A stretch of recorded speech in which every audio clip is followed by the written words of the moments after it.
Channel asina mayambu amukkasu hana taramna okchari. Channel asibu nungsibirabadi wari khak taraga thokpiki. Adom madongi mamal yamlabu kubi sing aduna subscribe amadi notification bell icon adada git launa amuktang nambira.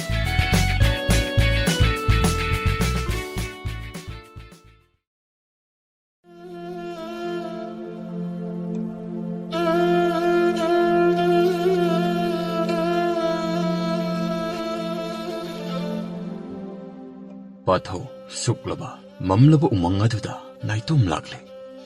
Umang aduda thawai panba jiba amatagi makhol taba phanglamde. Mafam ado ungchikchi. Mahak na thangliba khongthang makhol adu nattana atai atopa khonjel amata taba phanglamde.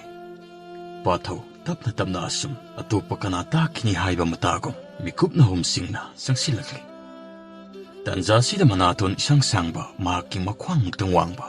Nupa makhang uhi marum mamadagi jong thoraklami. Hey, nang kanano hayo? Karamo makalgi jibano na.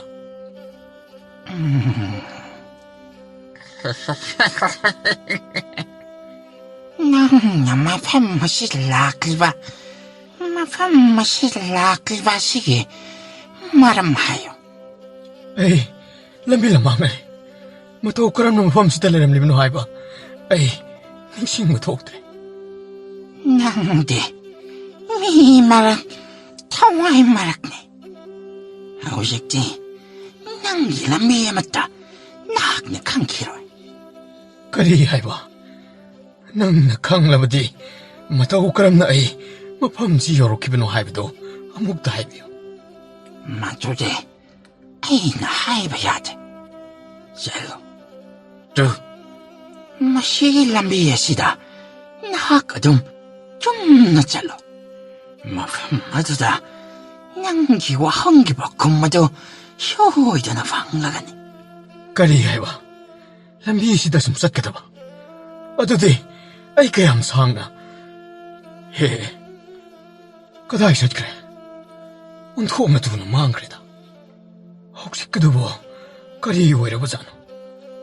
Oh, man hairambado, masi lambi sida niko. Oh, hekta salaga yengage. Pathau amamba marak aduda asum satpa leplamde. Hauriba masak khangdaba pambi sing adubo haidok laduna sangsilakli. Pathau kadomda kadaida thungani khangdriba lambi aduda mahak sokthaba horoklami. Pathau tofong khangdana kangaunari mahakna amukta takhidriba khonjel amakha taraklami. Karino makhol ama taraklibase. Asomda oyini. Hekta sangsiluraga thirurage. Mangala masaglibase. Asomdagini. Pathau mangala du butamna kongai thuna sensilaklami. Mahakna umang adudagi heklan thorakpaka mahaki thawai yaudriba haksang adubu taaduna leirami. Haksang adugi manakta unsa masugi phi thonba ahal khara mamit usinduna murum soladuna leiramliba adubu uraklami. Oh, matau karamna aigi thawai yaudriba haksangsi mafamsida leiramliba. Aduga aina kana. Oh, karino oiramliba matokside. Masi haksangsi ay oirabra amukta munna yengthoktaba yadre. Pathau sensilaktuna siduna taraga leiriba haksang aduki manakta changlaklami. Aduga haksang aduda soknaba hotnarami. Mahakna haksang adubu soknaba phana kanna hotnarabasu thengba kaubadi leiramde. Tanjasida nakalda leiriba ahal lama mamit pangthoraklami. Aduga pathauda asumna hairaklami. Hai, ibungo. Nahakna karigino. Haksang adubu kanna thengnaba hotnariba adubo. Nahakna ne. Nasaki haksang asibu sokjabadi kaidaw nungda utolaroidaban. Kari haiba. Masida uriba haksang ase. Nanggi mitam amakakni. Nahaki asengba haksang adudi. Taibang malem aduda ꯂꯩꯍꯧꯔꯤꯕꯅꯤꯅꯦ ꯃꯇꯧ ꯀꯔꯝꯅ ꯍꯥꯏꯕꯤꯌꯨ ꯑꯃꯨꯛꯇ ꯁꯛꯈꯪꯗ꯭ꯔꯕ ꯇꯥꯏꯕꯪ ꯃꯤꯑꯣꯏꯕ ꯃꯥꯜꯂꯕ ꯅꯈꯣꯏꯒ ꯑꯩꯒ ꯊꯦꯡꯅꯔꯤꯕ ꯑꯁꯤ ꯃꯇꯧ ꯀꯔꯝꯅꯅꯣ ꯍꯧꯖꯤꯛ ꯑꯩꯅ ꯂꯩꯔꯤꯕ ꯃꯐꯝ ꯑꯁꯤꯅ ꯀꯗꯥꯏꯗ ꯑꯗꯨꯒ ꯑꯩꯒꯤ ꯊꯋꯥꯏ ꯌꯥꯎꯗ꯭ꯔꯕ ꯍꯛꯆꯥꯡꯁꯤꯅ ꯃꯐꯝꯁꯤꯗ ꯀꯝꯗꯧ ꯃꯤꯇꯝ ꯑꯣꯏꯅ ꯂꯩꯔꯝꯂꯤꯕꯅꯣ ꯑꯃꯨꯛꯇ ꯇꯥꯛꯄꯤꯌꯨ ꯀꯩꯗꯧꯕꯒꯦ ꯅꯍꯥꯛꯅ ꯍꯧꯖꯤꯛ ꯂꯩꯔꯤꯕ ꯑꯁꯦ ꯁ꯭ꯋꯔꯒ ꯖꯒꯠ ꯑꯁꯤꯒꯤ ꯃꯊꯛ ꯏꯊꯪ ꯊꯪꯕ ꯂꯩꯔꯣꯟꯗꯅꯤ ꯀꯔꯤ ꯍꯥꯏꯕ ꯃꯐꯝ ꯑꯁꯤꯗ ꯅꯍꯥꯛ ꯇꯥꯏꯕꯪꯄꯥꯜ ꯑꯗꯨꯕꯨ ꯊꯥꯗꯣꯛꯂꯗꯨꯅ ꯅꯍꯥꯛꯀꯤ ꯍꯛꯆꯥꯡ ꯑꯗꯨꯕꯨ ꯊꯝꯂꯝꯂꯗꯨꯅ ꯊꯋꯥꯏ ꯑꯣꯏꯅ ꯃꯐꯝ ꯑꯁꯤꯗ ꯌꯧꯔꯛꯂꯤꯕꯅꯤ ꯀꯔꯤꯅꯣ ꯑꯩꯅ ꯇꯥꯔꯤꯕꯁꯤꯡ ꯑꯁꯤꯕꯨ ꯇꯥꯛꯄꯤꯌꯨ ꯑꯩꯅ ꯃꯇꯧ ꯀꯔꯝꯅ ꯅꯤꯡꯁꯤꯡꯕ ꯉꯝꯒꯅꯤ ꯑꯩꯒꯤ ꯃꯃꯥꯡ ꯊꯛꯀꯤ ꯄꯨꯟꯁꯤ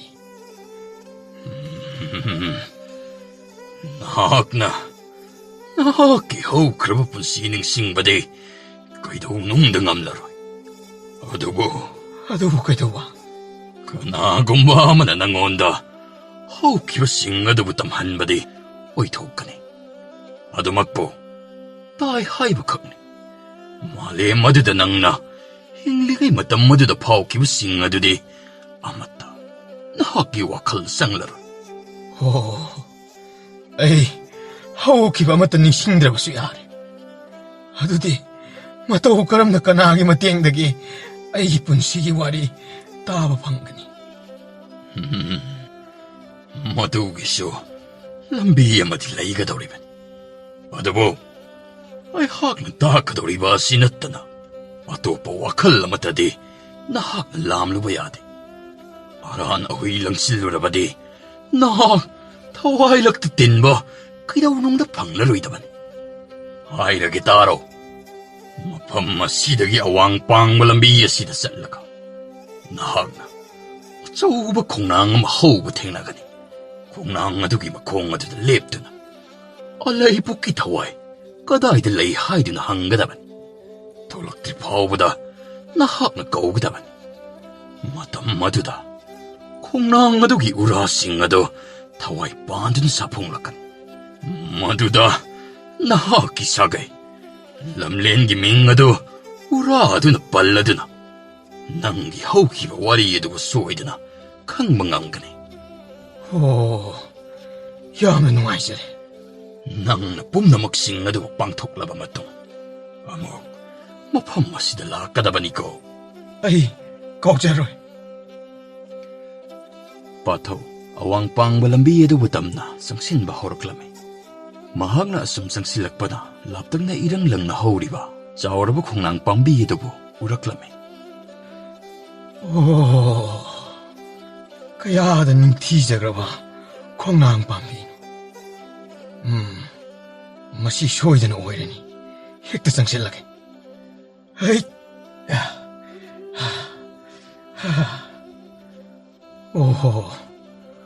ꯎꯔꯤꯁꯤꯡ ꯍꯥꯏꯕꯗꯨꯗꯤ ꯑꯃꯠꯇ ꯎꯗ꯭ꯔꯤꯕꯁꯤꯕꯨ ꯎꯅꯔꯕ ꯖꯥꯠꯂꯅꯤ ꯍꯥꯟꯅ ꯍꯦꯛꯇ ꯀꯧꯔꯒ ꯌꯦꯡꯂꯒꯦ ꯈꯣꯡꯅꯥꯡ ꯑꯁꯤꯗ ꯑꯂꯩꯄꯨꯛꯀꯤ ꯊꯋꯥꯏ ꯂꯩꯕ꯭ꯔꯣ ꯑꯂꯩꯄꯨꯛꯀꯤ ꯊꯋꯥꯏ ꯂꯩꯕ꯭ꯔꯣ ꯊꯣꯛꯂꯛꯇꯦꯅꯦ ꯈꯣꯡꯅꯥꯡ ꯑꯁꯤꯗ ꯑꯂꯩꯄꯨꯛꯀꯤ ꯊꯋꯥꯏ ꯂꯩꯕ꯭ꯔꯣ ꯀꯔꯤꯅꯣ ꯂꯩꯕꯥꯛ ꯑꯁꯤꯗꯤ ꯅꯤꯛꯄ ꯍꯧꯔꯛꯂꯦꯗꯅ ꯎꯔꯥꯁꯤꯡꯁꯤꯁꯨ ꯃꯔꯦꯡ ꯃꯔꯦꯡ ꯆꯠꯄ ꯍꯧꯔꯦ ꯀꯔꯤ ꯃꯇꯧꯅ ꯎꯔꯤꯕꯁꯤꯗꯤ ꯑꯣꯟꯊꯣꯛꯅ ꯑꯀꯤꯕ ꯁꯛꯇꯝꯗ ꯑꯩ ꯆꯦꯜꯍꯧꯕꯅ ꯐꯔꯅꯤ ꯅꯨꯄꯥ ꯃꯆꯥ ꯉꯥꯏꯈꯣ ꯆꯦꯟꯈꯤꯒꯅꯨ ꯅꯪꯅ ꯑꯩꯕꯨ ꯍꯧꯗꯣꯛꯂꯤꯕꯒꯤ ꯃꯔꯝ ꯀꯔꯤꯅꯣ ꯍꯥꯏꯌꯨ ꯅꯠꯇ꯭ꯔꯕꯗꯤ ꯅꯪ ꯑꯩꯅ ꯌꯦꯠꯁꯤꯜꯂꯒ ꯊꯋꯥꯏ ꯂꯧꯔꯒꯦ ꯀꯤꯔꯤꯕ ꯍꯥꯏꯕꯗꯨ ꯑꯣꯏꯔꯤꯕ ꯃꯥꯜꯂꯤꯅꯦ ꯀꯔꯤꯅꯣ ꯑꯁꯤꯕꯒꯤ ꯄꯜ ꯂꯥꯟꯁꯤꯜꯂꯛꯂꯕ ꯅꯍꯥꯛꯅ ꯑꯃꯨꯛ ꯁꯤꯒꯅꯤ ꯀꯤꯔꯤꯕꯗꯤ ꯑꯩꯕꯨ ꯑꯣꯠ ꯅꯩꯒꯗꯕꯒꯤ ꯅꯠꯇꯕ꯭ꯔꯥ ꯅꯪꯅ ꯑꯩꯕꯨ ꯀꯤꯍꯜꯂꯤꯕꯗꯤ ꯅꯨꯄꯥ ꯃꯆꯥ ꯅꯍꯥꯛꯅ ꯈꯪꯒꯗꯕꯗꯤ ꯅꯪꯒꯤ ꯑꯀꯤꯕ ꯆꯤꯡꯅꯕ ꯄꯨꯝꯕ ꯃꯥꯂꯦꯝ ꯂꯩꯃꯥꯏꯗ ꯊꯝꯂꯝꯂꯕꯅꯤ. ꯃꯐꯝ ꯑꯁꯤꯗꯗꯤ ꯏꯪꯅ ꯆꯤꯛꯅ ꯅꯨꯡꯁꯤ ꯆꯥꯟꯅꯅ ꯋꯥꯈꯜ ꯂꯩꯇꯥꯅ ꯍꯤꯡꯂꯒꯗꯕꯅꯤꯅꯦ. ꯅꯍꯥꯛꯅ ꯆꯪꯁꯤꯜꯂꯛꯂꯤꯕ ꯑꯁꯤꯗꯤ ꯑꯀꯥꯎꯕꯒꯤ ꯂꯝꯕꯤꯅꯤ.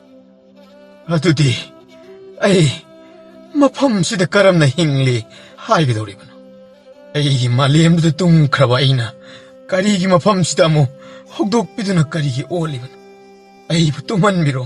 ꯅꯨꯄꯥ ꯃꯆꯥ, ꯃꯐꯝ ꯑꯁꯤꯗꯗꯤ ꯅꯪꯒꯤ ꯃꯃꯥꯡꯗ ꯁꯤꯈ꯭ꯔꯕ ꯅꯪꯒꯤ ꯅꯨꯡꯁꯤꯔꯕ 이몽 ꯃꯅꯨꯡꯁꯤꯡ ꯑꯗꯨ ꯊꯦꯡꯅꯔꯒꯗꯕꯅꯤꯅꯦ. ꯀꯔꯤ ꯍꯥꯏꯕ?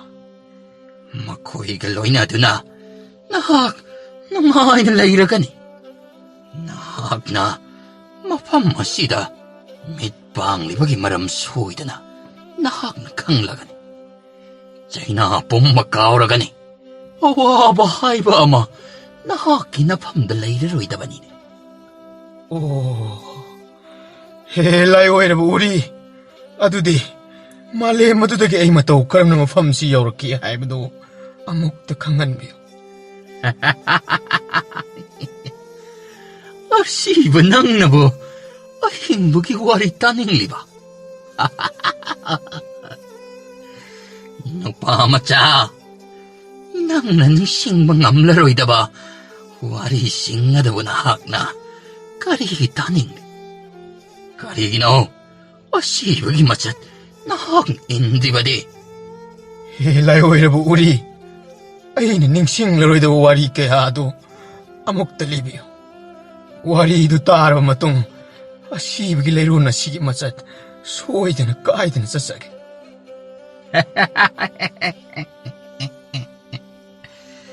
ꯅꯍꯥꯛꯀꯤ ꯋꯥꯔꯤ ꯂꯤꯔꯒ ꯇꯥꯔꯣ. ꯅꯨꯄꯥ ꯃꯆꯥ, ꯅꯍꯥꯛ ꯑꯁꯤ ꯃꯤꯔꯝꯂꯦꯟꯗ ꯄꯥꯊꯧ ꯍꯥꯏꯅ ꯃꯤꯡꯒꯧꯅꯩꯗꯣ. ꯄꯥꯊꯧ ꯍꯥꯏꯕ? ꯅꯍꯥꯛꯀꯤ ꯄꯥꯔꯤ ꯄꯨꯔꯤꯁꯤꯡꯒꯤ ꯁꯥꯒꯩꯗꯤ ꯅꯥꯎꯔꯦꯝꯅꯤ. ꯇꯥꯛꯄꯤꯌꯨ, ꯃꯇꯧ ꯀꯔꯝꯅ ꯂꯥꯛꯈꯤꯕꯅꯣ? ꯅꯍꯥꯛ ꯑꯁꯤ ꯃꯥꯂꯦꯝ ꯏꯃꯥꯒꯤ ꯂꯩꯀꯣꯜꯗ ꯃꯤꯌꯥꯝꯅ ꯁꯛꯈꯪꯂꯕ ꯑꯆꯧꯕ ꯂꯥꯟꯃꯤ ꯑꯃꯈꯛꯅꯤ. ꯀꯔꯤ ꯍꯥꯏꯕ? ꯅꯣꯡꯃ ꯅꯍꯥꯛꯅ ꯑꯄꯨꯔ ꯈꯨꯜꯒꯤ ꯈꯨꯟꯖꯥꯁꯤꯡꯒ ꯂꯣꯏꯅꯗꯨꯅ ꯏꯁꯤꯡ ꯏꯆꯥꯎ ꯂꯥꯛꯏ ꯍꯥꯏꯗꯨꯅ ꯏꯁꯤꯡꯒꯤ ꯄꯜ ꯊꯤꯡꯕ ꯆꯠꯈꯤ. ꯈꯨꯟꯖꯥ ꯃꯤꯌꯥꯝꯒꯤ ꯃꯥꯡ ꯊꯥꯗꯨꯅ ꯅꯍꯥꯛꯅ ꯑꯆꯧꯕ ꯄꯜ ꯑꯗꯨꯕꯨ ꯊꯤꯡꯕꯗ ꯂꯨꯆꯤꯡꯂꯝꯃꯤ. ꯃꯇꯝ ꯑꯗꯨꯗ ꯅꯍꯥꯛꯀꯤ ꯂꯣꯏꯅꯕꯤ ꯑꯃꯗꯤ ꯅꯍꯥꯛꯀꯤ ꯅꯨꯡꯁꯤꯔꯕ ꯏꯆꯥꯅꯨꯄꯥꯗꯨꯒ ꯄꯜ ꯑꯗꯨꯕꯨ ꯅꯦꯠ ꯅꯦꯠꯂꯗꯨꯅ ꯅꯪꯒꯤ ꯆꯌꯣꯝ ꯊꯤꯟꯕ ꯆꯪꯁꯤꯜꯂꯛꯈꯤ. ꯀꯔꯤ ꯍꯥꯏꯕ? ꯑꯩꯒꯤ ꯏꯆꯥ, ꯑꯩꯒꯤ ꯅꯨꯄꯤ? ꯑꯣ, ꯑꯩꯒꯤ ꯋꯥꯈꯜꯅ ꯂꯥꯝꯕ ꯐꯪꯗ꯭ꯔꯕ ꯋꯥꯔꯤꯁꯤꯅ ꯉꯁꯤꯗꯤ ꯑꯩꯕꯨ ꯑꯣꯜꯂꯔꯦ. ꯇꯥꯛꯄꯤꯌꯨ, ꯑꯩꯒꯤ ꯏꯆꯥ, ꯑꯩꯒꯤ ꯅꯨꯄꯤ ꯀꯝꯗꯧꯈ꯭ꯔꯦ ꯍꯥꯏꯕꯗꯣ? ꯃꯇꯝ ꯑꯗꯨꯗ ꯄꯤꯛꯂꯤꯕ ꯅꯋꯥꯗꯨꯅ ꯆꯦꯟꯗꯨꯅ ꯃꯄꯥꯕꯨꯡꯕꯨ ꯊꯤꯔꯛꯂꯤ. ꯍꯔꯥꯎꯅ ꯆꯦꯟ ꯆꯣꯡꯗꯨꯅ ꯁꯥꯟꯅꯔꯤꯕ ꯅꯋꯥꯗꯨꯅ ꯃꯄꯥꯕꯨꯡꯅ ꯂꯩꯔꯤꯕ ꯑꯗꯨꯕꯨ ꯎꯔꯛꯂꯝꯃꯤ. ꯃꯤꯀꯨꯞ ꯑꯗꯨꯃꯛꯇꯗꯅꯤ ꯃꯄꯥꯕꯨꯡ ꯇꯝꯅ ꯆꯦꯟꯁꯤꯟꯅꯕ ꯍꯣꯠꯅꯕꯗ ꯄꯜ ꯑꯗꯨꯒꯤ ꯋꯥꯡꯃꯗ ꯈꯪꯍꯧꯗꯅ ꯇꯥꯁꯤꯟꯈꯤ. ꯑꯣ, ꯄꯥꯛꯂꯕ ꯏꯁꯤꯡ ꯏꯃꯥꯏ ꯑꯗꯨꯗ ꯅꯋꯥꯗꯨ ꯏꯔꯣꯜꯅꯨꯡꯗ ꯂꯨꯞꯈꯤ. ꯃꯃꯥꯗꯨꯅ ꯅꯍꯥꯛꯀꯤ ꯅꯥꯛꯇ ꯆꯦꯟꯁꯤꯜꯂꯛꯇꯨꯅ ꯅꯆꯥꯒꯤ ꯃꯄꯥꯎ ꯑꯗꯨꯕꯨ ꯇꯝꯖꯈꯤ. ꯃꯄꯥꯎ ꯑꯗꯨꯕꯨ ꯍꯦꯛ ꯇꯥꯕꯒ ꯅꯍꯥꯛꯅ ꯏꯁꯤꯡ ꯏꯃꯥꯏ ꯑꯗꯨꯗ ꯍꯦꯛ ꯆꯣꯡꯊꯈꯤꯕꯒ ꯃꯤꯀꯨꯞ ꯑꯗꯨꯃꯛꯇꯗ ꯆꯥꯎꯔꯕ ꯄꯜ ꯑꯗꯨ ꯀꯤꯟꯊꯔꯛꯈꯤ. ꯃꯤꯀꯨꯞ ꯑꯗꯨꯃꯛꯇꯗ ꯃꯃꯥꯗꯨꯁꯨ ꯌꯥꯎꯅ ꯀꯜꯂꯕ ꯏꯁꯤꯡꯒꯤ ꯏꯔꯩ ꯑꯗꯨꯅ ꯆꯦꯟꯊꯈꯤꯕꯅꯤ. ꯍꯦ ꯎꯔꯤ, ꯑꯃꯨꯛꯇ ꯇꯥꯛꯄꯤꯌꯨ, ꯑꯩꯒꯤ ꯂꯣꯏꯅꯕꯤꯒꯤ ꯃꯤꯡꯂꯦꯟ ꯀꯔꯤ ꯀꯧꯕꯒꯦ ꯍꯥꯏꯕꯗꯣ? ꯅꯍꯥꯛꯀꯤ ꯂꯣꯏꯅꯕꯤꯒꯤ ꯃꯤꯡꯂꯦꯟꯗꯤ ꯅꯤꯡꯊꯤꯕꯤ ꯀꯧꯏ. ꯑꯗꯨꯒ ꯅꯍꯥꯛꯀꯤ ꯅꯆꯥꯅꯨꯄꯥꯗꯨꯒꯤ ꯃꯤꯡꯅ ꯆꯤꯡꯂꯦꯝꯕ ꯍꯥꯏꯅ ꯃꯤꯡꯊꯣꯜꯂꯤꯗꯣ. ꯍꯦ ꯎꯔꯤ, ꯏꯁꯤꯡꯒꯤ ꯏꯔꯩꯗꯨꯅ ꯆꯦꯟꯊꯈ꯭ꯔꯕ ꯊꯋꯥꯏ ꯑꯅꯤꯗꯨ ꯃꯐꯝ ꯀꯩꯗ ꯂꯩꯕꯒꯦ? ꯑꯃꯨꯛꯇ ꯇꯥꯛꯄꯤꯌꯨ. ꯃꯈꯣꯏꯁꯨ ꯅꯍꯥꯛꯀꯨꯝꯅ ꯑꯁꯤ ꯂꯩꯔꯣꯜ ꯑꯁꯤꯗ loina tillarine. Kari haiba? Adumakpo, nahagna makoygadi, tingna kiroida. Matau karamna. Karigi tingnaroy. Ay sauni. Ay loina bigi chenglo karam tawi. Ay kangning manaloy. Ukini. Huje, miramlenda nahaki haksang adubo, poloidre. 미람렌기 군자싱나 나하기 학상 하우직시오 방문감드나 아주 먹레이리 나하기 마타욱망암 미람렌나두덕이 닝티나 빵톡라바 마뚱다 타와일락다 나하기 띵망암가다우리만 아드디 그양 꾸이나 이마팜시다 리엔키부 따리바 하이비오 가리구모 모코이나 아이기 학상 방드라바디 아이 matau karam na tawai lagtatin gani. Panglakini. Soida na panglakini. Hakjang adu na patapung taraba matong. Sa sadong sing adu na nahaki. Sarupolang adu ka. Kainarab kandata. Adu di. Ojikti na haki wari taraba nina. Ay siwa mo. Iyata krake. Amuktang habi ko. Layo uri amuktang ay biko. Layroon nung nasangkrin. Adudi ay 혹시 kaidaw ba tayo? Haksang dugi manakta amuk haluragi. Pataw kung nang makong adudagi toruklami. Ngahak layraba matong pataw layoy raba ahal sing adugi manakta amuk changlaklami. Hujik pawa i haksangsi taaduna layri. Layo raba ahal sing nasa amuk laksari. 이붕어, 나기 학상아시, 오직 파워보다 마타우망암 아무따 방톡들이. 마람마시나네, 나기 학상아시, 마팜마시다 따든 레이리 바세. Adudi matau karam na masigi awab si kokani. Amuk tatapio. 나기 학상아시, 아쿠부뚜릴 마쿨라마다 잡드나 레이리. 장세, 미호이바 싱나 티르나 방바하이바시디, 오이 톡라루이다마니. 장세, 이래야만 센터드나, 부탄 기다바, 숭야 야로이다오리. Asum na ahal sin harakpa sida pataw. Mahak oy na miramlen na satlagi haiduna ninglaklami. Ngahak wakal tawraduna layringe. Ahal laduna pataw da asum na haraklami.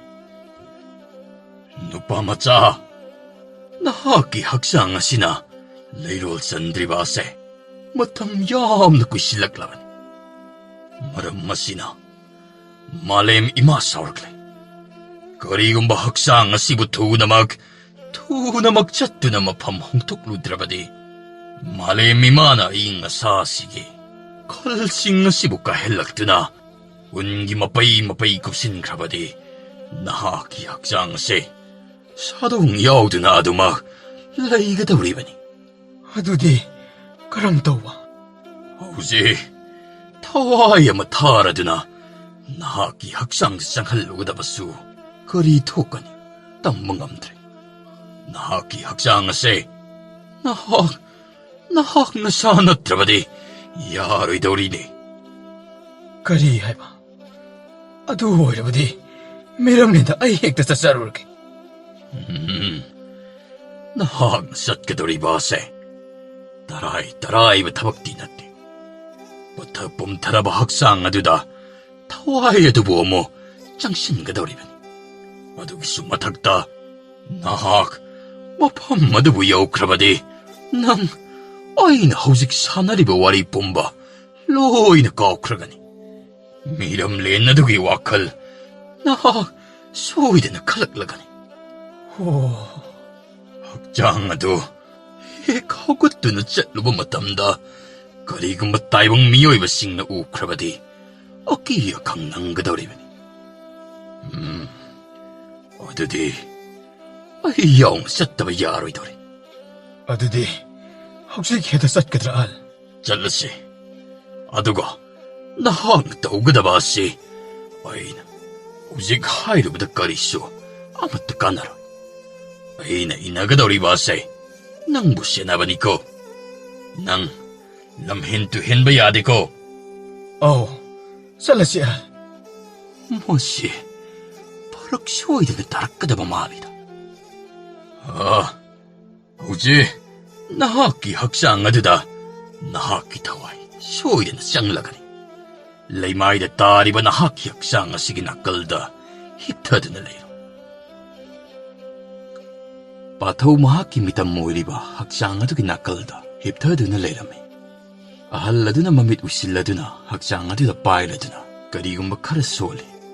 ngaihak leiraba matung pathaugi thawai turel khongnong maduda taduna leiriba mahaki asiba haksang adubu hogalaklami patha pumtharaba satpa lengbada waraba haksang adubu chingkhatnaba kanna hotnajarami mahakna hotnaribadu ahlama changlakladuna mahakpu chingkhatpirami pathau tureladudagi kakhalakladuna ahladuda munna yenglami 나 kanano. 아이 학상시나 아숙 남티리와시나 까리기나.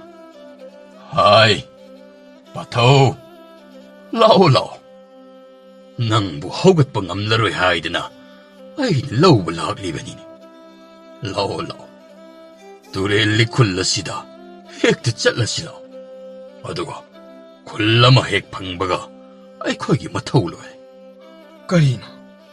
나 kanano. 까리노 낭나 하이리고 매암도. 깔라비 이래야드다. 아이기 사칭님마. ning TV. 아이 뭐 거의 뒤기다 볼래. ngaiko ni pahamacha ngaiko taptaku ni nangbo nahaki ning TV na cha singlemba ai ginakta tikta kaidina lehori 까리 해봐. 띡다 가이드는 레오래 해봐. lehori madugini ai hak nangbo lawalak ni base law ai gitung inaraklo law sallasila one patao 피부 마시다보 다이방 미요이버가 탱내라바디 소이드는 란바 다라니도 마코이 아니도 도렐 공부할라두다 asum laklami asum lakpana makoy anido kollama laptakna uraklami ibungo kollama dilayreni ibani asibo aswaide ngakpo tarabadi mapam 잡자란시 이보, 또 아다 콩랑은 허우리부시기 핵번학다. 아이 누삐기마 빵기꾼 통. 오 박항의 샤워링에 마시기 콩랑하시다. 룸마가 이바니 또이는 오나네. 노무디 누미당 와람다 이바니는 오나보도 마코이기 바진 우토 그래. 마소 바지 우크라버리나 윰다 한진만 넘어로이 이까이 자리에다나 아이기 뚱어도 민나라래. 누미뚜다 닝 TV나 통기버 강소이도 마두나 하오기버시 아이 혹시 닝싱 미요이바 나 코이디 로이브 나이드바 마땀기 이젤라도기 이홀놈들 룹리바네 마땀 마두나 뿌리바 아홍바 나이바 마혹사기 콩졌다 마힝바 아이야마 레이리 하이바기 구담 아두칵 웃나바기 나학네 힝남리바 타와이야마기 콩졌다 랑능아리바 미kup싱아두보니 분시까우리바 번카이 레이트라바 하라옥다 얌바기 미kup싱 감방 암다나 비는 녹색히바 미꺼 농시바기 와리 미kup싱아시 나긴 닭이 우나금 마땀기 농싯나 홍키니 나악 말레이람 미하이바기 지롤 파우바 따후바 낭드나 닝자 기바 망란 뿜바 로이나 레호가니 콘탕 오이나 ꯐꯖꯔꯕ ꯃꯥꯂꯦꯝ ꯑꯃ ꯁꯦꯝꯅꯕꯒꯤꯗꯃꯛ ꯇꯨꯡꯒꯤꯗꯃꯛ ꯑꯍꯜ ꯑꯗꯨ ꯃꯃꯣꯟ ꯅꯣꯛꯂꯗꯨꯅ ꯄꯥꯊꯧꯒꯤ ꯍꯛꯆꯥꯡꯗꯒꯤ ꯊꯋꯥꯏ ꯑꯗꯨꯕꯨ ꯁꯠꯈꯤꯔꯝꯃꯤ ꯊꯪꯅꯕ ꯃꯤꯀꯨꯞ ꯑꯗꯨꯗꯅꯤ ꯄꯥꯊꯧ ꯑꯍꯜ ꯑꯗꯨꯒ ꯑꯁꯤ ꯂꯩꯔꯣꯜ ꯑꯗꯨꯗ ꯂꯦꯞꯇꯨꯅ ꯂꯩꯔꯝꯃꯤ ꯏꯕꯨꯡꯉꯣ ꯅꯍꯥꯛꯀꯤ ꯍꯛꯆꯥꯡ ꯇꯥꯏꯕꯪ ꯃꯤꯑꯣꯏꯕꯁꯤꯡꯅ ꯁꯣꯏꯗꯅ ꯎꯒꯗꯕ ꯃꯐꯝ ꯑꯃꯗ ꯅꯤꯡꯊꯤꯅ ꯊꯝꯂꯝꯂꯦ ꯑꯣ ꯑꯩꯁꯨ ꯌꯥꯎꯗꯨꯅ ꯆꯠꯂꯤꯕ꯭ꯔꯥ ꯆꯠꯂꯤꯕꯅꯤꯅꯦ ꯌꯦꯡꯉꯨ ꯅꯍꯥꯛꯀꯤ ꯍꯛꯆꯥꯡ ꯑꯁꯤ ꯃꯤꯀꯨꯞ ꯈꯔꯒꯤ ꯃꯅꯨꯡꯗ ꯂꯪꯅ ꯉꯥꯜꯂꯒꯅꯤ ꯅꯍꯥꯛꯀꯤ ꯊꯋꯥꯏꯁꯨ ꯃꯤꯇꯝ ꯑꯁꯤꯗ ꯆꯪꯕ ꯌꯥꯔꯒꯅꯤ ꯑꯣ ꯑꯗꯨꯗꯤ ꯃꯐꯝꯁꯤꯗ ꯑꯩ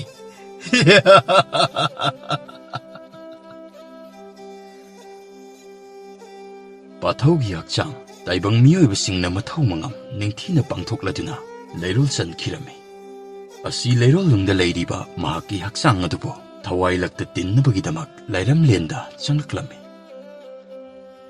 ꯑꯣ ꯃꯌꯥꯝ ꯃꯔꯛꯁꯤꯗ ꯑꯩꯅ ꯊꯤꯒꯗꯧꯔꯤꯁꯤꯕꯨ ꯍꯩꯠ ꯑꯣ ꯅꯤꯡꯊꯤꯕꯤ ꯏꯄꯥꯒꯤ ꯆꯤꯡꯂꯦꯝꯕ ꯏꯄꯥ ꯀꯣꯟꯒꯤ ꯂꯥꯛꯑꯣ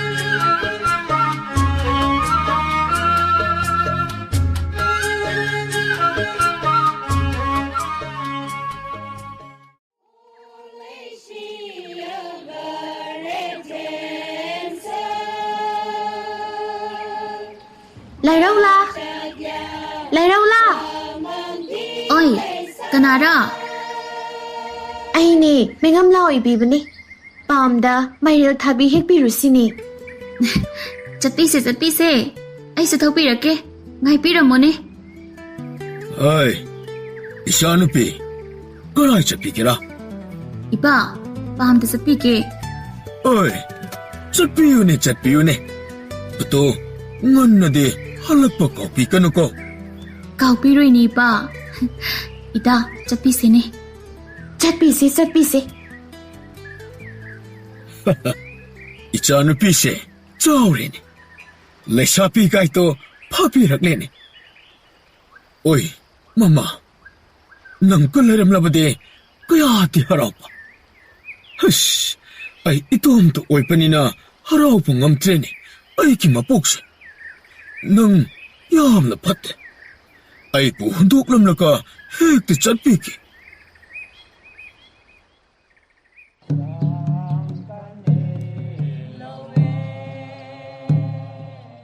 ꯃꯇꯥꯎ ꯃꯤꯅ ꯍꯥꯏꯅꯕꯗ ꯂꯥꯏꯔꯧꯂꯥꯇꯣ ꯐꯖꯔꯦ ꯍꯥꯏꯅ ꯇꯥꯕꯅꯤꯅꯦ ꯑꯩꯗꯤ ꯍꯣꯏꯅꯦ ꯐꯖꯕꯗ ꯍꯥꯏꯅꯤꯡꯉꯥꯏ ꯃꯄꯥ ꯂꯩꯇ꯭ꯔꯤꯅꯦ ꯑꯩꯒꯤ ꯃꯄꯣꯛꯁꯤꯁꯨ ꯀꯣ ꯀꯔꯤ ꯍꯥꯏꯒꯗꯕꯅꯣ ꯈꯪꯗ꯭ꯔꯦ ꯃꯥꯕꯨ ꯎꯕ ꯈꯨꯗꯤꯡ ꯄꯪꯍꯠꯇ ꯍꯔꯥꯎꯔꯦꯅꯦ ꯏꯁ ꯑꯗꯨꯗꯤ ꯀꯔꯤꯒꯤ ꯑꯣꯏꯕ꯭ꯔꯥ ꯑꯩꯁꯨ ꯈꯪꯗꯦꯅꯦ ꯑꯗꯨꯗꯤ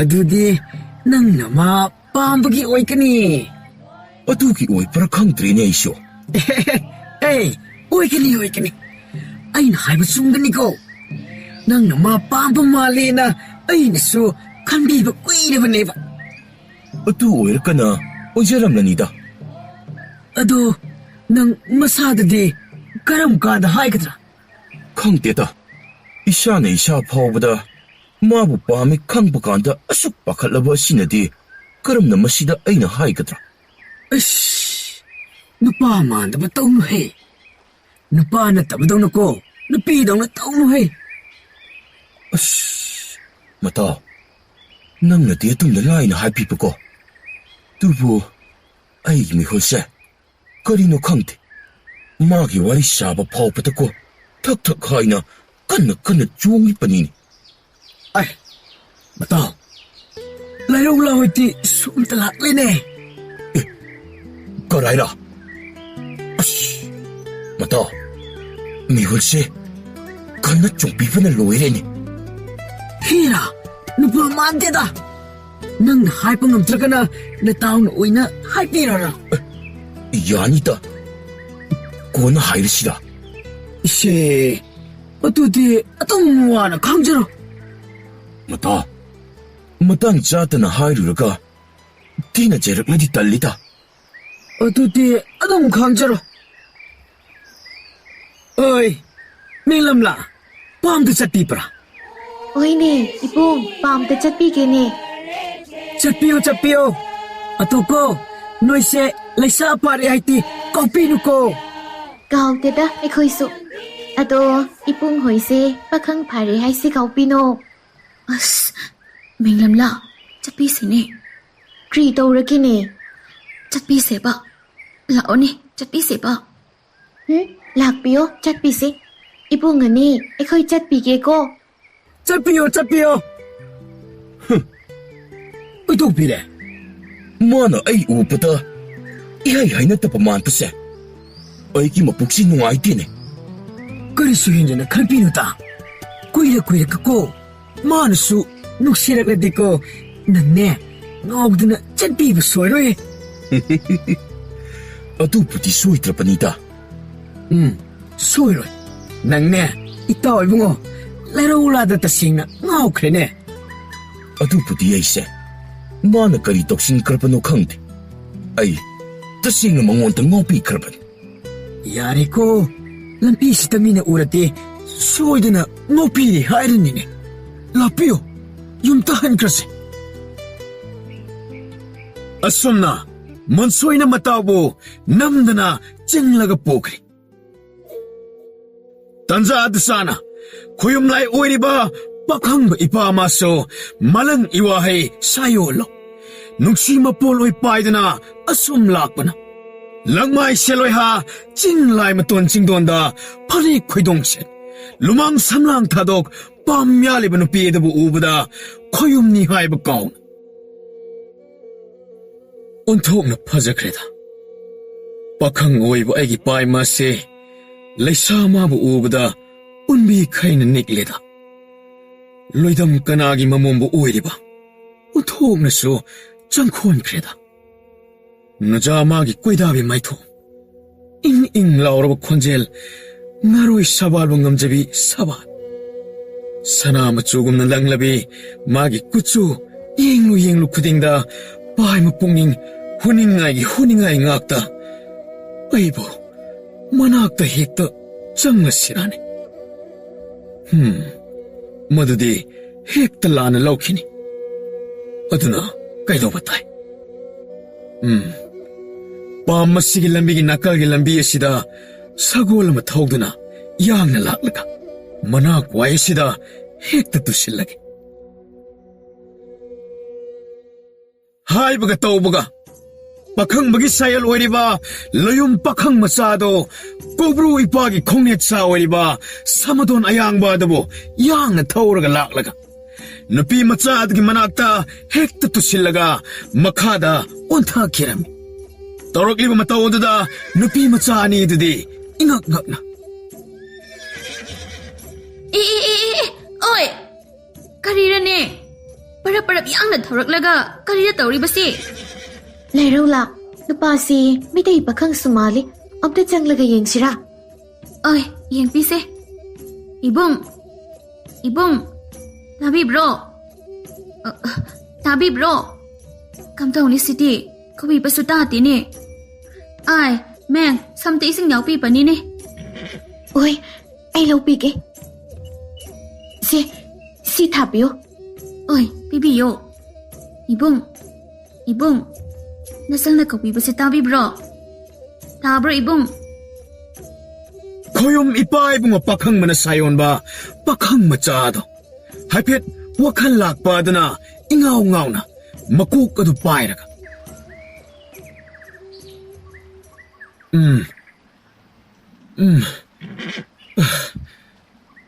ꯑꯩꯅ ꯂꯩꯔꯤꯁꯤꯕꯣ ꯀꯗꯥꯏꯗꯅꯣ? 이봉나 레이브세 레이마톤 찡돈다네. ꯑꯩꯗꯤ ꯃꯐꯝꯁꯤꯗ ꯀꯝꯗꯧꯅ? 또 아시기 사골세 양나 타우드나 락라가고 또 온타락바니네. ꯏꯁꯦ ꯑꯩꯗꯤ ꯁꯥ ꯇꯥꯟꯕꯅꯤ ꯍꯥꯏꯅ ꯂꯥꯛꯂꯒ ꯂꯋꯥꯏꯁꯤ ꯃꯐꯝ ꯈꯪꯗꯅ ꯉꯥꯎꯔꯛꯄꯗꯒꯤ ꯑꯗꯨꯃꯛ ꯋꯥꯈꯜ ꯃꯥꯡꯂꯕ ꯃꯥꯜꯂꯦꯅꯦ ꯑꯁꯤ ꯍꯥꯏꯔꯒ ꯐꯨꯛ ꯍꯧꯒꯠꯀꯦ ꯇꯧꯏ ꯑꯗꯨꯕꯨ ꯃꯀꯣꯛꯇꯣ ꯑꯃꯨꯛ ꯉꯥꯎꯔꯛꯇꯅ ꯃꯀꯣꯛ ꯑꯗꯨ ꯄꯥꯏꯔꯒ ꯑꯩ ꯀꯣꯛꯁꯦ 이봉, 솜다 펌비세. 이따, 이봉 솜다 삼비요세. 어이, 어이, 삼비게? 세세. 이봉, 세, 이생세 탁비요.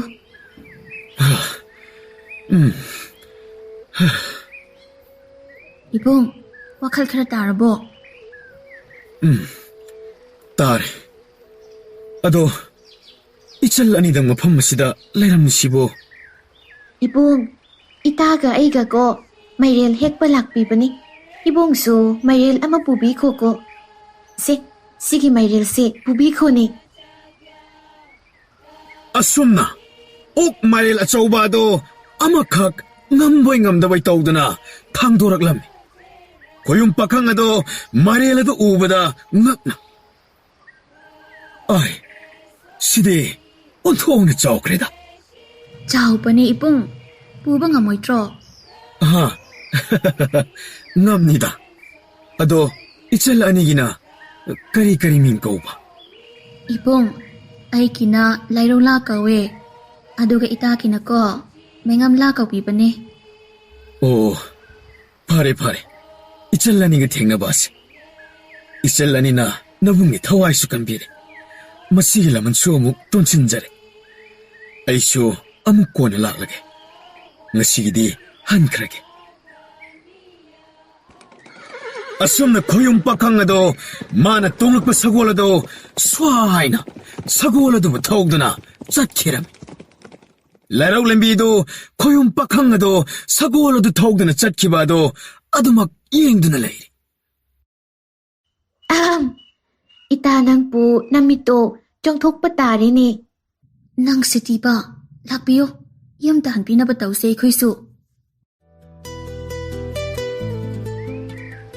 ꯂꯩꯔꯧꯂꯥ ꯂꯩꯔꯧꯂꯥ ꯀꯔꯤꯔꯥ ꯇꯨ ꯑꯩꯅ ꯅꯪꯗ ꯍꯥꯏꯕꯗꯨꯅꯤꯅꯦ ꯅꯠꯇꯦ ꯅꯪꯕꯨ ꯍꯟꯗꯛꯁꯤ ꯀꯔꯤ ꯇꯧꯔꯒꯦꯕ ꯀꯔꯤꯔꯥ ꯅꯨꯡꯇꯤ ꯅꯨꯃꯤꯠ ꯈꯨꯗꯤꯡꯒꯤꯀꯣ ꯑꯗꯨꯝ ꯇꯨꯃꯤꯟꯇ ꯐꯝꯂꯒ ꯑꯗꯨꯝ ꯂꯩꯕꯤꯕꯅꯤ ꯅꯪꯅ ꯅꯨꯡꯉꯥꯏꯇꯕ ꯂꯩꯔꯁꯨ ꯅꯇꯥꯗ ꯍꯥꯏꯕꯤꯌꯨꯅꯦ 이따 ꯑꯩꯁꯨ ꯀꯔꯤ ꯍꯥꯏꯒꯗ꯭ꯔꯥ ꯈꯪꯗꯦꯅꯦ ꯍꯟꯗꯛꯁꯦ ꯅꯍꯥꯟ ꯅꯣꯡꯃ ꯄꯥꯝꯗ ꯎꯈꯤꯕ ꯏꯕꯨꯡꯗꯣ ꯑꯗꯨꯒꯤ ꯋꯥꯈꯜꯗ ꯑꯗꯨꯝ ꯈꯟꯕꯤꯕꯅꯦ ꯑꯗꯨꯕꯨ ꯃꯥꯗꯤ ꯅꯣꯡꯃ ꯂꯥꯛꯀꯅꯤ ꯍꯥꯏꯔꯝꯂꯒꯀꯣ ꯁꯨꯡꯂꯥꯛ ꯂꯥꯛꯄꯤꯗꯕꯅꯤꯅꯦ ꯑꯩ ꯑꯗꯨꯒꯤ ꯑꯣꯏꯕ꯭ꯔꯥ ꯅꯪꯅ ꯅꯨꯃꯤꯠ ꯈꯨꯗꯤꯡ ꯃꯤꯅ ꯀꯧꯕꯒ ꯇꯥꯕꯤꯗꯕꯤ ꯑꯗꯨꯝ ꯋꯥꯈꯜꯗ ꯈꯜꯂꯒ ꯂꯩꯕꯁꯤ ꯑꯗꯨꯒꯤ ꯑꯣꯏꯕꯤꯕꯅꯦ ꯑꯗꯣ ꯅꯪ ꯑꯗꯨꯝ ꯑꯁꯨꯝꯅ ꯂꯩꯕꯗꯤ ꯌꯥꯗꯦꯀꯣ ꯂꯥꯛꯄꯤꯌꯣ ꯄꯥꯝꯗ ꯆꯠꯄꯤꯁꯦ ꯑꯩꯗꯤ ꯇꯟꯕꯅꯤꯅꯦ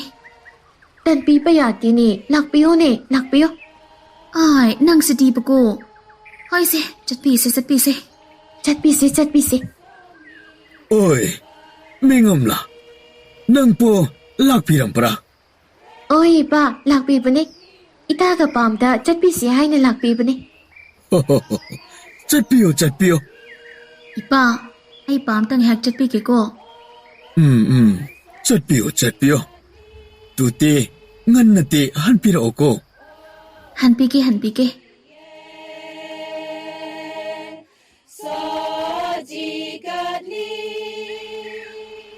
ꯑꯥꯏ ꯀꯅꯥꯔꯥ ꯑꯥꯗ ꯂꯦꯞꯄꯤꯁꯦ ꯀꯅꯥ ꯂꯦꯞꯄ꯭ꯔꯣ ꯀꯔꯥꯏꯅꯣꯅꯦ ꯇꯨ ꯑꯥꯗꯒꯤꯁꯤ ꯌꯦꯡꯕꯤꯌꯨꯅꯦ ꯀꯅꯥꯔꯥ ꯃꯥꯅ ꯍꯥꯏꯕꯁꯤꯕꯨ ꯑꯁꯤꯗꯤ ꯇꯝꯒꯤ ꯏꯕꯨꯡꯇ ꯃꯥꯟꯈ꯭ꯔꯦꯗ ꯃꯥꯟꯕ ꯅꯠꯇꯦꯅꯦ ꯑꯣꯏꯕꯅꯤꯅꯦ ꯑꯣꯏꯕ 이따 ꯅꯪꯁꯤꯗꯤꯀꯣ 이따 ꯅꯪꯕꯨꯅꯦ ꯏꯀꯥꯏꯁꯤꯟꯅꯗꯅ ꯂꯩꯕꯤꯔꯅꯨꯅꯦ ꯅꯪꯅ ꯏꯀꯥꯏꯔꯤꯉꯩꯗ ꯑꯇꯣꯞꯄ ꯈꯨꯜꯒꯤ ꯂꯩꯁꯥꯕꯤꯈꯩꯅ ꯃꯤꯠꯌꯦꯡ ꯇꯥꯈꯤꯕ ꯇꯥꯔꯦꯅꯦ ꯃꯥꯡꯖꯔꯤꯗꯅ ꯑꯗꯨꯝꯅ ꯇꯧꯔꯗꯤ ꯑꯗꯨ ꯑꯣꯏꯔꯗꯤ ꯊꯨꯅ ꯆꯠꯄꯤꯌꯨꯅꯦ 이따 ꯆꯠꯄꯤꯒꯦꯀꯣ 이따 Ai, ibong di kari tawba lakbra. Ichal, ay na nahan nung wanglin nung jada kung do'y ihul tamlak ka ni Haina yawa poksa na ramliba dati. As, noy kilon to yam na lupa oikre ni. Kra salay na haibiyo ni. Ay amatakang ba ngamdre ni. Nahan nung maina sida muk laki ni haramliba dati. Adugi lakpa ni Haiba. Atu ay pro. Ato ay di ipong na lakani haram laga ko sung lakpita pa do. Ando da ay kimapukto. Laklaroy drahay na kanpani ni. Kari lakway daw rin ta. Asuk pasabi nang ngamalehuraga ay nakaram laktawa ngamgani. Is, machin tipi no ne. Nakoy ki atam tana hen pani ne. Haja pasabi may lay ba di. Makoy singa do ura di ko. Ikoy gadi loy na kao pagkauram nita. Kay di ikaw mo no. Kauram lagabo nanagtalak ibase. Laklam kidro. Oy, ato di ko. Hai pa ya hen na panghay hai pa mali ko. Hasabi may uraga ko. Narakta ching taman da satbi lerang ikoy budi. Kakning singlagpa ngam daw banate. Ichalgi wata si di ba? Tamgi laysa pajabi mayamado. Nangi kazay na mapawba yaw dida. Hai se li se yengo ba. Ay ba haraw na pani hai na ko. Ay na ha sa haraw piroy dabda. Hajin manate. Ay na haise. Asin mo ni. Ay na haise. Hajin na bo oiram laba. Ima kambi ngawugsa sijake. Atam na hai pino ne. Nang na thajadabado. Adugi thajana ba hairi ne. Thazare. Ato matungdadi ko. Atam na hai pi kano. Nasagi thamoy si ko. Hekta chong pani ne. Kaigi nangi thamoy na chong liba. Asipo atom hange ne. Khang lamaktada. Khangdabagini hanglise.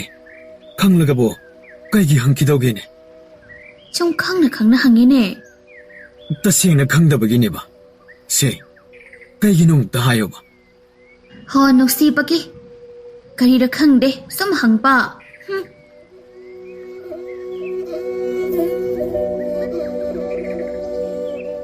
Asumna lairo lembido ikay na noktana. Mamay laylaga kanna hekta siyan kiram. Matawdada pakang ba ipa na sayon ba koyong pakang na dade adumak nukmi tawdana yeng laga layhuram.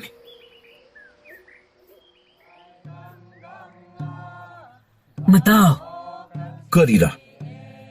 sopi na ne. Pao amata tabi kita upani ne. Kari paura. Lairaw do. Matam chupada maitay pakang amakadam. Punduna layra pamali. Kari. Kanana haipra. Nina haipada nagti. Ay di minasu upiri ne. Kari haipa. Ay na asukkoy na mapo siya naraglaga. May tay pakang ambaga. Ay siyaw kita ore ko. Ay, mataw. To, ato lakpiri ne. Lairaw lati. Karayra. Ngasiti maka ay chap wari yung hay na kikang kani. Ay nung ne. Ay di, hay na ti hay pa ni ne. Lakpiyo, manakta siyang siya. Lairaw la. Ngay pikone. Karira, kari hai kiro.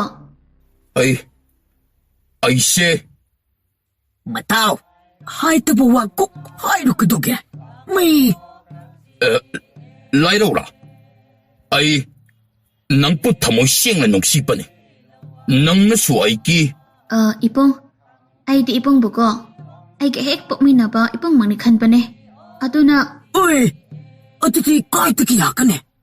Nang kaitaw ka, ima ay papun mo sinata na, karam na, mapungmatsan uy kita.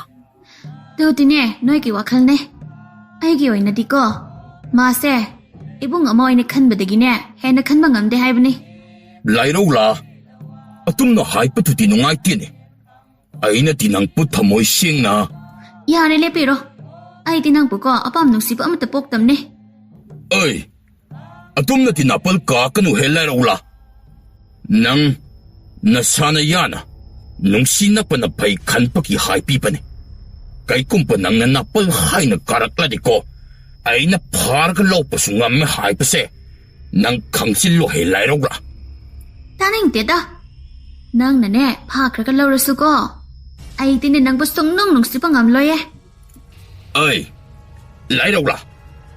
Nang nupini hay pati ko kanuhe. Ay napiyoy ka krito pra. Ay po napini hay na ko. Nang tanangami hay na tawbo do. Lairaw lata din eh, yade. Ita, chatpisi. Ngay ko ne. Nang nako, may tay pakang amakaloy na pato. Kari sukana ro. Lairaw la. Moiti ko. Jom na jingki lay sa singpo. Sana papampani ni. Kay sulaw pipati ngamoy ni. Doon na wakal mo na kanpiyo ko. Law pa law da ba hay ba do? Nang nawabi o hay din eh. Madadi ay gitaw pa tawga da ba ko? Ay hay pati. Yare, ay tapa pamtre. Yam na ngang no. Tao, hayro no. To ito. Hayin ko na kapsa ni. Ita, mo'y na hay patapi ka no. Lakpiyo, dyan na ba tawsi?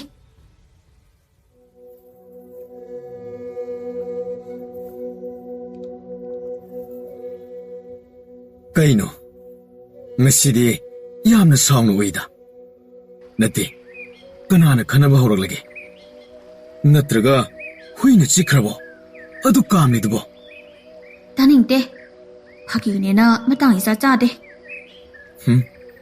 Pagi iwanate. Kanaga kari hainageba. Aduk sauri dubo. Khulki mi yam na patte. Khulgi mine kai hairage. Se, ainguna tamo ba. Mo'y na ko, may day pa kang kapun ka no. Mo'y di yam na patta ba ni atum hay pa ko. Ish, adugi oire. Apaba pattaba haiba asidi, maitai chingi haiba leiba nattida. Doon ay na hay pipasu ko. To mo'y na tate ba. Mo'y na ko, ingon do ay na tum may day di patta ba ni. Loy na no hay ba ko. Ay na ko, to do taraga yam na saupi ba. Saura no se. Saura ka pajaba na maya do. Suksin mida yam na tiyale. Adugi saruk, harauna nok tana adum leyo. Aduna hele, nang di pajaba. Hay lo. Hajin banate, aseng bani.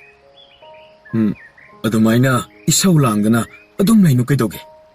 Adugi saru, nusi wari ngahak sasiba. Kari wari po sagatra ne. To ay di akaw pam lay pa ni ne. Ibang gaming sa seng na kang te. Kari lam da gino hay su kang tri ne. Aseng ba haibe adre. Kari gira. Aigi, yeknaba yamni yami. Yeknaba na hek nang bukang kibada, makoy na nang buso. Nakoy kulla si buso, lem na taro. Adun haidok pa yadre. Matang sabada, soydan ay haike. Hay tapadi topino ko. Hay nida. Asum na anido, nung siwari sana. Sabi sana wanido, tamoy pinaduna, hayrang monjacha, lerang lonjinchin, aron mamari pauba, tamkirami. Tabom ahum ni matungdadi. Lairaw lembido, kuji kadami hultamlakpado, mapabong apokpa, samsok na so, kanglaklam. Iya, lamketbi. Hayrang lonjachana, lonjinjinbi, lamketbi. Angang atukki mapado, kanar hayane. Nachindo kumune, kriki tuminna lay branay. Nachindo kumaw. Angang atukki mapa, kanar hayane. Ipa, ay kang tiye.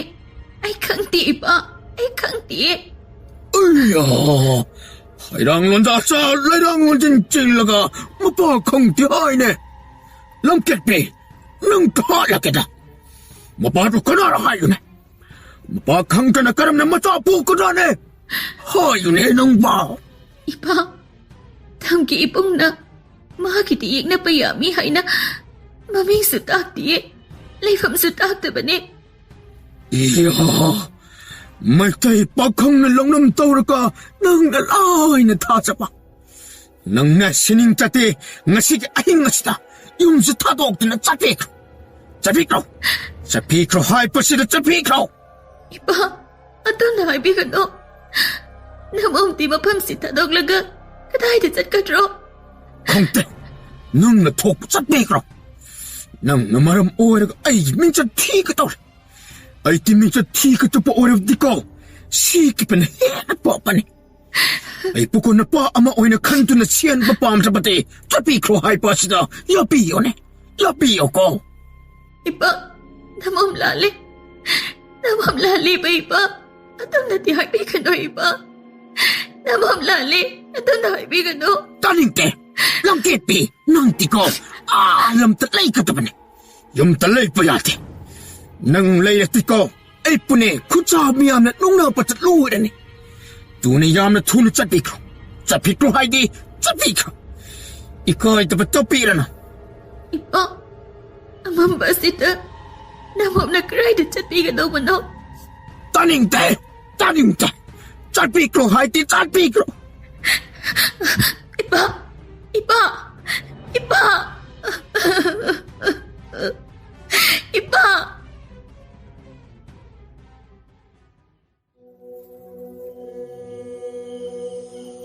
Pangit ako. Ay kipay masi. May day pa kang isabi o ipamana.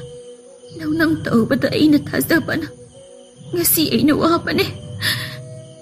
Amang pamarag sida. Karay tano ay nadjag ka na ba? Haatag palim. Namambaw si karitaw katro. Ay kari matakang tripalim. Imahapukpi. Namambaw karitaw katro ima. Maha nga. Adong nagkap na. Amang mamarak aduda. Adong chad pa to. Kuyom layram lina layri ba? Chingutang jalin ha. Ipapakang bamanaso. Tarabo ito. Ating ba ahing. Michik mirakwal tadraba matam masida. Palem hay na kawdo na. Miludagi ira ihaw na. Kunam Pinoy na riba sibo. Ay taloy ehenbi. Layraw limbi na trane. Hugjimak tangjalin onda na. Manakta sa tabayati.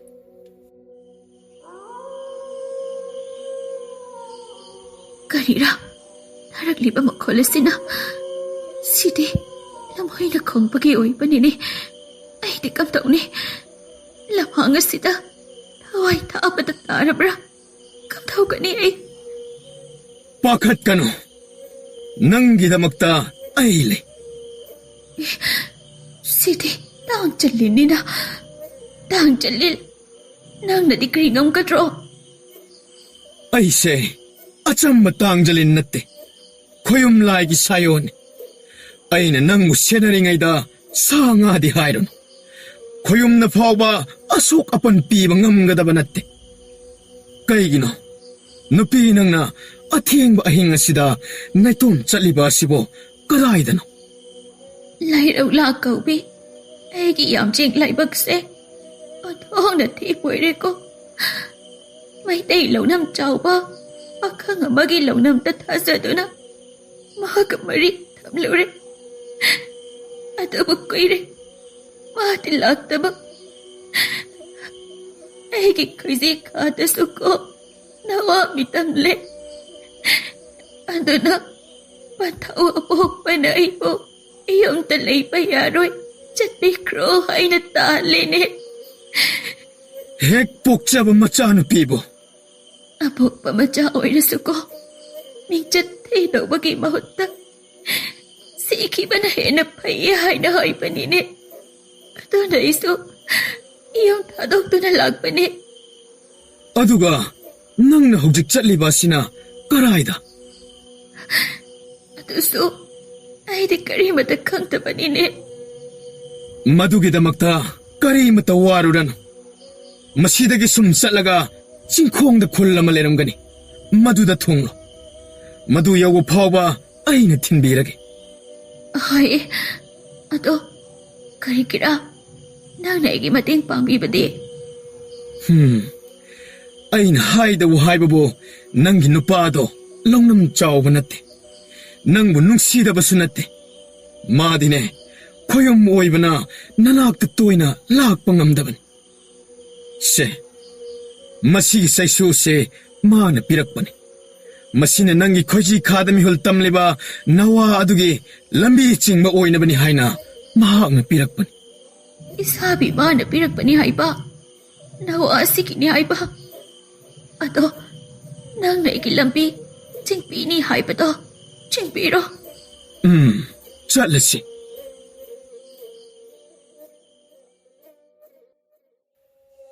Sahi tarage matong. Lairaw lembigi mapari pari hanbado mamanaba singa sana minabani haina thokraga. Kabli tawduna hanjilaklam. Masana kabli hanjalakpado uraga mama ibi mana pakhatna. Imagi pari, isada kanana kari hairuklabage, isana kapli babo. Ima, aigi ipa kanano. Ima, aigi ipa kanano hayo. Kumo ima, mina hainu si sumbra. Aibu mapa masa khangdabagi machani haise. Machin maya henba kanana hairibano ne. Ima wa haigise. Isagi ipadi, taibang minati, koyum laini. Aduna taibang mirakta, lahiba yadaduna, lahitabane. Taning de, kuyum laina taibang mi oina macha pukpa yade hai. Aidi makuina mapa masa khangdaba machani hai. Imagi thoiba, nangbu imana hairibasi thazau kaidawbage. Thajade ai, imanu oidaba ngangline. Aigi ipa kanano hayo ima. Se, aigi ipa kanano hayo ba. Hayo, yadadi aidi ngasi haiba namit asidagi changlong mathel amata hakrara. Laisa isingsu amata thakrara. Imagi thoiba, nangbu namana hairise thazau kaidawge. Nangbu pokpa panthaude taibang minate, koyum laini kaidawge. Imagi thoiba. Ima, ngasidi na sunupana, mahabu pokpa panthaudo, kanahano takpiyu haina hanglakle. Mama ay na haibang hamdrabada, isase, mama ay nagkambayada sa ukre. Ise, adugi oire. Adugi oire di, namatemge. Asumna, mabena themadagi masunu paadaso sauba pharami. Asumna matam khara hau khraba tungda. Sahi taret ki tungdade, makhogi khulladuda, maram hauyamna huptuna landaraglam. Matam maduda pari hanbado maram hauyamga lambanagani haina thoraklabada. Mama ibemana, mapa mahakna pirakpa matik leiba saishu adabo khuchin narami. Angakpani laigi nongdang masi. Langi matamda saishu pirambadana khutpai saba thangsang ama unthoraklabada. Maram hauyam thingna ba kakthaраklabada maram hauyam kaidana chena khirami. Asum tauna laigi masani haiba thajaduna pari hanbabu hana mapa leitaba macha haina chainaramba adugi mahut laigi machani haina sonarami. Asumna mayamna sonaba taraga lairo lembido piroinana atia makoida yenglaga kappa khangjarami. Kunja mayamado maram hauyamna amok landaraklabadi haina kinabana. Pari hanbabu makoigi khulladugi ningthau oina haptuna. Khulladabo ngakpi senmibagi mathau pumba mahakna puduna. Kunja mayamga nungsi sanana pan khirami.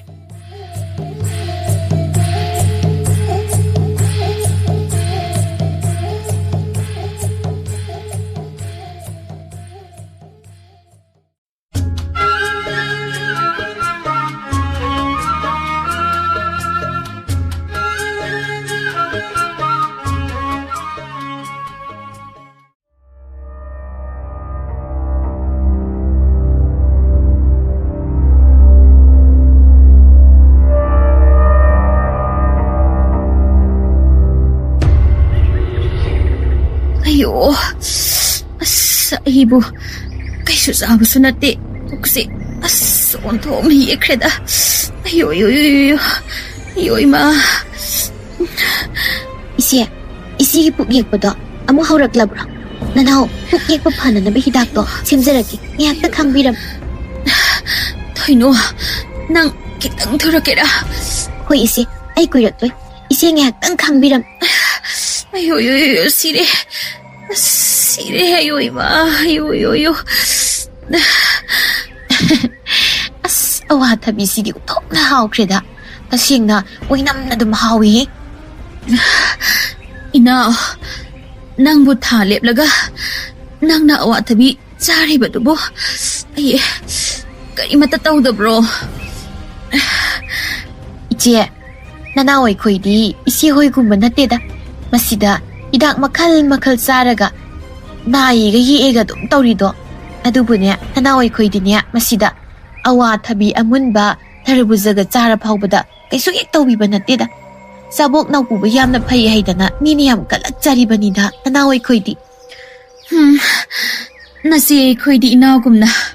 Sabok na puba yamna phaba haibado oidre. Adubune inaw, nang nachariba sinjak ado, nasada kayso tawdrabasu. Angang adudadi, kari oini haiba kari mata khandabro. Isi ibema, aigi amadi, isagi khanbibadugi khaluradi yamna thagatsari. Adubune isi ibema, aigi amadi isagi wabibagi mahut. Isigi nasado, amadi ibuk nungda nangpuriba angang adugi oinadum wabiyuda. Inaw ibema, nasi aigidi kayso khalonuda. Isagisu asway angam yawdanaba haina, aina kanna seksina hotnayda. Ngangza sarisi, thaningdabana loire. Magi pibuk nungda nangpuriba, mana wana senna zariba masasya, puklakpadadi, aina pukni isima khangpuntini. Aduga ina, chaba yandaba chadana, hatnaba hotnayba angangsi oina, pukani haisya. Madi khangzabanate. Masida, kayso laytaw mana, waga sauna ngangzaba sari. Kaidawre inaw, natomta nokliduna. Kari nokningba wano niya, nasi aikoydasu kara ahayudana. Isya, kayso tawdeda. Sum wakalda, isana, ima kainaga kaurakpado, taba, adugini. Oo, adugi oire. Adubudi aisu, isagi wakalda itoomta, momono paso adom ihawida. Nukningniba. Nangyam nukningniba. Chapokpa matamduda, asiba nga ngoy napoklabadi, nokpadi laydana, sining maphawniyasya, khangji. Kaidawre inaw, natomta amuk mangliduna. Mondrang amuk sanariraba. Isya, aiso lepada wari. Aiki kado oina potharurage. Sida sumphamlaga mayangba layba sina phatrane. Natomta kada laydoy sarukpudi. Yani isi, ay itomda layroi atang bisu ay hinagda lengdan laydoy ni ay sanglagi. Oh, hoy. Ho ha hayra asu thoinu he kauro. Aw isi, kari tuina ngangza sayno khangdi. Atang bi ay imungda sangi kutsya amta samuse. Yani je, nanawgi kutsida paibiyo. Nanaw dum samjagi. Kaday, changasi. Sida laybasya yamna ware. Mina saba thakpada panaba misu yamna layri. Nabana masana naraga nadaba mida yingsin-yingsin-dana ngangbo tawna gantri. Asi hairaga, tabum mga naupuraba mana, pet tawdana, magi katamna changkiram. Taba amadi, tamnagi mawong matawaduda, chingnaba yamna pokle. Mapukning aduna so, ilum-lumzadaba ama, poklakle. Mana adumna, charang khwerang na bado, may thongda so, mami tarami. Isya bu kaidawragi. Thoinua, kaigino khangde. Aigi pukningse, yamna sarangnay. Aigi wakalnara, karino khangde. Hausikta, naseto na awat habizaraga. Aina oina, nahabadang natawi. Adugidi, aisyu khalibani isi. Isidi, adugumba mironmi na saba yadaba chinjak amata saba nati. Adugi mahut, apa chinjak, hida oiba ngagtani, isi na sariba. Aduga isi tondi, nungti numit kudingi awatabi gumba, darabuzagumba, adum khazingumba ngagta kan duna sariban. Ado madi kaisyu tawdemi. Adunni aisu khalisi. Nahan makhaidi, masisingse thoina khanjiludabani. Adubu ngasigi thawdok aduna aise chingnabagi chingnaba ngakta ngaihale. Siya, chumna tan charuba oiramasu yaida. ꯃꯗꯨ ꯃꯥꯟꯗꯦ. ꯑꯗꯨꯕꯨ ꯏꯆꯦ ꯀꯔꯝꯅ ꯈꯪꯗꯣꯛꯀꯅꯤ? ꯋꯥ ꯍꯥꯏꯒꯦ, ꯈꯔ ꯅꯛꯁꯤꯜꯂꯣ. ꯍꯣꯏ, ꯀꯩ ꯋꯥꯅꯣ ꯏꯆꯦ? ꯃꯈꯣꯏꯅ ꯀꯥꯗ ꯂꯩꯔꯤꯁꯤ ꯀꯔꯤ ꯀꯔꯤ ꯋꯥꯔꯤ ꯁꯥꯒꯦ ꯍꯥꯏꯅ ꯂꯨꯝꯂꯒ ꯑꯃꯨꯛꯇ ꯇꯥꯊꯣꯛ. ꯀꯩꯒꯨꯝꯕ ꯆꯤꯡꯅꯕ ꯇꯥꯕ ꯌꯥꯎꯔꯕꯗꯤ ꯑꯩꯉꯣꯟꯗ ꯇꯝꯂꯛꯎ. ꯍꯣꯏ ꯏꯆꯦ, ꯑꯗꯨꯗꯤ ꯍꯧꯖꯤꯛꯃꯛ ꯍꯦꯛꯇ. ꯆꯠꯂꯣ, ꯊꯤꯜꯂꯕꯅꯦ. ꯍꯣꯏ ꯏꯆꯦ, ꯑꯩ ꯆꯠꯂꯤ. ꯀꯔꯤ ꯍꯥꯏꯅꯤ ꯍꯥꯏꯕꯗꯣ ꯇꯥꯊꯣꯛꯂꯨꯔꯒꯦ.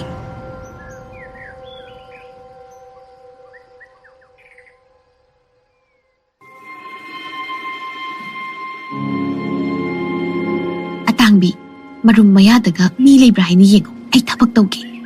ꯍꯣꯏ ꯏꯆꯦ. ꯄꯟꯊꯧ ꯏꯄꯥ ꯏꯕꯨꯡ, ꯅꯅꯥꯏ ꯑꯩꯒꯤ ꯄꯥꯏ ꯃꯄꯤꯕꯨ ꯅꯨꯡꯗ ꯅꯥꯎ ꯄꯨꯔꯤꯕ ꯑꯉꯥꯡ ꯑꯁꯤꯕꯨ ꯇꯦꯛꯇ ꯀꯥꯏꯗꯕ ꯑꯣꯏꯍꯟꯕꯤꯌꯨ. ꯑꯗꯨꯒ ꯅꯅꯥꯏ ꯑꯩꯕꯨꯁꯨ ꯑꯋꯥ ꯆꯩꯅꯥ ꯑꯃꯠꯇ ꯐꯥꯎꯍꯟꯕꯤꯌꯨ. ꯅꯅꯥꯏ ꯑꯩꯅ ꯏꯄꯥꯅ ꯄꯦꯟꯖꯅꯕ ꯍꯩꯔꯥꯡ ꯂꯩꯔꯥꯡ ꯈꯠꯆꯔꯤ. ꯑꯣ, ꯑꯁꯤꯅ ꯑꯣꯏꯕ ꯇꯥꯏꯅ. ꯏꯆꯦꯇꯣꯟꯅ ꯑꯊꯤꯟ ꯑꯌꯦꯛ ꯅꯨꯡꯉꯥꯏꯇꯕ ꯑꯃꯠꯇ ꯌꯥꯎꯗꯅ ꯀꯣꯝꯅ ꯍꯥꯏꯅ ꯆꯠꯂꯤꯕꯁꯦ. ꯄꯥꯎꯁꯦ ꯏꯆꯦꯜꯗ ꯇꯝꯂꯨꯗꯕ ꯌꯥꯗꯦ. ꯑꯇꯥꯡꯕꯤ, ꯏꯆꯦ. ꯆꯠꯈ꯭ꯔꯕ꯭ꯔꯣ? ꯆꯠꯈ꯭ꯔꯦ. ꯏꯆꯦꯅ ꯇꯧꯁꯤꯟꯅꯕ ꯄꯨꯝꯕꯗꯣ ꯃꯥꯗꯤ ꯑꯁꯦꯡꯕ ꯑꯣꯏꯅ ꯊꯥꯖꯗꯅ ꯏꯆꯦꯍꯟꯗ ꯇꯝꯕ ꯆꯦꯟꯈ꯭ꯔꯦ. ꯏꯆꯦꯍꯟꯗꯤ ꯏꯆꯦꯇꯣꯟꯅ ꯇꯧꯔꯤꯁꯦ ꯑꯃꯠꯇ ꯈꯪꯖꯕ ꯅꯠꯇꯦ. ꯈꯜꯂꯨꯔꯒ ꯅꯨꯡꯕꯨ ꯅꯨꯡꯉꯥꯏꯕꯤꯗꯦ. ꯅꯨꯡꯉꯥꯏꯇꯕ ꯑꯩ ꯃꯥꯅ ꯋꯥꯅ ꯆꯥꯛꯅ ꯈꯥꯡꯕꯗꯨꯅꯤ ꯑꯩꯅ ꯏꯃꯤꯠꯁꯤ ꯄꯦꯅ ꯌꯦꯡꯅꯤꯡꯉꯤꯁꯤ. ꯌꯨꯝꯁꯤꯒꯤ ꯌꯨꯝꯕꯨꯔꯦꯝꯕꯤ ꯍꯥꯏꯕ ꯃꯤꯡꯊꯣꯜꯗꯣ ꯐꯪꯂꯝꯗꯥꯏ ꯃꯤꯀꯨꯞꯇꯨꯗꯅꯤ ꯃꯥꯅ ꯀꯔꯥꯏꯗꯒꯤꯅꯣ ꯄꯣꯠ ꯂꯥꯎꯅ ꯐꯥꯎꯗꯣꯔꯛꯇꯅ ꯑꯩꯅ ꯂꯣꯅꯕꯤ ꯅꯨꯄꯤ ꯍꯥꯏꯕ ꯃꯤꯡꯊꯣꯜꯁꯦ ꯐꯪꯂꯦꯗꯅ. ꯑꯗꯨꯅ ꯃꯥꯅ ꯂꯩꯇ꯭ꯔꯕꯗꯤ ꯌꯨꯝꯁꯤꯒꯤ ꯌꯨꯝꯕꯨꯔꯦꯝꯕꯤ ꯍꯥꯏꯕꯗꯣ ꯑꯩꯅ ꯑꯣꯏꯗꯧꯔꯤꯕꯅꯤ. ꯑꯗꯨꯅ ꯇꯉꯥꯏꯃꯛ ꯐꯗꯅ ꯊꯕꯛꯁꯦ ꯇꯧꯗꯕ ꯌꯥꯗꯕꯅꯤ.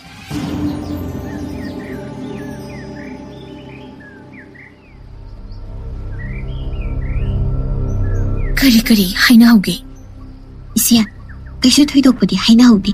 ꯑꯗꯣ ꯏꯆꯦꯇꯣꯟꯅ ꯃꯁꯥꯗ ꯑꯊꯤꯟ ꯑꯌꯦꯛ ꯑꯃꯠꯇ ꯇꯧꯗ꯭ꯔꯤꯕ, ꯑꯗꯨꯒ ꯃꯥꯒꯤ ꯄꯤꯕꯨꯛꯅꯨꯡꯗ ꯂꯩꯔꯤꯕ ꯑꯉꯥꯡ ꯑꯁꯤꯅ ꯐꯔꯤꯕꯒꯤ ꯃꯔꯝ ꯑꯃꯗꯤ ꯂꯩꯔꯝꯃꯤ. ꯀꯔꯤ ꯃꯔꯝꯅꯣꯅꯦ? ꯊꯣꯏꯅꯨ ꯅꯪꯕꯨ ꯇꯝꯃꯣ. ꯑꯩꯕꯨ ꯇꯥꯅꯤꯡꯕꯅ ꯂꯣꯏꯔꯦꯅꯦ. ꯏꯆꯦ, ꯑꯇꯩ ꯑꯃꯠꯇꯅ ꯑꯣꯏꯔꯝꯗ꯭ꯔꯤ. ꯏꯆꯦꯇꯣꯟꯒꯤ ꯀꯥꯗ ꯂꯣꯅ ꯂꯥꯏ ꯑꯃ ꯂꯥꯛꯏ. ꯃꯗꯨꯒꯤ ꯊꯧꯖꯥꯜꯅ ꯑꯣꯏꯔꯝꯃꯤ. ꯅꯪ ꯍꯥꯏꯗꯨꯕꯨ ꯁꯦꯡꯂꯕ꯭ꯔꯅꯦ? ꯍꯣꯏ ꯏꯆꯦ, ꯑꯩ ꯏꯃꯤꯠꯃꯛꯅ ꯎꯖꯔꯛꯂꯕꯅꯤ. ꯑꯗꯨꯕꯨꯅꯦ ꯊꯣꯏꯅꯨ, ꯋꯥꯈꯜꯁꯤꯅꯗꯤ ꯊꯥꯖꯧ ꯍꯥꯏꯕ ꯏꯌꯥ ꯌꯥꯗꯦ. ꯑꯗꯨꯃꯛ ꯆꯤꯡꯅꯗꯨꯅ ꯂꯩꯔꯦ. ꯏꯆꯦ, ꯀꯩꯁꯨ ꯊꯣꯏꯅ ꯈꯟꯖꯤꯟꯕꯤꯔꯨꯅꯨꯗ. ꯑꯗꯨꯒꯤ ꯁꯔꯨꯛ ꯏꯆꯦ, ꯑꯩꯈꯣꯏꯁꯨ ꯃꯥꯏꯕ ꯑꯃ ꯇꯥꯟꯅꯅꯕ ꯇꯧꯕꯅ ꯐꯒꯗ꯭ꯔꯥ ꯈꯜꯂꯦ ꯑꯩꯗꯤ. ꯅꯪꯅ ꯍꯥꯏꯔꯤꯗꯨꯁꯨ ꯈꯟꯅꯕ ꯌꯥꯕ ꯋꯥꯅꯤ. ꯑꯗꯨꯕꯨꯅꯦ, ꯑꯩꯅ ꯑꯣꯏꯔꯤꯕ ꯐꯤꯕꯝꯁꯤꯗ ꯃꯥꯏꯕ ꯃꯥꯏꯕꯤ ꯇꯥꯟꯅꯕ ꯍꯥꯏꯗꯣ ꯑꯃꯨꯛ. ꯏꯆꯦ, ꯑꯗꯨꯒꯤꯗꯤ ꯀꯔꯤꯝꯇ ꯋꯥꯔꯨꯅꯨ. ꯅꯅꯥꯎ ꯂꯩꯔꯤꯁꯤꯗꯤ ꯑꯩꯅ ꯑꯗꯨꯝ ꯆꯠꯂꯒ ꯁꯤꯗ ꯍꯥꯏꯅꯔꯒ ꯂꯣꯏꯔꯦ. ꯇꯉꯥꯏꯃꯛ ꯐꯗ꯭ꯔꯕ ꯀꯥꯟꯗ ꯃꯥꯏꯕꯗꯣ ꯌꯨꯝꯁꯤꯗ ꯀꯧꯔꯁꯨ. ꯍꯣꯏꯅꯦ, ꯑꯗꯨꯝ ꯍꯥꯏꯅ ꯇꯧꯔꯁꯨ ꯌꯥꯏꯅꯦ. ꯑꯩꯁꯦ ꯏꯇꯣꯝꯇꯗꯤ ꯋꯥꯈꯜ ꯑꯃꯠꯇ ꯊꯣꯛꯇ꯭ꯔꯕꯅꯦ. ꯇꯧꯐꯝ ꯈꯪꯗꯗꯅ ꯅꯪꯅ ꯁꯨꯃꯥꯏꯅ ꯍꯥꯏꯔꯛꯄꯁꯦ ꯌꯥꯝꯅ ꯅꯨꯡꯉꯥꯏꯔꯦ. ꯁꯤꯅꯅꯦ, ꯅꯪꯅ ꯂꯩꯅꯤꯡꯕ ꯀꯩꯅꯣ ꯂꯩꯖꯧ. ꯌꯥꯔꯅꯤꯗ ꯏꯆꯦ. ꯑꯩꯒꯤꯗꯤ ꯏꯆꯦꯅ ꯋꯥꯈꯜ ꯅꯨꯡꯉꯥꯏꯕ ꯑꯗꯨꯗꯅꯤ ꯄꯥꯝꯖꯕ. ꯏꯆꯦꯅ ꯅꯨꯡꯁꯨꯛ ꯅꯨꯡꯖꯥꯅꯅ ꯂꯩꯕꯗꯣ ꯌꯦꯡꯕ ꯌꯥꯝ ꯅꯨꯡꯉꯥꯏꯇꯦ. ꯏꯆꯦ, ꯁꯤ ꯂꯧꯁꯤꯜꯂꯨꯁꯦ. ꯏꯆꯦꯅꯅꯦ ꯏꯅꯥꯎꯅꯤ ꯈꯜꯂꯒ ꯅꯨꯡꯁꯤꯗꯅ ꯄꯤꯕꯅꯤ. ꯅꯪꯅ ꯂꯧꯗ꯭ꯔꯗꯤ ꯏꯆꯦ ꯌꯥꯝꯅ ꯅꯨꯡꯉꯥꯏꯔꯔꯣꯏ. ꯑꯗꯨꯗꯤ ꯂꯧꯔꯒꯦꯀꯣ ꯏꯆꯦ. ꯍꯣꯏꯅꯦ ꯂꯧꯁꯤꯜꯂꯣ.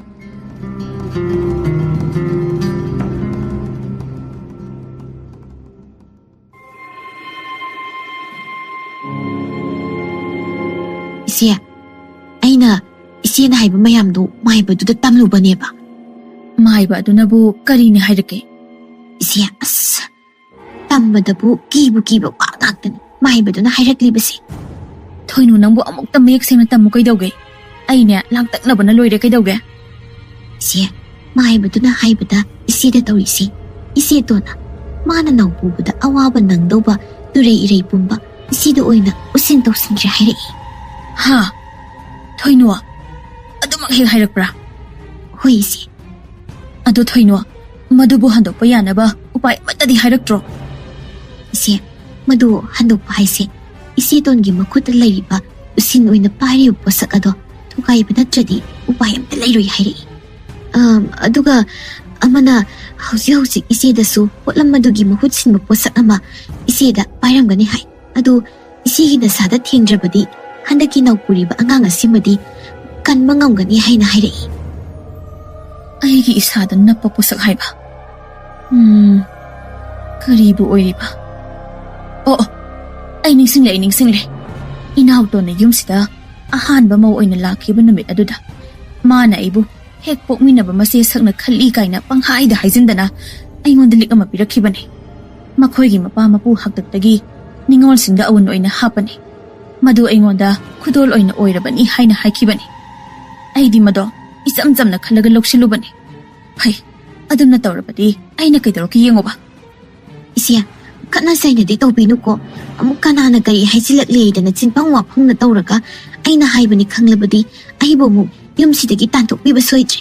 ꯑꯩꯗꯤ ꯌꯨꯝꯁꯤꯗꯒꯤ ꯇꯥꯟꯊꯣꯔꯛꯂꯕꯗꯤ ꯀꯗꯥꯏꯗ ꯂꯩꯅꯤ? ꯅꯅꯥꯎꯍꯣꯏꯒꯤ ꯂꯩꯐꯝ ꯂꯩꯕꯁꯨ ꯅꯠꯇꯦ. ꯑꯗꯨꯅ ꯀꯔꯤꯒꯤ ꯄꯥꯈꯠꯂꯤꯅꯣ? ꯈꯠꯅꯗꯧꯕ ꯅꯠꯇꯦ. ꯊꯕꯛ ꯑꯣꯏꯅ ꯇꯧꯗꯧꯕꯅꯤ. ꯑꯩꯅ ꯍꯥꯏꯔꯤꯕꯁꯤꯗꯪ ꯇꯧ, ꯀꯔꯤꯃꯠꯇ ꯇꯧꯔꯣꯏ. ꯍꯣꯏ ꯏꯆꯦ, ꯈꯠꯅ ꯆꯩꯅꯕꯕꯨ ꯇꯧꯔꯣꯏ ꯍꯥꯏꯔꯕꯗꯤ ꯅꯅꯥꯎꯒꯤꯗꯤ ꯏꯆꯦꯅ ꯍꯥꯏꯕ ꯈꯨꯗꯤꯡ ꯂꯣꯏꯅ ꯇꯧꯖꯒꯦ. ꯈꯔ ꯆꯪꯁꯤꯜꯂꯛꯑꯣ, ꯏꯆꯦ ꯋꯥ ꯍꯥꯏꯒꯦ. ꯀꯩ ꯋꯥꯅꯣ ꯏꯆꯦ? ꯆꯠꯂꯣ, ꯆꯥꯛꯈꯨꯝꯗꯒꯤ ꯑꯋꯥꯊꯕꯤ ꯇꯔꯕꯨꯖ ꯀꯩꯀꯥ ꯃꯌꯥꯝꯗꯣ ꯐꯖꯅ ꯁꯦꯝꯂꯒ ꯄꯨꯔꯛꯑꯣ. ꯏꯆꯦ, ꯑꯗꯨꯕꯨ ꯆꯥꯔꯒ... ꯀꯔꯤꯒꯤ ꯄꯥꯈꯠꯂꯤꯅꯣ? ꯅꯪꯅ ꯍꯥꯏꯗꯨꯅ ꯆꯨꯝꯂꯗꯤ ꯑꯩꯅ ꯆꯥꯔꯒ ꯏꯅꯥꯎꯇꯣꯟꯅ ꯑꯣꯏꯅ ꯅꯥꯗꯧꯔꯤꯕꯅꯤ. ꯑꯗꯣ ꯆꯨꯝꯕ꯭ꯔꯥ ꯆꯨꯝꯗꯕ꯭ꯔꯥ ꯍꯥꯏꯅ ꯌꯦꯡꯊꯣꯛꯄ ꯆꯨꯝꯃꯤ. ꯑꯗꯨꯒ ꯃꯥꯅ ꯑꯩꯉꯣꯟꯗ ꯋꯥꯍꯟꯈꯤꯕ ꯃꯌꯥꯝ ꯑꯗꯨꯁꯨ ꯂꯣꯏꯅ ꯂꯥꯈꯠꯂꯒ ꯁꯤꯡꯗꯧꯔꯤꯕꯅꯤ. ꯐꯅꯤ ꯏꯆꯦ, ꯅꯅꯥꯎ ꯂꯧꯖꯔꯨꯈꯤꯒꯦ. ꯆꯠꯂꯣ.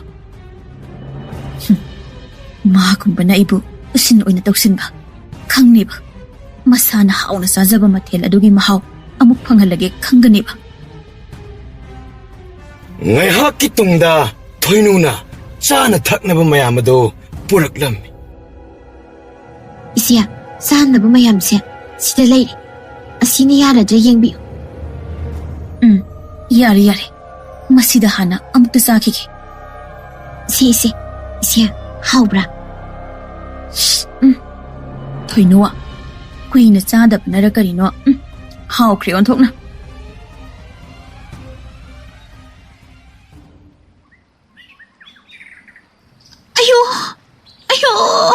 ꯑꯌꯣ 이마. 이제 그대로기 이제. 아유, 아땅비, 애기 복시 튄바다 로이리. 아두디 이제 복 튄바 파나바 히다도 시엠로키게. ngaiko a땅비, 아두기 사룩 마시야도 까리까리 사루이 아무때 잉무소, 마까리 사리 잉무소. 화이지. 아유, 이마, 마두기도 비도나 까리까리 짜리도 강네. 이제 한도 아와타비 따라보자는 증바 마얌 짜라가 레호이. 까리 하이바, 마나도 짜바다니다나. 아이나 솜다 아나나 헤리시디. 아땅비, 코치엽다 사모. 이 마기만 악착게.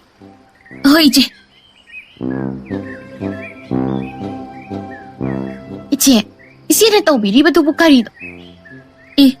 이나오, 아이나 까이다우라게냐. 나때 나시에나 이나오다 농아이르이다바 까리다우크라게냐. 아도 하이바 나때다 이세. 미로리바 이세나 짜리 탁리바 마얌두바 하이바니다. 아이나 싸닝바 사바니 까이노. 나때 아이나 싸닝바 사바다 이나오다 농아이다바 까리다우라게냐. ꯑꯩꯉꯣꯟꯗꯕꯨꯗꯤ ꯀꯩꯁꯨ ꯇꯧꯗꯦꯗ. ꯑꯗ ꯏꯆꯦꯗꯤ ꯅꯁꯥꯗꯣ ꯈꯔ ꯁꯣꯟꯕꯗꯨꯗ ꯍꯥꯏꯕꯒꯤ ꯋꯥꯅꯤ. ꯑꯗꯨꯒꯤꯗꯤ ꯏꯅꯥꯎꯅ ꯀꯩꯁꯨ ꯋꯥꯅꯤꯡꯉꯥꯏ ꯑꯣꯏꯗꯦꯗ. ꯅꯪꯅ ꯆꯥꯅꯤꯡꯕ ꯆꯥꯕ ꯃꯇꯝꯗꯁꯨ ꯏꯅꯥꯎꯅ ꯍꯥꯏꯗꯨꯗꯤ ꯑꯩꯒꯤ ꯏꯊꯧ ꯅꯠꯇꯦꯅ. ꯑꯗꯨꯗꯤ ꯑꯩꯗꯤ ꯑꯊꯤꯟ ꯑꯌꯦꯛ ꯇꯧꯗꯦꯗꯅ ꯑꯗꯨꯒꯤ ꯍꯥꯏꯕꯅꯤ. ꯑꯗꯣ ꯏꯆꯦꯗꯤ ꯌꯥꯝ ꯇꯣꯏꯅ ꯅꯨꯡꯉꯥꯏꯇꯦ ꯍꯥꯏꯕꯗꯨꯒꯤ ꯍꯥꯏꯕꯅꯤꯗ. ꯑꯗꯨꯒꯤ ꯑꯣꯏꯔꯗꯤ ꯀꯔꯤꯃꯠꯇ ꯋꯥꯅꯤꯡꯉꯥꯏ ꯑꯣꯏꯗ꯭ꯔꯦ ꯏꯅꯥꯎ ꯏꯕꯦꯝꯃ. ꯍꯟꯗꯛꯁꯦ ꯃꯍꯥꯏꯕ ꯑꯃ ꯊꯦꯡꯅꯔꯦ. ꯃꯥꯅ ꯃꯟꯇ꯭ꯔ ꯑꯃ ꯇꯥꯛꯇꯅ ꯑꯋꯥꯊꯕꯤ ꯇꯔꯕꯨꯖꯒ ꯂꯣꯏꯅ ꯆꯥꯕ ꯌꯥꯔꯦ. ꯃꯟꯇ꯭ꯔ ꯑꯗꯨꯕꯨ ꯁꯣꯜꯂꯕꯗꯤ ꯆꯥꯔꯁꯨ ꯀꯔꯤꯃꯠꯇ ꯑꯊꯤꯟ ꯑꯌꯦꯛ ꯇꯧꯔꯔꯣꯏ ꯍꯥꯏꯔꯦ.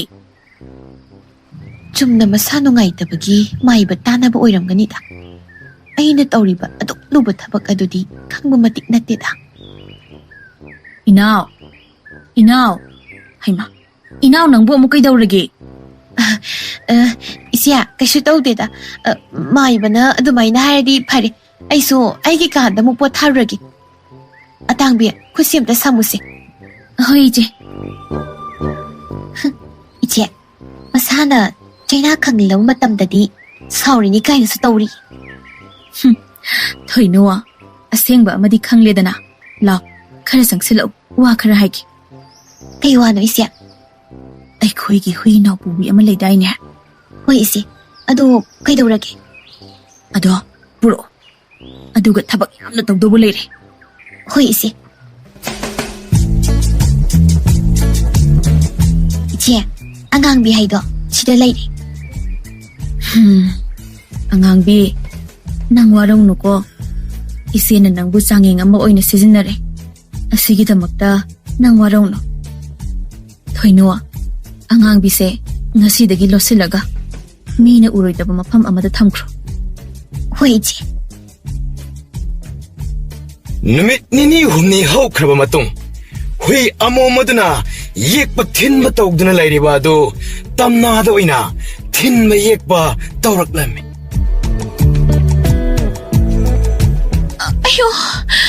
Ayo, atangbi. Iche, kari amuk tawrage. Ise, kay tawrage mi. Kutsi sap. Hausiwa, isiyagi manakta sasi. Hoi iche. Iche. Kay daure ina. Iche bo, hausi kari sagi. Aidi, kari mata sadina. Isi, oidaba haibino. Awa tabi darabuzana singba, chaba yadaba chinjak chabino hai isini. Aidi adugumba amata sadina. Tamna thabana chadi hairabanina mamit makna ubusu nattabana makha tana wa hainarabade mana tawriba adu soidana khangaklani khangbana wado makha tada tabtharaklaga. Hare, ado oiradi. Atangbi, kutsi samu. Hannaba tawrasi. Hoi iche.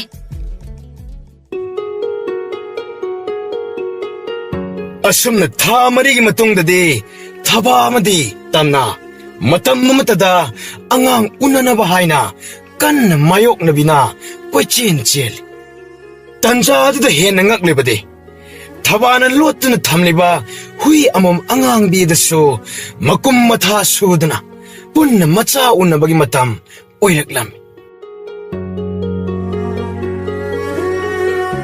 Ibungo asawba. Nanggi loinabi ahaldo. Masano pa ama pangzari niya. As, ine, yamna nungajare. Ado ine, aigi nupi tombi edugisyo, soidan honabiro. Hoi ibungo. Ngahaki tungdadi, mayok na bidu, kiboy kangboy lauraga, chentoraklame. Ima, kari matawno. Ima. Kaidorage ine? Ha, ine? Ibungo asawba. Ine, pagkatabi ing natam na amuk tahabi yung kaidoge.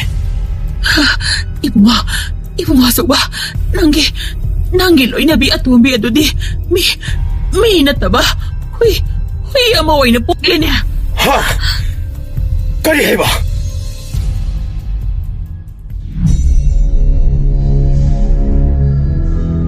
Ay, Ichapiyo. Ay, Ichapiyo. Tamna, nang mungaro bo. Hui do kamay na ichawe ni yokadorige. Hui do nati, ay naisi. Ichino pukli ba angang do, ay ichane. Kaino nang haido bo. Mana pukli ba angang adubo, kamay na nanggi angang way kadorige. Mana so ito na may tanaraga usin daw boy rin angang do ay gini. Taning de, tabaya wakangang. Atangbi, nasisi mapalipal tungan na nang nakana siya no. Ay, daso. Makwita, ay nahay siya mong tatabi ko kay Dogi. Ay nahay mawaga matatada ng chatkin. Iche, usin na ikoy na tawraga. Karamahay na ng tawri ba siba? Aiko'y kaganda na. Ako'y nasuay na ng tabak karatawrang matong mani. Tuwira so, kay Doni.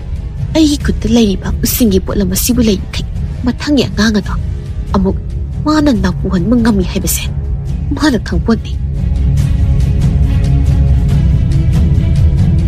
ꯏꯆꯦ, ꯑꯉꯥꯡꯁꯨ ꯇꯦꯛꯇ ꯀꯥꯏꯗꯨꯅ ꯎꯅꯔꯦ. ꯑꯗꯣ ꯑꯉꯥꯡꯕꯤꯁꯦ ꯊꯥꯗꯣꯛꯄ ꯌꯥꯔꯕ꯭ꯔꯣ? ꯌꯥꯗ꯭ꯔꯤ ꯊꯣꯏꯅꯣ. ꯊꯕꯛ ꯈꯔ ꯋꯥꯠꯂꯤ. ꯆꯦꯛꯁꯤꯟꯅ ꯊꯝꯈꯣ. ꯍꯣꯏ ꯏꯆꯦ. ꯊꯕꯥꯒꯤ ꯃꯆꯥꯅꯨꯄꯥꯗꯨꯒꯤ ꯌꯨꯕꯥꯜ ꯅꯨꯃꯤꯠꯅꯤ. ꯃꯆꯥ ꯄꯤꯕ ꯐꯪꯂꯦ ꯍꯥꯏꯅ ꯌꯥꯝꯅ ꯆꯥꯎꯅ ꯈꯪꯅ ꯆꯥꯅꯕ ꯀꯌꯥ ꯀꯧꯗꯨꯅ ꯆꯥꯛ ꯈꯥꯡꯂꯤ. ꯇꯟꯖꯥ ꯑꯗꯨꯗ ꯇꯝꯅꯥꯗꯣ ꯏꯀꯥꯏ ꯈꯪꯗ ꯇꯞ ꯇꯥꯕ ꯃꯈꯩ ꯀꯦꯁꯤꯜꯂꯒ ꯃꯌꯥꯝ ꯑꯗꯨꯒ ꯅꯣꯛ ꯅꯣꯛꯇꯅ ꯋꯥꯔꯤ ꯁꯥꯔꯤ. ꯃꯥꯒꯤ ꯃꯇꯧ ꯑꯗꯨꯗ ꯂꯣꯟꯅꯕꯤ ꯅꯨꯄꯤ ꯑꯗꯨꯅ ꯍꯦꯟꯅ ꯅꯨꯄꯥ ꯑꯗꯨꯅꯁꯨ ꯂꯨꯅ ꯇꯧꯏ ꯍꯥꯏꯅ ꯋꯥꯔꯤꯅꯔꯤ. ꯏꯆꯦ, ꯏꯆꯦꯇꯣꯟꯅ ꯏꯆꯦꯕꯨ ꯎꯁꯤꯠꯇꯅ ꯇꯧꯔꯤꯕꯁꯤꯕꯨ ꯇꯨꯃꯤꯟꯅ ꯑꯗꯨꯝ ꯌꯦꯡꯗꯨꯅ ꯂꯩꯔꯒꯦ ꯍꯥꯏꯔꯤꯔꯣ? ꯇꯨꯃꯤꯟ ꯂꯩꯌꯣ. ꯑꯩꯅ ꯊꯕꯛ ꯇꯧꯒꯗꯕ ꯀꯨꯏꯗ꯭ꯔꯕꯅꯤ. ꯂꯥꯛꯑꯣ ꯑꯁꯣꯝꯗ. ꯍꯣꯏ ꯏꯆꯦ. ꯑꯁꯨꯝꯅ ꯍꯥꯏꯅꯗꯨꯅ ꯇꯤꯜꯂꯤꯕ ꯃꯤꯁꯤꯡ ꯑꯗꯨꯅ ꯎꯔꯣꯏꯗꯕ ꯃꯔꯨꯝ ꯑꯃꯗ ꯆꯪꯁꯤꯜꯂꯝꯃꯤ.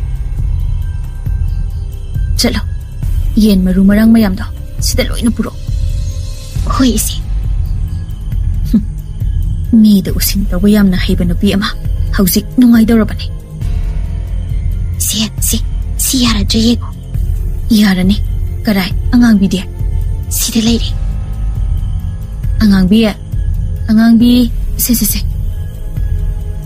ꯑꯁꯨꯝꯅ ꯍꯨꯏ ꯑꯗꯨꯒꯤ ꯃꯃꯥꯡꯗ ꯌꯦꯟ ꯃꯐꯩꯒꯤ ꯃꯔꯨꯗꯨ ꯎꯠꯂꯒ ꯂꯛꯅꯔꯤ. ꯍꯨꯏ ꯑꯗꯨꯁꯨ ꯀꯟꯅ ꯀꯟꯅ ꯈꯣꯡꯂꯤ. ꯃꯌꯥꯝ ꯇꯤꯜꯂꯤꯕ. ꯑꯁꯨꯝꯅ ꯋꯥꯗꯨ ꯍꯥꯏꯕ ꯂꯣꯏꯗ ꯇꯤꯜꯂꯤꯕ ꯃꯌꯥꯝ ꯑꯗꯨꯗ ꯑꯣꯟꯁꯤꯜꯂꯒ ꯍꯨꯏꯗꯧꯅ ꯈꯣꯡꯖꯤꯜꯂꯝꯃꯤ.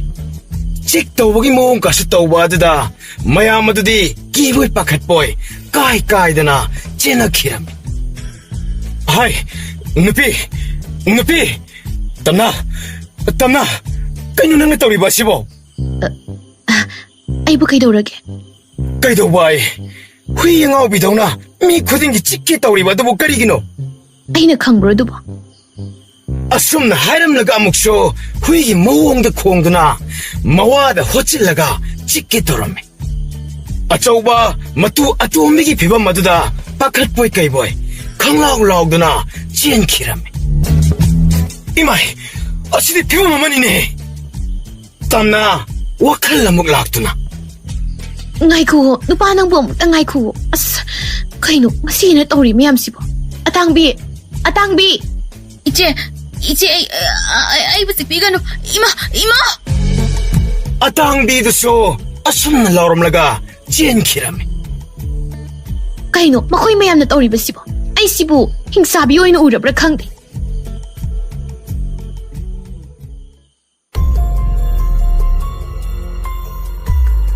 ꯏꯆꯦ, ꯉꯁꯤ ꯇꯧꯔꯤꯕ ꯃꯌꯥꯝꯁꯤꯅ ꯀꯤꯗꯅ ꯏꯆꯦꯇꯣꯟꯗꯤ ꯃꯇꯨꯡꯗ ꯀꯩꯝꯇ ꯇꯧꯔꯛꯂꯔꯣꯏꯗꯕꯅꯤ. ꯊꯣꯏꯅꯣ, ꯑꯩꯅ ꯈꯟꯕꯗ ꯉꯁꯤ ꯇꯧꯔꯤꯕ ꯑꯁꯤꯅ ꯇꯣꯛꯈꯤꯅꯤ ꯊꯥꯖꯗꯦ. ꯑꯩꯅ ꯈꯟꯕꯗ ꯉꯁꯤꯒꯤ ꯊꯧꯑꯣꯡ ꯑꯗꯨꯅ ꯃꯥꯕꯨ ꯏꯀꯥꯏꯕ ꯄꯤ ꯍꯥꯏꯅ ꯍꯦꯟꯅ ꯑꯀꯟꯕ ꯊꯕꯛ ꯇꯧꯔꯛꯀꯅꯤ ꯈꯜꯂꯤ. ꯑꯗꯨꯗꯤ ꯏꯆꯦ, ꯑꯩꯈꯣꯏꯗꯤ ꯀꯔꯤ ꯇꯧꯅꯤ? ꯊꯣꯏꯅꯣ, ꯅꯪꯅꯦ ꯍꯌꯦꯡꯃꯛ ꯅꯪꯅ ꯊꯦꯡꯅꯔꯨꯏ ꯍꯥꯏꯕ ꯃꯥꯏꯕ ꯑꯗꯨꯒꯤ ꯃꯅꯥꯛꯇ ꯑꯃꯨꯛꯇꯒ ꯆꯠꯂꯨꯁꯨ.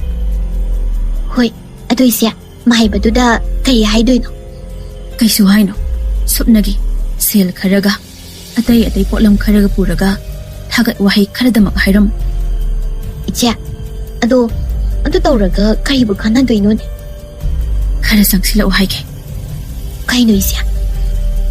ꯃꯥꯏꯕ ꯑꯗꯨꯗ ꯆꯠꯇꯨꯅ ꯃꯈꯣꯏꯅ ꯇꯧꯔꯤꯕ ꯑꯗꯨꯒꯨꯝꯕ ꯎꯁꯤꯟ ꯇꯧꯅꯕ ꯎꯅꯔꯤꯕꯅꯤ ꯍꯥꯏꯅ ꯋꯥꯔꯤ ꯁꯥꯒꯗꯕꯅꯤ. ꯑꯗꯨ ꯃꯥꯅꯕꯅ ꯅꯪꯅ ꯃꯥꯏꯕ ꯑꯗꯨꯒꯤ ꯃꯅꯥꯛꯇ ꯆꯠꯂꯨꯔꯕ ꯃꯇꯨꯡ ꯑꯩꯅ ꯎꯁꯤꯟ ꯇꯧꯔꯤꯕ ꯃꯤ ꯑꯗꯣ ꯃꯁꯝ ꯀꯦꯟꯒꯅꯤ, ꯂꯥꯏꯊꯨꯡ ꯂꯩꯅꯥ ꯄꯛꯅꯤ ꯍꯥꯏꯅ ꯍꯥꯏꯖꯤꯟꯒꯗꯕꯅꯤ. ꯑꯗꯨ ꯏꯆꯦ, ꯑꯁꯦꯡꯕ ꯇꯧꯕ ꯅꯠꯇ꯭ꯔꯗꯤ ꯀꯃꯥꯏꯅ ꯏꯆꯦꯇꯣꯟꯅ ꯊꯥꯖꯗꯧꯔꯤꯕ? ꯑꯗꯨꯒꯤꯁꯨ ꯊꯥꯖꯅꯕ ꯑꯩꯅ ꯇꯧꯅꯤ. ꯑꯁꯨꯝꯅ ꯍꯥꯏꯔꯒ ꯀꯕꯣꯛꯀꯪ ꯃꯄꯥꯟꯅ ꯁꯦꯝꯕ ꯐꯨꯔꯤ ꯐꯨꯔꯥꯡ ꯊꯣꯡꯅꯕ ꯍꯤꯗꯥꯛ ꯑꯗꯨꯒ ꯁꯝ ꯀꯦꯅꯕ ꯁꯝꯖꯥꯕꯤ ꯍꯤꯗꯥꯛ ꯑꯗꯨꯒ ꯎꯠꯂꯛꯂꯝꯃꯤ ꯏꯆꯦ ꯑꯁꯤ ꯑꯣꯏꯔꯗꯤ ꯊꯕꯛ ꯂꯥꯏꯔꯅꯤ ꯑꯗꯨꯅꯦ ꯑꯩꯅ ꯍꯥꯏꯕ ꯑꯗꯨꯗꯣ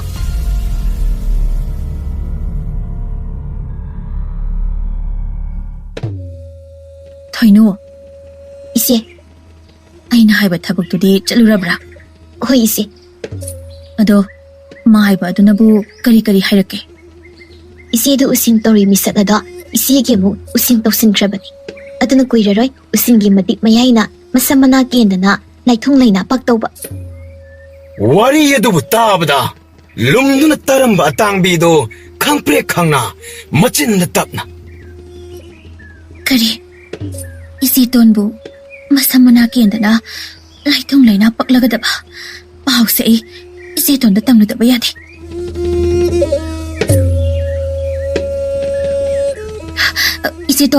ꯏꯆꯦꯇꯣꯟ ꯀꯩꯗꯧꯔꯦ ꯑꯇꯥꯡꯕꯤ ꯅꯪꯅ ꯑꯗꯨꯝ ꯄꯥꯈꯠꯅ ꯂꯥꯛꯇꯅ ꯀꯧꯔꯤꯗꯨꯕꯣ ꯏꯆꯦ ꯄꯨꯡꯃꯥꯡ ꯃꯥꯡꯕ ꯇꯥꯔꯦ ꯏꯆꯦ ꯀꯩꯅꯣ ꯋꯥꯗꯣ ꯑꯝꯇ ꯃꯌꯦꯛ ꯁꯦꯡꯅ ꯍꯥꯏꯌꯨꯁꯦ ꯏꯆꯦꯇꯣꯟꯅ ꯏꯆꯦꯍꯟꯗ ꯎꯁꯤꯟ ꯇꯧꯁꯤꯜꯂꯦ ꯍꯥꯏꯕ ꯈꯪꯈ꯭ꯔꯦ ꯑꯗꯨꯅ ꯏꯆꯦꯍꯟꯅ ꯏꯆꯦꯇꯣꯟꯗꯁꯨ ꯑꯃꯨꯛ ꯎꯁꯤꯟ ꯇꯧꯁꯤꯟꯈ꯭ꯔꯦ ꯀꯩꯅꯣꯅꯦ ꯅꯪꯅ ꯍꯥꯏꯗꯨꯕꯣ ꯁꯦꯡꯂꯕꯣ ꯁꯦꯡꯕ ꯍꯥꯏꯕ ꯁꯦꯡꯇ꯭ꯔꯦꯛ ꯁꯦꯡꯂꯕꯅꯤ ꯏꯆꯦꯇꯣꯟꯒꯤ ꯁꯝꯅꯥ ꯀꯦꯠꯅꯤ ꯂꯥꯏꯊꯨꯡ ꯂꯩꯅꯥ ꯄꯛꯅꯤ ꯍꯥꯏꯅꯁꯨ ꯍꯥꯏꯍꯧꯏ ꯑꯁ ꯂꯣꯏꯔꯦꯗꯅ ꯑꯩꯕꯨ ꯀꯔꯤꯅꯣ ꯃꯥꯏ ꯃꯤꯠꯁꯤꯅ ꯑꯁꯨꯛ ꯌꯥꯝ ꯍꯥꯒꯠꯆꯔꯛꯏꯁꯤꯕꯨ ꯁꯨꯝ ꯏꯁ ꯂꯣꯏꯔꯦꯗꯅ ꯏꯆꯦꯇꯣꯟ ꯅꯃꯥꯏꯒꯗꯣ ꯐꯨꯔꯤ ꯐꯨꯔꯥ ꯉꯥꯛꯇ ꯉꯥꯏꯔꯦ ꯑꯁ ꯑꯩ ꯂꯥꯏꯊꯨꯡ ꯄꯛꯄ ꯇꯥꯔꯕ ꯀꯥꯟꯅꯗꯦ ꯃꯈꯣꯏ ꯇꯥꯒꯤ ꯃꯅꯥꯛꯇ ꯆꯠꯂꯒ ꯋꯥꯀꯠꯂꯨꯗꯕ ꯌꯥꯗꯦ ꯃꯈꯣꯏ ꯇꯥ ꯑꯣ ꯃꯈꯣꯏ ꯇꯥ ꯅꯅꯥꯏ ꯅꯨꯄꯤꯅ ꯀꯧꯔꯤꯁꯦ ꯑꯃꯨꯛꯇ ꯇꯥꯕꯤꯌꯨ ꯀꯩꯗꯧꯒꯦ ꯇꯝꯅꯥ ꯅꯃꯥꯏꯗꯨꯗꯤ ꯀꯩꯗꯧꯔꯤꯕ ꯏꯆꯦꯅ ꯇꯧꯔꯤꯅꯤ ꯅꯆꯦꯅ ꯅꯠꯇꯦ ꯅꯆꯦꯗ ꯀꯩꯗꯧꯗꯅꯣꯕ ꯑꯗꯨꯅ ꯇꯧꯔꯤꯕ ꯑꯗꯨꯕꯨ ꯃꯥꯅ ꯑꯩꯕꯨ ꯎꯁꯤꯟ ꯇꯧꯁꯤꯜꯂꯤꯅꯤ ꯍꯦꯔꯥ ꯃꯗꯨꯕꯨ ꯑꯣꯏꯕ ꯌꯥꯕ ꯋꯥꯔꯥꯅꯦ ꯑꯗꯨꯒ ꯎꯁꯤꯟ ꯇꯧꯔꯒꯕꯨ ꯁꯨꯃꯥꯏꯅ ꯇꯧꯅꯕ꯭ꯔꯥꯅꯦ ꯊꯥꯖꯗ꯭ꯔꯤꯔꯣ ꯏꯆꯦꯒ ꯊꯣꯏꯅꯨꯒꯅ ꯁꯥꯟꯅꯕ ꯋꯥꯔꯤꯗꯣ ꯑꯇꯥꯡꯕꯤꯅ ꯂꯣꯏꯅ ꯇꯥꯔꯛꯂꯕꯅꯤ ꯍꯦ ꯃꯥꯃꯛꯅ ꯑꯗꯨꯝꯅ ꯇꯧꯔꯕꯗꯤ ꯈꯪꯅꯤ ꯑꯩ ꯊꯤꯛ ꯇꯧꯒꯦ ꯍꯧꯖꯤꯛꯃꯛ ꯇꯧꯕꯤꯌꯨ ꯂꯥꯛꯑꯣ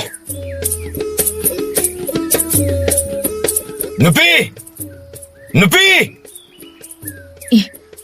ꯃꯈꯣꯏꯗ ꯅꯅꯥꯏ ꯅꯨꯄꯤꯕꯨ ꯑꯗꯨ ꯀꯟꯅ ꯀꯧꯕꯤꯔꯤꯕ ꯑꯗꯨꯕꯨ ꯀꯔꯤ ꯅꯪꯅ ꯇꯧꯔꯤꯁꯤ ꯀꯩꯅꯣ ꯅꯅꯥꯎ ꯅꯨꯄꯤꯁꯤꯗ ꯅꯪꯅ ꯇꯧꯔꯤꯕꯁꯤ ꯀꯔꯤꯅꯣ ꯍꯥꯏꯕꯅꯤꯗ ꯑꯩꯅꯕꯨ ꯏꯅꯥꯎꯗ ꯀꯩꯗꯧꯔꯒꯦꯅꯦ ꯏꯆꯦ ꯈꯪꯁꯤꯟꯅꯗ ꯇꯧꯕꯤꯅꯨ ꯑꯩꯒꯤ ꯃꯥꯏꯗ ꯇꯧꯔꯤꯁꯦ ꯏꯆꯦꯅ ꯑꯩꯉꯣꯟꯗ ꯎꯁꯤꯟ ꯇꯧꯁꯤꯟꯕꯒꯤ ꯅꯠꯇ꯭ꯔꯣ ꯑꯩꯗꯤ ꯆꯨꯝꯅ ꯑꯩꯉꯣꯟꯗ ꯎꯁꯤꯟ ꯇꯧꯔꯛꯄ ꯃꯤꯗꯨꯗ ꯍꯟꯖꯕꯅꯦ ꯏꯅꯥꯎꯗ ꯄꯥꯜꯂꯕ ꯑꯣꯏꯔꯦ ꯀꯔꯤ ꯃꯈꯣꯏꯗ ꯑꯩꯅ ꯍꯥꯏꯁꯦ ꯑꯁꯦꯡꯕꯅꯦ ꯑꯩꯉꯣꯟꯗ ꯍꯥꯟꯅ ꯀꯅꯥꯒꯨꯝꯕ ꯑꯃꯅ ꯎꯁꯤꯟ ꯇꯧꯁꯤꯜꯂꯛꯄꯅꯦ ꯑꯩꯗꯤ ꯃꯤꯁꯛꯇꯣ ꯏꯅꯥꯎꯅꯦ ꯍꯥꯏꯁꯨ ꯈꯪꯗꯦ ꯃꯥꯏꯕꯅ ꯍꯟꯅꯕ ꯇꯧ ꯍꯥꯏꯕꯗꯨꯒꯤ ꯇꯧꯈꯤꯕꯅꯦ ꯀꯔꯤ ꯅꯪꯃꯛꯅ ꯑꯩꯗꯤ ꯑꯁꯦꯡꯕ ꯁꯦꯡꯗꯕ ꯈꯪꯗꯕꯗꯨꯗ ꯈꯪꯅꯤꯡꯗꯅ ꯆꯥꯡꯌꯦꯡ ꯑꯣꯏ ꯀꯔꯤ ꯃꯗꯨꯕꯨ ꯆꯥꯡꯌꯦꯡ ꯇꯧꯕ ꯌꯥꯕ ꯋꯥꯗꯧꯅ ꯑꯌꯣ ꯃꯈꯣꯏꯇ ꯑꯩꯅ ꯍꯥꯏꯖꯩꯁꯦ ꯑꯃꯨꯛꯇ ꯇꯥꯕꯤꯌꯨ ꯀꯩꯗꯧꯒꯦ ꯑꯩꯅꯦ ꯅꯣꯏ ꯅꯨꯄꯤ ꯑꯗꯨꯗ ꯍꯥꯏꯅ ꯌꯦꯅ ꯈꯣꯡꯅ ꯇꯧꯕꯒꯤ ꯃꯇꯝ ꯂꯩꯇꯦ ꯍꯧꯖꯤꯛꯃꯛ ꯅꯈꯣꯏꯅ ꯇꯧꯕ ꯄꯨꯝꯅꯃꯛ ꯂꯣꯏꯅ ꯍꯥꯏꯗꯣꯛꯅꯨ ꯃꯈꯣꯏꯇ ꯑꯩꯅ ꯍꯥꯏꯁꯤ ꯇꯥꯗ꯭ꯔꯣ ꯇꯥꯏ ꯎꯄꯥꯏ ꯂꯩꯇ ꯇꯝꯅ ꯃꯥꯅ ꯂꯣꯠꯁꯤꯜꯂꯒ ꯊꯝꯕ ꯎꯁꯤꯟꯒꯤ ꯃꯔꯨ ꯑꯣꯏꯕ ꯄꯣꯠꯂꯝ ꯑꯃ ꯑꯣꯏꯔꯤꯕ ꯃꯤꯡꯁꯦꯜ ꯑꯗꯨꯕꯨ ꯂꯩꯃꯥꯏꯗ ꯊꯨꯒꯥꯏꯈꯤꯔꯝꯃꯤ ꯑꯗꯨꯕꯨ ꯊꯋꯥꯗꯤ ꯑꯗꯨꯃꯛ ꯇꯨꯃꯤꯟꯅ ꯂꯦꯞꯂꯒ ꯂꯩꯕ ꯑꯗꯨꯗ ꯉꯛꯅ ꯅꯪꯅ ꯀꯩꯗꯧꯔꯤꯕ ꯅꯅꯥꯎ ꯑꯁꯤꯗꯤ ꯊꯨꯒꯥꯏꯈ꯭ꯔꯦ ꯑꯩꯗꯤ ꯃꯉꯣꯟꯗ ꯀꯩꯁꯨ ꯇꯧꯈꯤꯕ ꯂꯩꯇꯦ ꯑꯗꯨꯒ ꯃꯥꯏꯗ ꯊꯣꯛꯂꯤꯕ ꯐꯨꯔꯤꯁꯤꯅ ꯀꯔꯤ ꯑꯗꯨꯗꯤ ꯑꯩꯅ ꯅꯪꯒꯤ ꯆꯥꯅꯕꯗ ꯀꯕꯣꯀꯪ ꯃꯄꯥꯟꯒꯤ ꯍꯤꯗꯥꯛ ꯑꯗꯨꯒ ꯁꯝꯖꯥꯕꯤ ꯍꯤꯗꯥꯛꯇꯨꯒ ꯍꯥꯞꯈꯤꯕꯅꯦ ꯑꯗꯨꯅ ꯇꯧꯕꯅꯦ ꯑꯩꯅ ꯑꯗꯨꯛ ꯋꯥꯅ ꯍꯣꯠꯅꯖꯈꯤꯕꯗꯨ ꯄꯨꯝꯕ ꯀꯩꯁꯨ ꯂꯩꯇꯕ ꯀꯕꯣꯀꯪ ꯃꯄꯥꯜꯒꯤ ꯍꯤꯗꯥꯛꯅ ꯂꯣꯏꯅ ꯑꯔꯦꯝꯕ ꯇꯥꯔꯕ ꯑꯗꯨꯕꯨ ꯑꯩ ꯂꯦꯝꯅꯗꯤ ꯇꯣꯛꯂꯦ ꯌꯨꯝꯁꯤꯒꯤ ꯌꯨꯝꯕꯨꯔꯦꯝꯕꯤ ꯑꯣꯏꯕ ꯍꯥꯏꯕꯁꯦ ꯑꯩꯒꯤ ꯂꯦꯡꯗ꯭ꯔꯕ ꯋꯥꯁꯛꯅꯤ ꯑꯇꯥꯡꯕꯤ ꯅꯆꯦ ꯇꯣꯟꯅꯁꯤ ꯋꯥꯈꯜ ꯇꯥꯗ꯭ꯔꯦ ꯑꯃꯨꯛꯇ ꯄꯨꯊꯣꯛꯈ꯭ꯔꯣ ꯃꯥꯒꯤ ꯀꯥꯗ ꯐꯥꯖꯤꯜꯂꯒ ꯊꯝꯃꯨ ꯊꯥꯗꯣꯔꯛꯄ ꯌꯥꯗꯦꯀꯣ ꯍꯣꯏ ꯏꯆꯦ ꯂꯥꯛꯑꯣ ꯆꯠꯂꯁꯤ ꯊꯥꯗꯣꯛꯑꯣ ꯑꯩ ꯂꯦꯝꯅ ꯇꯣꯛꯂꯣꯏ ꯑꯁꯤ ꯍꯥꯏꯅ ꯃꯥꯅ ꯊꯣꯛꯄ ꯂꯥꯎ ꯈꯣꯡꯂꯝꯃꯤ ꯑꯇꯥꯡꯕꯤꯅ ꯅꯝꯗꯅ ꯆꯤꯡꯂꯒ ꯄꯨꯈꯤꯔꯝꯃꯤ ꯅꯨꯃꯤꯠ ꯑꯗꯨꯗꯒꯤ ꯍꯧꯅ ꯇꯝꯅꯥ ꯑꯗꯨ ꯋꯥꯈꯜ ꯆꯣꯏꯔꯗꯨꯅ ꯑꯉꯥꯎꯕꯤ ꯍꯥꯏꯕ ꯑꯗꯨ ꯑꯣꯏꯈꯤꯔꯝꯃꯤ ꯊꯕꯥꯃꯥꯗꯤ ꯃꯆꯥꯒꯤ ꯑꯋꯥꯕ ꯄꯨꯝꯕ ꯀꯥꯎꯊꯣꯛꯅꯕ ꯃꯃꯣꯟ ꯅꯣꯛꯅ ꯍꯤꯡꯈꯤꯔꯝꯃꯤ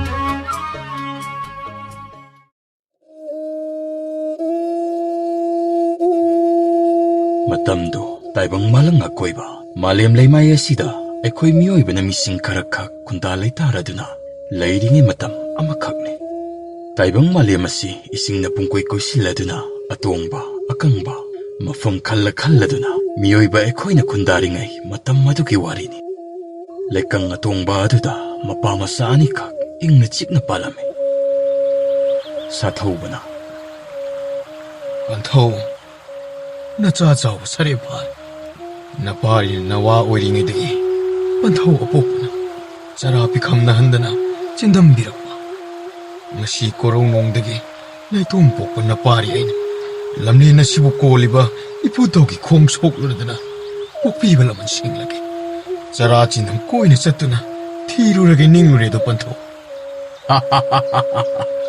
ꯀꯔꯤ ꯍꯥꯏꯕ ꯍꯥꯏꯌꯨ ꯏꯄꯥꯔꯤ ꯏꯄꯥꯔꯤ ꯁꯥꯊꯧꯕ ꯉꯁꯤ ꯅꯍꯥꯛꯅ ꯏꯄꯥꯗ ꯆꯤꯡꯒꯣꯏꯅꯔꯤꯕ ꯌꯥꯋꯥꯁꯤ ꯇꯝꯕ ꯀꯅꯥꯅ ꯏꯆꯥꯒꯤ ꯄꯨꯛꯅꯤꯡ ꯅꯨꯡꯉꯣꯜꯍꯜꯂꯛꯂꯤꯕꯅꯣ ꯏꯄꯥꯔꯤꯗꯤ ꯆꯥꯎꯕ ꯁꯔꯦꯞ ꯐꯥꯔꯦ ꯍꯥꯏꯕꯇꯅꯤ ꯇꯥꯏꯕꯪ ꯃꯥꯂꯦꯝ ꯑꯀꯣꯏꯕ ꯑꯁꯤꯗꯗꯤ ꯊꯣꯛꯂꯤꯕꯁꯤꯡ ꯑꯁꯤ ꯑꯃꯠꯇ ꯈꯪꯗ꯭ꯔꯤ ꯎꯗ꯭ꯔꯤ ꯇꯥꯗ꯭ꯔꯤꯕꯅꯤꯗꯣ ꯍꯥꯏꯌꯨ ꯏꯄꯥꯔꯤ ꯀꯅꯥꯅꯣ ꯇꯝꯕ ꯃꯍꯥꯛꯇꯨ ꯀꯅꯥꯅꯣ ꯏꯄꯥꯔꯤ ꯄꯟꯊꯧ ꯇꯥꯏꯕꯪ ꯀꯅꯥ ꯑꯃꯠꯇꯒꯤ ꯊꯧꯏꯟꯁꯤ ꯅꯠꯇꯦ ꯅꯄꯥꯔꯤꯒꯤ ꯈꯣꯡꯂꯦꯟ ꯃꯉꯥꯟꯗ ꯈꯝꯅꯨꯡ ꯁꯋꯥ ꯇꯥꯟꯈ꯭ꯔꯕꯤ ꯄꯂꯦꯝ ꯑꯄꯣꯛꯄꯒꯤ ꯆꯤꯡꯂꯧꯒ ꯃꯥꯟꯅꯔꯕ ꯁꯛꯇꯝ ꯑꯃꯅ ꯅꯄꯥꯔꯤꯕꯨ ꯃꯊꯥꯅꯨꯡꯗ ꯆꯦꯠꯅ ꯀꯣꯟꯁꯤꯟꯗꯨꯅ ꯈꯣꯝꯂꯥꯡ ꯄꯤꯕꯨꯛ ꯆꯤꯟꯗꯝꯕꯤꯔꯝꯃꯤ ꯀꯔꯤ ꯍꯥꯏꯕ ꯄꯂꯦꯝ ꯁꯛꯂꯕꯤꯗꯨꯅ ꯄꯟꯊꯧꯒꯤ ꯄꯨꯛꯅꯤꯡ ꯇꯥꯕꯨꯅꯨꯡꯗ ꯈꯜꯂꯤꯕ ꯅꯤꯡꯂꯤꯕ ꯄꯨꯝꯕ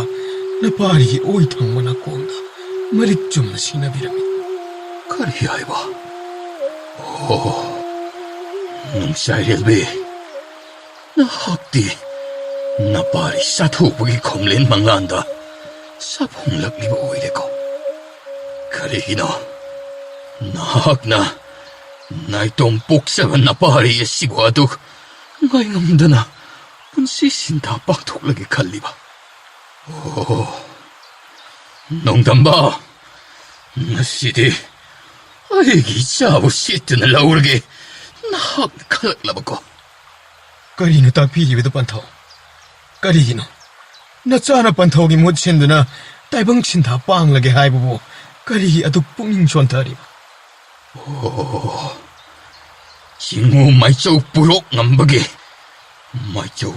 ꯉꯝꯕꯒꯤ ꯂꯩꯋꯥꯡ ꯑꯁꯤꯗꯤ ꯑꯩꯒꯤꯁꯨ ꯁꯔꯨꯛ ꯊꯨꯡꯂꯔꯕꯀꯣ ꯀꯔꯤ ꯍꯥꯏꯕ ꯃꯥꯏꯆꯧ ꯄꯨꯔꯣꯛ ꯉꯝꯕ ꯉꯁꯤꯗꯒꯤ ꯏꯀꯨꯏ ꯀꯨꯏꯗꯅ ꯑꯩꯈꯣꯏꯅ ꯂꯩꯔꯤꯕ ꯌꯨꯝꯐꯝ ꯑꯁꯤ ꯏꯔꯣꯟꯅꯨꯡꯗ ꯂꯩꯈ꯭ꯔꯒꯅꯤ ꯀꯔꯤ ꯍꯥꯏꯕ ꯄꯟꯊꯧ ꯅꯍꯥꯛꯀꯤ ꯑꯄꯣꯛꯄ ꯄꯂꯦꯝ ꯅꯍꯥꯛꯄꯨ ꯍꯦꯛ ꯄꯣꯛꯆꯕ ꯈꯨꯝ ꯑꯗꯨꯗ ꯏꯆꯦꯛ ꯈꯨꯟꯕ ꯑꯍꯤꯡꯒꯤ ꯅꯣꯡꯌꯥꯏ ꯑꯗꯨꯗ ꯈꯪꯍꯧꯗꯅ ꯍꯧꯔꯛꯈꯤꯕ ꯏꯔꯩ ꯄꯨꯔꯕ ꯏꯆꯥꯎ ꯑꯗꯨꯅ ꯏꯄꯨꯛꯇꯨꯝ ꯆꯤꯡꯖꯥꯎ ꯑꯁꯤꯒꯤ ꯏꯊꯩ ꯑꯣꯏꯔꯤꯕ ꯆꯤꯡꯒꯤ ꯀꯥꯔꯛ ꯑꯁꯤꯗ ꯆꯦꯟꯊꯈꯤ ꯏꯔꯩ ꯑꯗꯨꯗꯒꯤ ꯆꯤꯡꯉꯨ ꯃꯥꯏꯆꯧ ꯄꯨꯔꯣꯛ ꯉꯝꯕ ꯃꯍꯥꯛꯅ ꯂꯦꯡꯕꯤꯔꯛꯂꯗꯨꯅ ꯏꯄꯥꯔꯤ ꯅꯍꯥꯛꯀꯤ ꯊꯋꯥꯏ ꯀꯟꯈꯤꯕꯅꯤꯅꯦ ꯀꯔꯤ ꯍꯥꯏꯕ ꯀꯜꯂꯕ ꯏꯔꯩ ꯑꯗꯨꯕꯨ ꯌꯦꯡꯂꯗꯨꯅ ꯎꯄꯥꯏ ꯂꯩꯇ꯭ꯔꯕ ꯑꯩꯍꯥꯛꯅ ꯅꯍꯥꯛꯄꯨ ꯄꯣꯛꯄꯤ ꯄꯂꯦꯝ ꯑꯗꯨꯕꯨ ꯀꯧꯔꯗꯨꯅ ꯑꯩꯅ ꯄꯦꯟꯅ ꯀꯞꯆꯈꯤ. ꯍꯥꯏꯕꯤꯌꯨ ꯄꯟꯊꯧ, ꯑꯩꯕꯨ ꯄꯣꯛꯄꯤ ꯄꯂꯦꯝ ꯏꯄꯨ ꯄꯨꯔꯣꯛ ꯉꯝꯕꯅ ꯀꯟꯕ ꯉꯝꯈꯤꯕ꯭ꯔꯥ? ꯅꯄꯨ ꯄꯨꯔꯣꯛ ꯉꯝꯕꯅ ꯅꯍꯥꯛꯀꯤ ꯄꯂꯦꯝ ꯑꯗꯨꯕꯨ ꯀꯟꯕ ꯉꯝꯂꯔꯣꯏ. ꯃꯍꯥꯛꯇꯤ ꯈꯨꯜ ꯑꯁꯤꯒꯤ ꯂꯝꯂꯦꯟ ꯑꯁꯤꯒꯤ ꯎꯁꯤꯟ ꯑꯣꯏꯈ꯭ꯔꯦ ꯍꯥꯏꯗꯨꯅ ꯑꯩꯉꯣꯟꯗ ꯇꯥꯛꯄꯤꯔꯕꯗ ꯅꯍꯥꯛꯀꯤ ꯄꯟꯊꯧꯒꯤ ꯊꯃꯣꯏ ꯄꯨꯕ ꯉꯝꯈꯤꯗꯦ. ꯄꯥꯛꯂꯕ ꯏꯃꯥꯏ ꯑꯗꯨꯒꯤ ꯄꯣꯠꯂꯨꯝ ꯑꯩꯍꯥꯛꯀꯤ ꯊꯃꯣꯏ ꯑꯁꯤꯗ ꯄꯨꯈꯤ. ꯑꯣ, ꯉꯁꯤꯇ ꯂꯤꯔꯤ ꯑꯁꯤ ꯂꯝ ꯄꯥꯡꯈ꯭ꯔꯕꯤ ꯑꯩꯕꯨ ꯄꯣꯛꯄꯤ ꯄꯂꯦꯝꯒꯤ ꯋꯥꯔꯤ. ꯇꯞꯊꯈꯣ ꯏꯄꯥꯒꯤ ꯁꯥꯊꯧꯕ, ꯑꯃꯨꯛꯇ ꯇꯞꯊꯈꯣ. ꯉꯁꯤꯗꯤ ꯅꯍꯥꯛꯄꯨ ꯄꯣꯛꯄꯤ ꯄꯂꯦꯝ ꯈꯣꯝꯂꯦꯟ ꯃꯉꯥꯟꯆꯥ ꯑꯗꯨꯗ ꯂꯥꯛꯂꯕꯅꯤꯅ ꯅꯄꯨ ꯃꯥꯏꯆꯧ ꯄꯨꯔꯣꯛ ꯉꯝꯕꯒꯤ ꯃꯅꯥꯛ ꯌꯧꯔꯨꯗꯕ ꯌꯥꯔꯔꯣꯏ. ꯏꯆꯥꯒꯤ ꯌꯥꯏꯐꯅꯕꯒꯤꯗꯃꯛ ꯏꯄꯥ ꯏꯆꯥ ꯄꯨꯟꯅ ꯍꯦꯛꯇ ꯆꯠꯂꯨꯔꯁꯤ. ꯀꯔꯤꯅꯣ ꯄꯟꯊꯧꯅ ꯇꯥꯛꯄꯤꯔꯤꯕꯗꯣ? ꯑꯩꯕꯨ ꯄꯣꯛꯄꯤ ꯄꯂꯦꯝꯅ ꯈꯣꯝꯂꯦꯟ ꯃꯉꯥꯟꯗ ꯃꯄꯥꯔꯤ ꯑꯩꯕꯨ ꯁꯨꯡꯕꯤꯔꯝꯂꯒ ꯀꯔꯤꯒꯤ ꯏꯄꯨꯒꯤ ꯋꯥ ꯇꯥꯒꯗꯧꯔꯤꯕ? ꯁꯦ, ꯑꯃꯨꯛ ꯀꯨꯏꯊꯔꯔꯣꯏꯁꯤ. ꯏꯆꯥꯎ ꯂꯥꯛꯇ꯭ꯔꯤꯉꯩ ꯀꯔꯤ ꯇꯧꯕ ꯌꯥꯕꯒꯦ ꯍꯥꯏꯕꯗꯣ ꯏꯄꯨꯒ ꯇꯥꯟꯅꯔꯨꯔꯁꯤ. ꯆꯠꯂꯣ. ꯅꯍꯥꯛꯅ ꯄꯨꯒꯗꯕ ꯀꯔꯤꯅꯣ ꯇꯥꯁꯤꯟ ꯈꯣꯝꯖꯤꯟꯅꯕ ꯇꯧꯔꯨꯔꯣ. ꯁꯥꯊꯧꯕ ꯑꯃꯗꯤ ꯃꯄꯥꯕꯨꯡꯒꯤ ꯍꯤꯅꯥꯎ ꯑꯗꯨꯕꯨ ꯍꯣꯜꯂꯗꯨꯅ ꯏꯄꯨ ꯃꯥꯏꯆꯧ ꯄꯨꯔꯣꯛ ꯉꯝꯕꯒꯤ ꯊꯣꯡꯖꯤꯜ ꯌꯧꯁꯤꯜꯂꯛꯂꯝꯃꯤ. ꯍꯥꯏꯌꯨ, ꯅꯄꯥꯅ ꯆꯥꯅ ꯏꯄꯨꯒꯤꯗ ꯈꯣꯡꯗꯣꯏꯔꯛꯄꯕꯨ ꯀꯔꯤ ꯂꯩꯔꯕꯅꯣ? ꯏꯄꯨ, ꯅꯁꯨ ꯑꯩꯁꯤ ꯋꯥ ꯑꯃꯗ ꯏꯄꯨꯗ ꯇꯥꯟꯅꯖꯒꯦ ꯍꯥꯏꯗꯅ ꯂꯥꯛꯆꯔꯤꯕꯅꯤ ꯏꯄꯨ. ꯍꯥꯏꯌꯨ, ꯅꯈꯣꯏꯒꯤ ꯋꯥꯔꯤꯗꯣ ꯃꯗꯨꯗ ꯍꯦꯛꯇ ꯂꯥꯛꯑꯣ. ꯏꯄꯨ, ꯑꯩꯒꯤ ꯏꯄꯥꯔꯤ ꯅꯁꯨ ꯁꯥꯊꯧꯕꯒꯤ ꯈꯣꯝꯂꯦꯟ ꯃꯉꯥꯟꯗ ꯈꯝꯅꯨꯡ ꯁꯋꯥ ꯇꯥꯟꯈ꯭ꯔꯕꯤ ꯑꯄꯣꯛꯄꯤ ꯑꯗꯨ ꯈꯣꯡꯗꯣꯏ ꯏꯍꯨꯜ ꯇꯝꯂꯛꯂꯗꯨꯅ ꯃꯃꯥ ꯑꯃ ꯑꯣꯏꯅ ꯁꯥꯐꯨꯡꯂꯛꯂꯤꯗꯣ ꯏꯄꯨ. ꯀꯔꯤ ꯍꯥꯏꯕ? ꯆꯅꯨꯡ ꯅꯨꯡꯆꯥꯏꯔꯦꯜꯕꯤ. ꯏꯄꯨꯅ ꯅꯁꯨ ꯁꯥꯊꯧꯕꯒꯤ ꯊꯋꯥꯏ ꯏꯍꯨꯜ ꯍꯥꯞꯈꯤꯕ ꯅꯨꯃꯤꯠ ꯑꯗꯨꯗ ꯍꯥꯏꯈꯤꯕ ꯄꯨꯝꯅꯃꯛꯁꯤꯡ ꯑꯗꯨ ꯇꯁꯦꯡꯅꯃꯛ ꯊꯣꯛꯂꯔꯦꯗꯣ. ꯑꯣ, ꯇꯥꯛꯄꯤꯌꯨ ꯏꯄꯨ. ꯏꯄꯥꯔꯤ ꯁꯥꯊꯧꯕ, ꯑꯩꯒꯤ ꯏꯄꯥꯔꯤ ꯁꯥꯊꯧꯕ ꯀꯟꯕ ꯉꯝꯅꯕꯒꯤꯗꯃꯛ ꯀꯔꯤ ꯎꯄꯥꯏ ꯑꯃꯠꯇ ꯂꯩꯔꯔꯣꯏꯗ꯭ꯔꯥ ꯏꯄꯨ? ꯍꯥꯏꯕꯤꯌꯨ ꯄꯟꯊꯧ. ꯄꯟꯊꯧ ꯑꯄꯣꯛꯄꯅ ꯉꯁꯤ ꯏꯄꯨꯗ ꯆꯤꯡꯒꯣꯏꯅꯔꯤꯕ ꯌꯥꯋꯥ ꯑꯁꯤꯕꯨ ꯀꯔꯤꯅꯣ? ꯏꯁꯨ ꯏꯕꯨꯡꯉꯣ, ꯅꯪ ꯀꯔꯤꯁꯨ ꯈꯟꯒꯅꯨ. ꯏꯄꯨ ꯋꯥ ꯍꯥꯏꯒꯦ. ꯅꯪꯕꯨ ꯏꯄꯨꯅ ꯌꯥꯏꯕꯤ ꯏꯍꯨꯜ ꯑꯃꯨꯛ ꯅꯧꯍꯧꯅ ꯇꯝꯍꯟꯈꯤꯕ ꯑꯗꯣ ꯅꯪꯕꯨ ꯑꯄꯣꯛꯄꯤ ꯄꯂꯦꯝꯒꯤ ꯊꯋꯥꯏ ꯃꯆꯦꯠꯄꯨ ꯏꯀꯧ ꯈꯠꯂꯗꯨꯅ ꯍꯥꯞꯈꯤꯕꯅꯤ. ꯉꯁꯤꯗꯤ ꯏꯁꯨꯕꯨ ꯅꯪꯕꯨ ꯄꯣꯛꯄꯤ ꯄꯂꯦꯝꯅ ꯑꯁꯤ ꯂꯝꯗ ꯀꯧꯔꯛꯂꯤꯗꯣ ꯀꯔꯤ ꯍꯥꯏꯕ? ꯑꯣ, ꯑꯩꯕꯨ ꯄꯣꯛꯄꯤ ꯄꯂꯦꯝꯅ ꯀꯧꯔꯛꯂꯕ? ꯉꯁꯤꯗꯤ ꯏꯄꯥꯔꯤꯕꯨ ꯈꯥꯝꯕ ꯉꯝꯕꯒꯤ ꯄꯥꯡꯒꯜ ꯂꯩꯇ꯭ꯔꯦ. ꯃꯄꯨꯛ ꯊꯣꯛꯀꯤ ꯃꯆꯥꯕꯨ ꯑꯄꯣꯛꯄꯤ ꯃꯍꯥꯛꯅ ꯀꯧꯔꯛꯂꯕꯗ ꯅꯍꯥꯛꯄꯨ ꯄꯣꯛꯄ ꯄꯟꯊꯧ ꯑꯩꯅ ꯈꯥꯝꯂꯨꯕꯒꯤ ꯏꯇꯤꯛ ꯂꯩꯇ꯭ꯔꯦ. ꯏꯕꯨꯡꯉꯣ, ꯁꯦ, ꯅꯈꯣꯏ ꯅꯄꯥꯅ ꯆꯥꯅꯤ ꯏꯄꯨ ꯋꯥ ꯍꯥꯏꯒꯦ. ꯏꯄꯨ, ꯇꯥꯛꯄꯤꯌꯨꯗꯣ. ꯅꯁꯨ ꯑꯩꯈꯣꯏꯗ ꯀꯔꯝꯕ ꯄꯥꯝꯕꯩꯅ ꯑꯩꯁꯨ ꯏꯆꯥꯒꯤ ꯂꯤꯛꯂꯝ ꯇꯨꯡꯏꯟꯖꯕ ꯉꯝꯒꯅꯤ? ꯅꯪꯅꯕꯨ ꯋꯥꯈꯜꯗꯨ ꯑꯗꯨꯛ ꯂꯦꯞꯂꯕꯗꯤ ꯀꯔꯤꯒꯤ ꯄꯥꯝꯕꯩ ꯂꯩꯇꯅꯤ? ꯑꯁꯤ ꯂꯝ ꯄꯥꯡꯕ ꯍꯥꯏꯕꯁꯤ ꯇꯥꯏꯕꯪ ꯀꯅꯥꯒꯤꯁꯨ ꯑꯄꯥꯝꯕ ꯅꯠꯇꯦ. ꯑꯗꯨꯕꯨ ꯉꯁꯤꯗꯤ ꯅꯪꯅ ꯏꯄꯨꯒꯤ ꯃꯐꯝꯗ ꯅꯤꯔꯔꯦ. ꯏꯄꯨ, ꯁꯦꯟꯅ ꯈꯥꯏꯅꯕꯒꯤ ꯑꯋꯥꯕꯅ ꯋꯥꯃꯩ ꯑꯣꯏꯅ ꯆꯥꯛꯇꯨꯅ ꯂꯩꯔꯤꯉꯩ ꯃꯤꯀꯨꯞ ꯑꯁꯤꯗ ꯏꯆꯥ ꯄꯥꯔꯤ ꯀꯥꯏꯅꯕꯒꯤ ꯃꯩꯆꯥꯛ, ꯏꯆꯥ ꯀꯥꯏꯅꯕꯒꯤ ꯃꯩꯆꯥꯛ ꯑꯃꯨꯛ ꯃꯄꯥꯒꯤ ꯏꯐꯝꯗ ꯍꯟꯅ ꯐꯪꯕ ꯅꯆꯥ ꯑꯃꯨꯛ ꯍꯟꯅ ꯄꯥꯝꯖꯗ꯭ꯔꯤꯅꯤ ꯏꯄꯨ. ꯄꯟꯊꯧꯒꯗꯤ ꯆꯍꯤ ꯀꯌꯥ ꯃꯥꯂꯦꯝꯁꯤꯗ ꯆꯥꯛꯇꯥꯗꯨꯅ ꯂꯩꯃꯤꯟꯅꯔꯛꯂꯕꯅꯤ ꯑꯄꯣꯛꯄꯤ ꯄꯂꯦꯝꯒꯤ ꯁꯔꯨꯛ ꯇꯝꯂꯒꯦ ꯈꯜꯂꯕ ꯃꯤꯀꯨꯞ ꯑꯁꯤꯗ ꯀꯔꯤꯒꯤ ꯄꯟꯊꯧꯅ ꯑꯗꯨꯛ ꯋꯥꯔꯤꯕꯅꯣ ꯑꯩ ꯏꯊꯟꯇꯃꯛ ꯏꯆꯥꯕꯨ ꯌꯥꯎꯗꯅ ꯂꯩꯍꯧꯕ ꯉꯝꯂꯣꯏ ꯅꯍꯥꯛꯄꯨ ꯄꯣꯛꯄꯤ ꯄꯂꯦꯝ ꯑꯗꯨꯅ 이차기 컴레인 망란자드드 콩도이르 미국 어드다 반타우수야로 징고이냐를 따브라니 해 반타우 기밍리엔 솔락고 미국 어드다니 나짜기 컴레인 망란자 까이라키바 세세 슈원이 답타로 ngasi디 napa na sa anina mapok tare laktaso sena kaina danaba ipu na phana basilage ipu na haigdabadi isaw adudi ngasi ahing asidage laklani do se masida uriba thongjaw asi amuk tang do hoi ipu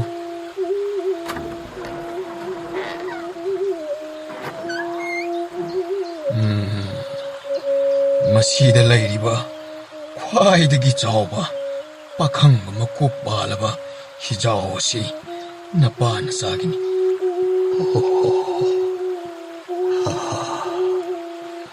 ipu hi asida tongladuna na suwai khoina kari thawal pangthok chakadawribano ipu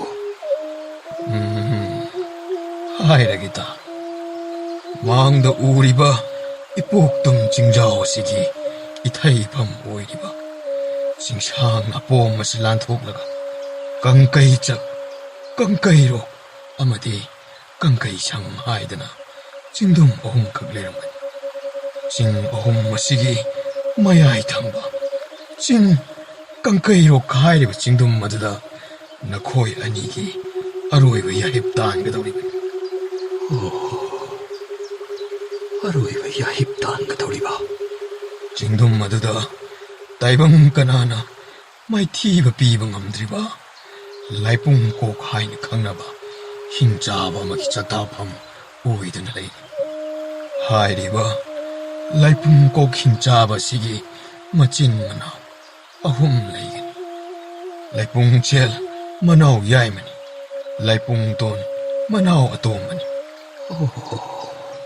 하이리바 makok oiriba laipung koking chaba sidi mamit amakak paangani napa na chani na sangduna mahaki mamit ado tanghan mangamlabadi nakhoi na ningliba pumbado thumgadawribani ipu karigamba sa hingchaba aduna ipa isani asibo mahakna hanan sakiba thoklabadi karam tawgani ipu madugi lewa pumba napuna takani nakhoi na mabo lai na maithiba piba ngamnabagi pamba edu napuda lei ha napa na sa ngasidi ipugi sida yarekladabani ko hayeng inum sora tamlakpa ngairasi napa na chagi taibam kumhei se ipugi sida aroiba oiradabani hoi ipu na suwaisu oyum thayunga loina tawrudana lakjarabani ibungo lao changasi lao ibungo sathauba amadi apokpa panthau ipu maisau purok ngambagi sangaida ahing aduma yaraklame ipu purok ngambagi laifaugi matung inna ahing adumaktada chauraba singjau sing adubu mathang thumjinba horoklame mathangi anganba ayuk adudani ising imai sidi angakpa phangna wangkhalamnedana ichau sina napabungi thamoi si pukhu ngamdre panthau kari aduk sontariba karisu tawdeda sese malim imagi matambak asida aikoina sanajaba asi ngasina aroiba oirabani mamangda tawkiba ichaw adu ꯐꯪꯕꯗꯤ ꯅꯠꯇꯦꯅꯀꯣ. ꯂꯥꯛꯑꯣ ꯆꯪꯉꯣ. ꯅꯄꯥ ꯅꯆꯥ ꯑꯅꯤꯒꯤ ꯌꯥꯏꯐꯅꯕ ꯏꯄꯨꯅ ꯃꯊꯧ ꯃꯉꯝ ꯑꯃꯨꯛꯇ ꯄꯥꯡꯊꯣꯛꯅꯕ ꯇꯧꯒꯦ. ꯍꯣꯏ ꯏꯄꯨ. ꯐꯒꯅꯤ ꯏꯄꯨ. ꯏꯄꯨ ꯄꯨꯔꯣꯛ ꯉꯝꯕ ꯃꯄꯥ ꯃꯆꯥ ꯑꯅꯤꯒꯤ ꯃꯊꯧ ꯃꯉꯝ ꯅꯤꯡꯊꯤꯅ ꯄꯥꯡꯊꯣꯛꯂꯕ ꯃꯇꯨꯡ ꯍꯤ ꯊꯝꯂꯤꯕ ꯀꯥ ꯑꯗꯨꯗꯒꯤ ꯍꯤꯖꯥꯎ ꯑꯗꯨꯕꯨ ꯏꯁꯤꯡ ꯏꯃꯥꯏ ꯑꯗꯨꯕꯨ ꯇꯝꯅ ꯏꯟꯊꯗꯨꯅ ꯊꯝꯂꯝꯃꯤ. 이쁘기 사타오바 예ngo 빠글바 항라바 미오이 카라카 쿤다드나 레이바 쿵강 시다기 나시디 너코이 나빠나 짜니디 타독두나 zat바다 다리고 슈누바 마푸 마기 농담 나시 이슈나 잣리부 콩잣지 아이코이 뚱기다 바탑 아마 까이다나 버기다막 마푸나 실람리바 이쁘, 나 속이 빠이 마능다 삐엔다바 농낭바 까리 술래자데. 이붕어, 나 부야 공 속드나 아무것도 구름라마. 야래. 세세, 이쁘나 삐리바 카오시다 마땀 꾸이는 리드나 탐락라바 와유 야오리바. 이쁘 와 하이기고 마시 나코이는 싱마드다 짱마 마땀다 수롱 아마각 탱나가니 수롱 아두다 짱드나 힝자바드다 나코이시 마하기 마낙다 나코옹나 통나 진작 오이노기다 막 락라바니 땀가다바니 오 나코이는 와요시 남두나 비탁나보 호나가다바니 나코이 마진작 오이기 하이라바디 와요시 하나나 레이토안 땅드라바디 마하우 레이로이 마남 지엘로이 따까다바 마시기 마통다 나코이네 닝리바도 방토옥박이 단자도 방도리바. 이쁘, 어두디 나 수아이 거의 하우지막 공산바 하우부에 알아들어. 야라가니 예ngo 싱나시기 왕마다디 이탁 이뽀함 레이가니 아깐다 이라이다기 타이드나 하이나 싱나 히오본 가다바니. 파가니 이쁘. 이수 사토바 나빠 나짜 이쁘다 비다이 삐람 이쁘. 사타우바 마빠 마사니도 이쁘 마이초 부록 남버기 아야바 라우라바 마tung 히에도 부호온바 호르클라메. 마코이나 asum 홀락바나 이타이 오이리바 싱카락 아두부 란토르클라메. 이빠기 사타우바 나우어도 쳇 바유고 이탁 이보마시 안토 자옹에 라크레. 원토 까리수도 이짜디 그럼바 마땀다부 히혼바 하이루리베노바. 원토 야마 캄보이나 또이네 히마이 숭알 마코이네 와락라바 깐다 아이네 나오듬 세네. 에 이붕어 서우바 싱둠 어흠 하이바드디 랍 우리드나 농막이 콩짓 와이가다 그래. 원토 닝티니 야따비 나바리 방갈 후독드나 투나막 용나바 혼질라게도. 이타이가 서우바 레이리브라 번토 수미 인상 카이나락라게. 이붕어 랍 우리바시 이타이 쇼이드나 와이가니 하이네 싱네 히마이 좀 먹고 파가니 번토. 사타우바 히에드부 아레이바 마방갈 부톡라드나 깡까이록 싱둠 마두다 미징 탐라드나 깐나 홀라메. 누미당 와이람기 마땀 마두다니 마빠마사 아니도 싱둠 마두부 욕실락라메. 오 하이 이붕어 히에도 마시기 밤비에시다 찌는 기실람. 라오라 상마시 라오 이붕어. 원토 호시 오이라 디하르니 이붕어 ꯆꯪꯁꯤꯜꯂꯁꯤꯔꯣ? ꯑꯣ, ꯄꯟꯊꯧ, ꯁꯨꯔꯨꯡ ꯍꯥꯏꯕꯗꯨ ꯀꯔꯝꯕ ꯑꯣꯏꯒꯅꯤ? ꯃꯐꯝ ꯑꯁꯤꯗꯤ ꯁꯨꯔꯨꯡꯕꯨ ꯑꯣꯟꯊꯣꯛꯅ ꯃꯔꯥꯡ ꯀꯥꯏꯅ ꯂꯩꯈ꯭ꯔꯦ. ꯃꯁꯤꯒꯤ ꯈ꯭ꯋꯥꯏꯗꯒꯤ ꯆꯥꯎꯕ ꯁꯨꯔꯨꯡ ꯑꯁꯤꯗ ꯃꯁꯤꯗ ꯍꯦꯛꯇ ꯆꯪꯂꯁꯤ. ꯐꯒꯅꯤ ꯄꯟꯊꯧ. ꯄꯟꯊꯧꯒꯤ ꯇꯤꯃꯦꯟꯇꯥ ꯑꯁꯤ ꯄꯥꯏꯁꯟꯕꯤꯔꯛꯂꯣꯗꯣ. ꯀꯗꯥꯏ? ꯑꯣꯟꯊꯣꯛꯅ ꯆꯥꯎꯈ꯭ꯔꯕ ꯁꯨꯔꯨꯡꯅꯤꯗꯅ. ꯀꯌꯥꯝꯕꯨ ꯆꯪꯁꯤꯟꯈꯤꯗꯧꯔꯤꯕꯖꯥꯠꯅꯣ? ꯃꯍꯤꯡ ꯃꯅꯝ ꯅꯝꯃꯤꯗ. ꯑꯩꯌꯥ! ꯑꯁꯨꯛ ꯊꯤꯅ ꯅꯝꯂꯛꯂꯤꯕ ꯑꯁꯤꯗꯤ ꯀꯔꯤꯒꯤꯅꯤꯅ? ꯃꯇꯝ ꯀꯨꯏꯅ ꯇꯥꯏꯕꯪ ꯃꯤꯑꯣꯏꯕꯒꯤ ꯏ ꯊꯛꯄ ꯐꯪꯂꯛꯇ꯭ꯔꯕꯅꯤ. ꯑꯩꯒꯤ ꯋꯥꯈꯜꯅꯕꯨ ꯑꯣꯏꯔꯤꯕ ꯖꯥꯠꯂꯅꯤ. ꯍꯣꯏ, ꯃꯤꯅꯤꯜ ꯃꯈꯣꯜ ꯑꯃ ꯇꯥꯔꯛꯂꯤꯕ ꯑꯁꯤꯅ ꯃꯁꯤꯅ ꯀꯗꯣꯝꯗꯅꯣꯅꯦ? ꯄꯟꯊꯧ, ꯇꯥꯔꯤꯕ ꯃꯈꯣꯜ ꯑꯁꯤ ꯂꯥꯏꯄꯨꯡ ꯀꯣꯛꯈꯤꯡ ꯆꯥꯕꯒꯤ ꯈꯣꯟꯖꯦꯜ ꯁꯣꯏꯗꯅ ꯑꯣꯏꯒꯅꯤ. ꯏꯄꯥꯒꯤ ꯁꯥꯊꯧꯕ, ꯄꯟꯊꯧꯒꯤ ꯇꯨꯡ ꯑꯣꯏꯅ ꯆꯠꯂꯣ. ꯄꯟꯊꯧ, ꯊꯋꯥꯏ ꯊꯥꯕ ꯂꯥꯛꯂꯨꯕ ꯅꯆꯥꯒꯤꯗꯃꯛ ꯀꯔꯤꯒꯤ ꯃꯤꯄꯥꯏꯔꯤꯕꯅꯣ? ꯑꯔꯣꯏꯕ ꯇꯥꯏꯕꯪ ꯀꯨꯝꯍꯩ ꯑꯁꯤꯗꯤ ꯅꯄꯥꯔꯤꯒꯤ ꯁꯔꯨꯛ ꯑꯣꯏꯅ ꯇꯝꯕꯤꯔꯣꯗꯣ. ꯏꯄꯥꯒꯤ ꯁꯥꯊꯧꯕ.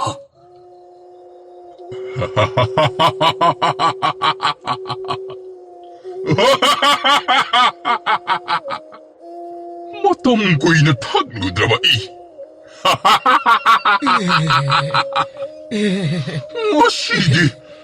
ꯉꯁꯤꯗꯤ ꯃꯈꯣꯡꯅ ꯊꯣꯡꯅ ꯂꯥꯛꯂꯤꯗꯅ. ꯃꯥꯅꯤ, ꯑꯆꯨꯝꯕꯅꯤ. ꯑꯩꯈꯣꯏ ꯏꯈꯣꯡꯅ ꯊꯣꯡꯅ ꯅꯪꯒꯤ ꯅꯆꯤꯟꯖꯥꯛ ꯑꯣꯏꯅꯕꯒꯤꯗꯃꯛ ꯂꯥꯛꯂꯕꯅꯤ. ꯀꯔꯤ ꯍꯥꯏꯕ? ꯇꯥꯏꯕꯪ ꯃꯤꯑꯣꯏꯕ ꯀꯅꯥꯒꯤ ꯃꯆꯤꯜꯗꯒꯤ ꯋꯥꯍꯩ ꯑꯗꯨꯗꯤ ꯑꯃꯨꯛꯇꯁꯨ ꯇꯥꯈꯤꯗ꯭ꯔꯤꯅ. ꯃꯐꯝ ꯑꯁꯤꯗ ꯊꯨꯡꯂꯛꯈꯤꯕ ꯄꯨꯝꯅꯃꯛ ꯑꯩꯅ ꯐꯥꯗꯨꯅ ꯁꯦꯠꯇꯨꯅ ꯂꯣꯏꯅ ꯆꯥꯈꯤꯕ ꯉꯥꯛꯇꯅꯤꯗ. ꯅꯍꯥ ꯑꯣꯏꯔꯤꯕ ꯎꯟꯁꯥ ꯇꯒꯠ ꯇꯦꯛꯂꯤꯕ ꯅꯍꯥꯛꯅ ꯍꯥꯟꯅ ꯑꯩꯒꯤ ꯏꯆꯤꯟꯖꯥꯛ ꯑꯣꯏꯕ ꯇꯥꯔꯕ. ꯑꯣꯏꯍꯟꯒꯅꯤ. ꯅꯪꯒꯤ ꯑꯄꯥꯝꯕ ꯁꯣꯏꯗꯅ ꯊꯨꯡꯍꯟꯒꯅꯤ. ꯑꯗꯨꯕꯨ ꯑꯩꯕꯨ ꯆꯥꯒꯦ ꯍꯥꯏꯔꯕꯗꯤ ꯑꯩꯒꯤ ꯋꯥ ꯍꯥꯟꯅ ꯇꯥꯈꯣ. ꯀꯔꯤ ꯍꯥꯏꯕ? ꯁꯠ ꯍꯥꯏꯔꯣ.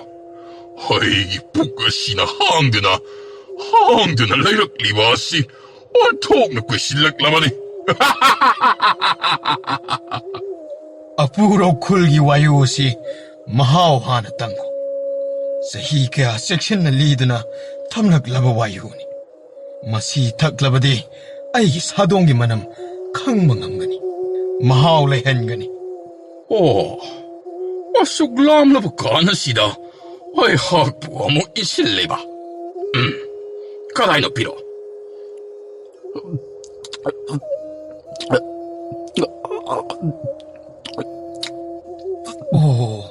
ꯊꯛꯈ꯭ꯔꯦꯗꯅ. ꯅꯄꯥꯔꯤꯒꯤ ꯇꯨꯡꯗ ꯂꯩꯕꯤꯌꯨ.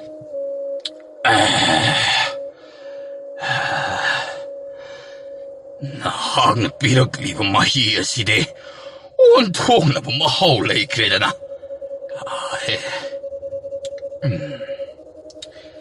ꯍꯧꯖꯤꯛꯇꯤ ꯃꯤ ꯆꯥꯕꯒꯤ ꯃꯇꯝ ꯌꯧꯔꯛꯂꯦꯗ.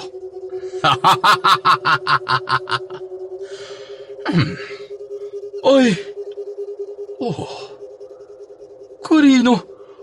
ꯋꯥꯈꯜ ꯑꯁꯤꯗꯤ ꯈꯪꯅꯨꯡ ꯍꯦꯛ ꯅꯨꯡꯉꯥꯏꯔꯛꯏꯗ.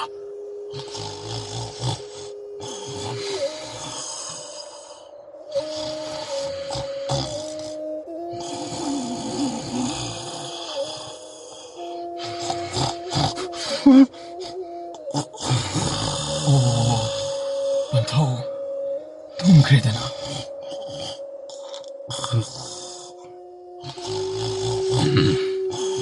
ꯏꯄꯥꯔꯤ, ꯇꯤꯃꯤꯟꯇꯥ ꯑꯗꯨ ꯃꯊꯧ ꯄꯥꯡꯊꯣꯛꯂꯣ. ꯄꯟꯊꯧ, ꯏꯄꯨ ꯄꯨꯔꯣꯛ ꯉꯝꯕꯅ ꯇꯥꯛꯄꯤꯕꯗꯨꯃꯛ ꯄꯥꯡꯊꯣꯛꯂꯒꯦ.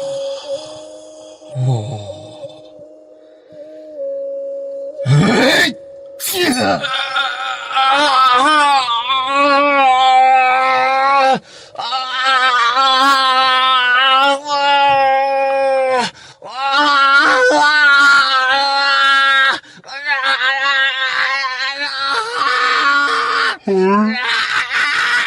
뭐 골라 시디까리나? 야몽기 콘시엘린데 나마 시디야. 이나 야몽 구동 키바마 소이드나 낭남라다니. 아짜짜. 까람마 타와이 반마 지브나부 오이라가봐. 마치 시에튼 싸르게도 강간이다.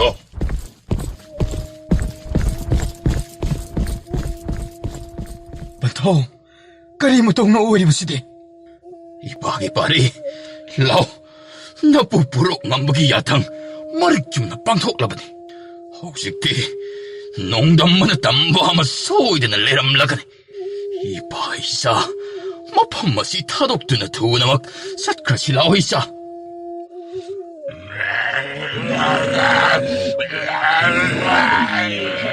Bantaw, taring konsela si hinchawa si manaw nido soy din na uwi gani. Nakuya ni tawai lang di ka dawa soy din na uwi gani. Bantaw, mailay din na sila ba si. Karina, ijagi tawai mikuk asida. Ay na, asok pangurak liwa. Ipagi ibu mo, lao, napupuro ng magimanang iyaura ba di? Ipa ijagi ningba, soy din na tungladaban. Ibu mo, lao, chatsilaw ibu mo. Sa tauba mapamasani do, surung adubo tatukladuna. Hidang fam adubo yauna, zilaklame. Hingsaba manaw anido, say nakang di ba mayambong. Hingsaba adugi manak, yaw silaklame. 다용 미요이번이드나. 이나 마시디 농돈 마시나 야이비 로우로도.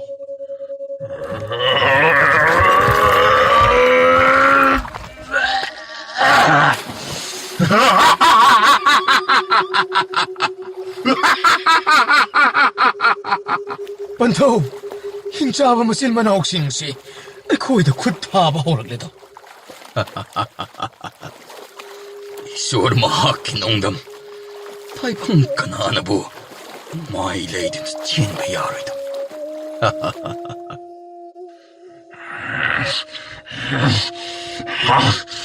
무시네 핵다 할라게. 무시네 핵다 할라게.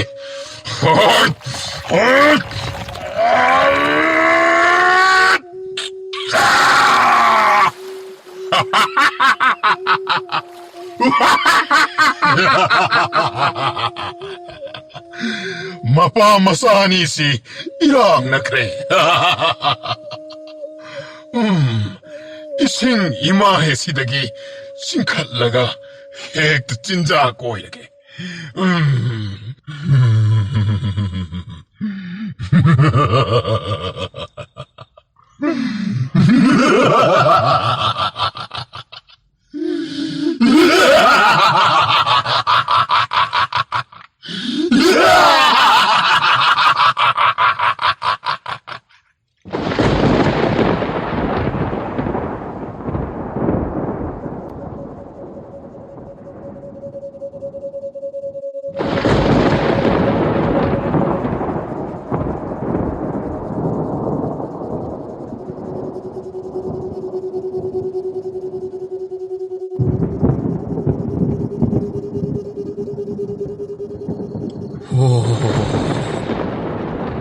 Napanasani inna chigna mapugi kuya kada ano mapugli haibagi kudam ama piram libuko. Ising imay sisu tam na nemtaraglidana. Napanasani nungay napanbo jaroko.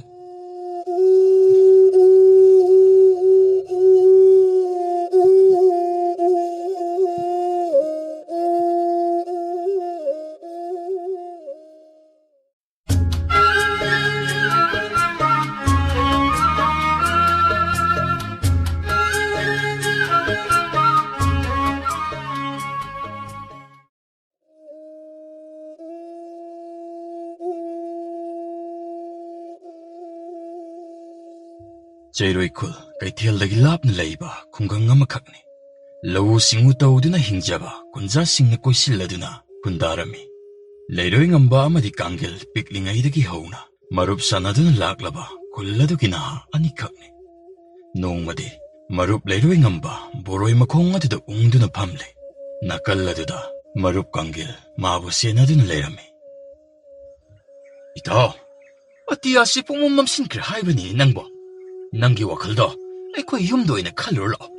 Natini, asidabu nonga hitaraklabadi pungchotchotna loirani haiwane. Hagolo. Itaw, hagolo haibani nangbo. Itaw, nang chalam. Ay ngahak leraga laki. Asengmani itaw, ay haiji. Natini, thoibine nang nungsidre na thamnamlaga nang na magidamakta aduk yamna warag lairiba adubu kariginoba. Ha, aduk yam pangdaba. Ay, ingching nalani. Ish, mahak yaudravadi hingba ngamara. Aibu mirairamlabanina mapoksi kanadre. Thawai si mangzirasi nukaitani nangise. Namana pana saunaba yopirakpai mahirani duba. Ay, nungkhonge mi itaw nangbo. Aina haikibani itaw. Boroi makhong sida lepminaduna leiringai. Aina haikibani. Kariguma ma ay kainarabadi. Lambi asida horiba boroi pambi khudimak ikutchini yanhatkani hai. Masidi ma chatkre. Aibu thadoklamlaga yunak sagai onkre. Ay, boroi siyan mangamgadaba mandri itaw. Itaw leiron. Ay supakhang oiringaidadi madugumbagi wakhal ngaktani. Adubo, itaw, matamgi matung inane adumak kaukini. Akauba. Mabu kaukini kanbisini aina hena wariba. Kaino, thamoida asukwaaba kaina masak asibo masibu thawoidana mioiba pumba nokheni hingnariba. Laksana. Jingjao phukpang naman nung aisu laksana. Nusi kubam sangliba aibo soklambo uthoktaban. Itaw na ngasi waharibado ay sukangi. Itaw ki thamoida phawriba saina adusu ay ni kai khumnadaba nati. Ay gisu lerame, hairame. Ay ikalapnaba mikupto mahagisu aruiba uwaigani. Itaw, warido loiba naibani. Matamgi ichelda adumak tawtakini adumak. Matam na may sakpa kuhan mga mihairabadi. Kari na magkaina bagi wari masing kangdana layramliban itaw. Seba itaw, chala seba. Nagsidase, asum kan bahoreba. Itaw na mafam masida mong laksi hairabasune nung hanglaga mong lakas. Si, hogolo ba? Si, hogolo si. Oh, si, siya lasu sa lasu, nangar, tam na sa lasi itaw. Itaw, ay nga eh. Mikup ko din kawang ngamdanan ng singayo mahak na ay manganan umutalaktri. Itaw, tamo iti kaigan maposak ni. May kay kangdraba sarang nabapon sisu, ado magliptan at sat ka ni. Mapamsi itaw, nungsidra. Ay diyam nungsi, malayri boy tining. Yari si itaw, maadi migiway krabani, kansilura na. Ay na ningsingli ba? Ay na nungsiri ba si di matamdugi mahak? Ado di, nakakauki ba punsiya duda amukhan na chatpang ngamira. Taning di, tumilayo. Kuidri, noong ma, angan ba yun ni? Toibido, lamida matungda sa tunaliram.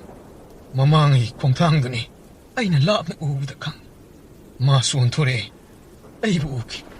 Ado day di kay ba? Ay, mabukaw bungam kidri. Mamangi ma ay ahan mateng na ba namita, ay na ikay kibudo. May kupta da porki. Matam na da kangi. Ma ay lap na rehay ba. Ito, ay na mabukaw bungam rehay ba siya. Ma di kang lamay ko. Ado di, nakakita mo inong napawali ba sa inaado? Mataw karam na fagani hay ba di, kanjabale. Ni ba tok labat sak ni ba ina, mapamdagi karibu amok niro gani. Paglabat tayo bang gimam labalambi si daibo, mitang kisa susi naram nagat sakra. Sa ina sibu pa na ba pambailiti. Ado po, sa ina kang na kang ay nok pa dingam gani. Mataw karam na.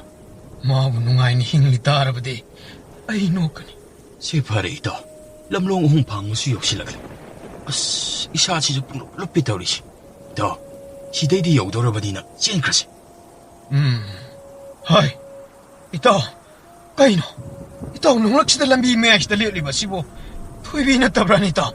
거리노네. 다시나 먹기 토이비라네. 마니다. 토이비니. 하이, 나이코니 동남보. 시란 또란 저럴 바로. 미야마디 립리드나. 따모! 따모! 따다! 쿰데네. 이다. 뭐시, 난기 토이비드나 데이다. 어디디 그나 오이기도리바. 아이, 이붕어나 고이애니 뭐시다 먹달라. 이부시 로이 줄래. 여우가 봤슈. 야암나 왈. 이부 샷봉 남드레. 이부부 까다이데기 오이르브노. 농락치다 까이다우나 레람리브노 팜지다. 이다. 시디 알시 북조조레드나. 이부, 시, 라오시 이부. 나 슈포라게 봐. 까다이데 너 하이로와 이부기도. 이부. 아이코이 틴제라마게. 까도나 사시기 이부. 두 머시기 마망징기 오망람비에시다. 하도 먹졌지. 볼로 이부. 그이노니. юм다 우하이르가 우망시다 콧텔리시고. 강폭창가 사알레이브자라. 이다. 그리노, 이부시 깡리바시가 하이르가 통을 롱크레다. 얌룸브라니다. 아이 뭐 보로 하이브로. 야니다 이다. 아두기부디 아이에도 뭐 보라게. 오호. 누군 기주카라 하이독 바오래. 잘로. 블럽도 철미네 니고 있다. 이행아 잘로.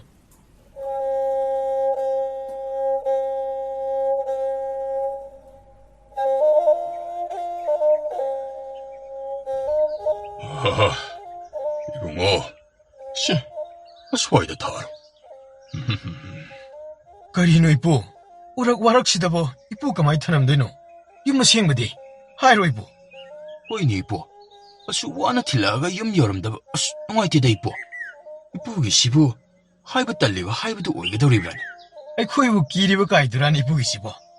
예, 이부. 마두구마디 나 수이 코이다 간비게 놓고. 나 고이애니 북가다이득이 오이레바 너네. 아이코이니시. 로이땅 쿨린 하리바 쿨라두다긴 이부. 이슈원이나 아이부마 펌무시여우나 된미력봐 야없는 말래. 어도 뭐시야 시부나 고이부. 그리 이놈이 너 강락나브라네. 까이놈이 누이다. 나한 시샤골젠. 어두디 nga 시디 탕자 왜가니? 어두수 람다기 아한바 탕자. 까리 해봐우지기다. 거이도 람다기 아한바 탕자니 해봐. 까리 해봐. 람다기 나때 람다기 아한바 탕자. 람다기 아한바 탕자. 이다. 우망지됐다 우리 집 까리 이노 거이나. 이부. 염수 하이비드라보니나. 아이코이 뭐 한캔나마 떡자라기. 뭐 땀지 댕긴 크라바디 나 수고하니시 소이되나 파락 따봤다. 아이코 나 고이애니기 아와말 이들이니. 예, 까리 이게 아와만 노이부. 아이코이드디 마두 덕비 노이부. 뭐 시다 우자마 뭐 얌날 라이 쿠름 나란 먹이가 레라미네. 나 콧나 사가도 괜찮니까. 답답 뻑빠이드 빠이드 우까리긴 있다. 마도 회기 이없네. 까리. 온통 덕고 이쁘지죠. 하이, 이따 구인이 다르금시. 능 레오기더라. 이셋 버러 먹이고. 오이, 어디 동물고? 불러 반미나시. 이쁘어. 아이코에 목 잘라기 거의 부어도 돼. 씨, 레이터드나 레오레네모. 아이코. 오, 소이들이 나가시디. 세, 시바실로. 까리 오이라보노 이쁘면 씹어. 아이, 우자오시기 타와이니. 까리 해봐. 시기 따이방 시다. 어이, 행방암가다가 말로 들어보니. 시디, 이슈원이기 마타오시 우보다 이기 닝자바 아도 방톡락이 닝리도. 어이는 삐리바도 후기 짜라니. 시기 따이방 시다. 우자오이 거의 행바. 맘들이. 농마 깡대나 숨마 숨미한 실락바나. 시디, 징자오시다 하우리부 우자오시. 어이, 탄따먹 나이 하우라마니. mathakta paira legreni. Ipuna nga sina kuya sinariba. Ucharado. May pak na holak pangam na ba? Amuktang di honaro ko isuani. Ipu, singsida adumak tara uhairibra. Oo. Sara anini. Ay, napiribado. Nakoy anigi amamang. Masida tagadaba ni haiba. Amalayte. Nanggi tamoy na tasabang fammaduda. Adumak kauhan bang namgadaban. Tungi saro suro kannabagidamak. Nakoy tawdang ipuna sinarabani. Miyoy bagi marop. Upahal singni. Pambina nakoy gi. Aseng ba ima ipan. Taibang damuk tadi kangalamuk ko isuani na. Ipu, atsumani. Marol thoktrabaso ay khoi asingma marupti pambisingni. Ipu na ngasi pinabiriba thawdang asi isamaki ithawni haina khanjari. Ipu, nasuani na kanna honajaduna. Pambi sibu hawnaba soidana honajagi ipu. Ipu, adudi akhoi muk lengkinaba tawragi. Ai, mangkhrini ita. Kadai sakre? Ita, lai afaba leirabadi mafamduda fattabasu lei hainaribani. Ita, lao, ibani thudamuk satkrasi. Hoi ta, selawrasi.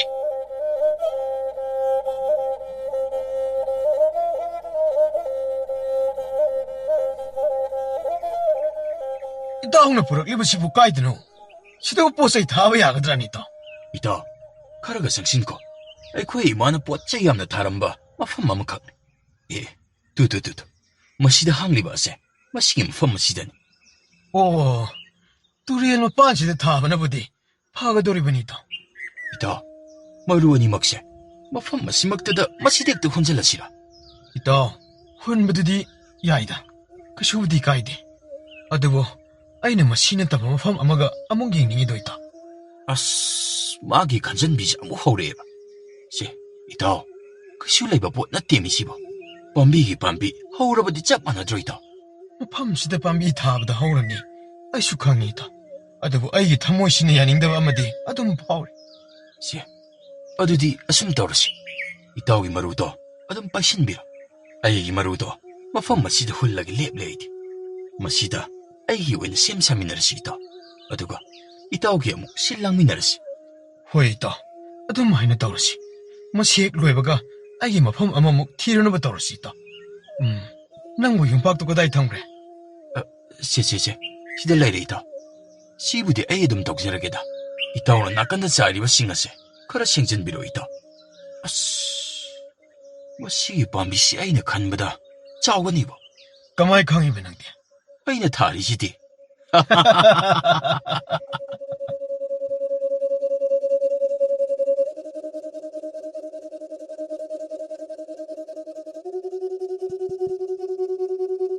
Oh.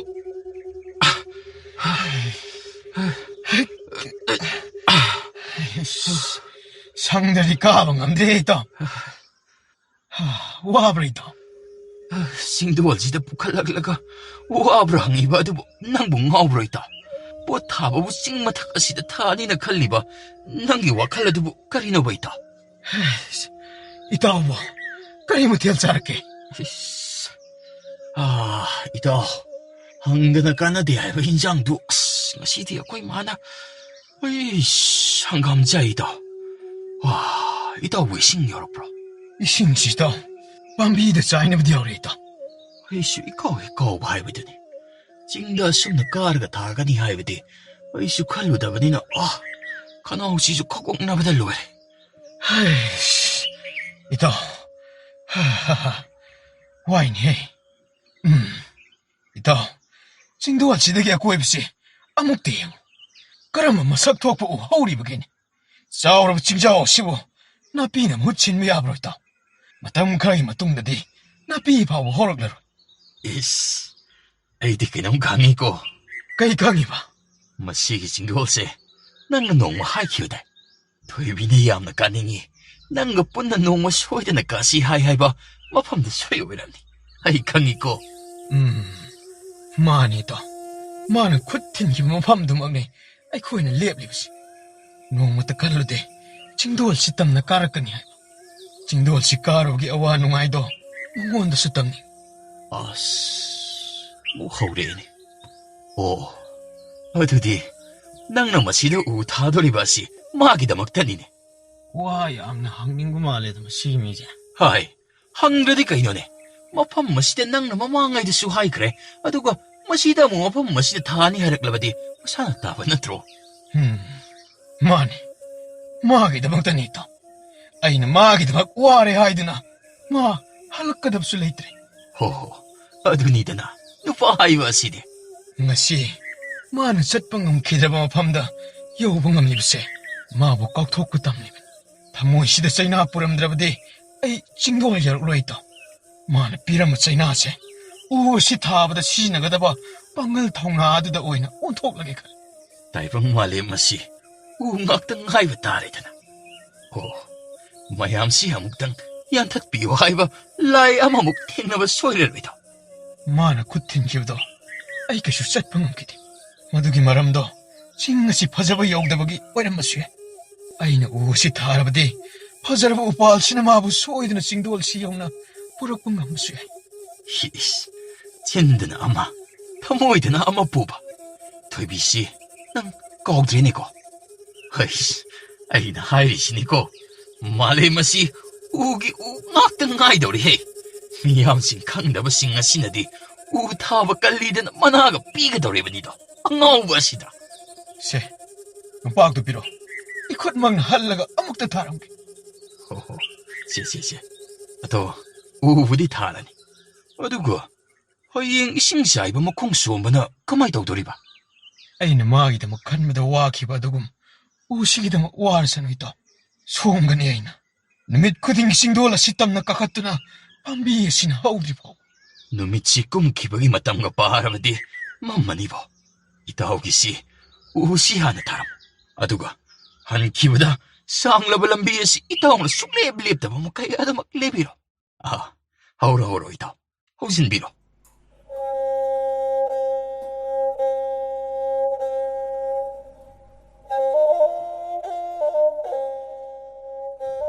Makoy anigi pambi maruwado hunba loirame. Leiroy ngamba, uwadabu makong somba leblamde. Nongmagi asum haukibana. Leiroy ngambagi pambi horakpagi mami amata uramkide. Nongmadi, mataw kanggil, matawgi mayum maduda hatu-hatu, pawma tambalaglame. Itaw! Itaw leiroy ngamba! Itaw! kanggil rasina laulok jangajina kaidawri hai kaidawrageне Itaw! Pao nungayba mataning bro! hai sasatamo nang tambao kayam nungaybo inige His! Udo haure itaw! kari haiba Aisyo, itawagi nakta ko hinalakpang ngamut. Isi hinalakta yadirana, talaga makwagi yung siyamsado na laitore. Aditagini, itaw, hinalakpadadi, ay ko'y natakiba uhusing ado, kwang yoram do rin itaw. 오 이따오기 뻑시 따바디 암농아이래 Itaw, ang agpani, niyem kraba, haubak ko idiba uwadidabo, mapano sain. Ado, itawagi pambi edudi, haurabar kamay tawre.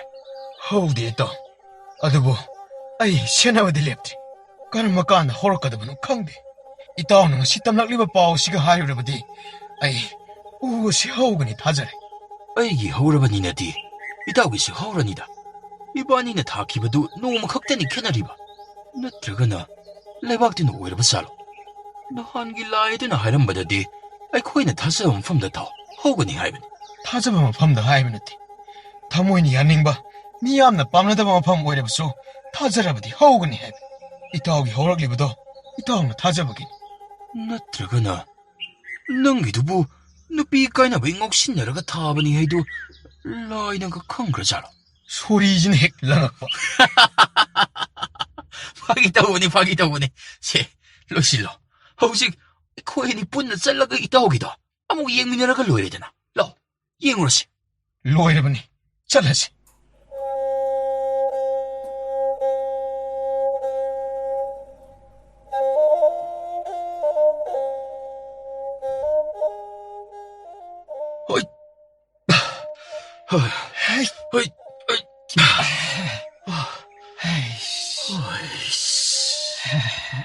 ngasi nungsaasidi.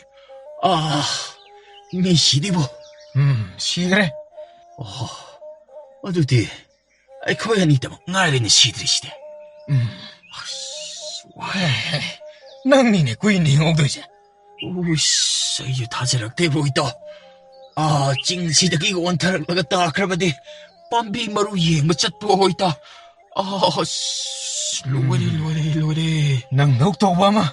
가면 내 누빠함 시그래 하면. 헤이, 마동네 마두기 와리다. 하이라카노 거이다. 낭기쇼 하이닝바 얌날래. 와마 갖다 놓으시. 야래. 오다. 어이구 시. 오타라. 마주마 빤나이다. ngakpamto. Ay, magdasang ngagiyeng ko.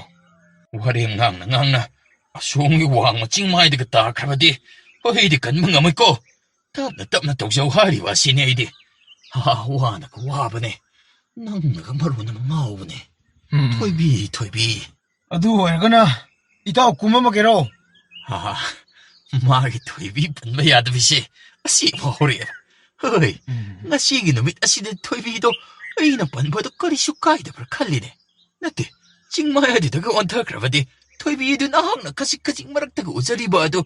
Hoy, laray bagta nongga krabadi. Tawayo ine layni. Hui no oni sukyan min taba na trine. sim yidagi ondaraga. Tobiyo isa kumda taba oresano. Magi toy bi jidi. Toy bi. Itaw! Hoy, kaidaw re? Kaino itaw? Mayon ti kalen he. Ay, pambisi itaw. Ay na haidro. Hauram manida na. Nasidi ay ning matungli.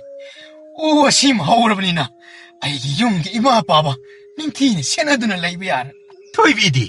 Toy bi su lakjasano. Nongma. Mahang sang bakana da. Sibu kanana taram libano. Soidana hanglakini. Maduda. Isu layron babor. Pirakini. Ipudi. Mataw kuramna. Nasuwani na kuramjaribo.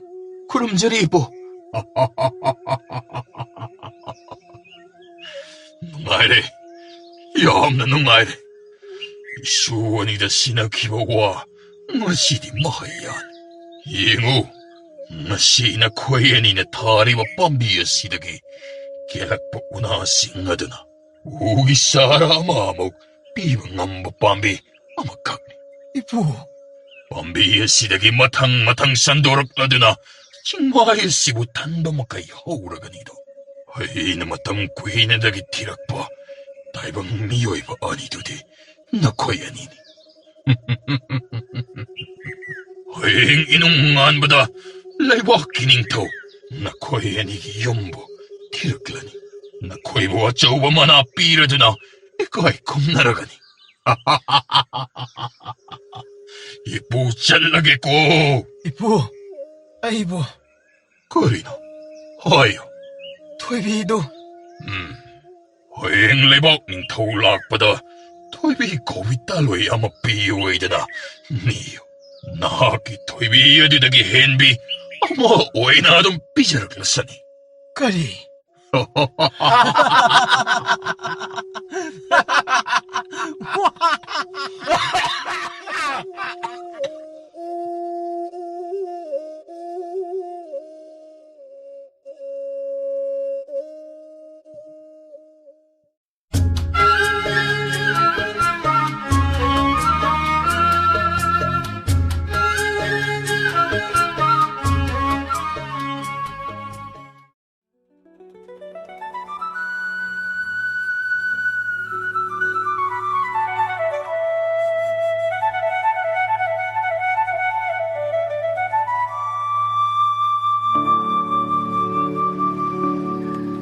Bema, nang nagtiriba, mayaysin ba hidak haydo, layri haynya. Ima, adobo, kadayda lay hayno. Ay si, haydi hayning da ba nini? Ima, ko hayro kay daw ke? Amuk langtak na handa na layrano kay daw ke? Langtak na han ba giwa na din ya? ꯍꯤꯗꯥꯛꯇꯨꯅ ꯂꯩꯔꯤꯕ ꯃꯐꯝꯗꯣ ꯌꯥꯝꯅ ꯈꯨꯗꯣꯡ ꯊꯤꯅꯤꯡꯉꯥꯏ ꯑꯣꯏꯕꯒꯤꯅꯤꯅꯦ ꯏꯃꯥꯅ ꯍꯥꯏꯅꯤꯡꯗ꯭ꯔꯤꯁꯦ. ꯍꯥꯏꯗ ꯍꯥꯏꯌꯨꯁꯦ. ꯈꯨꯗꯣꯡꯊꯤꯕ ꯊꯤꯗꯕ ꯍꯥꯏꯕꯗꯨꯗꯤ ꯑꯩꯅ ꯊꯣꯛꯄ ꯇꯧꯖꯒꯦꯕ. ꯃꯁꯤꯗꯤꯕ ꯃꯥꯒꯤ ꯉꯥꯏꯉꯝꯗꯕꯤꯁꯤ ꯇꯧꯅꯣꯏꯁꯤ ꯌꯥꯗꯦ. ꯑꯗꯨꯒꯤ ꯐꯤꯕꯝꯗꯨꯗꯅꯤ ꯉꯁꯤ ꯅꯪꯅ ꯑꯣꯏꯔꯤꯕ ꯐꯤꯕꯝꯗꯨ. ꯑꯁꯤꯕꯨ ꯑꯩꯅ ꯑꯣꯏꯅꯤꯡꯗꯅ ꯑꯣꯏꯕꯗꯧꯅ ꯏꯃꯥꯁꯨ ꯑꯃꯨꯛꯇ ꯑꯣꯏꯔꯒ ꯌꯦꯡꯉꯨꯗꯅ. ꯊꯥ ꯈꯨꯗꯤꯡꯒꯤ ꯁꯛꯐꯝ ꯍꯣꯡ ꯍꯣꯡꯗꯅ ꯂꯩꯕꯁꯤꯕꯨ ꯀꯅꯥꯅ ꯄꯥꯝꯗꯣꯏꯅꯣ? ꯑꯁꯤꯕꯨ ꯑꯩꯅ ꯌꯥꯝꯅ ꯄꯥꯝꯖꯅ ꯑꯣꯏꯈꯤꯗꯧꯅ ꯍꯦꯛꯇ ꯍꯥꯏꯅꯦꯕ. ꯑꯗꯨ ꯍꯥꯏꯕ ꯅꯠꯇꯦꯅꯦ ꯃꯥꯒꯤ ꯕꯦꯝꯃ. ꯏꯃꯥꯅ ꯍꯥꯏꯗꯤ ꯅꯪꯒꯤ ꯉꯥꯏꯉꯝꯗꯕ ꯄꯣꯔꯣꯛ ꯄꯣꯔꯣꯛ ꯆꯥꯛꯄ ꯅꯪꯅ ꯊꯣꯛꯄ ꯇꯧꯖꯅꯤ ꯍꯥꯏꯕ ꯋꯥꯈꯜ ꯑꯗꯨꯅꯅꯦ ꯅꯨꯃꯤꯠꯇꯨꯗ ꯌꯨꯝ ꯊꯥꯗꯣꯛꯇꯨꯅ ꯆꯠꯂꯝꯗ꯭ꯔꯕꯗꯤ ꯉꯁꯤ ꯅꯪꯅ ꯑꯣꯏꯔꯤꯕ ꯐꯤꯕꯝ ꯑꯗꯣ ꯑꯣꯏꯔꯝꯂꯣꯏ ꯍꯥꯏ ꯋꯥꯅꯤꯅꯦ. ꯌꯥꯔꯦ, ꯇꯥꯅꯤꯡꯗ꯭ꯔꯦ ꯑꯃꯇꯩ. ꯀꯗꯥꯏꯗꯅꯣ ꯍꯤꯗꯥꯛ ꯑꯗꯨꯅ ꯂꯩ ꯍꯥꯏꯗꯨꯕꯣ? ꯃꯐꯝꯗꯨꯗ ꯇꯥꯛꯄꯤꯔꯣ. ꯑꯇꯩꯗꯤ ꯑꯩꯅ ꯊꯣꯛꯄ ꯇꯧꯖꯔꯒꯦ. ꯃꯁꯤꯗꯤꯕ ꯍꯣ ꯂꯩꯕꯥꯛꯁꯤꯒꯤ ꯉꯝꯈꯩ ꯄꯔꯤꯡ ꯉꯥꯛꯂꯤꯕ ꯂꯨꯆꯤꯡꯕ ꯊꯧꯂꯦꯟꯒꯤ ꯌꯨꯝꯗ. ꯍꯥ, ꯑꯗꯨꯗꯤ ꯂꯨꯔꯤꯅ. ꯄꯥꯛ ꯍꯦꯛꯇ ꯆꯪꯁꯤꯜꯂꯒ ꯂꯧꯊꯣꯛꯄꯁꯨ ꯌꯥꯔꯣꯏꯗꯧꯔꯤꯅꯦ. ꯑꯗꯨꯅꯅꯤ ꯑꯩꯅ ꯈꯨꯗꯣꯡ ꯊꯤꯅꯤꯡꯉꯥꯏ ꯑꯣꯏꯕ ꯃꯐꯝꯗ ꯂꯩ ꯍꯥꯏꯔꯤꯗꯣ. ꯑꯁ, ꯑꯗꯨꯕꯨ ꯏꯃꯥ, ꯃꯐꯝꯗꯨꯗ ꯆꯪꯗ꯭ꯔꯗꯤ ꯍꯤꯗꯥꯛꯇꯣ ꯐꯪꯕꯒꯤ ꯋꯥ ꯂꯩꯇꯦꯅꯦ. ꯍꯤꯗꯥꯛꯇꯣ ꯊꯛꯇ꯭ꯔꯕꯗꯤ ꯑꯩ ꯑꯁꯤꯒꯤ ꯐꯤꯕꯝꯁꯤꯗ ꯑꯁꯨꯝ ꯂꯩꯕ ꯇꯥꯔꯕ? ꯊꯥ ꯈꯨꯗꯤꯡ ꯁꯛꯐꯝ ꯑꯃꯃꯨꯛ ꯍꯣꯡꯕꯁꯦ ꯏꯊꯟꯇ ꯐꯥꯎꯕ ꯈꯪꯖꯔꯦ. ꯑꯩ ꯌꯥꯝꯅ ꯋꯥꯔꯦꯕ ꯏꯃꯥ. ꯑꯗꯨꯒꯤ ꯋꯥꯗꯤ ꯅꯪꯁꯦ ꯑꯩꯒꯤ ꯏꯆꯥ ꯑꯣꯏꯔꯨꯗꯅ ꯑꯩ ꯐꯥꯎꯕ ꯃꯤꯒꯤ ꯋꯥꯔꯤ ꯅꯐꯝ ꯑꯣꯏꯔꯕꯅꯤ. ꯑꯁ, ꯑꯁꯤꯒꯤ ꯋꯥꯁꯤ ꯇꯣꯛꯂꯁꯤ. ꯍꯦꯛ ꯄꯜꯂꯛꯄꯗ ꯑꯩꯅꯦ ꯃꯤꯍꯨꯜꯁꯦ ꯑꯗꯨꯝ ꯀꯥꯡꯈꯠꯂꯛꯏ ꯍꯦꯛꯇ. ꯅꯦꯝꯊꯧ ꯍꯥꯏꯕ ꯌꯥꯗꯦꯕ. ꯍꯣꯏꯅꯦ, ꯇꯣꯛꯂꯁꯤ. ꯑꯗꯨꯕꯨ ꯅꯪꯕꯨ ꯍꯤꯗꯥꯛ ꯑꯗꯨꯕꯨ ꯊꯤꯕ ꯇꯣꯛꯂꯣ ꯍꯥꯏꯁꯤꯗꯤ ꯌꯥꯗꯧꯔꯤꯕ꯭ꯔꯣ? ꯀꯥꯏꯗꯒꯤ ꯂꯦꯞꯄꯅꯣ? ꯂꯦꯞꯄꯒ ꯌꯥꯕ ꯅꯠꯇꯦ. ꯊꯧꯂꯦꯟ ꯍꯥꯏꯗꯨꯒꯤ ꯌꯨꯝꯗ ꯂꯩꯔꯦ ꯍꯥꯏꯗꯨꯕꯨ ꯁꯣꯏꯗ꯭ꯔꯕꯣ? ꯑꯗꯨꯕꯨꯗꯤ ꯁꯣꯏꯗ꯭ꯔꯦ. ꯑꯩꯒꯤ ꯑꯔꯣꯟꯕ ꯄꯥꯎꯃꯤꯁꯤꯡꯅ ꯍꯥꯏꯔꯛꯂꯕꯅꯤ. ꯑꯔꯣꯟꯕ ꯄꯥꯎꯃꯤ ꯀꯥꯏ? ꯁꯣꯏꯗ꯭ꯔꯦ ꯍꯥꯏꯔꯒ ꯅꯍꯥꯟꯃꯨꯛꯀꯤ ꯑꯗꯨꯃꯥꯏꯅ ꯎꯆꯤ ꯍꯤꯗꯥꯛ ꯑꯣꯏꯔꯝꯂꯗꯤ ꯀꯩ ꯅꯥꯇꯩ ꯆꯥꯔꯣꯏ ꯍꯥꯏꯔꯤꯌꯦ. ꯍꯥꯏ, ꯍꯟꯗꯛꯇꯤ ꯁꯣꯏꯗ꯭ꯔꯦ ꯍꯥꯏꯔꯛꯂꯕꯅꯤ. ꯑꯗꯨꯕꯨꯅꯤ ꯏꯕꯦꯝꯃ, ꯂꯥꯟꯃꯤꯒꯤ ꯂꯨꯆꯤꯡ ꯄꯨꯔꯦꯜ ꯑꯃꯒꯤ ꯌꯨꯝ ꯍꯥꯏꯁꯤꯗꯤ ꯑꯁꯝꯕ ꯌꯨꯝ ꯅꯠꯇꯦꯗ. ꯂꯥꯟꯃꯤ ꯀꯌꯥꯅ ꯉꯥꯛ ꯁꯦꯜꯂꯤꯕꯅꯤꯗꯣ. ꯃꯐꯝ ꯑꯗꯨꯗ ꯅꯪꯅ ꯆꯪꯕ ꯍꯥꯏꯁꯤꯕꯨ. ꯃꯐꯝ ꯑꯗꯨꯗꯗꯤ ꯑꯇꯩꯗ ꯂꯣꯟꯅ ꯆꯪꯕꯗꯣ ꯑꯗꯨꯃꯥꯏꯅ ꯆꯪꯂꯒꯨꯝꯁꯤ. ꯑꯗꯨꯗꯤ ꯀꯔꯝꯍꯥꯏꯅ ꯆꯪꯗꯧꯔꯤꯕ? ꯏꯃꯥꯒꯤ ꯑꯔꯣꯟꯕ ꯄꯥꯎꯃꯤꯁꯤꯡꯗꯣ ꯑꯗꯨꯗ ꯂꯨꯆꯤꯡ ꯄꯨꯔꯦꯟ ꯊꯧꯂꯦꯟ ꯍꯥꯏꯗꯨꯒꯤ ꯏꯃꯨꯡꯒꯤ ꯃꯔꯝꯗ ꯈꯔꯒ ꯀꯨꯞꯅ ꯊꯤꯗꯣꯛꯄꯤꯔꯛꯑꯣ ꯍꯥꯏꯕꯤꯌꯣ. ꯑꯗꯨꯒ ꯐꯣꯛꯅ ꯍꯦꯛꯇ ꯆꯪꯅꯕ ꯄꯣꯔꯝ ꯑꯃ ꯌꯥꯠꯂꯁꯤ. ꯏꯁ, ꯃꯗꯨ ꯑꯔꯥꯏꯕ ꯑꯣꯏꯔꯣꯏꯅꯦ. ꯏꯃꯥꯅ ꯍꯥꯏꯅꯤꯡꯂꯤꯗꯣ ꯈꯪꯂꯦ ꯌꯥꯔꯦ. ꯄꯥꯎꯃꯤꯁꯤꯡꯗꯣ ꯁꯦꯜ ꯄꯤꯌꯨ ꯍꯥꯏꯔꯛꯀꯅꯤ ꯁꯤ ꯅꯠꯇ꯭ꯔꯣ? ꯑꯗꯨꯒꯤꯗꯤꯅꯦ ꯑꯩꯈꯣꯏ ꯄꯥꯕꯅ ꯑꯩꯒꯤ ꯑꯋꯟꯄꯣꯠ ꯍꯥꯞꯅꯕꯅꯤ ꯍꯥꯏꯅ ꯊꯝꯕꯤꯔꯝꯕ ꯌꯨ ꯆꯐꯨꯁꯤꯡꯗꯣ ꯑꯗꯨ ꯌꯣꯟꯊꯣꯛꯈ꯭ꯔꯣ. ꯑꯗꯨꯒꯤ ꯁꯦꯜꯗꯨꯅ ꯀꯣꯟꯅꯅꯕ ꯏꯃꯥꯅ ꯁꯤꯜꯂꯨ. ꯁꯦꯜꯒꯤ ꯋꯥ ꯉꯥꯛ ꯅꯠꯇꯦꯅꯦ. ꯂꯥꯟꯃꯤꯒꯤ ꯂꯨꯆꯤꯡ ꯄꯨꯔꯦꯜ ꯑꯃꯒꯤ ꯌꯨꯝꯗ ꯄꯥꯎꯃꯤ ꯑꯣꯏꯅ ꯆꯪꯕ ꯍꯥꯏꯕꯁꯦ ꯁꯤꯐꯝꯗ ꯆꯪꯕꯒ ꯆꯞ ꯃꯥꯟꯅꯩꯅꯦ. ꯑꯗꯨꯅ ꯃꯤꯁꯨ ꯇꯔꯥꯏꯅ ꯌꯥꯔꯛꯂꯣꯏ ꯍꯥꯏꯕꯅꯤꯅꯦ. ꯍꯣ, ꯑꯗꯨꯅꯕꯨ ꯑꯩꯁꯨ ꯍꯥꯏꯁꯤꯅꯦ. ꯁꯦꯜꯗꯣ ꯈꯔ ꯌꯥꯝꯅ ꯄꯤꯁꯤꯜꯂꯨ ꯍꯥꯏꯅ. ꯍꯣꯏ, ꯁꯤ ꯌꯥꯔꯦ. ꯅꯃꯥꯅ ꯐꯅꯕ ꯑꯗꯨꯝ ꯁꯤꯜꯂꯒꯦ. ꯌꯥꯔꯦꯗꯅꯀꯣ? ꯌꯥꯔꯦ. ꯏꯃꯥꯅ ꯐꯅꯕ ꯑꯗꯨꯝ ꯁꯤꯟꯕꯤꯔꯣ. ꯃꯁꯤꯗꯤꯕ ꯃꯥꯒꯤ ꯐꯦꯠ ꯐꯥ ꯂꯥꯎꯕꯁꯤ ꯈꯔ ꯍꯜꯂꯨ ꯍꯥꯏꯕꯣ ꯌꯥꯕ ꯀꯧꯕ ꯂꯩꯇꯦꯕ.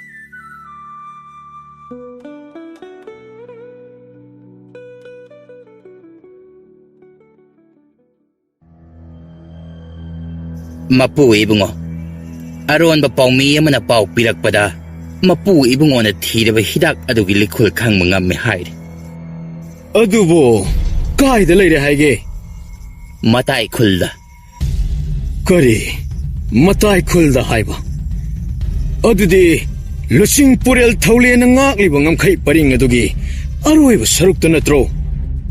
ꯃꯥꯅꯤ ꯃꯄꯨ ꯏꯕꯨꯡꯉꯣ. ꯄꯥꯎꯃꯤ ꯑꯃꯅ ꯍꯥꯏꯔꯛꯄꯒꯤ ꯃꯇꯨꯡ ꯏꯟꯅ ꯃꯌꯥꯏ ꯀꯥꯕ ꯀꯥꯅꯤꯒꯤ ꯍꯤꯗꯥꯛ ꯄꯥꯝꯕꯤ ꯊꯥꯔꯤꯕꯗꯣ ꯂꯨꯆꯤꯡ ꯄꯨꯔꯦꯜ ꯊꯧꯂꯦꯟꯁꯨ ꯌꯥꯎꯕ ꯃꯥꯜꯂꯤ ꯍꯥꯏꯅ ꯇꯝꯂꯝꯃꯤ. ꯍꯥꯏ, ꯃꯗꯨꯕꯨ ꯁꯣꯏꯗ꯭ꯔꯦ ꯍꯥꯏꯕ꯭ꯔꯣ? ꯃꯗꯨꯃꯛꯇꯤ ꯑꯁꯦꯡꯕ ꯈꯪꯕ ꯉꯝꯖꯗ꯭ꯔꯦ. ꯂꯨꯆꯤꯡ ꯄꯨꯔꯦꯜ ꯊꯧꯂꯦꯟꯁꯨ ꯍꯥꯟꯅꯒ ꯃꯥꯟꯅꯗ꯭ꯔꯦ. ꯌꯨꯗ ꯉꯥꯎꯔꯒ ꯂꯩꯔꯦ ꯍꯥꯏ. ꯑꯗꯨꯅ ꯑꯁꯦꯡꯕ ꯈꯪꯗꯣꯛꯄꯗ ꯌꯥꯝꯅ ꯂꯨꯔꯦ ꯍꯥꯏꯅ ꯇꯝꯂꯝꯃꯤ. 이닝ꯊꯧꯒꯤ 야탕 ꯐꯪꯗ꯭ꯔꯕꯗꯤ ꯃꯐꯝ ꯑꯗꯨꯗ ꯑꯩꯅ ꯍꯦꯛꯇ ꯆꯠꯂꯨꯕ ꯌꯥꯕꯁꯨ ꯅꯠꯇꯦ. ꯑꯗꯨꯅ ꯄꯥꯎꯃꯤ ꯑꯗꯨꯗ ꯀꯨꯞꯅ ꯑꯁꯦꯡꯕ ꯑꯗꯨ ꯈꯪꯗꯣꯛꯅꯕ ꯍꯣꯠꯅꯧ. ꯑꯩ ꯑꯁꯨꯝꯅ ꯇꯝꯈꯣ. ꯑꯍꯣꯏ ꯃꯄꯨ ꯏꯕꯨꯡꯉꯣ. ꯕꯥꯕꯥ, ꯅꯆꯥꯕꯨ ꯊꯧꯖꯥꯟꯕꯤꯗꯨꯅ ꯍꯟꯗꯛꯀꯤ ꯃꯇꯥꯡ ꯑꯁꯤꯗ ꯄꯥꯕꯒꯤ ꯃꯪꯁꯛ ꯇꯥꯟꯕ ꯉꯝꯖꯕ ꯑꯣꯏꯍꯟꯕꯤꯌꯨꯀꯣ. 이마기 파리야. 이마. ꯃꯄꯥꯜꯁꯤꯗ ꯀꯩꯗꯧꯔꯤꯕꯅꯣ? ꯏꯃꯨꯡꯗ ꯅꯤꯡꯊꯤꯅ ꯇꯨꯝꯒꯦ ꯍꯥꯏꯗꯦ. ꯇꯨꯝꯕ ꯌꯥꯗ꯭ꯔꯦ. ꯑꯗꯨꯅ ꯃꯄꯥꯜꯁꯤꯗ ꯉꯥꯏꯍꯥꯛ ꯍꯛꯆꯤꯛ ꯂꯥꯡꯂꯝꯕꯅꯤ. ꯉꯥꯏꯍꯥꯛ ꯂꯩꯔꯕꯗꯤ ꯌꯥꯔꯦ. ꯑꯌꯦꯡꯕꯁꯤꯗ ꯀꯨꯏꯅ ꯂꯩꯔꯒ ꯑꯃꯨꯛ ꯅꯥꯔꯛꯅꯕꯅꯤ. ꯂꯥꯛꯑꯣꯀꯣ, ꯆꯪꯂꯛꯑꯣ. ꯍꯣꯏ ꯍꯣꯏ 이마. ꯆꯪꯂꯛꯑꯒꯦ. ꯑꯩ ꯏꯃꯥꯁꯦ ꯃꯆꯥ ꯑꯩꯒꯤ ꯈꯟꯕꯗ ꯀꯌꯥꯗ ꯋꯥꯖꯔꯕꯅꯣ. ꯕꯥꯕꯥ, ꯅꯪꯅ ꯂꯩꯔꯝꯂꯕꯗꯤ ꯏꯃꯥꯅ ꯉꯁꯤ ꯋꯥꯅ ꯃꯩꯆꯥꯛ ꯈꯥꯡꯅ ꯍꯤꯡꯂꯤꯕ ꯄꯨꯟꯁꯤ ꯃꯍꯤꯡ ꯑꯁꯦ ꯑꯣꯏꯔꯝꯂꯣꯏꯗꯕꯅꯤꯀꯣ. ꯑꯩ ꯑꯁꯨꯝꯅ ꯄꯨꯛꯅꯤꯡ ꯁꯣꯟꯊꯕ ꯌꯥꯗꯦ. ꯏꯄꯥ ꯏꯆꯥꯕꯨ ꯁꯦꯟꯅ ꯈꯥꯏꯅꯍꯟꯕ ꯃꯥ ꯑꯗꯨꯕꯨ ꯑꯩꯅ ꯈꯛ ꯂꯦꯝꯅ ꯊꯥꯔꯣꯏ. ꯃꯍꯥꯛ ꯑꯗꯨꯗꯤ ꯑꯔꯣꯟꯕ ꯄꯨꯝꯕ ꯃꯤꯌꯥꯝꯗ ꯎꯠꯊꯣꯛꯇꯨꯅ ꯆꯩꯔꯥꯛ ꯐꯪꯍꯟꯕ ꯑꯗꯨꯅ ꯏꯄꯥꯒꯤ ꯂꯃꯟ ꯁꯤꯡꯕꯅꯤ ꯍꯥꯏꯅ ꯁꯛꯂꯒꯦ.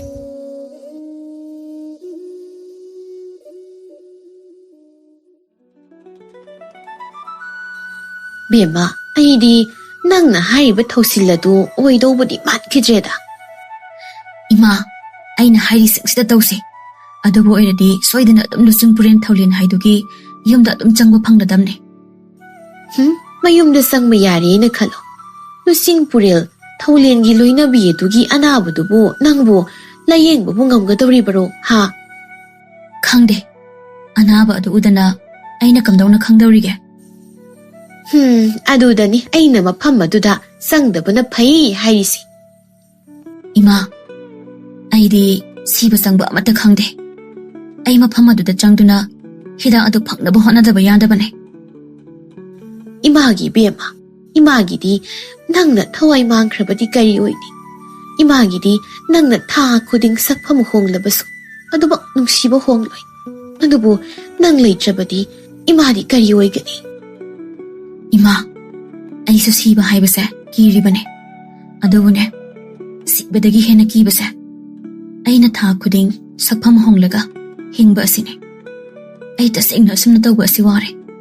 ꯁꯤꯕ ꯆꯪꯕ ꯑꯃꯠꯇ ꯑꯩꯒꯤ ꯏꯐꯝꯗ ꯈꯪꯗ꯭ꯔꯦ. ꯑꯩꯒꯤ ꯍꯥꯏꯕꯨ ꯍꯤꯗꯥꯛ ꯑꯗꯨ ꯊꯛꯇꯨꯅ ꯑꯩꯒꯤ ꯑꯅꯥꯕ ꯑꯁꯦ ꯐꯍꯟꯕ ꯉꯝꯕ.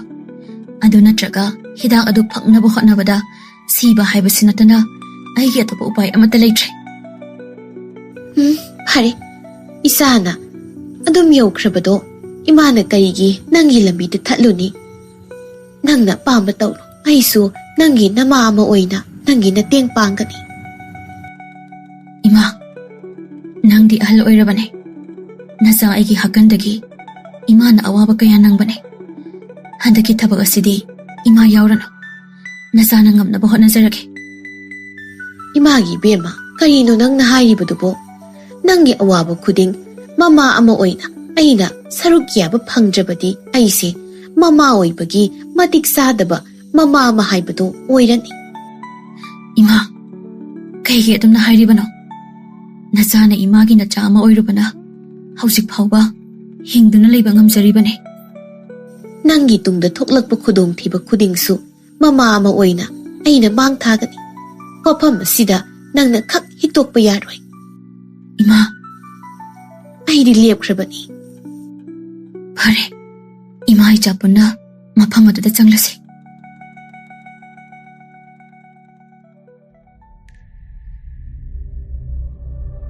ꯃꯄꯨ ꯏꯕꯨꯡꯉꯣ, ꯀꯣꯅꯨꯡꯗ ꯏꯅꯤꯡꯊꯧꯅ ꯃꯄꯨ ꯏꯕꯨꯡꯉꯣꯕꯨ ꯀꯧꯕꯤꯔꯤꯕꯗꯤ ꯀꯔꯤ ꯑꯔꯨꯕ ꯋꯥꯐꯝꯕꯨ ꯁꯤꯟꯅꯕꯤꯔꯛꯂꯦ?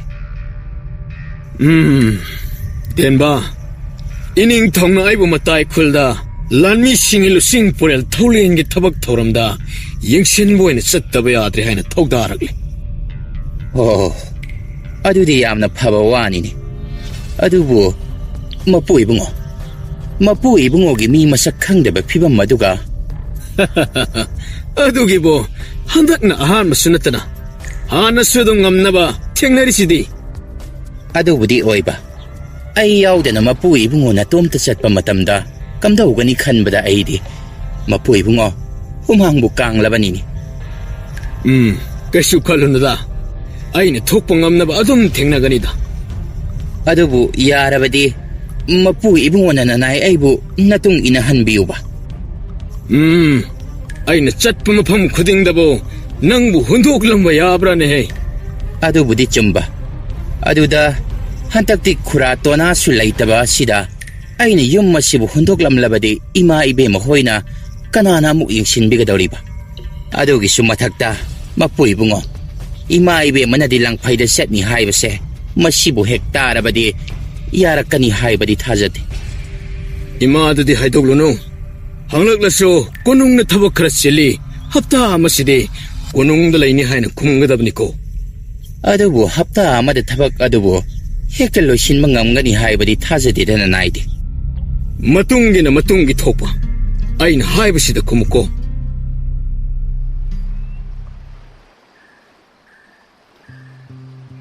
ꯕꯦꯝꯃ ꯑꯩꯗꯤ ꯁꯨꯝ ꯀꯤꯔꯛꯂꯦꯅꯦ ꯑꯁ ꯂꯣꯏꯔꯦ ꯏꯃꯥꯕꯨ ꯉꯁꯥꯏꯗꯒꯤ ꯂꯨꯆꯤꯡꯕꯒꯤ ꯂꯥꯟꯃꯤꯒ ꯑꯃꯠꯇ ꯀꯤꯕꯤꯗꯦ ꯀꯥꯏꯅ ꯑꯐꯥꯎ ꯌꯥꯝꯅ ꯁꯥꯈꯤꯗꯥꯏꯅꯦ ꯑꯗꯨꯒ ꯃꯤꯒꯤ ꯊꯣꯡꯒꯥꯟꯁꯤ ꯌꯧꯔꯛꯂꯕ ꯃꯇꯝꯁꯤꯗꯅ ꯅꯃꯩ ꯂꯣꯠꯇꯅ ꯑꯗꯨꯒꯤ ꯅꯠꯇꯦꯗ ꯁꯨꯝ ꯃꯤꯍꯨꯜꯁꯤ ꯁꯣꯛꯂꯛꯄꯗꯧꯅ ꯌꯥꯔꯦ ꯏꯃꯥ ꯌꯥꯎꯗ꯭ꯔꯁꯨꯅꯦ ꯏꯇꯣꯝꯇ ꯑꯣꯏꯔꯁꯨ ꯑꯗꯨꯝ ꯆꯪꯖꯔꯒꯦ ꯌꯥꯔꯦ ꯁ꯭ꯋꯥꯏꯗ ꯁꯨꯝ ꯂꯩꯍꯧꯔꯣ ꯌꯥꯔꯦ ꯀꯔꯤꯒꯤ ꯌꯥꯕꯅꯣ ꯅꯇꯣꯝꯇ ꯆꯪꯕ ꯌꯥꯕ ꯅꯠꯇꯦ ꯀꯩ ꯃꯀꯣꯜꯁꯤꯗ ꯆꯪꯂꯁꯨꯅꯦ ꯅꯪꯒꯤ ꯅꯃꯥ ꯑꯃ ꯑꯣꯏꯅ ꯍꯩꯅ ꯃꯥꯡ ꯊꯥꯡꯅ ꯆꯪꯒꯗꯕꯅꯤ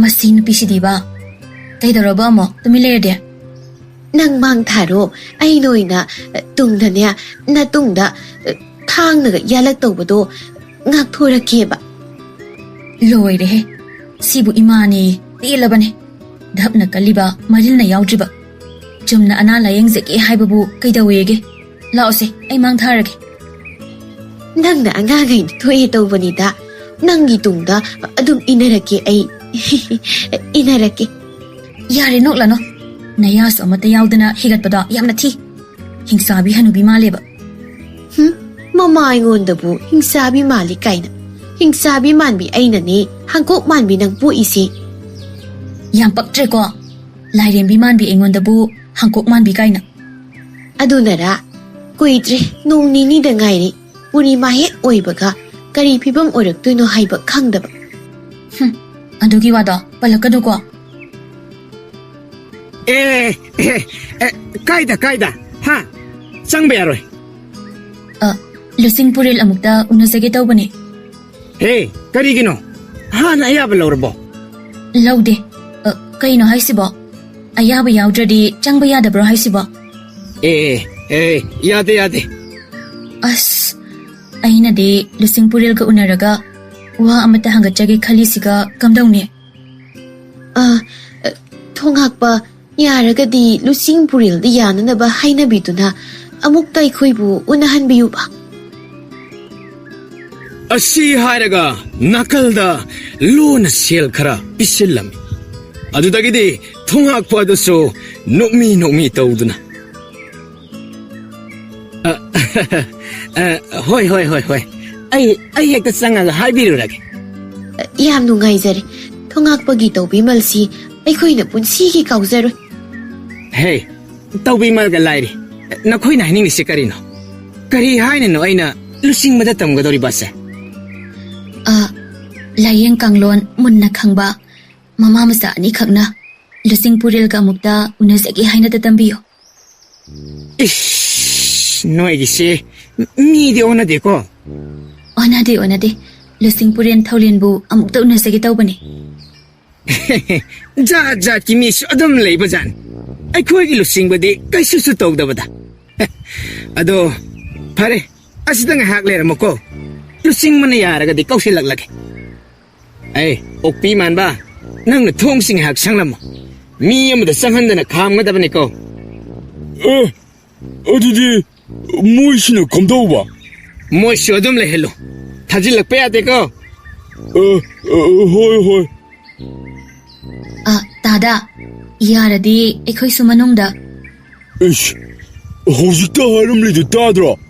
ꯏꯌꯥꯝꯕ ꯊꯣꯛꯂꯛꯇ꯭ꯔꯤꯕ ꯐꯥꯎꯕꯗꯤ ꯅꯈꯣꯏ ꯑꯃꯠꯇ ꯆꯪꯕ ꯌꯥꯔꯣꯏ. ꯅꯈꯣꯏ ꯑꯅꯤꯁꯤꯕꯨ ꯅꯆꯤꯜ ꯅꯅꯥꯎꯒ ꯏꯄꯥꯗꯤ ꯄꯨꯜꯂꯦ, ꯏꯃꯥ ꯄꯨꯟꯗꯦ. ꯑꯣ ꯑꯗꯨꯅꯅꯤꯗꯅ ꯑꯩꯅ ꯈꯜꯂꯦꯕ ꯀꯩꯅꯣꯝ ꯏꯇꯧ ꯇꯧꯋꯦꯅ ꯃꯥꯒꯤ ꯋꯥꯉꯥꯡꯗꯣ. ꯋꯥꯉꯥꯡ ꯍꯥꯏꯗꯤ ꯀꯩꯅꯣ?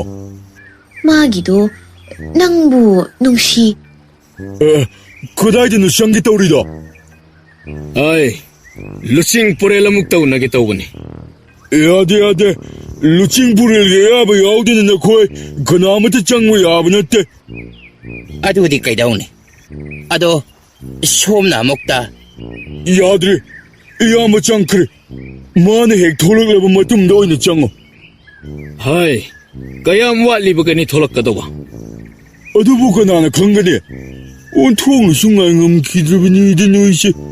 ꯉꯥꯏꯍꯥꯛ ꯉꯥꯏꯕ ꯀꯩꯁꯨ ꯁꯤꯔꯣꯏ ꯅꯣꯏ.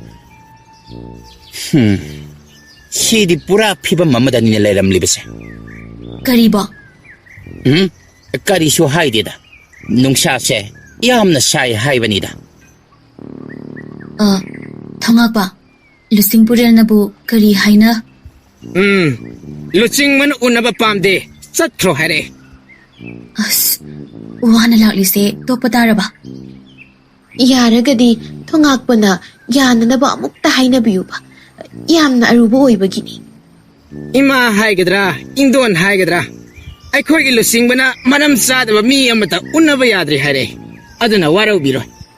ꯌꯥꯔꯒꯗꯤ ꯑꯃꯨꯛꯇ ꯆꯪꯖꯒꯦꯕ. ꯑꯩꯈꯣꯏꯒꯤꯁꯦ ꯌꯥꯝꯅ ꯂꯨꯕ ꯑꯣꯏꯕꯒꯤꯅꯤ. ꯏꯕꯦꯝꯃ, ꯅꯃꯥꯁꯦ ꯑꯃꯨꯛꯇ ꯄꯨꯊꯣꯛꯈ꯭ꯔꯣ. ꯏꯃꯥ, ꯂꯥꯎ ꯆꯠꯂꯁꯤ.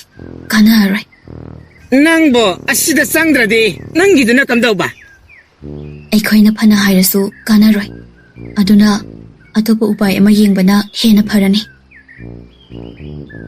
ꯃꯄꯨ ꯏꯕꯨꯡꯉꯣ, ꯑꯩꯈꯣꯏꯁꯨ ꯆꯪꯒꯦ ꯍꯥꯏꯔꯨꯕꯗ ꯁꯨꯃꯥꯏꯅ ꯍꯥꯏꯔꯛꯀꯗꯧꯔꯤꯕ ꯆꯥꯂ. ꯑꯗꯨ ꯑꯣꯏꯔꯕꯗꯤ ꯁꯛ ꯂꯣꯜꯂꯤꯕ ꯑꯁꯦ ꯍꯥꯏꯗꯣꯛ ꯍꯧꯕꯅ ꯐꯔꯣꯏꯗ꯭ꯔꯥ? ꯇꯨꯃꯤꯟꯅ ꯂꯩꯌꯨ, ꯑꯩꯅ ꯊꯣꯛꯄ ꯇꯧꯒꯦ. ꯅꯣꯏ ꯑꯅꯤꯅ ꯑꯃꯨꯛ ꯀꯔꯤ ꯍꯥꯏꯒꯦ ꯍꯥꯏꯕꯅꯣ?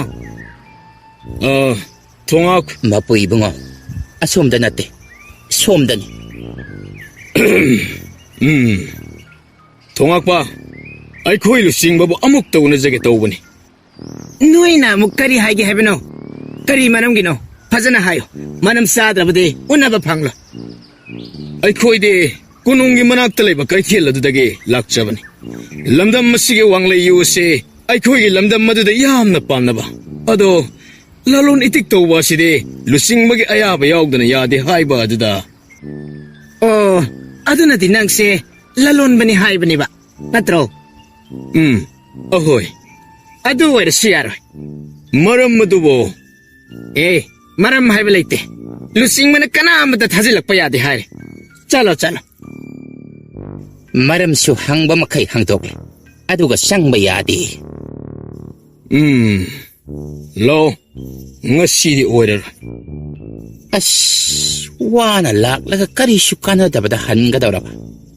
ꯀꯥꯟꯅꯗꯕ ꯅꯠꯇꯦ, ꯌꯥꯝꯅ ꯀꯥꯟꯅꯔꯤꯕꯅꯤꯅꯦ. ꯍꯧꯖꯤꯛꯃꯛ ꯀꯩꯊꯦꯜ ꯑꯁꯤꯒꯤ ꯈ꯭ꯋꯥꯏꯗꯒꯤ ꯆꯥꯎꯕ ꯃꯤꯊꯨꯡ ꯁꯪ ꯑꯗꯨꯗ ꯆꯪꯗꯕ ꯌꯥꯗꯕꯅꯤ. ꯑꯗꯨꯅ ꯀꯔꯤꯒꯤꯅꯣ ꯃꯄꯨ ꯏꯕꯨꯡꯉꯣ? ꯅꯅꯥꯏꯗꯤ ꯀꯣꯛꯁꯤ ꯏꯉꯥꯎ ꯉꯥꯎꯕꯒꯨꯝꯅ. ꯑꯩꯒꯤ ꯏꯇꯨꯡ ꯑꯗꯨꯝ ꯏꯜꯂꯧ, ꯑꯗꯨꯒ ꯈꯪꯒꯗꯕꯅꯤ. ꯁꯣꯏꯔꯝꯅꯤꯗ. ꯃꯄꯨ ꯏꯕꯨꯡꯉꯣ, ꯁꯣꯝꯗ ꯑꯃꯨꯛꯇ ꯂꯩꯊꯣꯛꯄꯤꯔꯣ. ꯍꯥꯏ, ꯀꯩꯗꯧꯔꯦ ꯑꯃ? ꯅꯨꯄꯤ ꯑꯃꯗ ꯋꯥꯏꯁꯤꯟꯒꯦꯗꯅ. ꯏꯁꯦ, ꯑꯩꯗꯤ ꯐꯤꯖꯦꯠꯇꯨ ꯅꯨꯄꯥꯒꯤ ꯐꯤꯖꯦꯠ ꯑꯣꯏꯕ ꯑꯗꯨꯗ ꯅꯨꯄꯥ ꯑꯣꯏꯕꯣꯏ ꯅꯤꯡꯂꯨꯔꯕꯅꯤꯅꯦ. ꯅꯨꯄꯥ ꯁꯥꯕꯤꯅꯤ ꯑꯗꯨꯅꯅꯤ ꯃꯄꯨ ꯏꯕꯨꯡꯉꯣ. ꯁꯣꯏꯔꯝꯅꯤꯗ. 이보, ꯅꯪꯅ ꯑꯩꯒꯤ ꯄꯨꯟꯁꯤꯁꯦ ꯀꯜꯂꯕꯅꯤ ꯍꯥꯏ. ꯃꯄꯨ. ꯑꯩ, ꯑꯗꯨ ꯀꯧꯔꯛꯀꯅꯨ. ꯌꯥꯝꯕꯨꯡ, ꯀꯔꯤꯁꯨ ꯇꯧꯗꯦꯀꯣ? ꯀꯩꯁꯨ ꯇꯧꯗꯦꯗ.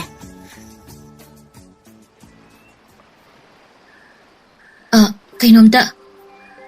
ꯀꯔꯤ? ꯋꯥꯍꯩꯗꯤ ꯍꯥꯏꯗꯣꯛꯂꯨꯔꯦ, ꯑꯗꯨꯕꯨ ꯈꯣꯟꯖꯦꯜ ꯑꯗꯨ ꯇꯥꯈ꯭ꯔꯒꯨꯝ ꯇꯧꯗꯅ, ꯋꯥꯈꯜ ꯉꯥꯏꯍꯥꯛ ꯇꯧꯗꯅ ꯃꯆꯤꯟꯗ ꯇꯞꯅ. ꯈꯣꯟꯖꯦꯜ ꯑꯁꯤꯕꯨ. ꯀꯩꯗꯧꯔꯒꯦ? ꯃꯪꯂꯒ ꯂꯩꯔꯤꯁꯤꯕꯣ? ꯀꯩꯁꯨ ꯑꯔꯨꯕ ꯍꯥꯏꯔꯣꯏꯌꯦ. ꯍꯤꯁꯦ ꯇꯣꯡꯗꯧꯕ ꯑꯣꯏꯔꯗꯤ ꯇꯣꯡꯃꯤꯟꯅꯁꯦ ꯍꯥꯏꯒꯦ ꯇꯧꯕꯅꯦ. 야니. 똥비요. 어도, 이비마 씨보, ngasay luching purel hoigi. Ibung hoiro, ngasay aikoina tholakpada lusing purel unagi haina thongakpada wanom hobodo.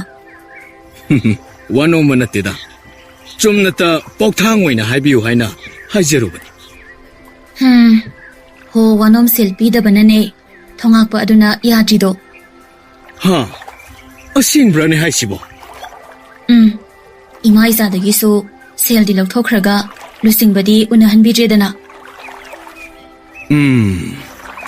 Man hairiba sina sumlade mama machani sioina khulai oini sijinadana aina khangningliba pumba khangdoknaba honabana phagani. Tabro. Oi, tabro. Kai haibino. Kari khalino kaubuka amata tadriduna. Natraga ima isa tongbasida hainadaduna tawriro. Aduna teda wakhal amasum tawrambani. Ado kaigino noina luchingbagi manakta changluribo. Noigi hana hairo. Aduga ikhoigisu haige. Aikhoigibudi chumna laloni tikilakpanida. Mafam masida lalon bahaibaside aikhoidi minongnina pagi lansinba yaroidaba. Adugi lusingbaga khangnai sane hairaga ayet apan ngakthoklasho madugi khallubanida. Aidi aikoidara haibu noisu lusingbagi mamengda kanaba logi khalise ataisu mayam maleramliba oire. Noina kari kanaba loge tawuno. Nate lusingbagi mamengda kari kanaba loge honaribano haiwani. Ataigi nateda aikoi imaicha aikoi anise layeng kanglon munna khangba maibi haidare. Aduda lusingbagi loinabido layong khangdana nai haina taba. Loinabido ima isana layeng bangam labadi khul asigi mipung khudingna ima isabu layeng biu haina laklani dana. Adu oiradi sel yamna talani haina khalubagi wanida. Aikoi dara haibo noi sudu maina khalli boire. Aina khanbadadi ataisu aikoi sumaina toromdobo mali. Aduna luchingbu unage adaba mali. Adudi kari tawne? Aina khanbada sumaina sum tawbagi mahoda atopo upai ma thibana hena phagadaba mali.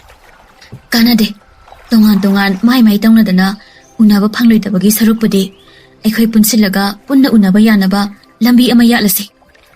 Kari lambi yatkadoriba? Changsilo lona haige.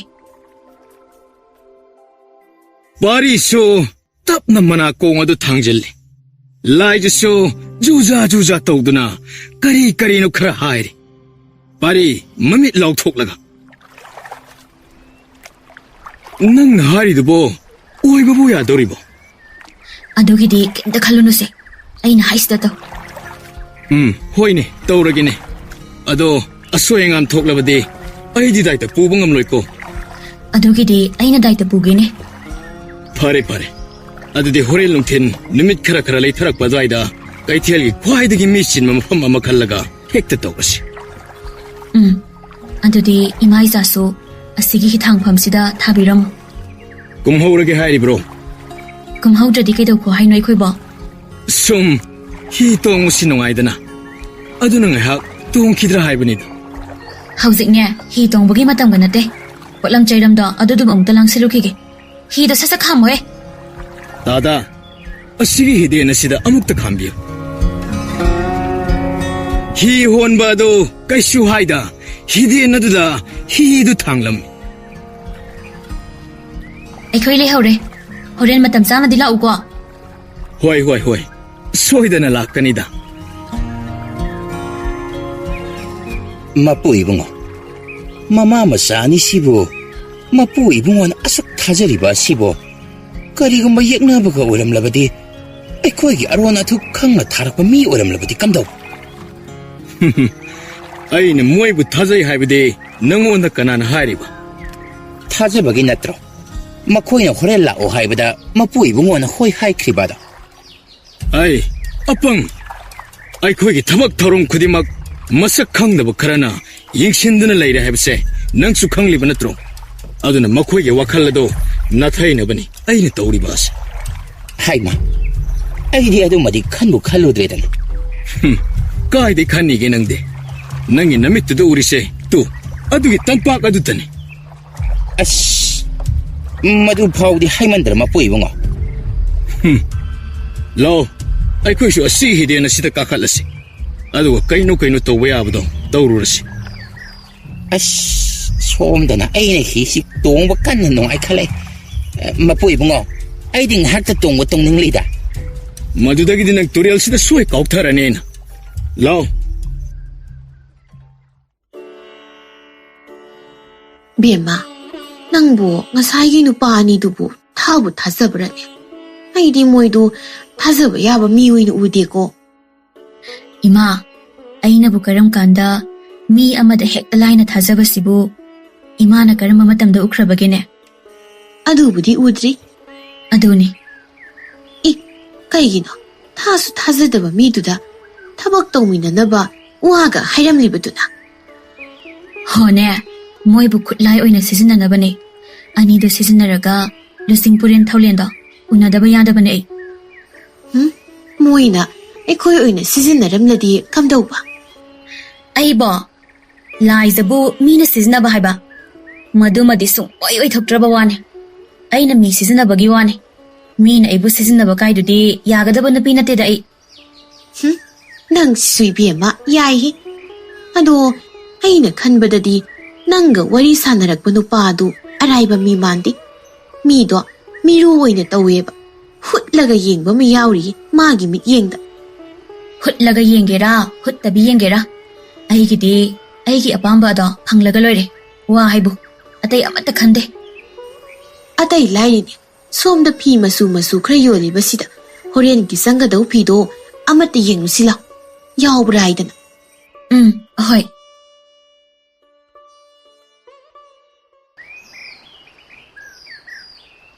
Mapui bungo. Aidi makhodu lakadaba mandreda. Toksinaba sabadu masile. Nanai ahi wakhaldadi halahubana dum phagadaba maleda. Ngai ko, ngai hak tien kisi. Kanana haiba, aikhoi la oi haide. Oh, lakti la edana. Sumhana su sakhangna nattaba adida lakla roidradana khalambanida. Yam khangbagi mawngda. Aikhoi dine haikhiba wase hongba mi nate. Ngahak leraga ama ngangba, ngahak leraga ama haiba mi yamalurabo aikhoi bo. Hekta laktoba mande toksinaba mali kaina. Yare se, yenadana laibna kanagadaba nate. Kaino tokshaibdo, tongnaba honarasilo. Lao adudi, asomda mi khara chinba asigi mayai chabuksida hekta tawrasi. Ado ibema, nangna haibadu taw haisibo, hana kari tawni khoni haibadu kitangdi khangan bibina patra. Horen mi mangda mung suoptana ba. Masino pase wayam na ngangkre. Onthok na hinaridori aidi. Ibema, nang sunupi niena inga tapna laigi haida. Nupa marayama. Yare tenba, tungin lero. Nupi masasi o sinaraga chap manana nang sibo. Nate, nangi na sil sibo. Songa tijabi na sarak bro. Ngay ko. Nangi do aingonda haiba ngamdabagi. Nangi nanay sida yayraga ngangba mali. Tabag amakak tawmina si haibagi punbagi wane. Yamna usinadaba hawrakladi. Magi thokpa tawna si hairsu yay ko. Yamna di hensanaroi si. Nang na maro lama. Nangonda kanaba hawgdanaba haibiraga. Aingonda oina mo onsilaga sawu layne. Ani sige mawong sidi. Mawong amani he. Ay, kaino na haidina. Karisu haide da Ngang dana layra na se. Se, phaknung se amta phajana thawse. Ish, aibo. Lawbuda tarabo. Mapui bungo. Ai khoibo mafam masi thadoktuna chalhobuna pharoidra. Matang si yorolabade handokpa yagadaba mandre. Kaidawrige? Lawba hawrodana. Anaba makhal suna layengjari. Adong ge anaba singlerabade losin bigano. Sel amatta lawjaroi. Khara kanna lawba kaidawge? Lawri ni na ai phawa phajana tade. Adugi khulawdudadi kana amata sanglaroi. Mi dilaidana tumit phawa amta pairoi. Yani bema. ꯑꯩ ꯍꯦꯛꯇ ꯂꯥꯎꯖꯒꯦ. ꯑꯅꯥꯕ ꯃꯈꯜ ꯁꯨꯅ ꯂꯥꯌꯦꯡꯖꯔꯤ. ꯑꯗꯣꯝ ꯑꯗꯣꯝꯒꯤ ꯑꯅꯥꯕꯁꯤꯡ ꯂꯩꯕꯤꯔꯕꯗꯤ ꯂꯣꯠꯁꯤꯟꯕꯤꯒꯅꯨ. ꯑꯩꯈꯣꯏꯅ ꯁꯦꯜ ꯑꯃꯠꯇ ꯂꯧꯖꯔꯣꯏ. ꯁꯣꯝꯗ ꯂꯥꯌꯦꯡ ꯀꯥꯡꯂꯣꯟ ꯍꯩꯔꯕ ꯏꯕꯦꯝ ꯑꯅꯤ ꯑꯁꯤꯗ ꯑꯃꯨꯛꯇꯪ ꯈꯨꯗꯥꯡ ꯃꯤꯍꯨꯜ ꯑꯗꯨꯕꯨ ꯄꯥꯏꯔꯗꯨꯅ ꯌꯦꯡꯍꯟꯕꯤꯌꯨ. ꯑꯗꯨꯅꯤꯗꯅ ꯂꯥꯎꯕ ꯍꯥꯏꯁꯤꯗꯤ ꯑꯗꯨꯃꯥꯏ ꯀꯟꯅ ꯂꯥꯎꯒꯗꯕꯅꯤ. ꯎꯔꯦꯗꯅ ꯑꯁꯨꯃꯥꯏ ꯂꯥꯎꯅꯤ ꯅꯪꯁꯨ. ꯑꯁ, ꯑꯣꯟꯊꯣꯛꯄ ꯐꯤꯕꯝ ꯑꯃꯗ ꯍꯦꯛ ꯊꯦꯡꯅꯔꯣꯏ ꯇꯧꯔꯤꯁꯦ. ꯀꯩꯗꯧꯔꯤꯒꯦ? ꯂꯥꯎꯔꯣꯗꯅ. ꯑꯁ, ꯍꯣꯏꯍꯦ, ꯂꯥꯎꯒꯦ.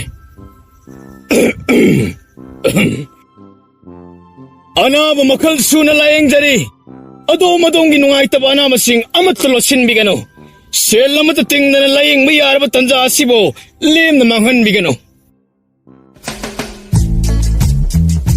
ꯑꯁꯨꯝꯅ ꯂꯥꯎꯕ ꯑꯗꯣ ꯃꯐꯝ ꯑꯗꯨꯗ ꯂꯩꯔꯝꯕ ꯈꯔꯗꯤ ꯂꯦꯝꯅ ꯂꯥꯌꯦꯡꯒꯅꯤ ꯍꯥꯏꯕ ꯑꯗꯨꯗ ꯍꯨꯞꯆꯤꯟꯅꯔꯛꯂꯝꯃꯤ. ꯃꯌꯥꯝ ꯏꯟꯅꯕꯤꯅꯨ. ꯑꯃꯠꯇ ꯆꯤꯊꯗꯅ ꯌꯦꯡꯖꯒꯦ. ꯄꯔꯦꯡ ꯁꯥꯅꯗ ꯂꯦꯞꯄꯤꯌꯣ.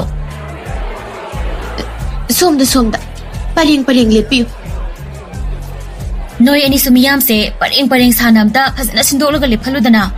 ꯏꯃꯥ ꯃꯇꯣꯝꯇ ꯂꯣꯏꯅ ꯍꯣꯠꯅ ꯂꯩꯔꯦ. ꯍꯣꯏ. ꯍꯣꯏ. ꯃꯌꯥꯝ ꯑꯃꯃꯝ ꯆꯪꯕꯤꯔꯛꯑꯣ. ꯃꯊꯪ ꯃꯅꯥꯎ ꯅꯥꯏꯅ ꯌꯦꯡꯖꯔꯒꯦ. ꯍꯥꯏ, ꯀꯅꯥꯅꯣ? ꯑꯗꯨꯗ ꯂꯝꯕꯤꯒ ꯊꯤꯡꯗꯅ ꯅꯣꯏꯅ ꯑꯆꯠ ꯑꯋꯣꯛ ꯑꯌꯦꯠꯄꯝꯒ ꯂꯣꯏ ꯄꯤꯔꯤꯗꯣ. ꯅꯣꯏꯗ ꯂꯩꯔꯝꯃꯨ ꯈꯪꯒꯅꯤ. ꯑꯁꯤꯗꯤ ꯉꯁꯥꯏ ꯂꯨꯆꯤꯡ ꯄꯨꯔꯦꯜꯒꯤ ꯊꯣꯡꯒꯥꯜꯗ ꯊꯣꯡꯉꯥꯛꯄ ꯑꯣꯏꯅ ꯂꯩꯍꯧꯕ ꯅꯨꯄꯥꯗꯨ ꯅꯠꯇ꯭ꯔꯥ? ꯑꯩꯈꯣꯏꯅ ꯇꯧꯔꯤꯕ ꯑꯁꯤꯕꯨ ꯌꯥꯒꯗꯧꯔꯤꯕ ꯇꯧꯔꯤꯕ ꯑꯁꯤꯕꯨ. ꯌꯥꯅꯤ, ꯇꯨꯃꯤꯟ ꯂꯩꯌꯣ. ꯑꯩꯅ ꯊꯣꯛꯄ ꯉꯥꯡꯅꯒꯦ. ꯍꯦ, ꯂꯝꯕꯤ ꯊꯜꯂꯤꯁꯤ ꯀꯅꯥꯅꯣ? ꯅꯣꯏ ꯑꯣꯏꯔꯦ. ꯍꯦ, ꯂꯥꯎ. ꯌꯥꯝ ꯊꯨꯅ ꯂꯨꯆꯤꯡꯕꯅ ꯅꯣꯏꯕꯨ ꯀꯩꯁꯨꯝ ꯁꯪꯒꯤ ꯅꯝꯁꯤꯜꯂꯣ ꯍꯥꯏꯔꯦ. ꯆꯠꯂꯁꯤ ꯂꯥꯎ. ꯀꯔꯤꯅꯣ ꯍꯥꯏꯔꯤꯕ ꯑꯁꯤꯕꯨ? ꯑꯉꯝꯕ, ꯌꯥꯔꯒꯗꯤ ꯂꯨꯆꯤꯡ ꯄꯨꯔꯦꯜꯕꯨ ꯑꯩꯈꯣꯏꯒ ꯑꯃꯨꯛꯇꯗꯤ ꯎꯅꯍꯟꯕꯤꯌꯨ. ꯀꯩꯗꯧꯒꯦ? ꯍꯥꯏ, ꯅꯣꯏꯅ ꯁꯤꯗ ꯂꯝꯕꯤꯒ ꯊꯤꯡꯗꯅ ꯇꯧꯔꯤꯁꯦ ꯂꯨꯆꯤꯡꯕ ꯎꯅꯕ ꯁꯤꯜꯂꯤꯕ ꯄꯣꯔꯝ ꯅꯠꯇ꯭ꯔꯣ? ꯑꯗꯨꯝꯅꯦ, ꯀꯔꯤꯃꯠꯇ ꯀꯥꯟꯅꯔꯣꯏ ꯍꯥꯏꯁꯤꯅꯤ. ꯂꯨꯆꯤꯡꯕꯅ ꯅꯣꯏꯕꯨ ꯎꯅꯕꯗꯤ ꯂꯥꯏꯔꯗꯅ ꯀꯩꯁꯨꯝ ꯁꯪꯒꯤ ꯅꯝꯁꯤꯜꯂꯣ ꯍꯥꯏꯅ ꯍꯥꯏꯔꯦ. ꯑꯉꯝꯕ, ꯌꯥꯔꯒꯗꯤ ꯑꯉꯝꯕꯅ ꯎꯄꯥꯏ ꯑꯝꯇ ꯇꯧꯗꯨꯅ ꯂꯨꯆꯤꯡꯕꯒ ꯎꯅꯅꯕ ꯁꯤꯟꯕꯤꯌꯨꯕ. ꯆꯠꯊꯣꯏ, ꯃꯃꯥꯁꯤꯅ ꯋꯥꯈꯜ ꯇꯥꯒꯗ꯭ꯔꯥ ꯍꯥꯏꯔꯒ ꯃꯃꯥꯁꯤꯅꯕꯨ ꯍꯦꯟꯅ ꯃꯆꯥꯅꯨꯄꯤꯁꯤꯗꯒꯤ ꯃꯀꯣꯛꯁꯤ ꯂꯩꯈꯠꯄ ꯍꯦꯟꯕ ꯀꯩꯅꯣꯝ ꯇꯧꯔꯤꯅꯤ. ꯍꯦ, ꯉꯁꯥꯏꯗꯒꯤ ꯇꯥꯒꯦ ꯌꯥꯝ ꯇꯥꯔꯝꯕꯅꯦ. ꯑꯩꯈꯣꯏꯕꯨ ꯀꯣꯛ ꯂꯩꯈꯠꯂꯤ ꯀꯥꯏꯅ ꯅꯕꯨꯛ ꯑꯀꯪꯕꯗꯨꯗ ꯊꯥꯖꯤꯜꯂꯛꯄ ꯁꯣꯏꯔꯣꯏ. ꯄꯨ ꯑꯀꯪꯕꯒꯤ ꯊꯥꯖꯤꯜꯂꯒ ꯅꯥꯗꯣꯔꯤꯕꯁꯦ ꯑꯩꯅ ꯇꯤꯟꯅ ꯈꯨꯠꯇꯨꯗꯅꯦ. ꯌꯥꯔꯦꯁꯦ, ꯀꯩꯁꯨꯝ ꯁꯪꯗ ꯍꯥꯏꯕ ꯅꯠꯇ꯭ꯔꯣ? ꯑꯩꯈꯣꯏ ꯂꯥꯛꯆꯔꯒꯦ. ꯑꯗꯨꯕꯨ ꯑꯉꯝꯕ, ꯌꯥꯔꯒꯗꯤ ꯑꯩꯈꯣꯏꯅ ꯀꯩꯁꯨꯝ ꯁꯪꯅ ꯆꯪꯗ꯭ꯔꯤꯉꯩꯗ ꯂꯨꯆꯤꯡꯕ ꯑꯗꯨꯕꯨ ꯑꯃꯨꯛꯇꯗꯤ ꯎꯅꯍꯟꯕꯤꯌꯨ. ꯑꯁ, ꯑꯣꯟꯊꯣꯛꯄꯅꯤꯍꯦ. ꯑꯁꯤꯅ ꯑꯃꯨꯛꯀ ꯁꯥꯊꯤꯒ꯭ꯔꯅꯤ ꯇꯧꯔꯤꯁꯦ. ꯑꯩꯕꯨꯡꯉꯣ, ꯅꯣꯏꯁꯤꯗꯤꯅꯦ ꯑꯉꯥꯎꯕ ꯂꯥꯏꯌꯦꯡꯁꯪꯗ ꯊꯝꯒꯗꯧꯕ. ꯀꯅꯥꯅ ꯀꯝꯗꯧꯗꯅ ꯊꯥꯔꯛꯂꯤꯕ ꯉꯥꯛꯇꯅꯣ ꯈꯪꯗꯦꯅꯦ. ꯑꯩꯅ ꯑꯩꯈꯣꯏ ꯇꯥꯗꯁꯨ ꯃꯥ ꯆꯠꯂꯣ ꯍꯥꯏꯕꯅꯦꯕ. ꯑꯩꯉꯣꯟꯗ ꯊꯥꯖꯤꯜꯂꯛꯇꯅ ꯀꯅꯥꯒꯤ ꯑꯉꯥꯎ ꯑꯐꯩ ꯁꯣꯅꯣ ꯐꯣꯅꯣ ꯉꯥꯛꯇ ꯁꯤꯟꯅꯗꯅ ꯋꯥꯔꯤ ꯁꯥꯔꯒ ꯂꯩꯔꯦꯕ. ꯃꯁꯤ ꯐꯖꯅ ꯍꯥꯏꯕꯗ ꯌꯥꯔꯔꯣꯏ. ꯑꯩꯒꯤ ꯍꯧꯅꯕꯤ ꯑꯗꯨ ꯅꯠꯇꯅ ꯀꯥꯟꯅꯔꯔꯣꯏ. ꯑꯁꯤ ꯍꯥꯏꯔꯒ ꯑꯣꯛꯄꯤ ꯃꯥꯟꯕꯒꯤ ꯃꯈꯨꯠ ꯈꯨꯗꯥꯡ ꯑꯗꯨ ꯇꯥꯞ ꯄꯥꯏꯔꯒ ꯃꯌꯥꯝ ꯇꯤꯜꯂꯤꯕꯗꯣꯝꯗ ꯑꯣꯟꯁꯤꯜꯂꯒ ꯍꯥꯏꯔꯛꯏ. ꯃꯌꯥꯝ, ꯃꯁꯤꯒꯤ ꯅꯨꯄꯥ ꯃꯤꯐꯠꯇ ꯑꯁꯤꯅ ꯑꯩꯕꯨ ꯆꯦꯟꯕꯤꯔꯒ ꯂꯧꯕ ꯉꯝꯂꯔꯣꯏ ꯍꯥꯏꯔꯦ.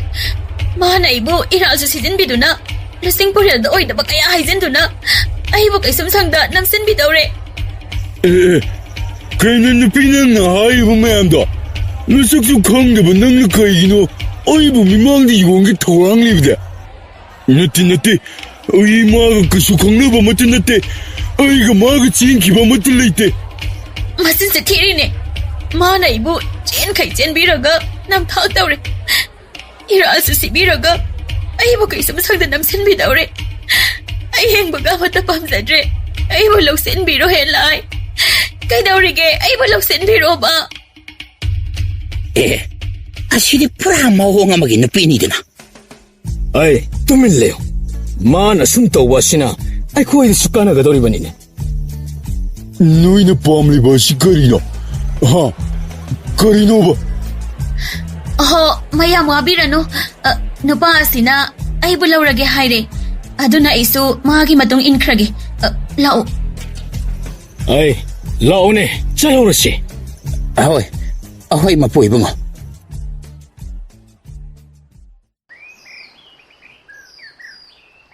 ꯅꯈꯣꯏꯅ ꯑꯄꯥꯝꯕꯁꯤꯡꯗꯣ ꯁꯠ ꯍꯥꯏꯅꯍꯧꯔꯣ ꯑꯩ ꯆꯠꯂꯦ ꯌꯥꯔꯦ ꯊꯣꯛꯈ꯭ꯔꯣ ꯅꯪꯒꯤ ꯅꯊꯧꯒ ꯑꯃꯠꯇ ꯇꯥꯗ꯭ꯔꯦ ꯏꯁ ꯑꯩꯕꯨ ꯅꯝꯗꯅ ꯐꯥꯔꯒ ꯁꯤꯖꯤꯟꯅꯔꯒ ꯀꯥꯟꯅꯗꯦ ꯀꯥꯏꯅ ꯌꯥꯔꯦ ꯑꯝꯇ ꯊꯣꯛꯈ꯭ꯔꯣ ꯌꯥꯔꯦ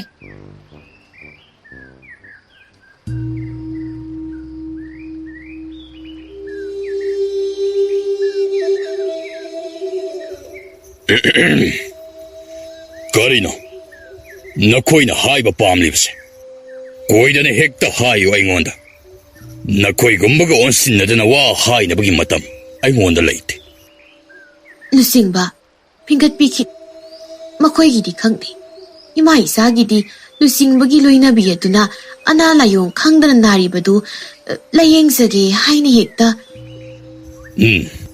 ꯂꯥꯌꯦꯡꯕ ꯉꯝꯂꯕꯗꯤ ꯐꯩ ꯀꯔꯤꯒꯨꯝꯕ ꯉꯝꯗꯕ ꯊꯣꯛꯂꯕꯗꯤ ꯅꯊꯋꯥꯏ ꯑꯗꯨꯕꯨ ꯂꯧꯕ ꯌꯥꯔꯕꯣ ꯕꯦꯝꯃ ꯍꯥꯏꯔꯛꯂꯤꯕꯁꯤꯕꯨ ꯌꯥꯝ ꯌꯥꯔꯦ ꯏꯁ ꯂꯣꯏꯔꯦꯗꯅ ꯈꯪꯎꯊꯛꯇ ꯊꯋꯥꯏꯁꯤ ꯃꯥꯡꯕ ꯇꯥꯔꯕ ꯅꯨꯄꯤ ꯃꯆꯥ ꯅꯍꯥꯛꯇꯤ ꯅꯇꯤꯛꯅ ꯊꯧꯅꯥꯕꯨ ꯑꯣꯟꯊꯣꯛꯅ ꯂꯩꯔꯤꯅꯦ ꯅꯪꯗꯤ ꯑꯁꯣꯝꯗ ꯀꯣꯏꯆꯠ ꯆꯠꯇꯅ ꯑꯅꯥ ꯂꯥꯌꯦꯡ ꯌꯦꯡꯕꯒꯤ ꯃꯍꯨꯠ ꯂꯥꯟꯗ ꯑꯗꯨꯝ ꯌꯥꯎꯕ ꯄꯛꯆꯒꯗꯕꯅꯤꯅꯦ ꯂꯨꯆꯤꯡꯕ ꯑꯩꯈꯣꯏꯒꯤ ꯋꯥꯁꯤ ꯑꯃꯨꯛ ꯇꯥꯕꯤꯕ ꯌꯥꯔꯗ꯭ꯔꯥ ꯀꯔꯤ ꯋꯥꯔꯤꯅꯣ ꯅꯈꯣꯏꯅ ꯍꯥꯏꯅꯤꯡꯂꯤꯕꯁꯤ ꯑꯩꯈꯣꯏꯒꯤꯗꯤ ꯌꯥꯝꯅ ꯂꯨꯕ ꯋꯥ ꯅꯠꯆꯗꯦꯗ ꯁꯨꯞꯅꯒꯤ ꯂꯨꯆꯤꯡꯕꯅ ꯌꯥꯕꯤꯔꯦ ꯍꯥꯏꯕ ꯋꯥꯍꯩ ꯑꯗꯨꯇꯅꯤ ꯇꯥꯖꯅꯤꯡꯕ ꯑꯗꯨꯛ ꯂꯥꯏꯕ ꯑꯗꯨꯒꯤ ꯃꯔꯨꯝꯗ ꯂꯩꯔꯤꯕ ꯋꯥꯗꯨꯅ ꯀꯔꯤ ꯃꯤ ꯑꯇꯩ ꯇꯥꯕꯅ ꯑꯃꯨꯛ ꯍꯦꯔꯥ ꯇꯥꯔꯁꯨ ꯀꯔꯤꯁꯨ ꯀꯥꯏꯕ ꯅꯠꯇꯦꯅꯦ ꯃꯈꯣꯏꯁꯤꯁꯨ ꯅꯈꯣꯏꯒ ꯂꯥꯛꯃꯤꯟꯅꯔꯤꯕ ꯅꯠꯇ꯭ꯔꯣ ꯅꯈꯣꯏ ꯑꯃꯇꯅꯤ ꯍꯥꯏꯅ ꯀꯣꯛ ꯈꯟꯗꯣꯛ ꯑꯗꯨꯒ ꯀꯣꯛ ꯍꯥꯏꯔꯣ ꯑꯗꯨꯛ ꯂꯥꯏꯕ ꯋꯥꯗꯨꯕꯨ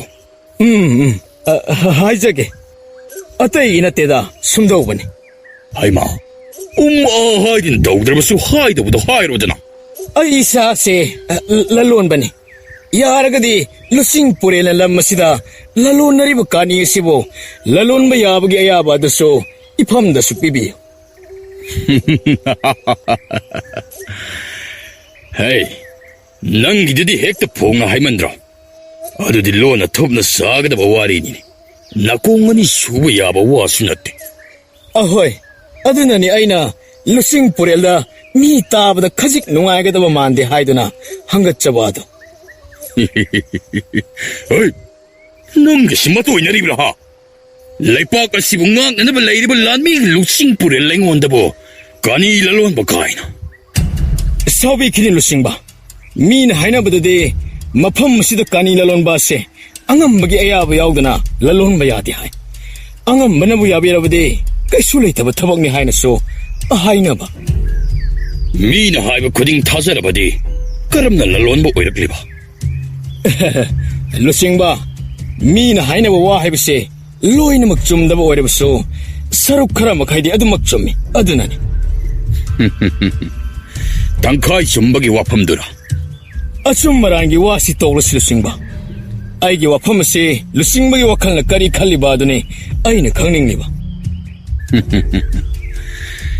ꯅꯍꯥꯛ ꯇꯁꯦꯡꯅ ꯄꯣꯠꯁꯛ ꯑꯗꯨꯕꯨ ꯂꯂꯣꯟꯕ ꯄꯥꯝꯂꯕ꯭ꯔꯥ ꯑꯍꯣꯏ ꯑꯗꯨꯃꯛꯅꯤ ꯃꯐꯝ ꯑꯁꯤꯗ ꯂꯥꯛꯂꯤꯕ ꯑꯁꯤ ꯐꯔꯦ ꯑꯗꯨꯗꯤ ꯍꯣꯔꯦꯟ ꯅꯨꯃꯤꯗꯥꯡ ꯃꯐꯝ ꯑꯃꯗ ꯆꯥꯛꯂꯦꯟ ꯑꯃ ꯆꯥꯔꯨꯁꯤ ꯑꯗꯨꯒ ꯌꯥꯅꯅꯕ ꯑꯩꯅ ꯁꯤꯜꯂꯒꯦ ꯍꯣꯏ ꯌꯥꯝꯅ ꯅꯨꯡꯉꯥꯏꯖꯔꯦ ꯂꯨꯆꯤꯡꯕꯒꯤ ꯊꯧꯖꯥꯜ ꯑꯁꯤ ꯊꯧꯖꯥꯜ ꯍꯥꯏꯒꯅꯨ ꯍꯣꯔꯦꯟ ꯅꯪꯒꯤ ꯇꯧꯕ ꯉꯝꯕ ꯑꯗꯨꯒꯤ ꯃꯇꯨꯡ ꯏꯟꯅ ꯄꯣꯠꯁꯛ ꯑꯗꯨꯕꯨ ꯂꯂꯣꯟꯕ ꯉꯝꯕ ꯉꯝꯗꯕ ꯍꯥꯏꯕ ꯑꯗꯣ ꯑꯩꯅ ꯂꯦꯞꯀꯗꯧꯔꯤꯕꯅꯤ ꯐꯅꯤ ꯑꯩ ꯑꯔꯤꯕ ꯊꯧꯅꯥ ꯂꯤꯡꯖꯦꯜ ꯂꯧꯁꯤꯡ ꯄꯥꯡꯒꯜ ꯄꯨꯊꯣꯛꯇꯨꯅ ꯂꯨꯆꯤꯡꯕꯒꯤ ꯄꯨꯛꯅꯤꯡ ꯄꯦꯟꯅꯕ ꯍꯣꯠꯅꯖꯒꯦ ꯐꯔꯦ ꯃꯑꯣꯡ ꯌꯦꯡꯂꯁꯤ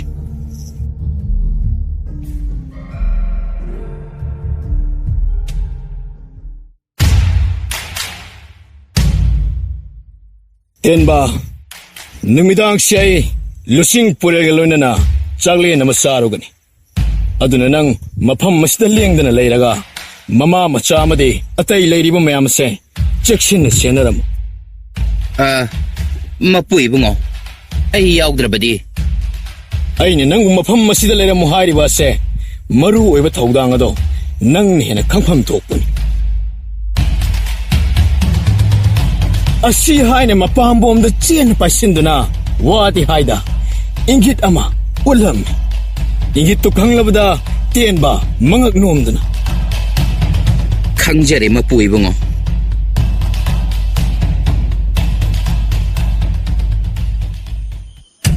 이베마 루싱 푸레 레이징아이시다 마당 짜리 낭이 히닥 하이도 티아우르르시 ꯍꯣꯏ ꯏꯃꯥ ꯉꯥꯏꯈꯣ ꯃꯤ ꯂꯩꯕ꯭ꯔꯥ ꯍꯥꯏꯅ ꯍꯥꯟꯅ ꯌꯦꯡꯈꯤꯁꯤ ꯃꯤ ꯈꯪꯍꯟꯕ ꯌꯥꯕ ꯊꯕꯛ ꯅꯠꯇꯦ ꯇꯞꯅ ꯇꯞꯅ ꯍꯣꯏꯅꯦ ꯇꯞꯅ ꯇꯞꯅ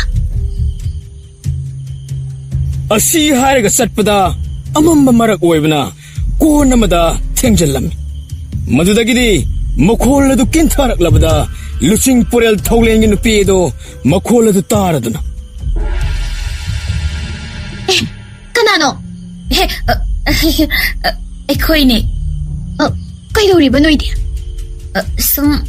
ꯁꯨꯝ ꯑꯀꯣꯏꯕꯁꯦ ꯌꯦꯡꯂꯝꯕꯅꯦ ꯅꯈꯣꯏꯅ ꯊꯤꯕ ꯄꯥꯝꯂꯤꯕꯗꯣ ꯑꯩ ꯈꯪꯉꯦ ꯈꯪꯈ꯭ꯔꯦ ꯁꯤꯗꯤ ꯀꯝꯗꯧꯕ ꯇꯨꯃꯤꯟ ꯂꯩꯌꯣ ꯃꯇꯧ ꯃꯥꯟꯅꯕ ꯑꯩ ꯑꯗꯨꯝ ꯇꯧꯒꯦꯁꯦ ꯏꯆꯦ ꯑꯩꯈꯣꯏꯗꯤ ꯆꯨꯝꯅ ꯁꯨꯝ ꯑꯀꯣꯏꯕ ꯌꯦꯡꯖꯒꯦ ꯇꯧꯕꯅꯤꯗ ꯑꯃꯝꯕꯁꯤꯗꯕꯨ ꯅꯣꯏꯅ ꯍꯥꯏꯗ꯭ꯔꯁꯨ ꯑꯩ ꯂꯣꯏꯅ ꯈꯪꯉꯤꯀꯣ ꯅꯣꯏꯅ ꯄꯥꯝꯂꯤꯁꯦ ꯃꯇꯤꯛ ꯂꯩꯕ ꯍꯤꯗꯥꯛ ꯑꯗꯨꯕꯨ ꯅꯠꯇ꯭ꯔꯣ ꯕꯦꯝꯃ ꯁꯤꯗꯤ ꯇꯧꯁꯤꯟꯅꯕꯅ ꯌꯥꯔꯔꯣꯏꯍꯦ ꯃꯥꯅꯤ ꯏꯆꯦ ꯑꯗꯨꯗꯤ ꯁꯨꯝꯅꯒꯤ ꯂꯤꯟꯅ ꯆꯤꯛꯄꯗ ꯐꯅꯕ ꯍꯤꯗꯥꯛꯅꯤ ꯀꯩꯕꯣ ꯑꯁꯦꯡꯕꯅꯦ ꯑꯩꯅ ꯍꯥꯏꯁꯦ ꯑꯁ ꯂꯣꯏꯔꯦꯗꯅ ꯑꯩꯗꯤ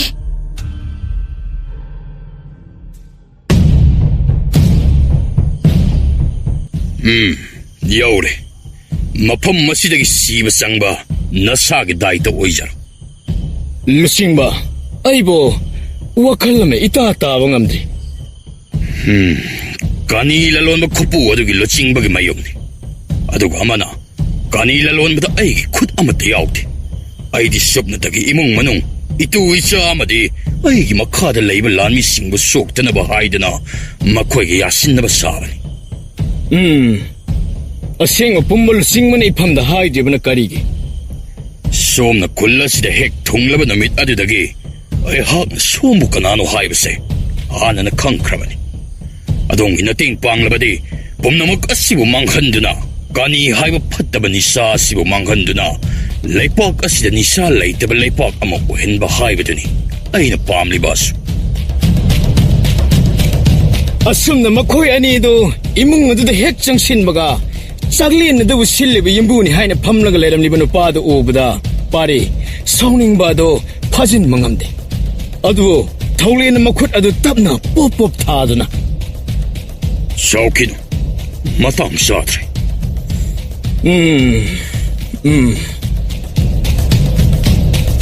ꯑꯁꯨꯝꯅ ꯑꯅꯤꯗꯨ ꯇꯞꯅ ꯆꯪꯁꯤꯟꯗꯨꯅ ꯋꯥꯔꯤ ꯋꯥꯇꯥꯏ ꯁꯥꯟꯅꯔꯝꯃꯤ ꯑꯗꯨꯕꯨ ꯈꯪꯍꯧꯗꯅ ꯋꯥꯔꯤ ꯑꯁꯨꯝ ꯁꯥꯟꯅꯔꯝꯕꯗꯒꯤ ꯌꯦꯠꯅꯔꯛꯄꯗꯒꯤ ꯌꯨꯝꯕꯨ ꯑꯗꯨꯒꯤ ꯑꯔꯣꯟꯕ ꯂꯥꯟꯃꯤꯁꯤꯡꯅ ꯏꯀꯣꯏ ꯀꯣꯏꯁꯤꯜꯂꯛꯂꯝꯃꯤ ꯌꯨ ꯉꯣꯛꯁꯤꯟꯅꯕ ꯁꯥꯗꯨꯅ ꯂꯩꯔꯝꯕ ꯅꯨꯄꯥ ꯑꯅꯤꯗꯨꯁꯨ ꯃꯈꯨꯠꯇ ꯈꯨꯠꯂꯥꯏ ꯁꯠ ꯄꯥꯏꯈꯠꯇꯨꯅ ꯈꯨꯠꯂꯥꯏ ꯄꯥꯏꯕ ꯃꯌꯥꯝ ꯑꯗꯨ ꯂꯣꯏꯅ ꯍꯥꯠꯇꯣꯛꯈꯤꯔꯝꯃꯤ ꯑꯗꯨꯒ ꯈꯨꯠꯄꯨ ꯑꯗꯨꯒꯤ ꯃꯀꯣꯛ ꯑꯣꯏꯔꯤꯕ ꯑꯗꯨꯕꯨꯁꯨ ꯃꯐꯝ ꯑꯗꯨꯗ ꯍꯥꯠꯇꯣꯛꯈꯤꯔꯝꯃꯤ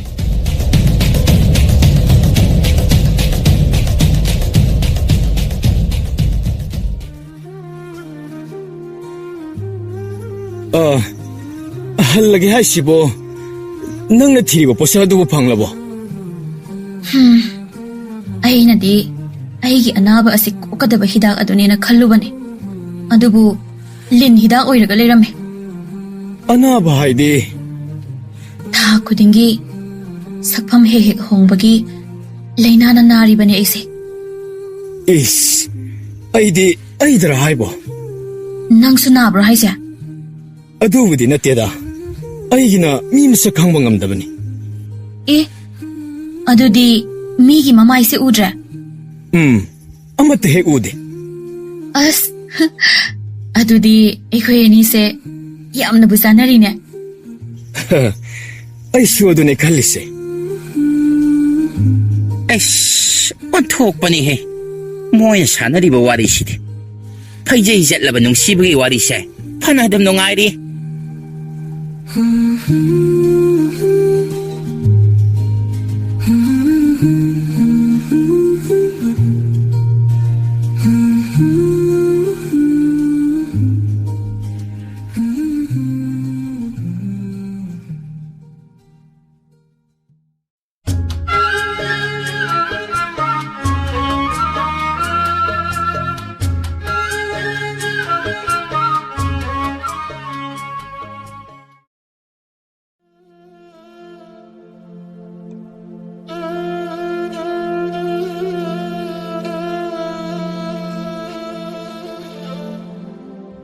ꯊꯣꯡꯈꯣꯡ ꯃꯕꯨꯛꯆꯦꯜ ꯆꯥꯎꯕ ꯃꯃꯣꯟꯇ ꯅꯣꯛꯇꯨꯅ ꯂꯩꯖꯕ ꯈꯨꯜ ꯑꯗꯨꯒꯤ ꯅꯍꯥ ꯑꯃꯈꯛꯅꯤ ꯃꯍꯥꯛꯀꯤ ꯃꯌꯥꯝꯕ ꯊꯧꯄꯨ ꯀꯨꯆꯨ ꯄꯥꯜꯂꯤ ꯃꯁꯛ ꯃꯇꯧ ꯅꯤꯡꯊꯤꯖꯩ ꯑꯗꯨꯕꯨ ꯃꯌꯥꯝꯕ ꯊꯧꯄꯨꯗꯤ ꯈꯨꯜꯒꯤ ꯑꯍꯜ ꯂꯃꯟꯁꯤꯡꯗ ꯃꯤꯀꯧ ꯂꯨꯗꯦ ꯊꯛꯁꯤ ꯈꯥꯁꯤ ꯂꯩꯇꯕ ꯃꯤꯁꯛ ꯑꯃꯈꯛꯅꯤ ꯃꯈꯣꯏ ꯑꯋꯥꯕ ꯏꯃꯨꯡ ꯑꯃꯗ ꯄꯣꯛꯄ ꯃꯃꯥ ꯃꯄꯥ ꯑꯅꯤꯃꯛ ꯂꯩꯇ꯭ꯔꯕ ꯂꯝꯖꯥ ꯃꯆꯥ ꯑꯅꯤꯈꯛꯅꯤ ꯏꯕꯨꯡꯉꯣ ꯊꯧꯄꯨ ꯅꯈꯣꯏꯕꯨ ꯀꯗꯥꯏꯗ ꯆꯠꯂꯨꯔꯤꯕꯅꯣꯅꯦ ꯏꯄꯨ ꯁꯨꯝ ꯀꯣꯏꯊꯣꯛꯂꯨꯕꯅꯦ ꯏꯄꯨ ꯑꯋꯥꯡꯂꯣꯝꯒꯤ ꯎꯃꯪꯁꯤꯗ ꯍꯩ ꯆꯥꯕ ꯆꯠꯂꯨꯕꯅꯤ ꯀꯔꯤ ꯍꯩꯕꯨ ꯄꯥꯜꯂꯤꯒꯦꯅꯦ ꯍꯧꯖꯤꯛꯁꯤꯕꯣ ꯏꯄꯨ ꯍꯩꯀꯨ ꯄꯥꯜꯂꯤ ꯃꯥꯜꯍꯩ ꯄꯥꯜꯂꯤ ꯕꯣꯔꯣꯏꯁꯨ ꯄꯥꯜꯂꯤ ꯑꯗꯒꯤ ꯅꯣꯕꯥꯞꯁꯨ ꯇꯞ ꯇꯥꯒꯩ ꯄꯥꯜꯂꯤ ꯏꯄꯨ ꯁꯦ ꯏꯄꯨ ꯃꯥꯜꯍꯩ ꯈꯔ ꯌꯥꯎꯔꯤ ꯍꯦ ꯌꯥꯔꯦꯗ ꯄꯤꯔꯛꯑꯅꯨꯅꯦ ꯏꯄꯨ ꯆꯥꯕ ꯀꯩꯁꯨ ꯉꯝꯃꯣꯏꯀꯣ ꯑꯗꯣ ꯑꯩꯁꯤ ꯅꯈꯣꯏꯗ ꯀꯔꯤꯒꯨꯝꯕ ꯑꯃꯠꯇ ꯍꯥꯏꯒꯦ ꯇꯧꯔꯝꯕꯅꯤꯅꯦ ꯀꯔꯤꯕꯨꯅꯣ ꯏꯄꯨ ꯑꯇꯩ ꯀꯔꯤꯁꯨ ꯅꯠꯇꯦꯗ ꯏꯄꯨꯁꯤ ꯉꯔꯥꯡꯗꯒꯤ ꯆꯥꯛ ꯑꯃꯐꯥꯎ ꯆꯥꯔꯛꯇ꯭ꯔꯦ ꯅꯣꯏꯕꯨ ꯆꯥꯕ ꯌꯥꯕ ꯑꯃꯠꯇ ꯄꯤꯌꯨꯗꯅ ꯏꯄꯨ ꯑꯗꯨꯒꯤꯗꯤ ꯏꯄꯨꯁꯨ ꯈꯪꯂꯤꯗꯨꯅꯤ ꯑꯩꯈꯣꯏ ꯇꯥꯆꯧ ꯏꯕꯥꯅꯤꯁꯨ ꯉꯔꯥꯡꯗꯒꯤ ꯀꯔꯤꯒꯨꯝꯕ ꯑꯃꯠꯇ ꯆꯥꯗ꯭ꯔꯤꯕꯅꯤ ꯑꯗꯨꯅꯕꯨ ꯎꯃꯪꯒꯤꯗ ꯆꯠꯂꯒ ꯍꯩ ꯆꯥꯔꯨꯔꯤꯕꯅꯤ ꯏꯄꯨ ꯑꯩꯅ ꯂꯩꯔꯕ ꯃꯇꯝꯗꯗꯤ ꯏꯄꯨꯗ ꯁꯣꯏꯗꯅ ꯄꯤꯒꯅꯤꯀꯣ ꯍꯥꯏ ꯊꯣꯡꯈꯣꯡ ꯂꯥꯛꯑꯣꯅꯦ ꯅꯪꯕꯣ ꯀꯩꯗꯧꯔꯤꯒꯦꯅꯦ ꯂꯥꯛꯑꯦ ꯇꯥꯆꯧ ꯍꯥꯏ ꯀꯩꯅꯣ ꯉꯁꯤꯗꯤ ꯏꯆꯦ ꯇꯔꯨꯕꯤ ꯎꯅꯔꯣꯏꯗ꯭ꯔꯣ ꯍꯩ ꯇꯨꯃꯤꯟ ꯂꯩꯌꯨ ꯃꯁꯤꯃ ꯅꯍꯥꯟꯈꯩꯗꯤ ꯅꯣꯛꯇꯅ ꯄꯨꯈ꯭ꯔꯤ ꯃꯄꯥꯟꯗ ꯍꯦꯛ ꯂꯩꯍꯧꯕꯅꯤ ꯉꯁꯤꯗꯤ ꯍꯦꯟꯇꯣꯛꯑꯒ ꯂꯥꯛꯏꯗ ꯀꯩꯗꯧꯕ ꯌꯥꯎꯔꯒꯦꯕ ꯇꯥꯆꯧ ꯉꯥꯡ ꯅꯪꯅ ꯀꯩ ꯈꯪꯉꯦ ꯇꯥꯆꯧ ꯍꯥꯏꯌꯨꯗ ꯅꯠꯇꯦ ꯏꯕꯥꯅꯤ ꯈꯛ ꯂꯩꯃꯤꯟꯅꯕꯁꯤꯗ ꯑꯩꯉꯣꯟꯗ ꯇꯝꯗ꯭ꯔꯗꯤ ꯀꯅꯥꯗ ꯍꯥꯏꯒꯦ ꯍꯥꯏꯅꯣꯕ ꯇꯥꯆꯧ ꯍꯩ ꯇꯝꯕ ꯌꯥꯕ ꯌꯥꯗꯕ ꯍꯥꯏꯕ ꯑꯃꯁꯨ ꯂꯩꯅꯦ ꯑꯉꯥꯡ ꯅꯪ ꯑꯃ ꯇꯥꯆꯧ ꯁꯤ ꯍꯥꯏꯌꯨꯕ ꯅꯪ ꯅꯍꯥꯟꯈꯩꯒꯁꯨ ꯏꯃꯥꯟ ꯃꯥꯟꯅꯗꯦ ꯀꯩꯗꯧꯔꯒꯦꯕ ꯇꯥꯆꯧ ꯏꯆꯦ ꯇꯔꯨꯕꯤꯒ ꯁꯥꯎꯅꯔꯕꯕ ꯅꯪꯅ ꯆꯦ ꯇꯔꯨꯕꯤꯗꯣ ꯃꯤꯒꯤ ꯑꯣꯏꯈ꯭ꯔꯦ ꯀꯔꯤ ꯍꯥꯏꯕ ꯇꯥꯆꯧ ꯂꯥꯏꯔꯕ ꯑꯩꯉꯣꯟꯗꯕꯨ ꯀꯅꯥꯅ ꯂꯩꯅꯤꯡꯒꯅꯤ ꯃꯤꯒꯤ ꯑꯣꯏꯈ꯭ꯔꯦ ꯇꯥꯆꯧ ꯑꯩꯅꯁꯨ ꯇꯥꯆꯧ ꯅꯨꯡꯉꯥꯏꯔꯣꯏꯅ ꯍꯥꯏꯗꯕꯅꯤ ꯏꯆꯦ ꯇꯔꯨꯕꯤꯗꯨ ꯅꯨꯄꯥ ꯑꯃꯒ ꯇꯣꯏꯅ ꯆꯠꯃꯤꯟꯅꯕ ꯊꯦꯡꯅꯩ ꯁꯦ ꯇꯥꯆꯧ ꯈꯟꯖꯤꯜꯂꯨꯔꯅꯨꯁꯦ ꯈꯜꯂꯔꯣꯏ ꯑꯩꯅ ꯃꯥꯕꯨ ꯈꯜꯂꯨꯔꯕꯁꯨ ꯂꯥꯛꯀꯗꯕ ꯂꯩꯇ꯭ꯔꯦ ꯃꯥꯗꯤ ꯏꯁ ꯀꯞꯄ ꯃꯥꯜꯂꯤꯅꯦ ꯑꯩꯈꯣꯏ ꯇꯥꯆꯧꯁꯦ ꯁꯦ ꯇꯥꯆꯧ ꯏꯃꯨꯡ ꯆꯪꯁꯤꯜꯂꯛꯑꯣ ꯆꯥꯅꯕꯁꯨ ꯑꯃꯠꯇ ꯂꯩꯍꯧꯗꯦ ꯑꯣ ꯆꯥꯛꯇꯤ ꯇꯔꯨꯕꯤꯅ ꯄꯨꯔꯛꯑꯣꯏꯀꯣ ꯇꯥꯆꯧ ꯑꯩ ꯉꯁꯤꯗꯤ ꯀꯞꯈꯤꯒꯅꯤ ꯑꯣ ꯇꯔꯨꯕꯤ ꯍꯩꯁ ꯑꯣ ꯁꯛ ꯐꯖꯕ ꯃꯤꯁꯨ ꯅꯨꯄꯤꯅ ꯍꯨꯟꯇꯣꯝꯕ ꯌꯥꯎꯕꯖꯥꯠꯅꯤꯀꯣ ꯑꯩꯁ ꯇꯥꯆꯧ ꯁꯦ ꯀꯩꯗꯧꯔꯒꯦ ꯃꯤꯅ ꯆꯦꯡ ꯑꯃꯠꯇ ꯂꯩꯇꯦ ꯍꯥꯏꯔꯒ ꯏꯕꯨꯡꯉꯣ ꯉꯁꯤꯒꯤꯗꯤ ꯏꯁꯤꯡ ꯈꯔ ꯊꯛꯆꯜꯂꯨ ꯂꯐꯣꯏ ꯑꯃ ꯑꯅꯤ ꯂꯩꯕꯗꯣ ꯃꯗꯨ ꯆꯥꯁꯤꯜꯂꯒ ꯂꯦꯜꯂꯁꯤ ꯇꯥꯆꯧꯅꯅꯦ ꯍꯌꯦꯡ ꯍꯦꯛ ꯅꯣꯡꯉꯥꯟꯕꯒ ꯊꯕꯛ ꯆꯠꯄ ꯍꯧꯔꯗꯕꯅꯦ ꯑꯁ ꯉꯁꯤꯁꯨ ꯑꯃꯨꯛ ꯆꯔꯥ ꯍꯦꯟꯗꯣꯏꯕ ꯃꯅꯥꯎ ꯊꯣꯡꯈꯣꯡꯅ ꯃꯌꯥꯝꯕ ꯑꯗꯨꯕꯨ ꯊꯦꯝꯖꯤꯟꯗꯨꯅ ꯅꯤꯡꯊꯤꯅ ꯄꯣꯊꯥꯍꯜꯂꯝꯃꯤ ꯃꯊꯪꯒꯤ ꯊꯪꯅꯕ ꯅꯨꯃꯤꯠꯀꯤ ꯑꯌꯨꯛ ꯑꯗꯨꯗꯅꯤ ꯊꯣꯡꯈꯣꯡ ꯇꯨꯝꯕ ꯍꯧꯒꯠꯂꯛꯂꯝꯃꯤ. ꯊꯣꯡꯈꯣꯡꯅ ꯑꯁ, ꯅꯨꯃꯤꯠꯁꯤꯗꯤ ꯌꯧ ꯂꯩꯔꯝꯃꯦꯗꯅ. ꯑꯩꯈꯣꯏ ꯇꯥꯆꯧꯗꯨꯕꯨ ꯍꯧꯒꯠꯈ꯭ꯔꯖꯥꯠꯂꯥꯅꯦ? ꯇꯥꯆꯧ! ꯇꯥꯆꯧ! ꯊꯕꯛ ꯆꯠꯀꯅꯤ ꯍꯥꯏꯈꯤꯕꯅꯤꯅꯦ ꯉꯔꯥꯡꯗꯣ. ꯆꯠꯂꯝ ꯇꯥꯔꯦ. ꯑꯁ, ꯑꯩꯗꯤ ꯆꯥꯛꯁꯨ ꯂꯥꯝꯕꯗ ꯂꯣꯏꯔꯦ. ꯎꯃꯪꯗ ꯆꯠꯂꯨꯗ ꯌꯥꯔꯔꯣꯏ. ꯌꯣꯡꯒꯤ ꯃꯄꯣꯛꯅꯤꯅ ꯎꯃꯪ ꯆꯠꯂꯒ ꯆꯥꯕ ꯇꯥꯔꯦꯗꯅ. ꯀꯗꯥꯏꯅꯣ ꯑꯩꯒꯤ ꯏꯁꯤꯡ ꯆꯐꯨꯗꯨꯕꯣ? ꯏꯁꯤꯡ ꯈꯔꯁꯤ ꯄꯨꯔꯒ ꯍꯦꯛꯇ ꯆꯠꯂꯒꯦ. ꯊꯣꯡꯈꯣꯡ ꯏꯁꯤꯡ ꯄꯥꯇ꯭ꯔꯗꯨ ꯄꯥꯏꯔꯗꯨꯅ ꯎꯃꯪ ꯆꯠꯅꯕꯒꯤꯗꯃꯛ ꯊꯣꯔꯛꯂꯝꯃꯤ. ꯃꯍꯥꯛꯅ ꯑꯁꯨꯝ ꯂꯥꯛꯄꯗ ꯂꯝꯕꯤꯗ ꯃꯍꯥꯛꯅ ꯈꯔ ꯈꯪꯅꯖꯕ ꯑꯍꯜ ꯑꯃ ꯊꯦꯡꯅꯔꯝꯃꯤ. ꯏꯄꯨ, ꯀꯗꯥꯏ ꯆꯠꯂꯨꯔꯤꯕꯅꯣ? ꯈꯨꯜꯒꯤ ꯑꯃꯥꯏꯕꯁꯤꯡ ꯋꯥꯔꯤ ꯁꯥꯟꯅꯒꯅꯤ ꯍꯥꯏꯗꯅ ꯀꯧꯔꯛꯇꯅ ꯑꯩꯁꯨ ꯆꯠꯂꯨꯔꯤꯕꯅꯤꯅꯦ. ꯅꯠꯇꯦ, ꯅꯪꯕꯨ ꯀꯗꯥꯏꯗ ꯆꯠꯀꯗꯧꯔꯤꯕꯅꯣ? ꯏꯄꯨ, ꯎꯃꯪ ꯐꯥꯎꯕꯗ ꯆꯠꯂꯨꯒꯦ ꯇꯧꯕꯅꯤ. ꯀꯔꯣꯝ ꯊꯪꯕ ꯎꯃꯪꯗꯅꯣ ꯍꯥꯏꯔꯤꯕꯁꯤꯕꯣ? ꯏꯄꯨ, ꯑꯋꯥꯡ ꯎꯃꯪꯗꯅꯦ. ꯅꯠꯇꯦ ꯏꯕꯨꯡꯉꯣ, ꯅꯪ ꯎꯃꯪ ꯑꯗꯨꯗ ꯆꯠꯂꯨꯔꯅꯨ. ꯍꯧꯖꯤꯛ ꯑꯋꯥꯡ ꯊꯪꯕ ꯎꯃꯪꯗꯅꯦ ꯀꯔꯤꯅꯣ ꯍꯥꯏꯍꯩꯗꯕ ꯄꯥꯜꯍꯩꯗꯕ ꯊꯦꯡꯅꯩ ꯍꯥꯏꯗꯅ ꯑꯃꯥꯏꯕꯁꯤꯡꯅ ꯀꯟꯅ ꯈꯨꯔꯨꯝꯗꯅ ꯍꯣꯠꯅꯍꯧꯔꯤꯕꯅꯤꯅꯦ. ꯆꯪꯉꯣ ꯏꯕꯨꯡꯉꯣ, ꯆꯠꯂꯨꯔꯅꯨ ꯉꯁꯤꯗꯤ. ꯍꯣꯏ ꯏꯄꯨ, ꯆꯠꯂꯔꯣꯏꯒꯦ ꯑꯗꯨꯗꯤ. ꯏꯄꯨꯅ ꯍꯥꯏꯔꯝꯂꯤꯁꯤꯕꯨ ꯀꯔꯤ ꯇꯧꯔꯕꯖꯥꯠꯅꯣꯅꯦ? ꯅꯍꯥꯟ ꯃꯈꯩ ꯑꯩꯈꯣꯏ ꯇꯥꯆꯧ ꯏꯕꯥꯅꯤꯅ ꯆꯠꯂꯤꯕꯗꯣ ꯀꯔꯤꯃꯠꯇ ꯊꯦꯡꯅꯕ ꯅꯠꯇꯦꯗ. ꯑꯍꯜꯅ ꯍꯥꯏꯔꯕꯅꯤꯅ ꯆꯠꯂꯔꯣꯏꯒꯦ. ꯑꯁ, ꯄꯨꯛꯇꯤ ꯂꯥꯝꯃꯕꯅꯤꯁꯦ. ꯑꯩꯕꯨ ꯀꯝꯗꯧꯕ? ꯃꯃꯥꯡꯒꯤ ꯎꯃꯪꯗ ꯑꯣꯏꯅ ꯆꯠꯂꯒ ꯂꯣꯏꯔꯦ. ꯃꯤ ꯂꯐꯣꯏ ꯆꯥꯔꯝꯗꯥꯏꯗ ꯂꯥꯏ ꯊꯣꯛꯑꯦ ꯍꯥꯏꯔꯤꯁꯤꯕꯨ. ꯊꯣꯡꯈꯣꯡ ꯃꯃꯥꯡ ꯄꯥꯡꯕ ꯂꯝꯕꯤ ꯑꯗꯨꯗ ꯎꯃꯪ ꯌꯧꯅꯕ ꯆꯠꯄ ꯍꯧꯔꯛꯂꯝꯃꯤ. ꯃꯍꯥꯛꯅ ꯑꯁꯨꯝ ꯂꯥꯛꯄꯅ ꯎꯃꯪ ꯇꯥꯒꯗꯕ ꯂꯝꯕꯤ ꯑꯗꯨ ꯌꯧꯁꯤꯜꯂꯛꯂꯝꯃꯤ. ꯎꯃꯪꯗꯤ ꯌꯧꯔꯦꯁꯦ. ꯑꯁ, ꯂꯝꯕꯤꯁꯤꯁꯨ ꯁꯣꯡꯕꯅ ꯂꯣꯏꯔꯦꯅꯦ. ꯃꯁꯤ ꯁꯥꯖꯩꯒꯤꯅ ꯍꯥꯏꯗꯅꯤꯗ ꯆꯪꯉꯒꯦ.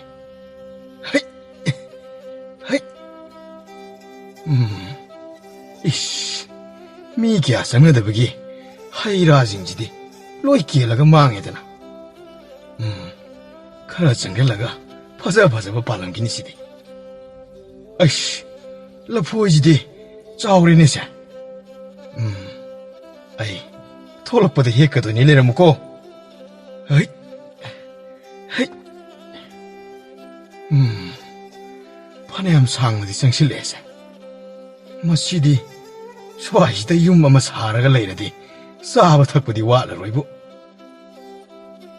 ꯃꯍꯥꯛꯅ ꯑꯁꯨꯝ ꯎꯃꯪ ꯑꯗꯨꯗ ꯆꯪꯁꯤꯜꯂꯛꯇꯨꯅ ꯇꯦꯛꯊꯕ ꯃꯈꯩ ꯄꯥꯜꯂꯝꯂꯤꯕ ꯍꯩꯔꯥꯁꯤꯡꯗꯨ ꯑꯄꯥꯝ ꯑꯄꯥꯝꯕ ꯈꯜꯂꯗꯨꯅ ꯆꯥꯔꯗꯨꯅ ꯎꯃꯪ ꯑꯗꯨꯒꯤ ꯃꯌꯥꯏ ꯆꯕꯨꯛ ꯌꯧꯁꯤꯜꯂꯛꯂꯝꯃꯤ.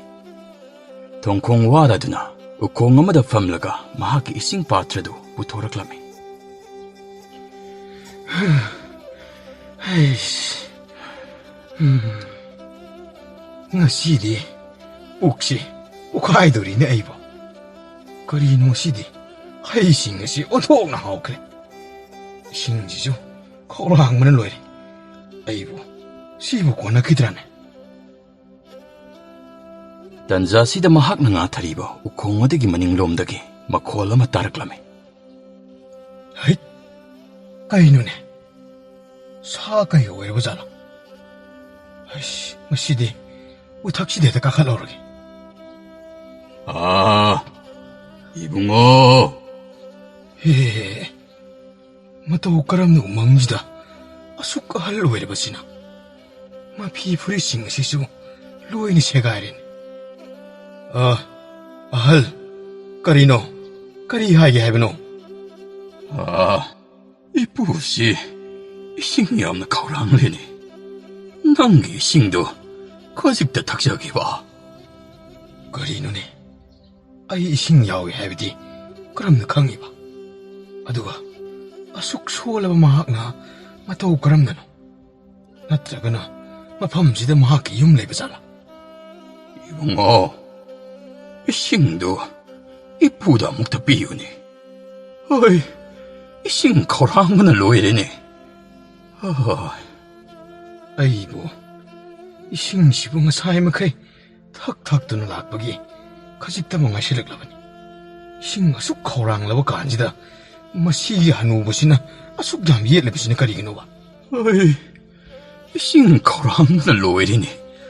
이싱 기타 삐요봐. 알시기 모ong시 아묵수 누아이테. 다시는 거랑라바 말레네. 이부, 나수시 이싱시 거랑문을 로이라바니. 아두부, 이부나 거랑무시 우부다 나술로 신나 ngamdre. 세, 이부, 얌나디 야우드레. 마시네 이부기 거랑무도 꼭 부럼 띵비요. 까다이.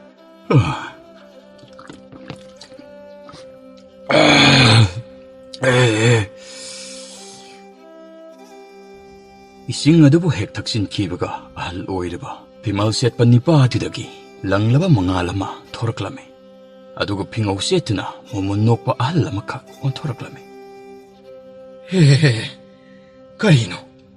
아이노 우리바시보. 아이고 막나 따이방라. 니빠 마자 ngasi디 ay pili noong mataso ay nakuliba sa oraba umang nasigi uhay adog haw na kananaso jabi kibalaitre may marong asikag jabalak padanatana nang na ay kaurang ba sibuso kukanbiri adog kaurang laban nang na ay kaurang ba sibu kukanbira bada kaya da pinjaraba na kumlaba bukjel paba kanasyo mga sidlak banatrida hayo tingnabalay na nang naapamba amayek tayo ay na shoy da na pigani 호, 미오이네 사이온도는 라그리바. mga sibukuan ba ipuda uwera ba mali. Ay, kari hay na nira sige. Ay bu, sana alo pa piyo hay na nira sirane. Masi alsi, sana alo pa dilirang madabang handi. Tatsa uibani na wari ba si, sana ba siyang saklay tabagini. Adudi, ay, maduwata na ba kari hay na nigani. 이쁘다오, 나 공총나 구름자리. 아이디, 라이르바, 람자사라니. 다소우나 에이보, 이바삭 욕비락뿐이다. 노무기자라 니칵기다막, 아이 다소우디, 얌나 와래. 나수나 이쁘다기 밤자바디, 아이 이몽, 짜바 탑고 왔다바, 하이나 타우잔비요.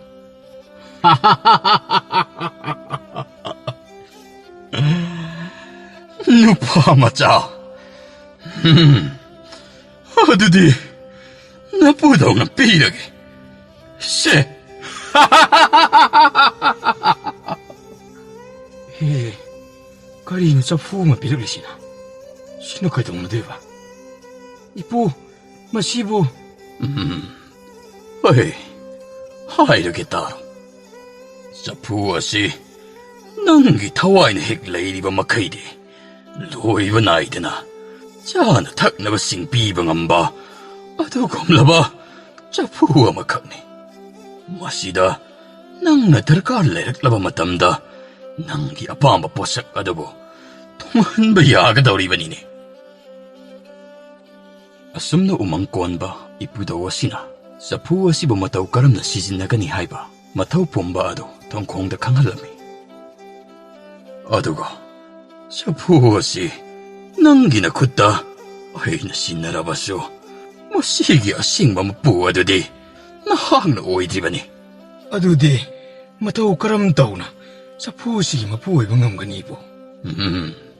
낭기나 컸다 라이라바 자푸니 마두 낭나 호나가다바니 마땀기 마뚱기나 낭나 자푸어시기 마뿌오이바 ngam라키니 아이 다자바세 나 항나 망한 가는거 호이, 이쁘다기 덕자알다기 나수 마두마 오이바 ngam자라기. 아두디 ꯃꯇꯝꯁꯨ ꯊꯦꯡꯖꯤꯜꯂꯛꯂꯦ ꯅꯁꯨ ꯍꯟꯅꯕ ꯇꯧꯔꯒꯦ ꯏꯄꯨꯗꯣ ꯍꯣꯏ hello ꯊꯣꯡꯈꯣꯡ ꯆꯐꯨ ꯑꯗꯨꯕꯨ ꯄꯥꯏꯔꯗꯨꯅ ꯃꯌꯨꯝ ꯍꯟꯅꯕꯒꯤꯗꯃꯛ ꯃꯍꯥꯛꯅ ꯍꯦꯛꯂꯛꯂꯤꯕ ꯍꯩꯔꯥꯁꯤꯡ ꯑꯗꯨꯕꯨ ꯌꯣꯝꯁꯤꯜꯂꯝꯃꯤ ꯃꯍꯥꯛꯅ ꯁꯦꯝ ꯁꯥꯕ ꯑꯗꯨ ꯂꯣꯏꯔꯗꯨꯅ ꯅꯣꯡꯈꯠꯂꯛꯄꯗ ꯑꯍꯜ ꯑꯗꯨ ꯃꯐꯝ ꯑꯗꯨꯗꯒꯤ ꯃꯥꯡꯈꯤꯔꯝꯃꯤ ꯀꯔꯤꯅꯣꯅꯦ ꯍꯧꯖꯤꯛꯇ ꯃꯁꯤꯗ ꯂꯦꯞꯄꯝꯕꯗꯣ ꯀꯗꯥꯏꯗ ꯆꯠꯈ꯭ꯔꯕꯖꯥꯠꯅꯣ ꯑꯣꯟꯊꯣꯛꯅ ꯊꯨꯅ ꯃꯥꯡꯈ꯭ꯔꯦꯗ ꯍꯩꯁ ꯅꯨꯃꯤꯠꯁꯨ ꯇꯥꯁꯜꯂꯛꯀꯗꯧꯔꯦ ꯑꯩ ꯌꯨꯝ ꯍꯜꯂꯧꯕꯅ ꯐꯔꯅꯤ ꯑꯣꯍꯣ ꯂꯥꯏ ꯍꯥꯏꯕꯁꯤꯅ ꯇꯧꯕ ꯉꯝꯕꯁꯤ ꯉꯝꯕꯖꯥꯠꯅꯤꯀꯣ ꯁ꯭ꯋꯥꯏꯗ ꯑꯃꯨꯛ ꯂꯩꯔꯝꯅꯤ ꯉꯥꯏꯍꯥꯛ ꯂꯩꯔꯒ ꯑꯁ꯭ꯋꯥꯏꯗ ꯑꯃꯨꯛ ꯂꯦꯞꯄꯝꯅꯤ ꯍꯩꯁ ꯅꯍꯥ ꯑꯣꯟꯒꯦꯁꯨ ꯉꯝꯃꯤ ꯍꯅꯨꯕ ꯑꯣꯟꯒꯦꯁꯨ ꯍꯦꯛꯇ ꯉꯝꯕ ꯍꯧꯖꯤꯛꯀꯤ ꯑꯩꯅ ꯅꯤꯔꯤꯕꯗꯨ ꯂꯥꯏ ꯑꯣꯏꯍꯟꯕꯤꯌꯨ ꯍꯥꯏꯗꯅ ꯅꯤꯔꯝꯕꯅ ꯐꯒꯗꯧꯅꯤꯅꯦ ꯊꯣꯡꯈꯣꯡ ꯑꯁꯨꯝꯅ ꯆꯣꯏꯔꯣꯜ ꯂꯣꯜꯂꯗꯨꯅ ꯎꯃꯪ ꯑꯗꯨꯕꯨ ꯂꯥꯟꯊꯣꯔꯛꯂꯝꯃꯤ ꯃꯍꯥꯛꯅ ꯂꯝꯕꯤꯗ ꯑꯁꯨꯝ ꯍꯜꯂꯛꯂꯤꯕꯗꯨꯗ ꯂꯝꯕꯤꯗ ꯊꯦꯡꯅꯕ ꯑꯍꯜ ꯑꯃꯅ ꯏꯕꯨꯡꯉꯣ ꯊꯣꯡꯈꯣꯡ ꯅꯍꯥꯛꯄꯨ ꯀꯗꯥꯏꯗ ꯆꯠꯂꯨꯔꯤꯕꯅꯣꯅꯦ ꯏꯄꯨ ꯃꯃꯥꯡ ꯎꯃꯪꯁꯤꯗ ꯍꯩ ꯔꯥ ꯈꯔ ꯍꯦꯛꯄ ꯆꯠꯆꯔꯨꯕꯅꯤ ꯀꯔꯤꯅꯣ ꯑꯁꯨꯛ ꯊꯦꯡꯅ ꯍꯜꯂꯛꯂꯤꯕ ꯑꯁꯤꯕꯨ ꯅꯠꯇꯦ ꯅꯪꯕꯨ ꯎꯃꯪ ꯑꯗꯨꯕꯨ ꯆꯪꯕ ꯐꯠꯇꯦ ꯍꯥꯏꯕꯗꯨꯕꯨ ꯈꯪꯗꯕ꯭ꯔꯥꯅꯦ ꯅꯍꯥꯛꯄꯨ ꯑꯋꯣꯏꯕꯃꯛꯀꯤ ꯇꯁꯦꯡꯅꯃꯛ ꯎꯃꯪ ꯑꯗꯨꯗ ꯆꯠꯂꯨꯔꯕ꯭ꯔꯥꯅꯦ ꯍꯣꯏ ꯏꯄꯨ ꯅꯁꯨꯅ ꯌꯣꯝꯗꯨꯅ ꯄꯥꯏꯔꯤꯕꯁꯦ ꯎꯃꯪꯗꯨꯗꯒꯤ ꯍꯦꯛꯂꯛꯂꯤꯕ ꯅꯠꯇꯦ ꯀꯩꯗꯧꯔꯒꯦ ꯏꯄꯨꯅ ꯑꯗꯨꯛ ꯌꯥꯝꯅ ꯄꯥꯈꯠꯂꯤꯗꯨꯕꯨ ꯎꯃꯪꯗꯨꯕꯨ ꯀꯩꯗꯧꯔꯒꯦꯕ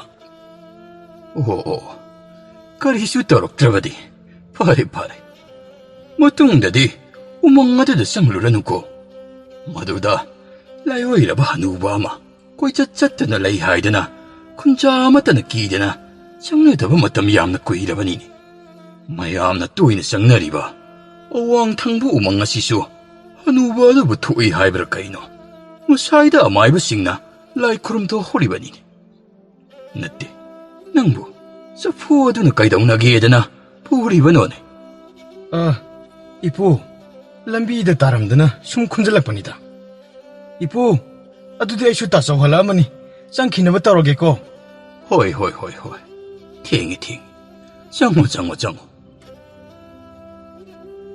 ꯊꯣꯡꯈꯣꯡ ꯃꯝꯁꯤꯜꯂꯛꯂꯕꯗꯨꯗ ꯃꯌꯨꯝ ꯌꯧꯅꯕ ꯍꯥꯏꯗꯨꯅ ꯊꯨꯅꯃꯛ ꯍꯜꯂꯛꯂꯝꯃꯤ ꯃꯍꯥꯛꯄꯨ ꯉꯥꯏꯗꯨꯅ ꯃꯌꯥꯝꯕꯨꯡꯁꯨ ꯃꯪꯒꯣꯜ ꯑꯗꯨꯗ ꯐꯝꯊꯗꯨꯅ ꯂꯩꯔꯝꯃꯤ ꯅꯪꯕꯨ ꯀꯗꯥꯏꯗ ꯆꯠꯂꯨꯔꯤꯕꯅꯣ ꯑꯩꯅ ꯍꯜꯂꯛꯂꯤꯕꯁꯤ ꯐꯅꯗꯤ ꯀꯨꯏꯔꯦ ꯅꯍꯥꯛꯅ ꯂꯥꯡꯃꯟꯗꯕꯗꯨꯗ ꯑꯩꯗꯤ ꯀꯌꯥꯗ ꯋꯥꯔꯨꯔꯕꯅꯣ ꯅꯪ ꯇꯥꯆꯧꯕꯨ ꯋꯥꯔꯧꯒꯅꯨꯀꯣ ꯏꯅꯥꯎ ꯑꯃꯈꯛ ꯂꯩꯕꯁꯤꯐꯥꯎ ꯃꯅꯤꯡ ꯊꯨꯡꯅ ꯄꯤꯖꯕ ꯍꯦꯛ ꯉꯝꯗꯦꯗꯀꯣ ꯆꯦꯁꯦ ꯇꯥꯆꯧꯅꯅꯦ ꯊꯕꯛ ꯁꯨꯐꯝꯗꯒꯤ ꯆꯌꯣꯜ ꯑꯁꯤ ꯄꯨꯔꯒ ꯂꯥꯛꯄꯅꯤ ꯂꯥꯛꯑꯣ ꯆꯥꯔꯨ ꯂꯥꯛꯑꯣꯁꯦ ꯇꯥꯆꯧ ꯉꯁꯤꯗꯩꯗꯤ ꯇꯥꯆꯧ ꯋꯥꯍꯜꯂꯔꯣꯏ ꯍꯧꯖꯤꯛꯇꯤ ꯑꯩꯅ ꯑꯣꯏꯅꯅꯦ ꯆꯥꯅꯕ ꯄꯤꯔꯗꯧꯅꯦ ꯇꯥꯆꯧ ꯅꯪꯅ ꯇꯥꯆꯧꯕꯨ ꯊꯥꯛꯇꯣꯔꯤꯕ ꯇꯥꯆꯧ ꯆꯐꯨꯁꯤ ꯌꯦꯡꯉꯣ ꯍꯣꯏꯅꯦ ꯆꯐꯨꯁꯤ ꯀꯩꯗꯧꯔꯕ ꯇꯥꯆꯧ ꯏꯃꯨꯡꯗ ꯑꯃꯨꯛꯇ ꯆꯪꯁꯤꯜꯂꯛꯑꯣ ꯊꯣꯡꯈꯣꯡ ꯃꯌꯥꯝꯕꯒ ꯏꯃꯨꯡꯗ ꯆꯪꯂꯗꯨꯅ ꯐꯨꯡꯒꯥꯅꯥꯛ ꯑꯗꯨꯗ ꯆꯐꯨꯗꯨ ꯈꯤꯜꯂꯗꯨꯅ ꯊꯝꯂꯝꯃꯤ ꯑꯗꯨꯒ ꯎꯃꯪꯒꯤ ꯏꯄꯨꯗꯧꯅ ꯍꯥꯏꯈꯤꯕ ꯄꯨꯝꯅꯃꯛꯇꯨ ꯄꯥꯡꯊꯣꯛꯄ ꯍꯧꯔꯛꯂꯝꯃꯤ ꯇꯥꯆꯧ ꯀꯩ ꯆꯥꯅꯤꯡꯉꯦ ꯍꯥꯏꯌꯣ ꯇꯥꯆꯧ ꯈꯦꯔ ꯆꯥꯁꯦ ꯆꯪ ꯍꯪ ꯈꯦꯔ ꯊꯣꯡꯕ ꯆꯐꯨ ꯀꯔꯤꯅꯣꯅꯦ ꯍꯧꯖꯤꯛꯇ ꯏꯍꯥꯡ ꯍꯥꯡꯉꯝꯕꯗꯨ ꯉꯧꯁꯣꯛ ꯉꯧꯕ ꯈꯦꯔꯅ ꯄꯤꯛ ꯊꯟꯅ ꯁꯥꯎꯔꯛꯂꯦꯗꯅ ꯁꯤꯗꯤ ꯍꯩ ꯊꯣꯡꯈꯣꯡ ꯀꯔꯤꯅꯣꯅꯦ ꯑꯩꯕꯣ ꯃꯪꯂ ꯇꯥꯏꯕꯪꯂꯦꯅꯦ ꯅꯪꯗꯤ ꯃꯇꯧ ꯀꯔꯝꯅ ꯃꯁꯤꯕꯨ ꯊꯦꯡꯅꯔꯤꯕꯅꯣꯅꯦ ꯏꯕꯨꯡꯉꯣ ꯇꯥꯆꯧ ꯉꯁꯤꯗꯤ ꯃꯃꯥꯡꯒꯤ ꯎꯃꯪꯗ ꯑꯣꯏꯅ ꯍꯩ ꯆꯥꯕ ꯆꯠꯂꯦ ꯎꯃꯪ ꯑꯗꯨꯗ ꯊꯣꯛꯈ꯭ꯔꯤꯕ ꯄꯨꯝꯅꯃꯛ ꯑꯗꯨ ꯊꯣꯡꯈꯣꯡ ꯃꯌꯥꯝꯕꯗ ꯄꯨꯝꯅꯃꯛ ꯇꯝꯂꯝꯃꯤ ꯃꯌꯥꯝꯕꯅ ꯊꯣꯡꯈꯣꯡꯒꯤ ꯃꯥꯏ ꯃꯤꯠ ꯈꯣꯡ ꯈꯨꯠ ꯄꯥꯏꯔꯗꯨꯅ ꯀꯣꯏꯌꯦꯡ ꯌꯦꯡꯂꯝꯃꯤ ꯇꯥꯆꯧ ꯑꯩ ꯀꯩꯁꯨ ꯇꯧꯗꯦꯃꯤ ꯐꯔꯦ ꯅꯪꯕꯨ ꯏꯄꯨꯗꯧꯅ ꯆꯐꯨꯁꯤ ꯁꯤꯟꯅꯔꯛꯈꯤꯕ ꯃꯐꯝ ꯑꯗꯨꯕꯨ ꯅꯤꯡꯗꯤ ꯅꯤꯡꯁꯤꯡꯉꯤꯀꯣ ꯑꯗꯨꯗꯤ ꯈꯪꯉꯤꯅ ꯐꯔꯦ ꯑꯗꯨꯗꯤ ꯆꯥꯔꯁꯤ ꯑꯁ ꯄ꯭ꯔꯤꯛ ꯄ꯭ꯔꯤꯛ ꯍꯦꯛ ꯁꯧꯏꯅꯦ ꯑꯩ ꯊꯣꯡꯈꯣꯡ ꯃꯁꯤꯗꯤ ꯑꯣꯟꯊꯣꯛꯂꯕ ꯍꯥꯎꯒꯗꯧ ꯃꯥꯜꯂꯤꯅꯦ ꯇꯥꯆꯧ ꯑꯗꯨꯗꯤ ꯆꯥꯅꯕ ꯇꯧꯔꯁꯦ ꯆꯥꯔꯁꯤ ꯁꯦ ꯃꯁꯤꯗ ꯍꯦꯛꯇ ꯍꯥꯞꯄꯣꯁꯦ ꯇꯥꯆꯧ ꯍꯌꯦꯡꯗꯩꯗꯤ ꯊꯕꯛ ꯆꯠꯇ꯭ꯔꯁꯨ ꯌꯥꯔꯅꯤꯀꯣ ꯑꯁ ꯑꯣꯟꯊꯣꯛꯅ ꯍꯥꯎꯈ꯭ꯔꯦꯗ ꯏꯁꯣꯔꯒꯤ ꯃꯍꯩ ꯇꯁꯦꯡꯅ ꯐꯪꯕ ꯍꯥꯏꯕꯗꯨ ꯑꯣꯏꯔꯦꯗꯅ ꯃꯁꯤꯗꯤ ꯍꯥꯎꯋꯤ ꯑꯣꯟꯊꯣꯛꯅ ꯍꯥꯎꯋꯤ ꯍꯥꯎꯏꯀꯣ ꯇꯥꯆꯧ ꯍꯥꯎꯋꯤ ꯃꯆꯤꯜ ꯃꯅꯥꯎ ꯑꯅꯤꯗꯨ ꯍꯥꯎꯅ ꯃꯕꯨꯛ ꯊꯟꯅ ꯆꯥꯔꯗꯨꯅ ꯑꯍꯤꯡꯗꯨꯃ ꯅꯨꯡꯉꯥꯏꯅ ꯄꯣꯊꯥꯈꯤꯔꯝꯃꯤ ꯃꯊꯪꯒꯤ ꯅꯨꯃꯤꯠ ꯑꯗꯨꯗꯅꯤ ꯊꯣꯡꯈꯣꯡ ꯑꯌꯨꯛ ꯍꯧꯒꯠꯂꯛꯂꯗꯨꯅ ꯆꯐꯨ ꯑꯗꯨꯒꯤ ꯃꯅꯥꯛꯇ ꯆꯪꯂꯛꯂꯝꯃꯤ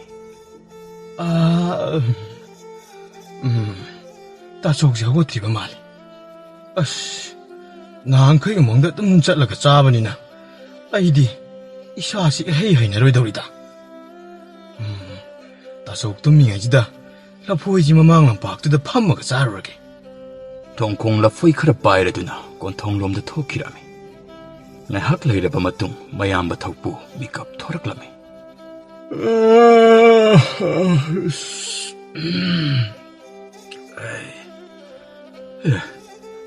ꯅꯨꯃꯤꯠꯁꯤꯗꯤ ꯐꯖꯅ ꯊꯣꯛꯑꯒ ꯂꯩꯔꯝꯃꯤꯗꯅ ꯊꯣꯡꯈꯣꯡ ꯑꯌꯨꯛ ꯑꯉꯟꯕ ꯑꯁꯤꯗꯒꯤ ꯃꯍꯥꯛꯅ ꯍꯦꯛꯇ ꯃꯥꯡꯈ꯭ꯔꯤꯕ ꯑꯁꯤꯕꯨ ꯀꯩꯒꯤꯅꯣꯅꯦ ꯉꯔꯥꯡꯒꯤ ꯈꯦꯔꯗꯣ ꯑꯣꯟꯊꯣꯛꯅ ꯍꯥꯎꯈꯤꯕꯅꯤꯗ ꯊꯣꯡꯈꯣꯡ ꯇꯥꯗ꯭ꯔꯦꯅꯦ ꯇꯧꯔꯤꯁꯦ ꯊꯣꯡꯈꯣꯡ ꯀꯗꯥꯏ ꯌꯧꯈ꯭ꯔꯕꯅꯅꯤ ꯃꯁꯤꯒꯤ ꯑꯉꯥꯡ ꯑꯁꯤꯕꯣ ꯆꯐꯨꯗꯨꯅ ꯑꯃꯨꯛ ꯀꯗꯥꯏꯗ ꯆꯠꯈ꯭ꯔꯦ ꯉꯔꯥꯡꯒꯤ ꯈꯦꯔꯗꯣ ꯑꯃꯠꯇ ꯌꯥꯎꯔꯝꯗ꯭ꯔꯦꯅꯦ ꯁꯤꯗꯤ ꯉꯔꯥꯡ ꯃꯥꯅ ꯍꯥꯏꯕꯗꯨꯕꯨ ꯆꯪ ꯍꯪ ꯈꯦꯔ ꯊꯣꯡꯉꯨ ꯆꯐꯨ ꯁꯧꯔꯦ ꯐꯖꯅ ꯉꯁꯤꯁꯨ ꯐꯖꯅ ꯆꯥꯊꯔꯒꯦ ꯈꯥꯕꯩꯗꯨꯕꯨ ꯀꯗꯥꯏꯗ ꯆꯠꯈ꯭ꯔꯦ ꯊꯧꯄꯨ ꯈꯦꯔ ꯑꯗꯨ ꯈꯥꯕꯩꯅ ꯀꯣꯊꯔꯗꯨꯅ ꯃꯕꯨꯛ ꯄꯦꯟꯅ ꯆꯥꯔꯝꯃꯤ ꯃꯍꯥꯛꯅ ꯈꯦꯔ ꯑꯗꯨꯕꯨ ꯆꯥꯕ ꯂꯣꯏꯔꯕ ꯃꯇꯨꯡ ꯆꯐꯨ ꯑꯗꯨ ꯃꯨꯠꯄ ꯀꯧꯕ ꯂꯩꯔꯝꯗꯦ ꯆꯐꯨ ꯑꯗꯨꯗꯒꯤ ꯈꯦꯔ ꯄꯥꯊꯥꯕ ꯍꯧꯔꯛꯂꯝꯃꯤ ꯀꯔꯤꯅꯣꯅꯦ ꯈꯦꯔꯁꯤꯗꯤ ꯑꯣꯔꯣ ꯄꯥꯊꯗꯅ ꯂꯩꯔꯦꯅꯦ ꯁꯤꯗꯤ ꯀꯃꯥꯏꯅ ꯇꯧꯅꯤ ꯉꯔꯥꯡ ꯊꯣꯡꯈꯣꯡꯅ ꯂꯣꯏꯁꯤꯟꯈꯤꯕ ꯑꯗꯨꯕꯨ ꯑꯩꯗꯤ ꯃꯗꯨꯗꯤ ꯇꯥꯍꯧꯗ꯭ꯔꯦꯅꯦ ꯀꯔꯝ ꯇꯧꯅꯤ ꯃꯁꯤꯗꯤ ꯑꯣꯔꯣ ꯄꯥꯊꯗꯅ ꯂꯩꯔꯦ ꯇꯧꯔꯤꯁꯤꯗꯤ ꯆꯐꯨ ꯑꯗꯨꯗꯒꯤ ꯈꯦꯔ ꯑꯗꯨ ꯄꯥꯊꯣꯔꯛꯄ ꯂꯦꯞꯂꯝꯗꯦ ꯉꯥꯏꯍꯥꯛ ꯂꯩꯔꯕ ꯃꯇꯨꯡ ꯈꯦꯔ ꯑꯗꯨꯅ ꯏꯃꯨꯡ ꯑꯗꯨꯗ ꯁꯤꯟꯕ ꯊꯨꯡꯅ ꯆꯥꯏꯊꯣꯔꯛꯂꯝꯃꯤ ꯊꯧꯄꯨꯅ ꯆꯐꯨ ꯑꯗꯨ ꯈꯨꯗꯦꯡ ꯑꯃꯗ ꯊꯥꯡꯒꯠꯇꯨꯅ ꯊꯝꯂꯝꯃꯤ ꯑꯗꯨꯒ ꯏꯃꯨꯡ ꯑꯗꯨꯗ ꯂꯩꯕ ꯄꯥꯇ꯭ꯔ ꯈꯨꯗꯤꯡꯃꯛ ꯑꯃꯠꯇ ꯈꯥꯛꯇꯅ ꯈꯦꯔ ꯑꯗꯨꯕꯨ ꯀꯣꯠꯂꯗꯨꯅ ꯍꯥꯞꯆꯤꯜꯂꯝꯃꯤ ꯉꯥꯏꯍꯥꯛ ꯂꯩꯔꯕ ꯃꯇꯨꯡ ꯊꯣꯡꯈꯣꯡꯁꯨ ꯍꯜꯂꯛꯂꯝꯃꯤ ꯇꯥꯆꯧ ꯀꯔꯤꯅꯣ ꯇꯧꯔꯝꯃꯤꯕꯁꯤꯗꯤ ꯁꯤꯗꯤ ꯈꯦꯔꯅ ꯄꯨꯡꯇꯥꯎ ꯇꯥꯎꯔꯦꯗꯅ ꯏꯃꯨꯡꯁꯤꯗꯤ 이봉아, 케일씨, 내 야만은 짜닝만 키드나 케일 통호 하이로버네. 따두가 따짜우디 까람날로 신나니 강다바니나 숨는다 우대는 레이리 바시니. 하이하욤 하야 하이레 서푸낭 야따로 하이하욤 하야 하이레 서푸낭 야따로 따짜우 그실 떠오르 아도 따짜우 키엘 마얌시디 까람 떠봐 케일싱아 시디네 따짜우는 바무다나 빠트라싱아 시디 로이나 합실라바네. 시 이봉아 넌 윰탕나보다 레이리바 까이로레까 해시디 레이리바 아이 코이금나 짜바탁바 팡드라바 이뭉싱도 어묵다 거우르라가 코엄드나 보러 다소 샤리바 싱아세 라실름락 어이씨 호이 따짜우 아두나 바라니 통콩 레까이 에두드 레이리바 짜바탁바 닝티나 팡드라바 이뭉싱기 미오싱 아두보 윰윰다 쌍라두나 거우르라두나 마하까 뿜을 락미너라메 마신마나우 아니도 뿔라두나 랭락리바 레까이기 미오싱 아두다 닝티나 마보 빼나 삐자라메 락비리바 마ям보 호리엔 주무 락비코고 호리엔다 나때 누밋 쿠딩기 에코이다 락두나 아둠 짜라다바니 타모아 Tamo Tongko, as, noigi kirsidhi, yamna hawibu tamo. Sumaina haubane, nungtigi pijadeni. Adum lakadabniko. Hoi tamo Tongko, adum lakadoni khoi. Masin mana wani da pulladuna, nungti numit khudingi, kunja singa to the lepa laitana, saktak pirame. Nongmadi, makoy masil mana wani na, hanagi matawgum, kunja singa duda, bija pitakduna, mayum da hana kraba matung, makoy gi sumanga duda, pimal setpa, ahal oirba nupa makak, leparame. Ahalbu, sak lamdana sanglak di bro. Ibungo, ipu si, arapa kunggang namadagini. Ipu, sada takdaba, numit masing, yamna yamsilagli. Ibungo hoigi, imung asida, kunza singi sana taknabasing, nung tigi pisa itaba aduda, ipusu, sanglak libanini. Adudi, leremuko ipu, ay ipu gi chana bubutorok lagi. Tongkong sana bakarado, imung dagi putorakduna, tolaklame. Sumang aduda yenglaba matamda, mahang umang aduda tengnaduna, sa fu adabu sinarakiba, ahal adu lepduna, lerame. Haujiki ahaldudi, umang konba ipudogi, sayon oirba janidana. Ipudo, nasu kurumjari. Ipu yamna pele. Yengu, ngasidi, isugi matengdagi, sara helaba kunjasing, ikut magna saba sa fu aduna, bilan mangamle. Kunjasing ngasi, ay umang tamnan sangak na bahay duna, matangkuy na dagi hayra, mahay marong ning tinapalalabaso, makoy sing ngasidi, kanasusang lakpalaytre. Kunjasing na ngasidi, ay saktak sa aduna, nog na hankiba, napudogi kuiraba manglani. Miyoy babu nungsi, adabo, miyoy babu tazadi. Kalakpa mihoba ani na tawaygi, achikpa kainali. Nungay ba pumba manghali. Pintok ba hayba laytana, uhukle hayba, makoy na kahonjari. Ipudogi tongkong, ngasidi, sa puwa sige asing bumataw, pangtok libra kanging dunalakbani. Napudaw pong penpele. Ngasi hayba namit asidagi, sa puwa sige mapu, tongkong, nahag na uwi ba nini?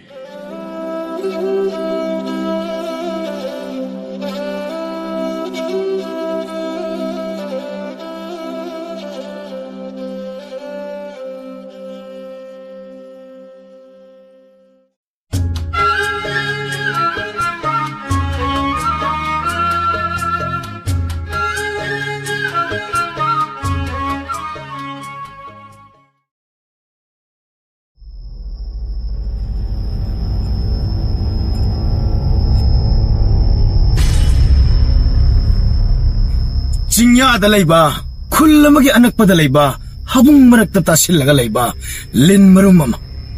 Machaon mangamdana, adumakle.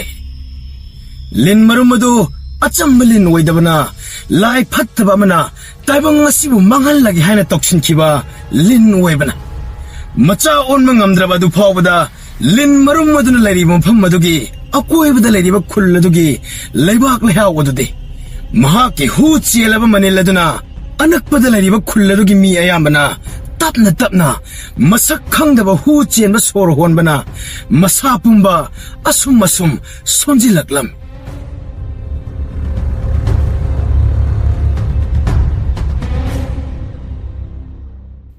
Kulakpa, ako'y pumbasong na suntaurabadi, suwida na kullase, kaya tangdadi, layna layong khangdaba sinamaram moiraga, loy na siduna, kuntak na siba haibado, oiba tari.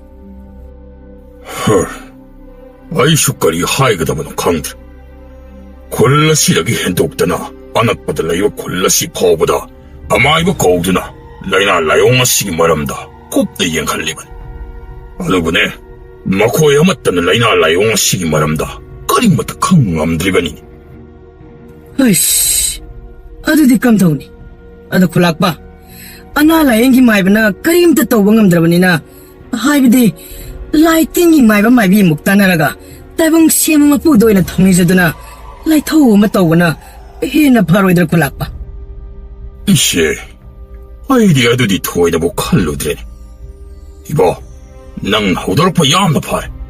가나데, 오지막 아마이바 코메이다. 아무게 따나로시. ꯍꯣꯏ ꯈꯨꯂꯥꯛꯄ, ꯍꯦꯛꯇ ꯆꯠꯂꯁꯤ.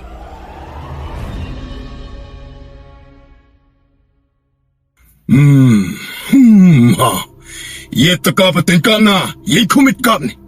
오이네 까봤던 깜나, 어이코밋 호 깜니. 세수아.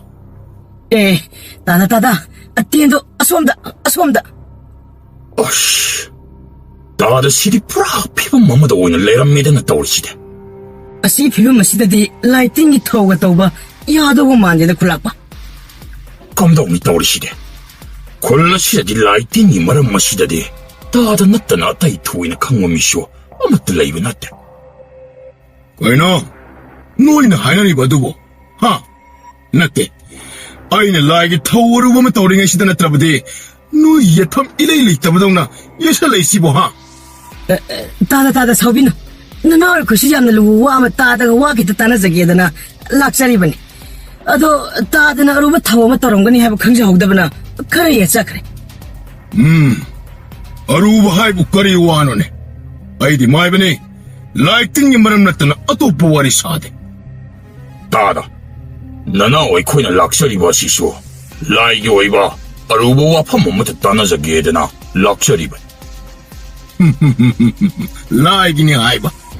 मधु वरबदी है करीवानो नोइन high high बदु वहां high-low high अतई थोइनेगी नतेदा S खुल्लसिदा लैना लायों खंगदना नानारी बासे लायें कांगलोंगी माइबा माइबी कया तानारे अदुबु मोइने सो करी लैना लायों नो हाइबा खंगद्रि हाइरे तादा अदुना खुलाकपगना नावगा सुम ताना जरागा लाइटिंग गयो लाइथोक तिनथोक खरा पांगथोकबा हाइबदी तादा 띵콩 마이콩 티도구나 파가자하다나 카나자레 아두다 따다 라이팅이 뭐람다 캉바디 따다 나타나 토이는 레이트라바니나 따다가 와판마세 굽나 따나자기에 된 락셔리반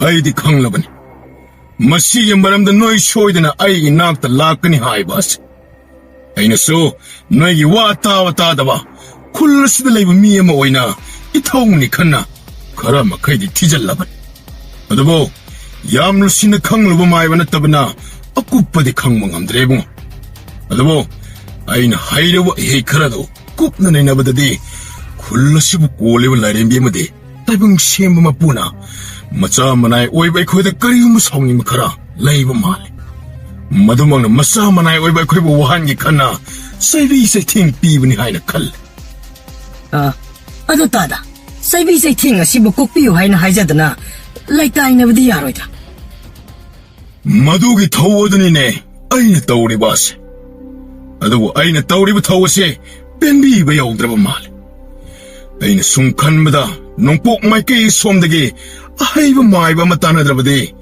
कानागदबु मानदिने 아두디 따다 컴다오네 아마이비 라이팅이 뭐람다디 에코이디 거리슈 캉바 났대 कानादे खुलाकबा तादना हिरमसिदा खंबा हाइबदो ओइरे अदुना तादना ओइनि हेक्ता फानि खनबा माइबा माइबिदो हेक्ता थियालासि अदुगा तादगी सुमंगाइ माइबा माइबिदगी सुमंगाइ खुंजा मियाना तासिनरागा अवामन खरदि पिरसि करी हाइगे तादा ननाउन हाइजरि बासेबो हेरा मधुगिदि थोइना थोइदोक्तेदा 군자미야나 숙와나 레이라가 아이네 셀기다목다 칼루가도가 났대 어더보 농폭 마이케의 수험들이 아낙보다 이무원들이 헨 하이브 마이바 마이비디 토이나 레이때도 어드나 아이브 마이바 마이비 티브 하이바시나 라이브 마디 오이로들 하이나 칼리브니 에이쇼 따다나 우빠이마 떠비로 아두가 마이바 마이비 에듀따디 방나바 티비로 군자미양기 아와바세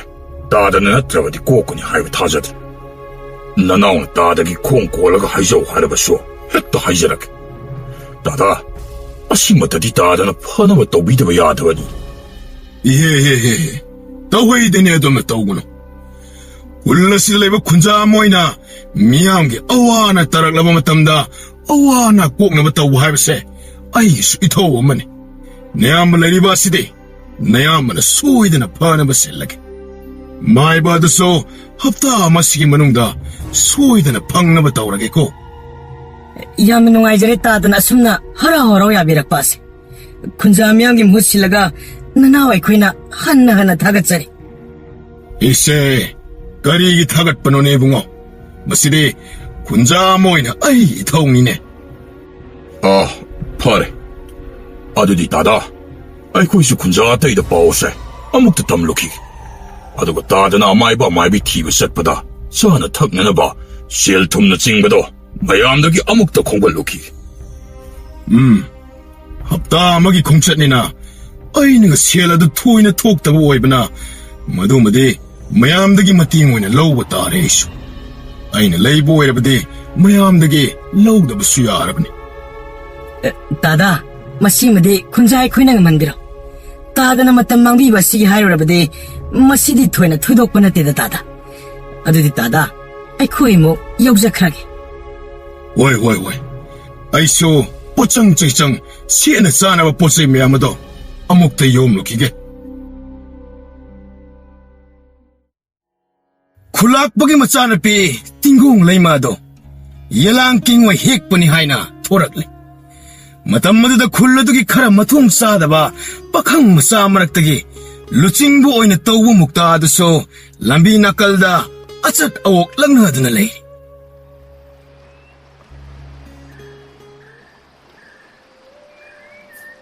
ꯑꯁ ꯃꯁꯤꯒꯤ ꯃꯨꯛꯇꯥ ꯍꯩꯁꯦ ꯑꯃꯨꯛ ꯂꯩꯔꯝꯃꯦꯅꯦ. ꯑꯣꯟꯊꯣꯛꯅ ꯊꯟꯗꯧꯔꯤꯗ ꯑꯩꯗꯤ ꯑꯋꯣꯏꯕ. ꯌꯥꯝꯕ ꯇꯨ ꯑꯥꯗ 하이. 까이노니 낭나 아다아다 하리두고. 하이. 시디 띵구옹니니. 에이, 너 시들레럼. 아이네, 나 따이마가 와리 나락다 사나루키. ꯆꯠꯄꯤꯌꯨ ꯑꯗꯣ 이따이 ꯃꯅꯗꯤ ꯉꯝꯍꯟꯒꯅꯨꯀꯣ. 헤라. 뭐하나보 목다 아잉원다보 까리다보 못띵 났대다. ꯂꯥꯛꯏꯅꯦ ꯁꯦꯃꯣ. ꯂꯥꯛꯇ꯭ꯔꯗꯤ ꯐꯅꯤꯗꯅ ꯈꯟꯕꯅꯦ. ꯍꯦꯛꯇ ꯂꯥꯛꯑꯦꯕ. 띵공. 예랑 티바 톨라미로. ꯍꯣꯏ. 그리노. 아이 우라가 이하이 하이나다바다우나. 낭이 모웅두보. 나띠. 아이시부 까야무기 암나 하이나드라게바. 따묵다. ꯁꯦꯡꯅ ꯍꯦꯛꯇ ꯍꯥꯏꯌꯣ ꯍꯥꯏꯔꯣ? ꯍꯣꯏꯅꯦ, ꯍꯦꯛꯇ ꯍꯥꯏꯌꯨꯅꯦ. ꯇꯁꯦꯡꯅ ꯍꯥꯏꯔꯕꯗ ꯇꯥꯃꯨꯛꯇꯥ ꯅꯪꯁꯦ ꯍꯩꯅꯗꯕꯒꯤ ꯖꯥꯠꯇ ꯍꯥꯏꯕꯨ ꯃꯣꯏꯒꯤ ꯅꯣꯡꯃꯪꯈꯥ ꯍꯥꯏꯕ ꯌꯥꯝꯅ ꯈꯥꯕ ꯄꯥꯝꯕꯤꯗꯣ ꯑꯗꯨꯗꯒꯤ ꯍꯦꯟꯅꯕꯨ ꯈꯥꯏ. ꯍꯦꯔꯥ, ꯑꯗꯨꯗꯤ ꯅꯪꯁꯨ ꯍꯦꯟꯃꯟꯗ꯭ꯔꯣ? ꯑꯩꯅꯗꯤ ꯁꯣꯝꯗ ꯅꯪꯁꯤ ꯑꯩꯈꯣꯏꯒꯤ ꯀꯩꯅꯣ ꯑꯣꯏꯍꯟꯒꯦꯗꯅ ꯃꯗꯨꯐꯥꯎ ꯈꯜꯂꯤꯕꯅꯤ. ꯑꯁ, ꯑꯗꯨꯒ ꯅꯪꯅ ꯈꯜꯂꯝꯂꯤꯕ ꯋꯥꯈꯜꯁꯤꯒꯀꯣ. ꯏꯁ, ꯀꯔꯤ? ꯅꯠꯇꯦ ꯑꯩꯕꯨ ꯀꯔꯤ ꯑꯣꯏꯍꯟꯒꯦ ꯍꯥꯏꯅ ꯈꯜꯂꯦ ꯍꯥꯏꯕꯅꯣꯕ? ꯑꯃꯨꯛꯇ ꯍꯥꯏꯌꯨꯅꯦ. ꯑꯣꯍꯣ, ꯏꯃꯥꯒꯤ ꯃꯃꯧ ꯑꯣꯏꯍꯟꯒꯦꯗꯅ ꯈꯜꯂꯤꯅꯤꯗꯅ. ꯏꯁ, ꯏꯃꯥꯒꯤ ꯃꯃꯧ ꯀꯥꯏꯅ ꯆꯠꯊꯣꯛꯑꯗ. ꯅꯁꯛꯇꯨꯒ ꯅꯣꯡꯃꯪꯈꯥꯗꯒꯤ ꯍꯦꯟꯅ ꯈꯥꯕ ꯅꯪꯅꯁꯨ ꯑꯩꯕꯨ ꯏꯃꯥꯒꯤ ꯃꯃꯧ ꯀꯥꯏꯅ. ꯍꯣꯏ ꯏꯕꯨꯡꯉꯣ, ꯅꯪꯉꯣꯟꯗ ꯂꯩꯗꯣꯏ ꯁꯔꯨꯛꯅꯦ ꯑꯩꯅꯦ ꯄꯨꯟꯁꯤꯁꯦ ꯑꯗꯨꯃꯛ ꯌꯨꯝ ꯄꯥꯟꯗꯅ ꯂꯦꯟꯖꯈ꯭ꯔꯒꯦ. ꯍꯦꯔꯥ, ꯑꯗꯨꯗꯤ ꯍꯥꯏꯗꯨꯗ ꯅꯪꯁꯨ. ꯅꯌꯨꯝ ꯄꯥꯟ ꯈꯪꯗ꯭ꯔꯗꯤ ꯂꯩꯁꯥꯕꯤ ꯑꯔꯤꯕꯤ ꯁꯤꯠꯇꯕꯤꯗꯅ ꯃꯌꯥꯝ ꯆꯪꯂꯛꯅꯗꯧꯔꯤꯕꯅꯤꯅꯦ. ꯑꯗꯨꯗꯁꯨ ꯅꯠꯇꯦꯁꯦ. ꯅꯌꯨꯝ ꯄꯥꯟꯗ꯭ꯔꯗꯤ ꯃꯌꯥꯝꯅ ꯍꯥꯏꯅꯕꯗꯣ, ꯃꯗꯨ ꯅꯪ ꯀꯥꯎꯗꯕ ꯐꯩꯀꯣ. ꯍꯣꯅꯦ, ꯄꯨꯟꯁꯤꯁꯦ ꯆꯨꯞ ꯁꯥꯗꯅ ꯂꯦꯟꯈ꯭ꯔꯁꯨ ꯂꯦꯟꯈ꯭ꯔꯒꯦ. ꯅꯪꯉꯣꯟꯗꯗꯤ ꯂꯩꯖꯔꯣꯏ. ꯑꯗꯨꯃꯥꯏꯅꯗꯤ ꯍꯥꯏꯅꯨꯗ. ꯋꯥꯈꯜꯗꯣ ꯍꯥꯏꯐꯦꯠꯇꯗꯤ ꯈꯜꯂꯨꯒꯗꯧꯒꯦ ꯅꯪꯕꯣ. ꯑꯩꯁꯨ ꯅꯪꯒꯤꯅꯤ ꯍꯥꯏꯕꯗ ꯄꯪꯅꯣꯞꯇꯤ ꯅꯣꯞꯇꯕꯅꯤꯗ. ꯈꯨꯜ ꯂꯩꯀꯥꯏ ꯑꯁꯤꯒꯤ ꯂꯩꯁꯥꯕꯤ ꯃꯆꯥ ꯃꯌꯥꯝꯅ ꯉꯥꯎꯅꯔꯤꯕꯅꯤꯅꯦ ꯑꯩꯁꯦ. ꯍꯥꯏꯐꯦꯠ ꯑꯣꯏꯔꯁꯨ ꯌꯦꯡꯉꯨꯗꯅ. ꯍꯣꯏ, ꯌꯦꯡꯖꯅꯤꯡꯗ꯭ꯔꯦ. ꯍꯣꯅꯦ, ꯅꯪꯉꯣꯟꯗ ꯉꯥꯎꯅꯔꯤꯕ ꯃꯌꯥꯝꯗꯣ ꯑꯗꯨꯗꯒꯤ ꯑꯃ ꯀꯣꯛ ꯈꯜꯂꯨꯔꯣ. ꯑꯩꯗꯤ ꯉꯝꯗ꯭ꯔꯦ.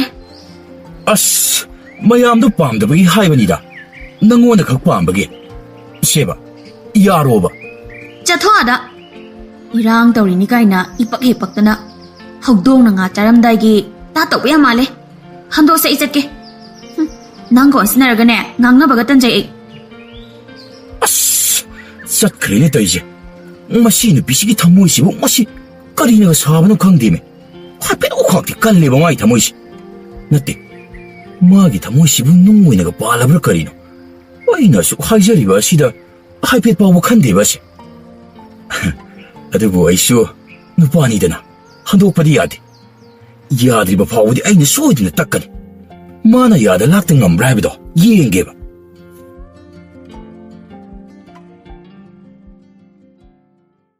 ꯈꯨꯂꯥꯛꯄ ꯍꯞꯇꯥ ꯑꯃ ꯍꯥꯏꯕꯗꯨꯗꯤ ꯉꯁꯤꯒꯤ ꯃꯄꯨꯡ ꯐꯥꯔꯅꯤ ꯅꯠꯇꯦ ꯑꯩꯈꯣꯏꯕꯨ ꯇꯥ ꯈꯨꯃꯩ ꯂꯥꯛꯄ ꯉꯥꯏꯈꯤꯁꯤꯔꯅꯤ ꯃꯗꯨꯒꯤ ꯁꯔꯨꯛ ꯑꯉꯥꯡ ꯈꯔ ꯊꯥꯗꯅ ꯑꯇꯩ ꯃꯥꯏꯕ ꯃꯥꯏꯕꯤꯁꯨ ꯊꯤꯍꯟꯕꯅ ꯐꯔꯣꯏꯗ꯭ꯔꯣ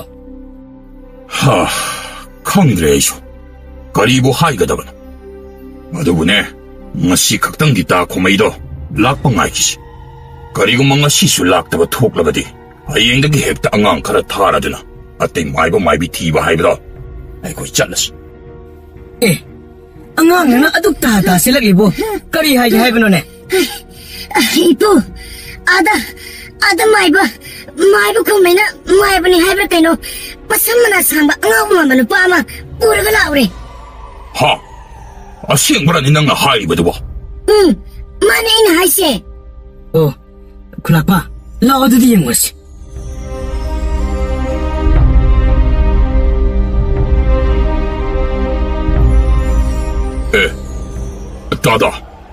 ꯇꯥꯗꯁꯨ ꯇꯦꯛꯇ ꯀꯥꯏꯗꯅ ꯍꯟꯕꯤꯔꯛꯂꯦꯗꯅ ꯍꯜꯂꯛꯂꯦ ꯑꯗꯣ ꯃꯥꯅ ꯀꯅꯥ 이봉호 굴락봐 머시 어쩜 미났대네 마이버니 아들소 꾸능기 마이버 먹고 가두기 핵 가서 안 보면 아이니 내 아무나 레박 파드나 마이버 시계 람비데 탱나버드기 아이나 아이코이 굴러시다 톡리바 아와나 마야무세 머시부 핵 담마드기 마나 마팅 방비기에다나 락리버니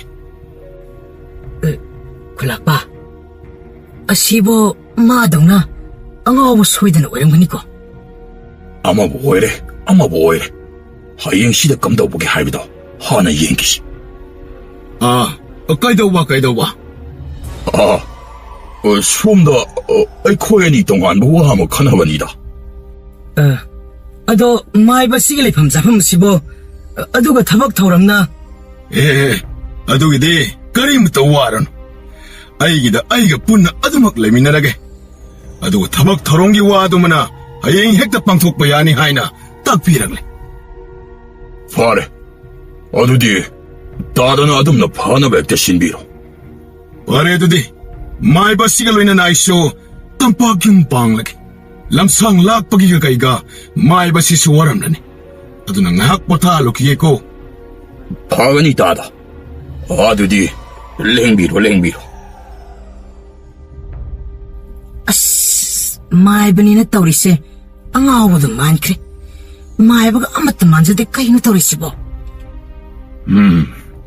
ꯍꯌꯦꯡ ꯐꯥꯎꯕꯗꯪ ꯌꯦꯡꯂꯁꯤ ꯀꯔꯤꯒꯨꯝꯕ ꯃꯗꯨꯗ ꯀꯥꯟꯅꯕ ꯐꯜ ꯑꯃꯠꯇ ꯐꯪꯗ꯭ꯔꯕꯗꯤ ꯑꯉꯥꯡ ꯊꯥꯔꯒ ꯑꯇꯩ ꯑꯃꯥꯏꯕ ꯃꯥꯏꯕꯤ ꯊꯤꯔꯁꯨ ꯊꯤꯍꯜꯂꯁꯤ ꯍꯣꯏ ꯑꯗꯨꯝꯅ ꯇꯧꯔꯁꯤ ꯈꯨꯂꯥꯛꯄ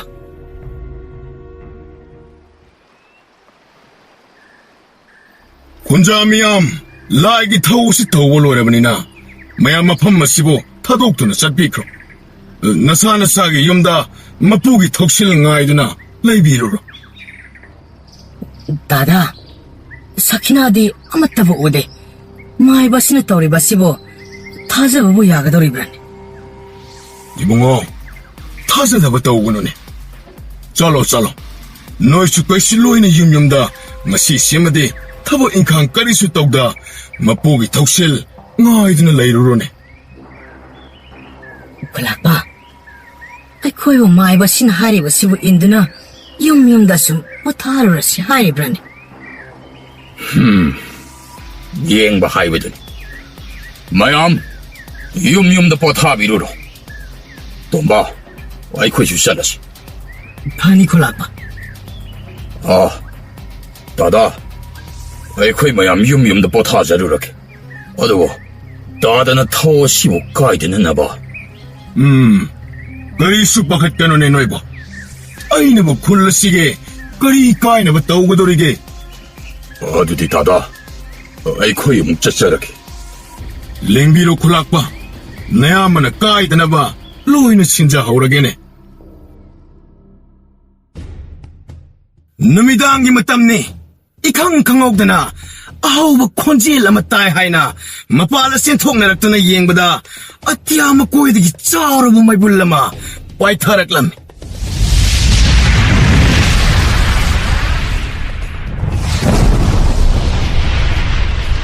으씨, 거의 동무 또리것이다. 하이, 너코이 가나카나노, 군자생도 마품 싸나, 거리수 수급반 또우대도 아무달리 헬로. 굴락바, 뭐 씹은 거 사이마이바 고마인 하이바, 심이바 뭐 뿌기 턱실 하이드보 오이라드라네. 거리는 또리보 뭐 또 씹어. 또마, 아이수 거리 또우가담도 감들. 뭐이 불러시리, 송길 럼황 손보이데 딱하이네. 하이, 앙앙사, 너희부 찌나 기누네 너희부. 나깔라마롬드나 하봉 마락다 마하원망감다 머롬마농 달라리블린 나두기 아낙바다 마이불라두부 핵다 실락바다기 마이사두나 마쿠수 찌릿 라우나 시카이락람메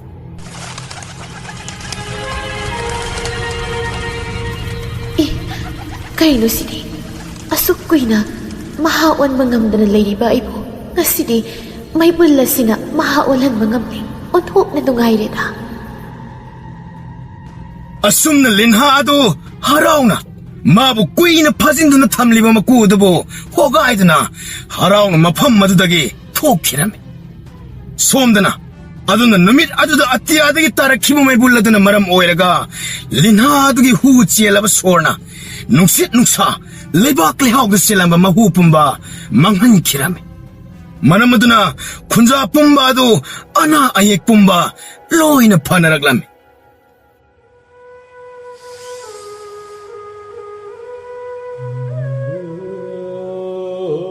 Kulakpa, handaki matoside, tasing na tabang siyama mapuna, lai tao da pembido na kunza pumabo, ngakpi siyambiragi haina tarok batarang ni haina, kanza ido na nauti. 아이슈니, 아domno 칼리번. 아이 코이나리 아마이 바다고, 아오이나 파오 칼로리번. Mani kulakpa, madugi hairabade, ay pawana hairab adugi kalorabade, tasing niya na mahaki mapamdade, lalabane kwesi. 마도기다 먹다니 거리슈 칼로라네다. 아이나 따다 고메이다. 고마이 바다다 군자 뽐박이 마호 칠라가. ngakpina ba haina haibi odana aina haisakiban. Kulakpana dum haisabiran base yamna phare. Kulakpana miyanggi khanbibadunani ngasi phawa kulakpana khulasigi miyanggi losingbo oidana kulakpo oiri base. Hera. Mosiriaigi ithau oibagini. Kunja pombagi phanaba khanba haibse ai ithau.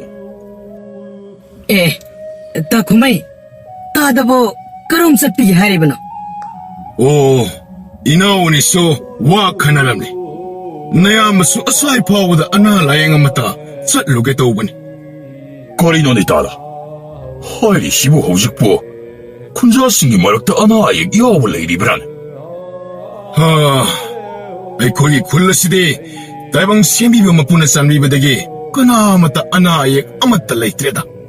아이나 사타리바시디 팡노바 굴다니. Adubo oirabadi paine. Aidi aikoi kulasida oiraba haina pakhalore. 하이. 파이 하이바두마디 하이노.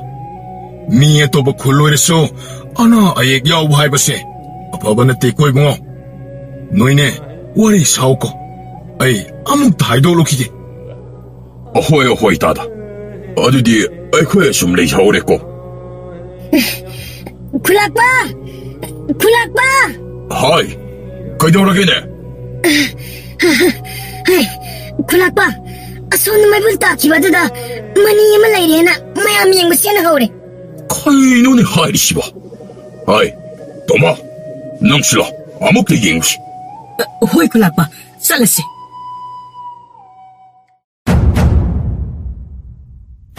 하이. 나 코이 가나하노네. 마시부 한 우르그리 와시바. 마시기 만학던 나 코이 샹 실바 미용나브로. 굴락바! 아시기는 빠시 쌍로바네. 아도 마라 소케 떠보다 마쿠도 사만다나 싹택바다기 빠잉암다다나 레이레.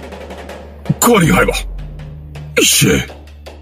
ꯈꯨꯂꯥꯛꯄ ꯈꯨꯂꯥꯛꯄꯅ ꯈꯨꯜ ꯑꯁꯤꯒꯤ ꯃꯄꯤ ꯃꯄꯥ ꯍꯥꯏꯗꯨꯁꯨ ꯑꯣꯏ ꯃꯗꯨꯒꯤꯁꯨ ꯃꯊꯛꯇ ꯈꯨꯂꯥꯛꯄꯗꯤ ꯈꯨꯜ ꯑꯁꯤꯕꯨ ꯀꯣꯜꯂꯤꯕ ꯂꯥꯏꯔꯦꯝꯕꯤꯒꯤ ꯆꯥꯗꯥ ꯅꯧꯗꯥꯅꯤ ꯍꯥꯏꯗꯅ ꯂꯧꯅꯔꯤꯕꯅꯤ ꯑꯗꯨꯅ ꯈꯨꯂꯥꯛꯄꯅ ꯑꯣꯏꯅ ꯃꯅꯤ ꯑꯁꯤꯕꯨ ꯄꯥꯏꯁꯤꯟꯕꯤꯕ ꯌꯥꯕ꯭ꯔꯥ ꯍꯥꯏꯗꯅ ꯑꯝꯇ 으씨, 헤이나 뭐 시부 빠이왜 야가드라니. 따다 코마이 나이브나 퍼들어가드나. 에헤라 굴락바 히람 마시다데 마이보이바 따다 고마이 호이군마다 신하바 야바 나띠고. 으씨, 어디고 돈바. 콜라시는 와락라바 마탐다디. 따다 마나 와나 로이나 호나라가 아와부 꾹기바니네. 어디 와시고 뭐 까나와 시노름 나이드나. 하이네 또 마나 로우 하유시고. 굴락바 까나바 마나기 와나 때네. 마시디 군자 미양기 칼라가 쿨기 막꼭 오이리바 굴락바 모이나 군자 미양기 칼라가 마니 시보 굴락바나 바신비라. 굴락바 닝징 망징나더라 떠비라노. 굴락바 아무것도 바신비로 깨도게. 으씨, 하이브 뭐 시부 했다. 굴락바 닝징 망징 떠비라노 깨도보게.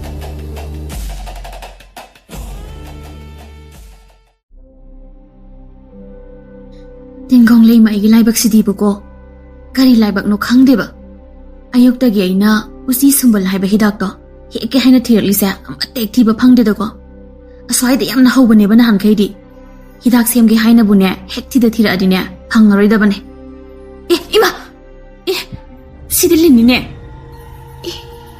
ꯅꯨꯄꯤꯅꯤ ꯃꯁꯤꯗꯤ ꯍꯦꯛꯇ ꯆꯪꯕ ꯌꯥꯕ꯭ꯔꯥ ꯌꯦꯡꯕꯅ ꯐꯅꯤ ꯂꯤꯟꯍꯥ ꯑꯗꯣ ꯑꯁꯨꯝꯅ ꯍꯥꯏꯔꯒ ꯃꯥꯒꯤ ꯇꯣꯉꯥꯟꯕ ꯇꯧꯕ ꯉꯝꯕ ꯃꯒꯨꯟ ꯑꯣꯏꯔꯤꯕ ꯃꯤꯒꯤ ꯃꯁꯥꯗ ꯆꯪꯁꯤꯟꯕ ꯉꯝꯕ ꯑꯗꯨ ꯇꯧꯔꯒꯦ ꯈꯟꯅ ꯇꯤꯡꯒꯣꯡ ꯂꯩꯃꯒꯤ ꯃꯁꯥꯗ ꯆꯪꯁꯤꯜꯂꯝꯃꯤ ꯇꯤꯡꯒꯣꯡ ꯂꯩꯃ ꯈꯨꯗꯛ ꯑꯗꯨꯗ ꯂꯤꯟ ꯑꯗꯨꯅ ꯃꯁꯥꯗ ꯆꯪꯁꯤꯜꯂꯛꯂꯕꯗ ꯃꯃꯤꯠ ꯃꯅꯥ ꯃꯨꯁꯤꯜꯂꯒ ꯃꯤꯑꯣꯏꯕꯁꯤꯗꯤ ꯑꯣꯟꯊꯣꯛꯅ ꯅꯨꯡꯉꯥꯏꯕ ꯖꯥꯠꯅꯤꯗꯅ ꯑꯗꯨꯕꯨ ꯂꯤꯟꯍꯥ ꯑꯗꯨ ꯃꯔꯨꯝꯗꯒꯤ ꯑꯣꯟꯕ ꯀꯨꯏꯗ꯭ꯔꯤꯕꯅ ꯁꯛꯇꯤ ꯑꯗꯨ ꯀꯨꯏꯅ ꯁꯤꯖꯤꯟꯅꯕ ꯉꯝꯗꯕꯅ ꯃꯤ ꯑꯗꯨꯗꯒꯤ ꯐꯟꯅ ꯑꯃꯨꯛ ꯆꯣꯡꯊꯣꯛꯈꯤꯔꯝꯃꯤ ꯇꯤꯡꯒꯣꯡ ꯂꯩꯃ ꯑꯗꯨꯁꯨ ꯂꯤꯟꯍꯥ ꯑꯗꯨꯕꯨ ꯊꯣꯛꯈ꯭ꯔꯕ ꯇꯨꯡꯗ ꯃꯁꯥ ꯑꯗꯨ ꯍꯥꯏꯐꯦꯠ ꯇꯔꯪ ꯆꯠꯅ ꯑꯩꯗꯤ ꯀꯃꯥꯏꯅ ꯁ꯭ꯋꯥꯏ ꯌꯧꯔꯛꯂꯤꯕ ꯑꯩꯕꯨ ꯉꯁꯥꯏꯗ ꯑꯁꯤꯒꯤ ꯍꯥꯕꯨꯡ ꯃꯔꯛꯁꯤꯗ ꯂꯩꯍꯧꯕ ꯅꯠꯇ꯭ꯔꯅꯦ ꯃꯇꯧ ꯀꯔꯝꯅ ꯁꯤ ꯌꯧꯔꯛꯏꯕ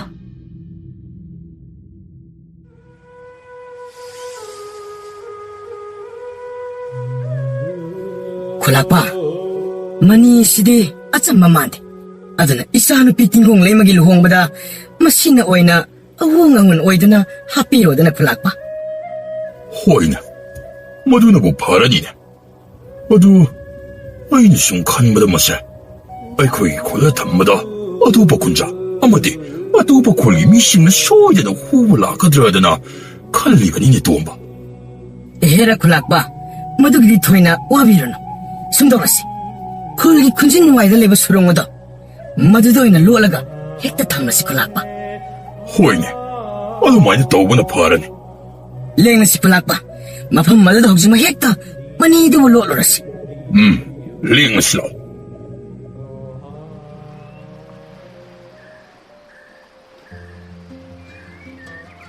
ꯉꯁꯤ ꯅꯨꯃꯤꯠ ꯆꯨꯞꯄ ꯑꯃ ꯊꯤꯗ ꯊꯤꯕꯕꯨ ꯐꯪꯕ ꯀꯧꯕ ꯂꯩꯇꯅ ꯍꯦꯛ ꯌꯨꯝꯗ ꯍꯟꯖꯤꯟꯕ ꯇꯥꯔꯕꯀꯣ ꯑꯩꯕꯣ ꯑꯩ ꯍꯥꯏꯔꯤꯁꯤꯅꯤ ꯑꯩꯒꯤ ꯂꯥꯏꯕꯛꯁꯤꯗꯤꯕꯀꯣ ꯅꯨꯡꯇꯤꯒꯤꯗꯤ ꯅꯔꯛꯁꯤꯡꯂꯛꯇ ꯄꯪꯍꯧꯗ ꯍꯧꯔꯒ ꯂꯩꯕꯅꯦꯕ ꯊꯋꯣꯏꯟꯀꯤ ꯍꯦꯛꯇꯅꯦ ꯍꯦꯛꯇ ꯍꯦꯛꯂꯒꯦ ꯍꯥꯏꯅ ꯊꯤꯔꯁꯨ ꯍꯦꯛꯇ ꯐꯪꯗꯦꯕ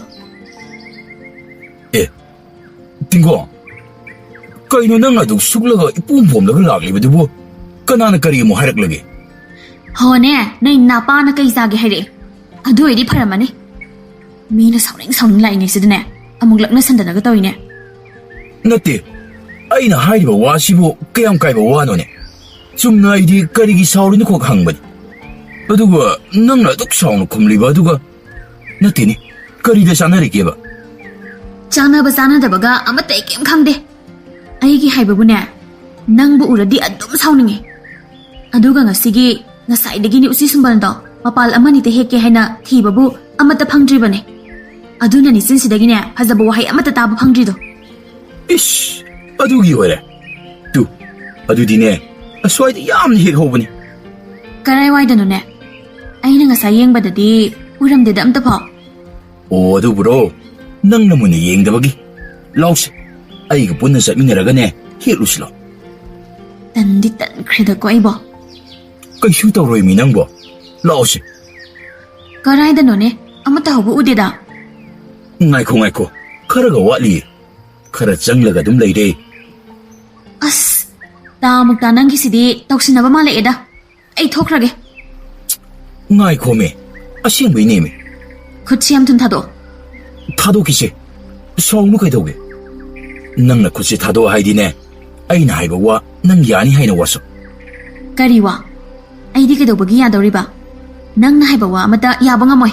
ꯁꯦ ꯊꯥꯗꯣꯛꯑꯣꯁꯦ ꯑꯩ ꯆꯠꯀꯦ. ꯌꯥꯔꯣꯍꯦ. ꯀꯩꯗꯧꯕꯒꯤ ꯆꯠꯇꯣꯏꯅꯣ? ꯁꯦ ꯑꯩꯕꯨ ꯅꯨꯡꯁꯤ ꯑꯃꯇ ꯍꯥꯏꯔꯝꯃꯣꯕ. ꯑꯗꯨ ꯅꯠꯇ꯭ꯔꯗꯤ ꯅꯪ ꯆꯠꯄ ꯁꯨꯡꯌꯥ ꯌꯥꯔꯣꯏ ꯉꯁꯤꯗꯤ. ꯍꯟꯗꯣꯛꯑꯣꯁꯦ ꯑꯩ ꯆꯠꯀꯦ ꯍꯥꯏꯕꯅꯦ. ꯌꯥꯔꯣꯏꯕꯅꯦ.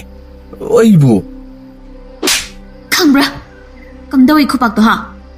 ꯃꯤ ꯎꯁꯤꯠꯇꯕ ꯁꯥꯗꯅ ꯂꯝꯕꯤꯒꯁꯨ ꯊꯠꯆꯕ ꯁꯥꯏꯅꯦ. ꯑꯗꯨꯗꯤ ꯐꯩꯌꯦꯕ. ꯉꯁꯤ ꯅꯪꯅ ꯊꯥꯔꯤꯕ ꯈꯨꯄꯥꯛꯁꯦ ꯑꯩꯒꯤ ꯄꯨꯟꯁꯤꯁꯤꯅ ꯂꯩꯔꯤꯕ ꯃꯈꯩ ꯀꯥꯎꯒꯗꯕ ꯅꯠꯇꯦ. ꯅꯪꯕꯨ ꯑꯩꯅ ꯂꯧꯗꯅꯗꯤ ꯀꯩꯗꯧꯅꯨꯡꯗ ꯊꯣꯛꯂꯣꯏ ꯈꯪꯉꯨ. ꯍꯩ ꯇꯤꯡꯀꯨꯡ ꯂꯩꯃ, ꯅꯪꯕꯨ ꯑꯩꯅ ꯍꯦꯛ ꯂꯧꯕ ꯉꯝꯗ꯭ꯔꯕ ꯑꯇꯣꯞꯄꯅꯁꯨ ꯈꯛ ꯅꯪꯕꯨ ꯂꯧꯍꯜꯂꯣꯏ ꯈꯪꯉꯨ.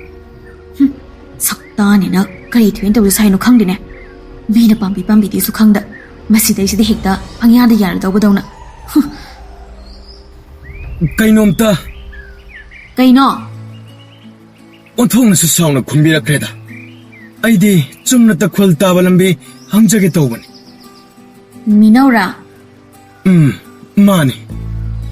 ꯑꯗꯨꯗꯤ ꯅꯪꯗꯤ ꯀꯅꯥꯒꯤꯗ ꯊꯨꯡꯂꯨꯗꯧꯔꯤꯕ? ꯑꯩꯈꯣꯏꯒꯤ ꯈꯨꯜꯁꯤꯗꯒꯤ ꯑꯇꯣꯞꯄ ꯈꯨꯜ ꯇꯥꯕ ꯌꯥꯝꯅ ꯂꯥꯞꯄꯅꯤ. ꯉꯁꯤ ꯍꯟꯕꯗꯤ ꯀꯩꯁꯨ ꯌꯥꯔꯔꯣꯏ. ꯈꯨꯔꯥ ꯈꯣꯡꯃꯩꯒꯤ ꯌꯨꯝ ꯊꯤꯖꯔꯛꯄꯅꯤ. ꯐꯔꯛ ꯇꯥꯒꯗꯧꯕ ꯑꯣꯏꯔꯕꯗꯤ ꯃꯣꯏꯗ ꯑꯗꯨꯝ ꯂꯩꯒꯗꯧꯕ ꯃꯥꯜꯂꯤ.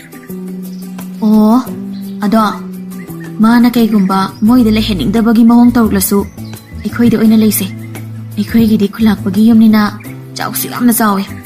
ꯅꯪ ꯂꯩꯔꯁꯨ ꯀꯩꯁꯨ ꯀꯥꯏꯔꯣꯏꯕ. ꯑꯗꯨꯃꯗꯤ ꯍꯣꯔꯦꯟ ꯈꯨꯔꯥꯒ ꯇꯥꯟꯅꯖꯕ ꯍꯥꯏꯕꯗꯨꯅꯤ. ꯁꯨꯝ ꯍꯥꯏꯕꯅꯤꯗ. ꯀꯩꯁꯨ ꯏꯄꯥꯅꯁꯨ ꯂꯩꯍꯟꯅꯤꯡꯗꯕꯒꯤ ꯃꯑꯣꯡ ꯇꯧꯔꯣꯏꯗ. ꯇꯨ ꯑꯁꯤꯒꯤ ꯂꯝꯕꯤ ꯑꯆꯧꯕꯁꯦ ꯑꯁꯤꯗ ꯁꯨꯝ ꯆꯨꯝꯗꯔꯤꯡ ꯆꯪꯈ꯭ꯔꯣ.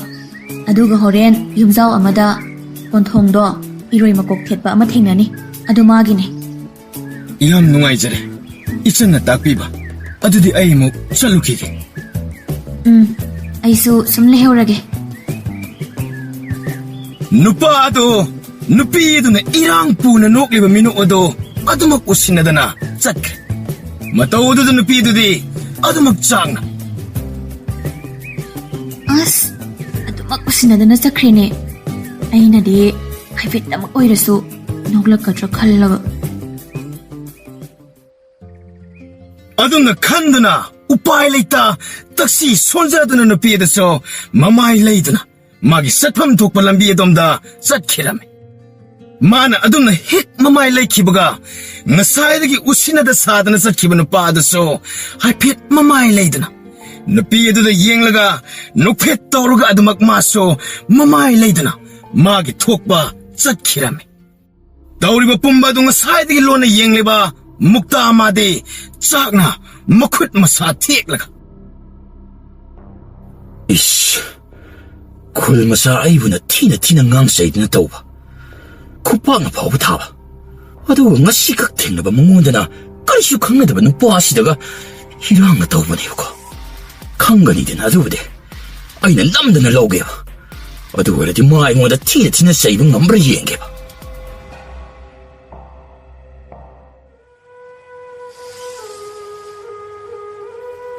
ꯈꯨꯂꯥꯛꯄ ꯋꯥꯐꯝ ꯑꯃꯇ ꯍꯪꯒꯠꯆꯒꯦ ꯍꯥꯏꯕꯕꯣ. ꯀꯔꯤ ꯋꯥꯅꯣꯅꯤ ꯇꯣꯝꯕ? ꯉꯁꯤ ꯅꯪꯅ ꯑꯗꯨ ꯀꯣꯏꯔꯒ ꯍꯥꯏꯔꯤꯕ ꯋꯥꯗꯨꯕ? ꯑꯇꯩ ꯊꯣꯏꯅꯒꯤ ꯅꯠꯇꯦꯗ. ꯏꯆꯥꯅꯨꯄꯤ ꯇꯤꯡꯒꯣꯡꯒꯤꯅꯤ. ꯀꯔꯤ? ꯏꯆꯥ ꯇꯤꯡꯒꯣꯡꯅ ꯀꯩꯗꯧꯔꯦ ꯍꯥꯏꯕꯅꯣ? ꯅꯠꯇꯦ, ꯃꯥꯕꯨ ꯀꯔꯤ ꯐꯠꯇ ꯅꯨꯡꯗ? ꯈꯨꯂꯥꯛꯄ ꯏꯆꯥꯅꯨꯄꯤ ꯇꯤꯡꯒꯣꯡ ꯀꯩꯁꯨ ꯊꯣꯏꯗꯣꯛꯄ ꯑꯗꯨꯒꯨꯝꯕ ꯑꯃꯠꯇ ꯇꯧꯗꯦ. ꯑꯩꯅ ꯍꯪꯒꯠꯆꯒꯦ ꯈꯜꯂꯤꯕ ꯑꯁꯤꯗꯤ ꯃꯈꯣꯏ ꯑꯗꯨꯒꯨꯝꯕ ꯑꯃꯠꯇꯒ ꯃꯔꯤ ꯂꯩꯅꯖꯗꯦ. ꯑꯗꯨꯗꯤ ꯀꯔꯤ ꯃꯇꯥꯡꯒꯤꯅꯣꯅꯦ? ꯍꯦꯔꯥ ꯑꯇꯩꯒꯤ ꯅꯠꯇꯦꯗ. ꯏꯆꯥ ꯇꯤꯡꯒꯣꯡꯁꯤ luhong kayong mayabagi sa himatang ato asap sari hage tawsaban ida kulakpa.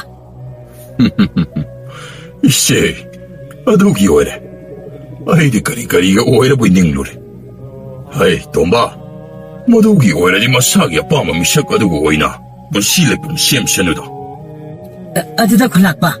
Kulasigi ipai pu haktaktagi sanabi oina liglam kaidana sanaragliba sanabi. Kulakpagi masana pisaray halge maral luhong bahay sidabo pumay singkadana mapugi sanging may paglaba misak adu kaktaga oina maral luhong na ito. Aduna kulakpa na so kari kamda buhay bido amuktang di kubna kantaba na sunggadra hay na kanza ito. 돈바. 낭나 하이리바 와드슈. 얌 좀리바 와니. 아두구니 돈바. 아이니 이샤나 비나. 마게 북닝나 밤자바 미샤까두가. 농아이나 하라우나 레이바 아두니. 아이나 밤리바시. Adudi kulakpagi suwakal nuay na ba isa ay magisukaid na ba magi pungning iwa oina hangdok lasi. Aduga magi pungning iwa kang labatong da lin susida na ba say susu tik na ba haydo daw ba di kahikay ba.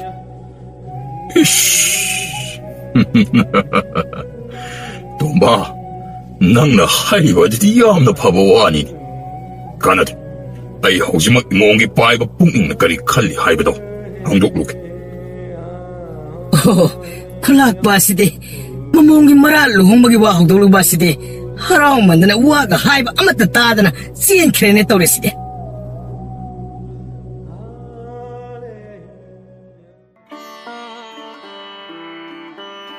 이빠기 이몸. 하이. 이몸 샤레할. Panthau, namong bukawi bro. 라운히 랑바. 이빠가 와리에 마다 사시라. Panthau, kari aruba wapambu oirabano. 이몸 시디. 나쁜 번통나디. 아동의 인간한 게 항아공 우리다. 아두고 군자미 암나디. 이몸세. 마랄 루홍바 야락메 하이나. 옹일락레니. 아두네 이몽기 북닝나 쿠이다서 복가나래. 하하하하. 이카이가 누니. 이바다 핵트 꼬이드는 하이니. 이샤기야 밤바도 나쁜 번타우도 복덤무다. Panthau apokpa, namombu kari haina chingoirasige. 하이마. 이카이가 누니. 이몽기 강나잡을 레이라바소. 이바다 핵트 꼬이드는 까나노까리노 하이바도 옹밀루니. Panthau apokpa, namom aiga khangnajabadi kanasu leijadedo. Adubu namom aina 이몸나 하이딩 리버세. 나쁜 번타우나 칸. 아두부 이샤나 코이다 자리바 아두부 까나하기 마사노. 아이 코이 콜라시기 군자로. Panthau apokpa, khulsigi khunjanate. Mahak adudi atay kananate. Ipan khomaygida leiba tamba oiba aduni. Madukak hairamlaga tingong leimado mapan panthaugi mamangda ikaidana. Adumak mamay leidana nokmi tawdana imung lomda siensin kiram. 하이. 항아 위시디 예문에. 이씨. 이몸나 밤새바 코이다 하자바. 까나아무디 레람리니 떠오르시. 호이데. 이빠이부 리글람수 까이드나바. 이몽기 탱라우 닝마수 까이드나바. 실라가 로에레드나.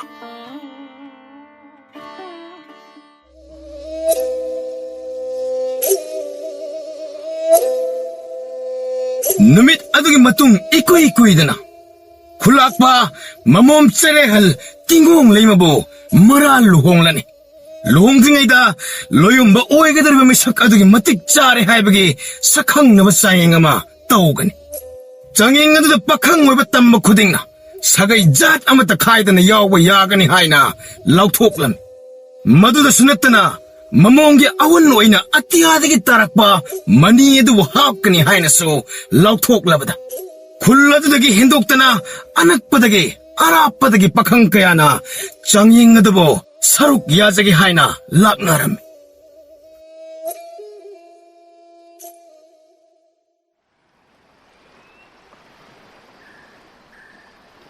ꯑꯩ ꯂꯥꯃꯩ ꯅꯪꯕꯨ ꯃꯌꯥꯝꯅ ꯂꯣꯌꯨꯝꯕ ꯈꯟꯕꯒꯤ ꯆꯥꯡꯌꯦꯡ ꯌꯥꯎꯅꯤ ꯍꯥꯏꯅ ꯂꯥꯛꯂꯤꯕ ꯑꯁꯤꯗ ꯅꯪꯕꯨꯁꯨ ꯁꯔꯨꯛ ꯌꯥꯔꯣꯏꯗ꯭ꯔꯣ?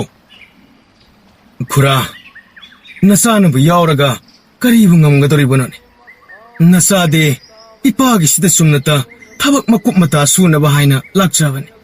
ꯏꯊꯤꯛ ꯏꯄꯥ ꯆꯥꯖꯗꯦꯗ. ꯑꯦꯔꯥ, ꯑꯗꯨꯝꯅ ꯍꯥꯏꯅꯨꯗ, ꯅꯨꯄꯥ ꯃꯥꯟꯗꯕ. ꯄꯨꯛꯅꯤꯡ ꯁꯣꯟꯊꯒꯅꯨ. ꯏꯆꯥꯅ ꯅꯁꯥꯕꯨ ꯃꯨꯟꯅ ꯈꯪꯖꯗ꯭ꯔꯕꯁꯨ ꯅꯈꯨꯔꯥꯅꯗꯤ ꯃꯨꯟꯅ ꯈꯪꯉꯤ ꯀꯩꯗꯧꯒꯦ? ꯅꯪꯅ ꯂꯣꯠꯁꯤꯟꯗꯨꯅ ꯊꯝꯂꯤꯕ ꯅꯇꯤꯛ ꯅꯊꯧꯅꯥ ꯃꯌꯥꯝ ꯑꯗꯣ ꯑꯇꯩꯅ ꯈꯪꯗ꯭ꯔꯕꯁꯨ ꯅꯈꯨꯔꯥꯅꯗꯤ ꯍꯨꯇ꯭ꯔꯣꯡ ꯍꯣꯅ ꯎꯔꯤꯕꯅꯤ. ꯃꯗꯨꯒꯤꯁꯨ ꯃꯊꯛꯇ ꯆꯥꯡꯌꯦꯡ ꯑꯁꯤ ꯌꯥꯎꯗꯕ ꯌꯥꯗꯦ ꯍꯥꯏꯅ ꯄꯥꯎꯖꯦꯜꯂꯛꯄ ꯃꯤ ꯌꯥꯝꯅ ꯌꯥꯎꯔꯦꯗ. ꯀꯅꯥ ꯀꯅꯥꯅ ꯀꯔꯤ ꯍꯥꯏꯅ ꯄꯥꯎ ꯆꯦꯜꯂꯛꯂꯤꯕꯅꯣꯅꯦ? ꯈꯪꯅꯤꯡꯕ꯭ꯔꯥꯅꯦ? ꯁꯨꯝ ꯀꯅꯥꯅꯣ ꯍꯥꯏꯗꯣ ꯈꯪꯅꯤꯡ ꯇꯧꯕꯅꯤꯗ. ꯑꯇꯩ ꯀꯅꯥ ꯑꯣꯏꯒꯅꯤ ꯍꯥꯏꯕꯒꯦ? ꯂꯣꯌꯨꯝꯕ ꯆꯥꯡꯌꯦꯡ ꯁꯤꯜꯂꯤꯕ ꯆꯔꯩꯍꯜ ꯆꯦꯡꯂꯧ ꯍꯦꯟꯕꯤ ꯃꯃꯣꯝ ꯂꯥꯡꯂꯦꯟ ꯄꯥꯏꯃ ꯄꯨꯛꯅꯤꯡ ꯅꯨꯡꯍꯤꯛꯅꯕꯅꯤ. ꯀꯅꯥꯅ ꯑꯣꯏꯅꯤ? ꯈꯨꯔꯥꯒꯤ ꯄ꯭ꯔꯃꯥꯟ ꯄꯟꯊꯩ ꯃꯌꯥꯝ ꯑꯗꯨꯗꯤ ꯅꯆꯥꯅꯒ ꯈꯪꯖꯕ ꯉꯝꯕ ꯅꯠꯇꯦꯗ. ꯑꯦꯔꯥ ꯏꯕꯣ, ꯈꯪꯅ ꯈꯪꯅ ꯈꯪꯁꯤꯟꯅꯗ ꯇꯧꯕ ꯑꯗꯣ ꯇꯧꯔꯅꯨ. ꯑꯁꯣꯝꯅ ꯇꯤꯡꯒꯣꯡ ꯏꯕꯦꯝꯃꯗꯣ ꯅꯪꯅꯗꯤ ꯈꯖꯤꯛ ꯐꯥꯎꯕ ꯆꯤꯝꯕꯥꯟ ꯀꯥꯡꯗ ꯃꯤꯆꯤꯅ ꯐꯥꯎꯕ ꯌꯦꯡꯕꯤꯗ꯭ꯔꯕꯗ ꯊꯦꯡꯂꯧ ꯑꯗꯨ ꯅꯨꯡꯅꯥꯡꯅꯔꯕ ꯃꯥꯜꯂꯦꯅꯦ. ꯈꯨꯔꯥ, ꯃꯗꯨꯒꯤ ꯋꯥꯗꯨ ꯇꯣꯛꯂꯁꯤꯕ. ꯑꯩ ꯇꯁꯦꯡꯅ ꯆꯥꯡꯌꯦꯡꯒ ꯑꯃꯠꯇ ꯌꯥꯎꯖꯅꯤꯡꯗꯦꯗ. ꯇꯧꯅꯨ ꯇꯧꯅꯨ ꯏꯕꯣ, ꯅꯪꯅꯦ ꯆꯥꯡꯌꯦꯡ ꯑꯁꯤ ꯍꯦꯛ ꯌꯥꯎꯗ꯭ꯔꯕꯗꯤ ꯍꯌꯦꯡ ꯇꯨꯡꯗ ꯊꯝꯃꯣꯏꯗꯣ ꯇꯛꯁꯤ ꯁꯣꯟꯗꯅ ꯈꯥꯡꯒꯅꯤꯀꯣ. ꯍꯣꯏꯁꯦ, ꯑꯩ ꯆꯥꯡꯌꯦꯡꯗꯨꯗꯗꯤ ꯌꯥꯎꯔꯒ ꯍꯦꯛ ꯌꯦꯡꯂꯒꯦ. ꯃꯁꯤ ꯑꯣꯏꯔꯕꯗꯤ ꯈꯨꯔꯥꯒꯤ ꯊꯦꯡꯂꯧ ꯑꯗꯣ ꯅꯤꯡꯕ ꯊꯨꯡꯂꯕ ꯅꯠꯇ꯭ꯔꯣ? ꯑꯗꯨꯝꯅ ꯍꯥꯏꯌꯨꯗꯅ. ꯃꯗꯨ ꯑꯣꯏꯔꯕꯗꯤ ꯅꯈꯨꯔꯥꯒꯤ ꯄꯥꯏꯃꯁꯤꯁꯨ ꯄꯦꯜꯂꯦꯗꯅ. ꯈꯨꯔꯥꯁꯤꯗꯤꯕ ꯏꯔꯥꯡꯗꯤ ꯅꯍꯥ ꯃꯔꯥꯏꯅꯤ. ꯏꯕꯣ, ꯑꯁꯤ ꯐꯥꯎꯕ ꯌꯥꯝꯅ ꯍꯜꯂꯕꯅꯤꯅꯦꯍꯦ. ꯅꯈꯨꯔꯥ ꯍꯣꯏꯅ ꯅꯍꯥ ꯑꯣꯏꯔꯤꯉꯩꯒꯤ ꯃꯇꯝꯗꯗꯤ ꯌꯥꯝꯅ ꯂꯥꯡꯉꯝꯈ꯭ꯔꯄꯣꯅꯤꯗ. ꯑꯗꯨꯒ ꯍꯧꯖꯤꯛꯅ ꯄꯥꯈꯪ ꯁꯔꯤ ꯑꯣꯏꯅ ꯅꯥꯃ ꯍꯥꯡꯂꯒ ꯂꯦꯜꯂꯤꯕ ꯑꯁꯤꯅ ꯀꯔꯝ ꯇꯧꯔꯤꯕ? ꯍꯦꯔꯥ, ꯃꯁꯤꯅ ꯀꯥꯏꯗꯒꯤ ꯊꯃꯣꯏ ꯄꯥꯟꯗꯕꯤ ꯑꯃ ꯍꯦꯛ ꯊꯦꯡꯅꯔꯨꯗꯅ ꯃꯥꯏꯕ ꯑꯣꯏꯅ ꯄꯨꯟꯁꯤꯁꯤ ꯂꯦꯜꯂꯦꯗꯅ. ꯏꯁꯦ, ꯏꯕꯨꯡꯉꯣ, ꯅꯪꯒ ꯋꯥꯔꯤ ꯁꯥꯟꯅꯔꯤꯉꯩꯗ ꯑꯩꯅꯦ ꯊꯕꯛꯀ ꯂꯣꯏꯅ ꯀꯥꯎꯏ. ꯑꯋꯥꯡ ꯊꯪꯕ ꯈꯨꯜꯁꯤꯗ ꯂꯥꯌꯦꯡꯕ ꯑꯃ ꯆꯠꯀꯗꯕ ꯂꯩꯕꯅꯤ ꯑꯩꯕꯨ. ꯊꯦꯡꯂꯦꯅꯦ. ꯍꯥꯏ, ꯑꯩ ꯆꯠꯂꯦ.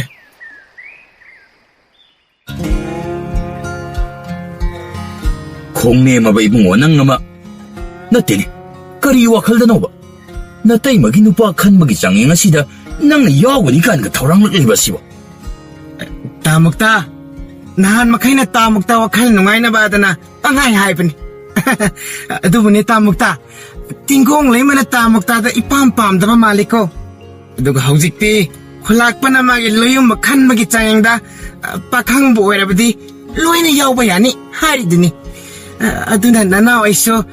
ꯅꯠꯇꯦꯅꯦ, ꯑꯗꯨꯒꯤ ꯋꯥꯔꯤꯗꯣ ꯂꯣꯏ ꯊꯝꯈ꯭ꯔꯣꯕ.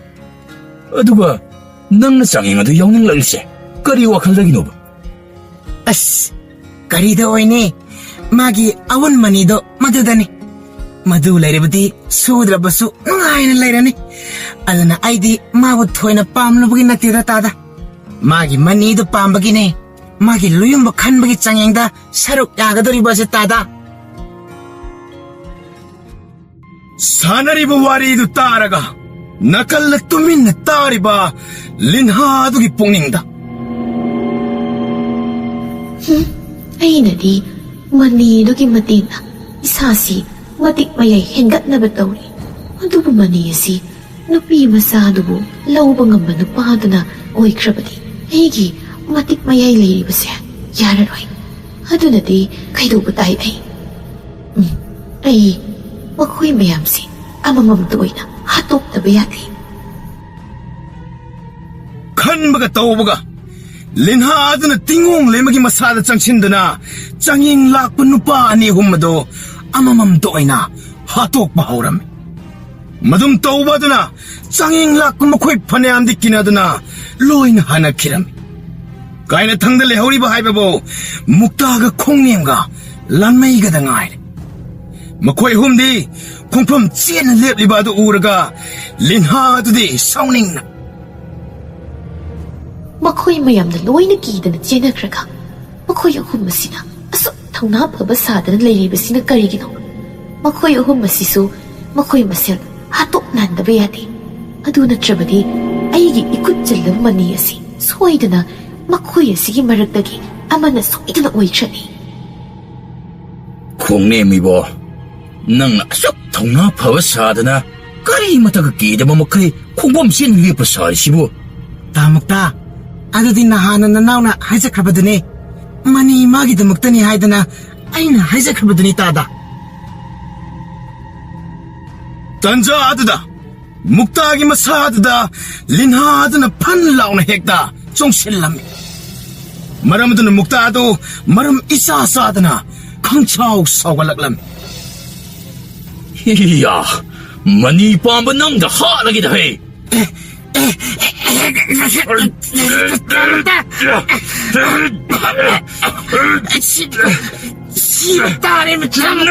ꯁꯤꯅꯕꯅꯤ ꯑꯩꯅ ꯁꯤꯜꯂꯤꯕꯁꯦ.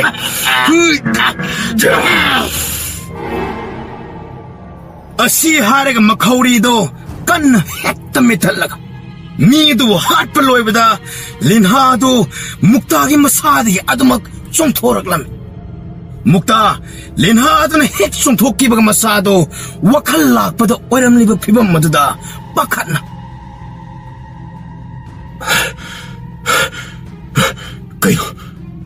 ꯀꯩꯅꯣ ꯇꯧꯔꯝꯂꯤꯕ ꯑꯁꯤꯅ? ꯃꯤꯁꯨ ꯍꯥꯠꯂꯕ? ꯃꯊꯪꯒꯤ ꯅꯨꯃꯤꯠꯇ ꯈꯣꯡꯅꯦꯝ ꯁꯤꯔꯝꯕꯒꯤ ꯈꯨꯟꯖꯥ ꯄꯨꯝꯕ ꯑꯗꯨ ꯄꯨꯜꯂꯒ ꯃꯤꯍꯥꯠ ꯑꯗꯨꯕꯨ ꯂꯥꯟꯃꯩꯗ ꯆꯤꯡꯅꯩ ꯍꯥꯏꯅ ꯃꯔꯥꯜ ꯁꯤꯔꯝꯃꯤ.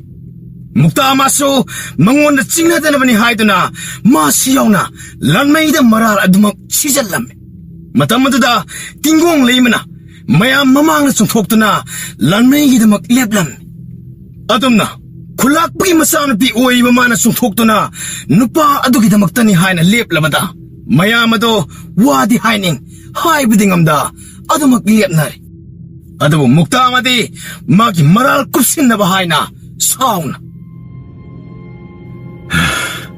ꯇꯤꯡꯒꯣꯡ, ꯅꯪꯅ ꯑꯗꯨꯃꯥꯏꯅ ꯅꯨꯄꯥ ꯑꯗꯨꯒꯤꯗꯃꯛ ꯂꯦꯞꯂꯒ ꯍꯦꯛꯇ ꯃꯔꯥꯜ ꯀꯣꯛꯄ ꯌꯥꯒꯗꯕ ꯅꯠꯇꯦ. ꯃꯌꯥꯝ ꯀꯩꯗꯧꯕꯤꯔꯒꯦ? ꯃꯔꯥꯜ ꯂꯩꯔꯕ ꯅꯨꯄꯥ ꯑꯁꯤ ꯆꯩꯔꯥꯛ ꯄꯤꯅꯕ ꯇꯧꯔꯁꯤ ꯀꯩꯗꯧꯔꯒꯦ?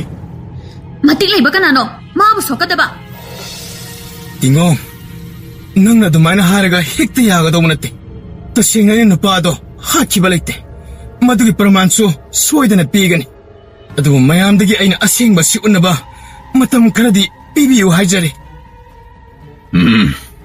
이붕어 씨나 하이쇼 하이버니 마나 미에세 할리 하이브기 브라만수 방번나트 어드는 마기 아숨마란 웃나바 마탐 크라디 아이코이나 비범토이 아이스 쿨락분 하리바세 춤미 하이네 칼리 아숨 아랄 옌드는 헥도 누파 마사 아시보 미앗부기 마랄 비신 마하이브세 아숨 마타옹 나테 어드는 브라만 오이비아바 사키 사본 디독나바 떠오보나 히나 파이 하이네 칼리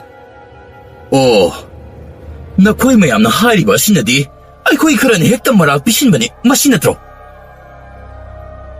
딸락두다 묵다도 얌나 사과링에이드다 이캉캉옥다나 린하도 마기 마사다 목 송실락란 다시행바데 띵공 레이무기 마사다 쌍바바데 묵다기 마사다 쌍마나 헤나 마틱 미아이 레락바 헨바다게 묵다기 마사다 아두목 쌍드나 레이라가 콘자 미암 뿜바 하라바데 헤나 마틱 미아이 레이바 오이라니 칼락바다긴 अदमना मुक्तादो मिकुप अदुदा ममित मना मुसिन मुसिलगा मंगक मना थेकलगा हेना साबु खोनफमदा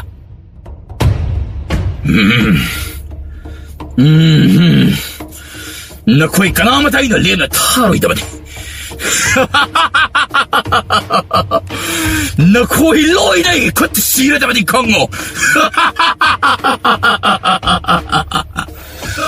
그래요. 뭐하는 더럽히는 피만 마시냐? 쿨락바, 버시디 몽어머니. 마얌, 나사기 힝가버시나 호로. 마이코. 마얌 아무것도 bakal pikiно. 마얌 아무것도 bakal pikino. 낭구 막가수 레이터바 쇼라바는 보아낭나. 이거 오늘 뭐 가이가 오자가다. 아두부디 ngahak tangare khanggadaba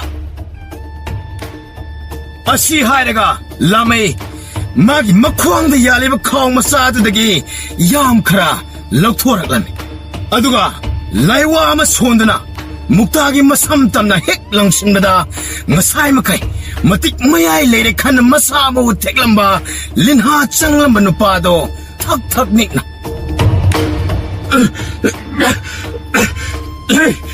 ꯅꯪ ꯅꯉꯣꯟꯗ ꯆꯠꯁꯜꯂꯤꯕ ꯑꯁꯤ ꯀꯔꯤꯅꯣ? ꯑꯩꯒꯤ ꯏꯁꯥ ꯄꯨꯝꯕ ꯑꯁꯤ ꯃꯩꯒꯨꯝꯅ ꯆꯥꯛꯂꯦ. ꯃꯁꯤ ꯊꯨꯅ ꯐꯥꯜꯂꯣ. ꯃꯁꯤ ꯊꯨꯅ ꯐꯥꯜꯂꯣ. ꯑꯗꯨ ꯅꯠꯇ꯭ꯔꯕꯗꯤ ꯅꯪ ꯋꯥꯔꯤꯅ ꯀꯩꯗꯧꯒꯗꯣꯏꯕ? ꯅꯪꯅ ꯀꯩꯗꯧꯕ ꯉꯝꯗꯣꯏꯅꯣꯕ? ꯅꯪ ꯑꯁꯤ ꯀꯔꯝꯕ ꯃꯈꯜꯒꯤ ꯂꯤꯟꯅꯣ ꯍꯥꯏꯕꯁꯦ ꯑꯩꯅ ꯑꯍꯥꯟꯕ ꯂꯥꯛꯄ ꯅꯨꯃꯤꯠ ꯑꯗꯨꯗꯒꯤ ꯈꯪꯈ꯭ꯔꯕꯅꯤ. ꯅꯪꯒꯤ ꯑꯁꯦꯡꯕ ꯅꯁꯛ ꯑꯗꯨꯕꯨ ꯎꯕ ꯐꯪꯅꯕ ꯍꯥꯏꯅ ꯉꯁꯤ ꯐꯥꯎꯕ ꯑꯩꯅ ꯃꯤꯆꯝ ꯑꯃ ꯁꯥꯗꯨꯅ ꯂꯣꯠꯂꯒ ꯂꯩꯕꯅꯤ. ꯍꯧꯖꯤꯛꯇꯤ ꯅꯪꯒꯤ ꯑꯁꯦꯡꯕ ꯁꯛꯇꯝ ꯈꯪꯂꯕꯅꯤꯅ ꯅꯪꯕꯨ ꯂꯨꯁꯟꯕ ꯍꯥꯏꯕꯁꯤ ꯑꯩꯒꯤ ꯏꯊꯧꯅꯤ. ꯁꯤꯗꯕ ꯏꯄꯥꯅ ꯄꯤꯕ ꯈꯨꯠꯁꯨ ꯊꯥꯡ ꯌꯥꯏꯒꯣꯏꯕ ꯅꯊꯧ ꯄꯥꯡꯂꯔꯣ. ꯑꯁꯤ ꯍꯥꯏꯗꯨꯅ ꯃꯨꯛꯇꯥꯒꯤ ꯃꯈꯨꯠꯀꯤ ꯑꯣꯏ ꯊꯪꯕ ꯄꯥꯝꯕꯣꯝꯗ ꯈꯪꯂꯦꯟ ꯂꯦꯟꯕꯗ ꯂꯤꯟꯍꯥꯗꯨ ꯅꯨꯄꯥꯗꯨꯗꯒꯤ ꯐꯟ ꯆꯣꯡꯊꯣꯛꯈꯤꯗꯨꯅ ꯂꯤꯟꯍꯥ ꯑꯃꯒꯤ ꯁꯛꯇꯝꯗ ꯑꯗꯨꯃꯛ ꯃꯐꯝ ꯑꯗꯨꯗꯒꯤ ꯆꯦꯟꯈꯤꯅꯕ ꯍꯣꯠꯅꯔꯝꯃꯤ. ꯑꯗꯨꯕꯨ ꯃꯤꯀꯨꯞ ꯑꯗꯨꯗ ꯂꯥꯟꯃꯩꯅ ꯈꯨꯠꯁꯨ ꯊꯥꯡ ꯑꯗꯨꯅ ꯈꯣꯡꯂꯩ ꯊꯨꯅ ꯂꯤꯟ ꯑꯗꯨꯒꯤ ꯃꯀꯣꯛ ꯑꯗꯨꯕꯨ ꯀꯛꯇꯨꯅ ꯃꯐꯝ ꯑꯗꯨꯗ ꯑꯔꯣꯏꯕ ꯍꯥꯏꯕꯗꯣ ꯑꯣꯏꯍꯟꯈꯤꯔꯝꯃꯤ. ꯑꯁꯨꯝ ꯇꯧꯅ ꯈꯨꯜ ꯑꯗꯨꯗ ꯇꯥꯔꯝꯕ ꯑꯋꯥ ꯑꯅꯥ ꯄꯨꯝꯕ ꯀꯣꯛꯈꯤꯔꯝꯃꯤ.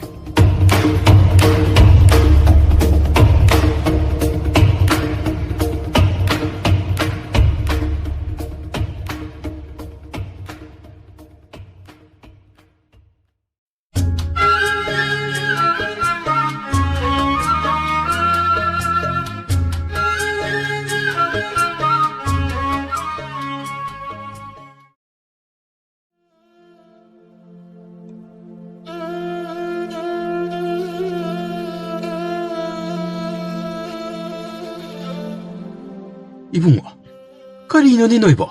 아할라두부 닝티나 세나드나 레이가다바 마탐다나 레이트. 아두가, 하우싱나 까람나 레이키다바 노 캉드리. 나때, 마시부 따바 야리바 와리라바. 이돈, 바보부 세나데 하이브두디 하이비가노. 아육 아마디님이다. 마기 와트나 비자나부 호나리바니. 아두부 이돈, 아시임바니.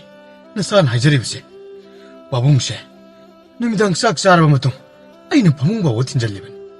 아두가 까람나노 캉디 바비기 타와 야오들 박장 수망시다 따드나 레림리버신. 이붕어, 아이슈 캉이. 나 코이나 또나 디나드나 레민나다 바두다. 이또한 수성능 리바니.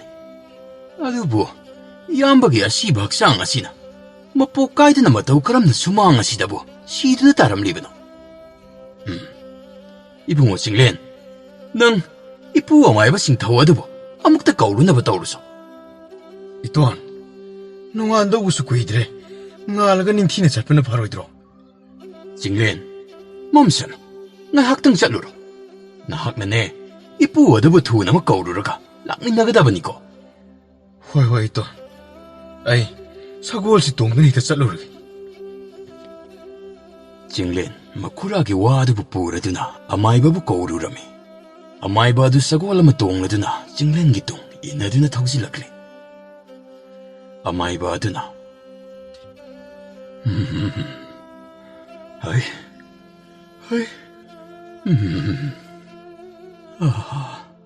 이부와 그리 또 뭐야 오르게.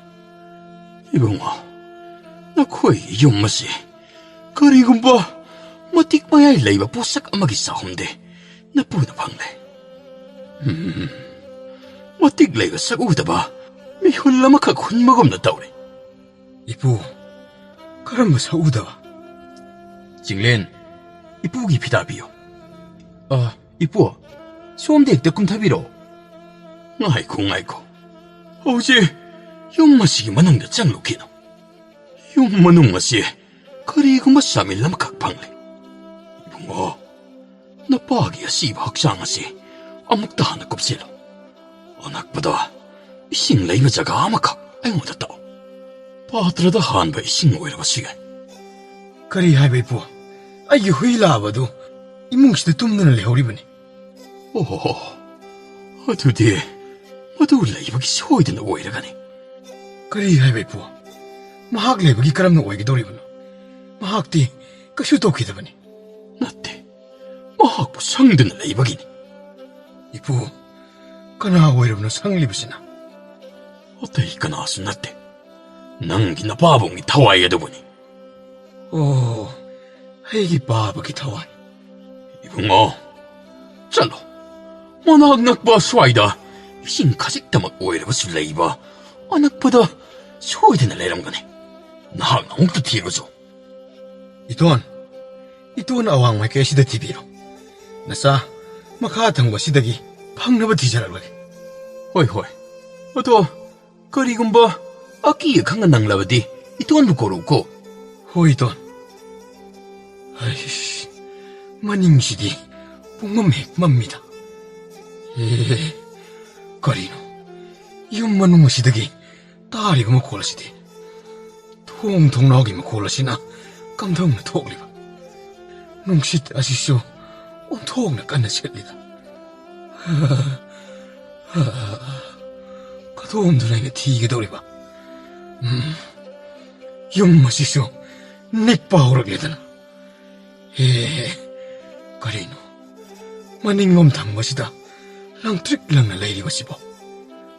오, 싱모이르바 말레. 뭐부기야 당네. 미럼 렌나 시대에 가이팅가이 또비두나. 타와이 싱가시오. 기한 강한 또비라노. 다이방 미요이바이 코이가. 타와이 올라바 다이방 타독라바나 코이가. 레민나바 야디.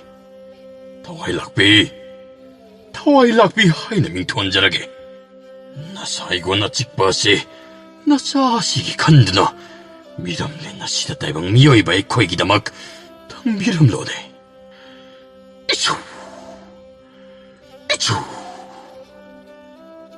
이부, 사푸시대 싱야오드는 레람리바시, 마시부 야가도리브라. 가다이.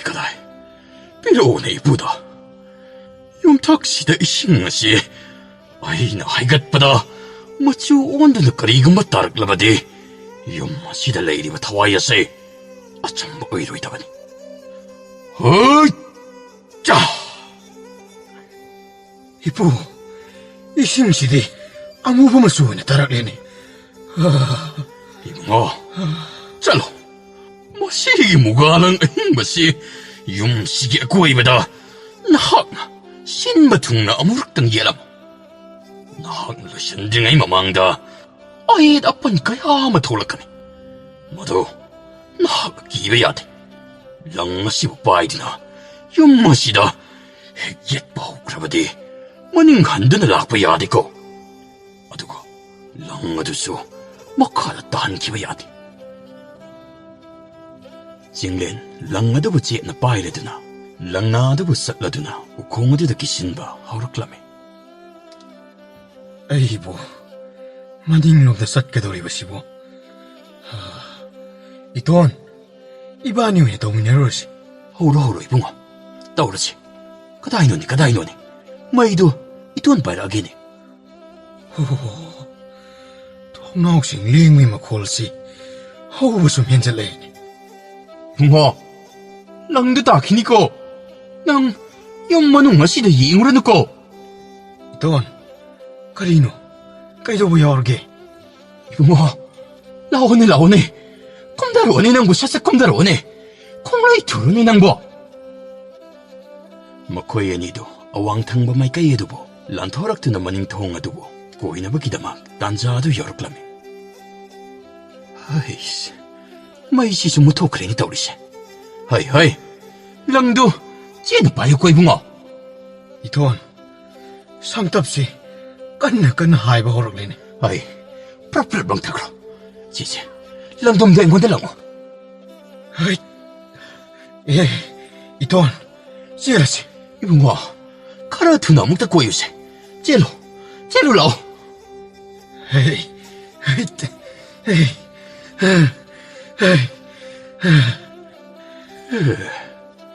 속투네 용마시부 꼬이벌로 실리바시부. 아, 이붕어 ꯅꯈꯣꯏꯕꯨ ꯑꯌꯦꯠ ꯑꯄꯟꯒ ꯑꯃꯠꯇ ꯊꯣꯛꯂꯛꯇꯕ꯭ꯔꯥꯅꯦ? 이부, 마콜 크라디 토이. 이부, 그쇼지 더럭들이. 이붕아, 더와이씨, 막바한다 토크리니.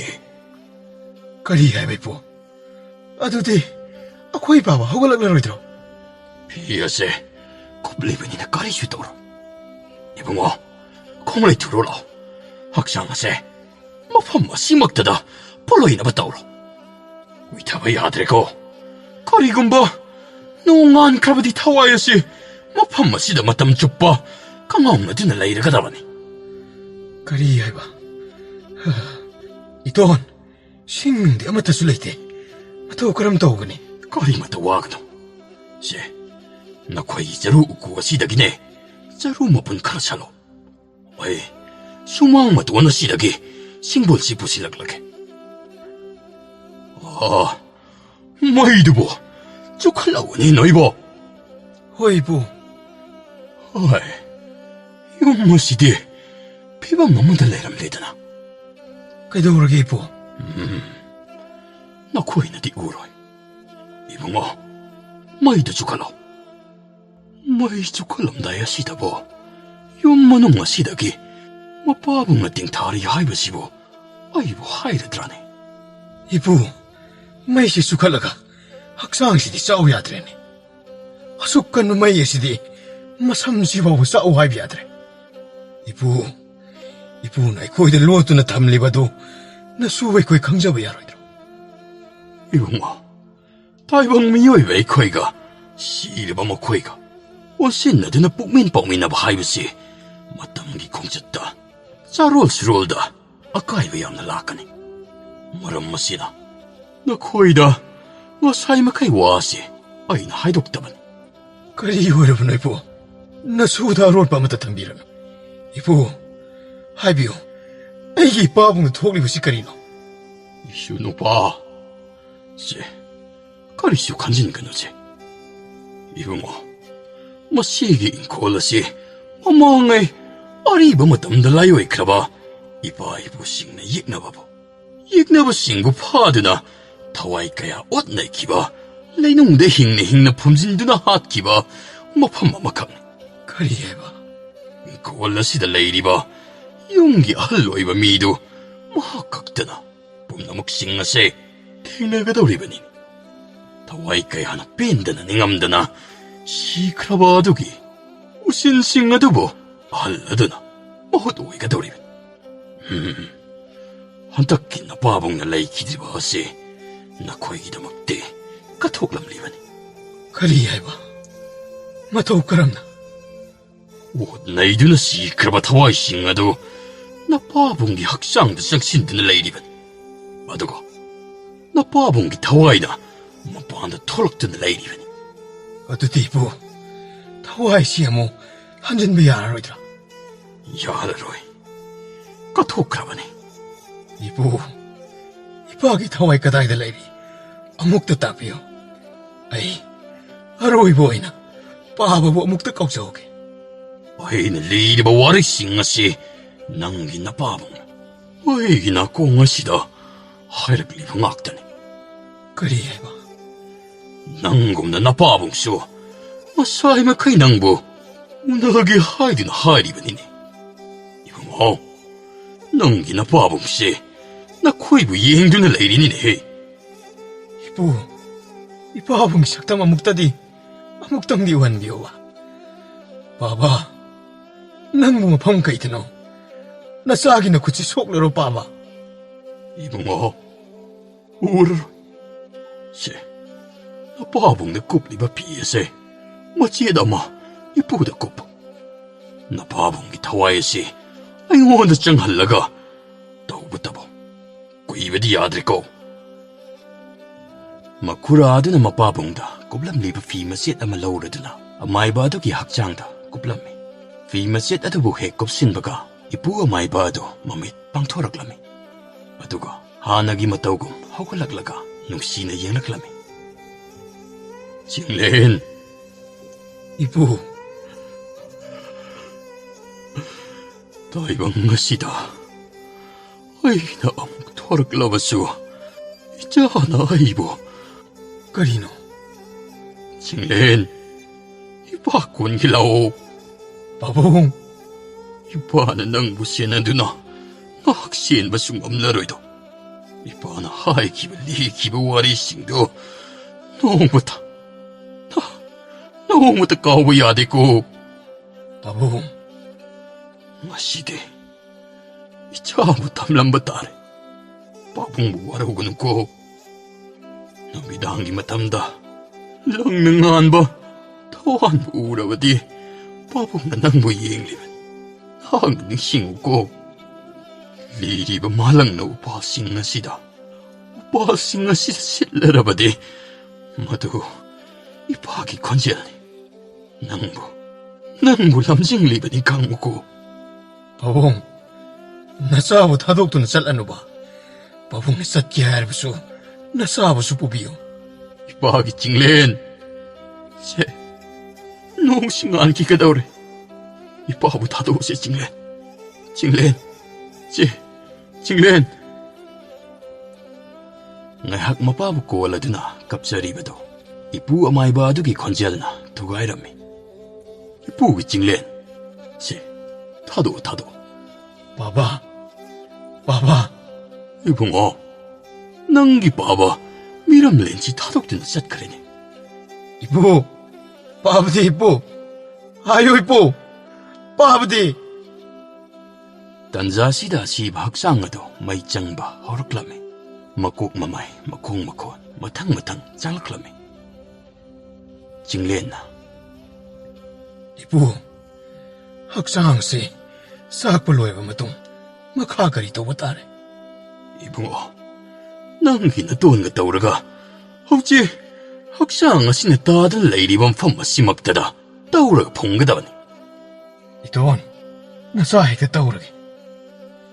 Ngayhak leiraba matong 징렌. Sumanga duda mapabongbo fomnabagidama leibak adu putauba loiraklame. Mapabonggi saru polangsing adu matang komaduda tadaraduna pumsin kirame. Haksang adu pumsin kibaga ayukinami tokpa horaklame. Shunupa lao inumnung sa toraklabanina. Oje tawudaba mahairake. Ipugi sangaida salasilaw. Hoy ipo, 아이, 니봐. 낭수, юм다는 티제는 레이저로로. 아, 까리슈 떠오르로이다. 낭기 내 안박이 다와야지. 샤진나시다 마탐 카라디 레이키가 다오리. karam na nukura. 마시다기나 다 맞춥나. 낭기나 봐 샤진나시다. 아두막 레이키가네. 마하키 마타우망 암닝 티나 빵톡다바 야로. 타와이야 시부디 학상시 볼로이 크라바니나 마야이 짬 크라바니 라오 징렌 이쁘고 짤라시라오. Hoy ipo,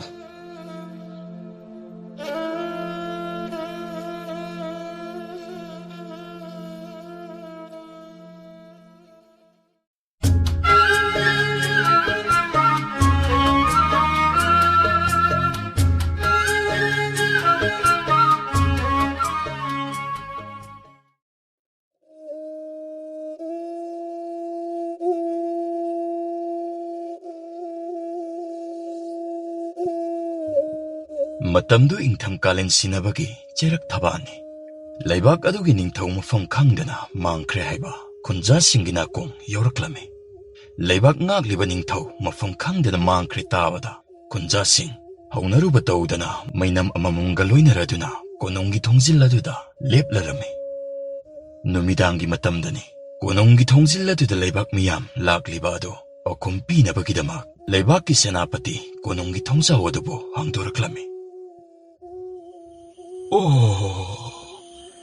asuk yamlaba miyam sige na kong yaw na karam tu na bao siniyorom liba. Ining tong mapam kang na mangkari haibisi karam na isil sina kaangada. Tinbiriba miyam pumnakpo ngasi haungnaruba tawagdana mainam amamam siga sana kunung sige thongjinda leplariba sige maram amukta singgoy na biyudo.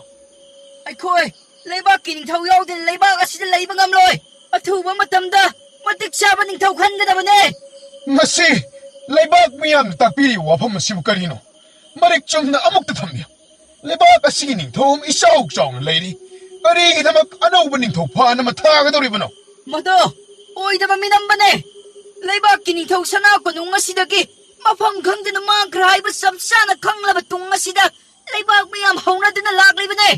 Leibak miyamda launam tawduna sumnam lengak chathabadi khak oithokoi senapati. Athuba matamda miyam khangna leibak na yaba ningthau ama khangadabane. Hairiba tamlari wafam punamak adu aran mangaktani. Leibakki ningthaubu Pamda haninba ningthaubu ikai khumnadaba kanagumo karana sandokpa tongane. Leibak miyam punamak ngasi miyam mangsida senabati aina haijaribasini. Leibakki ningthau sana konungda adumak lengdana leiri. Adu oirabadi hoksimo iningthau mafam masida lengthoroktuna miyamda thajaba pigadabane. Hojik thoba senapati aina lauduna asengdu hairaba tungsi phobada thawai usittadana singthakta khumlebasingdo ngaihak leirabadi iningthau lengthoroktuna soidana chairak piranida. Hojimak thintadana nayumda halwai hobuna nakhoigi afaba oigani. Miyam pumnamak iningthau lengthoroktrina mikubasida aikhoi yumda halwai honaba tawrase. Oidaba ngangba lana pau sandokpa miyoi sing adubu chairak pinaba sanap konung tamna singduna puraklase. Wai heksangida. Hojik makha taba kari tarang paikhatpatai. Ngasi aina ngangkhriba oidaba adu leibak miyam singna khanglaknabadi leibak si kangkhung chairanido. Miyam khanggengasida lami sing thadoktuna leibak sinba thungna thialudaba yarwa. Ai kana lei Angamba senapati kari takbigadaba nakoi athuba matamda lami sama samana saba kanglup tarasi. haujimak oigadoribra angamba Kunduna leiba hui hogdoktuna aswongu mungsong sing lengna thanamda amamma thongjak sing kokhaidana iningthau numit nini gi manungda sana thong sida lei chaiduna purakpa ngamnaba honagada. Leibak asida kupna thiraba matung thangnaba leibak singya koibada thibu humba muk chathagadaba. Phagani angamba senapati nanai naya thang adubu pangthok chanaba sem sajare. Khamhaudana matau karamna iningthau makna sana konung siba thadoktuna chali. Mafam kadaidabu leirangaba.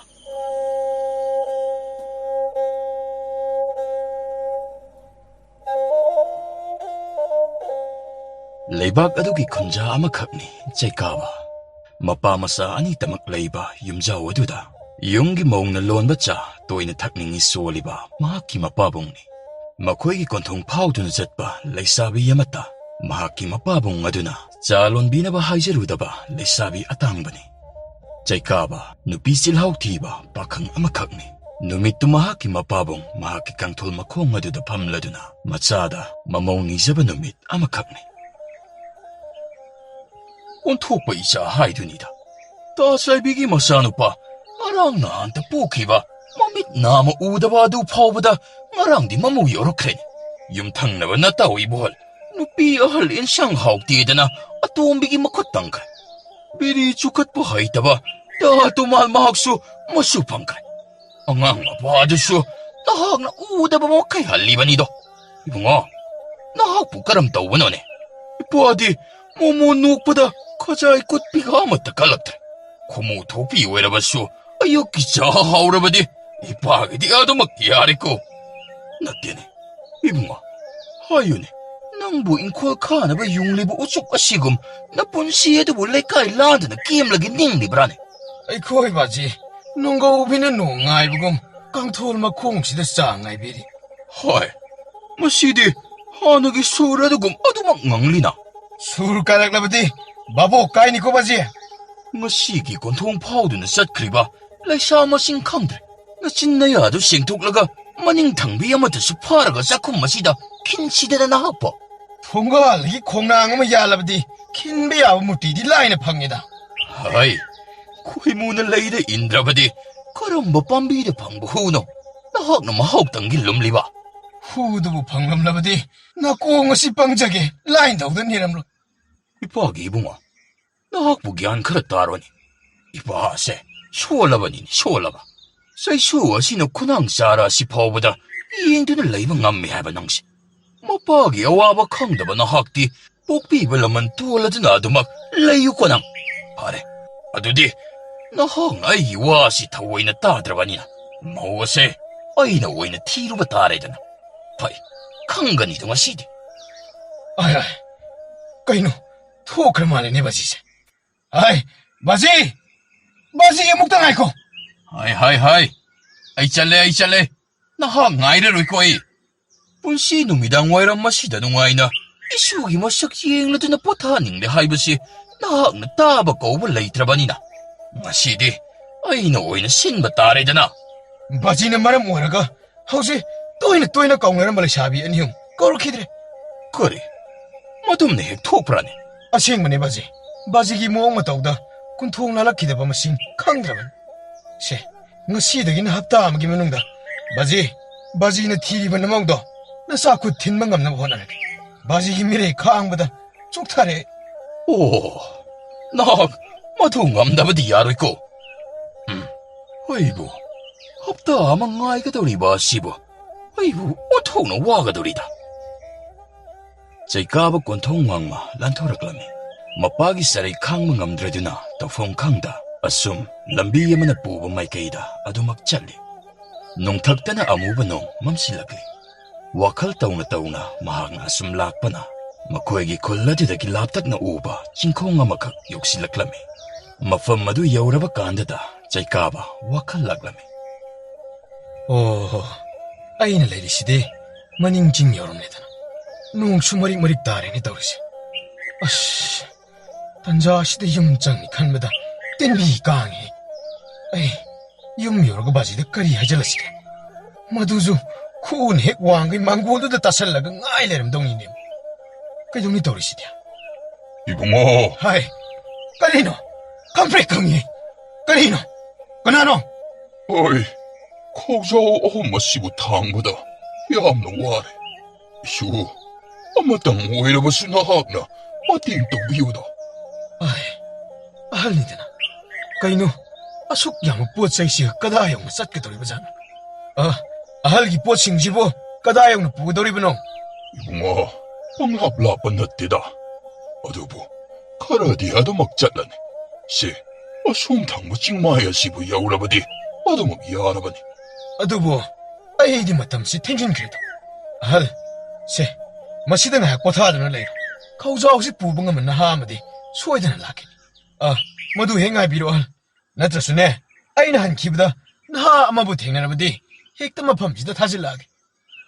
ꯍꯥꯏ, 이봉호, ꯑꯃꯨꯛꯇ ꯉꯥꯏꯈꯣꯅꯦ ꯅꯍꯥꯛꯄꯣ. 이봉호ꯅ ꯑꯩꯒꯤ ꯈꯧꯖꯥꯎ ꯑꯁꯦ ꯑꯁꯣꯝ ꯊꯪꯕ ꯃꯥꯏꯀꯩ ꯑꯁꯤꯕꯨ ꯌꯧꯅ ꯄꯨꯕꯤꯔꯕꯗꯤ ꯃꯗꯨꯒꯤ ꯃꯃꯜ ꯑꯣꯏꯅ ꯁꯅꯥ ꯈꯨꯖꯣꯛ ꯑꯃ ꯄꯤꯒꯅꯤ ꯅꯍꯥꯛꯇ. ꯀꯔꯤ ꯍꯥꯏꯕ? ꯁꯅꯥ ꯈꯨꯖꯣꯛ ꯑꯃ ꯍꯥꯏꯕ? ꯑꯩꯕꯨ ꯌꯨꯝꯗ ꯅꯣꯡ ꯕꯥꯖꯤꯅ ꯀꯝꯗꯧꯕ? ꯇꯥꯟ ꯌꯥꯝ ꯆꯥꯔꯦ. ꯅꯨꯄꯤꯒꯤ ꯄꯥꯎ ꯄꯨꯁꯟꯗ꯭ꯔꯕꯁꯨ ꯁꯅꯥ ꯄꯨꯁꯜꯂꯕꯗꯤ ꯌꯥꯔꯦꯗ. ꯑꯍꯜ, ꯑꯗꯨꯛ ꯌꯥꯝꯕ ꯁꯅꯥ ꯑꯗꯨꯕꯨ ꯇꯁꯦꯡꯅ ꯄꯤꯒꯗ꯭ꯔꯥꯅꯦ? 이봉호, ꯅꯍꯥꯛꯅ ꯄꯨꯒꯗꯧꯔꯤꯕ ꯈꯥꯎ ꯑꯁꯤ ꯑꯇꯥꯡꯕ ꯃꯈꯜꯒꯤ ꯙꯥꯇꯨꯅꯆꯤꯡꯕ ꯄꯣꯠꯂꯝ ꯆꯩꯔꯝ ꯌꯥꯎꯕ ꯈꯥꯎ ꯑꯃꯈꯛꯅꯤꯗ. ꯁꯦ, ꯋꯥꯔꯤ ꯑꯗꯣ ꯆꯠꯅ ꯇꯧꯔꯁꯤ.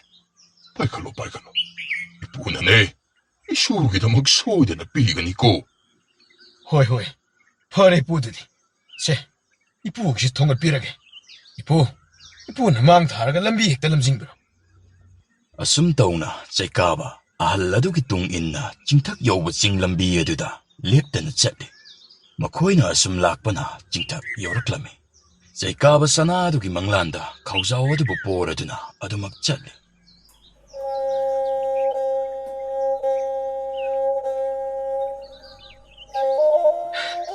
ꯏꯄꯨ, ꯃꯐꯝ ꯑꯁ꯭ꯋꯥꯏꯗ ꯉꯥꯏꯍꯥꯛ ꯄꯣꯊꯥꯈꯤꯁꯤꯗꯅ.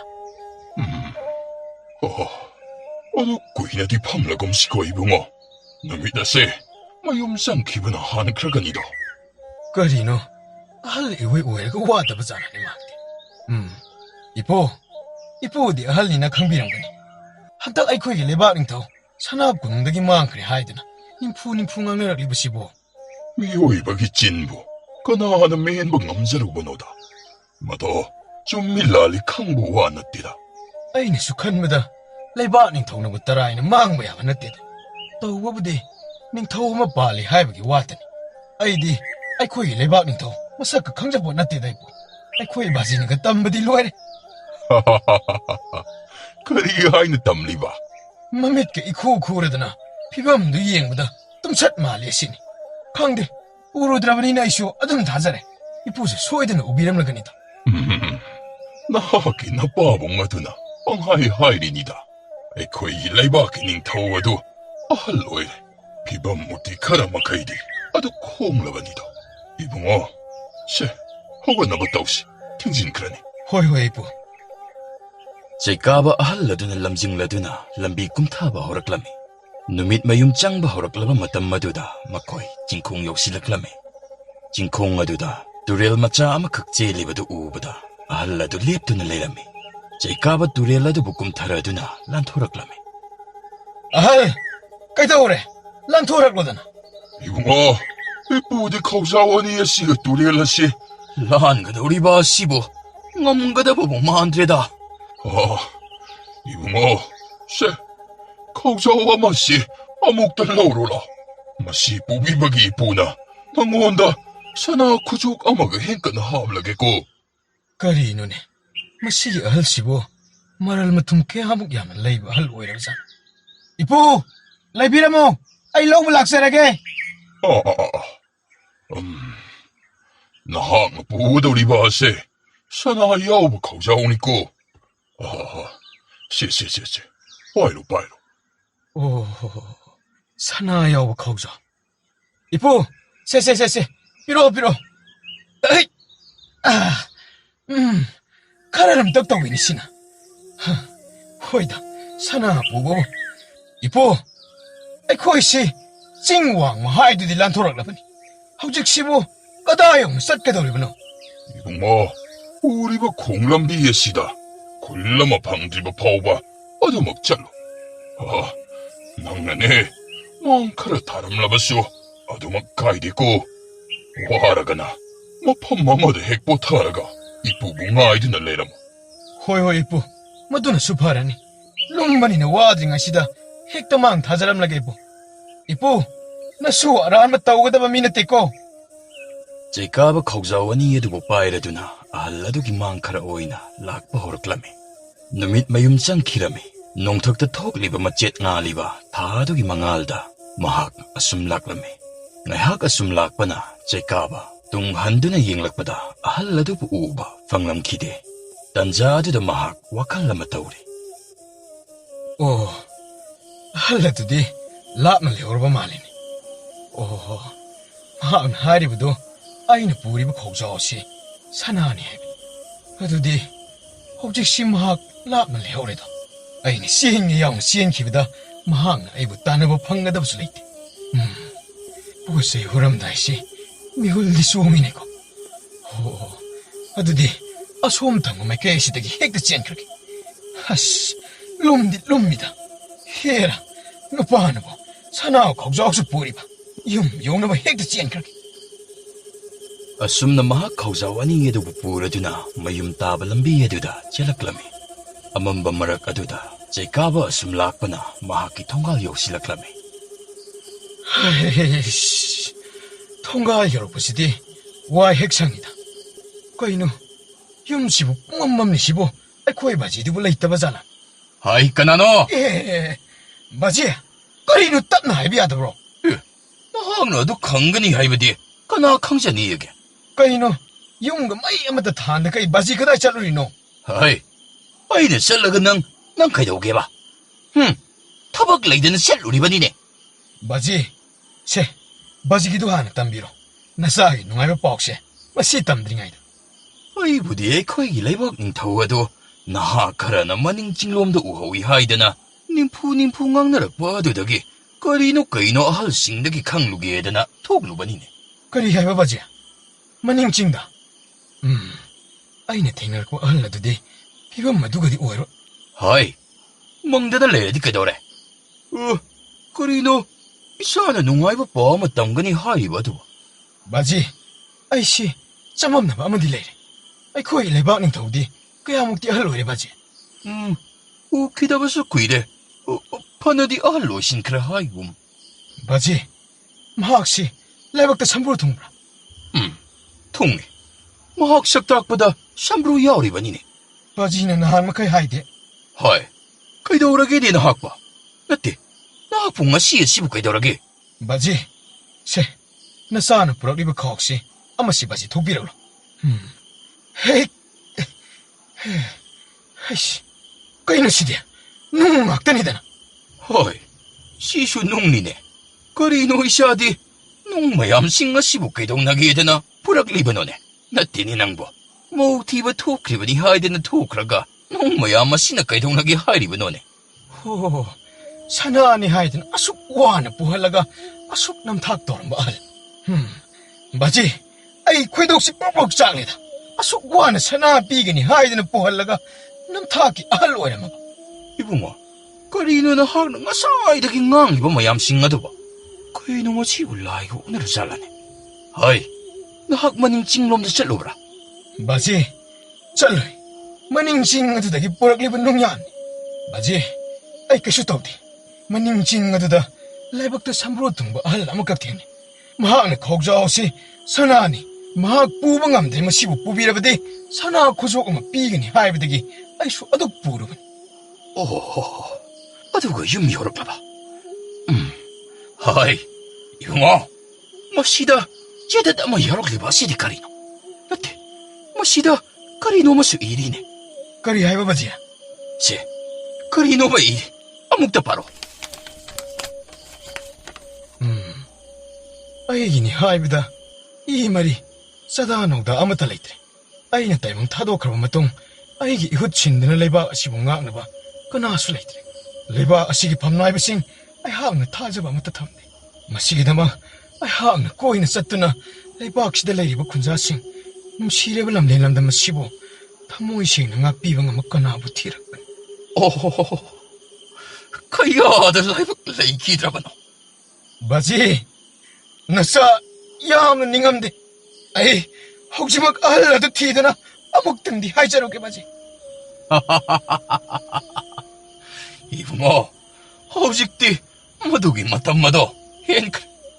Leiba kining tauni. Hai kibo hong loido. Nahak na tira basu. Panglaro. Kaya da loksing lay krabaning to.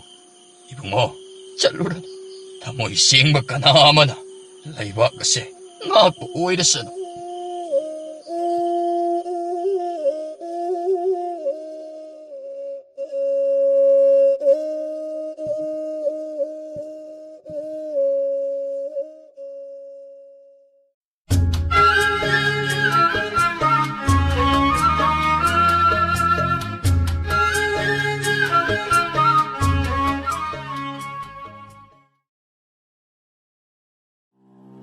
Numit pungta tagadaba kasik tangay.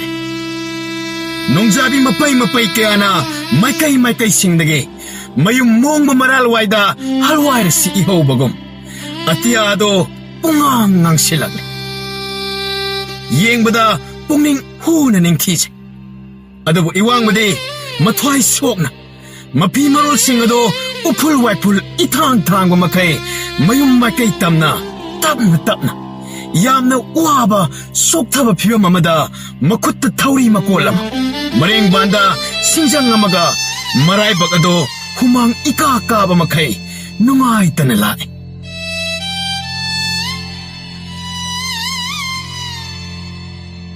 Ngasigadi ay numit kaya di sure asong na kut hangdana hangadabas nung matang oirabaso amukta di pangan bibayabani iswar nagse pati haibage itiksu ay di layjade. Ngasi pawda ay na akang ba amata paw singja oy na bayan mapangdriba se ay si mamang mapokta singja o sige layrebi mahaki kok na idraba sable ng basi. Hemale masibu kon bilibi ima natsane imagi mapamda kari aran mapangtok kraban asuk nungdam tiba mapok ama bibiram leba. Ngasi pawda ay kanamatada akayba satkidre. Humangmal na hinjaba iwang. Karigi asum na changing asibo nukti namit kuding changing biniba. ꯀꯔꯤꯒꯨꯝꯕ ꯉꯁꯤꯒꯨꯝ ꯍꯌꯦꯡꯁꯨ ꯆꯞ ꯃꯥꯟꯅꯅ ꯊꯣꯛꯍꯟꯕꯤꯔꯕꯗꯤ ꯑꯩꯒꯤ ꯏꯃꯥꯕꯨ ꯃꯆꯥ ꯑꯩꯅ ꯀꯔꯝꯅ ꯄꯤꯖ ꯄꯤꯊꯛꯄ ꯉꯝꯒꯅꯤ? ꯀꯔꯝꯅ ꯆꯥꯛꯈꯨꯝ ꯃꯩ ꯍꯧꯒꯅꯤ? ꯏꯃꯥꯗꯤ ꯆꯥꯂꯨꯛ ꯇꯪꯈꯥꯏꯇꯃꯛ ꯆꯥꯕꯅꯤ.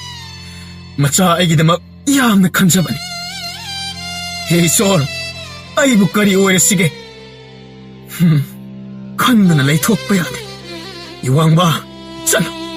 ꯏꯃꯥꯒꯤ ꯅꯥꯛꯇ ꯌꯨꯝꯗ ꯍꯜꯂꯣ. ꯃꯁꯤꯗ ꯁꯨꯝ ꯂꯩꯕꯅꯗꯤ ꯀꯔꯤꯁꯨ ꯀꯥꯟꯅꯕ ꯄꯨꯔꯛ.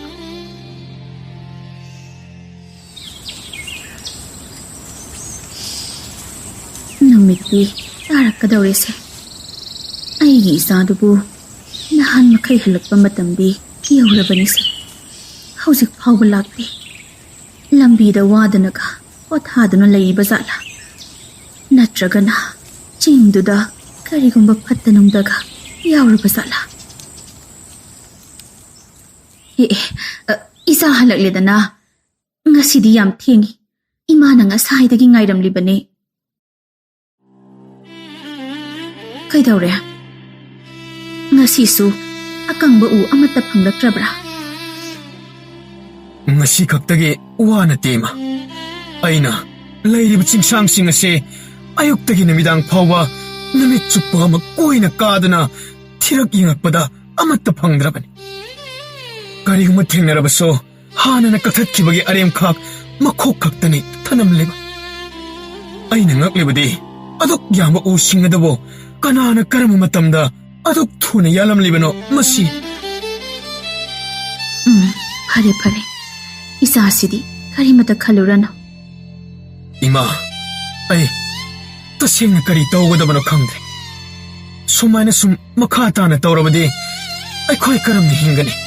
ꯏꯃꯥꯁꯨ ꯁꯣꯟꯖꯤꯟꯕ ꯍꯦꯜꯂꯛꯀꯅꯤ. ꯑꯩ ꯏꯃꯥꯒꯤ ꯆꯔꯥ ꯋꯥꯜꯍꯟꯕꯗꯤ ꯄꯥꯝꯗꯦ. ꯏꯃꯥꯅ ꯆꯥꯛ ꯂꯥꯝꯕꯗꯤ ꯀꯔꯤꯁꯨ ꯇꯧꯔꯣꯏ. ꯏꯆꯥꯅ ꯅꯤꯡꯊꯤꯅ ꯇꯦꯛꯇ ꯀꯥꯏꯗꯅ ꯂꯩꯔꯤꯕ ꯃꯈꯩ ꯏꯃꯥꯒꯤꯗꯤ ꯀꯔꯤꯁꯨ ꯋꯥꯅꯤꯡꯉꯥꯏ ꯂꯩꯇꯦ. ꯅꯠꯇꯦ ꯏꯃꯥ. ꯏꯃꯥꯅ ꯋꯥꯕ ꯅꯆꯥꯅ ꯀꯩꯗꯧꯅꯨꯡꯗ ꯈꯛ ꯌꯦꯡꯕ ꯉꯝꯖꯔꯣꯏ. ꯑꯩ ꯀꯅꯥꯗꯒꯤꯅꯣ ꯆꯥꯅꯕ ꯌꯥꯝ ꯈꯔ ꯊꯤꯔꯨꯈꯤꯒꯦ. ꯑꯗꯨꯕꯨ ꯃꯁꯤꯅꯗꯤ ꯀꯌꯥꯝ ꯀꯨꯏꯅꯕꯨ ꯆꯠꯅꯕ ꯌꯥꯒꯅꯤ? ꯏꯃꯥ ꯋꯥ ꯑꯃ ꯍꯥꯏꯒꯦ. ꯅꯪ ꯂꯥꯟꯅꯗꯤ ꯈꯟꯒꯅꯨ. ꯍꯥꯏꯕꯤꯌꯨ ꯏꯃꯥ. ꯏꯃꯥꯅ ꯍꯥꯏꯕꯤꯕ ꯋꯥ ꯈꯨꯗꯤꯡꯃꯛ ꯅꯆꯥꯒꯤ ꯐꯅꯕ ꯉꯥꯛꯇꯅꯤ.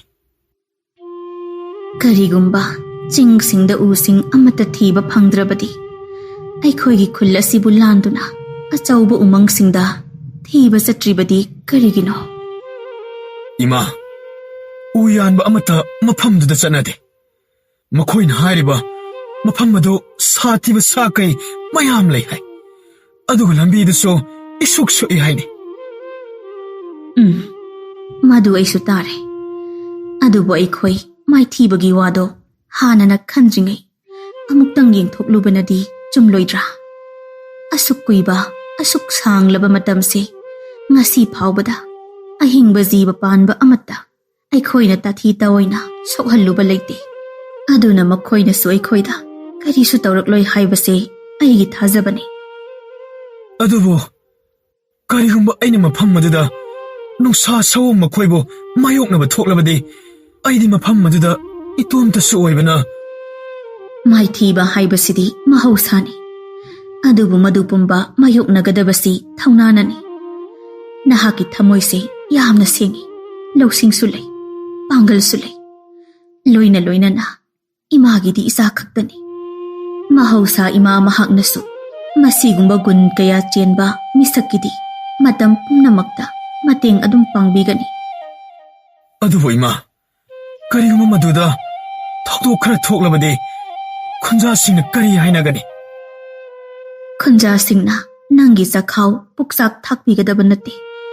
ꯑꯗꯨꯅ ꯏꯆꯥ ꯀꯟꯅ ꯍꯣꯠꯅꯒꯗꯕꯅꯤ. ꯑꯗꯨꯒ ꯃꯁꯤꯃꯁꯨ ꯅꯤꯡꯁꯤꯡꯉꯨ.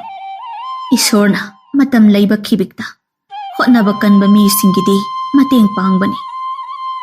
ꯑꯗꯨꯕꯨ ꯅꯆꯥꯗ ꯀꯔꯤꯒꯨꯝꯕ ꯈꯔ ꯊꯣꯛꯂꯕꯗꯤ ꯏꯃꯥ? ꯀꯩꯁꯨ ꯊꯣꯛꯂꯣꯏ. ꯏꯃꯥꯒꯤ ꯊꯧꯖꯥꯜꯅ ꯃꯇꯝ ꯄꯨꯝꯕꯗ ꯏꯆꯥꯒ ꯂꯣꯏꯅꯔꯒ ꯂꯩꯒꯗꯧꯔꯤꯕꯅꯤ. ꯌꯦꯡꯉꯣꯏ, ꯏꯆꯥꯅ ꯄꯤꯛꯂꯤꯉꯩ ꯃꯇꯝꯗ ꯏꯆꯥꯅ ꯆꯠꯄ ꯍꯩꯅꯅꯕ ꯍꯩꯅꯥ ꯇꯝꯕ ꯌꯥꯝꯅ ꯀꯟꯅ ꯍꯣꯠꯅꯖꯩ. ꯃꯇꯝꯗꯨꯗ ꯀꯌꯥꯔꯛ ꯍꯟꯅ ꯇꯨꯏ, ꯀꯌꯥꯔꯛ ꯍꯟꯅ ꯉꯝꯗꯦ. ꯑꯗꯨꯕꯨ ꯏꯆꯥꯅ ꯍꯣꯠꯅꯔꯤꯕꯗꯨꯗ ꯃꯃꯥ ꯑꯩꯅ ꯊꯤꯡꯕ ꯇꯧꯈꯤꯗꯦ. ꯑꯗꯨꯅ ꯃꯥꯡꯂꯣꯝꯗ ꯑꯗꯨꯃꯛ ꯂꯦꯞꯄ ꯂꯩꯇꯅ ꯆꯪꯁꯤꯟꯒꯗꯕꯅꯤ. ꯇꯨꯔꯛꯀꯅꯤ ꯈꯟꯅ ꯃꯥꯏꯊꯤꯒꯅꯤ ꯀꯤꯕ ꯌꯥꯗꯦ. 이마나 딱비바 야amna chummi. Hojikti ai isana isabu pungning hanthajaba yadre. Hayengma ai umangda ayu anganbada chatlakani. ꯑꯗꯨꯅꯤꯗꯅ ꯑꯩꯒꯤ ꯏꯆꯥ ꯍꯥꯏꯕꯁꯤꯗꯤ ꯊꯧꯅꯥ ꯂꯩꯒꯗꯕꯅꯤ. ꯑꯗꯨꯕꯨ ꯅꯪꯅ ꯅꯤꯡꯁꯤꯡꯒꯗꯕ ꯑꯃꯗꯤ ꯑꯀꯪꯕ ꯎ ꯈꯛꯇꯃꯛ ꯌꯥꯟꯒꯗꯕꯅꯤ. ꯊꯋꯥꯏ ꯄꯥꯟꯕ ꯑꯍꯤꯡꯕ ꯖꯤꯕ ꯑꯃꯠꯇꯗ ꯃꯔꯝ ꯂꯩꯇꯅ ꯑꯁꯣꯛ ꯑꯄꯟ ꯄꯤꯔꯣꯏꯗꯕꯅꯤ. Ahoy ima. Imagi yathang nachana nganga chachagani. Nongale. Anganba ayukki matamni. Fazaraba koro magi masekna pugaina. Ningthijana malem sin mathungni yelakpada uchik waya kayana harauktayana sanajaba matamni. Iwangba mayum thadoknabagidamak magi thauri amadi chingjang adubu pairaduna thaurang punamak losille. ꯁꯤꯁꯤ ꯏꯃꯥ ꯃꯅꯝ ꯅꯝꯕꯤꯔꯒꯦ. ꯌꯦꯡꯉꯣꯏ ꯏꯆꯥꯁꯤꯗꯤ ꯍꯥꯊꯨ ꯍꯥꯊꯨꯕ ꯌꯥꯗꯦꯀꯣ. ꯆꯦꯛꯁꯤꯟꯅ ꯆꯠꯀꯗꯕꯅꯤ. ꯑꯗꯨꯒ ꯅꯨꯃꯤꯠ ꯇꯥꯗ꯭ꯔꯤꯉꯩꯗ ꯍꯜꯋꯥꯏꯔꯛꯄ ꯌꯥꯕ꯭ꯔꯥ ꯌꯦꯡꯉꯨ. Nusa thibigano ima. Nacha fazaba u ama puraga halakkadoini. ꯆꯠꯂꯨꯔꯣ ꯆꯠꯂꯨꯔꯣ.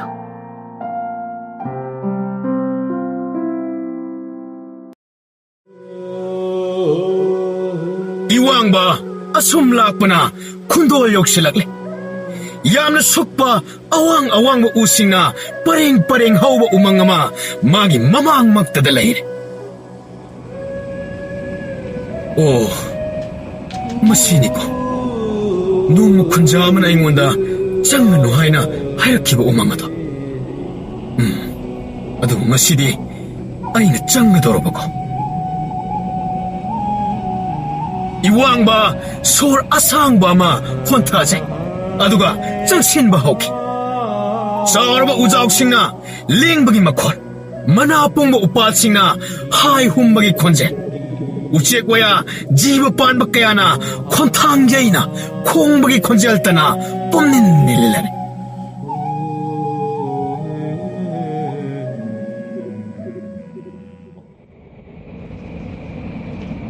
Karino asuk chikpaside. Aduga karino using sina ingonda loina onsilaga yengakpagum thauribasina. Oh, akangba u kharadi leiredana. Makoi singsidi ipa paida. Masinadi konagadaba mande. Iwangba manungna changsilai. Ikang khangdana upal singaduda arang mamangalama ipuam naire. Karino masigi arang mamangalside. Masibu karama makalgi unone. Mana singsina marolama tasina sanada sanane. Umanga sisu ichikchi. Kariyumba aina masigi manasi amatang heklaga yolabade aigi imabusu amukkana chara walandaba yaraniko. Mapu mana thaujan birabade aina hari wase tarambasu yai. Sanagumna langna ngaliba unadabo hekke sangsilai. Adabo ikang khangogdana khonjel lamana khonthang ngangai. I wanna tell them. Kanana ubusu phangde aigi mangsida thoro. Lungi na mga lady basi. Nahak ng tinib uwasidade. Wang mga libasi. Kari haiba. Una bu wangang ba. Kaya naman sisibo. Ayun mga taibang na baba ma itataba ngamtre. Tambali pa. Mong nate. Mase. Asing mo taibang. Kari kong manahak ay buhek suki torang naklaba. Nahak kudata orhan gadikang. Ay suwekre. Ay di nahak. Ahing ba mani haiba hana na mangjong na kangjawag daban. Ay huran ba masunasade. Sopnagi ay di ꯌꯥꯝꯅ ꯂꯥꯏꯔꯔꯕ ꯎ ꯀꯛꯄ ꯅꯤꯄꯥ ꯑꯃꯈꯛꯅꯤ. ꯏꯃꯥ ꯏꯆꯥꯈꯛ ꯂꯩꯖꯕꯅꯤ. ꯏꯃꯥꯗꯣ ꯌꯨꯝꯗ ꯃꯇꯣꯝꯇ ꯂꯩꯍꯧꯏ. ꯀꯔꯤꯒꯨꯝꯕ ꯑꯩꯅ ꯌꯨꯝꯗ ꯎꯁꯤꯡ ꯄꯨꯗꯨꯅ ꯍꯟꯗ꯭ꯔꯕꯗꯤ ꯏꯃꯥ ꯏꯆꯥ ꯆꯔꯥ ꯍꯦꯟꯒꯗꯧꯔꯤꯕꯅꯤ. ꯅꯍꯥꯛꯅ ꯎꯅꯥ ꯑꯁꯤꯕꯨ ꯍꯦꯛ ꯈꯜꯂꯛꯈꯤꯕ ꯃꯤꯀꯨꯞ ꯑꯗꯨꯗ ꯅꯪ ꯅꯁꯥꯒꯤ ꯈꯜꯂꯒ ꯄꯥꯡꯊꯣꯛꯀꯦ ꯈꯟꯈꯤꯕ ꯅꯠꯇꯦ. ꯑꯩ ꯅꯪꯒꯤ 이마ꯗꯨꯒꯤ ꯈꯟꯈꯤꯕꯅꯤ ꯍꯥꯏꯕꯁꯦ ꯑꯩꯅ ꯍꯥꯟꯅ ꯈꯪꯈ꯭ꯔꯕꯅꯤ. ꯅꯍꯥꯛꯀꯤ ꯊꯃꯣꯏꯗ ꯑꯀꯤꯕ ꯑꯃꯗꯤ ꯑꯗꯨꯃꯛ ꯐꯥꯎꯏ ꯍꯥꯏꯕꯁꯨ ꯑꯩꯅ ꯎꯔꯕꯅꯤ. ꯑꯩꯒꯤ ꯋꯥꯈꯜꯗꯤ ꯅꯪꯅ ꯀꯔꯝꯅ ꯈꯪꯂꯤꯕ? ꯑꯩꯁꯦ ꯑꯆꯝꯕ ꯇꯔꯥꯏ ꯎꯄꯥꯜ ꯑꯃ ꯅꯠꯇꯦ. ꯑꯩ ꯆꯍꯤ ꯀꯌꯥ ꯃꯤꯑꯣꯏꯕ ꯀꯌꯥꯅ ꯃꯈꯣꯏꯒꯤ ꯅꯨꯡꯗ ꯈꯜꯂꯤꯕ ꯑꯁꯥꯎꯕ, ꯀꯜꯂꯛꯄ, ꯑꯄꯥꯝꯕ ꯈꯨꯗꯤꯡꯃꯛ ꯂꯣꯏꯅ ꯎꯕ ꯉꯝꯃꯤ. ꯀꯔꯤꯒꯨꯝꯕ ꯀꯥꯟꯗꯁꯨ ꯑꯆꯨꯝꯕ ꯈꯟꯕ ꯋꯥꯈꯜꯁꯨ ꯅꯨꯡ ꯐꯥꯎꯅ ꯎꯕ ꯉꯝꯃꯤ. ꯑꯗꯨꯗꯤ ꯑꯩ ꯍꯧꯖꯤꯛ ꯀꯔꯤ ꯇꯧꯒꯅꯤ? ꯑꯩ ꯅꯪꯉꯣꯟꯗ ꯀꯔꯤꯁꯨ ꯇꯧꯔꯣꯏ. ꯑꯩ ꯃꯐꯝ ꯑꯁꯤ ꯊꯥꯗꯣꯛꯇꯨꯅ ꯆꯠꯂꯒꯦ. 이왕ꯕ ꯃꯃꯥꯏ ꯑꯗꯨ ꯆꯠꯀꯦ ꯍꯥꯏꯅ ꯍꯦꯛ ꯂꯩꯊꯣꯛꯈꯤꯕꯒ ꯂꯩꯃꯥꯏ ꯑꯗꯨ ꯅꯤꯡꯂꯛꯏ. ꯑꯗꯨꯒ ꯃꯅꯥꯛꯇ ꯂꯩꯕ ꯑꯆꯧꯕ ꯎꯄꯥꯜ ꯑꯃꯒꯤ ꯃꯔꯥ ꯑꯗꯨ ꯁꯨꯔꯨꯡ ꯑꯃꯒꯨꯝ ꯍꯥꯡꯗꯣꯔꯛꯂꯝꯃꯤ. ꯉꯥꯏꯈꯣ 이왕ꯕ. ꯅꯍꯥꯛꯀꯤ ꯄꯟꯊꯨꯡ ꯑꯗꯨꯕꯨ ꯌꯧꯔꯝꯗꯅ ꯁꯃꯥꯏ ꯂꯩꯗꯨꯅ ꯆꯠꯀꯅꯤꯡꯒꯅꯤ. ꯑꯩꯒꯤ ꯃꯤꯡꯗꯤ ꯀꯔꯝꯅ ꯈꯪꯂꯝꯂꯤꯕ? ꯅꯍꯥꯛꯀꯤ ꯄꯨꯟꯁꯤꯗ ꯑꯍꯣꯡꯕ ꯑꯃ ꯄꯨꯔꯛꯂꯗꯕꯅꯤ. ꯁꯔꯨꯡ ꯑꯁꯤꯒꯤ ꯃꯅꯨꯡꯗ ꯅꯍꯥꯛ ꯆꯪꯁꯤꯜꯂꯨ. ꯑꯗꯨꯒ ꯅꯍꯥꯛꯅ ꯄꯥꯝꯂꯤꯕ ꯄꯥꯎꯈꯨꯝ ꯑꯃꯗꯤ ꯄꯨꯟꯁꯤꯕꯨ ꯍꯣꯡꯍꯟꯕ ꯉꯝꯕ ꯃꯅꯥꯅ ꯅꯍꯥꯛꯄꯨ ꯈꯧꯔꯥꯡꯅ ꯉꯥꯏꯗꯨꯅ ꯂꯩꯔꯝꯂꯒꯅꯤ. ꯑꯁꯤꯗꯤ ꯌꯥꯝꯅꯁꯨ ꯃꯝꯃꯤ, ꯌꯥꯝꯅꯁꯨ ꯁꯨꯏ. ꯀꯔꯤꯒꯨꯝꯕ ꯑꯩ ꯑꯋꯥꯐꯝꯗ ꯇꯥꯔꯕꯗꯤ? ꯑꯀꯤꯕ, ꯃꯥꯏꯊꯤꯕ, ꯈꯨꯗꯣꯡꯆꯥꯕ ꯍꯥꯏꯕ ꯑꯁꯦ ꯑꯃꯨꯛꯇꯗ ꯄꯨꯟꯅ ꯂꯥꯛꯃꯤꯟꯅꯒꯅꯤ. ꯈꯪꯖꯤꯜ, ꯃꯥꯏꯊꯤꯕꯕꯨ ꯅꯝꯍꯠꯅ ꯈꯨꯗꯨꯝ ꯆꯟꯕ ꯉꯝꯕ ꯃꯤꯑꯣꯏꯇꯅ ꯈꯨꯗꯣꯡꯆꯥꯕ ꯍꯥꯏꯕ ꯄꯣꯠꯁꯛ ꯈꯨꯗꯤꯡꯃꯛ ꯍꯦꯟꯅ ꯐꯪꯕ ꯉꯝꯒꯅꯤ. 이마ꯅ ꯍꯥꯏꯔꯛꯈꯤꯕ ꯑꯗꯣ ꯑꯩ ꯍꯧꯖꯤꯛꯇ ꯅꯤꯡꯁꯤꯡꯂꯛꯏ. ꯃꯁꯤ ꯑꯩꯒꯤꯗꯤ ꯆꯪꯌꯦꯡ ꯃꯈꯜ ꯑꯃ ꯑꯣꯏꯔꯝꯕꯁꯨ ꯌꯥꯏ. 이왕ꯕ ꯃꯈꯨꯠ ꯑꯅꯤꯗꯨ ꯂꯣꯟꯅꯔꯒ ꯑꯩꯅ ꯄꯥꯡꯊꯣꯛꯀꯦ ꯈꯜꯂꯤꯕ ꯑꯁꯤꯅ ꯑꯔꯥꯟꯕ ꯑꯣꯏꯔꯕꯗꯤ ꯑꯩꯕꯨ ꯈꯥꯝꯕꯤꯌꯨ. ꯑꯗꯨꯒ ꯀꯔꯤꯒꯨꯝꯕ ꯃꯈꯣꯏꯁꯤꯡ ꯑꯗꯨꯅ ꯑꯆꯨꯝꯕ ꯑꯣꯏꯔꯕꯗꯤ ꯂꯝꯕꯤ ꯑꯗꯨꯕꯨ ꯇꯥꯛꯄꯤꯔꯣ. ꯆꯠ. ꯅꯍꯥꯛꯅ ꯅꯤꯡꯂꯤꯕ ꯋꯥꯈꯜ ꯑꯗꯨꯅ ꯅꯍꯥꯛ ꯃꯇꯝ ꯄꯨꯝꯕꯗ ꯉꯥꯛꯄꯤ ꯁꯦꯟꯕꯤꯒꯅꯤ. 이왕ꯕ 수룽 ꯑꯗꯨ ꯇꯝꯅ ꯆꯪꯁꯤꯜꯂꯨꯕ ꯃꯇꯝꯗꯗꯤ ꯁꯅꯥ ꯂꯨꯄꯥ ꯃꯅꯤ ꯃꯨꯛꯇ ꯀꯌꯥꯅ ꯄꯤꯛ ꯊꯟꯅ ꯂꯩꯕ ꯑꯆꯧꯕ 수룽 ꯑꯃ ꯑꯣꯏꯔꯝꯃꯤ. ꯍꯤꯔꯥꯃꯅꯤ ꯀꯌꯥ ꯑꯗꯨꯗꯒꯤ ꯊꯛꯇꯣꯔꯛꯄ ꯃꯉꯥꯜꯁꯤꯡ ꯑꯗꯨ ꯎꯕꯗ 이왕ꯕ ꯊꯥꯖꯕ ꯉꯝꯗ ꯏꯉꯛ ꯉꯛꯅ ꯋꯥꯈꯜ ꯑꯗꯨ ꯇꯔꯪ ꯑꯃꯗ ꯂꯩꯈ꯭ꯔꯦ. ꯀꯔꯤꯅꯣ ꯃꯁꯤꯒꯤ ꯂꯟꯀꯩ ꯃꯌꯥꯝ ꯑꯁꯤꯗꯤ? ꯑꯩꯅ ꯎꯔꯤꯕ ꯑꯁꯤꯕꯨ ꯇꯁꯦꯡꯅꯃꯛ ꯑꯣꯏꯔꯤꯕ꯭ꯔꯥ? ꯃꯁꯤꯗꯤ ꯑꯩꯒꯤ ꯄꯨꯟꯁꯤꯕꯨ ꯍꯣꯡꯍꯟꯕ ꯉꯝꯕ ꯈꯛꯇ ꯅꯠꯇꯅ ꯈꯨꯟꯖꯥ ꯄꯨꯝꯅꯃꯛꯄꯨꯁꯨ ꯑꯅꯧꯕ ꯄꯨꯟꯁꯤ ꯑꯃ ꯄꯣꯛꯄꯤꯕ ꯁꯣꯏꯗꯅ ꯉꯝꯂꯒꯅꯤ. 이왕ꯕꯅ ꯁꯅꯥꯁꯤꯡ ꯑꯗꯨꯒꯤ ꯃꯅꯥꯛ ꯍꯦꯛ ꯇꯝꯅ ꯆꯪꯁꯤꯟꯕ ꯍꯧꯕꯒ ꯉꯛꯁꯪ ꯉꯥꯡꯅ ꯏꯔꯪ ꯂꯪꯅ ꯑꯉꯥꯡꯕ ꯃꯆꯨꯒꯤ ꯃꯃꯤꯠ ꯑꯣꯏꯕ ꯑꯆꯧꯕ ꯂꯥꯏꯔꯦꯟ ꯑꯃ ꯊꯣꯔꯛꯏ. ꯉꯥꯏꯈꯣ, ꯂꯦꯞꯄꯨ ꯇꯝꯕ ꯅꯨꯄꯥ. ꯑꯅꯤꯁꯨꯕ ꯈꯣꯡꯊꯥꯡ ꯊꯥꯡꯒꯅꯨ. ꯑꯩꯕꯨ ꯑꯃꯨꯛꯇ ꯉꯥꯛꯄꯤꯌꯨ. ꯑꯩ ꯁꯅꯥ ꯂꯨꯄꯥ ꯂꯟꯀꯩꯁꯤ ꯄꯥꯝꯖꯗꯦ. ꯑꯩ ꯃꯐꯝ ꯑꯁꯤ ꯊꯥꯗꯣꯛꯇꯨꯅ ꯊꯨꯅꯃꯛ ꯆꯠꯆꯈ꯭ꯔꯒꯦ. ꯑꯩꯕꯨ ꯑꯃꯨꯛꯇ ꯊꯥꯗꯣꯛꯄꯤꯌꯨ. ꯏꯃꯥꯅ ꯑꯩꯕꯨ ꯌꯨꯝꯗ ꯈꯧꯔꯥꯡꯅ ꯉꯥꯏꯗꯨꯅ ꯂꯩꯔꯝꯒꯅꯤ. ꯀꯤꯒꯅꯨ ꯇꯝꯕ ꯅꯨꯄꯥ. ꯑꯩ ꯂꯟꯀꯩ ꯑꯁꯤꯕꯨ ꯉꯥꯛ ꯁꯦꯜꯂꯤꯕ ꯂꯟꯀꯩ ꯑꯁꯤꯒꯤ ꯃꯄꯨꯅꯤ. ꯃꯐꯝ ꯑꯁꯤꯗ ꯂꯥꯛꯄ ꯈꯨꯗꯤꯡꯃꯛ ꯑꯩꯅ ꯆꯥꯡꯌꯦꯡ ꯑꯃꯃꯝ ꯂꯣꯏꯅ ꯇꯧꯏ. ꯃꯗꯨ ꯃꯥꯏ ꯄꯥꯛꯀꯗꯕꯅꯤ. ꯅꯅꯥꯏ ꯑꯩ ꯁꯦꯝ ꯁꯥꯖꯔꯦ. ꯍꯥꯏꯌꯨ ꯑꯗꯨꯗꯤ ꯃꯁꯤꯒꯤ ꯄꯥꯎꯈꯨꯝ ꯄꯤꯌꯨ. ꯃꯤꯑꯣꯏꯕ ꯑꯃꯅ ꯃꯥꯒꯤ ꯄꯨꯟꯁꯤꯗ ꯄꯨꯟꯁꯤ ꯆꯨꯞꯄꯒꯤ ꯑꯣꯏꯅ ꯅꯤꯡꯁꯤꯡꯒꯗꯕ ꯄꯣꯠꯁꯛ ꯑꯍꯨꯝ ꯑꯗꯨ ꯀꯔꯤ ꯀꯔꯤꯅꯣ? 이왕ꯕ mamit mana chijet usil. Mamana takpikiba punamak ningsingnaba kanna honajay. Mikup kharagi matong asumna khumlai. Ihan hanbada kaidong nungda ikaw langba karam chawba tawroidabani. Karam chawbana mangjin thana henmalabade punsibu mangan mangami.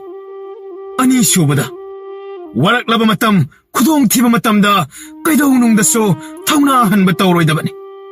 Iroi loiba ahum suba sidi khwaidagi maru oibani. Madudi atai karisu natte thamoi sengba asini. Thamoi sengba haiba asina matam pumbada achumba tawhonba sungami. Amade miyamgi mating pangba ngamhanbada so masina chawna thawdang lawe. Achawba lairen adu pungning itap tapthare. Iwangba, nahaki thamoy yamna sengi. Aigi sangyeng asida nahak mai pakli. Asumba ngangi nahak. Hauzikti lankay thunggay mayam ase nahaki loyna oirabani. Adubu masimadi ningsingo. Matam pumbada nahakna pangthorpa thauram thauda kayada aigi lankay asina sangyeng tattana tawgani. Nanay, punamak gyan tajare. Aina wasak iba asini. Kaidong nungda so masina isagi lanay kaktamakta sizinajara. Aigi khulgi miyam singisu yaipanaba thawrangbada nanayna soidana sizinajagani. Asi hairamlaga iwangba sanalupa hiramani khara puraduna mayumda halwaire. Thawdok asidagi iwangba mahaki punsi punghong hongke. Mahaki sanalupa asina dinate. Lankay mayam asibo mahakna khulgi mahailosang sabada ising pangnanaba guha tawbada lainanaba yumkay sabada sizinnare. Hojikti makogi khungang ado wata padaba nungay yaipaba khungang ama oy. Loina na makogi khulladuda laiba ragu kauba karam chawani pa amaso iwang mana pangthorak liba thawong thawda mayam adudagi achawba para ama tamja haure. Kaina thangda iwang mahakso wakhal lai. Asengba lankay adudi sanalupa sing aduna natte. Masi punamaksing asigi hawraphamde mahakna thamoy sengluba honaba kanjaruba amade minungsi thawjal utluba adunani haiba.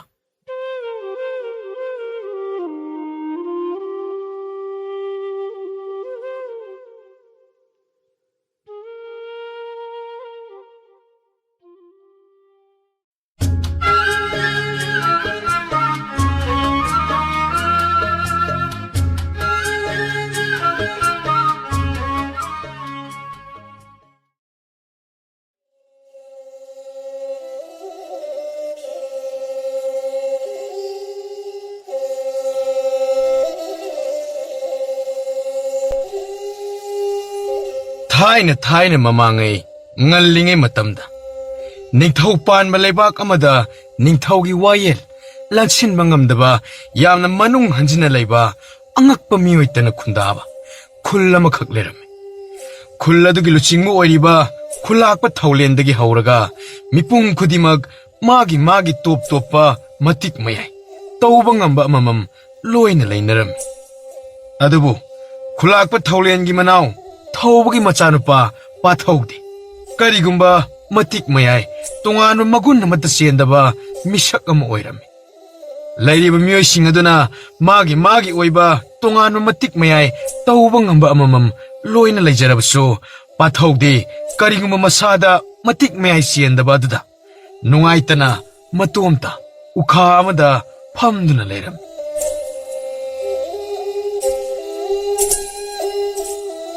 Lairiba khunja pumbadi magi oiba tawba ngamba matik miyay amamam loyna chele.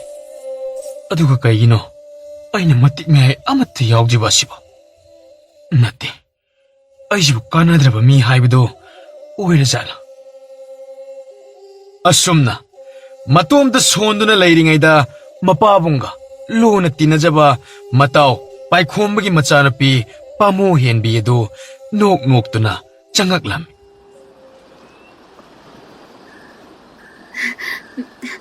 Tapathau! Tapathau! Pamu Henbi! Ay sida lay Suamda lao!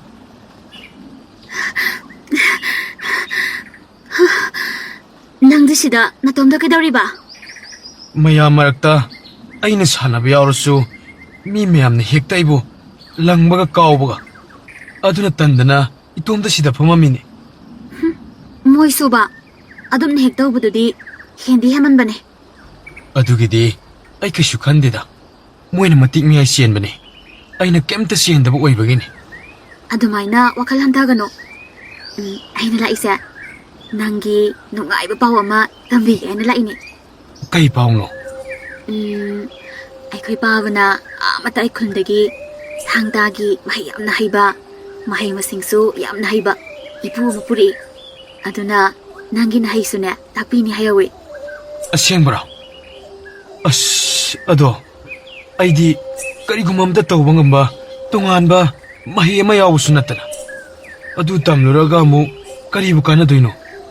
Adumaina wakal hanthanoba tonghanba magun chendrasu salangi mahising adagi lausing yamna hairadi kaisu moini henjinba ngamdoba natte kaino moina ne panglaklaksaba yaba natte ko. Hoise adubudi aisu tongana matik magun chendrabasu kanna honarabadi moina kaisu henjinba yapoteda. Aduneba lao yumda halasi lao. Hoi chalase.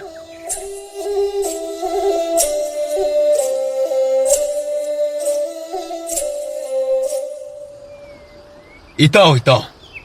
Oh, tu. Aina puzarakliba ahan se khura se salangi mahai yamna haibu loksingi pukai su oirabani aduna khura sina itaw gi isado mahai taman si haina khullasida puraklibani ne Itaw na takpiriba se aigi amadi isa nupagi oinadi laibag yamna phaban aduda itaw yambungi wa matadi tadana aini hekta lepthokpasi Hera itaw nayambung na su khulakpa oiriba asi khakibo kaigi amuk kirino aikoina thoina kaiba tawusu natte lairiba mayamgi mangnaba tawusu natte karino ne itaw. Chumbabudi chumba itaw na haibiribado.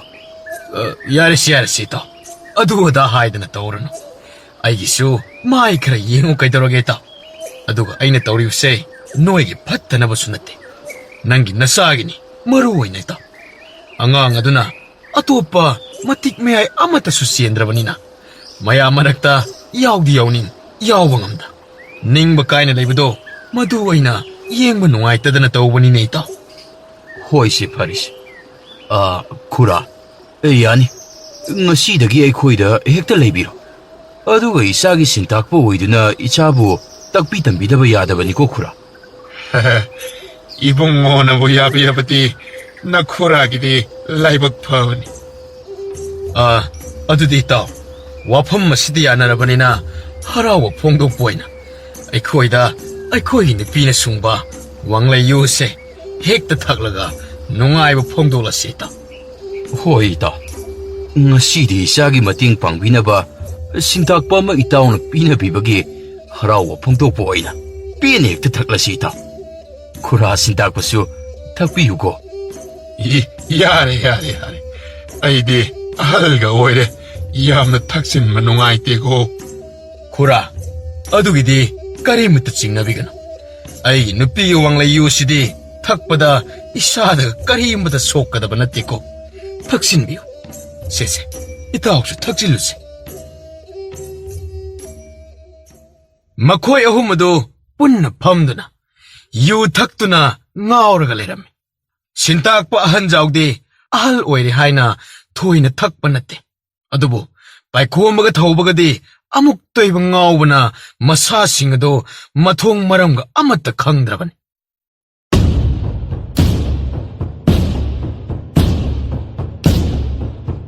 Khulakpa.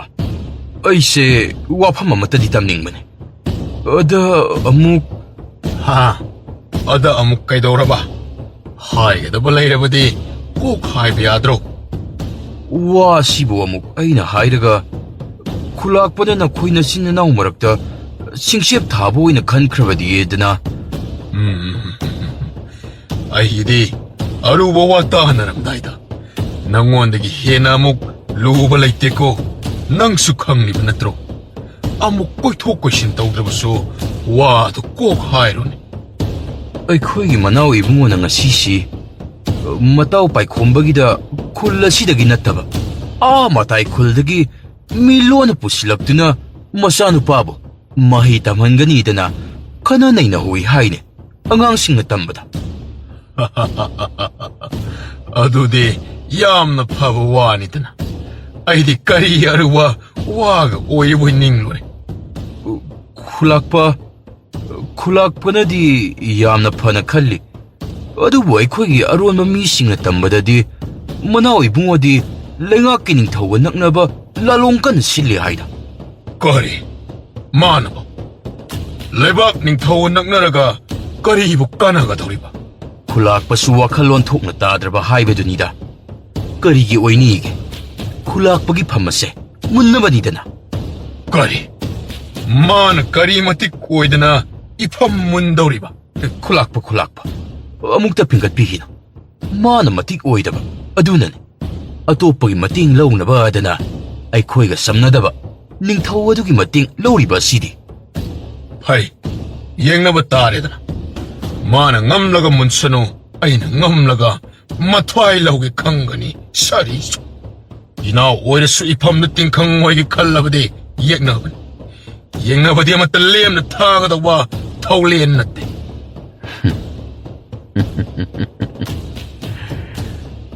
ꯑꯁꯨꯃꯥꯏꯅ ꯈꯔ ꯏꯟꯁꯤꯜꯂꯒ ꯃꯆꯤꯟ ꯃꯅꯥꯎ ꯑꯅꯤꯁꯦ ꯈꯥꯏꯕꯣꯛ ꯇꯥꯅ ꯈꯥꯏꯗꯣꯛꯅꯍꯜꯂꯒꯦ ꯈꯨꯜ ꯑꯁꯤ ꯅꯤꯡꯊꯧꯒꯤ ꯈꯨꯠꯇ ꯁꯤꯟꯅꯗꯕ ꯌꯥꯗꯕꯅꯤ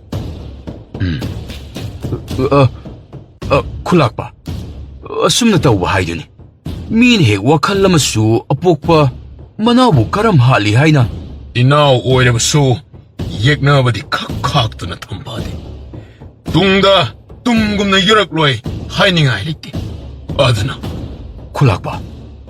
ꯈꯨꯂꯥꯛꯄꯅ ꯆꯤꯡꯅꯕꯤꯗ꯭ꯔꯕꯗꯤ ꯎꯄꯥꯏ ꯑꯃꯗꯤ ꯂꯩ ꯈꯨꯂꯥꯛꯄꯁꯨ ꯈꯨꯟꯖꯥ ꯃꯌꯥꯝꯅ ꯅꯨꯡꯁꯤꯕꯤꯒꯗꯕ ꯑꯗꯨꯒ ꯌꯦꯛꯅꯕꯁꯨ ꯃꯔꯨ ꯐꯪꯅ ꯃꯥꯡꯍꯟꯒꯗꯕ ꯎꯄꯥꯏ ꯑꯃꯗꯤ ꯂꯩꯔꯦ ꯈꯨꯂꯥꯛꯄ ꯀꯔꯤ ꯎꯄꯥꯏꯅꯣ ꯍꯥꯏꯔꯣ ꯇꯥꯁꯤ ꯑꯐꯕ ꯀꯥꯟꯅꯗꯧꯕꯗꯤ ꯑꯣꯏꯍꯜꯂꯣ ꯐꯒꯅꯤ ꯈꯨꯂꯥꯛꯄ ꯑꯇꯩ ꯅꯠꯇꯦ ꯈꯨꯂꯥꯛꯄ ꯁꯨꯝꯗꯧꯔꯁꯤ ꯃꯅꯥꯎ ꯏꯕꯨꯡꯉꯣꯒꯤꯗ ꯂꯥꯛꯂꯤꯕ ꯅꯨꯄꯥ ꯑꯁꯦ ꯅꯤꯡꯊꯧꯒꯤ ꯑꯔꯣꯟꯕ ꯄꯥꯎꯃꯤꯅꯤ ꯍꯥꯏ ꯑꯗꯨꯒ ꯃꯅꯥꯎ ꯏꯕꯨꯡꯉꯣꯅ ꯅꯤꯡꯊꯧꯒ ꯂꯧꯇꯨꯅꯗꯨꯅ ꯈꯨꯜ ꯑꯁꯤꯕꯨ ꯅꯤꯡꯊꯧꯗ ꯁꯤꯟꯅꯅꯕ ꯇꯧꯔꯦ ꯍꯥꯏꯔꯒ ꯍꯧꯖꯤꯛꯃꯛ ꯍꯦꯛꯇ ꯈꯨꯗꯛ ꯑꯁꯤꯗ ꯃꯅꯥꯎ ꯏꯕꯨꯡꯉꯣꯗ ꯂꯥꯟꯃꯤ ꯊꯥꯔꯗꯨꯅ ꯃꯅꯥꯎ ꯏꯕꯨꯡꯉꯣ ꯑꯁꯦ ꯐꯥꯍꯜꯂꯨꯔꯕ ꯑꯗꯨꯒ ꯃꯅꯥꯎ ꯏꯕꯨꯡꯉꯣꯅ ꯃꯔꯥꯜ ꯌꯥꯖꯔꯒꯅ ꯂꯣꯏ ꯊꯥꯈꯤꯕ ꯌꯥꯗ꯭ꯔꯒꯅ ꯃꯄꯨꯟꯁꯤ ꯆꯨꯞꯄꯒꯤ ꯑꯣꯏꯅ ꯀꯩꯁꯨꯝꯁꯪꯗ ꯕꯣꯟꯗꯤ ꯑꯣꯏꯅ ꯅꯪꯅ ꯍꯥꯏꯔꯤꯕꯗꯨ ꯈꯟꯅꯕ ꯌꯥꯕ ꯋꯥꯅꯤ ꯍꯩ ꯅꯈꯣꯏ ꯀꯅꯥ ꯂꯩ ꯈꯨꯂꯥꯛꯄ ꯑꯩꯈꯣꯏ ꯂꯩꯖꯔꯤ ꯅꯈꯣꯏ ꯍꯧꯖꯤꯛꯃꯛ ꯃꯅꯥꯎ ꯏꯕꯨꯡꯉꯣꯒꯤꯗ ꯄꯨꯂꯞ ꯊꯣꯝꯖꯤꯜꯂꯨ ꯅꯤꯡꯊꯧꯒꯤ ꯑꯔꯣꯟꯕ ꯄꯥꯎꯃꯤꯗꯣ ꯐꯥꯔꯁꯨ ꯑꯗꯨꯒ ꯃꯅꯥꯎ ꯏꯕꯨꯡꯉꯣꯁꯨ ꯍꯧꯖꯤꯛꯃꯛ ꯊꯤꯜꯂꯕꯅꯤ ꯃꯐꯝꯁꯤꯗ ꯄꯨꯔꯛꯎ ꯐꯒꯅꯤ ꯈꯨꯂꯥꯛꯄ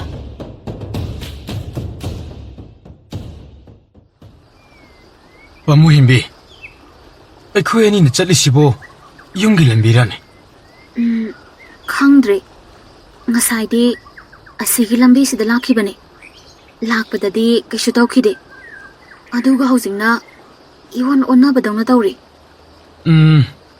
ꯅꯪꯒꯤꯁꯦ ꯑꯩꯉꯣꯟꯗ ꯂꯛꯅꯕꯗꯤ ꯅꯠꯇꯦꯀꯣ ꯏꯁ ꯑꯩꯗꯤ ꯀꯩꯗꯧꯕꯒꯤ ꯅꯉꯣꯟꯗ ꯂꯛꯅꯗꯧꯔꯤꯕ ꯑꯗꯨꯒꯤ ꯋꯥꯉꯥꯡꯗꯨꯗ ꯈꯪꯂꯦ ꯅꯪꯅ ꯑꯩꯉꯣꯟꯗꯅꯦ ꯁꯥꯟꯅꯔꯤꯅꯦꯁꯤ ꯏꯁ ꯇꯥꯄꯥꯊꯧꯒꯤ ꯋꯥꯉꯥꯡꯁꯤꯗꯤ ꯑꯩꯅ ꯅꯉꯣꯟꯗ ꯌꯥꯝꯅ ꯁꯥꯟꯅꯕ ꯂꯛꯅꯕꯒꯤ ꯃꯑꯣꯡꯅꯦꯕ ꯃꯆꯤꯟꯁꯦ ꯀꯌꯥꯗ ꯍꯦꯟꯅ ꯈꯨꯝꯂꯤꯅꯣꯕ ꯅꯪꯕꯨ ꯑꯩꯉꯣꯟꯗ ꯂꯛꯅꯕ ꯈꯨꯗꯤꯡ ꯁꯥꯟꯅꯕ ꯈꯨꯗꯤꯡꯒꯤ ꯑꯗꯨꯒꯤ ꯋꯥꯉꯥꯡꯗꯣ ꯅꯠꯇ꯭ꯔꯣꯕ ꯅꯆꯤꯟꯗꯣ ꯑꯗꯨꯛ ꯊꯤꯔꯤ ꯀꯩꯒꯤꯅꯣꯕ ꯃꯁꯤ ꯃꯅꯥꯁꯤ ꯂꯩꯌꯦ ꯃꯁꯤ ꯑꯌꯣ ꯅꯥꯏꯌꯦꯕ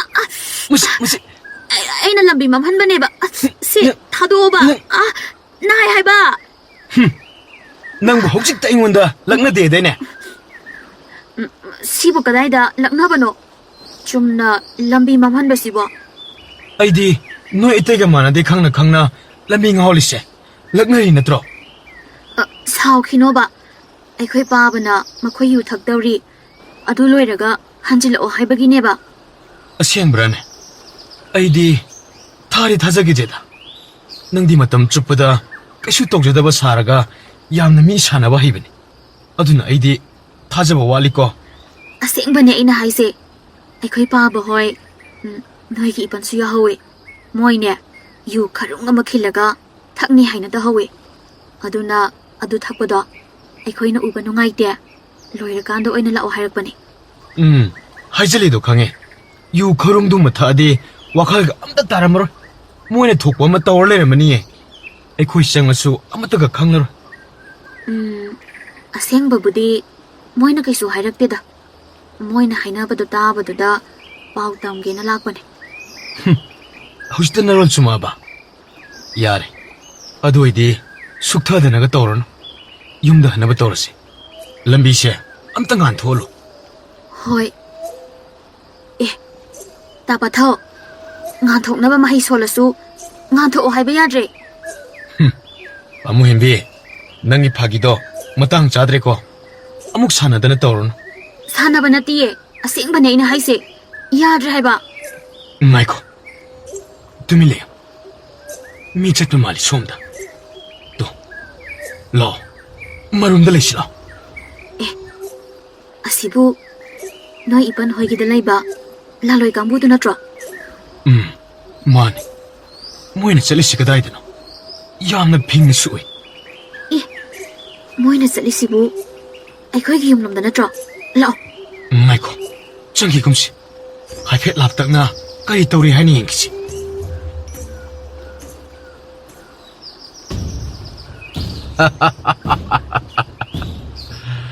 ꯑꯁꯤꯗꯒꯤ ꯍꯦꯟꯅ ꯅꯨꯡꯉꯥꯏꯕꯕꯨ ꯀꯗꯥꯏꯗꯒꯤ ꯂꯧꯔꯨꯅꯤ ꯏꯆꯥ ꯊꯣꯏꯕꯅ ꯁꯥꯒꯤ ꯂꯥꯟꯒꯤ ꯃꯍꯩ ꯍꯩꯔꯕꯗꯤ ꯃꯤꯅꯁꯨ ꯃꯍꯥꯛꯄꯨ ꯂꯥꯛꯆꯕ ꯑꯃꯠꯇ ꯉꯝꯂꯔꯣꯏ ꯃꯍꯥꯛꯅ ꯀꯩꯁꯨ ꯍꯩꯇꯕ ꯃꯇꯤꯛ ꯃꯌꯥꯏ ꯑꯃꯠꯇ ꯆꯦꯟꯗꯕ ꯑꯁꯤꯅ ꯍꯧꯖꯤꯛ ꯃꯍꯥꯛꯀ ꯍꯧꯃꯤꯟ ꯀꯥꯃꯤꯟꯅꯕꯁꯤꯡꯅ ꯂꯥꯛꯆꯕ ꯎꯔꯒ ꯊꯃꯣꯏ ꯑꯁꯦ ꯏꯆꯥ ꯀꯧꯔꯨꯕꯅꯤꯅ ꯀꯌꯥꯗꯤ ꯊꯃꯣꯏ ꯑꯁꯤ ꯅꯨꯡꯉꯥꯏꯇꯦ ꯑꯁ ngasi ito tabak sa ihe adubo ngasay-dagi ito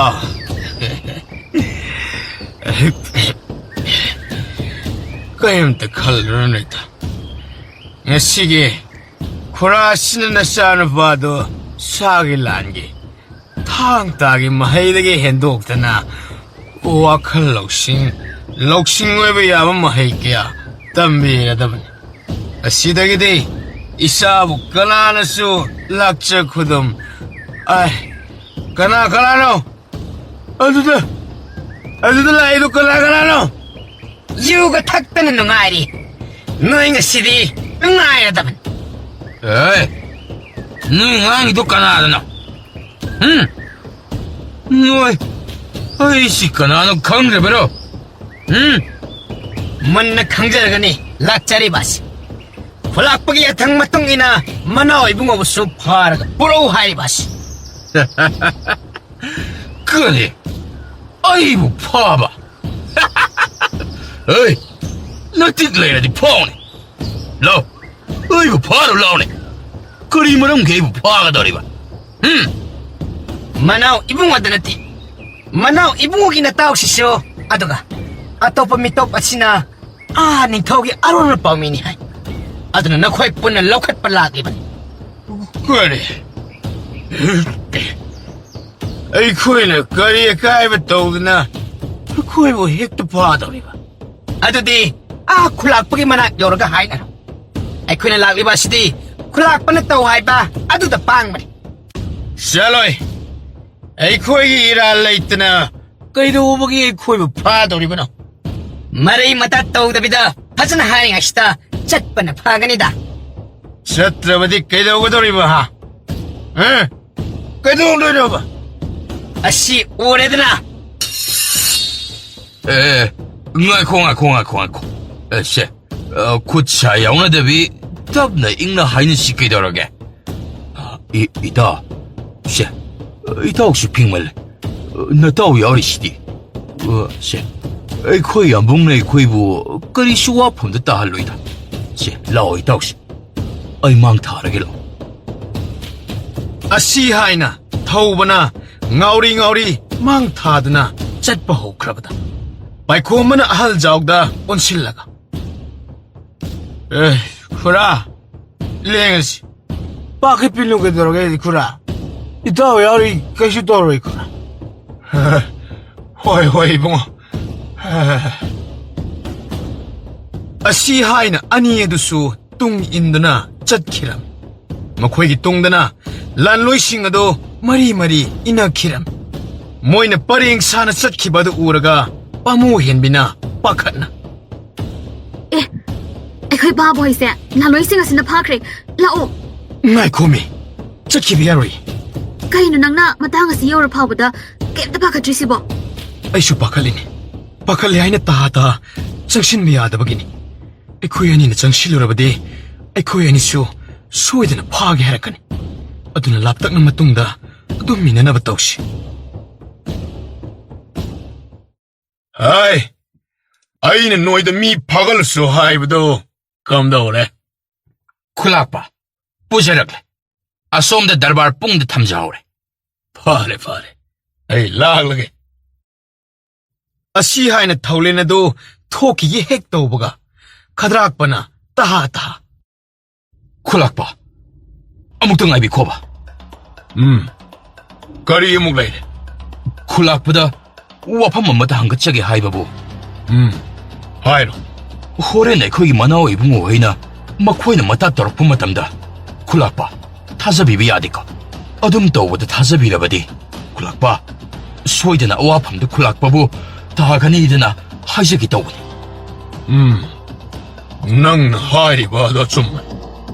ꯃꯈꯣꯏ ꯁꯣꯏꯗꯅ ꯃꯔꯥꯟ ꯅꯥꯟꯊꯣꯛꯅꯕ ꯀꯔꯤꯅꯣ ꯁꯣꯏꯗꯅꯗꯤ ꯍꯥꯏꯖꯤꯜꯂꯛꯀꯅꯤ. ꯃꯣꯏꯒꯤ ꯋꯥꯗꯨ ꯑꯩꯅ ꯊꯥꯖꯕ ꯌꯥꯕ ꯅꯠꯇꯦ. ꯐꯔꯦ, ꯑꯆꯥꯟꯕ, ꯅꯪꯅ ꯑꯁꯨꯝꯅ ꯋꯥ ꯃꯦꯜꯂꯛꯄ ꯑꯁꯤ ꯅꯪꯒꯤ ꯃꯅꯥ ꯑꯩꯅ ꯁꯣꯏꯗꯅ ꯄꯤꯅꯤ. ꯅꯨꯡꯉꯥꯏꯅꯤꯕ ꯅꯋꯥ ꯍꯩꯅ ꯄꯥꯎꯗꯤ ꯑꯩꯒꯤ ꯐꯅꯕꯇ ꯍꯥꯏꯕ ꯑꯁꯦ.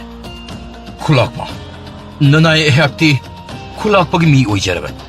ꯑꯗꯨꯅ ꯈꯨꯂꯥꯛꯄꯒꯤ ꯐꯅꯕ ꯁꯤꯟꯕ ꯍꯥꯏꯕ ꯑꯁꯦ ꯑꯩꯒꯤꯗꯤ ꯇꯉꯥꯏ ꯐꯗ꯭ꯔꯕ ꯏꯊꯧꯗꯥꯡ. ꯈꯨꯂꯥꯛꯄ, ꯃꯅꯥꯒ ꯑꯃꯠꯇ ꯄꯤꯕꯤꯗ꯭ꯔꯕꯁꯨ ꯀꯥꯏꯖꯗꯦ. ꯀꯔꯤꯒꯤ ꯄꯤꯗꯅꯤ? ꯂꯩꯔꯝꯃꯨ. ꯅꯨꯡꯉꯥꯏꯕ ꯄꯥꯎ ꯄꯨꯔꯛꯇꯨꯅ ꯅꯪꯒꯤꯁꯨ ꯃꯅꯥ ꯃꯊꯨꯝ ꯆꯥꯎꯅ ꯄꯤꯅꯤꯗ.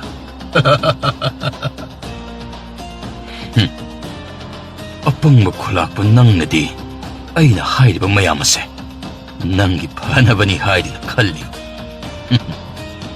ꯑꯗꯨꯕꯨ ꯑꯩꯅ ꯇꯧꯔꯤꯕ ꯑꯁꯤꯗꯤ ꯑꯩꯒꯤ ꯏꯌꯥꯝꯕꯕꯨ ꯍꯥꯠꯈꯤꯕꯒꯤ ꯂꯃꯟ ꯈꯨꯝꯂꯤꯕꯅꯤ. ꯅꯍꯥꯛꯀꯤ ꯅꯅꯥꯎ ꯊꯧꯅꯥ ꯐꯕ ꯁꯥꯗ ꯂꯥꯟꯗ ꯊꯧꯕ ꯑꯗꯨꯕꯨ ꯂꯩꯔꯤꯕ ꯃꯈꯩꯗꯤ ꯑꯩꯅ ꯅꯍꯥꯛꯀꯤ ꯅꯊꯛꯇ ꯀꯔꯤꯁꯨ ꯇꯧꯕ ꯉꯝꯂꯣꯏ ꯈꯪꯕꯒꯤꯗꯃꯛ ꯅꯅꯥꯎ ꯑꯁꯤꯕꯨ ꯍꯥꯟꯅ ꯂꯣꯏꯁꯤꯟꯒꯦ ꯈꯜꯂꯤꯕꯅꯤ. ꯑꯗꯨꯅ ꯑꯩꯅ ꯅꯪꯉꯣꯟꯗ ꯍꯤꯒꯥꯏꯋ ꯊꯥꯕꯒꯤ ꯋꯥꯅꯤ. ꯑꯀꯣꯟꯕꯒꯤ ꯄꯥꯜꯂꯤꯗꯤ ꯅꯪꯅꯤ ꯍꯥꯏꯕ ꯑꯁꯤ ꯅꯁꯥꯅꯗꯤ ꯈꯪꯖꯕ ꯅꯠꯇꯦꯀꯣ?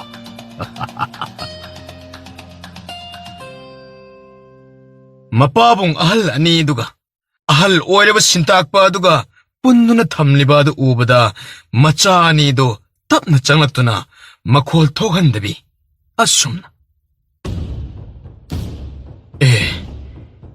ꯏꯆꯥ ꯇꯣꯝꯕꯤ, ꯅꯣꯏꯗꯤ ꯁꯤꯗ ꯀꯩꯗꯧꯕ? ꯕꯥꯕꯥ, ꯅꯣꯏꯗꯤ ꯃꯐꯝ ꯑꯁꯤꯗ ꯀꯔꯤꯒꯤ ꯂꯥꯛꯂꯤꯕ? ꯆꯠꯂꯣ, ꯃꯐꯝ ꯆꯥꯕ ꯑꯃ ꯌꯦꯡꯂꯒ ꯅꯈꯣꯏ ꯂꯣꯠꯂꯒ ꯂꯩꯔꯨꯔꯣ. ꯕꯥꯕꯥ, ꯑꯩꯈꯣꯏ ꯅꯣꯏꯕꯨ ꯊꯥꯗꯣꯛꯀꯦ ꯍꯥꯏꯅ ꯂꯥꯛꯏꯅꯦ. ꯃꯗꯨ ꯌꯥꯗꯦ. ꯍꯧꯖꯤꯛ ꯂꯩꯔꯤꯕ ꯇꯟꯖꯥ ꯑꯁꯤꯗ ꯅꯥꯟꯊꯣꯛꯅꯕ ꯍꯣꯠꯅꯔꯕꯗꯤ ꯑꯩꯈꯣꯏꯕꯨ ꯍꯦꯟꯅ ꯏꯔꯥꯜ ꯊꯥꯡꯖꯤꯟꯗꯨꯅ ꯅꯥꯟꯊꯣꯛꯄ ꯉꯝꯗꯕꯁꯨ ꯌꯥꯏ. ꯃꯊꯧ, ꯅꯪ ꯅꯃꯤꯠ ꯅꯅꯥ ꯈꯔ ꯁꯤꯡ. ꯆꯠꯂꯣ, ꯅꯆꯜ ꯑꯁꯤ ꯄꯨꯔꯒ ꯅꯈꯣꯏꯅꯤ ꯃꯐꯝ ꯆꯥꯕ ꯑꯃꯗ ꯂꯣꯠꯂꯨꯔꯣ. ꯆꯠꯂꯣ. ꯄꯥꯃꯨꯍꯦꯟꯕꯤ, ꯂꯥꯛꯑꯣ, ꯆꯠꯂꯁꯤ. ꯇꯥꯕꯥꯊꯧ, ꯕꯥꯕ ꯍꯣꯏꯁꯦ ꯍꯨꯟꯗꯣꯛꯂꯝꯂꯒ ꯀꯃꯥꯏꯅ ꯑꯩꯈꯣꯏꯅ ꯆꯠꯇꯧꯔꯤꯅꯣ? ꯄꯥꯃꯨꯍꯦꯟꯕꯤ, ꯑꯩꯈꯣꯏꯁꯨ ꯁꯨꯝ ꯂꯩꯁꯤꯜꯂꯗꯤ ꯃꯣꯏꯗ ꯍꯦꯟ ꯃꯔꯥꯟ ꯊꯪꯖꯜꯂꯅꯤ. ꯂꯥꯛꯑꯣ, ꯆꯠꯅꯕ ꯇꯧꯔꯁꯤ. ꯆꯠꯂꯣ. ꯏꯆꯥ ꯑꯅꯤ, ꯇꯦꯛꯇ ꯈꯥꯏꯗꯅ ꯂꯩꯔꯝꯃꯨꯀꯣ. ꯆꯠꯂꯣ. ꯂꯥꯛꯑꯣ ꯆꯠꯂꯨꯁꯤ. ꯑꯁꯤ ꯍꯥꯏꯅ ꯄꯥꯊꯧꯅ ꯅꯝꯗꯅ ꯄꯥꯃꯨ ꯍꯦꯟꯕꯤꯕꯨ ꯆꯤꯡꯂꯒ ꯄꯨꯊꯣꯛꯈꯤꯔꯝꯃꯤ. ꯃꯈꯣꯏꯅ ꯍꯦꯛ ꯊꯣꯛꯈꯤꯕꯒ ꯈꯨꯜꯂꯥꯛꯄ ꯊꯧꯂꯦꯟ ꯑꯗꯨ ꯈꯣꯡꯃꯤ ꯂꯥꯟꯃꯤ ꯈꯔꯒ ꯂꯣꯏꯅꯅ ꯗꯔꯕꯥꯔ ꯄꯨꯡ ꯑꯗꯨ ꯌꯧꯁꯤꯜꯂꯛꯂꯝꯃꯤ. ꯃꯈꯣꯜ ꯃꯋꯥ ꯆꯥꯎꯕꯒꯤ ꯍꯧꯅꯕꯤ ꯍꯦꯛꯇ ꯂꯥꯎ ꯈꯣꯡꯂꯒ ꯑꯗꯨꯃꯛ ꯆꯪꯉꯛꯂꯝꯃꯤ. ꯑꯩ ꯀꯗꯥꯏꯅꯣ? ꯂꯝꯍꯦꯟ ꯇꯨꯍꯦꯟ ꯃꯁꯤꯡ ꯐꯥꯒꯠꯂꯣꯏ ꯍꯥꯏꯕꯗꯨ ꯀꯗꯥꯏꯗ ꯂꯩ? ꯁꯣꯝꯗ ꯂꯩꯖꯔꯦ ꯈꯨꯂꯥꯛꯄ. ꯑꯩ ꯑꯁꯤꯗꯤ ꯁꯅꯥꯎꯇꯣ ꯅꯠꯇ꯭ꯔꯥꯅꯦ? ꯍꯥꯏ ꯏꯅꯥꯎꯇꯣ ꯅꯪꯕꯨ ꯀꯔꯤ ꯂꯝꯍꯦꯟ ꯇꯨꯍꯦꯟꯕ ꯊꯕꯛꯀ ꯇꯧꯔꯨꯔꯒꯦꯅꯦ? ꯌꯥꯝꯕꯨ, ꯃꯗꯨꯅꯤ ꯅꯅꯥꯎꯅ ꯌꯥꯝꯕꯨꯡꯗ ꯍꯪꯒꯠꯆꯒꯦꯗꯅ ꯉꯥꯏꯖꯔꯝꯂꯤꯕ ꯑꯁꯦ. ꯀꯔꯤ? ꯑꯉꯥꯡ ꯅꯪꯅꯁꯨ ꯑꯩꯒꯤ ꯁꯤꯟꯊꯛꯇ ꯌꯥꯋꯥ ꯄꯣꯛꯁꯟꯅꯕ ꯁꯥꯔꯗꯅ. ꯑꯩ ꯅꯈꯣꯏ ꯀꯅꯥ ꯂꯩ? ꯑꯉꯥꯡ ꯃꯤꯉꯝꯕ ꯑꯁꯤ ꯃꯅꯝꯁꯤ ꯇꯠꯇ꯭ꯔꯤꯕ ꯃꯈꯩ ꯐꯨꯖꯜꯂꯨ. ꯌꯥꯝꯕꯨ, ꯅꯅꯥꯎꯅ ꯀꯔꯤ ꯑꯀꯥꯏꯕ ꯍꯥꯏꯈ꯭ꯔꯕꯒꯦꯅꯦ? ꯌꯥꯝꯕꯨꯡꯅ ꯑꯁꯨꯛ ꯆꯥꯎꯅ ꯅꯅꯥꯎꯗ ꯑꯁꯨꯛ ꯀꯟꯅ ꯆꯩꯔꯥꯛ ꯄꯤꯒꯦ ꯈꯜꯂꯤꯕ ꯑꯁꯤꯕꯨ. ꯑꯩꯌꯥ, ꯑꯩꯒꯤ ꯆꯤꯟꯊꯛꯇ ꯅꯪꯅ ꯈꯨꯝꯕ ꯁꯥꯏꯅ. ꯑꯉꯥꯡ ꯃꯤꯉꯝꯕ ꯅꯪꯒꯤ ꯅꯇꯥꯠ ꯑꯩꯅ ꯈꯪꯉꯣꯏ ꯈꯟꯕ꯭ꯔꯥ? ꯃꯁꯤ ꯃꯅꯝꯁꯤ ꯇꯠꯇ꯭ꯔꯤꯕ ꯃꯈꯩ ꯐꯨꯖꯜꯂꯨ. ꯑꯌꯣ! ꯌꯥꯝꯕꯨ! ꯑꯌꯣ! ꯑꯁꯤ ꯍꯥꯏꯅ ꯋꯥ ꯃꯈꯥ ꯇꯥꯕ ꯉꯝꯗ ꯊꯧꯕꯅ ꯑꯋꯥ ꯆꯩꯅꯥ ꯈꯥꯡꯂꯤꯕ ꯑꯗꯨ ꯎꯕꯗ ꯃꯇꯥꯎ ꯄꯥꯏꯈꯣꯝꯕ ꯑꯗꯨ ꯌꯦꯡꯕ ꯉꯝꯗ ꯇꯨꯃꯤꯟꯅ ꯈꯥꯡꯗꯅ ꯂꯩꯇ ꯑꯁꯥꯎꯕ ꯈꯣꯟꯊꯣꯛꯇ. ꯌꯥꯝꯕꯨꯡ, ꯏꯇꯥꯎꯅ ꯑꯀꯥꯏꯕ ꯀꯔꯤꯁꯨ ꯍꯥꯏꯕ ꯅꯠꯇꯦ. ꯌꯥꯝꯕꯨꯡꯅ ꯑꯁꯨꯛ ꯁꯥꯎꯕꯤꯕ ꯑꯗꯨꯕꯨ ꯃꯔꯝꯕꯨ ꯆꯥꯕꯤꯔꯤꯕ꯭ꯔꯥ? ꯏꯇꯥꯎꯅ ꯑꯀꯥꯏꯕ ꯇꯧꯔꯝꯂꯕꯁꯨ ꯐꯖꯅ ꯍꯥꯏꯅꯕ ꯌꯥꯕ ꯑꯁꯤꯗ ꯃꯤꯌꯥꯝ ꯃꯃꯥꯡꯗ ꯏꯇꯥꯎꯕꯨ ꯑꯁꯨꯝꯅ ꯏꯀꯥꯏꯕ ꯄꯤꯕ, ꯑꯋꯥ ꯆꯩꯊꯦꯡ ꯄꯤꯕ ꯑꯁꯤꯗꯤ ꯍꯦꯃꯟꯕ꯭ꯔꯥ ꯍꯥꯏꯅ ꯈꯟꯖꯩ. ꯀꯔꯤ? ꯅꯪꯃꯅ ꯀꯔꯤ ꯈꯪꯗꯅ? ꯑꯉꯥꯡ ꯄꯦꯠꯇꯋꯥ ꯅꯪꯅ ꯀꯔꯤ ꯈꯪꯖꯕ ꯁꯥꯔꯗꯅ? ꯍꯩ, ꯑꯁꯤꯁꯨ ꯌꯥꯎꯅ ꯃꯅꯝꯁꯤ ꯇꯠꯅꯕ ꯐꯨꯖꯤꯜꯂꯣ. ꯌꯥꯝꯕꯨ! ꯌꯥꯝꯕꯨ, ꯏꯇꯥꯎꯗꯗꯤ ꯑꯋꯥ ꯆꯩꯅꯥꯗꯗꯤ ꯄꯤꯕꯤꯒꯅꯨ. ꯃꯇꯥꯎꯅ ꯑꯩꯒꯤ ꯈꯟꯕꯗ ꯌꯥꯝꯕꯨꯡꯗ ꯍꯥꯏꯔꯣꯏꯗꯕ ꯍꯥꯏꯈꯤꯕ ꯌꯥꯎꯔꯕꯁꯨ ꯁꯣꯏꯔꯣꯝꯕ ꯅꯅꯥꯎꯅꯤ ꯈꯟꯅ ꯑꯃꯨꯛꯇꯗꯤ ꯉꯥꯛꯄꯤꯌꯨ. ꯑꯉꯥꯡ ꯃꯤꯉꯝꯕ ꯅꯣꯏꯅꯁꯨ ꯆꯤꯟꯐꯦꯟ ꯐꯥꯕ ꯁꯥꯔꯗꯅ. ꯅꯈꯣꯏꯅ ꯑꯔꯣꯝꯕ ꯅꯤꯡꯊꯧꯒꯤ ꯃꯤ ꯄꯨꯁꯤꯜꯍꯜꯂꯒ ꯑꯩꯈꯣꯏꯒꯤ ꯈꯨꯜ ꯑꯁꯤꯕꯨ ꯅꯤꯡꯊꯧꯗ ꯁꯤꯟꯅꯅꯕ ꯇꯧꯋꯦ ꯍꯥꯏꯕꯁꯤ ꯆꯨꯝꯕ꯭ꯔꯥ? ꯃꯥꯡꯂꯦ ꯌꯥꯝꯕꯨ. ꯅꯅꯥꯎ ꯑꯩꯈꯣꯏꯅ ꯑꯗꯨꯝꯅ ꯇꯧꯈꯤꯕ ꯑꯃꯠꯇ ꯂꯩꯖꯗꯦ. ꯁꯨꯞꯅꯇꯪꯒꯤ ꯏꯁꯥ ꯊꯣꯏꯕꯒꯤ ꯃꯍꯩ ꯈꯖꯤꯛ ꯇꯝꯅꯕ ꯍꯥꯏꯔꯗꯨꯅ ꯏꯇꯥꯎꯒ ꯇꯥꯟꯅꯖꯔꯗꯨꯅ ꯈꯨꯔꯥ ꯑꯁꯤꯕꯨ ꯈꯨꯜ ꯑꯁꯤꯗ ꯂꯩꯅꯅꯕ ꯍꯥꯏꯗꯨꯅ ꯁꯤꯟꯖꯈꯤꯕꯅꯤ ꯌꯥꯝꯕꯨꯡ. ꯅꯆꯤꯟ ꯊꯤꯅꯨ! ꯑꯉꯥꯡ ꯃꯤꯉꯝꯕ, ꯅꯣꯏ ꯅꯆꯤꯟ ꯊꯤꯕ ꯌꯥꯝꯅ ꯍꯩꯔꯦꯅꯦ. ꯌꯥꯝꯕꯨꯡ, ꯏꯇꯥꯎꯅ ꯍꯥꯏꯔꯤꯕ ꯑꯁꯤ ꯑꯆꯨꯝꯕꯅꯤ. ꯈꯨꯔꯥ ꯑꯁꯤ ꯑꯩꯅ ꯏꯆꯥ ꯄꯥꯊꯧꯒꯤ ꯃꯍꯩ ꯇꯝꯍꯟꯖꯒꯦ ꯈꯟꯅ ꯄꯨꯖꯔꯛꯄꯅꯤ. ꯅꯣꯏꯅ ꯑꯗꯨꯝꯅ ꯈꯨꯝꯅꯤ ꯍꯥꯏꯕꯁꯤ ꯑꯩꯅ ꯍꯥꯟꯅ ꯈꯪꯂ. ꯍꯥꯏ, ꯀꯅꯥꯅꯣ ꯃꯈꯣꯏꯒꯤ ꯑꯔꯣꯟꯕ ꯄꯥꯎ ꯄꯤꯅꯤ ꯍꯥꯏꯕ ꯃꯤꯁꯛ ꯑꯗꯣ ꯍꯧꯖꯤꯛꯃꯛ ꯀꯧꯊꯣꯛꯂꯣ. ꯈꯨꯂꯥꯛꯄ, ꯑꯁꯣꯝꯗ ꯂꯩꯖꯔꯦ. ꯑꯩ ꯅꯨꯄꯥ, ꯅꯔꯣꯜ ꯆꯨꯝ. ꯅꯪꯅ ꯑꯈꯪꯕ ꯇꯥꯍꯧꯕ ꯄꯨꯝꯕ ꯁꯦꯡꯅ ꯈꯨꯝꯃꯨ. ꯐꯒꯅꯤ ꯈꯨꯂꯥꯛꯄ. ꯅꯅꯥꯏ ꯑꯁꯦꯡꯕ ꯑꯆꯨꯝꯕ ꯑꯗꯣ ꯁꯣꯏꯗꯅ ꯍꯥꯏꯖꯒꯦ. ꯃꯅꯥꯎ ꯏꯕꯨꯡꯉꯣꯒ ꯃꯇꯥꯎ ꯑꯁꯤꯒꯅ ꯏꯅꯤꯡꯊꯧꯒꯤ ꯑꯔꯣꯟꯕ ꯄꯥꯎꯃꯤꯒ ꯇꯥꯟꯅꯔꯗꯨꯅ ꯈꯨꯜ ꯑꯁꯤꯕꯨ ꯅꯤꯡꯊꯧꯗ ꯁꯤꯟꯅꯅꯕ ꯍꯥꯏꯗꯨꯅ ꯋꯥ ꯄꯨꯝꯕ ꯇꯥꯟꯅꯕ ꯑꯗꯣ ꯑꯩꯅ ꯏꯅꯥꯀꯣꯡ ꯑꯁꯤꯅ ꯂꯣꯏꯅ ꯇꯥꯕꯗ ꯅꯠꯇꯅ ꯏꯃꯤꯠ ꯑꯁꯤꯅꯁꯨ ꯎꯖꯍꯧꯏ ꯈꯨꯂꯥꯛꯄ. ꯍꯩ, ꯄꯨꯛꯆꯥꯎ, ꯅꯪꯅ ꯍꯥꯏꯗꯣ ꯀꯩꯅꯣ? ꯑꯩꯒꯤ ꯊꯕꯛ ꯁꯨꯗꯅ ꯂꯩꯕ ꯃꯤꯅꯥꯏ ꯃꯆꯥ ꯅꯪꯅꯁꯨ ꯅꯊꯤꯕꯣꯡ ꯊꯥꯛꯄꯤꯕ ꯃꯄꯨ ꯑꯩꯉꯣꯟꯗ ꯑꯣꯟꯁꯤꯜꯂꯒ ꯆꯥꯒꯦ ꯇꯧꯔꯗꯅ. ꯈꯨꯂꯥꯛꯄ, ꯎꯕꯤꯔꯦꯗꯅ ꯂꯧꯅꯝ ꯍꯩꯕ ꯑꯁꯤꯒꯤ ꯃꯥꯏꯈꯨꯝ ꯑꯁꯦ. ꯃꯁꯤ ꯍꯩ, ꯅꯈꯣꯏ ꯀꯅꯥ ꯂꯩ? ꯇꯧꯕ ꯉꯝꯕ ꯃꯈꯣꯏ ꯑꯍꯨꯝ ꯑꯁꯦ ꯍꯧꯖꯤꯛꯃꯛ ꯀꯩꯁꯨꯝ ꯁꯪꯗ ꯅꯝꯁꯤꯜꯂꯣ. ꯃꯄꯨꯟꯁꯤꯒꯤ ꯃꯄꯥꯟ ꯊꯣꯛꯍꯟꯕ ꯌꯥꯕ ꯅꯠꯇꯦ. ꯐꯒꯅꯤ ꯈꯨꯂꯥꯛꯄ. ꯌꯥꯝꯕꯨꯡ, ꯅꯅꯥꯎꯒꯤ ꯋꯥ ꯑꯁꯤꯃꯇꯗꯤ ꯑꯃꯨꯛꯇ ꯇꯥꯕꯤꯈꯣꯕ. ꯏꯆꯤꯜ ꯏꯅꯥꯎꯒꯤ ꯃꯔꯛꯇ ꯀꯅꯥꯒꯨꯝꯕꯅ ꯁꯤꯡꯆꯦꯞ ꯊꯥꯅꯅꯕ ꯁꯤꯟꯕ ꯂꯥꯂꯣꯡ ꯁꯣꯏꯗꯅ ꯑꯣꯏꯒꯅꯤꯗ ꯈꯟꯖꯩ. ꯍꯩ, ꯃꯁꯤ ꯌꯥꯝ ꯊꯨꯅ ꯄꯨꯁꯤꯟꯈ꯭ꯔꯣꯅꯦ. ꯌꯥꯝꯕꯨꯡ, Nanaw na adugom na amate kan kibela yede yambong. Nanaw tasabiyo kay daw bage. Yambong. 에이, 모두 양투는 부신다. 라콩이 와서 따닝대네. Yabo. Nanaw na haiseri ba se amukta di tabiyo kay daw bage. Yabo. Itaw, nang napanahaysa na so, yambong na di kayo tabirara. Itaw. Yambong se. Kanagumama na isilinaw kay na nabagising siyap tabada. Tasa kraba mali na itaw. Kari di upayle. Laibag tatamlam manihay na kandong patari itaw. Asum na. Mapani do kay sumsang dalay kretabada. Matsani do di topam kang na lay. Ay na nga say. Paboy ipulibot thawri do thadok laga. Ay ko'y punat silaksi hay bayaram ladi. Masithok lam loy dabane. Ay shu, kari hay kita bano kangdre. Ay ko'y paboy na yadaba do da. Nang din eh. Napahane hay rasu. Nariliyak ko napahanate. Paboy da. Mapansiso pa. Kay samsang dalin batara mo.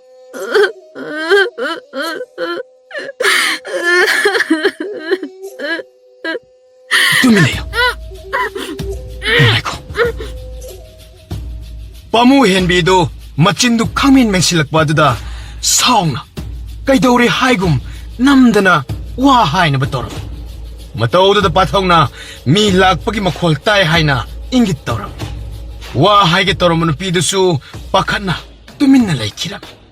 Ngihak adun na lay rebatong da, pamuhin bido, sorhon mo warak to na. Patogi makut adabu, namdana kantok lang.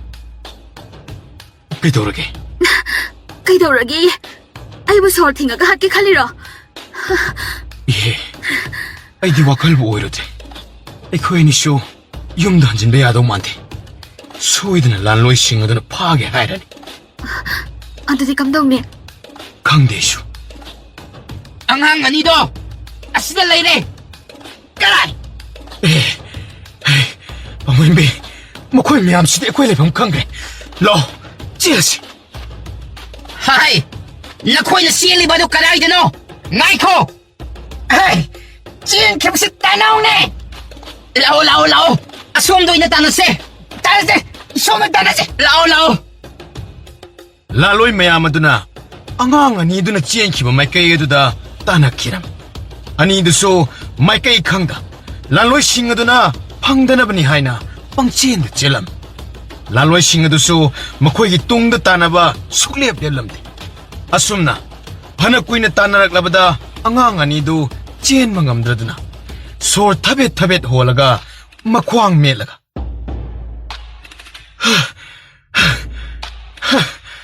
Hush! Mamdre, pagi bazar sano. Asa, dapat ho, siyan sila o. Moy siyok sila li, chila si habane. Lao! Ay mamdre, pagi bazar sano. As, nang si din na pa man kidre, lao ba? Hay! Noy sin kina! Leping as the egg the power se! Lao, yok sila hai ba? Lao! Asi na, patogi makut adubu singlaga chiyan gi tawbada. Laloy mayamado ikoy na koy silaglam. Chen ko dana. Nakoy hosik di karay da sin gadari ba? Sin pam silay ray da bada. Chen jaba ka sa sari. Hando, kay ginanoy na, ay kay gilamit halis eh. Hey! Ibema! Nang ginapa na koy mayok talay na ba nina? Noho siyang jarak pangmata ba nine? Adogi! Kari, ay koy ipa na kari akay batawda na nuay na maran chirin manatra. Masi ngangan siwayam na ngangida. Kanade, moy ka tsinda pagdada na laibag kanade. Ang manakari haray. Kanade, aduna, hauji mag. Asi do na, lalup amana, makutsu tanga dubu, chiyan paida na.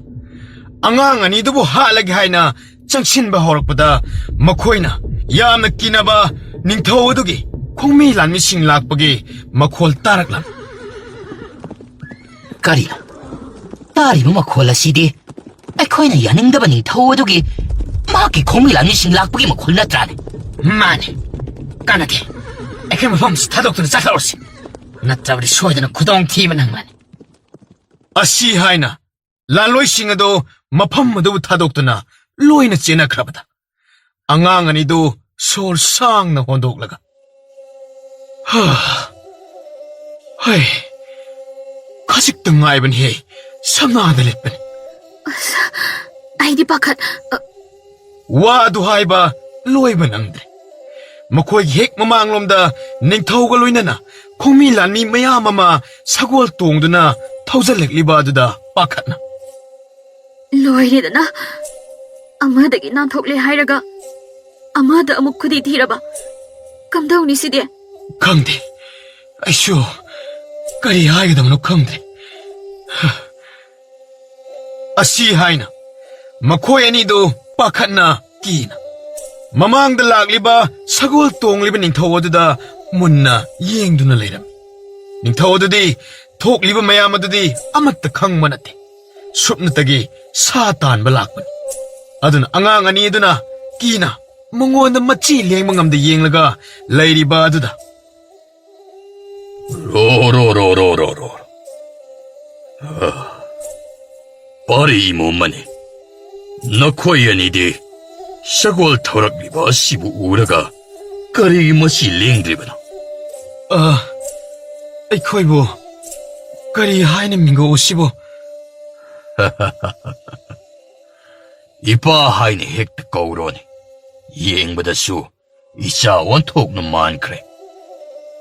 ꯑꯉꯥꯡ ꯑꯅꯤ ꯑꯗꯨꯁꯨ ꯅꯤꯡꯊꯧꯅ ꯑꯗꯨꯝꯅ ꯏꯆꯝ ꯆꯝꯊꯣꯛꯄ ꯃꯇꯧ ꯑꯗꯨꯗ ꯍꯥꯏꯐꯦꯠ ꯌꯦꯡꯅꯔꯒ ꯃꯁꯛ ꯃꯃꯤꯡ ꯂꯣꯠꯂꯁꯤ ꯍꯥꯏꯒꯨꯝ ꯃꯤꯠꯅ ꯏꯪꯒꯤꯠ ꯇꯧꯅꯔꯝꯃꯤ. ꯏꯄꯥ ꯏꯕꯨꯡꯉꯣ, ꯏꯕꯨꯡ ꯑꯁꯤꯒ ꯑꯩꯒꯁꯦ ꯂꯥꯂꯣꯏ ꯈꯔꯅ ꯐꯥꯗꯣꯒꯤ ꯇꯧꯕꯗꯒꯤ ꯅꯥꯟꯊꯣꯛꯂꯒ ꯆꯦꯟꯖꯔꯛꯄꯒꯤ ꯃꯤꯍꯨꯜ ꯊꯀꯠꯅ ꯂꯩꯖꯔꯝꯕꯅꯤ. ꯏꯄꯥ ꯏꯕꯨꯡꯉꯣꯅ ꯑꯃꯨꯛ ꯌꯥꯡꯅ ꯁꯒꯣꯜ ꯊꯧꯖꯤꯜꯂꯛꯄꯗꯨꯗ ꯄꯥꯈꯠꯃꯟꯗꯨꯅ... ꯑꯩ ꯚꯥꯞ ꯇꯥꯔꯦ. ꯑꯗꯣ ꯅꯈꯣꯏ ꯑꯅꯤꯒꯤ ꯌꯨꯝꯅ ꯀꯔꯥꯏꯗꯒꯤ? ꯑꯗꯨꯒ ꯅꯈꯣꯏꯒꯤ ꯑꯍꯜꯁꯤꯡꯅꯗꯤ ꯅꯈꯣꯏꯕꯨ ꯊꯤꯕ ꯂꯥꯛꯇꯕ꯭ꯔꯣ? ꯏꯄꯥ ꯏꯕꯨꯡꯉꯣ, ꯑꯩꯈꯣꯏꯒꯤ ꯏꯃꯥ ꯏꯄꯥ ꯑꯃꯠꯇ ꯂꯩꯇ꯭ꯔꯦ. ꯑꯩꯈꯣꯏ ꯑꯅꯤꯗꯤ ꯑꯐꯪ ꯑꯐꯪꯕ ꯆꯥꯗꯨꯅ ꯍꯤꯡꯕꯅꯤ. ꯑꯉꯥꯡ ꯑꯅꯤ ꯑꯁꯤꯕꯨ ꯍꯦꯛ ꯎꯕ ꯃꯤꯀꯨꯞꯇ ꯅꯨꯄꯥ ꯃꯆꯥ ꯑꯁꯤꯗꯤ ꯏꯆꯥ ꯑꯣꯏꯅꯤꯡꯕ ꯑꯩꯒꯤ ꯋꯥꯈꯜ ꯑꯁꯤꯗ ꯄꯣꯛꯂꯤ. ꯑꯗꯨꯒ ꯅꯨꯄꯤ ꯃꯆꯥ ꯑꯁꯤꯅ ꯏꯆꯥ ꯁꯤꯟꯊꯣꯏꯕꯤꯒꯤ ꯆꯥꯅꯃꯤꯟꯅꯅꯕ ꯈꯣꯡꯂꯣꯏ ꯃꯇꯥꯔꯣꯏ. ꯑꯗꯨꯝꯅ ꯍꯦꯛꯇ ꯑꯣꯏꯍꯜꯂꯒꯦꯗ. ꯐꯔꯦ, ꯅꯈꯣꯏ ꯑꯅꯤꯃꯛ ꯉꯁꯤꯗꯒꯤ ꯅꯈꯣꯏꯒꯤ ꯅꯃꯥ ꯅꯄꯥ ꯂꯩꯇꯦ ꯍꯥꯏꯅ ꯋꯥꯔꯨꯔꯅꯨ. ꯉꯁꯤ ꯍꯥꯏꯕ ꯅꯨꯃꯤꯠ ꯑꯁꯤꯗꯒꯤ ꯑꯩꯅ ꯅꯈꯣꯏ ꯑꯅꯤꯕꯨ ꯏꯆꯥ ꯁꯛꯅ ꯌꯣꯛꯂꯒꯗꯕꯅꯤ. ꯉꯁꯤꯒꯤ ꯅꯨꯃꯤꯠ ꯑꯁꯤꯗ ꯁꯥ ꯑꯃꯠꯇ ꯐꯥꯕ ꯐꯪꯗꯦ ꯈꯟꯅ ꯄꯥꯏꯃ ꯄꯨꯛꯅꯤꯡ ꯑꯁꯤꯕꯨ ꯀꯌꯥꯗ ꯋꯥꯔꯨꯔꯕ. ꯑꯗꯨꯕꯨ ꯏꯆꯥ ꯑꯅꯤ ꯑꯣꯏꯅ ꯁꯦꯝꯕꯤꯕ ꯃꯄꯨ ꯃꯍꯥꯛꯅ ꯑꯩꯒꯤ ꯏꯐꯝꯗ ꯄꯤꯅꯕꯤꯔꯦ. ꯍꯥꯏ ꯏꯂꯥꯏꯁꯥ, ꯏꯆꯥ ꯑꯅꯤ ꯑꯁꯤꯒꯤ ꯗꯣꯂꯥꯏ ꯊꯧꯔꯥꯡ ꯇꯧꯍꯦ. ꯑꯍꯣꯏ ꯅꯤꯡꯊꯧ. ꯀꯔꯤ ꯍꯥꯏꯕ? ꯑꯉꯥꯡ ꯑꯅꯤꯗꯨ ꯇꯥꯅꯕ ꯐꯪꯍꯧꯗ꯭ꯔꯦ ꯍꯥꯏꯕ? ꯈꯨꯂꯥꯛꯄ, ꯅꯤꯡꯊꯧꯒꯤ ꯂꯥꯟꯃꯤꯁꯤꯡ ꯂꯥꯛꯄ ꯑꯗꯨꯗꯒꯤꯗꯤ ꯑꯩꯈꯣꯏꯁꯨ ꯑꯗꯨꯃꯛ ꯀꯤꯗꯨꯅ... ꯃꯤꯊꯤꯕꯣꯡ ꯆꯥ! ꯅꯊꯤꯕꯣꯡꯅ ꯕꯣꯔꯥ ꯕꯣꯔꯥ ꯆꯥꯔꯒ ꯂꯥꯟꯃꯤ ꯈꯔ ꯂꯥꯛꯄꯗ ꯅꯃꯥꯏ ꯂꯩꯕ. ꯃꯈꯣꯏꯗꯤ ꯆꯨꯝꯅꯒꯤ ꯁꯥꯗ ꯂꯥꯟꯗ ꯈꯔ ꯊꯧꯕꯒꯤ ꯋꯥꯅꯤ. ꯅꯈꯣꯏꯒꯨꯝꯕ ꯃꯇꯤꯛ ꯃꯌꯥꯏ ꯂꯩꯕ ꯃꯤꯒ ꯀꯩꯁꯨ ꯁꯥꯊꯦꯡꯅꯕ ꯉꯝꯂꯣꯏꯗꯕꯅꯤ. ꯑꯗꯨꯗ ꯈꯨꯂꯥꯛꯄ, ꯅꯤꯡꯊꯧꯒꯤ ꯂꯥꯟꯃꯤ ꯃꯌꯥꯝ ꯑꯗꯨꯗ ꯑꯩꯈꯣꯏ ꯈꯔꯅ ꯀꯔꯤꯁꯨ ꯇꯧꯕ ꯉꯝꯂꯔꯣꯏꯗ꯭ꯔꯥ ꯈꯟꯗꯅ... ꯌꯥꯔꯦ, ꯇꯥꯅꯤꯡꯗ꯭ꯔꯦ. ꯅꯈꯣꯏꯗꯤꯅꯦ, ꯆꯥꯎ ꯍꯥꯏꯔꯗꯤ ꯃꯃꯥꯡ ꯊꯥꯕ ꯇꯥꯅꯅꯤꯅꯦ. ꯁꯥ ꯂꯥꯟ ꯍꯥꯏꯔꯛꯂꯕꯗꯤ ꯃꯇꯨꯡ ꯊꯪꯕ ꯇꯥꯅꯅꯤꯕ. ꯑꯗꯨꯕꯨꯗꯤ ꯈꯨꯂꯥꯛꯄ, ꯆꯥꯕꯗꯗꯤ ꯃꯥꯡ ꯊꯥꯅꯕ ꯇꯥꯕꯅꯤ. ꯁꯤꯕ ꯆꯠꯄꯗꯕꯨ ꯈꯨꯂꯥꯛꯄ, ꯀꯅꯥꯅ ꯃꯥꯡ ꯊꯥꯅ ꯇꯥꯅꯅꯤꯡꯒꯗꯣꯏꯅꯣꯗ? ꯃꯆꯤꯟꯁꯦ ꯁꯨꯝ ꯈꯨꯝꯃꯤꯅꯦ. ꯈꯨꯂꯥꯛꯄ, ꯑꯃꯨꯛꯇ ꯇꯞꯊꯕꯤꯈꯣ. ꯐꯤꯒꯠꯄꯤꯒꯅꯨ. ꯇꯞꯅ ꯑꯉꯥꯡ ꯑꯅꯤ ꯑꯗꯨꯁꯨ ꯂꯣꯏꯁꯤꯟꯅꯕ ꯃꯤ ꯊꯥꯗꯣꯛꯂꯒ ꯂꯣꯏꯔꯦꯗꯅ. ꯃꯗꯨꯒꯤ ꯊꯕꯛ ꯑꯗꯨꯅ ꯅꯪꯅ ꯐꯅꯕ ꯇꯧꯔꯣ. ꯐꯒꯅꯤ ꯈꯨꯂꯥꯛꯄ. ꯑꯩꯅ ꯁꯣꯏꯗꯅꯕ ꯂꯣꯏꯅꯃꯛ ꯍꯣꯠꯅꯖꯔꯒꯦ. ꯐꯔꯦꯗꯨꯗꯤ ꯑꯩꯁꯨ ꯄꯣꯊꯥꯔꯒꯦ ꯋꯥꯔꯦ. ꯉꯁꯤ ꯅꯨꯃꯤꯠ ꯑꯁꯤꯗ ꯊꯣꯛꯂꯤꯕ ꯃꯌꯥꯝ ꯑꯁꯤꯅ ꯑꯩ ꯂꯩꯇꯥꯍꯟꯗ꯭ꯔꯦ. ꯌꯥꯝꯅ ꯋꯥꯔꯦ. ꯑꯁꯤ ꯍꯥꯏꯅ ꯍꯀꯥꯝ ꯆꯟꯗꯅ ꯄꯣꯊꯥꯕꯅꯤ ꯍꯥꯏꯅ ꯃꯍꯥꯛꯀꯤ ꯀꯥꯗ ꯆꯪꯈꯤꯔꯝꯃꯤ. ꯃꯇꯝ ꯑꯗꯨꯗ ꯈꯗ꯭ꯔꯥꯛꯄ ꯑꯗꯨ ꯃꯇꯣꯝꯇ ꯋꯥꯗꯦ ꯍꯥꯏꯗ ꯃꯆꯤꯟ ꯑꯗꯨ ꯆꯤꯡꯂꯒ ꯅꯣꯛꯂꯒ ꯂꯩꯍꯧꯔꯝꯃꯤ. ꯃꯊꯪꯒꯤ ꯑꯌꯨꯛꯇꯅꯤ. ꯊꯧꯂꯦꯟ ꯑꯗꯨꯅ ꯍꯀꯥꯝ ꯆꯟꯗꯨꯅ ꯍꯧꯒꯠꯂꯛꯄꯗ ꯈꯗ꯭ꯔꯥꯛꯄꯅ ꯃꯥꯒꯤ ꯈꯨꯂꯥꯛꯄꯒꯤ ꯐꯝꯐꯝꯗ ꯐꯝꯂꯒ ꯂꯩꯔꯝꯕ ꯑꯗꯨꯗ ꯄꯨꯡꯉꯛ ꯉꯛꯅ, ꯍꯥꯏ ꯈꯗ꯭ꯔꯥꯛꯄ, ꯀꯩꯅꯣ ꯅꯪꯅ ꯇꯧꯔꯤꯕꯗꯣ ꯍꯥ? ꯑꯩꯒꯤ ꯐꯝꯐꯝꯗꯒ ꯐꯝꯕ ꯁꯥꯔꯗꯅ ꯅꯪ ꯅꯊ꯭ꯋꯥꯏ ꯑꯗꯨꯕꯨ ꯃꯥꯡꯅꯤꯡꯂꯕ꯭ꯔꯣ? ꯈꯨꯂꯥꯛꯄ, ꯅꯅꯥꯎ ꯑꯗꯨꯅ ꯂꯩꯔꯤꯉꯩꯗꯕꯨ ꯅꯪꯅ ꯅꯁꯣꯡ ꯐꯟꯖꯕꯒꯤ ꯋꯥꯇꯅꯤ. ꯍꯧꯖꯤꯛꯄꯨ ꯅꯪꯒꯤ ꯅꯇꯨꯡꯗ ꯍꯟꯅ ꯌꯦꯡꯕꯗ ꯀꯅꯥꯕꯨ ꯂꯩꯔꯤꯕꯒꯦꯅꯦ ꯈꯨꯂꯥꯛꯄ? ꯅꯪꯕꯨ ꯑꯩꯅ ꯀꯤꯒꯗꯧꯔꯤꯕ ꯀꯔꯝꯅ? ꯃꯇꯣꯏꯅꯩꯅꯦ ꯃꯁꯦ. ꯍꯩ, ꯅꯈꯣꯏ ꯀꯅꯥ ꯂꯩ? ꯍꯨꯏ ꯑꯉꯧꯕ ꯃꯥꯟꯕꯁꯦ ꯑꯃꯨꯛꯇ ꯐꯥꯖꯤꯜꯂꯣ. ꯀꯔꯤ ꯍꯥꯏꯕ? ꯑꯩꯕꯨ ꯍꯨꯏ ꯑꯉꯧꯕ ꯀꯥꯏꯅ? ꯅꯪꯗꯗꯤ ꯍꯩ, ꯃꯈꯣꯏꯁꯦ ꯐꯥꯖꯤꯜꯂꯣ. ꯑꯁꯦ ꯄꯪꯃꯅꯔ ꯀꯔꯤꯅ ꯌꯥꯝꯅ ꯀꯜꯂꯤꯅꯦ. ꯍꯣꯏ, ꯑꯗꯨꯕꯨꯗꯤ ꯑꯄꯪꯕꯅ ꯍꯦꯟꯕꯅꯤ ꯀꯟꯕꯁꯦ. ꯅꯈꯣꯏ ꯈꯪꯗ꯭ꯔꯣ? ꯃꯈꯣꯏꯗꯤ ꯆꯥꯛ ꯕꯣꯔꯥ ꯕꯣꯔꯥ ꯆꯥꯕꯒꯤ ꯌꯥꯝꯅ ꯀꯟꯕꯅꯤꯅꯦ. ꯐꯥꯖꯤꯜꯂꯣ. ꯊꯥꯗꯣꯛꯎꯅꯦ. ꯃꯇꯣꯏꯅꯔꯦ ꯅꯣꯏ ꯑꯩꯉꯣꯟꯗ. ꯅꯣꯏꯁꯤ ꯀꯅꯥꯅꯣ ꯈꯪꯗ꯭ꯔꯕ ꯃꯥꯜ. ꯈꯪꯖꯩ ꯈꯪꯖꯩ. ꯑꯗꯣꯝ ꯈꯨꯂꯥꯛꯄ. ꯅꯠꯇꯦ, ꯍꯥꯟꯅ ꯄꯥꯏꯔꯝꯕ. ꯍꯧꯖꯤꯛꯅ ꯑꯣꯏꯗ꯭ꯔꯕ. ꯀꯔꯤ? ꯍꯥꯟꯅ ꯑꯣꯏꯔꯝꯕ ꯀꯥꯏꯅ ꯑꯩꯒꯤ ꯃꯤ ꯋꯥꯠꯇꯨꯅ ꯂꯩ ꯍꯥꯏꯕ ꯑꯁꯤ ꯈꯪꯗꯕ ꯁꯥꯔꯗꯅ. ꯅꯪꯒꯤ ꯃꯤ ꯍꯥꯏꯕ? ꯅꯅꯥꯎ ꯑꯗꯨꯔꯣ? ꯃꯥꯅ ꯅꯠꯇꯅ ꯅꯪꯒꯤꯕꯨ ꯀꯅꯥ ꯂꯩꯕꯒꯦꯅꯦ? ꯍꯧꯖꯤꯛ ꯐꯥꯎꯕ ꯈꯪꯖꯗ꯭ꯔꯤꯕ ꯃꯥꯜꯂꯦꯅꯦ ꯅꯪꯗꯤ. ꯃꯆꯤꯟ ꯃꯅꯥꯎ ꯑꯄꯨꯟꯕ ꯑꯣꯏꯔꯕꯗꯤ ꯂꯃꯟ ꯈꯨꯝꯕ ꯉꯝꯂꯔꯣꯏ ꯈꯪꯂꯗꯅ ꯑꯩꯅ ꯅꯈꯣꯏꯒꯤ ꯅꯆꯤꯟ ꯅꯅꯥꯎꯒꯤ ꯃꯔꯛꯇ ꯁꯤꯡꯆꯦꯞ ꯊꯥꯗꯨꯅ ꯅꯅꯥꯎ ꯑꯗꯨꯕꯨ ꯏꯟꯁꯤꯜꯂꯒ ꯀꯩꯁꯨꯝ ꯆꯪꯗ ꯊꯝꯖꯤꯟꯍꯟꯈꯤꯕ ꯑꯗꯣ ꯅꯍꯥꯛꯇꯤ ꯀꯔꯤꯃꯇ ꯈꯪꯗꯦ. ꯅꯅꯥꯎ ꯑꯗꯨꯕꯨ ꯂꯩꯇ꯭ꯔꯕꯗꯤ ꯅꯪꯗꯤ ꯇꯨꯃꯤꯠ ꯀꯥꯡꯒꯨꯝꯕꯅꯤ ꯍꯥꯏꯕꯁꯤ ꯈꯪꯖꯗꯦꯅꯦ. ꯀꯔꯤ? ꯑꯩꯕꯨ ꯇꯨꯃꯤꯠ ꯀꯥꯡꯒꯨꯝꯕꯅꯤ ꯀꯥꯏꯅ? ꯍꯩ, ꯅꯈꯣꯏ ꯀꯅꯥ ꯂꯩꯕꯒꯦ? ꯃꯁꯤꯒꯤ ꯍꯨꯏ ꯑꯉꯧꯕ ꯑꯁꯦ ꯁꯥꯔꯪꯗ ꯑꯃꯨꯛꯇ ꯂꯧꯁꯤꯟꯈ꯭ꯔꯣꯅꯦ. ꯁ꯭ꯋꯥꯏꯗ ꯂꯥꯎ ꯈꯣꯡꯍꯜꯂꯤꯕꯁꯤꯕꯨ ꯀꯔꯤꯒꯤꯅꯣ ꯅꯈꯣꯏꯕꯣ? ꯍꯩ, ꯑꯗꯨꯒꯅꯦ, ꯃꯈꯣꯡ ꯃꯈꯨꯠ ꯑꯗꯨꯁꯨ ꯌꯣꯠꯂꯤꯡ ꯐꯖꯅ ꯊꯥꯡꯉꯨꯀꯣ. ꯃꯍꯥꯛꯇꯤ ꯌꯣꯠꯁꯨ ꯏꯂꯥꯏ ꯂꯥꯏꯅ ꯐꯛꯀꯥꯏꯕ ꯉꯝꯕꯅꯦ. ꯑꯗꯨꯅ ꯕꯤꯖꯂꯤ ꯆꯦꯟꯕ ꯌꯣꯠ ꯑꯗꯣ ꯃꯗꯨꯕꯨꯅ ꯑꯣꯏꯅ ꯃꯈꯣꯡ ꯃꯈꯨꯠ ꯑꯗꯨꯕꯨ ꯐꯥꯖꯤꯜꯂꯣ. ꯊꯥꯒꯅꯤ ꯉꯝꯕ. ꯊꯥꯗꯣ. ꯑꯩꯕꯨ ꯐꯥꯖꯤꯜꯂꯒ ꯀꯟꯅ ꯅꯤꯡꯁꯤꯡꯒꯅꯨ. ꯊꯥꯗꯣ ꯍꯥꯏꯕꯅꯤꯅꯦ.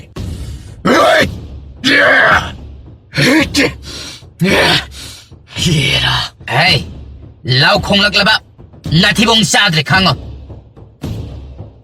ꯏꯌꯥꯝꯕ, ꯀꯩꯅꯣ ꯇꯧꯕꯤꯔꯛꯂꯤꯕ ꯑꯁꯤꯅ? ꯏꯇꯥꯎ, ꯃꯤꯅ ꯏꯟꯁꯤꯜꯂꯒ ꯃꯆꯥ ꯃꯅꯥꯎꯕꯨ ꯃꯥꯡꯅꯕ ꯍꯣꯠꯅꯔꯨꯔꯒ ꯃꯤꯅꯁꯨ ꯑꯃꯨꯛ 마부 나이 투이하이거든이 우리 바시 아춤 하이라버니나 타울리에나도 쿰망함다 똠민 아두막 펌라갈레람 하이 농인 톨로 야리니 낭보 다다 나나오 거비바부 까리 딱 삐게다바 타울리엔기 마나와도기 마사노 빠가 바이콤버기 마사노 삐에두가 가라이데 레이 해봐 나 디도크다ben 어이 다다 나도 마친 마나오나 감다와 무엇이디 그 슈도봉 암라로이다바니니 아두나 마분시 쭈빠 시보아도 막그 숨상드 시봉 아이나 리라다바니니 아이 뭐이다 그 슈하나 예행론 아두기 세로가 아이나 빵 하이리브나 타우당하다 마풍 파나 빵투우자 어이 다다 아이 랄로이샤 Nakoida, mina kulakpa hanglaklabasu. Ngamdana lay hay na khunggadabani ko. Tabak pumbay na pangu haybida. Nakoy na pangthokadaban. Adugo miyam da suhaygadaban. Phagani angamba. Adugo amana. Masi masutaw. Kaisum sangda layriba miyam ado. Bija bitak tawba adudi. Nakoy na soydana bato. Ay na pamliba se. Moya thawai thaba ngamdana. Nathokpa su ngamda. Kaisum sangda wana sakna lenba aduni ay uningliba. Aduga ayna kakna kakna nokwa aduni ayna famliba. Nungaire. Ay nungaire. Asiridana. Angamba oibagi nungaiba haibada. Yamana sumna nungaiba ngamkidrabasu. Haynadi pangledana.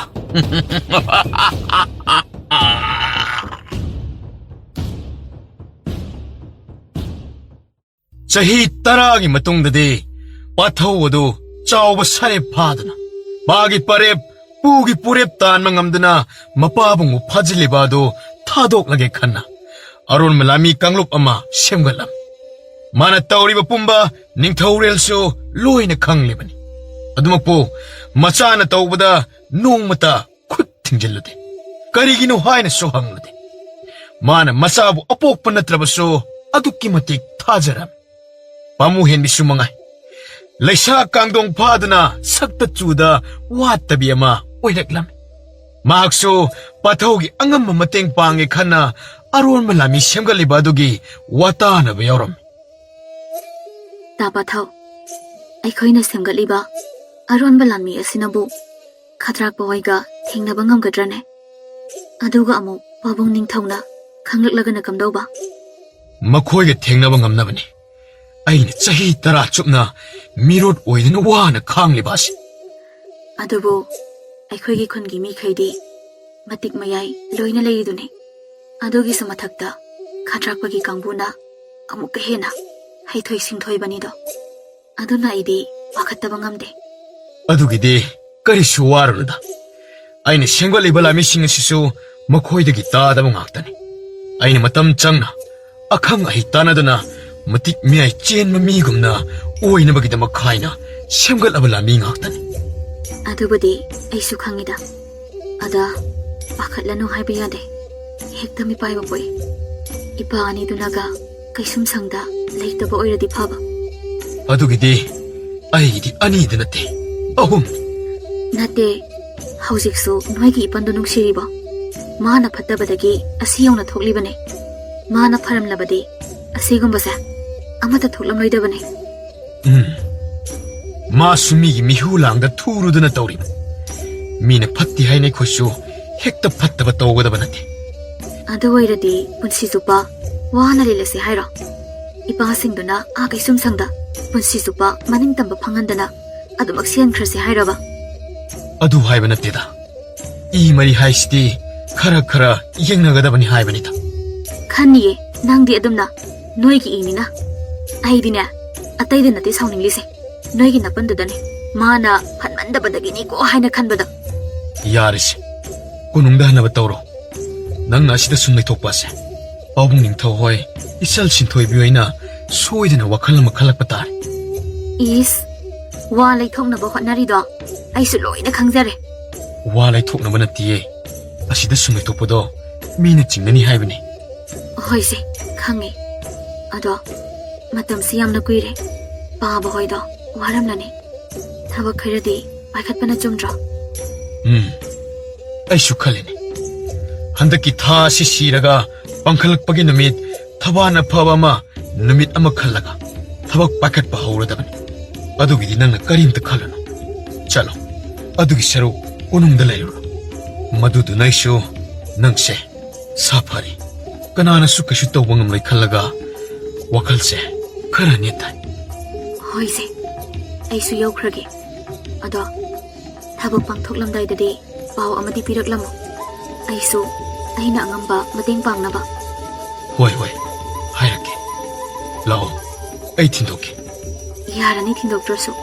Ai tamda thokrage. Ado aina haiba adadi kaungnuko.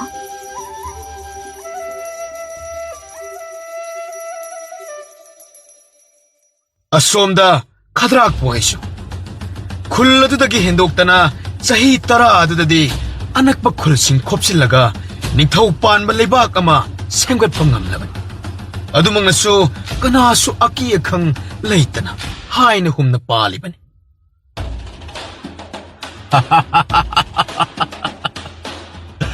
ꯑꯁꯤ ꯃꯉꯥꯏꯗꯅ ꯅꯨꯡꯉꯥꯏꯕ ꯍꯥꯏꯕꯗ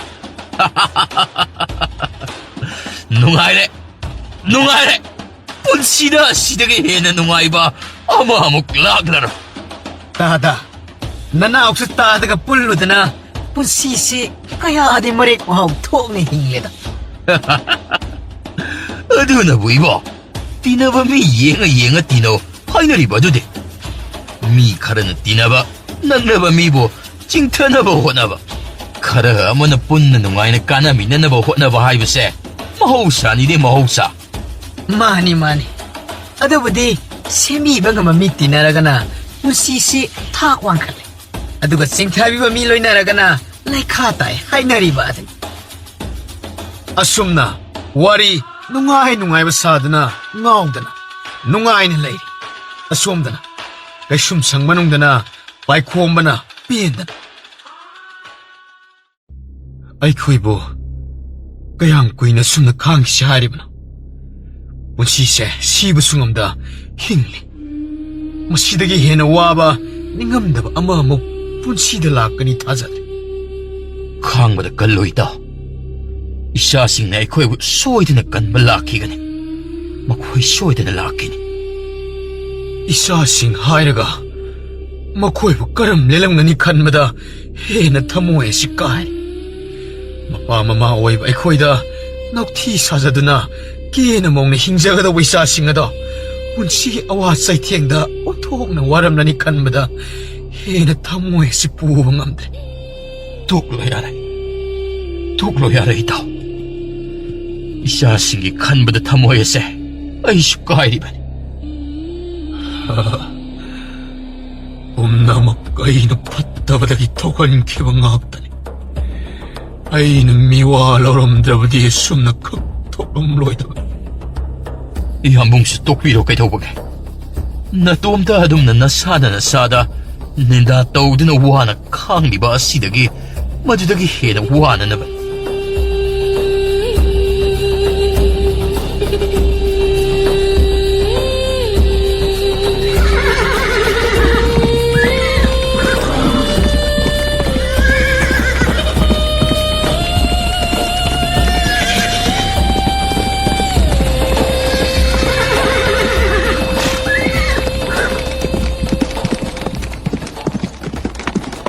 ꯅꯈꯣꯏꯗꯤ ꯅꯈꯨꯠꯁꯨ ꯂꯣꯏꯅ ꯆꯦꯅ ꯄꯥꯏꯅꯔꯕ ꯅꯠꯇ꯭ꯔꯥ ꯑꯧ ꯏꯌꯥꯝꯕ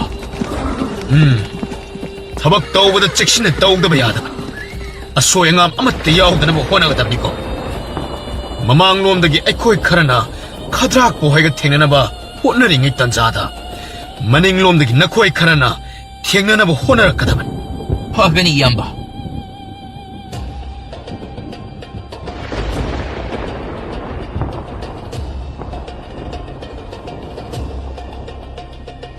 ꯅꯥꯀꯜ ꯑꯃꯔꯣꯝꯗꯁꯨ ꯈꯗ꯭ꯔꯥꯛꯄꯗ ꯑꯔꯣꯟꯕ ꯄꯥꯎꯃꯤ ꯈꯔꯅ ꯄꯥꯊꯧ ꯍꯣꯏꯅ ꯂꯥꯟꯗꯥꯔꯛꯂꯅꯤ ꯍꯥꯏꯅ ꯄꯥꯎ ꯇꯝꯂꯛꯂꯝꯃꯤ ꯃꯗꯨ ꯍꯦꯛ ꯇꯥꯕꯒ ꯅꯈꯣꯏ ꯀꯅꯥ ꯂꯩ ꯏꯅꯤꯡꯊꯧ ꯑꯩꯈꯣꯏ ꯂꯩꯖꯩ ꯍꯧꯖꯤꯛꯃꯛ ꯂꯥꯟꯒꯤ ꯂꯨꯆꯤꯡꯕ ꯑꯗꯣ ꯀꯧꯈꯠꯂꯨ ꯑꯗꯨꯒ ꯂꯥꯟꯒꯤ ꯊꯧꯔꯥꯡ ꯇꯧꯗꯕ ꯌꯥꯗꯦ ꯍꯥꯏꯗꯨꯅ ꯋꯥꯃꯨꯛꯇ ꯁꯤꯟꯅꯧ ꯐꯒꯅꯤ ꯅꯤꯡꯊꯧ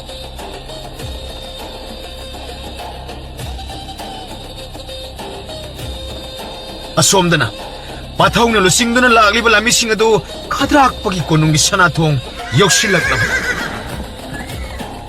ꯂꯥꯟꯃꯤꯁꯥ ꯊꯦꯡꯅꯕ ꯄꯨꯝꯅꯃꯛ ꯂꯣꯏꯅ ꯍꯥꯠꯀꯗꯕꯅꯤ ꯑꯃꯠꯇ ꯂꯦꯝꯅ ꯊꯥꯕ ꯌꯥꯔꯣꯏ ꯐꯒꯅꯤ ꯑꯉꯝꯕ ꯃꯌꯥꯝ ꯂꯥꯟꯊꯦꯡꯅꯔꯁꯦ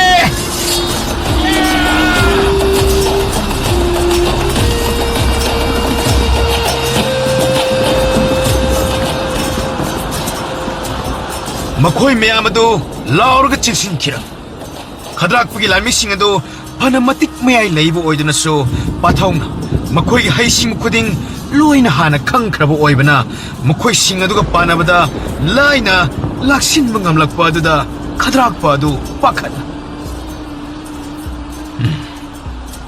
Masidi asumna leithaba chumte. Lona selhawuna pharani. khadrakpa adu mirak narak inglaga chenge tarabu adu pathongna mahak lambi adu thachillaga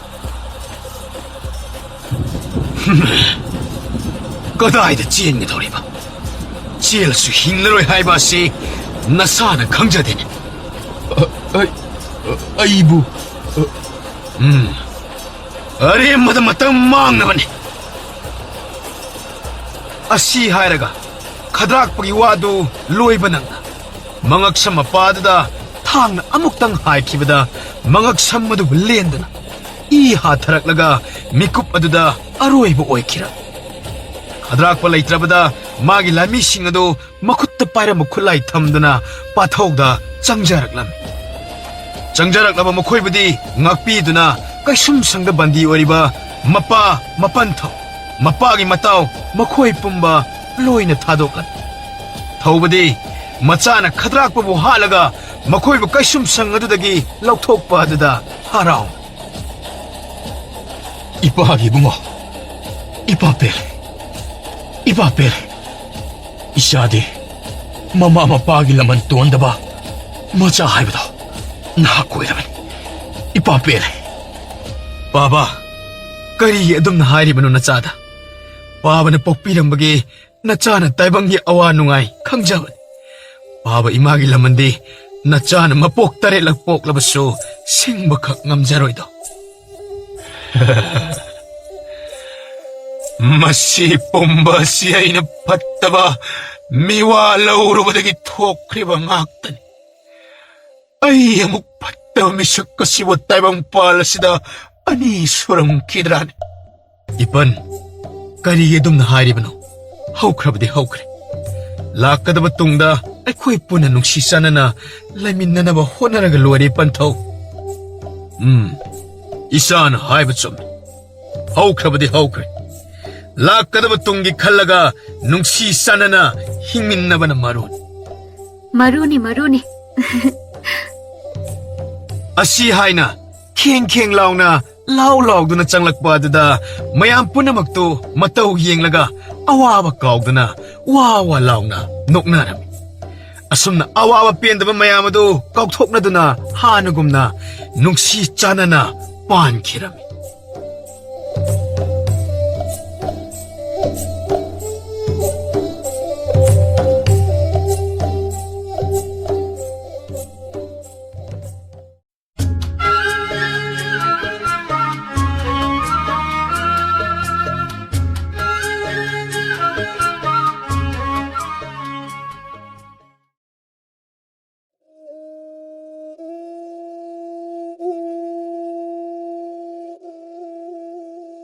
Yamna ngallinge yamthong khudingi nupi angangsingna moithap naiduna nongmagi sara tanjaduna hingnaringai matam amakakki warini lamdam masi atoppa lebaksingdagi khara nathaina sakut thorangna singmasingda kaya yaw batauda makhoigi lebak adugi pothok khaktamakna yonthok yonjin tauraduna hingjaba lebak amakhakni hairiba lebak ase hojik khundaduna leiriba khunja singaduna taibangda khongdarakthringai sahi lising amagi mamangda miyoi amakhakna Soinaidaba thauda amakakpu thawai khanjiludana pangthokkiba mikup amana koknaidaba sa phanglaba laibak amakak oirammi lamlen laibak asigi minglende tambem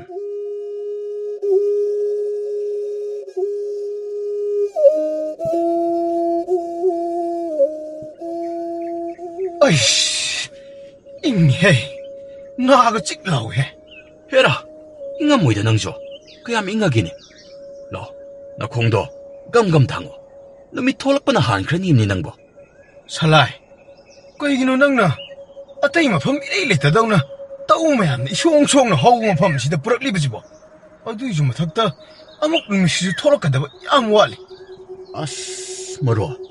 Nangsi matam pumnamakta aduwada pidibida yam tawebo. Natini. Hayoba mukta. Mafam sida lakpada wakhal laytabam khangde. Pothafam khangde amukta hayoba. Ay khani. ꯅꯍꯥꯛ ꯁꯣꯏꯗꯅ ꯃꯐꯝ ꯑꯁꯤꯕꯨ ꯌꯧꯕꯗ ꯑꯋꯥꯕ ꯄꯨꯝꯅꯃꯛ ꯀꯣꯛꯂꯝꯒꯅꯤ ꯍꯥꯏꯕ. ꯍꯧꯖꯤꯛ ꯑꯩꯈꯣꯏ ꯑꯅꯤ ꯂꯥꯛꯂꯤꯕ ꯇꯣꯔꯕꯥꯟ ꯇꯨꯔꯦꯜ ꯑꯁꯦ ꯏꯄꯥ ꯏꯄꯨꯒꯤ ꯍꯥꯛꯇꯛꯇꯒꯤ ꯋꯥꯔꯤꯅꯔꯗꯨꯅ ꯋꯥꯔꯤ ꯀꯌꯥ ꯑꯃꯁꯨ ꯐꯨꯝꯗꯨꯅ ꯂꯩꯔꯤꯕ ꯇꯨꯔꯦꯜꯅꯤ ꯇꯨꯔꯦꯜ. ꯅꯀ꯭ꯂꯥꯞꯇꯨꯗ ꯍꯧꯖꯤꯛ ꯇꯤꯝꯐꯥ ꯀꯥꯞꯐꯩꯒ ꯅꯄꯝꯃꯗꯤ ꯅꯪꯒꯤ ꯋꯥꯔꯤꯗꯨꯅ ꯀꯩꯁꯨ ꯃꯇꯦꯡ ꯄꯥꯡꯕꯤꯔꯛꯂꯣꯏꯀꯣ. ꯌꯥꯔꯦ, ꯁꯤꯗ ꯂꯦꯞꯄꯁꯤ. ꯂꯥꯛꯑꯣ, ꯉꯥꯏꯍꯥꯛ ꯂꯩꯔꯗꯤꯅꯦ ꯂꯩꯆꯤꯜ ꯑꯃꯨꯛ ꯊꯥꯖꯤꯜꯂꯛꯑꯅꯤ. ꯍꯟꯅꯕ ꯇꯧꯔꯁꯤ. ꯀꯣꯔꯧ, ꯑꯃꯨꯛꯇ ꯉꯥꯏꯈꯣ. ꯅꯪ ꯃꯈꯣꯜꯁꯤ ꯇꯥꯕ꯭ꯔꯥ? ꯇꯧ ꯃꯔꯛꯁꯤꯡ ꯑꯁꯤꯗ ꯀꯔꯤꯒꯨꯝꯕ ꯄꯣꯠꯁꯛ ꯑꯃꯅ ꯂꯦꯡꯕꯒꯨꯝ. ꯑꯁꯤꯗ ꯎꯕ꯭ꯔꯥ? ꯁꯂꯥꯏ, ꯎꯕ꯭ꯔꯥ? ꯃꯁꯤꯗ ꯌꯦꯟꯗꯥꯏ ꯄꯣꯂꯥꯡ ꯑꯃ. ꯊꯦꯡꯒꯅꯨꯅꯦ ꯅꯪꯕꯣ. ꯎ ꯃꯪꯒꯣꯜꯒꯤ ꯄꯣꯠꯁꯛ ꯁꯣꯏꯗꯅ ꯑꯣꯏꯒꯅꯤ. ꯅꯠꯇ꯭ꯔꯒꯅ ꯈꯨꯜ ꯀꯥꯇꯣꯟꯁꯤꯡꯅ ꯇꯨꯔꯦꯜꯒꯤ ꯃꯔꯝꯗ ꯋꯥꯔꯤꯅꯗꯨꯅ ꯂꯩꯔꯤꯕꯅꯤꯅ ꯑꯩꯈꯣꯏꯕꯨ ꯀꯤꯜꯂꯒꯤ ꯃꯇꯥꯒꯨꯝ ꯑꯄꯪꯕ ꯁꯤꯔꯤꯕ ꯖꯥꯠꯂꯥ? ꯅꯠꯇꯦ. ꯃꯔꯣ, ꯌꯦꯟꯗꯥꯏ ꯄꯣꯂꯥꯡ ꯑꯁꯤꯗ ꯌꯥꯎꯔꯤꯕ ꯑꯁꯦ ꯑꯉꯥꯡ ꯋꯥꯅꯤ. ꯑꯃꯨꯛꯇ ꯃꯨꯟꯅ ꯌꯦꯡꯉꯨꯅꯦ ꯁꯂꯥꯏ. ꯀꯔꯤꯅꯣ ꯇꯧꯔꯤꯕ ꯃꯇꯧ ꯑꯁꯤꯗꯤ? ꯃꯔꯨ, ꯇꯧꯅꯨ. ꯁꯦꯕ, ꯁꯂꯥꯏꯂꯦꯟ, ꯇꯧꯅꯨ. ꯑꯩꯅ ꯍꯥꯏꯔꯤꯕꯁꯤ ꯅꯪꯕꯨ ꯑꯃꯨꯛꯇꯗꯤ ꯇꯥꯎ ꯀꯩꯗꯧꯔꯒꯦ? ꯂꯧꯈꯠꯀꯅꯨ ꯍꯥꯏꯕꯅꯤꯅꯦ.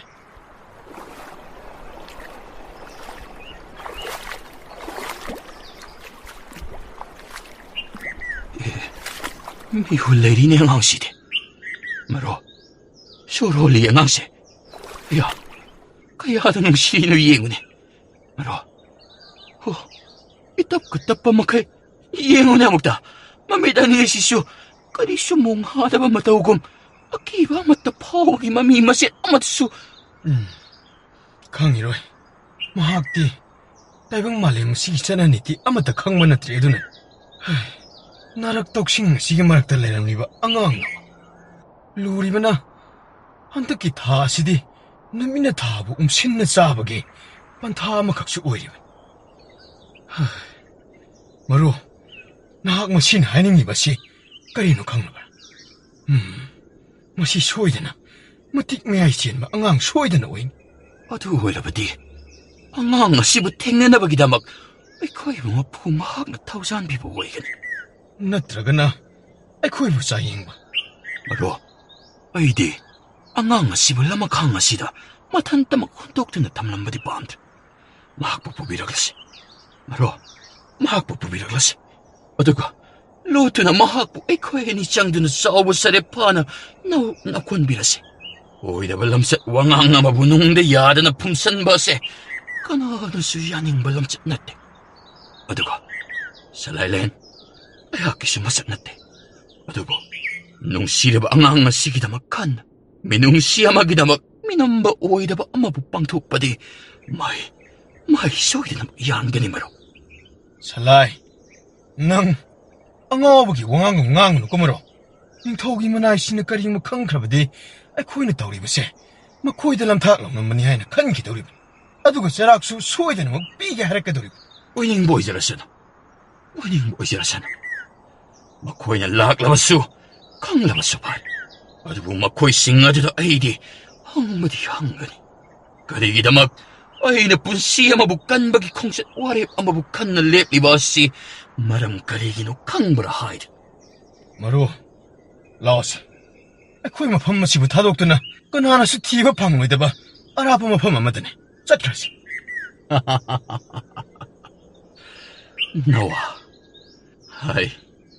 ꯅꯋꯥ, ꯉꯁꯤ ꯍꯥꯏꯕ ꯅꯨꯃꯤꯠ ꯑꯁꯤꯗꯒꯤꯗꯤ ꯅꯍꯥꯛꯀꯤ ꯑꯅꯧꯕ ꯄꯨꯟꯁꯤ ꯃꯄꯣꯛ ꯑꯃꯕꯨ ꯄꯣꯛꯅ ꯇꯥꯏꯕꯪ ꯈꯣꯡꯆꯠ ꯑꯃꯕꯨ ꯍꯧꯔꯕꯅꯤꯀꯣ.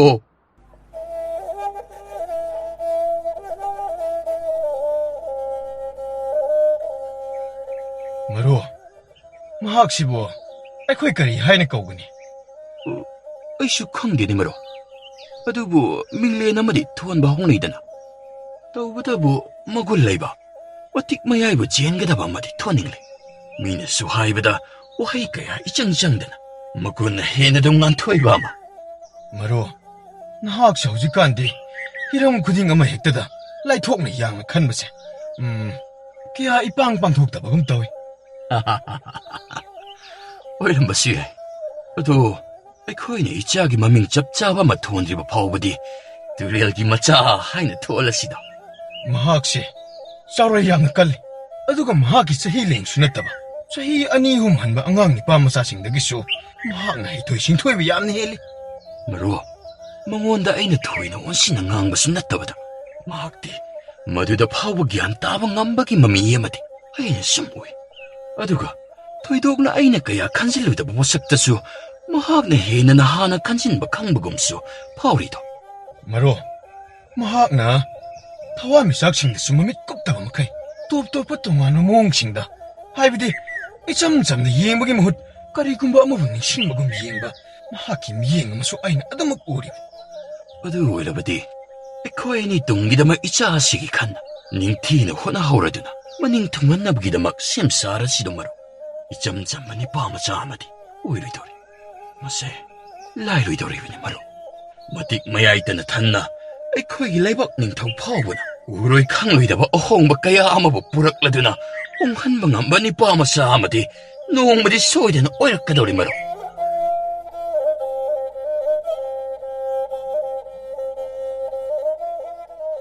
ꯆꯍꯤ 15ꯒꯤ ꯃꯇꯨꯡ. ꯕꯂꯥꯏ, ꯀꯩꯒꯤꯅꯣ ꯑꯩꯈꯣꯏꯒꯤ ꯈꯣꯟꯖꯥꯁꯤꯡꯁꯤ ꯂꯦꯡꯊꯩꯅꯕ ꯈꯨꯗꯤꯡꯒꯤ ꯑꯩꯒꯤ ꯃꯔꯝꯗ ꯃꯇꯝ ꯄꯨꯝꯕꯒꯤ ꯑꯣꯏꯅ ꯇꯨꯃꯤꯟ ꯆꯤꯕꯣꯟ ꯄꯉꯥꯡꯗ ꯉꯥꯡꯅꯔꯤꯕ ꯑꯁꯤꯕꯨ ꯕꯂꯥꯏ?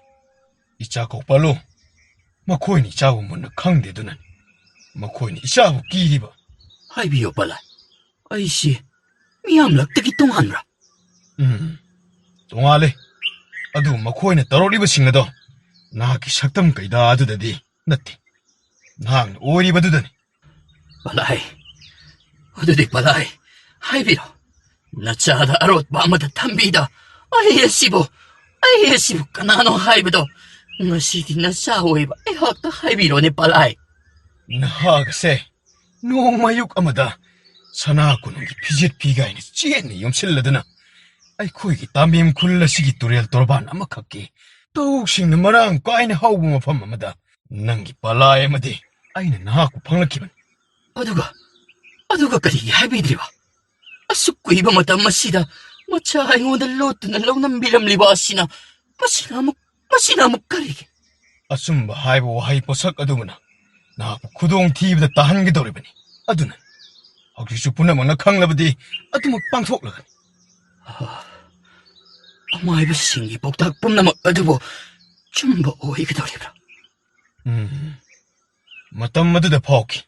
ꯇꯥꯝꯕꯦꯝ ꯈꯨꯜ ꯑꯁꯤꯒꯤ ꯆꯦꯜꯂꯤꯕ ꯇꯨꯔꯦꯜ ꯈꯨꯗꯤꯡꯗ ꯅꯣꯡꯃꯗꯤ ꯁꯣꯏꯗꯅ ꯅꯋꯥ ꯑꯉꯥꯡ ꯑꯃ ꯏꯔꯣꯏꯅꯅ ꯇꯥꯎꯊꯅ ꯆꯦꯟꯊꯔꯛꯀꯅꯤ ꯍꯥꯏ.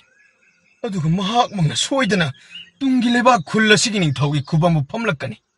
ꯑꯗꯨꯒ ꯍꯥꯟꯅꯅ ꯄꯥꯜꯂꯝꯕ ꯅꯤꯡꯊꯧ ꯑꯗꯨꯕꯨꯅ ꯃꯍꯥꯛꯀꯤ ꯃꯈꯨꯠꯇ ꯌꯥꯏꯕꯤ ꯊꯋꯥꯏ ꯑꯗꯨꯕꯨ ꯂꯧꯗꯨꯅ ꯅꯣꯡꯒꯥꯒꯅꯤ ꯍꯥꯏ. ꯃꯗꯨꯒꯤꯗꯃꯛ ꯑꯩꯈꯣꯏꯒꯤ ꯂꯩꯕꯥꯛ ꯅꯤꯡꯊꯧ ꯑꯁꯤꯅ ꯂꯥꯏꯐꯥꯎ ꯐꯥꯎꯈꯤꯕ ꯅꯨꯃꯤꯠ ꯑꯗꯨꯗꯒꯤ ꯉꯁꯤ ꯐꯥꯎꯕꯗ ꯑꯗꯨꯃꯛ ꯃꯅꯥꯏ ꯃꯁꯦꯜ ꯊꯥꯗꯣꯛꯂꯗꯨꯅ ꯍꯥꯏꯔꯤꯕ ꯑꯉꯥꯡ ꯑꯗꯨꯕꯨ ꯊꯤꯔꯗꯨꯅ ꯆꯍꯤ ꯀꯌꯥ ꯑꯁꯤꯕꯨ ꯊꯑꯣꯏꯃꯛꯀꯤ ꯃꯇꯝ ꯀꯥꯏꯊꯣꯛꯂꯤꯕꯅꯤ. ꯑꯗꯨꯕꯨ ꯅꯍꯥꯛꯇꯤ ꯑꯁꯪꯕ ꯍꯥꯏꯕꯗꯨ ꯇꯁꯦꯡꯅꯃꯛ ꯑꯣꯏꯔꯤꯕꯅꯤ. ꯅꯪꯒꯤ ꯄꯥꯂꯥꯏ ꯑꯃꯗꯤ ꯑꯩꯈꯣꯏ ꯑꯅꯤꯅ ꯀꯅꯥꯁꯨ ꯈꯨꯟꯗꯥꯗ꯭ꯔꯕ ꯆꯤꯛꯂꯕ ꯃꯐꯝ ꯑꯁꯤꯗ ꯅꯍꯥꯛꯀꯤꯗꯃꯛꯇꯅꯤ ꯀꯠꯊꯣꯛꯇꯨꯅ ꯆꯍꯤ 15 ꯑꯁꯤꯕꯨ ꯂꯥꯛꯂꯤꯕ ꯑꯁꯤ. ꯑꯗꯨꯗꯤ ꯃꯍꯥꯛꯅ ꯑꯁꯨꯛ ꯀꯨꯏꯕ ꯃꯇꯝ ꯑꯁꯤꯗ ꯑꯀꯤ ꯇꯨꯖꯨꯡ ꯐꯥꯎꯗꯨꯅ ꯂꯥꯛꯂꯤꯕ ꯑꯁꯤꯗꯤ ꯑꯩꯅꯤꯅꯦ. ꯏꯆꯥ ꯀꯧꯄꯥꯜꯂꯣ, ꯅꯍꯥꯛ ꯑꯁꯦ ꯂꯩꯕꯥꯛ ꯑꯁꯤꯒꯤꯗꯃꯛ ꯏꯁꯣꯔ ꯃꯍꯥꯛꯅ ꯄꯨꯝꯅꯃꯛꯀꯤ ꯊꯧꯖꯥꯜꯕꯨ ꯐꯪꯍꯟꯅ ꯅꯍꯥꯛꯄꯨ ꯈꯟꯗꯨꯅ ꯊꯥꯔꯛꯄꯅꯤ.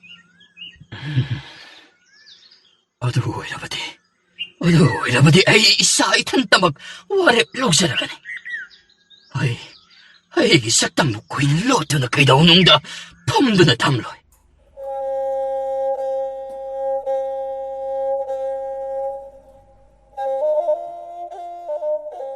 ꯃꯔꯨꯞ, ꯏꯆꯥꯁꯤ ꯑꯌꯨꯛ ꯌꯦꯟꯗꯥꯉꯟꯕ ꯈꯨꯗꯤꯡꯒꯤ ꯇꯨꯝꯕ ꯆꯥꯕꯒ ꯑꯃꯠꯇ ꯈꯪꯗꯕ ꯃꯈꯩ ꯀꯟꯅ ꯃꯍꯩ ꯎꯔꯥꯏꯗꯨꯅ ꯂꯩꯔꯤꯅꯤ. ꯃꯍꯥꯛꯅ ꯂꯤꯆꯩ ꯃꯔꯨ ꯑꯁꯤꯗ ꯇꯥꯏꯅꯗꯨꯅ ꯍꯣꯠꯅꯔꯤꯕ. ꯃꯍꯥꯛꯀꯤ ꯍꯣꯠꯅꯖꯃꯟ ꯑꯩꯍꯥꯛꯁꯨ ꯈꯪꯏ. ꯑꯗꯨꯕꯨ ꯃꯍꯥꯛꯀꯤ ꯃꯇꯧꯁꯤ ꯑꯩꯅ ꯁꯨꯝ ꯈꯟꯕꯗ ꯀꯔꯤꯒꯨꯝꯕ ꯄꯥꯟꯗꯝ ꯑꯃꯒꯤꯗꯃꯛ ꯃꯗꯨꯕꯨ ꯌꯦꯡꯁꯤꯟꯅ ꯍꯣꯠꯅꯕꯒꯨꯝ ꯈꯜꯂꯤ. ꯕꯂꯥꯏ, ꯄꯥꯔꯧ, ꯍꯟꯇꯛ ꯑꯩꯈꯣꯏꯒꯤ ꯅꯤꯡꯊꯧꯅ ꯅꯍꯥ ꯃꯤꯑꯣꯏ ꯈꯔ ꯐꯨ ꯆꯩꯗꯨꯅ ꯇꯧꯏ ꯍꯥꯏꯔꯤꯕ ꯑꯗꯨꯕꯨ ꯀꯔꯝ ꯇꯧꯔꯤꯕꯅꯣ ꯕꯂꯥꯏ? ꯄꯥꯔꯧ, ꯃꯈꯣꯏꯁꯤꯡ ꯑꯗꯨꯕꯨ ipa hoina khangbirabadi aigi nakta amukta pubirakira. Nahakti makhoibu koraklaga kari tawdoriba. Karisu tawroi. Leibak asigi ningthawna makhoida chatharakliba tamthi thawdok saithing sing adugi paw sing adu nachawaiba ai hangna tabada anthawna nungaijadeda. Aduna leibak ningthawna makhoi sing adugi wakhalda phawalladuna thamliba aki tujung sing aduna akai atoi thokandringai pahandringai mangoibada kari karam punsi lelambagi haibadugi hiramda ai hangna mating pangna mikup amatang oirabasu ningsing hanjaramgi khanbagi madugidamaktani. Leibak ni thogi mayokta singnana mayoknaduna lanthengnaги khanna puram yalibra. Ipanina adamna khanbigana madumakti nacha ai hakidi tasengba thamoigi warol oijade. Aidi supnagi miyam singa sigi tingbang oina makoi singa aduna hanana hinglamba kelhamba turel iram singa siga iroinaraduna maning tamba makalamba hingjakiba punsi marel adubu amuk na honana makoi hese kanano haiba masak adubu ningsinghannabagidamak nacha ayaki thamoina mating aduk tingbang tauna pangseningbagidamak-tani.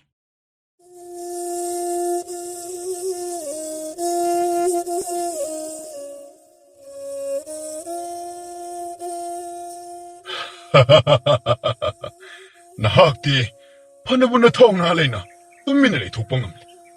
Adubu leibak miyam khunjasing sina nahaki maramda chibon nimfu nganarlibasidi karisu khangde. Nahakanano? Thongale. Matam mamagi lami lusingba makok thongale. Hojikti ai atsumbagidamak mayokna mating pangani. Nahakna mafam masida laklibasi karigino? Nahaki mating pangnamagidamak ai Kanglup Phurup pumay khulakta mayrin tumna mangantaladana utna tumna loinamak thawai thankibani. Ikhuladabu imangmaktada laikha tahankibani.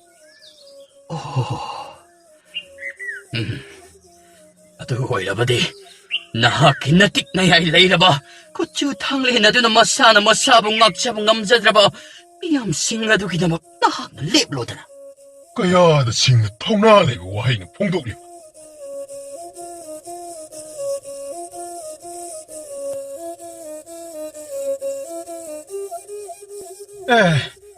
Miyamsing sidi karomdagi laklibna tawrisidi.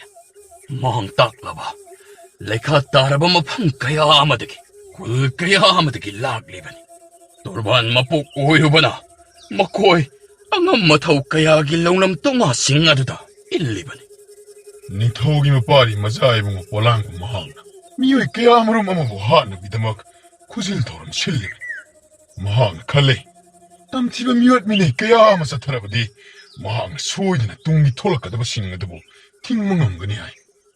Phare mahang ninglibado aduma pangthokpa ngamra haibado yengbada taridana.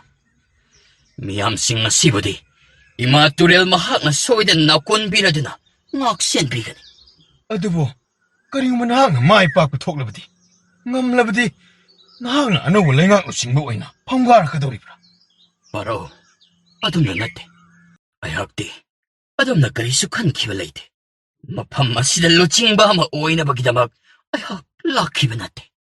Adubu khulleibak asida satharamliba kanglon niti sing asibu ningthina semdokladuna ahongba kayabu ningtamna ithamnana ningtamhanba aduni ayaki apama pandamdi paro.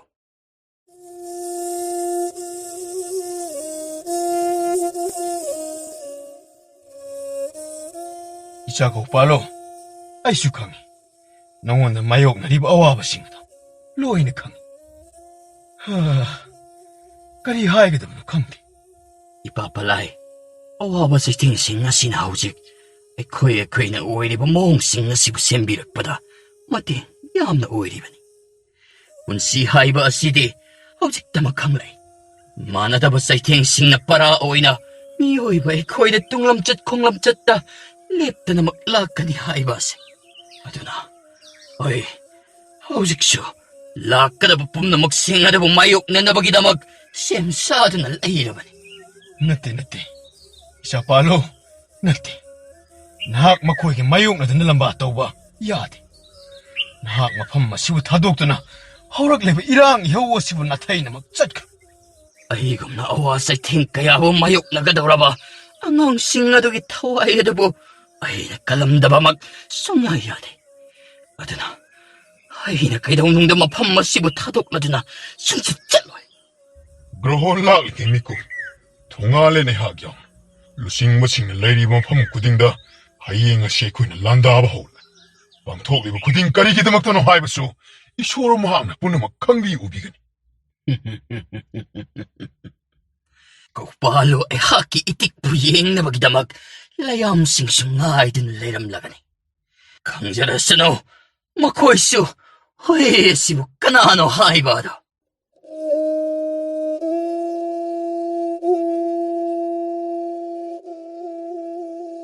ꯅꯤꯡꯊꯧ ꯕꯥꯔꯣꯃꯣꯟ, ꯅꯍꯥꯛꯄꯨ ꯉꯥꯛ ꯁꯦꯟꯗꯨꯅ ꯂꯩꯔꯤꯕ ꯅꯅꯥꯏ ꯅꯁꯜꯁꯤꯡꯗꯤ ꯍꯧꯗꯨꯅ ꯂꯣꯏꯅꯃꯛ ꯆꯦꯟꯅꯈ꯭ꯔꯦ. ꯈꯨꯟꯖꯥ ꯃꯤꯌꯥꯝꯁꯤꯡꯁꯨ ꯅꯍꯥꯛꯀꯤ ꯃꯊꯛꯇ ꯂꯃꯟ ꯈꯨꯝꯅꯕꯒꯤꯗꯃꯛ ꯏꯍꯧ ꯏꯔꯥꯡ ꯍꯧꯔꯛꯂꯦꯗꯣ. ꯅꯍꯥꯛꯇꯤ ꯑꯔꯣꯏꯕ ꯕꯤꯗꯥꯏ ꯍꯥꯏꯕꯗꯨ ꯂꯥꯛꯂꯦꯗꯣ. ꯑꯣ, ꯅꯍꯥꯛ ꯑꯣꯏꯔꯦ. ꯑꯩꯕꯨ ꯍꯥꯠꯅꯕꯒꯤꯗꯃꯛ ꯑꯃꯥꯏꯕꯁꯤꯡꯅ ꯐꯥꯎꯈꯤꯕꯗꯨꯗꯤ. ꯅꯍꯥꯛꯅ ꯑꯩꯕꯨ ꯇꯥꯏꯕꯪ ꯑꯁꯤꯗ ꯍꯦꯛ ꯈꯣꯡꯗꯥꯔꯛꯈꯤꯕ ꯃꯤꯀꯨꯞ ꯑꯗꯨꯃꯛꯇꯗ ꯌꯥꯏꯕꯤ ꯊꯋꯥꯏ ꯑꯁꯤꯕꯨ ꯃꯥꯡꯍꯟꯅꯕ ꯍꯥꯠꯅꯕ ꯍꯥꯏꯗꯨꯅ ꯈꯨꯖꯤꯟꯈꯤꯕ. ꯑꯗꯨꯕꯨ ꯍꯧꯖꯤꯛꯇꯤ ꯄꯨꯝꯅꯃꯛ ꯁꯤꯡ ꯑꯗꯨꯕꯨ ꯅꯝꯍꯠꯂꯗꯨꯅ ꯑꯆꯝꯕꯒꯤꯗꯃꯛ ꯅꯃꯥꯡ ꯑꯁꯤꯗ ꯂꯦꯞꯇꯨꯅ ꯂꯩꯔꯕꯅꯤ ꯅꯤꯡꯊꯧ ꯕꯥꯔꯣꯃꯣꯟ. ꯅꯍꯥꯛꯀꯤ ꯁꯛꯇꯝꯁꯦ ꯑꯩ ꯏꯅꯥꯎꯒꯤ ꯁꯛꯇꯝꯒ ꯊꯣꯏꯅ ꯃꯥꯟꯅꯩ. ꯆꯨꯅꯩꯗ. ꯀꯣꯅꯨꯡꯒꯤ ꯃꯤꯅꯥꯏ ꯅꯨꯄꯤ ꯑꯃꯒ ꯄꯥꯟꯅꯔꯒ ꯄꯣꯛꯈꯤꯕ ꯑꯉꯥꯡꯗꯨꯅ ꯍꯩ ꯅꯍꯥꯛꯄꯨ. ꯃꯗꯨꯅ ꯇꯥꯛꯄꯗꯤ ꯑꯩ ꯑꯁꯤ ꯅꯍꯥꯛꯀꯤꯁꯨ ꯅꯆꯥ. ꯑꯩꯒꯤ ꯈꯨꯗꯣꯡꯊꯤꯕ ꯎ ꯃꯪꯒꯣꯜ ꯈꯨꯗꯤꯡꯃꯛꯀꯤ ꯍꯧꯔꯛꯐꯝ ꯇꯥꯡꯖꯐꯝ ꯑꯗꯨꯗꯤ ꯅꯍꯥꯛꯀꯤ ꯃꯔꯝ ꯄꯨꯝꯅꯃꯛꯅꯅꯤ. ꯀꯧꯄꯥꯜꯂꯨ, ꯍꯥꯏꯔꯣ, ꯋꯥꯍꯩꯗꯨꯗꯃꯛ ꯍꯥꯏꯔꯣ. ꯃꯍꯥꯛꯄꯨ ꯃꯤꯀꯨꯞ ꯑꯁꯤꯗ ꯌꯥꯏꯕꯤ ꯊꯋꯥꯏ ꯂꯧꯗꯨꯅ ꯍꯤꯡꯊꯠ ꯊꯠꯂꯁꯤ. ꯅꯠꯇꯦ, ꯏꯌꯥꯝꯕ ꯊꯣꯡꯒꯥꯜꯂꯦꯟ, ꯑꯩꯅ ꯃꯍꯥꯛꯄꯨ ꯀꯩꯗꯧꯅꯨꯡꯗ ꯌꯥꯏꯕꯤ ꯊꯋꯥꯏ ꯂꯧꯒꯗꯕ ꯅꯠꯇꯦ. ꯑꯩꯗꯤ ꯃꯍꯥꯛꯀꯨꯝꯅ ꯍꯤꯡꯁꯥꯒꯤ ꯊꯧ ꯄꯥꯡꯊꯣꯛꯄ ꯃꯆꯠ ꯑꯣꯏꯕ ꯀꯧꯄꯥꯜꯂꯨ ꯅꯠꯇꯦ. ꯑꯩꯒꯤꯗꯤ ꯅꯤꯇꯤ ꯅꯠꯇꯦ. ꯃꯥꯅ ꯇꯧꯕꯅ ꯃꯥꯅ ꯐꯪꯕ ꯍꯥꯏꯕ ꯑꯗꯨꯗ ꯈꯨꯟꯖꯥ ꯄꯨꯝꯅꯃꯛꯅ ꯇꯥꯕ ꯋꯥꯔꯦꯞ ꯑꯗꯨꯃꯛꯇꯗ ꯄꯥꯡꯊꯣꯛꯀꯗꯕꯅꯤ.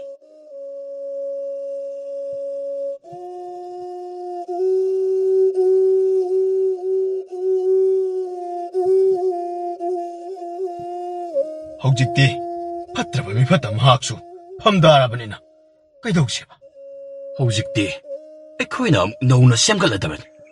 ꯃꯤꯌꯥꯝ ꯈꯨꯟꯖꯥꯁꯤꯡ ꯑꯁꯤꯅ ꯀꯧꯄꯥꯜꯂꯨꯒꯤ ꯃꯤꯡꯂꯦꯟꯇꯅꯤ ꯁꯣꯟꯗꯨꯅ ꯍꯟꯖꯤꯟ ꯑꯀꯟꯕ ꯈꯣꯜꯂꯥꯎ ꯀꯌꯥꯒ ꯂꯣꯏꯅꯔꯗꯨꯅ ꯂꯥꯎꯅꯔꯤꯕ, ꯁꯣꯟꯖꯔꯤꯕ. ꯃꯈꯣꯏꯅ ꯄꯥꯝꯃꯤ ꯀꯧꯄꯥꯜꯂꯨꯕ ꯅꯤꯡꯊꯧꯒꯤ ꯐꯝꯕꯥꯜ ꯑꯁꯤꯗ ꯃꯤꯍꯨꯠ ꯑꯣꯏꯅ ꯍꯥꯞꯀꯠꯇꯨꯅ ꯐꯝꯊꯣꯟꯕꯤꯕ. ꯑꯩꯗꯤ ꯑꯗꯨꯝꯅ ꯀꯩꯗꯧꯅꯨꯡꯗ ꯀꯥꯡꯂꯣꯟ ꯁꯥꯁꯟ ꯆꯂꯥꯏꯅꯕꯒꯤꯗꯃꯛ ꯈꯟꯈꯤꯕ ꯂꯩꯇꯦ. ꯑꯗꯨꯒ ꯑꯗꯨꯝꯅ ꯏꯊꯧꯗꯥꯡ ꯄꯥꯡꯊꯣꯛꯄ ꯑꯗꯨꯁꯨ ꯃꯗꯨꯒꯤꯗꯃꯛ ꯀꯧꯄꯥꯜꯂꯨ ꯑꯩꯍꯥꯛꯀꯤꯗꯤ ꯃꯇꯤꯛ ꯌꯥꯝꯅ ꯆꯥꯖꯗꯦ.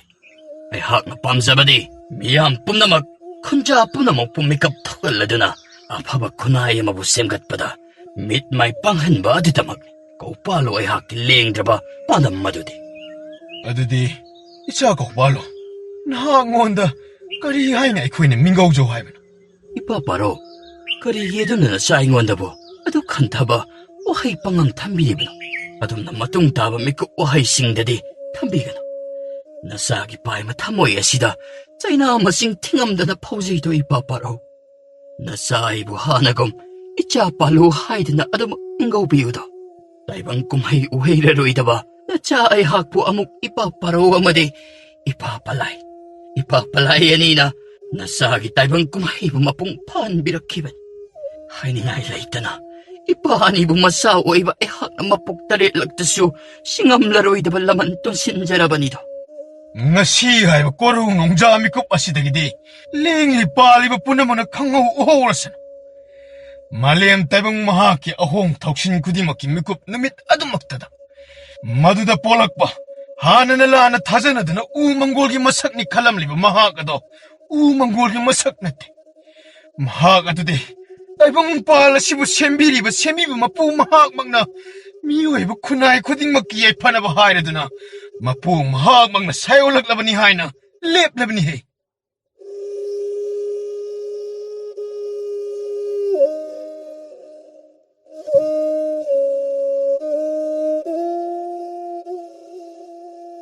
ꯃꯇꯝꯅ ꯑꯁꯨꯝ ꯍꯧꯈꯤꯕꯅ ꯆꯍꯤ ꯃꯁꯤꯡ ꯌꯥꯝꯁꯤꯜꯂꯛꯂꯦ. ꯆꯥꯔꯣꯟ ꯀꯌꯥ ꯁꯨꯔꯣꯟ ꯀꯌꯥ ꯑꯃ ꯑꯁꯨꯝ ꯍꯧꯈꯤ. ꯅꯣꯡꯃꯗꯤ ꯏꯇꯣꯟ, ꯑꯥꯗ ꯃꯀꯣꯛ ꯃꯔꯨ ꯃꯀꯣꯏ ꯄꯣꯛꯅ ꯄꯨꯡꯉꯧ ꯉꯧꯔꯤꯕ ꯅꯤꯄꯥ ꯑꯁꯤꯕꯨ ꯀꯅꯥꯅꯣ? ꯑꯗꯨꯒ ꯃꯈꯨꯠꯇꯁꯨ ꯀꯔꯤ ꯀꯔꯤꯅꯣ ꯏꯁꯤꯡ ꯌꯥꯏ ꯑꯁꯤꯗꯕꯨ ꯄꯥꯝꯕꯤ ꯃꯔꯨ ꯈꯔꯁꯨ ꯃꯥꯜꯂꯤ ꯃꯍꯥꯛꯅ ꯄꯥꯏꯔꯤꯕ ꯑꯁꯤ. ꯏꯇꯣꯟ, ꯑꯁꯤꯕꯨ ꯀꯅꯥꯅꯣ? ꯀꯔꯤꯒꯤ ꯑꯣꯏꯔꯖꯥꯠꯅꯣ ꯃꯥꯅ ꯑꯁꯨꯝꯅ ꯇꯧꯔꯤꯕ ꯑꯁꯤꯕꯨ? ꯍꯥꯏ ꯏꯇꯣꯟ. ꯃꯍꯥꯛ ꯑꯁꯦ ꯑꯇꯩ ꯀꯅꯥꯁꯨ ꯅꯠꯇꯦ, ꯀꯧꯄꯥꯜꯂꯣ, ꯆꯦꯜꯂꯤꯕ ꯇꯨꯔꯦꯜ ꯏꯔꯣꯜꯅꯨꯡ ꯉꯁꯤꯒꯤ ꯃꯄꯥꯔꯤꯅꯤ. ꯐꯝꯕꯥꯜ ꯐꯝꯊꯣꯜ ꯑꯃꯕꯨ ꯈꯨꯠꯁꯨ ꯊꯥꯡꯂꯦꯟ ꯀꯔꯤꯒꯨꯝꯕ ꯃꯈꯜ ꯑꯃꯠꯇꯒꯤ ꯄꯣꯠꯁꯛ ꯑꯃꯠꯇ ꯂꯣꯏꯅꯕ ꯇꯧꯗ ꯐꯝꯗꯥꯍꯟꯕ ꯉꯝꯕ ꯂꯧꯁꯤꯡꯇꯅ ꯌꯣꯝꯂꯕ ꯅꯨꯄꯥ ꯑꯃꯈꯛ. ꯏꯇꯣꯟ, ꯑꯗꯨꯗꯤ ꯃꯍꯥꯛ ꯑꯁꯤ ꯍꯥꯟꯅꯅ ꯅꯤꯡꯊꯧ ꯑꯣꯏꯈꯤꯕ꯭ꯔꯥ? ꯍꯥꯏꯕꯗꯤ ꯅꯤꯡꯊꯧ ꯑꯣꯏꯔꯝꯕ꯭ꯔꯥꯕ? ꯑꯣꯏꯈꯤꯗꯦ, ꯑꯣꯏꯔꯝꯗꯦ. ꯃꯍꯥꯛ ꯀꯩꯗꯧꯅꯨꯡꯗ ꯐꯝꯕꯥꯜ ꯑꯗꯨꯕꯨ ꯀꯂꯛꯂꯨꯕ ꯂꯩꯇꯦ. ꯈꯨꯜ ꯂꯩꯕꯥꯛ ꯑꯁꯤꯗꯇ ꯅꯠꯇꯅ ꯃꯥꯂꯦꯝ ꯇꯥꯏꯕꯪꯄꯥꯜ ꯑꯁꯤꯗ ꯃꯍꯥꯛꯀꯨꯝꯕ ꯃꯤꯁꯛꯇꯤ ꯄꯣꯛꯂꯝꯒꯅꯤ, ꯂꯩꯔꯝꯒꯅꯤ ꯍꯥꯏꯕꯁꯤ ꯊꯥꯖꯕꯒꯤ ꯋꯥꯡꯃꯗꯅꯤ. ꯃꯇꯤꯛ ꯃꯌꯥꯏꯇꯅ ꯊꯟꯅ ꯇꯥꯏꯕꯪ ꯈꯣꯡꯗꯥꯔꯛꯂꯒ ꯀꯔꯤꯁꯨ ꯄꯨꯝꯅꯃꯛ ꯆꯦꯜꯂꯛꯂꯤꯕ ꯃꯒꯨꯟꯁꯤꯡ ꯑꯗꯨꯅ ꯊꯣꯏꯅ ꯍꯦꯟꯅ ꯃꯤꯌꯥꯝ ꯄꯨꯝꯅꯃꯛ ꯈꯨꯟꯖꯥꯁꯤꯡꯗ ꯅꯥꯄꯜ ꯂꯩꯈꯤꯗꯕ ꯍꯥꯏꯕꯁꯦ ꯃꯗꯨꯃꯛꯅꯅꯤ. ꯃꯍꯥꯛꯅ ꯉꯁꯤ ꯐꯥꯎꯕꯗ ꯃꯌꯥꯏ ꯆꯝꯗꯅ ꯍꯦꯟꯅ ꯊꯣꯏꯅ ꯄꯨꯝꯅꯃꯛꯁꯤꯡ ꯑꯗꯨꯗꯒꯤ ꯃꯉꯥꯜ ꯊꯣꯛꯂꯛꯂꯤꯕ.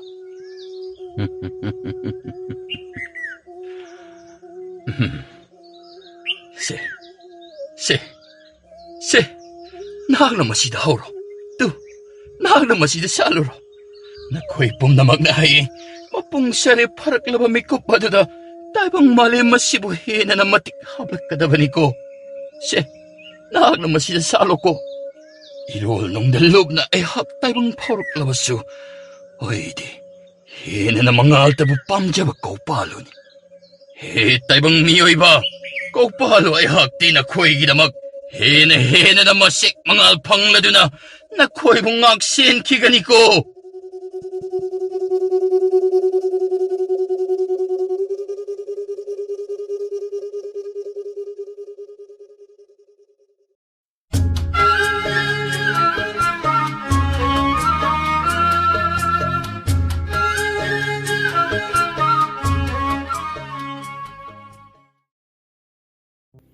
ꯅꯨꯡꯖꯥꯎ ꯑꯃꯒꯤ ꯃꯊꯛꯇ ꯑꯃꯨꯛꯇ ꯎꯗ꯭ꯔꯤꯕ ꯅꯨꯄꯥ ꯑꯃꯈꯛ ꯐꯝꯗꯨꯅ ꯂꯩꯔꯝꯕ ꯎꯔꯛꯈꯤ. ꯅꯨꯄꯥ ꯑꯗꯨꯒꯤ ꯐꯤꯕꯝ ꯑꯗꯨ ꯆꯥꯛꯅꯤꯕꯁꯨ ꯃꯥꯜꯂꯤ. ꯃꯍꯥꯛꯀꯤ ꯐꯤꯔꯣꯜꯁꯤꯡ ꯑꯗꯨ ꯁꯦꯒꯥꯏ ꯇꯨꯒꯥꯏꯔꯦ, ꯃꯁꯝ ꯃꯅꯥꯁꯨ ꯏꯃꯣꯠ ꯃꯣꯠꯅ ꯏꯐꯥ ꯐꯥꯔꯦ.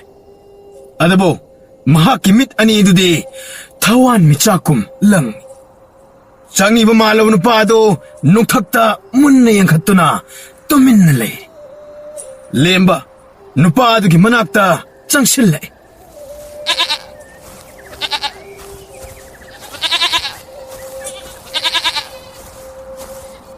ꯇꯝꯕ ꯅꯤꯄꯥ, ꯅꯪꯕꯨ ꯂꯝꯕꯤ ꯃꯥꯡꯂꯕ꯭ꯔꯥ? ꯍꯣꯏ, ꯃꯥꯡꯂꯦ, ꯃꯥꯡꯂꯦ. ꯅꯪꯕꯨ ꯀꯔꯤ ꯈꯨꯜꯗꯒꯤ ꯑꯣꯏꯔꯕꯅꯣ? ꯑꯃꯨꯛꯇꯁꯨ ꯎꯈꯤꯗ꯭ꯔꯦ. ꯑꯩ ꯈꯨꯜꯗꯒꯤ ꯅꯠꯇꯦ, ꯈꯨꯡꯒꯪꯗꯒꯤꯁꯨ ꯑꯃꯠꯇ ꯅꯠꯇꯦ. ꯑꯗꯨꯗꯤ ꯀꯔꯝꯕ ꯁꯍꯔꯗꯒꯤ ꯑꯣꯏꯔꯕꯅꯣ? ꯑꯩ ꯁꯍꯔꯗꯒꯤꯁꯨ ꯅꯠꯇꯦ. ꯀꯔꯤꯅꯣꯅꯦ ꯍꯥꯏꯁꯤꯕꯣ? ꯑꯗꯨꯗꯤ ꯀꯗꯥꯏꯗꯒꯤ, ꯀꯔꯝꯕ ꯃꯐꯝꯗꯒꯤ ꯑꯣꯏꯔꯕꯅꯣ? ꯑꯩ ꯑꯇꯣꯞꯄ ꯇꯥꯏꯕꯪꯄꯥꯜ ꯑꯃꯗꯒꯤꯅꯤ. ꯍꯥ? ꯀꯔꯤ? ꯅꯪꯒꯤ ꯐꯥꯒꯤꯗꯤ ꯐꯥꯒꯤꯁꯨ ꯌꯥꯝꯅ ꯍꯩꯔꯤꯅꯦ. ꯑꯗꯣ ꯅꯪꯕꯨ ꯆꯥꯛ ꯂꯥꯝꯕ꯭ꯔꯣ? ꯍꯣꯏ, ꯂꯥꯝꯃꯦ, ꯌꯥꯝꯅ ꯂꯥꯝꯃꯦ. ꯑꯣ, ꯑꯩꯕꯨ ꯀꯗꯥꯏꯗꯅꯣ ꯂꯐꯣꯏ ꯑꯅꯤ ꯑꯍꯨꯝꯈꯛ ꯌꯦꯛꯈꯤꯕꯗꯨꯕꯨ? ꯁꯦ, ꯆꯥꯔꯣ. ꯀꯗꯥꯏ? ꯃꯁꯤꯕꯨ ꯆꯥꯕ ꯌꯥꯕ꯭ꯔꯥꯅꯦ? ꯅꯣꯏꯒꯤ ꯇꯥꯏꯕꯪ ꯑꯗꯨꯗꯗꯤ ꯁꯤꯒꯨꯝꯕ ꯂꯐꯣꯏ ꯑꯁꯤ ꯆꯥꯕ꯭ꯔꯣ?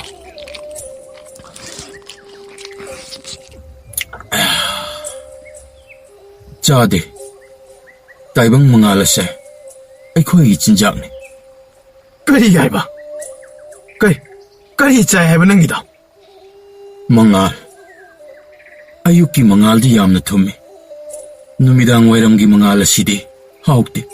ꯌꯥꯝꯅ ꯈꯥꯏ. ꯅꯪꯁꯤ ꯌꯥꯝꯅ ꯁꯤꯡꯕꯁꯨ ꯃꯥꯜꯂꯤ. ꯌꯥꯝꯅ ꯄꯪꯕ ꯑꯉꯥꯎꯕꯁꯨ ꯃꯥꯜꯂꯤ. ꯑꯩꯒꯤ ꯃꯤꯡ ꯑꯔꯤꯇꯣꯟ ꯀꯧꯏ. ꯑꯩꯒꯤ ꯃꯤꯡꯅ ꯂꯦꯝꯕ ꯀꯧꯏ. ꯃꯌꯥꯝꯅꯗꯤ ꯑꯇꯣꯟ ꯍꯥꯏꯅꯁꯨ ꯀꯧꯕꯤ. ꯅꯪꯗꯤ ꯃꯐꯝꯁꯤꯗ ꯀꯩꯗꯧꯕ ꯂꯥꯛꯄ? ꯑꯩꯒꯤ ꯍꯥꯃꯦꯡ ꯃꯌꯥꯝꯁꯦ ꯂꯝ ꯀꯣꯏꯕ ꯌꯥꯝꯅ ꯄꯥꯝꯃꯤ.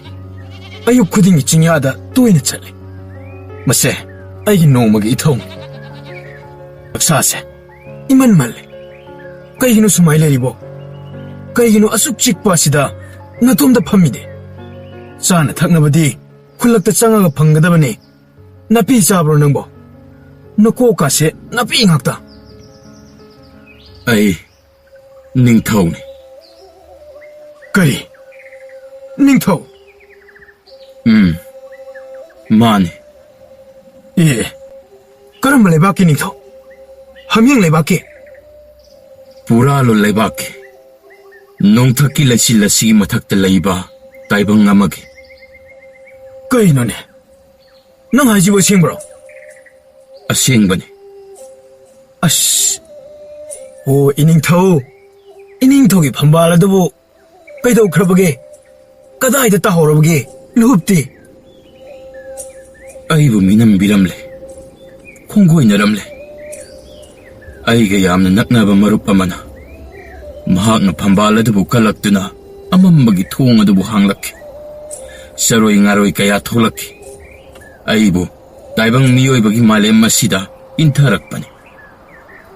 ꯑꯗꯨꯒ ꯍꯧꯖꯤꯛꯅ ꯀꯔꯝ ꯇꯧꯕ? ꯑꯩ ꯍꯟꯕ ꯌꯥꯗ꯭ꯔꯦ. ꯑꯩꯒꯤ ꯅꯤꯡꯊꯧ ꯈꯨꯕꯝ ꯃꯍꯥꯛꯅ ꯂꯧꯈ꯭ꯔꯦ. ꯑꯩꯒꯤ ꯄ꯭ꯔꯖꯥ ꯃꯌꯥꯝ ꯃꯍꯥꯛꯀꯤ ꯂꯥꯡꯗ ꯂꯣꯏꯅ ꯊꯨꯈ꯭ꯔꯦ. ꯂꯧꯁꯤꯟꯈ꯭ꯔꯦ. ꯑꯗꯣ ꯅꯪꯒꯤ ꯐꯤꯕꯝ ꯑꯁꯤꯗꯤ ꯅꯤꯡꯊꯧ ꯃꯥꯟꯗꯦ. ꯂꯩꯖꯕ ꯄꯨꯝꯅꯃꯛ, ꯏꯀꯥꯏ ꯈꯨꯝꯅꯕ ꯄꯨꯝꯅꯃꯛ ꯃꯥꯡꯈ꯭ꯔꯕ ꯀꯥꯟꯗ ꯅꯤꯡꯊꯧ ꯍꯥꯏꯕꯗꯣ ꯑꯁꯨꯝꯅ ꯇꯧꯒꯅꯤ. ꯑꯗꯨꯒ ꯅꯪꯅ ꯆꯤꯡꯌꯥ ꯑꯁꯤꯗ ꯀꯔꯤꯒꯤ ꯂꯩꯔꯝꯂꯤꯕ? ꯃꯔꯝꯗꯤ ꯇꯥꯏꯕꯪ ꯑꯅꯤ ꯐꯥꯎꯅꯕ ꯊꯣꯡ ꯑꯗꯣ ꯆꯍꯤ 100 ꯈꯨꯗꯤꯡꯒꯤ ꯑꯃꯨꯔꯛꯇꯤ ꯍꯥꯡꯏ. ꯊꯣꯡ ꯑꯗꯨꯕꯨ ꯍꯥꯡꯂꯤꯕ ꯃꯐꯝ ꯑꯗꯣ ꯆꯤꯡꯌꯥ ꯑꯁꯤꯗꯅꯤ. ꯀꯔꯤ? ꯆꯤꯡꯌꯥ ꯑꯁꯤꯗ? ꯑꯩ ꯍꯥꯃꯦꯡ ꯃꯌꯥꯝꯗꯨ ꯀꯥꯏꯖꯈ꯭ꯔꯦ. ꯃꯥꯅꯤ. ꯆꯤꯡꯌꯥ ꯑꯁꯤꯃꯛꯇꯗꯅꯤ. ꯐꯔꯦ. ꯅꯪꯅ ꯍꯥꯏꯔꯤꯕ ꯃꯌꯥꯝꯗꯣ ꯃꯤꯅꯝꯕ ꯑꯣꯏꯗꯕ ꯑꯣꯏꯔꯝꯂꯕꯗꯤ ꯈ꯭ꯋꯥꯏꯗꯒꯤ ꯆꯥꯎꯕ ꯃꯤꯅꯝꯕꯅꯤ. ꯑꯗꯨꯒ ꯀꯔꯤꯒꯨꯝꯕ ꯅꯪꯅ ꯉꯥꯡꯂꯤꯕꯗꯨꯅ ꯑꯆꯨꯝꯕ ꯑꯣꯏꯔꯝꯂꯒꯅ ꯈ꯭ꯋꯥꯏꯗꯒꯤ ꯆꯥꯎꯕ ꯋꯥꯊꯣꯛ ꯑꯣꯏꯔꯅꯤ. ꯃꯔꯨꯞ, ꯅꯪ ꯑꯩꯒꯤ ꯃꯇꯦꯡ ꯄꯥꯡꯕ ꯉꯝꯒꯗ꯭ꯔꯥ? ꯂꯦꯝꯕ ꯆꯤꯡꯁꯥꯡ ꯄꯔꯦꯡ ꯑꯗꯨꯗ ꯑꯀꯣꯏꯕꯗ ꯀꯣꯏꯌꯦꯡ ꯌꯦꯡꯉꯤ. ꯅꯤꯡꯁꯤꯡꯂꯛꯏ ꯃꯥꯒꯤ ꯑꯄꯤꯛꯄ ꯌꯨꯝ, ꯆꯝꯅ ꯍꯤꯡꯖꯕ ꯃꯥꯒꯤ ꯄꯨꯟꯁꯤ. ꯋꯥꯈꯜ ꯑꯃ ꯈꯜꯂꯛꯏ. ꯅꯥꯁꯣꯟ ꯄꯤꯛꯅ ꯅꯨꯄꯥ ꯑꯗꯨꯗ ꯍꯥꯏꯔꯛꯏ, ꯑꯩ ꯄꯨꯟꯁꯤꯗ ꯑꯃꯨꯛꯇ ꯑꯇꯣꯞꯄ ꯇꯥꯏꯕꯪ ꯍꯥꯏꯕ ꯑꯃꯗ ꯑꯃꯨꯛꯇ ꯆꯠꯇ꯭ꯔꯤ. ꯑꯗꯨꯕꯨ ꯑꯩ ꯈꯪꯅꯤꯡꯕꯅꯗꯤ ꯂꯥꯡꯇꯛꯅꯤ. ꯊꯥꯒꯠꯆꯔꯤ. ꯐꯔꯦ. ꯅꯨꯃꯤꯠ ꯇꯥꯁꯤꯜꯂꯛꯀꯗꯧꯔꯦ. ꯑꯩ ꯍꯟꯅꯕ ꯇꯧꯔꯒꯦ. ꯍꯥꯃꯦꯡ ꯃꯌꯥꯝꯁꯦ ꯌꯨꯝ ꯌꯧꯗꯕ ꯌꯥꯔꯣꯏ.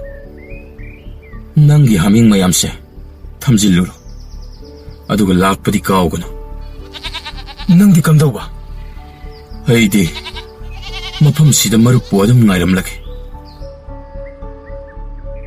ꯂꯦꯝꯕ ꯃꯥꯒꯤ ꯍꯥꯃꯦꯡ ꯃꯌꯥꯝ ꯑꯗꯨ ꯄꯨꯔꯒ ꯃꯌꯨꯝꯗ ꯍꯜꯂꯛꯂꯦ. ꯍꯥꯃꯦꯡꯁꯤꯡ ꯑꯗꯨ ꯃꯀꯣꯜꯗ ꯍꯨꯟꯖꯤꯟꯗꯨꯅ ꯅꯤꯡꯊꯤꯅ ꯊꯝꯖꯤꯜꯂꯦ. ꯂꯦꯝꯕ ꯆꯥꯛ ꯆꯥꯕꯒꯤ ꯋꯥꯈꯜ ꯑꯃꯠꯇ ꯈꯟꯗꯦ. ꯑꯇꯣꯞꯄ ꯇꯥꯏꯕꯪ ꯀꯔꯝ ꯇꯧꯕ ꯍꯥꯏꯕ ꯋꯥꯈꯜꯗ ꯐꯃꯨꯡꯗ ꯂꯣꯡꯅ ꯍꯤꯞꯇꯨꯅ ꯋꯥꯈꯜ ꯇꯧꯗꯨꯅ ꯂꯩꯈ꯭ꯔꯦ꯫ ꯂꯦꯝꯕ ꯃꯥꯅ ꯆꯠꯈ꯭ꯔꯒ ꯍꯥꯃꯦꯡꯁꯤꯡꯅ ꯀꯔꯝ ꯇꯧꯕ ꯍꯥꯏꯅ ꯑꯃꯨꯛꯁꯨ ꯋꯥꯔꯤ꯫ ꯂꯩꯇꯥꯐꯝ ꯈꯪꯗꯦ꯫ ꯐꯨꯛ ꯍꯧꯒꯠꯇꯨꯅ ꯑꯃꯝꯕ ꯃꯔꯛ ꯑꯗꯨꯗ ꯆꯤꯡꯌꯥ ꯇꯝꯅ ꯂꯥꯛꯂꯦ꯫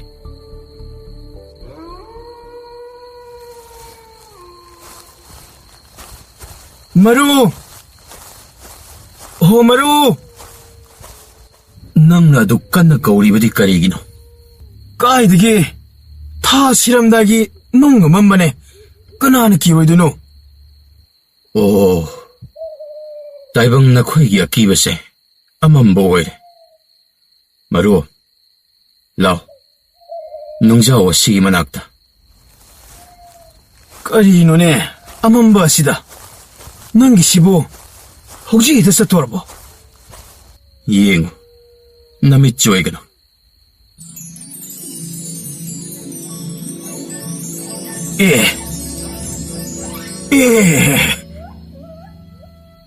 ꯅꯨꯄꯥ ꯑꯗꯨꯅ ꯅꯨꯡꯖꯥꯎ ꯑꯗꯨꯗ ꯃꯈꯨꯠ ꯊꯝꯃꯤ꯫ ꯈꯪꯍꯧꯗꯅ ꯅꯨꯡꯖꯥꯎ ꯑꯗꯨꯗꯒꯤ ꯂꯪꯂꯕ ꯃꯉꯥꯜ ꯑꯃ ꯊꯣꯔꯛꯂꯝꯃꯤ꯫ ꯅꯣꯡꯊꯛꯇꯅ ꯆꯥꯎꯔꯕ ꯂꯪꯂꯕ ꯐꯤꯖꯪ ꯑꯃ ꯍꯥꯡꯗꯣꯔꯛꯂꯝꯃꯤ꯫ ꯂꯦꯝꯕ ꯎꯔꯤꯕ ꯊꯣꯛꯂꯤꯕꯁꯤꯡ ꯑꯗꯨ ꯄꯨꯡꯉꯛ ꯉꯛꯈ꯭ꯔꯦ꯫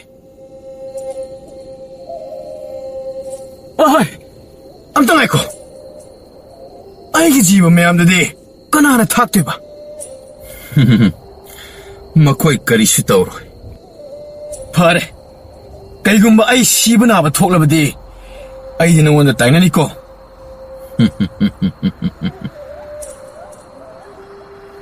ꯉꯥꯏꯍꯥꯛꯀꯤ ꯃꯇꯨꯡ ꯃꯈꯣꯏ ꯑꯅꯤꯗꯨ ꯈꯪꯍꯧꯗꯅ ꯏꯇꯥꯎ ꯇꯥꯎꯔꯒ ꯂꯩꯕ ꯂꯩꯃꯥꯏ ꯑꯃꯗ ꯂꯦꯞꯇꯨꯅ ꯂꯩꯔꯝꯃꯤ꯫ ꯂꯦꯝꯕ ꯀꯣꯏꯂꯩ ꯂꯩꯗꯨꯅ ꯌꯦꯡꯉꯤ꯫ ꯏꯊꯠ ꯃꯥꯜꯂꯕ ꯂꯩꯃꯥꯏ ꯀꯌꯥ ꯑꯗꯨ ꯀꯣꯏꯄꯥꯏ ꯄꯥꯏꯗꯨꯅ ꯂꯩꯔꯤ꯫ ꯏꯁꯤꯡ ꯆꯥꯏꯕꯤ ꯀꯌꯥ ꯏꯇꯥꯐꯝ ꯈꯪꯗꯅ ꯆꯦꯟꯊꯔꯤ꯫ ꯁꯤꯠꯂꯤꯕ ꯅꯨꯡꯁꯤꯠ ꯏꯔꯪ ꯂꯪꯕ ꯃꯉꯥꯜꯅ ꯀꯣꯏꯄꯥꯏ ꯄꯥꯏꯕꯒꯨꯝ ꯇꯧꯔꯤ꯫ ꯂꯦꯝꯕ ꯃꯌꯥ ꯀꯥꯊꯣꯛꯇꯨꯅ ꯅꯨꯡꯁꯤꯠ ꯑꯗꯨꯕꯨ ꯃꯍꯥꯎ ꯂꯧꯔꯤ꯫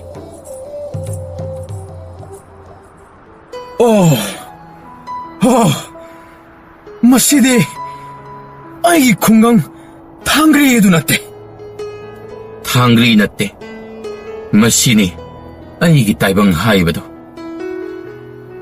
ꯑꯗꯨꯕꯨ ꯃꯈꯣꯏꯅ ꯆꯪꯁꯤꯜꯂꯤꯕ ꯇꯥꯏꯕꯪ ꯁꯪꯁꯥꯔ ꯑꯗꯨ ꯐꯖꯕꯗꯤ ꯃꯄꯨꯡ ꯐꯥꯗ꯭ꯔꯦ꯫ ꯂꯥꯞꯅ ꯎꯔꯤꯕ ꯅꯤꯡꯊꯧꯒꯤ ꯀꯣꯅꯨꯡ ꯂꯩꯔꯤꯕ ꯃꯐꯝ ꯑꯗꯨ ꯑꯃꯨꯕ ꯂꯩꯆꯤꯜꯇꯅ ꯄꯨꯡꯀꯣꯏ ꯀꯣꯏꯁꯤꯟꯗꯨꯅ ꯂꯩꯔꯤ꯫ ꯑꯃꯨ ꯑꯃꯨꯕ ꯇꯤꯃꯨ ꯂꯥꯏꯃꯨ ꯀꯌꯥ ꯀꯣꯅꯨꯡ ꯑꯗꯨꯒꯤ ꯑꯀꯣꯏꯕꯗ ꯀꯣꯏꯄꯥꯏ ꯄꯥꯏꯗꯨꯅ ꯂꯩꯔꯤ꯫ ꯑꯥꯗ ꯂꯥꯞꯅ ꯎꯔꯤꯕ ꯅꯨꯡꯁꯨꯛ ꯅꯨꯡꯖꯥꯟꯅꯔꯕ ꯐꯤꯕꯝ ꯑꯁꯦ ꯑꯩꯒꯤ ꯃꯔꯨꯞ ꯅꯣꯡꯌꯥꯏꯅ ꯑꯣꯏꯍꯜꯂꯤꯕ ꯉꯥꯛꯇꯅꯤ꯫ ꯃꯍꯥꯛꯀꯤ ꯈꯨꯕꯥꯛꯅꯨꯡꯗ ꯄꯨꯝꯅꯃꯛ ꯂꯩꯈ꯭ꯔꯕꯅꯤ꯫ ꯑꯣ, ꯅꯪꯒꯤ ꯃꯔꯨꯞ ꯑꯁꯤ ꯌꯥꯝꯅ ꯐꯠꯇꯕ ꯃꯤꯅꯤ꯫ ꯃꯥꯅꯤ, ꯑꯆꯨꯝꯕꯃꯛꯅꯤ꯫ ꯃꯈꯣꯏ ꯑꯅꯤ, ꯂꯦꯝꯕ ꯑꯃꯗꯤ ꯑꯔꯤꯇꯣꯟ, ꯀꯣꯅꯨꯡ ꯑꯗꯨ ꯇꯝꯅ ꯆꯪꯁꯤꯟꯕ ꯍꯧꯔꯛꯏ꯫ ꯃꯈꯣꯏꯅ ꯑꯍꯥꯟꯕ ꯈꯣꯡ ꯊꯥꯡꯖꯤꯜꯂꯛꯄ ꯑꯁꯤ ꯈꯣꯟꯊꯥꯡꯇꯅ ꯅꯤꯟ ꯈꯣꯡꯕ ꯊꯣꯡ ꯑꯃꯈꯛ ꯂꯥꯟꯒꯗꯧꯔꯤ꯫ ꯌꯥꯝꯅ ꯈꯨꯕ ꯊꯣꯡ ꯑꯃꯈꯛꯅꯤ꯫ ꯍꯦꯛ ꯌꯦꯡꯕꯗ ꯄꯥꯛ ꯆꯥꯎꯔꯕ ꯑꯃꯝꯕ ꯑꯇꯤꯌꯥꯗꯨꯗ ꯑꯔꯣꯏ ꯑꯈꯝ ꯂꯩꯇꯕ ꯊꯣꯡ ꯑꯃ ꯑꯣꯏꯅ ꯎꯔꯦ꯫ ꯃꯈꯣꯏ ꯑꯁꯨꯝ ꯆꯪꯁꯤꯜꯂꯛꯏ꯫ ꯈꯣꯟꯊꯥꯡ ꯀꯌꯥ ꯇꯥꯔꯛꯂꯤ꯫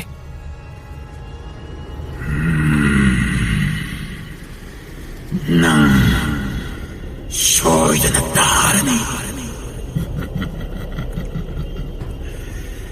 ꯅꯍꯥꯛꯇꯤ ꯑꯁꯣꯟꯕꯗꯒꯤ ꯑꯁꯣꯟꯕꯅꯤ꯫ ꯅꯍꯥꯛꯇꯤ ꯅꯤꯡꯊꯧ ꯅꯠꯇꯦ꯫ ꯀꯅꯥꯅꯣ ꯉꯥꯡꯂꯤꯕꯁꯦ?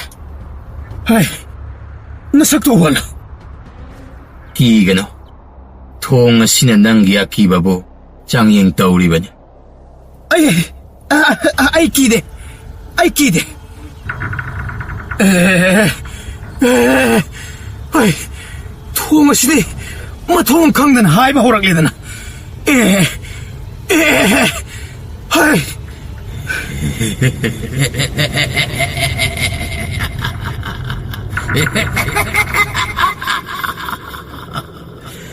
Nangde, awang babuaki bapok misak.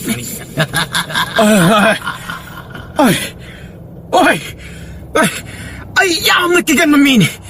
Ay, yumda hangani kanmada amuk kahena kizare.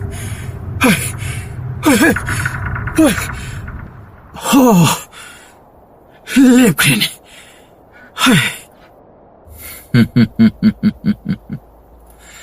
Tamoy sengbana akibabu manghallabani.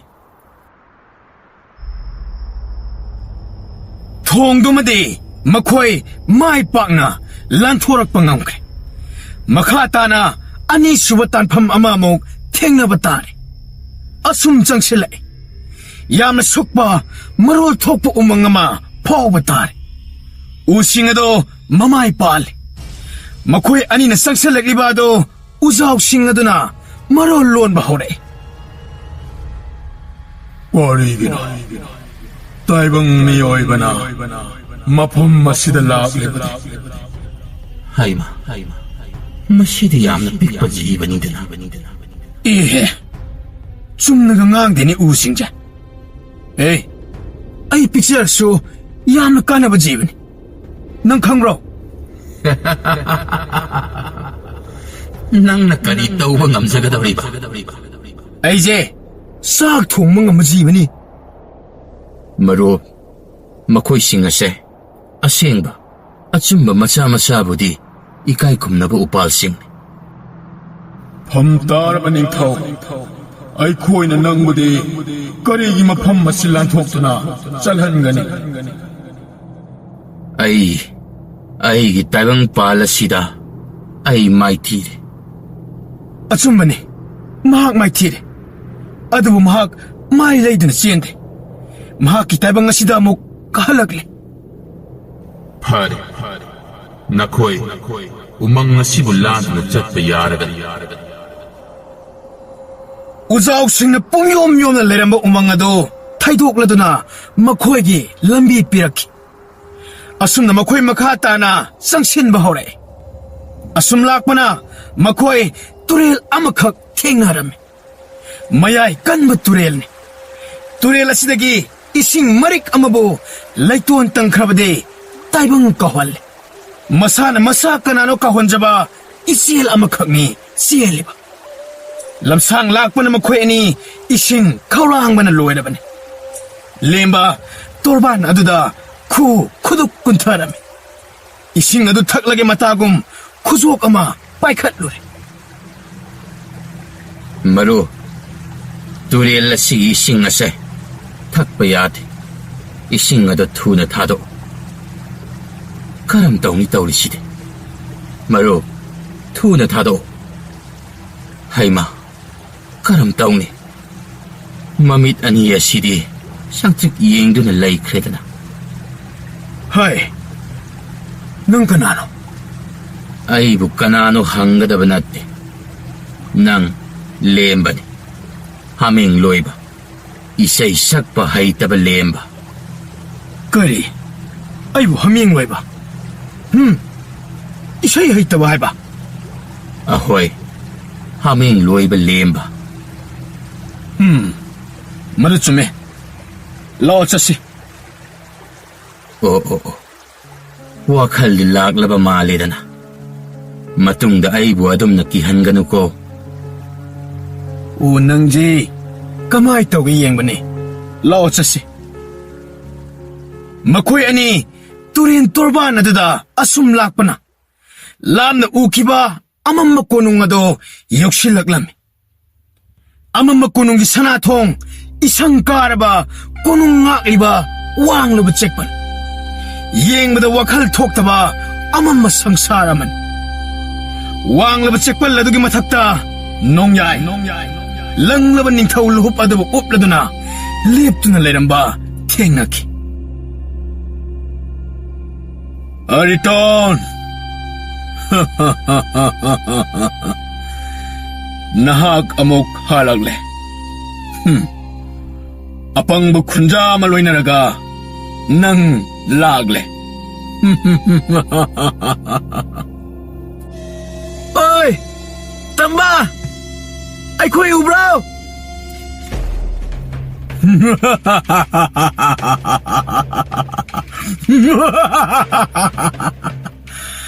Taibang miyoybana nanggi mateng pangmangamgani kalliba.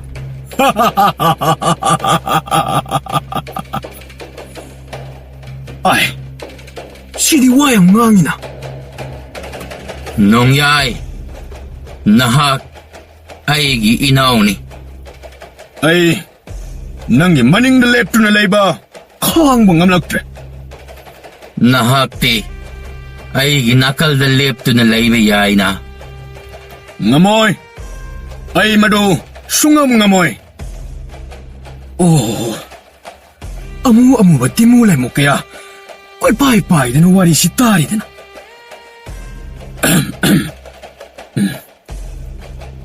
Kaya gino, nang naning togiluhop ato po oblibide. Masinay po, bang ning magkudimag apan balahende. Kauning badataw ba yay? Nate nongyay, madudi soyre. Ning togiluhop obliba mahakti. Ay ko'y gitaybang nga sibong aksen biliban. Mako'y gita maghing ba ni? Ngay ko, maro, ay hayki. Nang napangtok ka pa ang labadi, hapta amatang haming loyo. Ay, kari hay ba? Mani, asing mani. Ang ang bahay ba di, anong mapulong kaya pugada ba ni? Ningay ito budo nate. Yare, lepo! Nongyay, makut tanggalay. Amang maginugsit na ningtaw ko nung aduda akak palay na sit pahuragle. Lemba, chay amakagtek to na payrakpan. Madu, chet na paisel. Nongyay, nasada ba mingsel aduda amuk ta yengjo. Isang karaba, manlabat chekpal aduda tekli ba mingsel aduda nongyay. Matang tayin siya. Choktaraba, suwalaba. Naitom taraba, akib na talaba satang mamanatana, atay atopa ama, uba panglamde. Nongyay, mamayad suktare. Kuduk kuntare. Nongyay, nahakti, nung mata ay giyek na ba oy kidri. Nahakti, ay gisana ba marup ni. Marup ama bo, karigi ato pa tayo bang panamada, intoklo ni. Nung yagi kusasi nga do, padrakta na laiki. Pagkakta ubliban ng tawgil hub, lang laba mga lama, kang haug na ngan turaki. Nakan na param liba, timulay mo kaya do, tap na, mangkri. Oh, ay si... Kaya nakalagkaman charo riban. Oh. Nongyay, ay, nang ginong da pauri ba awaba kaya do, ay naurudre. Se, lupa sinanggini. Nang ginamagtamlagpan eh.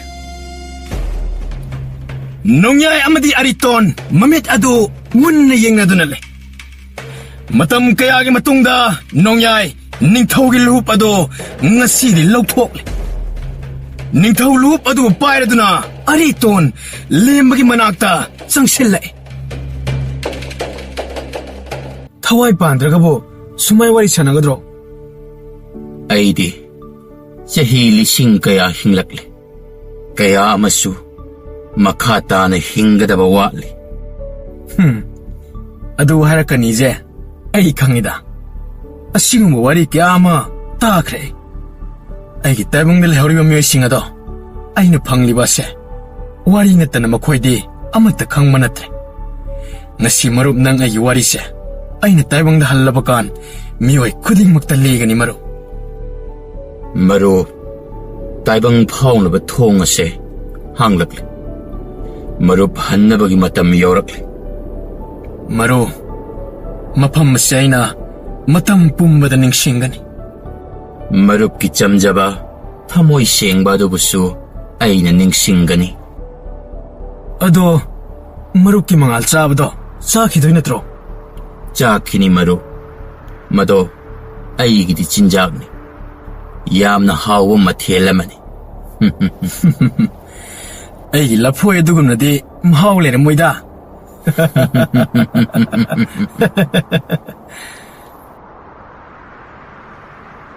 ꯂꯦꯝꯕ ꯑꯔꯤꯇꯣꯟ ꯃꯈꯣꯏ ꯑꯅꯤ ꯉꯥꯏꯍꯥꯛ ꯆꯦꯠꯅ ꯂꯦꯡꯒꯣꯟꯅꯔꯕ ꯃꯇꯨꯡ ꯇꯥꯏꯕꯪ ꯐꯥꯎꯅꯕ ꯊꯣꯡꯖꯥꯎ ꯑꯗꯨ ꯇꯝꯅ ꯆꯪꯁꯤꯜꯂꯛꯂꯦ ꯂꯦꯝꯕ ꯑꯗꯨ ꯃꯔꯨꯞ ꯑꯗꯨꯅ ꯊꯣꯡꯖꯤꯜ ꯐꯥꯎꯕ ꯊꯤꯜꯂꯛꯇꯨꯅ ꯊꯣꯡꯖꯥꯎ ꯑꯗꯨꯗ ꯃꯍꯥꯛ ꯈꯣꯡ ꯊꯥꯡꯖꯤꯜꯂꯛꯂꯦ ꯈꯪꯍꯧꯗꯦ ꯂꯦꯝꯕ ꯍꯥꯟꯅꯒꯤ ꯃꯍꯥꯛꯀꯤ ꯇꯥꯏꯕꯪ ꯑꯗꯨꯗ ꯌꯧꯔꯛꯂꯝꯃꯤ ꯃꯤꯠ ꯄꯥꯡꯂꯛꯄꯗ ꯅꯨꯡꯖꯥꯎ ꯑꯗꯨꯅ ꯂꯩꯔꯤꯕ ꯆꯤꯡꯌꯥ ꯑꯗꯨꯗ ꯂꯦꯞꯇꯨꯅ ꯂꯩꯔꯝꯂꯦ ꯅꯣꯡꯊꯛꯇ ꯌꯦꯡꯈꯠꯂꯦ ꯑꯇꯤꯌꯥꯗꯣ ꯑꯍꯣꯡꯕ ꯀꯔꯤꯁꯨ ꯂꯩꯔꯝꯗꯦ ꯉꯥꯏꯍꯥꯛ ꯆꯞ ꯂꯦꯞꯇꯨꯅ ꯂꯩ ꯃꯍꯥꯛꯀꯤ ꯈꯨꯠꯁꯥ ꯑꯗꯨꯗ ꯌꯦꯡꯖꯩ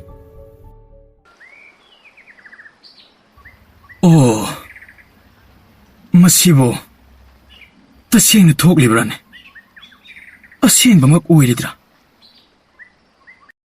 ꯈꯪꯍꯧꯗꯅ ꯅꯣꯡꯊꯛꯇꯒꯤ ꯂꯪꯂꯕ ꯂꯨꯄꯥ ꯃꯆꯦꯠ ꯑꯃ ꯇꯥꯔꯛꯂꯝꯃꯤ ꯄꯤꯛꯇꯛ ꯇꯧꯕ ꯂꯨꯄꯥ ꯑꯗꯨꯗ ꯅꯤꯡꯊꯧꯒꯤ ꯋꯥꯍꯩ ꯃꯥꯜꯂꯕ ꯀꯔꯤꯒꯨꯝꯕ ꯑꯃꯁꯨ ꯍꯛꯂꯤ ꯂꯦꯝꯕ ꯃꯃꯣꯟ ꯅꯣꯛꯆꯩ ꯑꯣ ꯇꯁꯦꯡꯅ ꯊꯣꯛꯂꯤꯀꯣ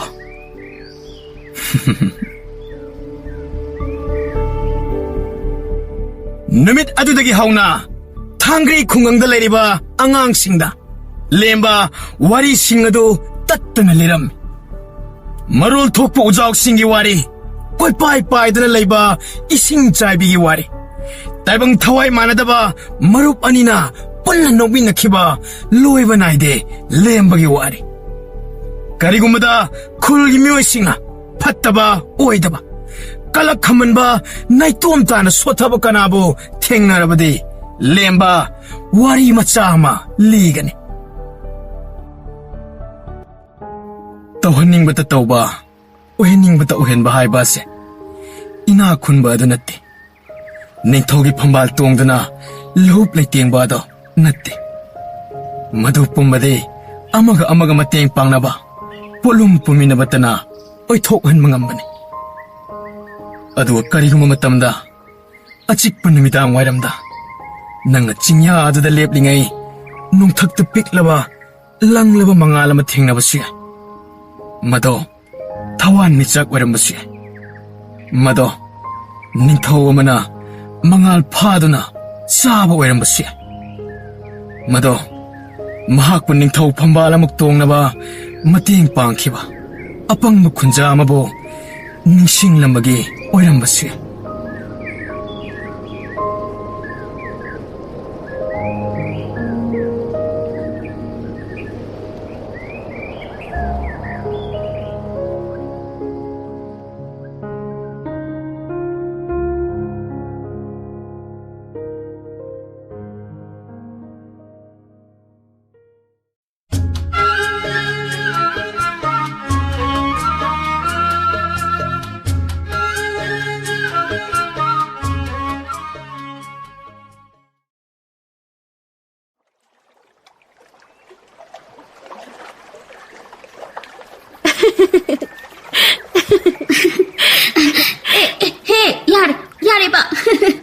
ꯌꯥꯔꯦꯃꯦ ꯇꯣꯛꯑꯣ ꯌꯥꯔꯦꯕ ꯉꯁꯤꯒꯤꯗꯤ ꯌꯨꯝꯗ ꯍꯜꯂꯁꯦꯕ ꯑꯩ ꯏꯪꯕ ꯍꯧꯔꯛꯑꯦꯕ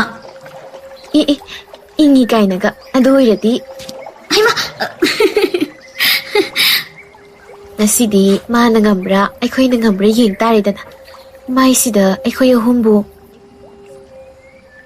ꯁꯛꯍꯦꯟꯕꯤꯅ ꯉꯥꯡꯂꯤꯕ ꯋꯥꯗꯨ ꯂꯣꯏꯐꯥꯠꯇ꯭ꯔꯤꯉꯩꯗ ꯅꯨꯔꯥ ꯍꯟꯖꯕꯤ ꯀꯔꯤꯅꯣ ꯈꯪꯗꯕ ꯄꯣꯠꯁꯛ ꯑꯃꯅ ꯏꯁꯤꯡ ꯃꯅꯨꯡꯗ ꯂꯦꯡꯕꯒꯤ ꯁꯥꯃꯤꯜ ꯑꯃ ꯐꯥꯎꯔꯛꯏ ꯃꯃꯥꯏ ꯃꯥꯏꯊꯣꯡ ꯑꯗꯨ ꯏꯃꯛ ꯃꯛꯁꯤꯜꯂꯦ ꯅꯨꯔꯥ ꯍꯟꯖꯕꯤ ꯃꯊ꯭ꯋꯥꯏ ꯌꯥꯎꯅ ꯁꯥꯟꯅꯖꯔꯤꯕꯤ ꯃꯇꯥ ꯁꯛꯍꯦꯟꯕꯤ ꯑꯃꯗꯤ ꯑꯏꯪꯕꯤꯗ ꯃꯨꯟꯅ ꯌꯦꯡꯉꯒ ꯃꯅꯤꯡ ꯈꯤꯇꯪ ꯍꯟꯖꯤꯜꯂꯛꯏ ꯃꯈꯣꯏ ꯑꯅꯤꯗꯤ ꯀꯔꯤꯁꯨ ꯈꯪꯖꯕ ꯅꯠꯇꯦ ꯅꯨꯔꯥ ꯍꯟꯖꯕꯤꯅ ꯐꯥꯎꯔꯤꯕ ꯑꯀꯤꯕ ꯑꯗꯨ 이칸 강옥다나 까리노 강다바 아깐마 사푸오마나 누라 한자비보 이싱 마농어두다 락두나 징신키 아우 사푸오마 콜니 톡리바 다우리보 오리보 비밤마두다 사헨비마디 아잉비 빠카르페델로에 머닝 할레 ꯃꯈꯣꯏꯅ ꯎꯕ ꯐꯪꯂꯤꯕ ꯍꯥꯏꯕꯕꯨ ꯅꯨꯔꯥ ꯍꯟꯖꯕꯤꯒꯤ ꯃꯁꯝ ꯑꯗꯨꯗꯅꯤ 이마에 두다 우버 팡리바스 모두소 미국 카라타마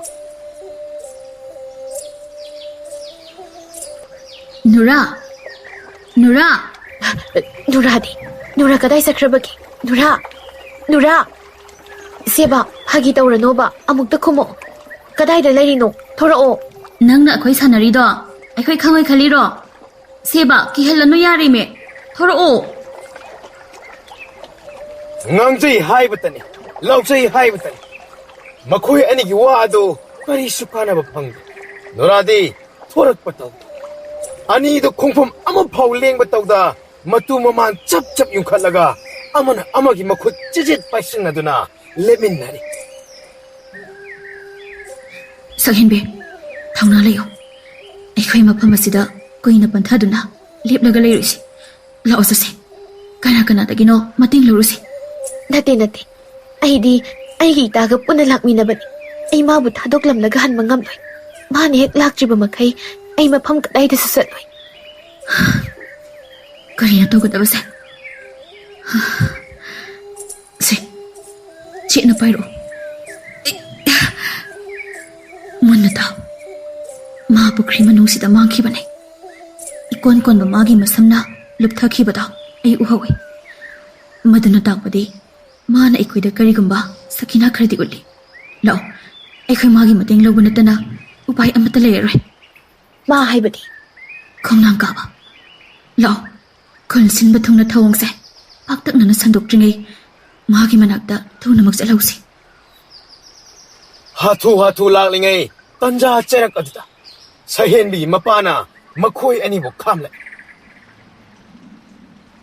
ꯍꯥꯏ 이베마 낭부 끄다이 썰리버너네 무사이드기 아이디 낭부 티브야바 헝부야바 헝무라반 낫대 낭부 무사이 힘드기 톡람다이 그리 하람이 하이버포 닝싱드라버로 ꯄꯟꯊꯧ ꯑꯩ ꯅꯤꯡꯁꯤꯡꯉꯤ ꯑꯩꯅ ꯍꯥꯏꯔꯝꯕꯗꯣ ꯉꯁꯤꯁꯤꯅ ꯑꯩꯒꯤ ꯃꯔꯨꯞ ꯃꯄꯥꯡꯁꯤꯡꯒ ꯎꯅꯕ ꯑꯔꯣꯏꯕ ꯅꯨꯃꯤꯠꯅꯤ ꯍꯌꯦꯡꯗꯤ ꯑꯩꯒꯤ ꯂꯨꯍꯣꯡꯕ ꯅꯨꯃꯤꯠꯅꯤ ꯍꯥꯏꯅ ꯍꯥꯏꯔꯝꯕꯅꯤ ꯑꯗꯨꯒ ꯀꯔꯤꯒꯤ ꯍꯧꯖꯤꯛꯐꯥꯎ ꯍꯜꯂꯛꯇꯕ ꯂꯥꯎ ꯌꯨꯝꯗ ꯆꯠꯁꯤ ꯃꯇꯝ ꯂꯣꯏꯔꯦ ꯏꯇꯥ ꯅꯪ ꯏꯄꯟꯒ ꯄꯨꯟꯅ ꯆꯠꯈ꯭ꯔꯣ ꯅꯪꯒꯤ ꯂꯨꯍꯣꯡꯕꯒꯤꯗꯃꯛ ꯁꯦꯝ ꯁꯥꯗꯨꯅ ꯅꯤꯡꯊꯤꯅ ꯂꯩꯔꯨꯔꯣ ꯑꯩ ꯅꯨꯔꯥ ꯍꯟꯖꯕꯤꯕꯨ ꯐꯪꯅꯕ ꯑꯃꯨꯛꯇ ꯊꯤꯔꯨꯈꯤꯒꯦ ꯏꯇꯥ ꯑꯩꯈꯣꯏ ꯑꯅꯤ ꯄꯨꯟꯅ ꯆꯠꯁꯤ ꯅꯪ ꯅꯇꯣꯝꯇ ꯊꯥꯗꯣꯛꯄ ꯑꯩ ꯄꯥꯝꯗꯦ ꯑꯗꯨꯕꯨ ꯂꯨꯍꯣꯡꯕꯗꯤ ꯍꯌꯦꯡꯅꯤ ꯀꯝꯗꯧꯅ ꯌꯥꯅꯤ ꯃꯗꯨ ꯀꯣꯟꯅ ꯍꯥꯏꯅꯔꯁꯤ ꯂꯥꯛꯑꯣ ꯆꯠꯁꯤ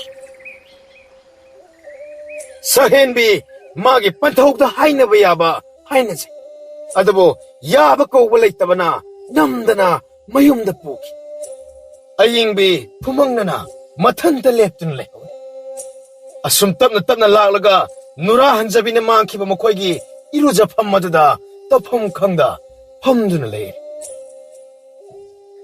ꯑꯩ ꯏꯊꯟꯇꯅꯗꯤ ꯀꯔꯤ ꯇꯧꯒꯅꯤ ꯃꯔꯨꯞ ꯃꯄꯥꯡꯁꯤꯡ ꯀꯧꯔꯨꯕꯅ ꯐꯗꯧꯔꯤꯕ꯭ꯔꯥ ꯅꯠꯇ꯭ꯔꯒꯅ ꯑꯩꯕꯨ ꯄꯨꯈ꯭ꯔꯤꯁꯤꯗ ꯆꯣꯡꯊꯔꯁꯤꯔꯥ ꯊꯋꯥꯏꯁꯤ ꯊꯥꯔꯁꯤꯔꯥ ꯉꯥꯏꯈꯣ ꯆꯣꯡꯊꯔꯕꯗꯤ ꯄꯨꯟꯅ ꯆꯣꯡꯊꯃꯤꯟꯅꯁꯤ ꯈꯣꯡꯅꯥꯡ ꯀꯥꯕꯅ ꯍꯥꯏꯕꯗ ꯑꯁꯤꯒꯤ ꯄꯨꯈ꯭ꯔꯤꯁꯦ ꯃꯤꯇ꯭ꯔꯪꯒꯤ ꯄꯨꯈ꯭ꯔꯤꯅꯤ ꯍꯥꯏ ꯑꯩꯈꯣꯏ ꯃꯅꯨꯡꯁꯤꯗ ꯆꯪꯁꯤꯟꯁꯤ ꯅꯪꯒꯤ ꯂꯨꯍꯣꯡꯕꯅ ꯀꯝꯗꯧꯕ ꯃꯗꯨꯒꯤ ꯀꯩꯝꯇ ꯈꯜꯂꯨꯔꯅꯨ ꯀꯣꯟꯅ ꯏꯕꯥꯅꯤ ꯐꯖꯅ ꯍꯥꯏꯅꯔꯁꯤ ꯅꯃꯤꯠꯇꯨ ꯎꯏꯁꯤꯜꯂꯨ ꯃꯥꯕꯨ ꯐꯪꯅꯕ ꯊꯤꯗꯕ ꯌꯥꯗꯕꯅꯤ ꯃꯁꯤꯒꯤ ꯊꯧꯗꯥꯡ ꯄꯨꯟꯅ ꯂꯧꯃꯤꯟꯅꯔꯁꯤ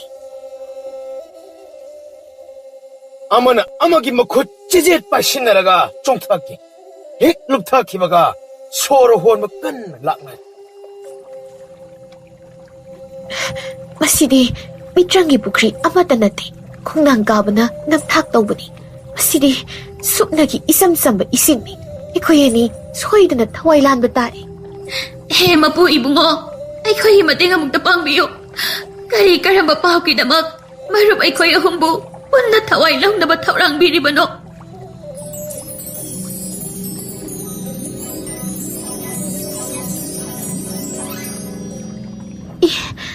ꯀꯔꯤꯅꯣ ꯃꯁꯤꯗꯤ ꯏꯁꯤꯡ ꯃꯅꯨꯡꯁꯤꯗꯕꯨ ꯑꯁꯨꯛ ꯉꯛꯄ ꯁꯪꯁꯥꯔ ꯑꯃ ꯑꯣ ꯃꯁꯤꯅ ꯇꯥꯛꯄꯗꯤ ꯏꯇꯥ ꯅꯨꯔꯥ ꯍꯟꯖꯕꯤ ꯃꯐꯝꯁꯤꯗ ꯂꯩ ꯍꯤꯡꯂꯤ ꯇꯥꯛꯄꯅꯤ ꯊꯨꯅꯃꯛ ꯏꯁꯤꯡ ꯃꯅꯨꯡꯒꯤ ꯁꯪꯁꯥꯔ ꯑꯗꯨꯗ ꯆꯪꯁꯤꯜꯂꯦ Manung aduda hek changbaga mamaida pimu khumban ni pa ama leiram.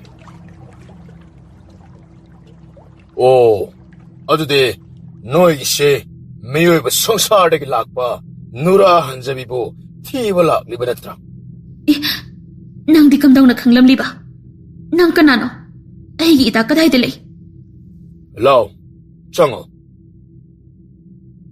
Nipa adun harak iba wado yaning madinate. Lain slow de. Makoy ni upay pambay amatalay tabana mahaki matung adumag inabadataki. Nipa adun na makoy anibo kamada pusile. Aduga thongi ponado tingjin ka. Kado tapna asum mamsile. Hojikti umamam bahay badu oy. Amana ama unaba pangba nati. Nang kanano? Kanano hayo? Ako'y batado. Nang ako'y dagi kari pamge. Ita na kaday di sa kraba. Ita, yari, karim ta ngangurano. Pukning silo, taong nalay ka dapat ni. Aying pi, amamagi matungda, angan balay ba ni Hana. Adunay ko'y, angan ba mangal mabu, di ba maruoy.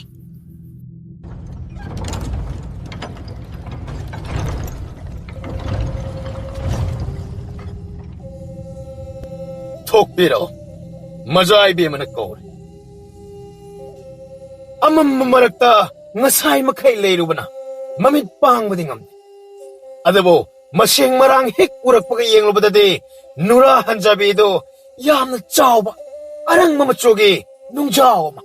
Matunda, hiramani na ningti na tupa, pambal pamto namada, ningay din na pamda na lera. Aying bi, to, ita di lay. Aygi yung asibu, ihay na dabrane, pam dabra.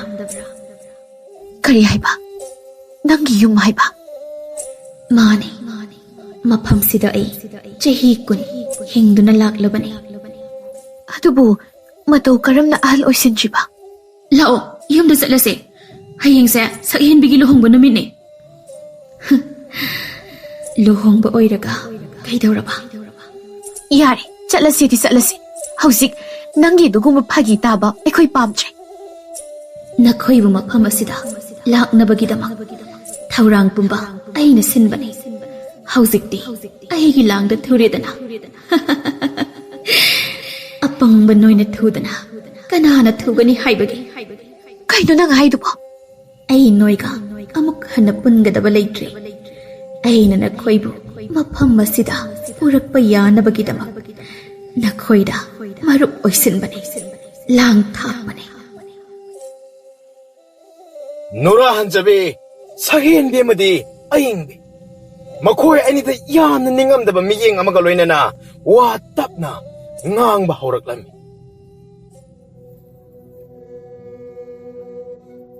Nakoy ani, asing ba at jumba do, karino kang bapami na tra. Adadi taro, ningti na taro. Maramdi, ay naliga daw riba se, wari amanate. Malim asin na iba makay, kok pangamleroy da ba, China tanat halaba, ay gipunsigi, aroy ba lamay aduni. Chahi kungi mamangni, ay su, icham-cham jabab kungangili sa amakagni. Imaga ay gada, iyam na cham na, kangpok sa nga duda, harang minok kaya galoy na na, nungahi ba manglan kaya galoy na na, hinglaki ba na. Atay nupi masa, lay sabi singko, ay supon si mahing, chap manaraki. Imana matya ay gidamak, karisu walan kitay. Naong maigi yumda, nipa amakaklaki. Magi masano paga, luhong gadaba kay niya do, kang hawdan lay kidray tamlaki. Ay ba mahaki matyani paga, luhong papami hay nasu, apamba pangdore. Wari sing do tabada, ay gi imana su yathokre. Maramdi, imana kali. Mahana tawri baduna, kanagumba amagi punsi, kalibani hay na. Aduga ay su imana yabaduda, yakre. Maramdi, ay na imabu, chit na tazaba tamchay. Adubu, namit aduna ni. ꯑꯩꯒꯤ ꯄꯨꯟꯁꯤꯕꯨꯁꯨ ꯍꯣꯡꯍꯟꯈꯤꯕ ꯑꯩ ꯄꯨꯔꯦꯜꯗ ꯂꯨꯍꯣꯡꯂꯦ ꯃꯍꯥꯛ ꯌꯥꯝꯅ ꯐꯕ ꯃꯤꯅꯨꯡꯁꯤ ꯊꯧꯖꯥꯜ ꯂꯩꯕ ꯅꯤꯄꯥ ꯑꯃꯅꯤ ꯑꯩꯕꯨ ꯃꯇꯝ ꯆꯨꯞꯄꯗ ꯃꯥꯅ ꯏꯇꯣꯝꯇ ꯅꯥꯏꯇꯣꯝ ꯇꯥꯍꯟꯗꯅꯕ ꯀꯟꯅ ꯍꯣꯠꯅꯖꯩ ꯇꯞꯅ ꯇꯞꯅ ꯑꯩ ꯃꯍꯥꯛꯕꯨ ꯅꯨꯡꯁꯤꯕꯒꯤ ꯏꯍꯨꯜ ꯂꯥꯛꯈꯤ ꯑꯩꯒꯤ ꯁꯥꯒꯠꯆꯕ ꯃꯪꯂꯥꯟ ꯈꯨꯗꯤꯡꯃꯛ ꯃꯉꯣꯟꯗ ꯂꯣꯏꯅ ꯈꯨꯠꯁꯤꯟꯅꯈꯤ ꯈꯜꯂꯤ ꯑꯩꯁꯨ ꯃꯁꯤꯕꯨ ꯀꯧꯕ꯭ꯔꯥ ꯅꯨꯡꯉꯥꯏꯕ ꯃꯁꯤꯕꯨ ꯀꯧꯕ꯭ꯔꯥ ꯄꯨꯟꯁꯤ ꯍꯥꯏꯅ ꯑꯗꯨꯕꯨ ꯑꯩꯗꯤ ꯁꯨꯈꯪ ꯈꯪꯗꯦ ꯀꯅꯥꯒꯨꯝꯕ ꯑꯃꯅ ꯑꯩꯕꯨ ꯂꯣꯟꯅ ꯊꯨꯞꯅ ꯌꯦꯡꯂꯤ ꯀꯨꯞꯁꯦꯟ ꯁꯦꯟꯅꯔꯤ ꯍꯥꯏꯕ ꯃꯍꯥꯛ ꯑꯗꯨꯗꯤ ꯑꯇꯩ ꯀꯅꯥꯁꯨ ꯅꯠꯇꯦ ꯅꯣꯡꯁꯥꯕ ꯃꯔꯛ ꯃꯔꯛꯇ ꯃꯍꯥꯛ ꯑꯩꯈꯣꯏꯗ ꯂꯥꯛꯏ ꯃꯃꯣꯟ ꯇꯧꯏ ꯋꯥꯉꯥꯡ ꯁꯉꯥꯡ ꯏꯇꯞ ꯇꯞꯄꯤ ꯑꯗꯨꯕꯨ ꯃꯍꯥꯛꯀꯤ ꯃꯃꯤꯠ ꯑꯅꯤ ꯑꯗꯨꯗꯤ ꯃꯤꯍꯧꯕꯇꯅ ꯊꯜꯂꯤ ꯑꯩꯁꯨ ꯑꯍꯥꯟꯕꯗꯗꯤ ꯚꯥꯞ ꯑꯃꯠꯇ ꯇꯥꯕ ꯉꯝꯂꯝꯗꯦ ꯑꯗꯨꯕꯨ ꯀꯣꯟꯅꯊꯪꯗꯗꯤ ꯃꯍꯥꯛꯅ ꯑꯩꯕꯨ ꯃꯤꯍꯧꯏ ꯍꯥꯏꯕꯁꯦ ꯆꯞ ꯆꯥꯅ ꯈꯪꯂꯛꯈꯤ ꯅꯣꯡꯃ ꯅꯨꯃꯤꯗꯥꯡ ꯑꯃ ꯃꯤ ꯄꯨꯝꯅꯃꯛ ꯇꯨꯝꯅ ꯍꯤꯞꯅꯈ꯭ꯔꯕ ꯃꯇꯝꯅꯤ ꯄꯨꯔꯦꯜ ꯃꯍꯧꯁꯥꯒꯨꯝ ꯌꯨꯝꯗ ꯍꯜꯂꯛꯏ ꯑꯗꯨꯕꯨ ꯌꯨꯝꯗꯃꯛꯇꯤ ꯌꯧꯔꯛꯈꯤꯕ ꯂꯩꯇꯦ ꯅꯣꯡꯁꯥꯕꯅ ꯃꯥꯅ ꯈꯥꯝꯕꯅꯤ ꯃꯥꯒꯤ ꯑꯉꯥꯎꯕ ꯃꯇꯧꯗꯨꯅ ꯑꯁꯥꯎꯕ ꯑꯣꯏꯔꯒ ꯑꯩꯒꯤ ꯏꯄꯨꯔꯣꯏꯕꯕꯨ ꯍꯟꯖꯤꯟ ꯍꯟꯖꯤन ꯅꯤꯡꯁꯥ ꯁꯣꯔ ꯃꯥꯅ ꯍꯦꯛ ꯂꯦꯞꯇ꯭ꯔꯤꯕ ꯐꯥꯎ ꯐꯨꯕꯤꯈꯤ ꯑꯩꯅ ꯃꯐꯝꯗꯨ ꯌꯧꯔꯕ ꯀꯥꯟꯗꯗꯤ ꯏꯅ ꯄꯨꯡꯉꯥꯡꯉꯥꯡꯅ ꯂꯩꯃꯥꯏꯗ ꯇꯥꯗꯨꯅ ꯂꯩꯕꯗꯨ ꯊꯦꯡꯅꯈꯤ ꯑꯩ ꯌꯥꯝꯅ ꯂꯥꯎꯈꯤ ꯀꯞꯁꯨ ꯌꯥꯝꯅ ꯀꯞꯈꯤ ꯑꯩꯅ ꯃꯐꯝꯗ ꯑꯃꯨꯛꯇꯗꯤ ꯃꯤꯠ ꯄꯥꯡꯉꯨ ꯍꯟꯖꯤꯟ ꯍꯟꯖꯤꯟ ꯍꯥꯏꯖꯔꯕꯗ ꯃꯥꯗꯤ ꯇꯥꯏꯕꯪꯄꯥꯜꯁꯤꯕꯨ ꯊꯥꯗꯣꯛꯇꯨꯅ ꯆꯠꯈ꯭ꯔꯦ ꯀꯔꯤꯁꯨ ꯈꯨꯝꯂꯛꯈꯤꯗ꯭ꯔꯦ ꯍꯪꯀꯠꯅ ꯌꯦꯡꯈꯠꯂꯨꯕ ꯃꯇꯝꯗꯗꯤ ꯃꯤꯅꯨꯡꯁꯤ ꯃꯆꯦꯠ ꯑꯃ ꯐꯥꯎ ꯌꯥꯎꯗꯕ ꯁꯥꯗꯒꯤꯁꯨ ꯍꯦꯟꯅ ꯇꯝꯊꯤꯔꯕ ꯅꯣꯡꯁꯥꯕ ꯃꯍꯥꯛ ꯂꯦꯞꯇꯨꯅ ꯂꯩꯔꯝꯃꯤ ꯑꯩꯅ ꯃꯉꯣꯟꯗ ꯍꯥꯏ ꯑꯆꯨꯝꯕ ꯋꯥꯌꯦꯜꯒꯤꯗꯃꯛ ꯅꯤꯡꯊꯧꯒꯤ ꯃꯅꯥꯛꯇ ꯆꯠꯇꯨꯅ ꯁꯣꯏꯗꯅ ꯋꯥꯀꯠꯀꯅꯤ ꯃꯗꯨꯗ ꯊꯣꯔꯛꯄ ꯑꯐ ꯐꯠꯇ ꯄꯨꯝꯅꯃꯛ ꯑꯩꯅ ꯃꯥꯌꯣꯛꯅꯒꯅꯤ ꯍꯧꯖꯤꯛꯇꯤ ꯑꯩꯒꯤꯅꯤ ꯍꯥꯏꯕꯗ ꯀꯅꯥꯁꯨ ꯂꯩꯇ꯭ꯔꯦ ꯄꯨꯡꯃꯥꯡ ꯃꯥꯡꯉꯤ ꯍꯥꯏꯅ ꯃꯗꯨꯗꯒꯤꯗꯤ ꯐꯠꯇ꯭ꯔꯕ ꯇꯝꯊꯤꯔꯕ ꯃꯍꯥꯛꯅ ꯑꯩꯕꯨꯁꯨ ꯍꯥꯠꯇꯣꯛꯄꯤꯈꯤ ꯂꯦꯝꯅ ꯍꯥꯠꯄ ꯅꯠꯇꯦ ꯑꯩꯒꯤ ꯏꯖꯠ ꯄꯨꯝꯅꯃꯛ ꯂꯧꯕ ꯌꯥꯕ ꯂꯧꯕꯤꯔꯕ ꯃꯇꯨꯡ ꯑꯩꯒꯤ ꯍꯛꯆꯥꯡꯕꯨꯅ ꯃꯁꯤꯒꯤ ꯄꯨꯈ꯭ꯔꯤ ꯑꯁꯤꯗ ꯀꯔꯤꯁꯨ ꯂꯩꯇ꯭ꯔꯕ ꯑꯃꯒꯨꯝ ꯊꯥꯗꯔꯛꯈꯤꯕꯅꯤ ꯇꯞꯅ ꯇꯞꯅ ꯑꯁꯨꯝ ꯂꯨꯞꯊꯔꯛꯏ ꯄꯨꯝꯅꯃꯛ ꯃꯝꯁꯤꯜꯂꯛꯏ ꯈꯜꯂꯦ ꯃꯁꯤꯅ ꯑꯩꯒꯤ ꯑꯔꯣꯏꯕꯅꯤ ꯍꯥꯏꯅ ꯑꯗꯨꯕꯨ ꯑꯁꯤꯕ ꯃꯍꯥꯛꯅ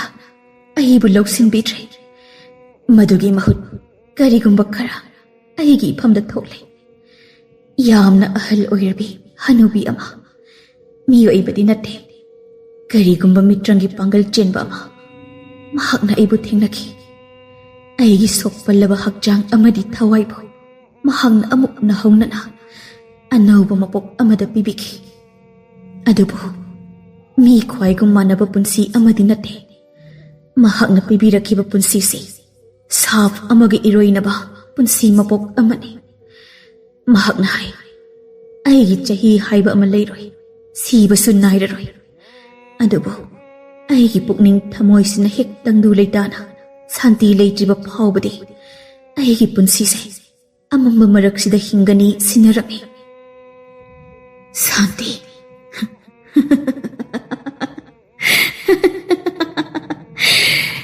ꯁꯥꯟꯇꯤ ꯑꯩꯅ ꯍꯦꯛ ꯅꯨꯡꯁꯤꯖꯔꯨꯕ ꯈꯨꯗꯤꯡꯃꯛ ꯏꯐꯝꯗꯒꯤ ꯂꯥꯛꯇꯨꯅ ꯄꯨꯕꯤꯈ꯭ꯔꯒ ꯑꯩꯅ ꯀꯔꯝꯅ ꯁꯥꯟꯇꯤ ꯐꯪꯒꯗꯕ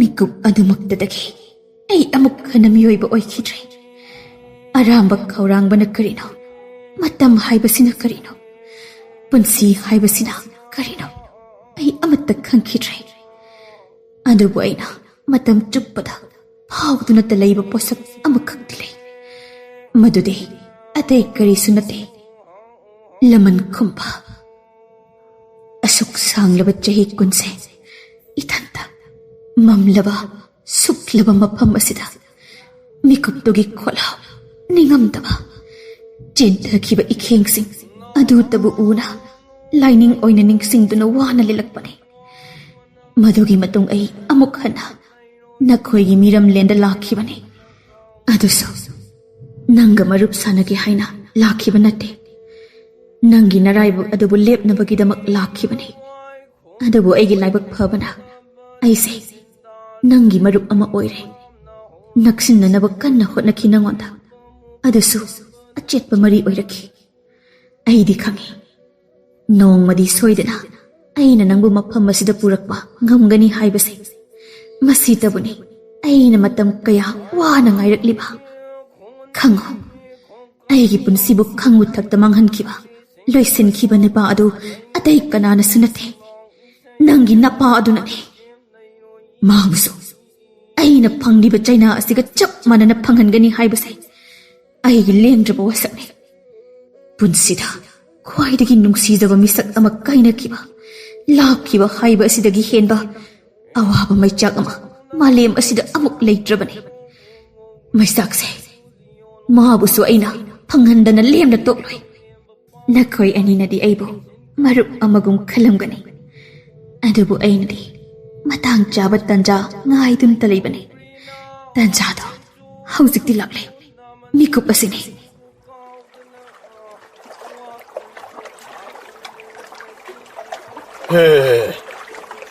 Hey, isa adale. Hey, pataw. Kara kanno pol. Uni auction si. Isa gi tawai suiden low kibatan. Nong saba. Masab nung sibagi ihaw na. Masagi tawai tabo. Kalaura ba di kana. Nurahan jabigi makong na tudo na. Ngakpi na bagi damag. Hanjin. Aki babu. Puling na tuman na. Konjel nik na haijet. Nakalalip ni ba patok mahakso kibana. Masad tak nik na tumin na tasilaga. Hanggat na yeng pangam da lep tu na lay.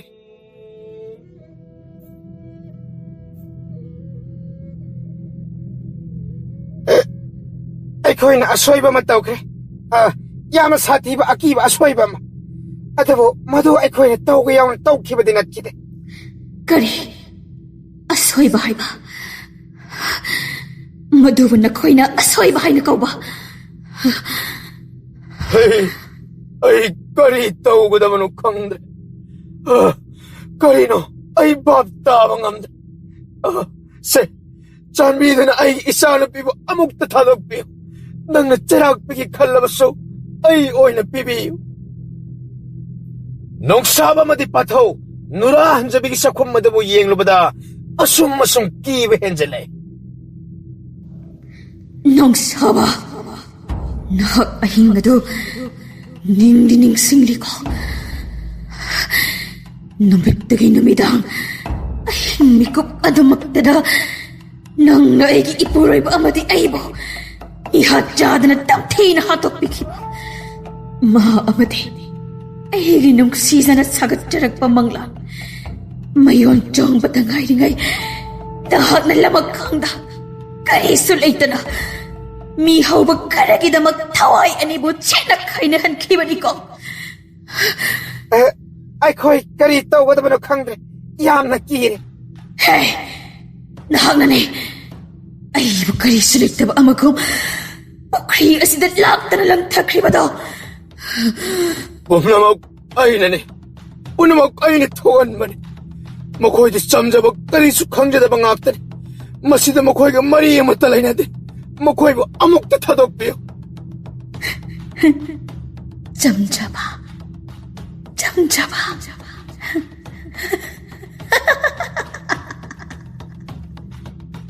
ꯁꯍꯦꯟꯕꯤ ꯑꯃꯗꯤ ꯑꯌꯤꯡꯕꯤ ꯃꯈꯣꯏ ꯑꯅꯤꯗ ꯅꯨꯔꯥ ꯍꯟꯖꯕꯤꯅ ꯃꯨꯟꯅ ꯌꯦꯡ ꯑꯗꯨꯒ ꯍꯪ ꯃꯍꯥꯛꯇꯤ ꯆꯝꯖꯕ ꯑꯃ ꯅꯠꯇꯕ꯭ꯔꯥ ꯍꯥꯏꯅ ꯑꯗꯨꯕꯨ ꯑꯅꯤꯗꯣ ꯄꯥꯈꯨꯝ ꯑꯃꯠꯇ ꯄꯤꯕ ꯇꯧꯗ ꯇꯨꯃꯤꯟꯅ ꯂꯩ ꯂꯣꯏꯅꯅ ꯅꯣꯡꯁꯥ ꯄꯥꯊꯧ ꯃꯈꯣꯏ ꯑꯅꯤꯁꯨ ꯇꯨꯃꯤꯟꯅ ꯂꯩ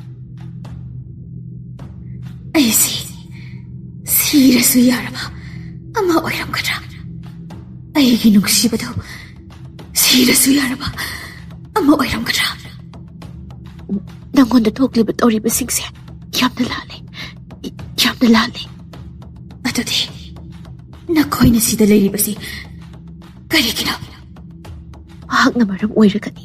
ꯃꯔꯝꯗꯤ ꯑꯩꯒꯤ ꯏꯄꯥꯅ ꯃꯔꯝ ꯑꯣꯏꯔꯒꯅꯤ.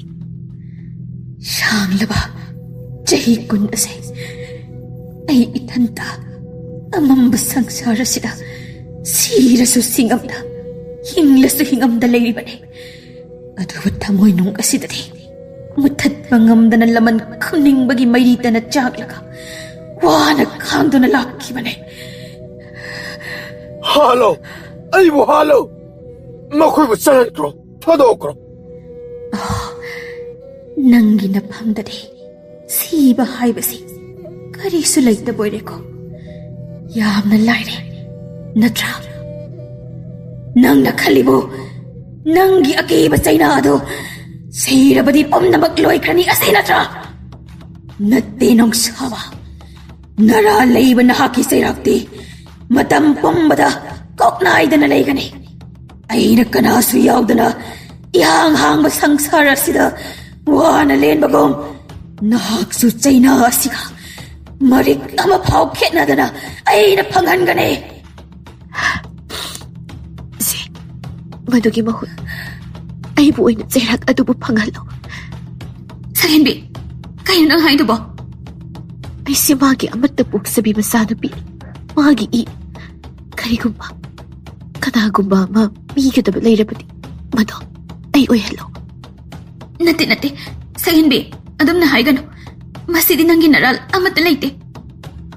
ꯑꯩꯅ ꯅꯍꯥꯛꯀꯤ ꯀꯥꯏꯅꯈ꯭ꯔꯕ ꯅꯨꯡꯁꯤꯖꯕ ꯃꯍꯥꯛ ꯑꯃꯗꯤ ꯅꯪꯒꯤ ꯊꯃꯣꯏꯗ ꯐꯥꯎꯔꯤꯕ ꯆꯩꯅꯥ ꯑꯗꯨꯕꯨꯗꯤ ꯄꯤꯕ ꯀꯣꯛꯍꯟꯕ ꯉꯝꯂꯣꯏ. ꯑꯗꯨꯕꯨ ꯑꯩꯅ ꯅꯪꯒꯤ ꯑꯆꯨꯝꯕ ꯋꯥꯌꯦꯜ ꯑꯗꯨꯕꯨꯗꯤ ꯄꯤꯕ ꯉꯝꯒꯅꯤ. ꯀꯔꯤ ꯍꯥꯏꯕ? ꯑꯆꯨꯝꯕ ꯋꯥꯌꯦꯜ? ꯁꯍꯦꯟꯕꯤ ꯋꯥꯔꯦꯞ ꯑꯃ ꯃꯄꯨꯛꯅꯤꯡꯗ ꯃꯊꯟꯇ ꯂꯧꯖꯔꯗꯨꯅ ꯇꯞꯅ ꯑꯣꯟꯊꯣꯔꯛꯏ. ꯃꯃꯤꯠꯇ ꯄꯤꯔꯥ ꯏꯍꯧꯅꯅ ꯑꯀꯤꯕ ꯃꯆꯦꯠ ꯑꯃꯠꯇ ꯐꯥꯎꯗꯕꯒꯨꯝ ꯄꯥꯊꯧꯗ ꯌꯦꯞꯂꯤꯕ ꯊꯥꯡ ꯑꯗꯨꯕꯨ ꯄꯤꯌꯨ ꯍꯥꯏꯔꯦ. ꯄꯥꯊꯧ ꯉꯥꯏꯍꯥꯛ ꯇꯧꯐꯝ ꯈꯪꯗ ꯈꯟꯖꯟꯅꯔꯒ ꯇꯨꯃꯤꯟꯅ ꯂꯩ. ꯃꯤꯀꯨꯞ ꯈꯔꯒꯤ ꯃꯇꯨꯡ ꯁꯍꯦꯟꯕꯤꯗ ꯈꯨꯠꯁꯤꯟꯅꯔꯛꯏ. ꯁꯛꯍꯦꯟꯕꯤ, ꯅꯪ ꯀꯩꯅꯣ ꯅꯪ ꯇꯧꯗꯣꯏꯗꯣ? ꯇꯧꯒꯅꯣ. ꯃꯗꯨꯅ ꯅꯪ ꯀꯣꯟꯅ ꯅꯤꯡꯉꯝꯗꯕ ꯃꯌꯥꯝ ꯂꯥꯛꯀꯅꯤ. ꯅꯤꯡꯉꯝꯗꯕ ꯂꯥꯛꯄꯒꯤꯗꯤ ꯀꯔꯤꯒꯨꯝꯕ ꯄꯣꯠꯁꯛ ꯑꯃꯒꯤ ꯄꯣꯠꯂꯨꯝꯅ ꯍꯦꯟꯅ ꯂꯨꯝꯒꯅꯤ. ꯍꯦ ꯏꯕꯦꯝꯃ ꯀꯔꯤꯅꯣ ꯅꯪꯅ ꯇꯧꯔꯤꯕ ꯑꯗꯨꯕꯣ? ꯄꯟꯊꯧ, ꯅꯤꯡꯁꯤꯡꯕꯤꯔꯤꯕ꯭ꯔꯥ ꯑꯗꯨꯉꯩ ꯅꯁꯥꯗ ꯄꯟꯊꯧꯅ ꯅꯣꯡꯃ ꯇꯥꯛꯄꯤꯈꯤꯕ ꯍꯥꯏꯕꯤꯈꯤꯕꯗꯣ? ꯀꯔꯤ? ꯑꯁꯨꯝꯕ ꯍꯥꯏꯕꯁꯤꯗꯤ ꯑꯁꯨꯝꯕꯅꯤ, ꯑꯔꯥꯟꯕ ꯍꯥꯏꯕꯁꯤꯁꯨ ꯑꯔꯥꯟꯕꯅꯤ. ꯑꯗꯨꯕꯨ ꯃꯗꯨ ꯇꯧꯔꯤꯕ ꯃꯤꯗꯣ ꯑꯣꯏꯅꯤꯡꯕ ꯀꯅꯥ ꯑꯃꯅ ꯑꯣꯏꯖꯁꯅꯨ. ꯅꯠꯇꯦ ꯏꯕꯦꯝꯃ. ꯅꯪꯅ ꯃꯤꯅꯨꯡꯁꯤ ꯃꯆꯦꯠ ꯑꯃ ꯐꯥꯎ ꯌꯥꯎꯗꯅ ꯍꯥꯠꯇꯣꯛꯄꯤꯈꯤꯕꯗꯣ ꯁꯨꯞꯅꯒꯤ ꯅꯨꯄꯥ ꯑꯗꯨ ꯈꯛꯇ ꯅꯠꯇꯦ. ꯅꯪꯅ ꯄꯨꯟꯁꯤ ꯑꯃꯕꯨ, ꯊꯋꯥꯏ ꯑꯃꯕꯨ, ꯃꯪꯂꯥꯟ ꯑꯃꯕꯨ. ꯏꯕꯦꯝꯃ, ꯑꯩꯁꯦ ꯅꯪꯕꯨ ꯍꯦꯛ ꯄꯣꯛꯄ ꯄꯥꯕꯅꯤ. ꯆꯥꯟꯕꯤꯗꯨꯅ ꯑꯩꯕꯨ ꯑꯃꯨꯛꯇ ꯉꯥꯛꯄꯤꯌꯨ. ꯑꯗꯨꯕꯨ ꯉꯁꯤꯗꯤ ꯑꯩꯗꯤ ꯃꯤꯑꯣꯏꯕ ꯑꯃ ꯑꯣꯏꯅ ꯍꯤꯡꯕꯗ ꯏꯁꯥꯅ ꯌꯥꯅ ꯈꯜꯂꯦ. ꯀꯅꯥꯃꯠꯇꯅ ꯈꯥꯝꯕ ꯅꯪꯗ꯭ꯔꯤꯉꯩꯗ ꯁꯍꯦꯟꯕꯤ ꯃꯄꯥꯕꯨ ꯃꯥꯅ ꯄꯥꯏꯔꯤꯕ ꯊꯥꯡ ꯑꯗꯨꯅ ꯊꯤꯟꯗꯨꯅ ꯍꯥꯠꯇꯣꯛꯂꯦ. ꯇꯤꯜꯂꯤꯕ ꯃꯈꯣꯏ ꯈꯔ ꯑꯗꯨ ꯌꯥꯝꯅ ꯉꯛꯅ ꯃꯃꯤꯠ ꯁꯪꯇ꯭ꯔꯤꯛꯅ ꯂꯩꯔꯤ. ꯃꯤꯀꯨꯞ ꯑꯗꯨꯅ ꯃꯔꯝ ꯑꯣꯏꯔꯒ ꯃꯥꯂꯦꯝ ꯄꯨꯝꯕ ꯄꯨꯝꯆꯤꯛ ꯆꯤꯛꯏ. ꯁꯍꯦꯟꯕꯤ ꯄꯥꯏꯔꯝꯂꯤꯕ ꯊꯥꯡ ꯑꯗꯨꯕꯨ ꯃꯈꯨꯠꯇꯒꯤ ꯊꯥꯗꯔꯦ. ꯑꯉꯥꯎꯕꯤꯒꯤ ꯃꯇꯧ ꯎꯝꯃꯤ. ꯃꯁꯥ ꯀꯨꯆꯨ ꯏꯆꯣꯛ ꯆꯣꯛꯊꯕꯒꯨꯝ ꯏ ꯊꯥꯡꯗꯕ ꯀꯨꯆꯨ ꯑꯣꯏꯔꯦ. ꯑꯩ ꯑꯐꯕ ꯃꯆꯥꯅꯨꯄꯤ ꯑꯃꯗꯤ ꯑꯣꯏꯕ ꯉꯝꯗ꯭ꯔꯦ. ꯑꯗꯨꯕꯨ ꯑꯩ ꯃꯤꯑꯣꯏꯕ ꯑꯃꯗꯤ ꯑꯣꯏꯕ ꯐꯪꯖꯔꯦ. ꯋꯥꯔꯤꯁꯤ ꯇꯥꯕꯗ ꯅꯨꯔꯥ ꯍꯟꯖꯕꯤ ꯍꯥꯏꯐꯝ ꯇꯧꯐꯝ ꯈꯪꯗꯦ. ꯑꯗꯨꯕꯨ ꯑꯉꯛꯄꯅꯤ, ꯑꯁꯨꯛ ꯁꯥꯡꯂꯕ ꯆꯍꯤ 10 ꯑꯁꯤꯗ ꯃꯁꯤꯅ ꯑꯍꯥꯟꯕꯅꯤ. ꯃꯥꯒꯤ ꯑꯁꯥꯎꯕꯕꯨ ꯇꯠꯊꯍꯟꯕ ꯉꯝꯂꯤꯕ. ꯇꯞꯅ ꯍꯟꯊꯔꯛꯏ ꯑꯁꯥꯎꯕ, ꯑꯗꯨꯒ ꯑꯁꯨꯝꯅ ꯍꯥꯏꯔꯛꯏ. ꯅꯪꯅ ꯉꯁꯤ ꯇꯧꯔꯤꯕꯁꯤ ꯑꯩꯒꯤꯗꯃꯛꯇꯔꯥ? ꯃꯥꯅꯦ, ꯑꯁꯨꯝꯕ ꯋꯥꯌꯦꯜꯒꯤꯗꯃꯛ. ꯍꯧꯈꯤꯕ ꯆꯍꯤ 10 ꯑꯁꯦ ꯑꯩꯅ ꯂꯃꯟ ꯈꯨꯝꯅꯕꯒꯤꯗꯃꯛꯇ ngaiduna lakpane. Adubu ngasidi ay kangle. Laman kumbana mahangkiba aigi posak amata halakpa ngamdri. Hꯧꯖꯤꯛꯇꯤ ꯅꯪꯅ ꯅꯤꯡꯇꯝꯂꯕꯅꯤ. 누라 한잡이 농탁대 ꯌꯦꯡꯈꯠꯂꯨꯕꯗ 미급 ꯑꯁꯤꯅ ꯃꯍꯥꯛ 이한 한바 angana mangal uba pangjare. Aigi laman khumningbagi wakhal thamoida phauramba chaina khudingmak hausikti loina kokle. Ai amuktang oirabasu magi nungsiba maithongdo uningi. Hoi, madusu yarani. 누라 한잡이 맘에 아주 땀나 의신기. 아두가 하누비에도는 하렴키와 와이 쿠디막 아우직디 따생따생의 통. 따나 땀나 마기 마사다기 아랑마 망아 깨야 토락라더나 닝티 세바꾸라꿈 말랑마 마기 이로이나나 아숨 따ခွetpa 호라고.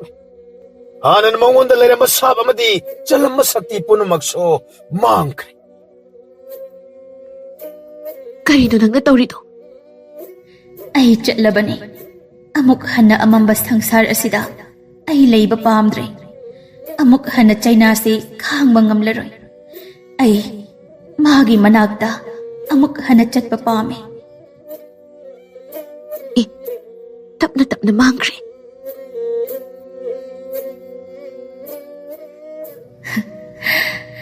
Waroisin kharadi adumak ingna chikna loisinbani. Aigi oidaba namthak kayana nakhoibu aina marup sanaramlabasu nakhoina aigi marup oibirambase thamoi asina hainingai leitana pele thagachari khodingmak ngakpiu.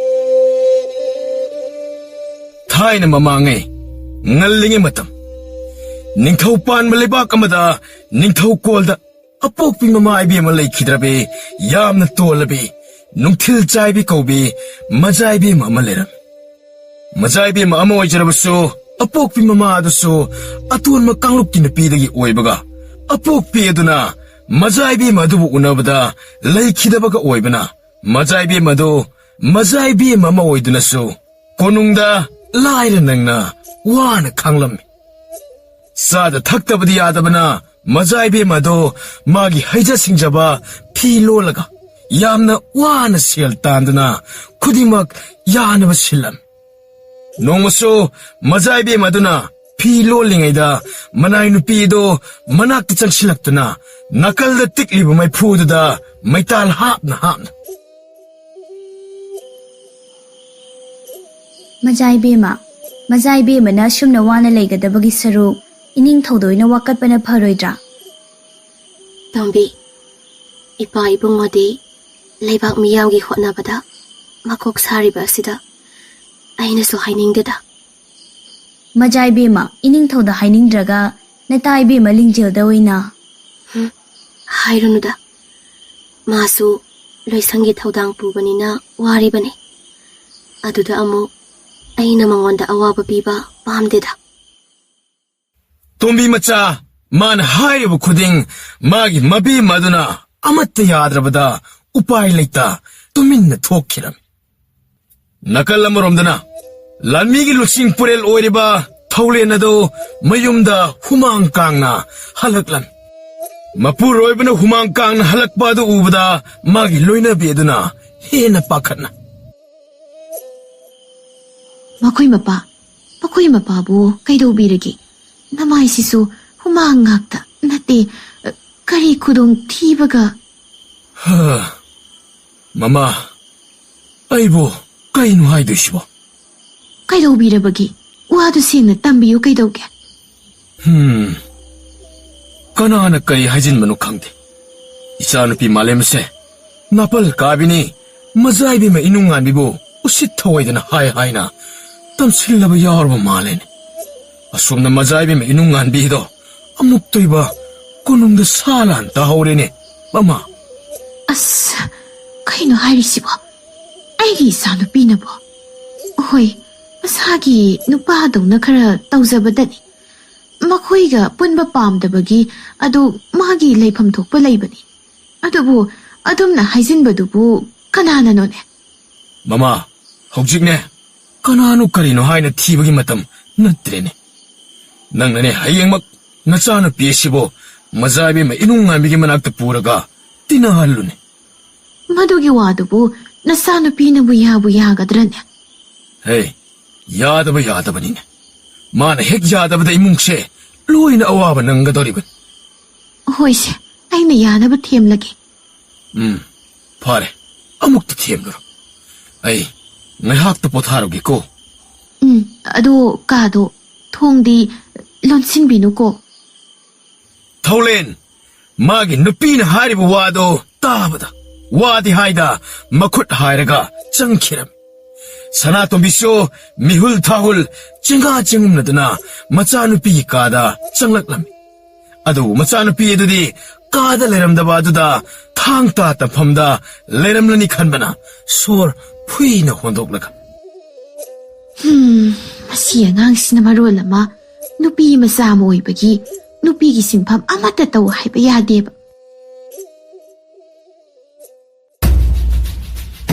ꯀꯣꯅꯨꯡꯗꯅ ꯃꯖꯥꯏꯕꯤꯃ ꯏꯅꯨꯡꯉꯥꯟꯕꯤꯗꯣ ꯃꯃꯥ ꯏꯕꯦꯝꯃ ꯂꯩꯃꯔꯦꯝꯕꯤꯒꯤ ꯀꯥꯗꯨꯗ ꯑꯃꯨꯛꯇꯣꯏꯕ ꯀꯞꯄꯒ ꯂꯥꯎꯕꯒ ꯂꯣꯏꯔꯝꯃꯤ.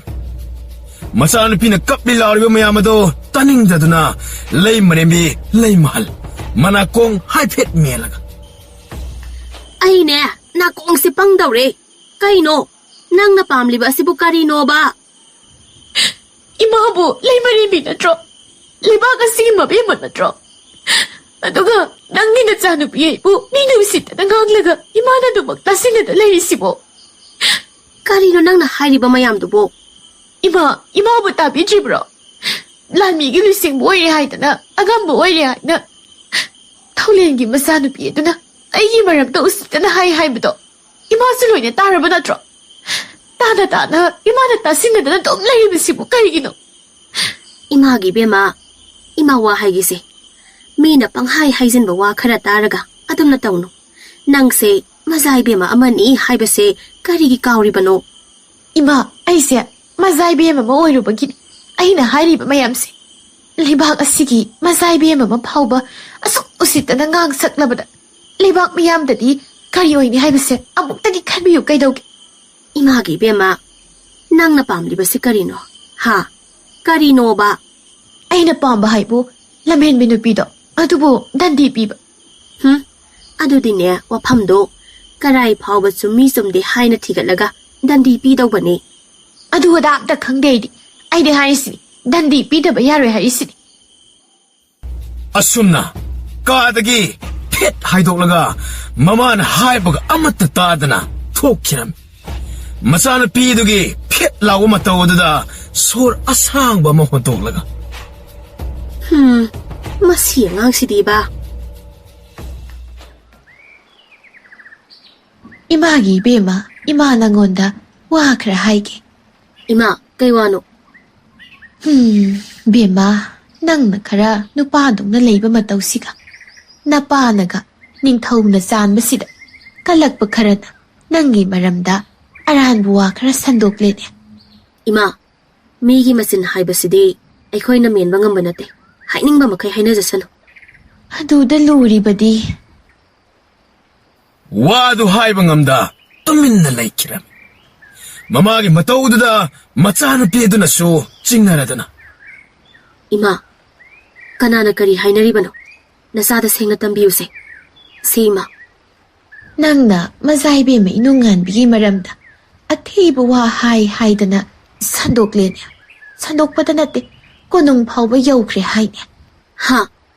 ꯑꯁ, ꯑꯗꯨꯒꯨꯝꯕ ꯁꯟꯗꯣꯛꯂꯤꯕꯗꯨꯕꯨ ꯀꯅꯥꯅꯣ ꯈꯪꯅꯤ ꯑꯩꯅ ꯃꯈꯣꯡ ꯊꯣꯛ ꯕꯦꯝꯃ ꯅꯪꯕꯨ ꯑꯃꯨꯛꯇ ꯇꯞꯊꯈꯣ ꯀꯩꯗꯧꯒꯦ ꯏꯃꯥ ꯐꯤꯕꯝꯁꯤꯗꯕꯨ ꯀꯃꯥꯏꯅ ꯇꯞꯊꯗꯧꯔꯤꯒꯦ 이베마 낭부 나만 하리시 아목다 따고 가이도게 나빠붕나네 낭네 하잉 막 고농도 썼두나 마자이베마 이농한 비가 나타사난다 봐야돼 하이버니 ꯑꯁ ꯑꯗꯨ ꯅꯥꯄꯜ ꯀꯥꯕꯤ ꯃꯆꯥ ꯏꯕꯦꯝꯃꯗꯨꯒ ꯃꯔꯨꯞ ꯁꯥꯟꯅꯗꯧꯔꯤꯕ ꯏꯃꯥ ꯃꯗꯨꯃꯗꯤ ꯑꯩ ꯉꯝꯂꯣꯏ 하이 아둠 떠우드러버디 이몽세 아와팜도 따더리버니네 나띠 낭부 나빠가 이가 너빠 이코이 매암나 아와바 따부두부 이행부부 ngamgadro 하 ngamgadraiba ꯍꯣꯏꯁꯦ ꯍꯌꯦꯡꯗꯣ ꯑꯩ ꯆꯠꯂꯒꯦ ꯑꯗꯣ ꯇꯟꯗꯤ ꯇꯟꯈ꯭ꯔꯦꯗꯀꯣ ꯃꯗꯨꯒꯤ ꯃꯆꯥ ꯏꯕꯦꯝꯃꯗꯣ ꯅꯥꯄꯜ ꯌꯥꯝꯅ ꯀꯥꯕꯅꯦꯕ ꯃꯄꯥꯕꯨꯡꯅ ꯅꯤꯡꯊꯧ ꯑꯣꯏꯔꯦ ꯍꯥꯏꯗꯅ ꯑꯗꯨꯕꯨꯗꯤ ꯕꯦꯝꯃ ꯄꯥꯠꯂꯤꯉꯩꯗꯗꯤ ꯍꯌꯦꯡꯗꯁꯨ ꯅꯣꯟꯖꯧ ꯍꯥꯏꯗꯨꯅꯤ ꯍꯣꯏꯁꯦ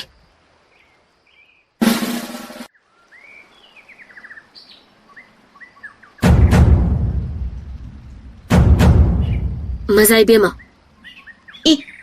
ꯅꯪꯗꯤ ꯁꯤꯗ ꯀꯩꯗꯧꯔꯤꯕ ꯃꯖꯥ ꯏꯕꯦꯝꯃꯗ ꯃꯤꯅ ꯀꯔꯤ ꯀꯔꯤꯅꯣ ꯍꯥꯏꯖꯤꯜꯂꯦ ꯍꯥꯏꯅ ꯇꯥꯏ ꯑꯗꯨꯒꯤ ꯅꯅꯥꯏꯅ ꯃꯖꯥ ꯏꯕꯦꯝꯃꯕꯨ ꯍꯨꯟꯈꯤꯕ ꯂꯩꯖꯗꯦ ꯑꯩꯗꯤ ꯃꯖꯥ ꯏꯕꯦꯝꯃꯕꯨ ꯂꯣꯏꯅ ꯇꯤꯟꯅꯖꯕꯅꯤ ꯑꯗ ꯑꯩꯈꯣꯏꯗꯤ ꯃꯖꯥ ꯏꯕꯦꯝꯃ ꯍꯣꯏꯒ ꯊꯥꯛ ꯃꯥꯟꯅꯗꯕꯗꯨꯗ ꯀꯤꯖꯗꯨꯅ ꯑꯗꯨꯒ ꯉꯁꯤꯅ ꯀꯩꯒꯤ ꯁꯤꯗ ꯂꯥꯛꯂꯤꯕ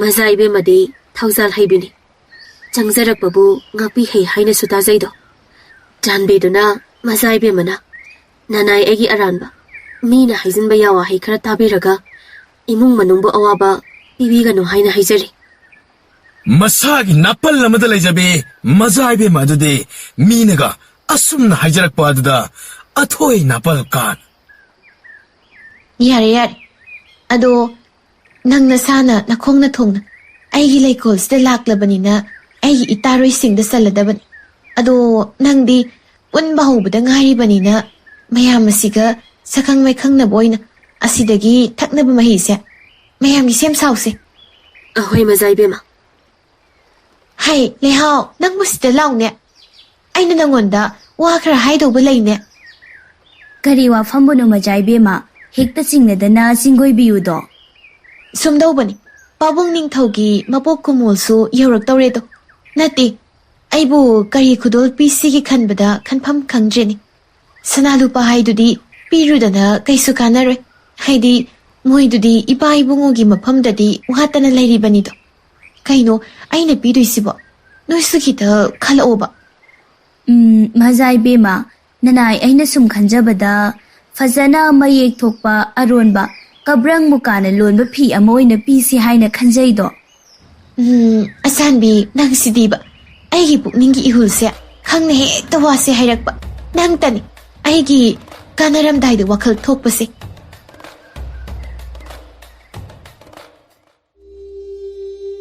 ꯃꯖꯥ ꯏꯕꯦꯝꯃ ꯑꯩꯗꯤ ꯏꯀꯥꯎꯕ ꯀꯥꯎꯏ ꯈꯨꯔꯥ ꯇꯣꯃꯥꯜꯅ ꯇꯝꯂꯝꯕꯅꯤ ꯍꯟꯗꯛꯀꯤ ꯅꯤꯡꯊꯧꯒꯤ ꯃꯄꯣꯛ ꯀꯨꯝꯑꯣꯜ ꯑꯁꯤꯗꯤ ꯃꯖꯥ ꯏꯕꯦꯝꯃꯁꯨ ꯁꯔꯨꯛ ꯌꯥꯅꯕ ꯍꯥꯏꯔꯝꯕꯅꯤ ꯑꯁꯥꯟꯕꯤ ꯅꯪꯅ ꯍꯥꯏꯔꯤꯕ ꯑꯗꯨꯕꯨ ꯑꯁꯦꯡꯕ꯭ꯔꯅꯦ ꯍꯣꯏ ꯃꯖꯥ ꯏꯕꯦꯝꯃ ꯑꯗꯨꯕꯨ ꯑꯁꯥꯟꯕꯤ ꯍꯟꯗꯛꯇꯤ ꯄꯥꯕꯨꯡ ꯅꯤꯡꯊꯧꯒꯤ ꯈꯨꯗꯣꯜ ꯑꯁꯤ ꯃꯁꯛ ꯊꯣꯛꯄ ꯑꯃ ꯇꯧꯗꯕ ꯌꯥꯗꯕꯅꯤ ꯑꯗꯨꯕꯨ ꯃꯖꯥ ꯏꯕꯦꯝꯃ ꯍꯧꯖꯤꯛ ꯑꯩꯈꯣꯏꯒꯤ ꯑꯁꯤꯗꯗꯤ ꯃꯁꯛ ꯊꯣꯛꯄ ꯀꯔꯤꯁꯨ ꯑꯃꯠꯇ ꯑꯔꯨ ꯑꯄꯟ ꯐꯥꯎꯕ ꯂꯩꯇꯦ ꯑꯁꯥꯟꯕꯤ ꯑꯗꯨꯒꯤꯗꯃꯛꯇꯕꯨ ꯀꯩꯒꯤ ꯄꯥꯏ ꯃꯅꯨꯡ ꯅꯥꯡꯂꯤꯕꯅꯣ ꯏꯄꯟ ꯅꯤꯡꯊꯧꯗꯤ ꯀꯩꯁꯨ ꯑꯔꯨ ꯑꯄꯥꯟ ꯁꯅꯥ ꯂꯨꯄꯥꯕꯨ ꯋꯥꯠꯇꯅ ꯂꯩꯔꯕꯅꯤ ꯑꯗꯨꯅ ꯀꯩꯁꯨ ꯑꯗꯨꯒꯨꯝꯕꯗ ꯀꯜꯂꯛꯀꯗꯕ ꯅꯠꯇꯦ ꯑꯗꯨꯗꯤ ꯃꯖꯥ ꯏꯕꯦꯝꯃ ꯀꯔꯤꯕꯨ ꯈꯨꯗꯣꯜ ꯑꯣꯏꯅ ꯄꯤꯒꯅꯤ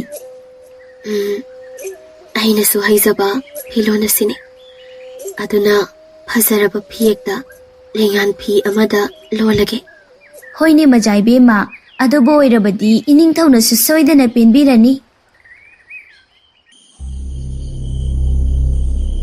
ꯍꯥꯏ ꯃꯃꯥ ꯂꯥꯎꯅꯦ ꯋꯥ ꯈꯔ ꯍꯥꯏꯒꯦ ꯂꯥꯎꯅꯦ ꯀꯩ ꯋꯥꯅꯣ ꯃꯈꯣꯏ ꯃꯄꯥ ꯃꯃꯥ ꯍꯟꯗꯛꯇꯤ ꯍꯥꯟꯅꯒ ꯃꯥꯟꯅꯗꯅ ꯂꯣꯏꯄꯣꯠ ꯊꯧꯕ ꯑꯁꯦ ꯑꯩꯕꯨ ꯆꯠꯂꯨ ꯍꯥꯏꯔꯤꯅꯦ ꯑꯗꯨꯒ ꯀꯔꯤꯒꯤꯅꯣ ꯃꯈꯣꯏ ꯃꯄꯥꯅ ꯑꯗꯨꯝ ꯄꯥꯈꯠꯂꯤꯕꯗꯨꯕꯣ ꯃꯁꯦ ꯃꯤꯒꯤ ꯃꯃꯥꯡꯗ ꯑꯐꯕ ꯃꯥꯟꯕꯒꯤ ꯋꯥꯅꯤ ꯃꯁꯤ ꯏꯆꯥꯅꯨꯄꯤꯒꯤ ꯋꯥꯊꯣꯛ ꯑꯗꯨꯅꯅꯤ ꯑꯗꯨꯗꯤ ꯏꯆꯥꯅꯨꯄꯤꯅ ꯃꯖꯥꯏꯕꯦꯝ ꯑꯗꯨꯗ ꯇꯤꯟꯅꯁꯤꯟꯗꯨꯅ ꯂꯥꯜꯂꯦ ꯍꯥꯏꯖꯈ꯭ꯔꯗꯥꯏꯅꯦ?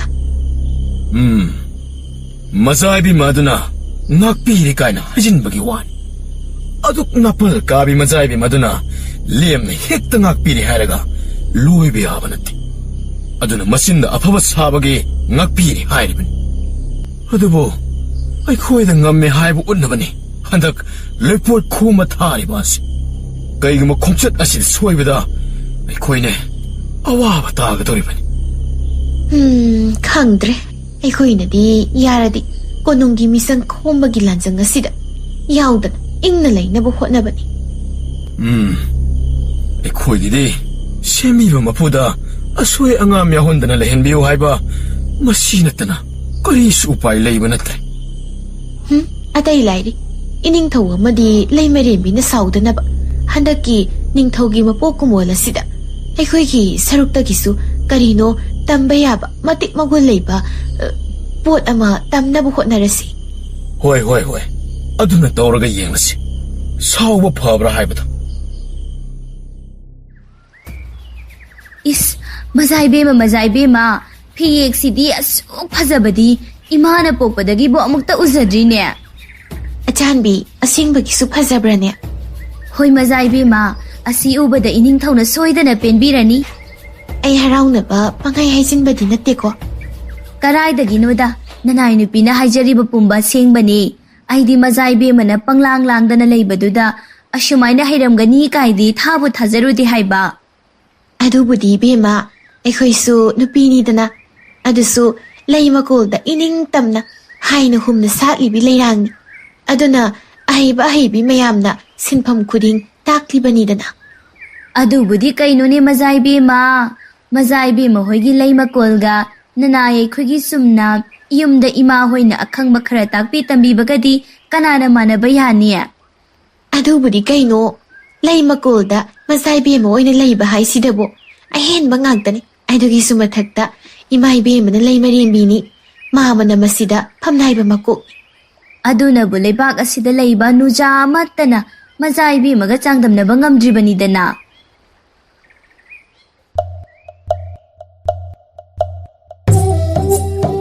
हाय नखोई मजाइबेमा मयामदो परेंग लेपु इनिंगथौ लेंथकपदोरे. हाय तोमाल इनिंगथौ अईगी इमुंग खुदिंग लोइन सुना लाक्लब्रा. अहोय इनिंगथौ. अदुदी कराइनो इमुंग मयामना मपाबुंग अईगी इपोक कुमोलगी तंबा खुदोल मयामदो. इनिंगथौ असोमदा लैजरे. कराई ओय असिगी लेंयान फियसिगी फियेक्सिदी ओंथोकना फजख्रेदा. फियसिबु तमलक्लिबा इमोमदो मना मथुम पियु अचानबा. फागनी निंथौ.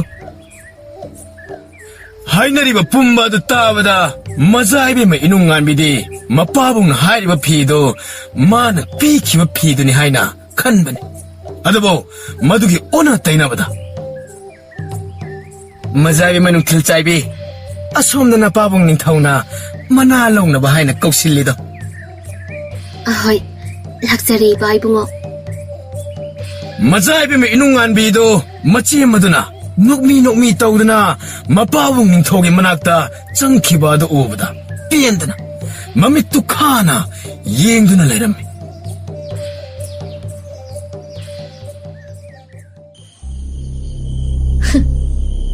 अैना वाना होटनबा पुंबा अरेंबा तारे. करिसु लैतबी मागुंबी मना अैना सिनबा थौरांबु सोहेनबा साइ. खंगनिब अैना खैदोगी येंगोब. इमागी बेमा कैनो नंगना तौरिबा असिबो पोसै मयामसिना लंखाइरिबा असिना करिगिनोबा. कई ओइनिगे कैसु लैतबी मागुंबी मना लोनबा फी अैना मतम संगना लोनबा फीदगी फजबा हेनखिदन इपा इबुंगोना अैंगोंदा थागलकदबदा मंगोंदा ओइना थागतख्रेदना. इसे अदुगिरो नंगना तौरिबा असिबो. माना तौरिबदो अैंगोंदा इकाइबा पीबनी हाइदी इमाइबे मनदी कैसु खनबा नत्तेने. इसे मासु नंगदौना मपाबुंगनागा थागत वहाई हाइबदो ताजानिंग तौरी ओइरमनिने. मधु याबा नत्ते. मागुंबी मिनाइ नुपी अमगी मचाना अैगुंबी लैमरेम्बीगी मसादगा चांगदमनबा साइ. ꯈꯪꯂꯣꯏꯗ꯭ꯔꯗꯣ ꯑꯩꯅ ꯀꯩꯗꯧꯔꯒꯦ ꯌꯦꯡꯉꯣꯕ ꯏꯃꯥ ꯏꯕꯦꯝꯃ ꯅꯪꯕꯨ ꯅꯆꯦꯅꯤꯅꯦ ꯈꯠꯅ ꯆꯩꯅꯗꯅ ꯂꯩꯅꯕ ꯍꯣꯠꯅꯧ ꯀꯩꯗꯧꯒꯦ ꯀꯅꯥꯒꯤ ꯏꯆꯦ ꯃꯥꯅ ꯃꯤꯅꯥꯏ ꯅꯨꯕꯤꯒꯤ ꯃꯆꯥ ꯑꯗꯨꯒ ꯑꯩꯅ ꯂꯩꯃꯔꯦꯟꯕꯤꯒꯤ ꯃꯆꯥ ꯃꯁꯤꯗꯤꯕ ꯍꯥꯏꯕ ꯉꯥꯡꯕꯒꯁꯦ ꯑꯃꯠꯇ ꯂꯧꯗꯦꯕ ꯑꯁꯤ ꯍꯥꯏꯔꯒ ꯃꯆꯥꯅꯨꯄꯤꯗꯣ ꯊꯦꯝꯕ ꯌꯥꯗ꯭ꯔꯕ ꯑꯗꯨꯗ ꯑꯗꯨꯃꯛ ꯊꯣꯛꯈꯤꯔꯝ ꯃꯖꯥꯏꯕꯦꯝꯃ ꯏꯅꯨꯡꯉꯥꯟꯕꯤꯁꯨ ꯃꯃꯥꯅ ꯍꯥꯏꯔꯝꯂꯤꯕ ꯃꯌꯥꯝ ꯑꯗꯣ ꯑꯃꯠꯇ ꯃꯨꯟꯅ ꯇꯥꯁꯤꯜꯂꯨꯕ ꯅꯠꯇꯦ ꯃꯗꯨꯒꯤ ꯁꯔꯨꯛ ꯁꯦꯕꯥꯔꯤ ꯑꯃ ꯇꯥꯅꯕ ꯍꯥꯏꯅ ꯀꯟꯅ ꯍꯦꯛꯇ ꯀꯧꯔꯝꯃꯤ ꯍꯩ ꯅꯈꯣꯏ ꯀꯅꯥ ꯂꯩ ꯃꯖꯥꯏꯕꯦꯝꯃ ꯅꯅꯥꯏ ꯑꯩ ꯂꯩꯖꯩ ꯆꯠꯂꯣ ꯍꯧꯖꯤꯛꯃꯛ ꯂꯩꯍꯧꯗꯣ ꯑꯩꯅ ꯂꯥꯛꯇꯕ ꯌꯥꯗꯦ ꯍꯥꯏꯅ ꯇꯝꯂꯨꯆꯣ ꯑꯍꯣꯏ ꯃꯖꯥꯏꯕꯦꯝꯃ ꯃꯥꯒꯨꯝꯕꯅ ꯑꯩꯉꯣꯟꯗ ꯏꯀꯥꯏꯕ ꯄꯤꯕ ꯁꯥꯕ ꯈꯪꯒꯅꯤ ꯑꯩꯅ ꯂꯦꯝꯅ ꯊꯥꯔꯣꯏꯕ ꯑꯩ ꯀꯔꯤ ꯇꯧꯒꯅꯤ ꯑꯩ ꯀꯔꯤ ꯇꯧꯒꯅꯤ ꯃꯖꯥꯏꯕꯦꯝꯃ ꯅꯅꯥꯏꯕꯨ ꯀꯧꯕꯤꯕꯕꯨ ꯅꯣꯏꯅꯗꯤ ꯑꯩꯒꯤ ꯐꯤꯗꯣ ꯐꯖꯩ ꯍꯥꯏ ꯑꯗꯨꯕꯨ ꯃꯖꯥꯏꯕꯦꯝꯃ ꯀꯔꯤ ꯇꯧꯕꯤꯕ ꯃꯣꯏ ꯃꯤꯅꯥꯏ ꯅꯨꯄꯤꯒꯤ ꯃꯆꯥꯗꯨꯅ ꯑꯩꯉꯣꯟꯗꯒꯤ ꯍꯦꯟꯈ꯭ꯔꯦꯅꯦ ꯀꯩꯅꯣꯅꯦ ꯍꯥꯏꯁꯤꯕꯣ ꯃꯖꯥꯏꯕꯦꯝꯃꯒꯤ ꯑꯗꯨꯛ ꯐꯖꯕ ꯐꯤ ꯑꯗꯨꯗꯒꯤ ꯀꯝꯗꯧꯅ ꯍꯧꯖꯤꯛ ꯃꯗꯨ ꯈꯟꯅꯕꯒꯤ ꯃꯇꯝ ꯑꯣꯏꯗ꯭ꯔꯦ ꯃꯥꯅ ꯑꯩꯉꯣꯟꯗ ꯏꯀꯥꯏꯕ ꯄꯤꯕꯗꯨꯒꯤ ꯂꯃꯟ ꯈꯨꯝꯅꯕ ꯋꯥꯈꯜ ꯑꯣꯏꯅ ꯇꯧ ꯍꯣꯏ ꯃꯖꯥꯏꯕꯦꯝꯃ ꯋꯥꯈꯜꯒ ꯑꯝꯇ ꯊꯣꯛꯇ꯭ꯔꯕꯣ ꯃꯖꯥꯏꯕꯦꯝꯃ ꯈꯔ ꯀꯨꯞꯅ ꯈꯟꯗ꯭ꯔꯗꯤ ꯊꯣꯛꯇꯧꯕ ꯑꯁ ꯑꯩꯅꯗꯤꯅꯦ ꯃꯤꯅ ꯂꯥꯛꯆꯈꯤꯕꯒꯤ ꯁꯣꯝꯗ ꯄꯦꯟꯗꯕꯅ ꯂꯣꯏꯔꯦ ꯀꯩꯝꯇ ꯇꯧꯕ ꯉꯝꯗꯕ ꯁꯤꯅꯁꯨ ꯍꯦꯜꯂꯦ ꯃꯖꯥꯏꯕꯦꯝꯃ ꯑꯃꯗꯤ ꯂꯩꯔꯦ ꯀꯩꯅꯣ ꯍꯥꯏꯔꯣꯗꯅ ꯃꯖꯥꯏꯕꯦꯝꯃꯅ ꯂꯣꯟꯅ ꯄꯥꯝꯖꯕꯅ ꯀꯣꯏꯁꯦꯟ ꯁꯦꯟꯅꯔꯤꯕ ꯀꯣꯅꯨꯡꯒꯤ ꯂꯥꯟꯃꯤ ꯃꯌꯥꯝꯒꯤ ꯂꯨꯆꯤꯡꯕ ꯑꯣꯏꯔꯤꯕ ꯏꯕꯨꯡ ꯄꯣꯏꯔꯩꯁꯦ ꯃꯥꯕꯨ ꯁꯤꯖꯤꯟꯅꯗ꯭ꯔꯕꯗꯤ ꯌꯥꯗꯧꯕ ꯃꯥꯟꯗꯦ ꯍꯥ ꯃꯥꯒꯤ ꯋꯥꯕꯨ ꯑꯩꯅ ꯃꯤꯆꯤ ꯃꯤꯅꯥ ꯇꯧꯗꯅ ꯀꯦꯁꯤꯟꯅꯔꯒ ꯍꯥꯏꯕꯗ ꯌꯥꯔꯗꯕꯅꯤ ꯑꯗꯣ ꯀꯔꯤ ꯀꯝꯗꯧꯕ ꯍꯥꯏꯗꯨꯗꯤ ꯍꯥꯏꯖꯒꯤ ꯃꯖꯥꯏꯕꯦꯝꯃ ꯅꯥꯄ ꯆꯤꯛꯅ ꯆꯪꯁꯤꯟꯕꯤꯔꯛꯑꯣ ꯑꯇꯣꯞꯄꯅ ꯇꯥꯈ꯭ꯔꯕꯗꯤ ꯑꯔꯣꯟꯕ ꯂꯥꯂꯣꯡꯅꯤꯅ ꯍꯣꯏꯅꯤ ꯃꯤ ꯇꯥꯕ ꯌꯥꯕ ꯋꯥ ꯅꯠꯇꯦꯅꯦ ꯍꯥꯏꯔꯣ ꯅꯪꯅ ꯍꯥꯏꯔꯤꯕ ꯋꯥꯗꯣ ꯌꯥꯔꯦ ꯀꯥꯟꯅꯗꯦ ꯏꯕꯨꯡꯉꯣ ꯄꯩꯔꯩꯗꯣ ꯃꯤꯠꯆꯤꯒꯤ ꯂꯥꯡ ꯊꯥꯛꯇꯕ ꯌꯥꯗ꯭ꯔꯦ ꯃꯖꯥꯏꯕꯦꯝꯃ ꯑꯗꯨꯗꯤ ꯑꯩꯁꯨ ꯑꯗꯨꯗꯤ ꯅꯪꯁꯨ ꯉꯁꯤꯒꯤꯗꯤ ꯌꯧꯖꯔꯣ ꯐꯒꯅꯤ ꯃꯖꯥꯏꯕꯦꯝꯃ ꯅꯨꯃꯤꯗꯥꯡꯒꯤ ꯃꯇꯝ ꯑꯗꯣ ꯂꯩꯕꯥꯛ ꯑꯗꯨꯒꯤ ꯅꯤꯡꯊꯧꯒꯤ ꯃꯄꯣꯛ ꯅꯨꯃꯤꯠꯅꯤ ꯍꯥꯏꯅ ꯂꯝꯕꯤ ꯂꯝꯖꯥꯎ ꯈꯨꯗꯤꯡ ꯀꯨꯝꯍꯩ ꯐꯤꯌꯣꯡ ꯀꯌꯥ ꯇꯧꯔꯤ ꯃꯖꯥꯏꯕꯦꯝꯃ ꯅꯨꯡꯊꯤꯜ ꯆꯥꯏꯕꯤꯁꯨ ꯃꯅꯥꯏ ꯑꯆꯥꯟꯕꯤ ꯑꯗꯨꯒ ꯂꯣꯏꯅꯅ ꯃꯌꯥꯝꯅ ꯂꯥꯡꯂꯤꯕ ꯑꯗꯣ ꯌꯦꯡꯕ ꯊꯣꯔꯛꯂꯝꯃꯤ ꯃꯈꯣꯏꯅ ꯑꯁꯨꯝ ꯂꯥꯛꯄꯗ ꯑꯉꯥꯡꯁꯤꯡꯅ ꯆꯦꯟꯕꯤ ꯁꯥꯟꯅꯔꯛꯄꯗ ꯈꯪꯍꯧꯗꯅ ꯃꯖꯥꯏꯕꯦꯝꯃꯗ ꯋꯥꯏꯁꯤꯜꯂꯝꯕꯗꯒꯤ ꯃꯁꯥꯗꯣ ꯉꯥꯛꯄ ꯉꯝꯍꯧꯗ ꯑꯩꯒꯤꯅꯤ ꯍꯥꯏꯕꯗ ꯅꯪ ꯅꯠꯇꯅ ꯀꯅꯥ ꯂꯩꯔꯤ ꯏꯃꯥ ꯏꯄꯥ ꯐꯪꯉꯤ ꯉꯟꯅ ꯀꯥꯏꯅꯈ꯭ꯔꯦ ꯏꯅꯤꯡꯊꯧꯅ ꯑꯩꯕꯨ ꯏꯄꯥꯒꯤ ꯃꯇꯥꯎ ꯑꯃ ꯑꯣꯏꯅ ꯃꯆꯥ ꯁꯪꯅ ꯌꯣꯛꯄꯤ ꯂꯥꯞꯇꯛꯅ ꯃꯖꯥꯏꯕꯦꯝꯃ ꯏꯅꯨꯡꯉꯥꯟꯕꯤꯗꯣ ꯀꯥꯆꯤꯟ ꯑꯃꯗ ꯂꯦꯞꯂꯒ ꯌꯦꯡꯂꯤ ꯃꯆꯤꯟꯒꯥꯇꯣ ꯍꯥꯏꯐꯦꯠ ꯆꯤꯡꯂꯒ ꯃꯖꯥꯏꯕꯦꯝꯃ ꯅꯨꯡꯊꯤꯜ ꯆꯥꯏꯕꯤꯗꯣ ꯇꯞꯅ ꯀꯣꯅꯨꯡꯒꯤ ꯂꯩꯀꯣꯜ ꯑꯗꯣꯝꯗ ꯂꯥꯛꯄꯗ ꯂꯥꯞꯇꯛꯅ ꯄꯣꯏꯔꯩꯅ ꯂꯥꯟꯃꯤꯒꯤ ꯐꯤꯖꯣꯜ ꯁꯦꯠꯂꯗꯅ ꯂꯥꯟꯃꯤ ꯃꯌꯥꯝ ꯑꯗꯨꯕꯨ ꯂꯨꯆꯤꯡꯂꯒ ꯆꯠꯈꯤꯕ ꯑꯗꯨ ꯎꯕꯗ ꯋꯥꯈꯜꯗ ꯑꯁꯤꯕꯨ ꯅꯍꯥꯟꯗ ꯑꯩꯅ ꯂꯝꯖꯥꯎꯗ ꯎꯈꯤꯕ ꯅꯨꯄꯥꯗꯨꯔꯥ ꯑꯣꯟꯊꯣꯛꯅ ꯃꯥꯟꯈ꯭ꯔꯦꯗ ꯑꯩꯕꯨ ꯃꯇꯨꯡ ꯍꯥꯏꯐꯦꯠ ꯏꯟꯅꯔꯒ ꯌꯦꯡꯂꯨꯕꯅ ꯐꯒꯗ꯭ꯔꯅꯦ ꯑꯁꯨꯝꯅ ꯏꯅꯥꯗꯨꯅ ꯇꯥꯟꯅꯈꯤꯔꯝꯃꯤ ꯅꯨꯡꯊꯤꯜ ꯆꯥꯏꯕꯤ ꯑꯁꯨꯝ ꯇꯨꯃꯤꯟꯅ ꯏꯟꯅꯕꯒꯤ ꯃꯈꯣꯜ ꯇꯥꯕꯗ ꯄꯣꯏꯔꯩ ꯍꯥꯏꯐꯦꯠ ꯃꯅꯤꯡꯂꯣꯝꯗ ꯑꯣꯟꯊꯣꯛꯅ ꯌꯦꯡꯕꯗ ꯅꯨꯡꯊꯤꯜ ꯆꯥꯏꯕꯤ ꯎꯕꯗ ꯑꯇꯩꯗ ꯑꯣꯟꯁꯤꯜꯂꯒ ꯅꯈꯣꯏ ꯍꯥꯟꯅ ꯆꯪꯂꯝꯃꯨ ꯀꯔꯤ 이붕, 아이부 강드러버. 까나. 나한 람자우다, 이봐 이붕어 닝타우기, 마폭 놈이다. 마사이베마, 나나 아이디 와칼로 외로드래. 마사이베마 하이드러버수, 농틸 자이비 하이나, 아동 콜로이비요. 누가이주데 마사이베마. 아따바나 따크라가, 마사이베마 울렁자리 하이나. 아도기디, 아이나 야리스디. ahoy, aduidi, nung tilay ni hekta. Asum na, anido, nokmi tawda na, wari sari. ꯑꯁꯣꯝꯗꯅ ꯂꯥꯞꯇꯛꯅ ꯃꯔꯨꯝ ꯑꯃꯗꯒꯤ ꯇꯧꯔꯤꯕ ꯄꯨꯝꯕꯗꯣ ꯎꯔꯒ ꯃꯖꯥꯏꯕꯦꯝꯃ ꯏꯅꯨꯡꯉꯥꯟꯕꯤꯗꯣ ꯃꯆꯤꯟ ꯈꯖꯤꯛ ꯆꯤꯡꯂꯒ ꯑꯈꯥꯕ ꯃꯤꯅꯣꯛ ꯑꯃꯒ ꯂꯣꯏꯅꯅ ꯃꯆꯤꯟꯗ ꯇꯞꯅ ꯑꯩꯅ ꯊꯥꯛꯄ ꯂꯥꯡꯗ ꯊꯨꯔꯦꯗꯅ ꯏꯪꯖꯗꯕꯁꯕꯤ ꯏꯕꯦꯝꯃ ꯅꯪꯗꯤ ꯅꯨꯄꯥꯁꯦ ꯑꯩꯅ ꯃꯣꯏꯊꯦꯝ ꯇꯧꯍꯜꯂꯤꯕ ꯅꯨꯄꯥꯅꯤ ꯍꯥꯏꯗꯤ ꯅꯪꯗꯤ ꯈꯪꯖꯕ ꯅꯠꯇꯦꯗꯣ ꯃꯇꯝꯅ ꯑꯁꯨꯝ ꯍꯧꯈ꯭ꯔꯕ ꯃꯇꯨꯡꯗ ꯃꯖꯥꯏꯕꯦꯝꯃ ꯏꯅꯨꯡꯉꯥꯟꯕꯤꯒꯤ ꯃꯄꯣꯛ ꯀꯨꯝꯑꯣꯟ ꯑꯃꯨꯛ ꯌꯧꯔꯛꯂꯝꯃꯤ ꯃꯥꯒꯤ ꯃꯄꯣꯛ ꯀꯨꯝꯑꯣꯟ ꯌꯧꯔꯛꯄꯗ ꯑꯁꯣꯝꯗꯅ ꯃꯥꯂꯦꯝꯒꯤ ꯃꯃꯥ ꯃꯆꯥ ꯑꯗꯨꯗꯤ ꯃꯖꯥꯏꯕꯦꯝꯃꯅ ꯆꯥꯟꯕꯤꯅꯕꯅꯤ ꯍꯥꯏꯅ ꯋꯥ ꯈꯟꯅꯔꯝꯃꯤ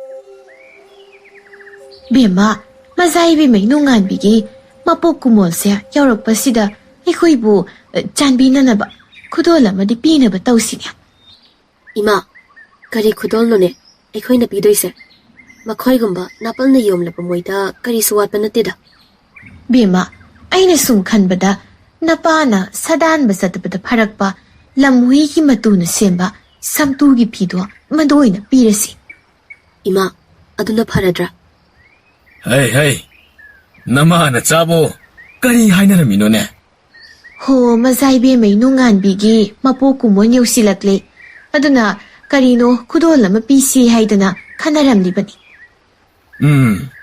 ꯐꯩ ꯑꯩꯁꯨ ꯃꯗꯨꯒꯤ ꯋꯥ ꯑꯃꯗ ꯈꯟꯅꯁꯤ ꯍꯥꯏꯒꯦ ꯍꯥꯏꯅ ꯈꯜꯂꯒ ꯂꯥꯛꯂꯤꯕꯅꯤꯅꯦ ꯅꯃꯥꯅ ꯆꯥꯛ ꯈꯟꯅꯔꯝꯃꯒ ꯃꯄꯥ ꯑꯣꯟꯊꯣꯛꯅ ꯆꯥꯟꯅꯈ꯭ꯔꯦ ꯃꯇꯥꯡ ꯆꯥꯟꯅꯕ ꯆꯥꯟꯅꯗꯕ ꯂꯥꯏꯔꯤ ꯑꯩꯅꯦ ꯃꯆꯥ ꯏꯕꯦꯝꯃ ꯑꯗꯨꯒ ꯑꯁꯨꯝ ꯂꯣꯏꯅꯕꯁꯦ ꯑꯩ ꯌꯥꯝꯅ ꯋꯥꯔꯦꯕ ꯕꯦꯝꯃ ꯋꯥꯔꯁꯨ ꯋꯥꯅ ꯃꯇꯝ ꯈꯔꯗꯤ ꯈꯥꯡꯉꯨ ꯑꯗꯨꯒ ꯃꯖꯥꯏꯕꯦꯝꯃꯗꯨꯅ ꯑꯩꯈꯣꯏꯗ ꯁꯥꯎꯕ ꯐꯔꯕꯗꯤ ꯑꯗꯨꯃꯛ ꯑꯁꯨꯝꯅ ꯋꯥꯅ ꯃꯅꯥꯛꯇ ꯅꯠꯇ꯭ꯔꯁꯨ ꯌꯥꯅꯤꯗ ꯑꯁ ꯅꯣꯏꯅꯗꯤ ꯑꯗꯨꯝꯅ ꯂꯥꯏꯅ ꯍꯥꯏꯔꯤ ꯑꯗꯨꯕꯨ ꯃꯖꯥꯏꯕꯦꯝꯃ ꯑꯁꯦ ꯆꯨꯝꯅꯇꯒꯤ ꯅꯥꯄꯜ ꯀꯥꯕꯗ ꯅꯠꯇꯦ ꯄꯨꯛꯆꯦꯜꯁꯨ ꯌꯥꯝꯅ ꯄꯤꯛꯏ ꯑꯗꯨꯅ ꯂꯥꯏꯅ ꯊꯥꯗꯣꯛꯀꯅꯤ ꯍꯥꯏꯕꯗꯤ ꯈꯟꯗꯦ ꯑꯗꯨꯕꯨ ꯏꯕꯦꯝꯃ ꯏꯃꯨꯡ ꯃꯅꯨꯡꯒꯤ ꯈꯜꯂꯒ ꯅꯪ ꯃꯇꯝ ꯈꯔꯗꯤ ꯈꯥꯡꯉꯨ ꯏꯕꯦꯝꯃ ꯅꯃꯥꯅ ꯍꯥꯏꯁꯨ ꯍꯥꯏꯕꯅꯤ ꯅꯪꯒꯤ ꯃꯇꯝ ꯈꯔꯗꯤ ꯋꯥꯔꯁꯨ ꯋꯥꯅ ꯈꯥꯡꯈꯣ ꯃꯖꯥꯏꯕꯦꯝꯃ ꯏꯅꯨꯡꯉꯥꯟꯕꯤꯒꯤ ꯃꯄꯣꯛ ꯀꯨꯝꯑꯣꯟ ꯅꯨꯃꯤꯠ ꯑꯗꯨ ꯐꯝꯅꯥꯏꯕ ꯑꯉꯝ ꯃꯊꯧ ꯃꯌꯥꯝꯒꯤ ꯃꯆꯥꯅꯨꯄꯤ ꯃꯌꯥꯝꯅ ꯑꯁꯨꯛꯀꯤ ꯃꯇꯤꯛ ꯑꯇꯥꯡꯕ ꯐꯤꯖꯣꯜ ꯁꯅꯥ ꯂꯨꯄꯥ ꯀꯌꯥꯒꯤ ꯈꯨꯗꯣꯜ ꯄꯤꯅꯤ ꯃꯗꯨ ꯎꯔꯒ ꯃꯥꯂꯦꯝ ꯃꯃꯥ ꯃꯆꯥ ꯑꯗꯣ ꯍꯥꯏꯐꯦꯠ ꯌꯦꯡꯅꯔꯝꯃꯤ ꯑꯗꯨꯒ ꯇꯞꯅ ꯃꯈꯣꯡ ꯊꯥꯡꯗꯨꯅ ꯆꯪꯂꯛꯇꯨꯅ ꯅꯣꯂꯨꯛꯅ ꯃꯖꯥꯏꯕꯦꯝꯃ ꯅꯅꯥꯏ ꯑꯩꯈꯣꯏꯅ ꯃꯖꯥꯏꯕꯦꯝꯃꯒꯤ ꯐꯤꯖꯣꯜ ꯑꯃ ꯇꯝꯖꯔꯤ ꯀꯔꯤ ꯀꯗꯥꯏꯅꯣꯅꯦ ꯁꯤꯗꯤ ꯁꯒꯣꯜꯒꯤ ꯁꯝꯇꯨꯒꯤ ꯐꯤꯅꯤ ꯍꯣꯏ ꯑꯩꯒꯤ ꯅꯨꯄꯥꯅ ꯎꯃꯪꯗ ꯁꯗꯥꯟꯕ ꯆꯠꯄꯗ ꯂꯝꯍꯨꯏ ꯐꯖꯔꯕ ꯑꯃ ꯍꯥꯠꯄꯗꯒꯤ ꯁꯎꯟ ꯍꯨꯔꯒ ꯁꯦꯝꯂꯛꯄ ꯐꯤꯅꯤ ꯀꯩ ꯍꯥꯏꯕ ꯑꯩꯒꯤ ꯏꯄꯣꯛ ꯅꯨꯃꯤꯠ ꯑꯁꯤꯗꯕꯨ ꯁꯥ ꯍꯥꯠꯂꯒ ꯁꯎꯟ ꯍꯨꯔꯦ ꯀꯥꯏꯅ ꯑꯗꯨꯝ ꯊꯧꯅꯥ ꯐꯅ ꯍꯥꯏꯔꯤꯕꯗꯣ ꯅꯃꯥꯅ ꯆꯥꯅꯈꯣꯏꯕꯨ ꯏꯄꯥ ꯏꯕꯨꯡꯉꯣ ꯅꯤꯡꯊꯧꯅ ꯗꯟꯗꯤ ꯄꯤꯔꯕꯗꯤ ꯅꯣꯏꯅꯦ ꯏꯃꯨꯡ ꯇꯨꯝꯅ ꯅꯊꯣꯏ ꯃꯥꯡꯒꯅꯤ ꯍꯥꯏꯕꯁꯦ ꯈꯪꯗꯕ ꯁꯥꯕ ꯃꯖꯥꯏꯕꯦꯝꯃ ꯅꯅꯥꯏ ꯑꯩꯈꯣꯏꯕꯨ ꯑꯃꯨꯛꯇ ꯉꯥꯛꯄꯤꯌꯨ ꯅꯅꯥꯏ ꯑꯩꯈꯣꯏꯅ ꯈꯪꯖꯗꯗꯨꯅ ꯇꯧꯕꯅꯤ ꯑꯩꯈꯣꯏꯕꯨ ꯑꯃꯨꯛꯇ ꯉꯥꯛꯄꯤꯌꯨ ꯍꯥꯏꯕ ꯉꯥꯛꯄꯤꯌꯨ ꯍꯥꯏꯔꯗꯤ ꯅꯈꯨꯠ ꯂꯣꯟꯅꯗꯨꯅ ꯏꯈꯣꯡꯗ ꯂꯥꯜꯂꯦ ꯍꯥꯏꯅ ꯍꯥꯏꯖ ꯀꯩꯅꯣ ꯏꯃꯥ ꯅꯪꯅ ꯇꯧꯔꯤꯁꯤꯕꯣ ꯃꯖꯥꯏꯕꯦꯝꯃ ꯐꯔꯁꯨ ꯐꯠꯇ꯭ꯔꯕꯁꯨ ꯃꯥꯁꯦ ꯅꯊꯛꯀꯤ ꯑꯍꯜꯅꯤ 이베마, 이타키 할로이라가 개도니 라레 하이자드라디 나토이 망부따바. 베마, 이마 마사이비 마기마 콩수옵나.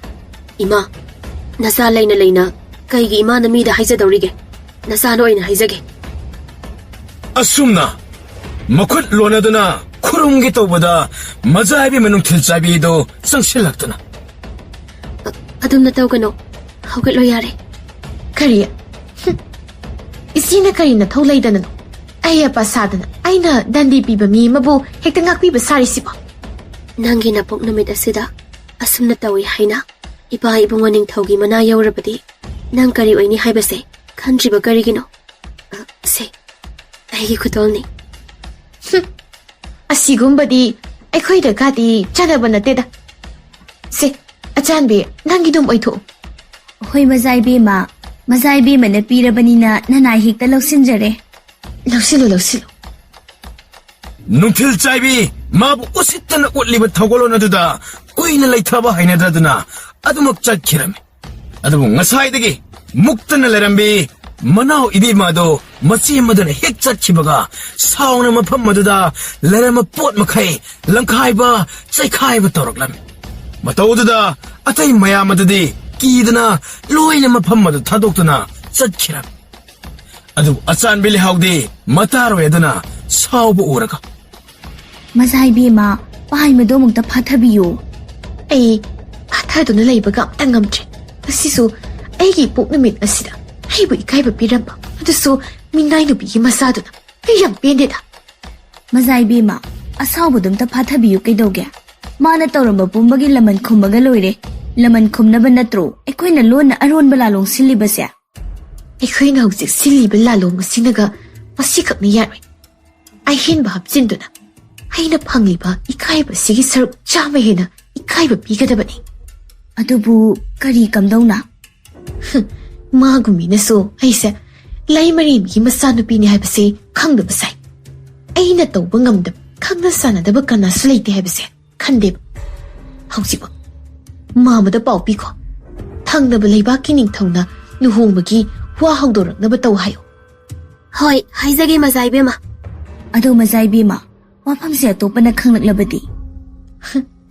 ꯑꯩꯈꯣꯏ ꯑꯅꯤ ꯑꯍꯨꯝ ꯂꯩꯔꯤꯕ ꯁꯤꯗꯒꯤ ꯍꯦꯟꯕ ꯀꯅꯥꯅ ꯈꯪꯗꯣꯔꯤꯒꯦ? ꯊꯕꯛ ꯁꯨꯔꯤꯕ ꯃꯌꯥꯝꯁꯤꯡꯁꯤꯗꯒꯤ ꯃꯆꯤꯟ ꯃꯌꯥ ꯑꯃ ꯍꯦꯛ ꯑꯣꯏꯔꯛꯄꯗ ꯑꯩꯅ ꯃꯖꯥꯏꯕꯦꯝꯃ ꯑꯩꯈꯣꯏ ꯀꯅꯥꯒꯨꯝꯕ ꯑꯃꯠꯇꯗ ꯆꯤꯟꯌꯥ ꯑꯣꯏꯖꯔꯛꯂꯣꯏ. ꯅꯥꯀꯣꯡ ꯑꯅꯤ ꯍꯦꯛ ꯁꯨꯍꯜꯂꯛꯄꯗ ꯑꯩꯅ ꯀꯩꯗꯧꯒꯦ ꯌꯦꯡꯉꯣ.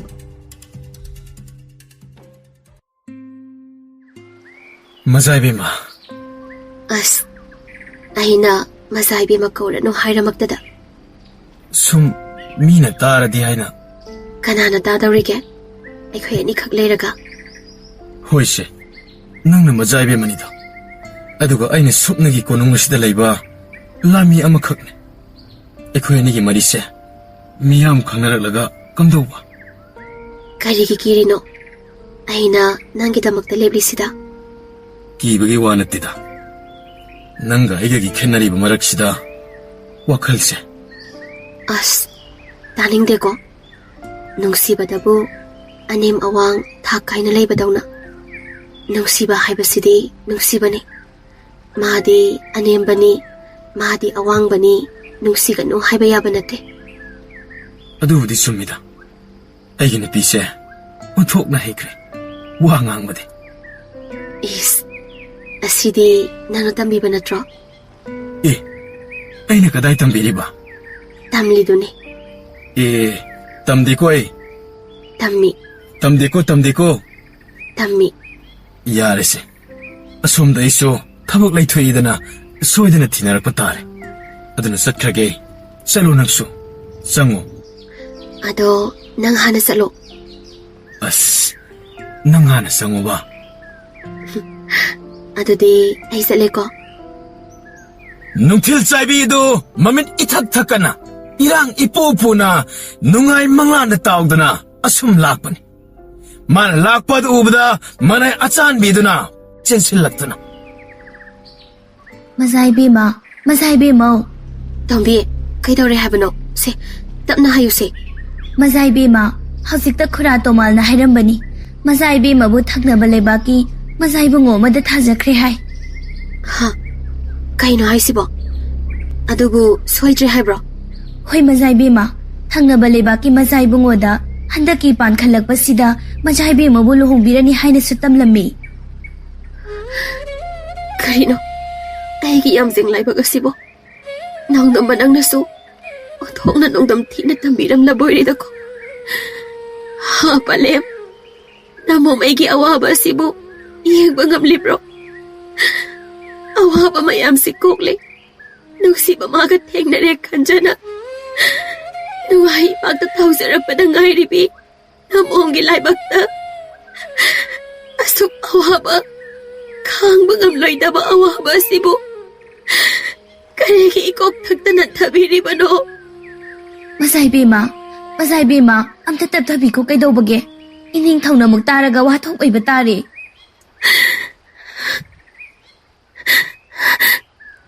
ꯇꯣꯝꯕꯤ ꯇꯥꯔꯤꯕ ꯃꯇꯝꯁꯤꯗꯕꯨ ꯑꯩꯕꯨ ꯀꯔꯝꯅ ꯈꯥꯡꯖꯤꯜꯂꯒ ꯂꯩꯌꯣ ꯍꯥꯏꯔꯤꯕꯅꯣ? ꯑꯩꯒꯤ ꯈꯥꯡꯕ ꯉꯝꯕꯒꯤ ꯄꯥꯡꯒꯜ ꯑꯗꯨ ꯂꯣꯏꯅ ꯃꯥꯡꯈ꯭ꯔꯦ. Nate, Masai Bima, aduna tawbagi mahut ining thawdo ina haijabadi. Tambi, aise minay na pigi masane. Minthola sidangne, Masai Bima hay na piriba. Ay na igi apok pa oriba. Ipahay bungoning thaw mahabudi. Unaba pang bagihak to pauba. Ay hodalay ba nati eh. Adudi Masai Bima, sana binataling jail da haibadi. Hayrano, maso ay gihaktaki. Miwa may sayap na nang laban. Kanada so, karimata hayrano. Iray ba kinikalagi? Masai Bima. Ibong Puire, nangsu pau du soidana taramlani haina khali. Tazari Masai Bima. Adudi aina haidrabasu ibongna khangna kari tawni haido pangthokpironi. Masai Bima, nabungna soidana pangthokjage. Adudi nachalna soidra haina. Masai Bima, soidre haina hekta lobiro. Phare, ado ibong isemna pirakpa khupai phi adubu. Si, Masai Bima na pamlabadi Masai Bima da hekta sinajage. Ado ibong ikhoina sinariba thorangse nakongani suhanbadi yaba nateko. Suhanjaroi Masai Bima. Phare, adudi aisu sanghai de sangkhrage. Kana kariga amuk ukhiba thoklabadi lana muk sandokna khiba tare.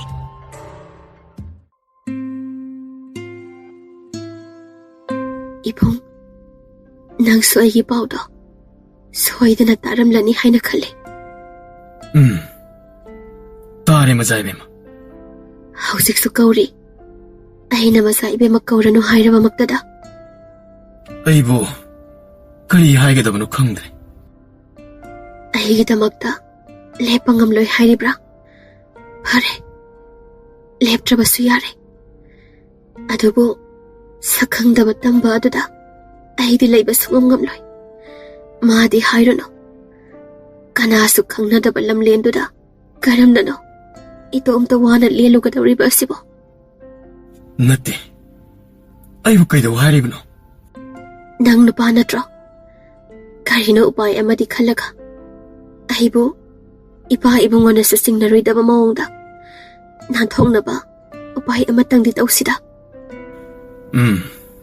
Sumdawrasi. Thangnaba leibaki Masai Bungodo lakpa numitta soidana chaklen amadi singanidana. Maduda nang jagoi sajinara. Aduga tanja yenglaga phambak adu soibadagi mai chakpa saraga nanthoknaba tawrasi. Yaredana. Yare.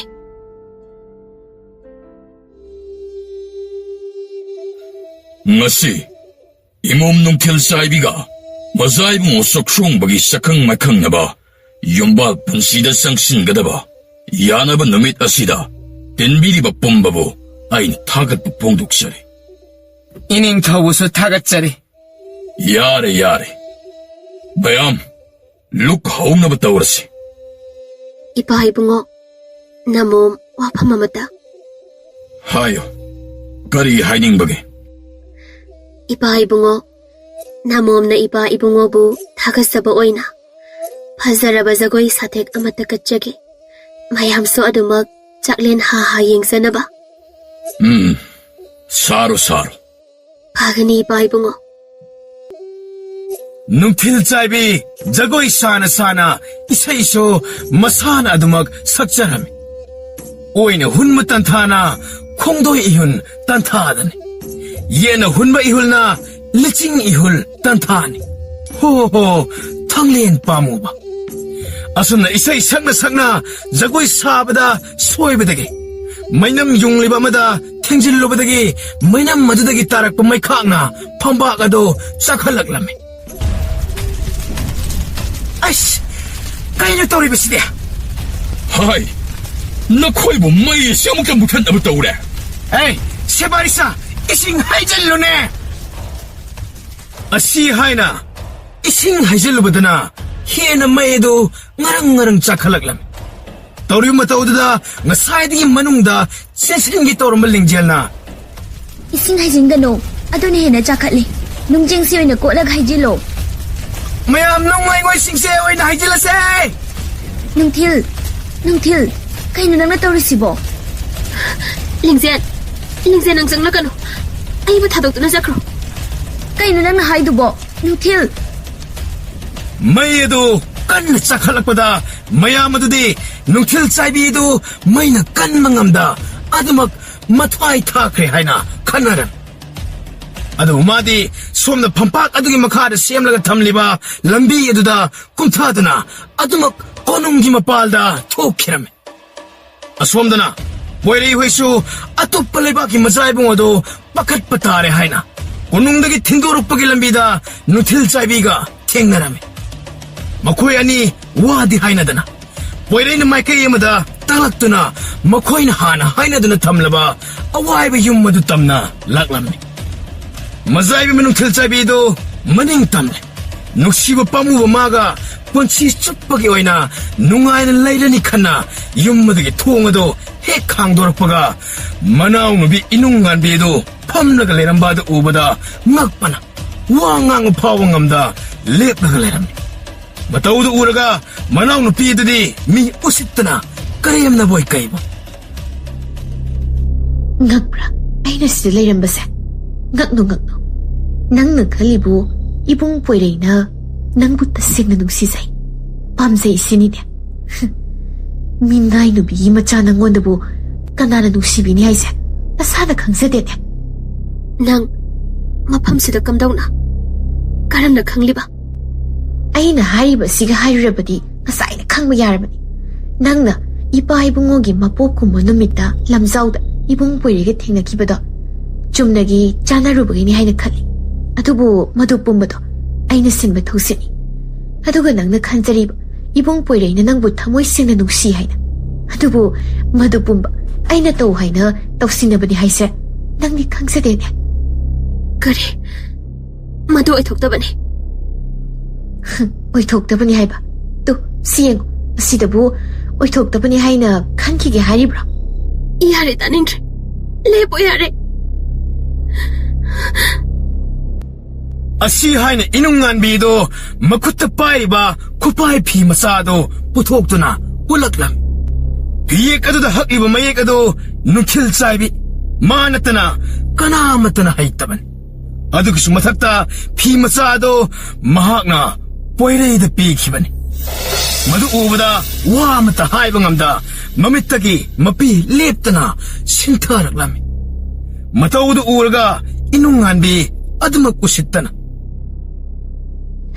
nangna khallibu mai sakpagi thoranga to nangi thorangni khalibra madu pumba aina sinba ngaktani nangna ngasi phangliba khudingse haibu kaishu laitabi nangumbina ikayu bikiba madu pumbagi lamani law konungda ipa ibungogi mamangda naral pumba yazaru law Kari ira.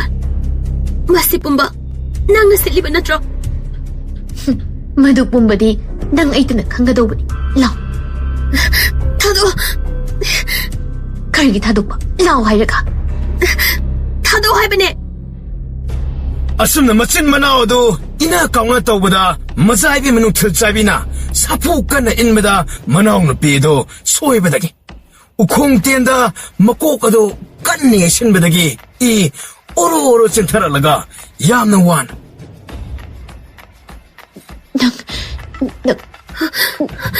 Inong. Isina soibane. Se maiba. nangna toshinaraga narangkok Adu wairati.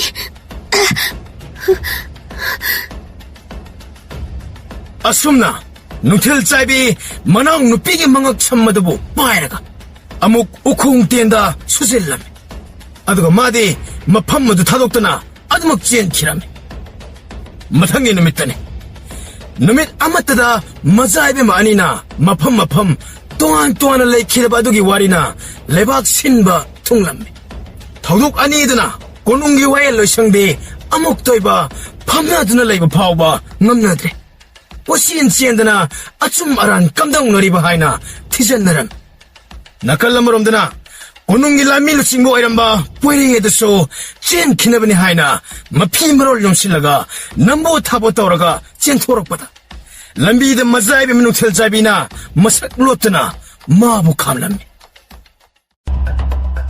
Ibong, amukta ngay biko ba? Nuthil, kaygino aina leiram waiba mafamda nang leiramdidi Mapamduda, kana leirami haiba? Ibong khanglaba natro? Hauzik phawba, khangsinada laikhige haira. wa adu tabada kashu haida mamai leidina chengi torame matamada mamangada lingjela thasilatuna aidi sumna Ibong, hauzik di chena batawbana kari su kanaray. Asengba sumba pumba haibana afaba oirani. aidi kemta khangdabane Khangsinada sabana kemta kanari. wadu oirade asumna pizida yebliba thangaduna mazaibi magi mangsam mapada thamaklam matawuda lengjel pakhatna Oire, thangdo thamo, thangdo. mazaibi masikaning labadi aigi lambi tho Handoke, ay handoke. Masay be madu soon gano. adudi handu odana upai leita lengjel adu nakal tapna thaidok na bataram adubo mazaibi manung thilchaibina yamna thuna poiregi makhut adu pairaga mangak samda khangleng leng khiram lengjel pakhatna Masay be ma.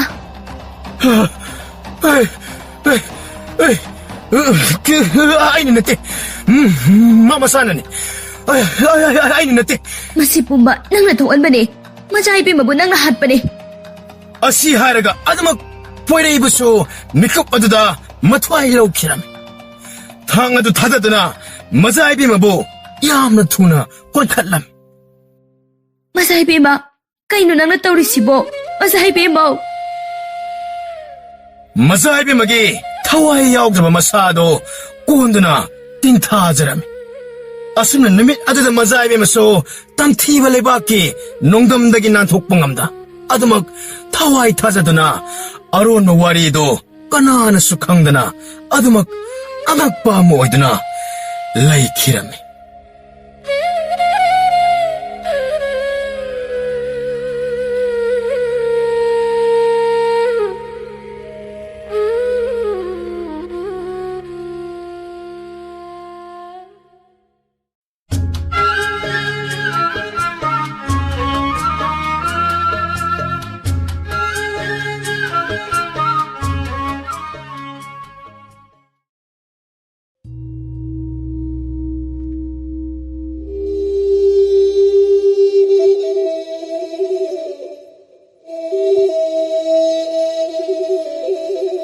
미가 라이가 섬나링이 맞담다니 아맘먹이 라이렘비 오리비 누미당 하이비에도보 야는 닝자비 미드기 마틱 라이비 랑후이 올라비는 피 아마칵 라이람미 마키 마차누피 마틱 라이비 람후이 따렛 칵스 라이람미 마코이 마마 마차기 라이팜나 타기 라이박 하이바드다 오이람 농먹이 누미당 아마다 마틱 라이브 람후이 마마드나 마차누피 야이마가 mathang aduga manakta kauksillam Palem ima ibema namawai khoibu kaubibabo Nakoy ani laklabra. Ahoy may be ma. Namumay ko'y lakjari. Kari tawdang bu sinabigadaba. Yam na luba sintani. Yengoy. Nasim ahal laybak laydo. Taibang miram lenda. Chum na laytre. Namu taibang oyba kayabu. Mara laytan hatpat papagi tabag tawre. Maram masi laybana. Yay ma. Imagi sida yay. Nahak na mabut him lagani khangde. Upay ema tawduna. Mapam asida purak na buhwano. Ahoy imay bema. Imay bema. Namonggi na isiyay magisama mateng pangzaw haybra. Nate. Nanggisu ꯑꯔꯨꯕ ꯊꯧꯗꯥꯡ ꯑꯃ ꯂꯩꯔꯤ꯫ ꯇꯥꯛꯄꯤꯔꯣ ꯄꯂꯦꯝ, ꯅꯃꯣꯝꯒꯤ ꯀꯔꯤ ꯑꯔꯨꯕ ꯊꯧꯒꯥꯏ ꯂꯩꯕꯒꯦ ꯍꯥꯏꯕꯗꯣ? Two ꯌꯦꯡꯉꯣ, ꯑꯁꯤꯒꯤ ꯅꯨꯄꯥ ꯑꯁꯤꯒ ꯅꯛꯁꯤꯟꯅꯅꯕ ꯍꯣꯠꯅꯧ꯫ ꯃꯁꯤ ꯅꯪꯒꯤ ꯄꯨꯟꯁꯤꯒꯤ ꯇꯠꯅ ꯊꯥꯅ ꯌꯥꯗ꯭ꯔꯕ ꯃꯤꯁꯛ ꯑꯗꯨꯅꯤ꯫ ꯄꯂꯦꯝ, ꯅꯃꯣꯝꯅ ꯁꯣꯏꯗꯅ ꯅꯃꯣꯝꯗ ꯁꯤꯟꯅꯔꯤꯕ ꯊꯧꯗꯥꯡ ꯑꯁꯤꯃꯛ ꯄꯥꯡꯊꯣꯛꯆꯒꯅꯤ꯫ ꯐꯔꯦ ꯑꯗꯨꯗꯤ, ꯅꯈꯣꯏ ꯑꯅꯤꯃꯛ ꯅꯊꯧꯗꯥꯡ ꯄꯥꯡꯂꯨꯔꯣ꯫ ꯐꯒꯅꯤ ꯄꯂꯦꯝ, ꯑꯗꯨꯗꯤ ꯅꯃꯣꯝ ꯑꯩꯈꯣꯏ ꯈꯣꯡꯁꯥꯟꯖꯔꯒꯦ꯫ ꯑꯁꯨꯝꯅ ꯑꯅꯤꯗꯣ ꯃꯃꯥ ꯏꯕꯦꯝꯃ ꯂꯝꯍꯨꯏ ꯃꯇꯤꯛ ꯂꯩꯕꯤ ꯑꯗꯨꯒꯤ ꯃꯅꯥꯛꯇꯒꯤ ꯊꯣꯛꯂꯛꯄꯒ ꯃꯅꯥꯎꯅꯨꯄꯤ ꯑꯗꯨꯅ ꯇꯞꯅ, ꯏꯆꯦ ꯌꯥꯏ, ꯀꯔꯤ ꯍꯥꯏꯅꯤꯡꯒꯦ? ꯄꯨꯟꯁꯤꯒꯤ ꯇꯠꯅ ꯊꯥꯅ ꯌꯥꯗꯕ ꯍꯥꯏꯕꯨ ꯀꯔꯤꯅꯣ?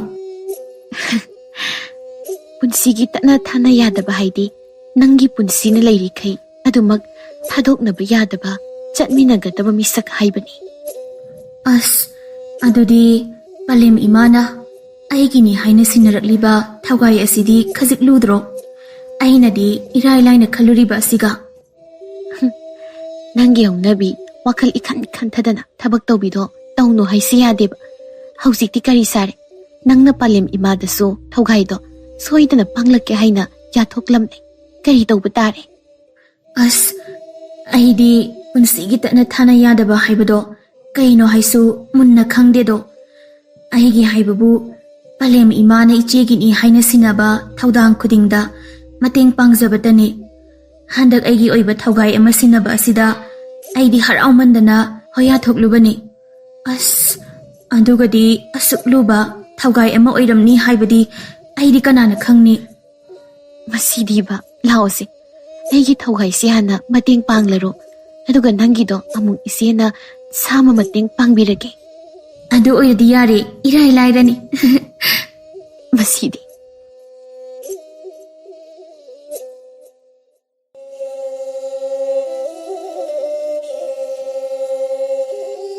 ꯏꯗꯥꯏꯔꯦꯝ ꯊꯩꯕꯣꯡ, ꯆꯠꯂꯣ, ꯑꯩꯒꯤ ꯑꯁꯥꯕ ꯃꯇꯝ ꯑꯁꯤꯒ ꯂꯣꯏꯅꯅ ꯂꯩꯕꯥꯛ ꯂꯩ ꯍꯥꯏꯕ ꯂꯝꯍꯦꯟꯕꯤ ꯑꯗꯣ ꯐꯥꯔꯒ ꯃꯐꯝ ꯑꯁꯤꯗ ꯄꯨꯔꯛꯎ꯫ ꯆꯤꯡꯎ ꯏꯕꯨꯡꯉꯣ, ꯅꯅꯥꯏ ꯋꯥꯐꯝ ꯑꯃꯇ ꯍꯪꯒꯠꯆꯒꯦ꯫ ꯍꯥꯏꯌꯨ ꯇꯥꯁꯤ꯫ ꯆꯤꯡꯎ ꯏꯕꯨꯡꯉꯣ, ꯂꯩꯕꯥꯛ ꯂꯩ ꯍꯥꯏꯕꯤ ꯑꯗꯨꯗꯤ ꯃꯥꯒꯤ ꯃꯇꯤꯛ ꯃꯌꯥꯏ ꯄꯨꯝꯕ ꯂꯣꯠꯁꯤꯟꯗꯨꯅ ꯃꯤꯔꯛꯇ ꯂꯣꯠꯈ꯭ꯔꯦ꯫ ꯑꯗꯨꯅ ꯃꯇꯧ ꯀꯔꯝꯅ ꯅꯅꯥꯏꯅ ꯃꯥꯒꯤ ꯂꯩꯐꯝ ꯑꯗꯨꯕꯨ? ꯃꯗꯨꯒꯤꯗꯃꯛꯇꯗꯤ ꯀꯔꯤꯃꯠꯇ ꯋꯥꯔꯨꯅꯨ꯫ ꯃꯥꯅ ꯐꯅ ꯃꯥꯒꯤ ꯃꯇꯤꯛ ꯃꯌꯥꯏ ꯄꯨꯝꯕ ꯂꯣꯠꯁꯤꯟꯗꯨꯅꯁꯨ ꯃꯥꯒꯤ ꯃꯁꯥꯒꯤ ꯃꯅꯝ ꯑꯗꯨꯗꯤ ꯂꯣꯠꯁꯤꯟꯕ ꯉꯝꯒꯗꯧꯕ ꯅꯠꯇꯦ꯫ ꯃꯗꯨꯒꯤꯁꯨ ꯃꯊꯛꯇ ꯃꯥꯒꯤ ꯃꯅꯝ ꯑꯗꯨꯗꯤ ꯑꯇꯩ ꯂꯥꯏ ꯐꯠꯇꯕ ꯃꯌꯥꯝꯒ ꯈꯛ ꯃꯥꯟꯅꯗꯕꯅꯤ꯫ ꯀꯕꯣꯛꯂꯩ ꯃꯅꯝ ꯅꯝꯕꯅꯤ꯫ ꯑꯗꯨꯅ ꯀꯕꯣꯛꯂꯩ ꯁꯥꯠꯇꯕ ꯃꯐꯝꯗ ꯀꯕꯣꯛꯂꯩ ꯃꯅꯝ ꯅꯝꯂꯕꯗꯤ ꯃꯍꯥꯛ ꯂꯩꯔꯦ ꯍꯥꯏꯕꯁꯦ ꯈꯪꯖꯤꯜꯂꯨ꯫ ꯐꯒꯅꯤ ꯆꯤꯡꯎ ꯏꯕꯨꯡꯉꯣ, ꯑꯗꯨꯕꯨ ꯆꯤꯡꯎ ꯏꯕꯨꯡꯉꯣꯒꯤ ꯃꯤꯇꯝ ꯑꯣꯏꯔꯤꯕ ꯄꯟꯖꯦꯡꯕꯕꯨ ꯅꯅꯥꯏꯒ ꯂꯣꯏꯅꯒꯗꯧꯔꯤꯕ ꯑꯁꯤꯅ ꯀꯔꯤ ꯑꯔꯨꯕ ꯊꯧꯒꯥꯏ ꯂꯩꯕꯒꯤꯅꯣ? ꯂꯩꯕꯥꯛ ꯂꯩ ꯍꯥꯏꯕꯤ ꯑꯗꯨꯒꯤ ꯑꯣꯏꯔꯕꯗꯤ ꯅꯅꯥꯏ ꯏꯇꯣꯝꯇꯅ ꯑꯗꯨꯃꯛ ꯉꯝꯖꯒꯅꯤ ꯍꯥꯏꯅ ꯈꯟꯖꯩꯔꯣ?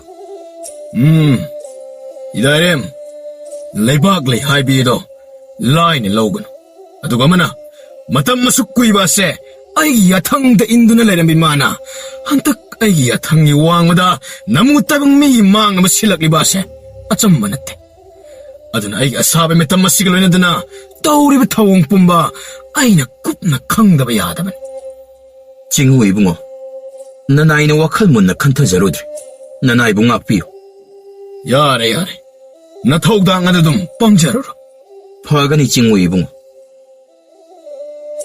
ꯑꯁꯨꯝꯅ ꯅꯣꯂꯨꯛꯄ ꯃꯇꯧ ꯎꯠꯂꯝꯂꯒ ꯑꯗꯨꯃꯛ ꯆꯠꯈꯤꯔꯝꯃꯤ꯫ ꯃꯅꯥꯏ ꯑꯗꯨꯅ ꯆꯠꯈ꯭ꯔꯕꯗ ꯂꯩꯅꯨꯡ ꯁꯣꯔꯥ ꯑꯗꯨ ꯁꯣꯔ ꯑꯁꯥꯡꯕ ꯑꯃ ꯍꯨꯟꯇꯣꯛꯂꯒ,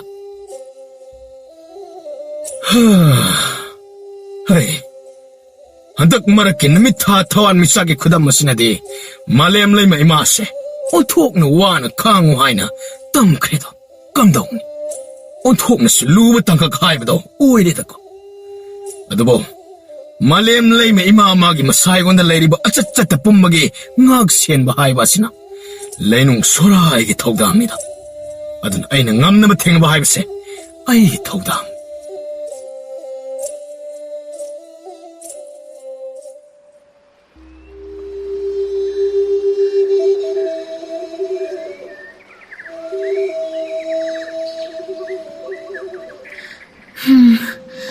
ꯏꯆꯦ ꯌꯥꯏ ꯂꯩꯕꯥꯛ ꯂꯩ ꯍꯥꯏꯕꯤ ꯏꯆꯦꯝꯍꯜ ꯑꯗꯨꯕꯨ ꯀꯔꯥꯏꯗꯅꯣꯕ ꯊꯤꯔꯨꯗꯣꯏꯁꯤꯕꯣ?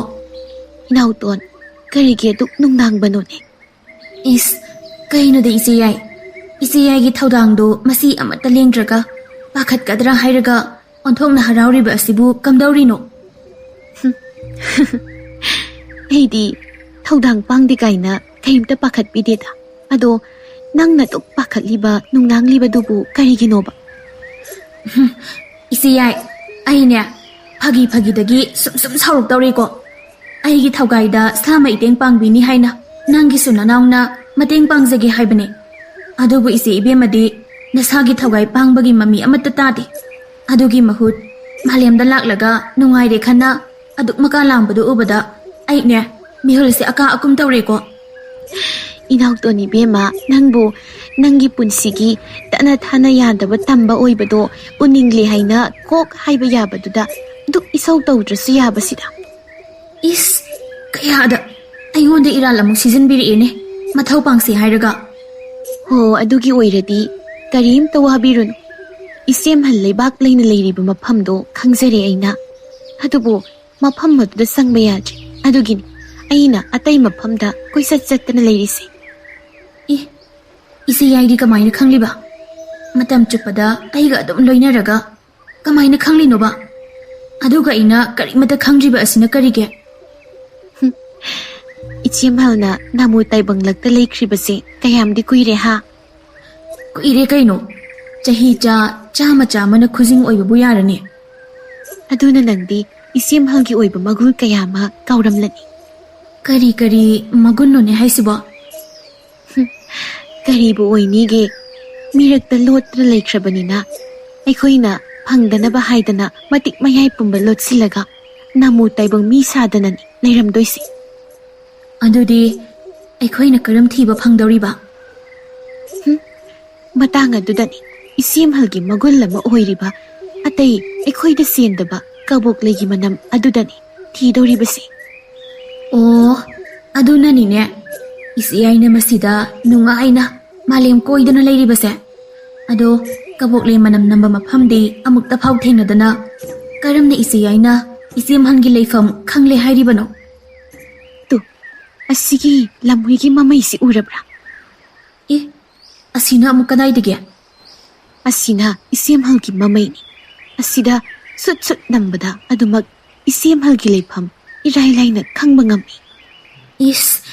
ꯏꯆꯦ ꯌꯥꯏꯗꯤ ꯅꯅꯥꯎ ꯑꯩ ꯈꯪꯍꯟꯗꯅ ꯑꯔꯣꯟꯕ ꯌꯥꯝꯅ ꯂꯩꯔꯝꯂꯤ ꯖꯥꯠꯅꯤꯅꯦ. ꯑꯗꯨꯕꯨꯗꯤ ꯀꯩꯅꯣ, ꯑꯩꯕꯨꯗꯤ ꯑꯉꯛꯄꯅ ꯊꯜꯂꯦ ꯍꯥꯏꯅ ꯄꯂꯦꯝ ꯏꯃꯥꯅ ꯐꯥꯎꯕ ꯍꯥꯏꯔꯤꯗꯨꯅꯤ.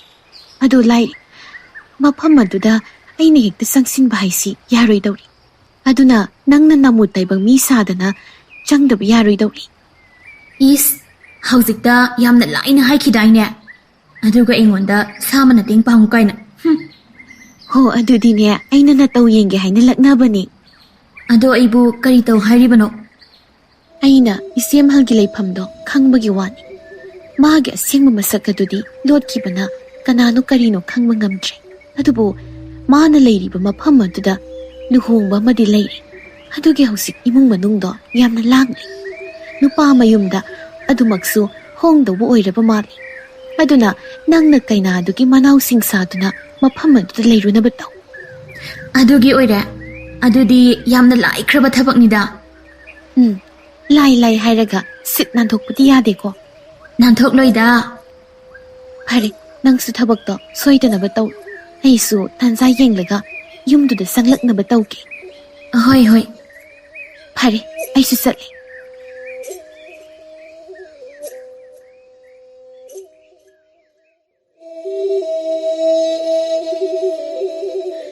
ꯌꯨꯝꯁꯤꯕꯨ ꯀꯅꯥ ꯂꯩꯒꯦ? ꯀꯅꯥ ꯍꯪꯕꯅꯣ? ꯌꯨꯝꯁꯤꯕꯨ ꯏꯆꯦ ꯂꯩꯅꯝꯕꯤꯅ ꯂꯩ ꯍꯥꯏꯕꯗꯣ. ꯃꯥꯅꯦ. ꯅꯪꯅ ꯃꯥꯒꯤ ꯀꯅꯥ? ꯃꯈꯨꯔꯥꯒꯤ ꯃꯆꯥꯁꯤꯡꯅꯦ. ꯑꯣ, ꯂꯥꯛꯑꯣ. ꯅꯆꯦꯗꯤ ꯑꯥꯗ ꯏꯃꯨꯡꯗ ꯂꯩꯍꯧꯏ. ꯁꯣꯝꯅ ꯏꯆꯦꯒꯤ ꯀꯅꯥ? ꯃꯥꯒꯤ ꯅꯨꯄꯥ ꯑꯣꯏꯗꯧꯔꯤꯕ, ꯕꯣꯔ ꯑꯣꯏꯗꯧꯔꯤꯕ ꯃꯤꯁꯛꯇꯨꯅꯤ. ꯑꯗꯨꯗꯤ ꯏꯇꯩꯅꯤꯅꯦ. 이따이 하이니 헥다. 야이다. 낭나 까우닝 밤에 했다 까우다. 라올라, 수험들 레이리. Hai, Lainambi. Nanaw nupi ni Haina nupi macha ma lakli ne. Nangbo amuk ta tholo ne. Kanano ne inaw nupi haibo. Parengton. Lainambi gi mamittuda munna yenglaga. Man haibida thasanaba laiwado soladuna. 이제 아이네 강드러버. Inaw tombi nangoire law sida phamuse. 이제. Nachinanaw waring haksaw koko. Aine asomna kaino yengsallukhige. 이제. Inawdi lamsang lakpagi onthokna wararini. 와데다 이제. Sese. Asigi kasidagi aigi pi phanik leibani adu hongdoklo. Aduga nakong nakut hamdoklo aine nangi sana thaknaba kai no silaki. 야라니데 이제 와나바네. Yade. Inawna wana. Nasi aigida laklaga kaigi isena hotnadani. 이제 asengbagine kemta hotnabiurano. Adugi sarukpadi nanawbu akoiba asi yengbiba oina pubiyo. Nangbu soimanang akoiba sibu yengba pambrane. Pame. Yamnasu phajai. Phare, la'o adudi.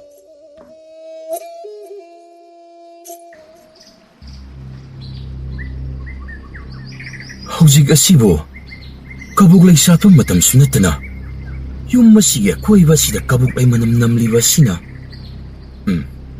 leibak lai habido swaya nakpa sida soidana leramlane maruina yum masig kupna yengsindaba yade panjingba kaino nang tawriduna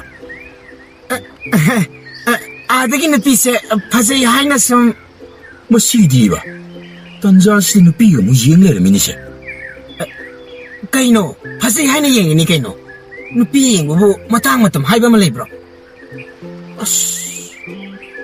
loire ai khoigi singu duna lemliba aduga magi asaba mitam masina loire haidena kanadri kaino nangna hariba mayamda nangdi nupina pambidabadagi kalaktana hairi oiramnine saklajiga nangna karamba nupina pambidana ha to hojigi phajabido aduna ai uraga noksalamini khangaba nasaktuga phibamdu ubada nonglingdana noklamlibudu nangdi uhode aduga nangna nangoda ngawda noksalamline sineba nangna khallise wakhalgadi yaini mase yaba nate mi aingoda munna monni yenglaga noksalamini khangaba yare nangne amukta tumina leyo aikhoin sida laklise nupi yengba lakpa nate jingu ibungona kari thawai sinarake nang sombuta khandana yengone adudi nangonda sinarakpane angonda sinarakpa nate masi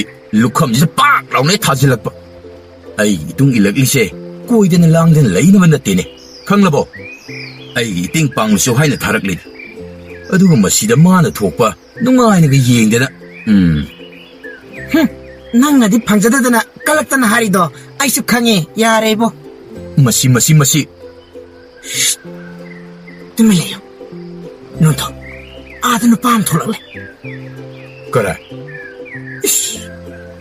adagi yungaw basiro hoine yare ibo asinabu kaidawniige aidi kawine nangna haibi phajabi adudum leibak lai haibidi oiramdana oiramoida ai kanana khangmadone kanadisi madudum haipet inaraga yenglusi hoi nangna hoi haise nangdi wakhal amadani nangna chasi haidugi hoi haibani kaino adu wardi phaye adu natadana atopo wakhalga mu khallaga haibo oiramdana ko yare matang sadana lakna ningboin hekta oradana saklajiga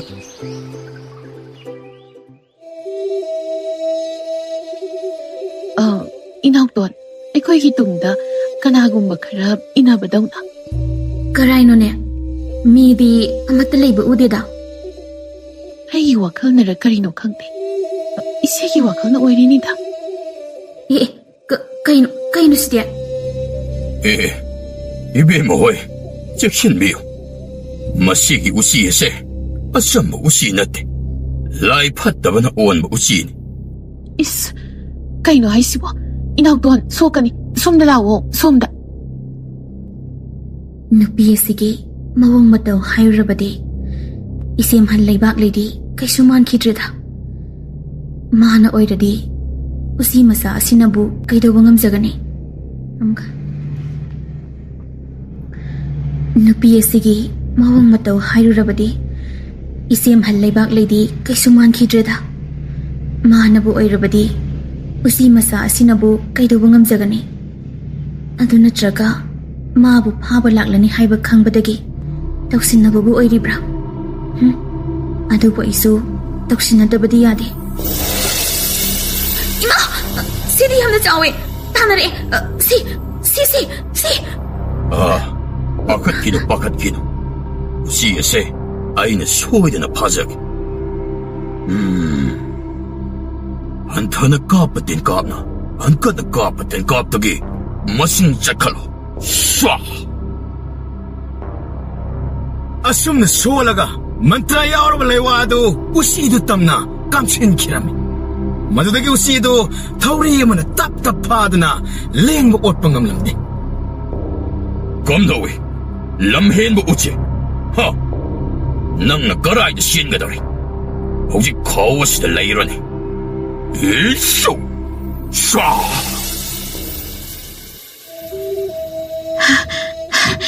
Inakdon, nangbu kaisu tawdrabro?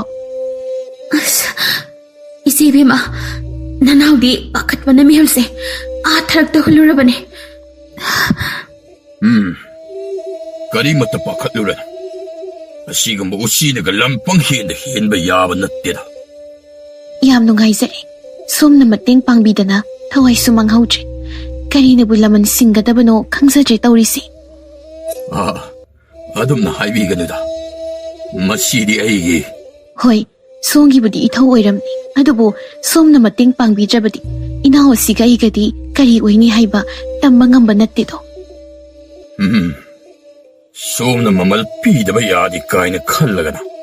Songi yungi akoiba adubu yengba yabagi khudong saba adu pibi. Aduga ai hak mamal adubu lawsaki. Hari, adudi yumde hekta. Iche, adubu nungai kadrane. Itaina hanglatlagana kari haina khumni. Adugidi kaisu khalunuda. Nataida aina phanabatum hainagi yani hekta lenglasi. Ahoy, ai tungda suminajarake. Kaino moidi somda muk laklena. Tungda inarliba nupasina kanabu oirigaba. Nangna yamna khangningлагana moina sanariba wari asi lumlaga taru sodana.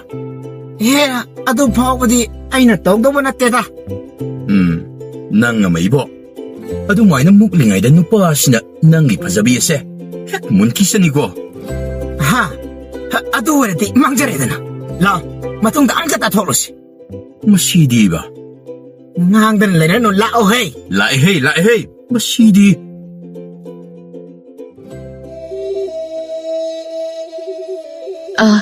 Ta thangamba nupasi lai phattaba phaba mai boira male. Adu kaidoraba. Asai, aikoi inaw nupiga aiga koithokpada lai phattabana onba usi amana aikoi nibu phadawgi tawbada kanbibani. Oh, yamna nungaijare.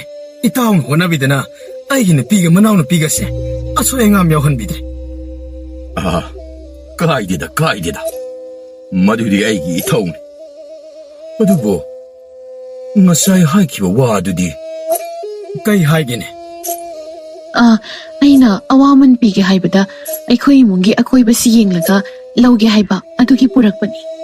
Oh, yani. Akoi basi yengbiyo. Ahoy, adudi hekta hongnaba. Hoi, haubiro. Malem leinung phongnaro. Khangdaba udaba pumma suhalo. Khangdaba mamitamlo udaba mamitamlo. Asuna machinda sondana yenglakpada akoiba aduda lai phattaba leibagi samende khara phanglamme. Adu saglonadu udanaba haina leiwa sonkibna amatta uba ngamda. Itaw, aikhoigi sibo kari soiba leibagine. Lai phattaba kaidabo hekta pangchang changma ngamgadrane yum masidaba. Itaw, ꯂꯥꯏ ꯐꯠꯇꯕ ꯂꯩꯕꯒꯤ ꯆꯥꯃꯤꯟ ꯈꯔꯗꯤ ꯑꯗꯨꯃꯛ ꯐꯪ ꯑꯗꯨꯕꯨ ꯁꯛꯂꯣꯟ ꯑꯗꯨꯕꯨ ꯎꯗꯅꯕ ꯍꯥꯏꯅ ꯂꯩꯋꯥ ꯁꯣꯟꯈꯤꯕꯅ ꯎꯕꯗꯤ ꯉꯝꯗ꯭ꯔꯦ ꯂꯥꯏ ꯐꯠꯇꯕ ꯑꯗꯨꯕꯨ ꯐꯥꯅꯅꯕ ꯏꯇꯥꯎꯅ ꯅꯇꯥꯎꯕ ꯌꯨꯝ ꯑꯁꯤꯗ ꯂꯩꯕꯒꯤ ꯑꯌꯥꯕ ꯑꯗꯨꯕꯨ 이때 아이기 와디 마이바 사바 마이바디 나타바시 레헨금시 하이시들레 마나 하이라디 가사이나 라이 팟다바 아두부 파로이드로 가사이기 에두수 마코이나 떡시나보 오이람바수 까나나 캉바 아두나 이기디 아도 이타이 호이 이치 호이나 부디 리피가다바니나 아이나디 시 오이로이 하이바디 ngamdeko Inauton, nangbu nasindo magtatumilayo kay Doki. Masipumba, tatay na panaba loy na tawsani. Angang haibasu haibani. Tawsinaba oirambasu tammangamde aduna. Nate itaw. Itawgi wakal adu onare. Natawna haijabadi. Itay, mina panghay haibasu thazabirunuko. Itaw, aina hairibase. Yare. Wa makatabirano. Yumse thadokduna chatpikro. ꯑꯩꯒꯤ ꯋꯥꯁꯤ ꯑꯃꯨꯛꯇ ꯏꯇꯥꯎ ꯌꯥꯔꯦ ꯃꯈꯥ ꯇꯥꯕꯤꯔꯅꯨ ꯆꯠꯈ꯭ꯔꯣ ꯍꯥꯏꯕꯗꯤ ꯆꯠꯄꯤꯈ꯭ꯔꯣ ꯍꯩ ꯀꯅꯥ ꯂꯩ ꯑꯁꯤꯒꯤ ꯃꯥꯏꯕ ꯁꯥꯕꯁꯦ ꯌꯥꯝ ꯊꯨꯅ ꯇꯥꯟꯊꯣꯛꯀꯣ ꯇꯥ ꯊꯥꯡꯉꯝꯕ ꯃꯥꯕꯨ ꯂꯩꯅꯝꯕꯤ ꯃꯇꯥꯡꯁꯤꯗ ꯅꯪ ꯇꯨꯃꯤꯟꯅ ꯂꯩꯔꯣ ꯃꯤꯅ ꯂꯧꯅꯝ ꯇꯧꯔꯒ ꯊꯥꯖꯒꯅꯨ 이제 이때이나 하이세 아쫌바니 미나 이코이부 타자나바 하이나 떠오라가 렁남 떠보다 타자비가노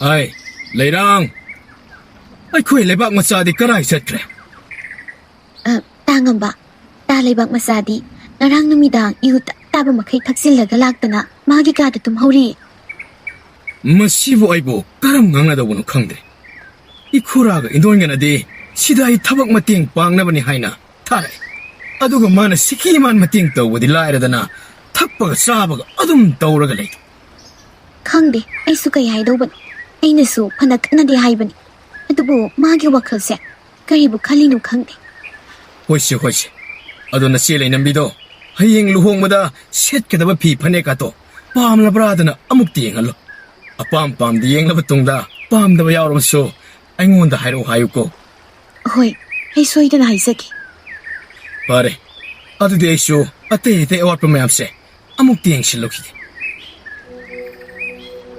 ꯇꯥꯡꯉꯝꯕ ꯅꯪꯗꯤ ꯑꯩꯅ ꯅꯪꯕꯨ ꯅꯤꯡꯖꯩ ꯍꯥꯏꯕ ꯈꯖꯤꯛ ꯐꯥꯎꯕ ꯈꯪꯕꯤꯗ ꯑꯗꯨꯃꯛ ꯂꯝꯂꯥꯟꯕꯤ ꯃꯥꯒ ꯄꯨꯟꯁꯤ ꯂꯩꯄꯨꯟ ꯁꯦꯝꯈ꯭ꯔꯅꯤꯀꯣ ꯑꯩꯅꯗꯤ ꯌꯨꯝꯁꯤꯗ ꯅꯪꯒꯤꯗꯃꯛ ꯈꯜꯂꯒ ꯊꯕꯛ ꯏꯪꯈꯥꯡ ꯄꯥꯟꯅꯕꯤ ꯑꯣꯏꯗꯨꯅ ꯄꯨꯟꯁꯤ ꯂꯦꯟꯒꯦ ꯈꯜꯂꯤ ꯑꯗꯨꯕꯨ ꯅꯪꯗꯤ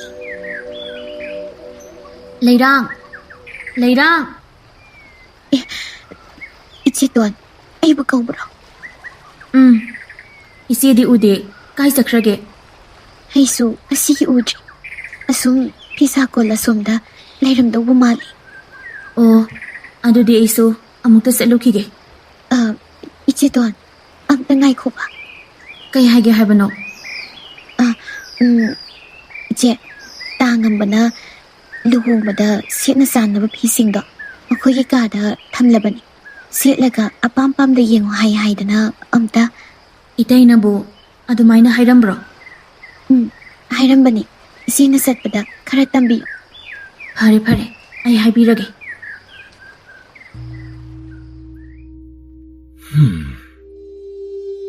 ꯑꯩꯅ ꯆꯍꯤ ꯆꯥ ꯀꯌꯥ ꯑꯋꯥꯅ ꯈꯥꯡꯅ ꯊꯤꯖꯔꯛꯄ ꯃꯤꯁꯛ ꯑꯗꯨ ꯌꯨꯝ ꯑꯁꯤꯗ ꯂꯦꯡꯗꯅ ꯂꯩꯔꯕꯅꯤꯅ ꯃꯍꯥꯛꯄꯨ ꯑꯁꯣꯏ ꯑꯉꯥꯝ ꯌꯥꯎꯍꯟꯗꯅ ꯁꯦꯟꯅꯕ ꯍꯥꯏꯕꯁꯦ ꯑꯩꯒꯤ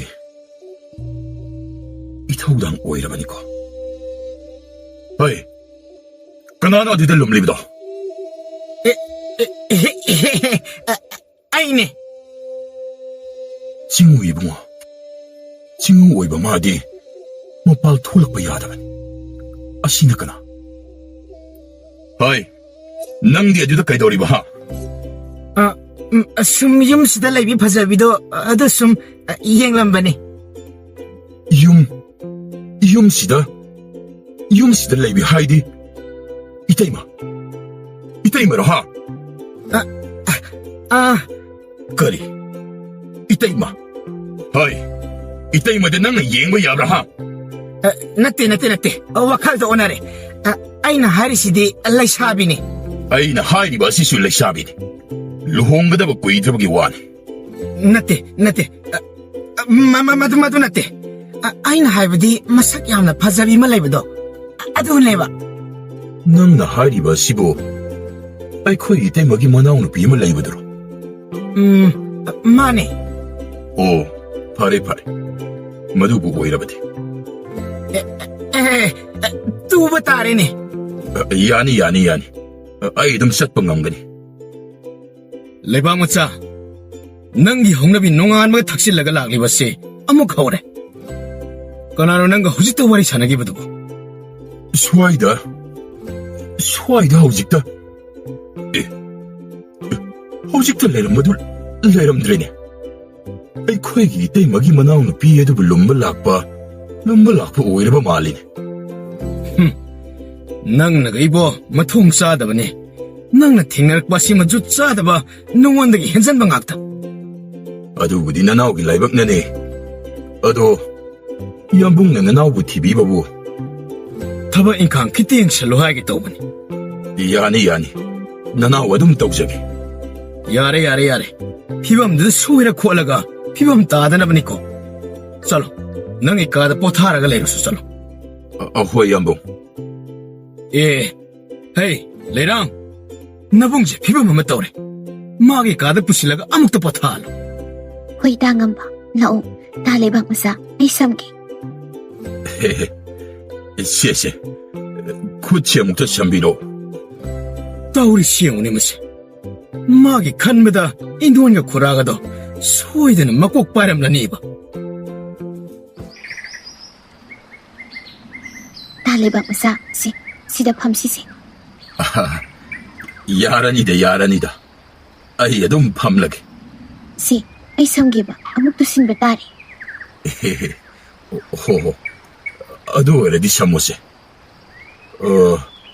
ꯑꯗꯣ ꯂꯩꯔꯥ ꯑꯩꯅ ꯅꯐꯝꯗ ꯅꯨꯡꯁꯤ ꯄꯥꯝꯃꯤ ꯍꯥꯏꯅ ꯍꯥꯏꯔꯛꯂꯤꯕ ꯑꯁꯤ ꯐꯅꯗꯤ ꯀꯨꯏꯔꯦꯀꯣ ꯑꯗꯨ ꯀꯩꯒꯤꯅꯣ ꯅꯪꯅ ꯁꯨꯡꯌꯥ ꯌꯥꯕ ꯀꯧꯕ ꯂꯩꯇ꯭ꯔꯤꯕ ꯑꯁꯤꯕ ꯇꯥ ꯂꯩꯕꯥꯛ ꯃꯆꯥ ꯅꯨꯡꯁꯤꯕ ꯍꯥꯏꯕꯁꯤꯗꯤ ꯊꯃꯣꯏꯒꯤ ꯑꯣꯏꯕ ꯃꯔꯤꯅꯤ ꯊꯃꯣꯏꯅ ꯌꯥꯅꯤꯡꯗ꯭ꯔꯕꯗꯕꯨ ꯀꯔꯝꯅ ꯅꯨꯡꯁꯤꯕ ꯁꯥꯗꯧꯔꯤꯕꯅꯣꯅꯦ ꯐꯔꯦ ꯑꯗꯨꯗꯤ ꯅꯪꯅ ꯅꯨꯡꯁꯤꯕꯤꯔꯛꯅꯕ ꯑꯩꯁꯦ ꯅꯨꯡꯁꯤꯕꯒꯤ ꯂꯥꯏꯔꯦꯝꯕꯤ ꯃꯥꯒꯤ ꯂꯥꯏꯁꯪꯗ ꯆꯠꯇꯨꯅ ꯅꯨꯡꯁꯤ ꯂꯩꯋꯥꯗꯨ ꯂꯧꯔꯨꯔꯒꯦ ꯑꯗꯨ ꯑꯣꯏꯔꯕꯗꯤ ꯅꯪꯅ ꯁꯣꯏꯗꯅ ꯌꯥꯔꯛꯀꯅꯤ ꯍꯥꯏꯕꯁꯦ ꯑꯩ ꯈꯪꯉꯤ ꯅꯨꯡꯁꯤ ꯂꯩꯋꯥ ꯍꯥꯏꯕ ꯀꯩꯗꯧꯔꯦ ꯀꯩꯁꯨ ꯇꯧꯗꯦ ꯑꯩ ꯊꯣꯛꯈ꯭ꯔꯒꯦ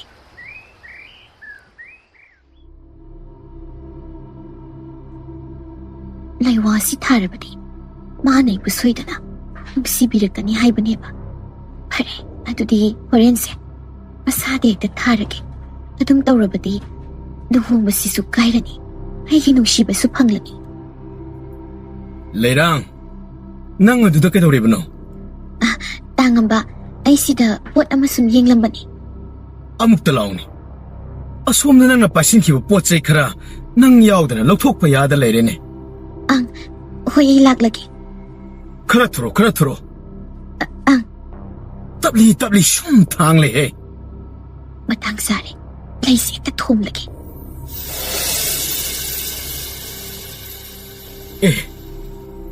कईनो जिकिदे लेना कईनो मसिदी नंगसे खंपा फजबदों तौरिसिना ऐदी हानदगिसु अदुम फजबनी तांगमबना मुन्ना येंसिंदबगिनी अदुम माइनरा खंगदिने ngasidi nangse khangpha phajabadong tawba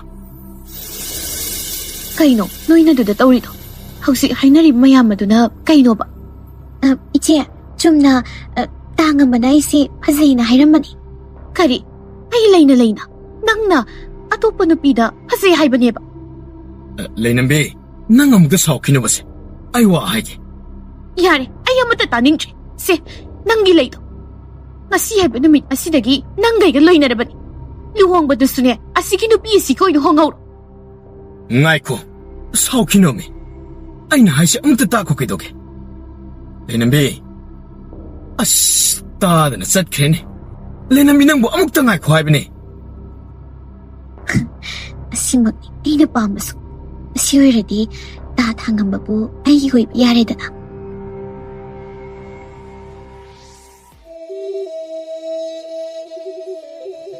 Ise yai, moi gise, khana chaina thoklaba male.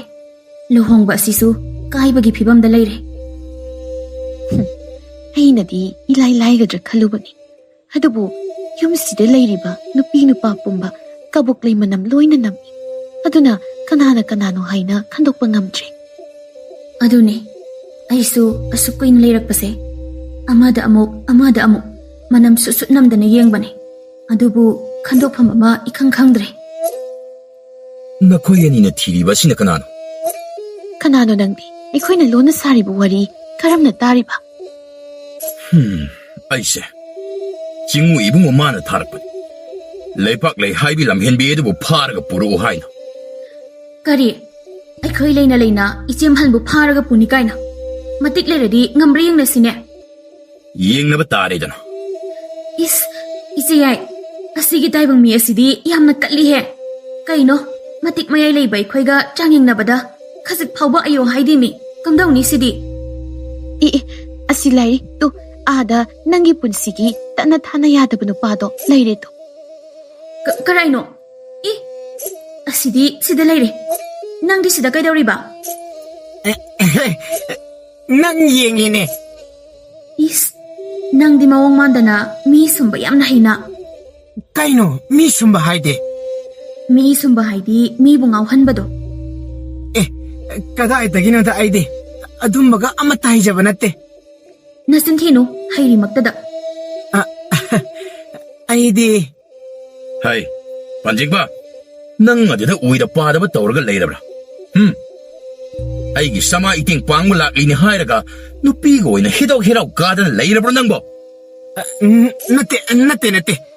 Ay nupi, nangne, mapamsi tadaktuna yamna tuna chatkibana pani. Masidi ba? Hey, madu chumnagi nupi nattene he. Lamhui ni lamhui. Mata yamna haibani sekhiluko. Taredana, aidi tat yamna hai haise. Aduna nang hanaba tat tawraklage. Hey, ngaiko. Nukhoi ni su amukta lekho kaidoge. Aikhoi na somda kanna kangong na ringida asumda lebak le habida chenkhiba tare ne. Aduni asinaba ma purakpana phatro. Karam haini asinadawriba? Noina phaba ngamlagana adamak noina pujakro. Aikhoi na phaba ngamlagana aikhoi na pukhiba. Yarabo? Yare. Inauton. Ise yai, karim khalunu. Nanaw leisini. Yarabanina phare. Lepak lei haibido phanaba tawrasi. ꯑꯗꯨꯗ ꯂꯨꯔꯤꯕꯗꯤ ꯌꯨꯝꯁꯤꯗ ꯂꯩꯔꯤꯕ ꯅꯨꯄꯤ ꯑꯅꯤꯁꯤꯗ ꯀꯔꯝꯕꯅꯣ ꯍꯥꯏꯕ ꯈꯪꯗ꯭ꯔꯤ Nachi oiraga adu phawba khangba ngamdaba. Adubo kasu waningai oide. Yumsida leba nupi mata nakhoi nachi edu natte. Kari, adudi kana oiriba? Atai natte. Laibak macha haiba yungawba ma leiriba aduni. Kari, nangdi mataw karamna khangliba? Aishu soibadagi khanglubani. ꯍꯥꯏꯕꯗꯤ Fajabi ibi masik thirakpada mana maikhum kusinaba honaramba ado thengnabani. Aduga madudi aingonda haiba yadaba. Kadaidagi haidorige hojita thengnarakpane. Nanga law haina prap koroktana chalagiba asida. ꯐꯔꯦ ꯈꯟꯅꯗꯅ ꯂꯩꯔꯒꯨꯝꯁꯤ ꯑꯁꯦꯡꯕ ꯈꯪꯂꯕꯅꯤꯅ ꯍꯦꯛꯇ ꯁꯪꯁꯤꯜꯂꯒ ꯑꯉꯝꯕꯗꯨꯅ ꯑꯣꯏꯅꯕꯤ ꯇꯧꯔꯁꯤ Lao, changlasi. Ise yai, moina hankhiba tare. Lao.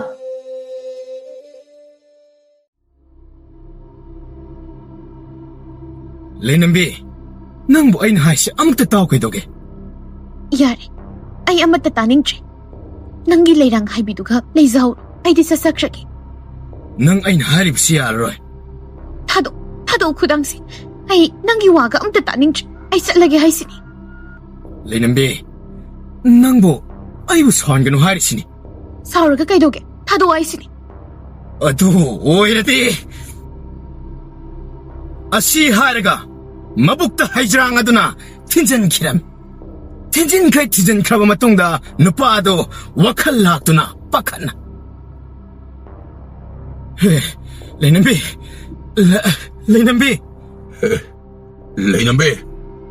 Lenambi. Hey, hando chalo. Lenambi. ꯑꯩ Lenambi. Leibak maza, kaino nang natawridubo? 너코에마도 정실라가노. 너코에마도 마팜마시에 정실라가노. Nangbu kanbiba magidamak. Namu taibang adugi kanbada. Mongba iranda pauba halwaida. Mapamasida adumak layrakli. Hausik na kay nang natawribado pa. Nanggi matik mayay pumba sisinaduna. Nupi yesibu hinghan na bukot na rabati. Nang nasadi soydana may kuon siya ni. 온게 어쩌노? 너코에마도 와비요 하이디. Asumna lebak macana, lainam bibo, hingat na buhon na ba masado, yam na warak lami. Leibak masa, ay bukan na bukot na rin. Ay aroy bahay bado oy. Ay bu amuk tangbi, ingna, layray paktalan biro. 나대 레이남비 어둠 하이가나 세 Kanararoy. Nang napanahon na dunaso. Asiba mibo, hinghan bayaba nate. tumina layo Mikup adumak tada lebak maca, mapam madada lot na leramba, lebak lagi matik me ay pumba, loy na pudorak labada. Makoy ate edo, pakat na. Asap na tawrabadi, soy na malim asibusu amang atatok padari. 이행되는 레이는 하지막 마부 파나마 떠오르시 Ngay ko, manaksang bayakiroy. Asi hairaga, si de ay na pida kiriba, puklaw bidu loktoklaga. Tapna, konglak lam. Matamda da lebak masado, tapna, wakal tarak lam. Adu pinda badu na maram mueraga, tangam babu, mikup adu da ha lagi hay na songsilak pada, makoy marisang na na param. Mahaku pazin bangam ni hay dunga. Aray ba tabak amadi oide. Aikoy na hanap habani, aikoy na puni. 아이코이 나 하나 파바니 아이코이 나 보가니 Asum na yanarak pagi tanzado da, lamwegi mamaibi maduso, jingu ibungo, lainung sora amaso, mapam maduda laktuna. Yanaba adu bukam doktuna, lebak lin masak lotuna leriba lebak masabo, taibang malemgi aron malamdam ni hay na ba, jingning hut adu da pazinduna, tam kiram.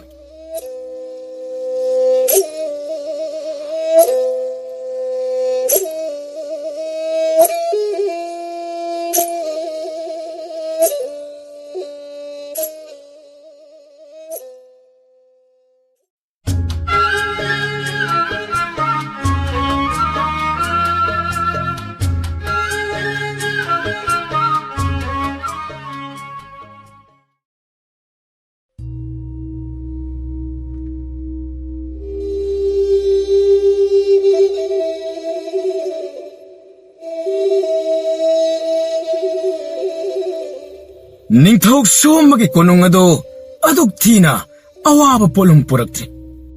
Langam piral kaya ki wari mayak lan hakliba, uang lo konong ki cekpalado, ichikchi.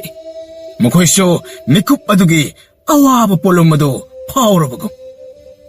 Sanagi tawmay budol singadaso, isi-isina, ichok-chok tana mangal pi. Pamnaibising, Senapati, ningthawgi wangang thawdaroising suna tilli ichik-chik. Darbargi mayay adada, ningthawgi masik nairaba phambal adada, ningthawg somba, mamit anido laisil nung phai thangbagum phamli.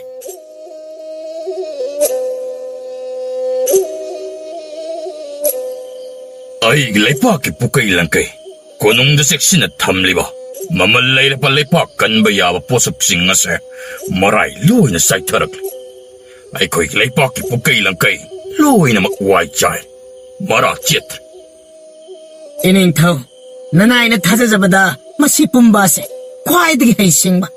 Matam ko'y napukay langgay pa na bagilang masida, ningti na thaw pang naglabamisak ang malay labadi, lahay na thokla nito. Sang labas sa hisilip na sago na rakba. Loksing masing kang dan lay raba, miyoy sing kaktamak, darkar lay gani kanzayda. Kari, ko'y na thaw-taw doon na sago na naglabamisak hayba. Sanalo pa na iyek na ba sing-sing-sil? Manimugta po kay lang kaya sidi, tanggal ta na nga kadaban. Taw nga lay balan miya ma. Aki balay taba miyoy kakta na, tabag kasi, pang mga gani. Sana yatang tawtabi dringay, nanay ay buwapam amata, iningthaw. 하유 다시 Nakoi ani na ngang libasing ado. Maru oiba amatangdi walang ganito. Lantum haiba sidi panggal na ngakte. Kang haiba aduna uhen janingde. Masidi siyang labat tamoy ama na ngaklagata matin pa ganito. Karam chawba kalak chawa wakal lagi lap na layba misak ama. Haiba di oijawa thadok laba laining do na layba misak ama. Ining thaw mahakta na ngam gani thazay to. Asumna magi aning bapamba kaya do matang phungnarak lami. Ningthaw marak thatpa tawte. Tumin na wakal tawduna tari. Pamnaiba singadugi wakal la laliba singado ningthina munna tathok laba matong makhut thangalay. Nakoi pumnamak asingba wakal layba ngaktani. Ay na kang.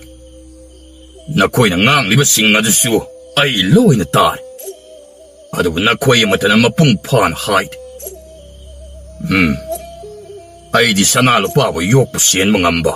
Misakada mahakpo pamdida.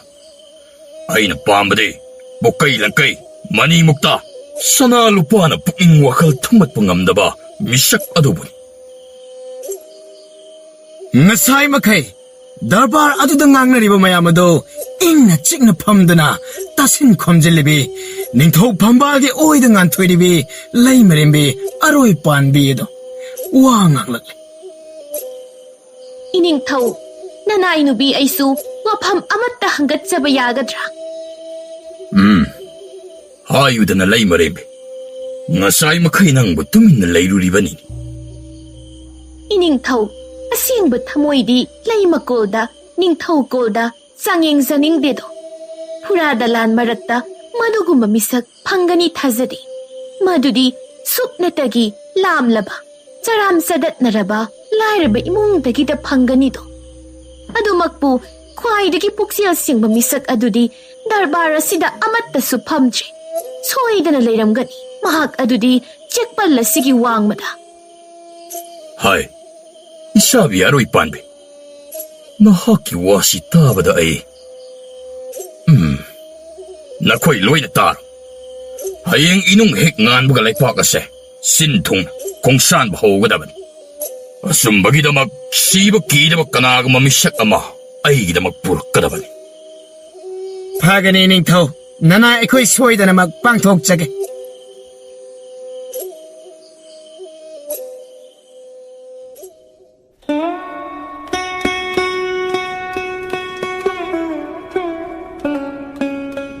Sana kunong adudagi yamna lapna khungang amakak layram. Khungang adugi maming lemchak khul haina khangme. Punsi mahing yamna tongale. Lay makolgi awa nungay wari dagi yamna tam kraba khul amakak. Sekhaira balewak aduda yaglabu nungsagi mesha aduna aduk thine yay. Malang mana hek sitpa khuding upul sing aduso lambi khangbagum koi pai. Piklaba khangpok sangamada safu saba. Naha oiriba kenjo pamladuna safu sakadabo kanna ungli. Khutsa sing ado yamna haina sing na ling. Petlaba laikho madubu pairaduna mayamna hek pamnaba phazaba safu matana nabagidamag semli. Nakaldana mahaki loinabi singthano awaba saklon na magaloinana pamduna layri.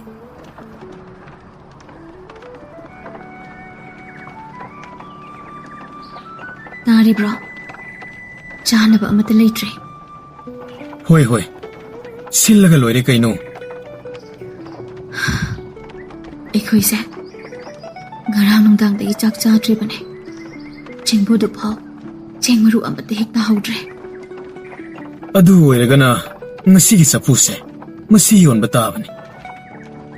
Nang adamaina ngarang suhay, nahan suhay. Singthano nang hayo. Ako'y ngasi fawda kanagum amatada nang thak tawkiba laybrani. Adubudi layte. Ako'y hinataba pot amata nongmata kanadagi lawkiba laygine. Amukta lawkidri. Adu oiba taragadi ako'y karigi asa mangningai maram leigini. ꯃꯔꯝꯗꯤ ꯊꯃꯣꯏ ꯁꯦꯡꯕꯅ ꯆꯥꯛ ꯊꯣꯡꯂꯒ ꯊꯥꯡꯖꯤꯜꯂꯛꯑꯣꯏ. Nate nate, nangi wakhal onare. Maduna maram oiraga aikhoi thawai se hingal lebani. ꯑꯩ ꯑꯍꯤꯡꯕ ꯊꯋꯥꯏꯒ ꯄꯥꯝꯖꯗ꯭ꯔꯦ. ꯑꯩꯅꯦ ꯄꯨꯛ ꯊꯟꯅ ꯂꯩꯕ ꯄꯥꯝꯃꯦ. ꯅꯪꯅ ꯑꯁꯨꯝꯅ ꯄꯥꯝꯗ꯭ꯔꯤꯁꯤ ꯀꯩꯒꯤꯅꯣ? ꯈꯔ ꯈꯤꯠ ꯍꯦꯟꯃꯟꯈ꯭ꯔꯦ. Masidi ba? Marai haiba marai sidadi nangna adum ngammadong. Ngamso. Ai nupi na ngamdana kanana ngamnigi. Hai, yumsi kana le. Yumsi bu kana le igene. Hai, Kenjong. Kulakpa, kari leirabuge. Hekta takpiyo. Hai, kare. Hekta takpiyo kainiga. Hai, karigino sa pusin asok yamna piklibade. Nangisi, angang masagisak tongbi sana na ba siyema sa pura ba? Kulakpa, masidi, mayamna sisinariba sa puwadugi asawabagi sang. Kari, mayamna sana ba haiba? Kenjong, nang ay si kanano haiba di kang ba natra? Ay na kayamuk yamna tawa nga mi haiba siya nang kang di kangi ko. Kangjay kulakpa. Ay na hai kiwa wado na adum sa naradami. Kulakpa, haibiribu sibo. Ay itaktan na sin kumbasay ni masya. Hai, nakoy kari yenggan na le. Sa pusin nga siya, loy na ko kayo. Amat talim na tamang ka tugayo. Kulakpa, masya amok tagilipan mi kulakpa.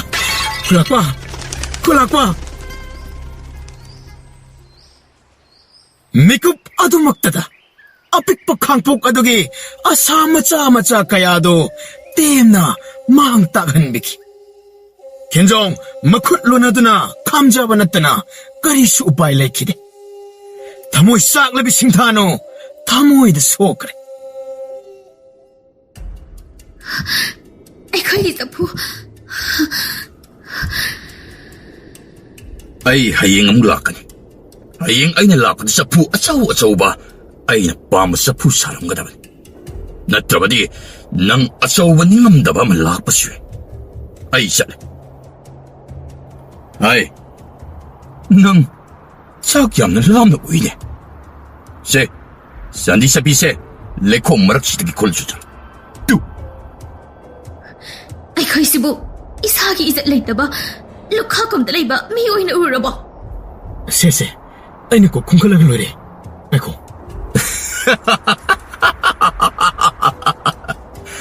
Taseng mabak na ko'y lekho masida, liyan ka naman na pansini hay. Ay, sa sila. Ano Kenjong, nang kaw na ko.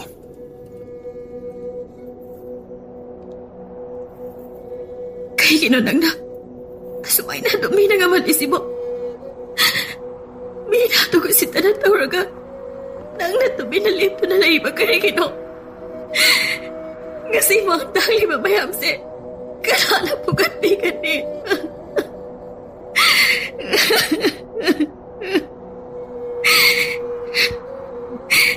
Hey, apang be. Se, kap ka na. Lekhum se, paisa sida pagpani. Ay mo na pagpadi na teta na.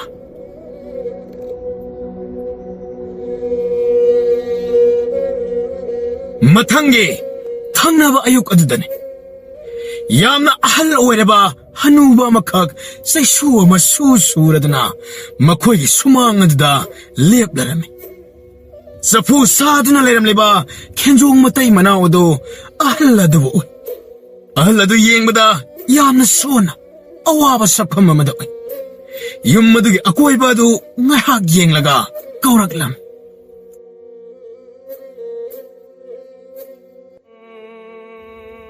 Ibong mo, ay, karigong ba mata? Ahal side, yan na pibam sokle dana. Yan itakpiyo, ipagong ba? Ay, puksida karigong ba matatarak taba, yang napwede. Chango ba mapamamata, inti inungay na tawirakta. Ay, ibong mo dagi ahin manisara. ꯌꯥꯔꯒꯗꯤ ꯏꯁꯤꯡ ꯌꯥꯎꯝ ꯑꯃꯇꯪ ꯑꯣꯏꯔꯁꯨ ꯄꯤꯊꯛꯄꯤꯌꯨ. ꯀꯔꯤꯅꯣꯗ ꯏꯄꯥꯒꯨꯝꯕ?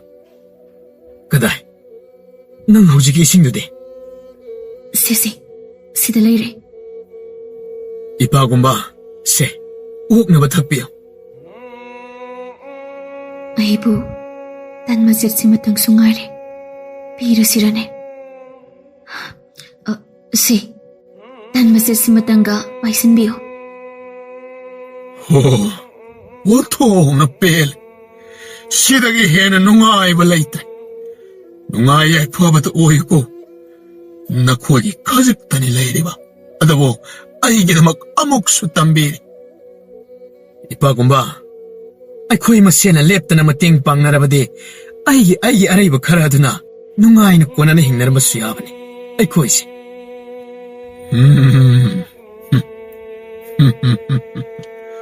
니빠 마차, 세, 실록실록.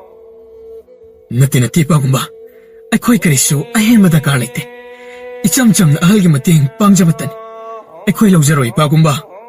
Aikoy lawzaroi. Isagumba. Ay napiba pura sibo. Hanggo ibrane. Ipagumba. Maduso haibiganuda. Adudi se. Lawsilo. Kona ka na walakos yan. Hoy. Ipagumba. Ay lawri ko. Adudi. Ay amuk lagi ko. Hoy ipagumba.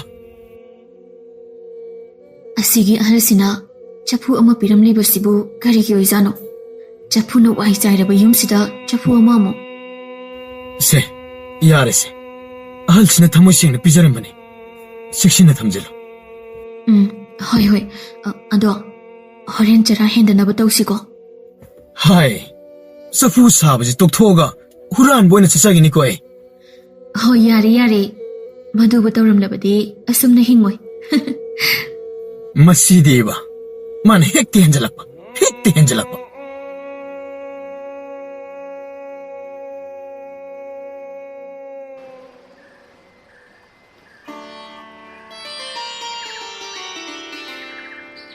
Ho hawgatpiro kaidawge. Kayara kaungna kisige. Sengdok khotokpase kharadasu yawbiyo.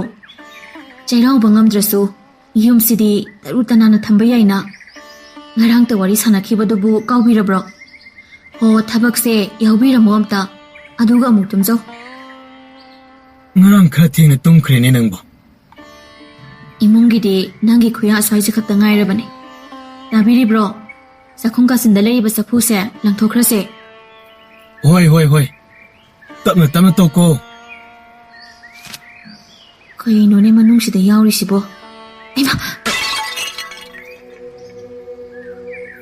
Sapudo makuttagi sat nantaduna laimaida tak. Sapudo pumchai chai.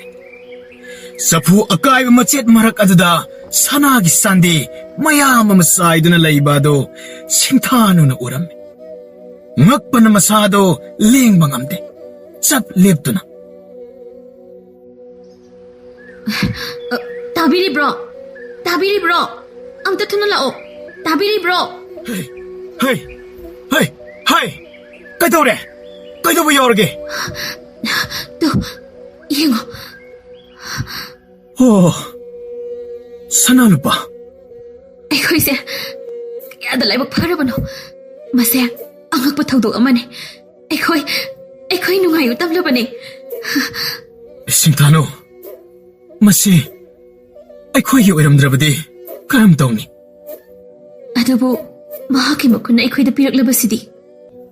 Kaigumba mahakna manungsida kari yauri khangdaba ama oiramlagana kamdawba. Kari? Aikhoina migi maralni khangna inakta thamjilabadi mado lona lawba huranba haibado oiroidra aikhoise. Kaigino nangna asigi mikupsi yaurapao asumna tawbiribasibo. Ay senglaba thamoise masidagi hena sulaite masi khaktane.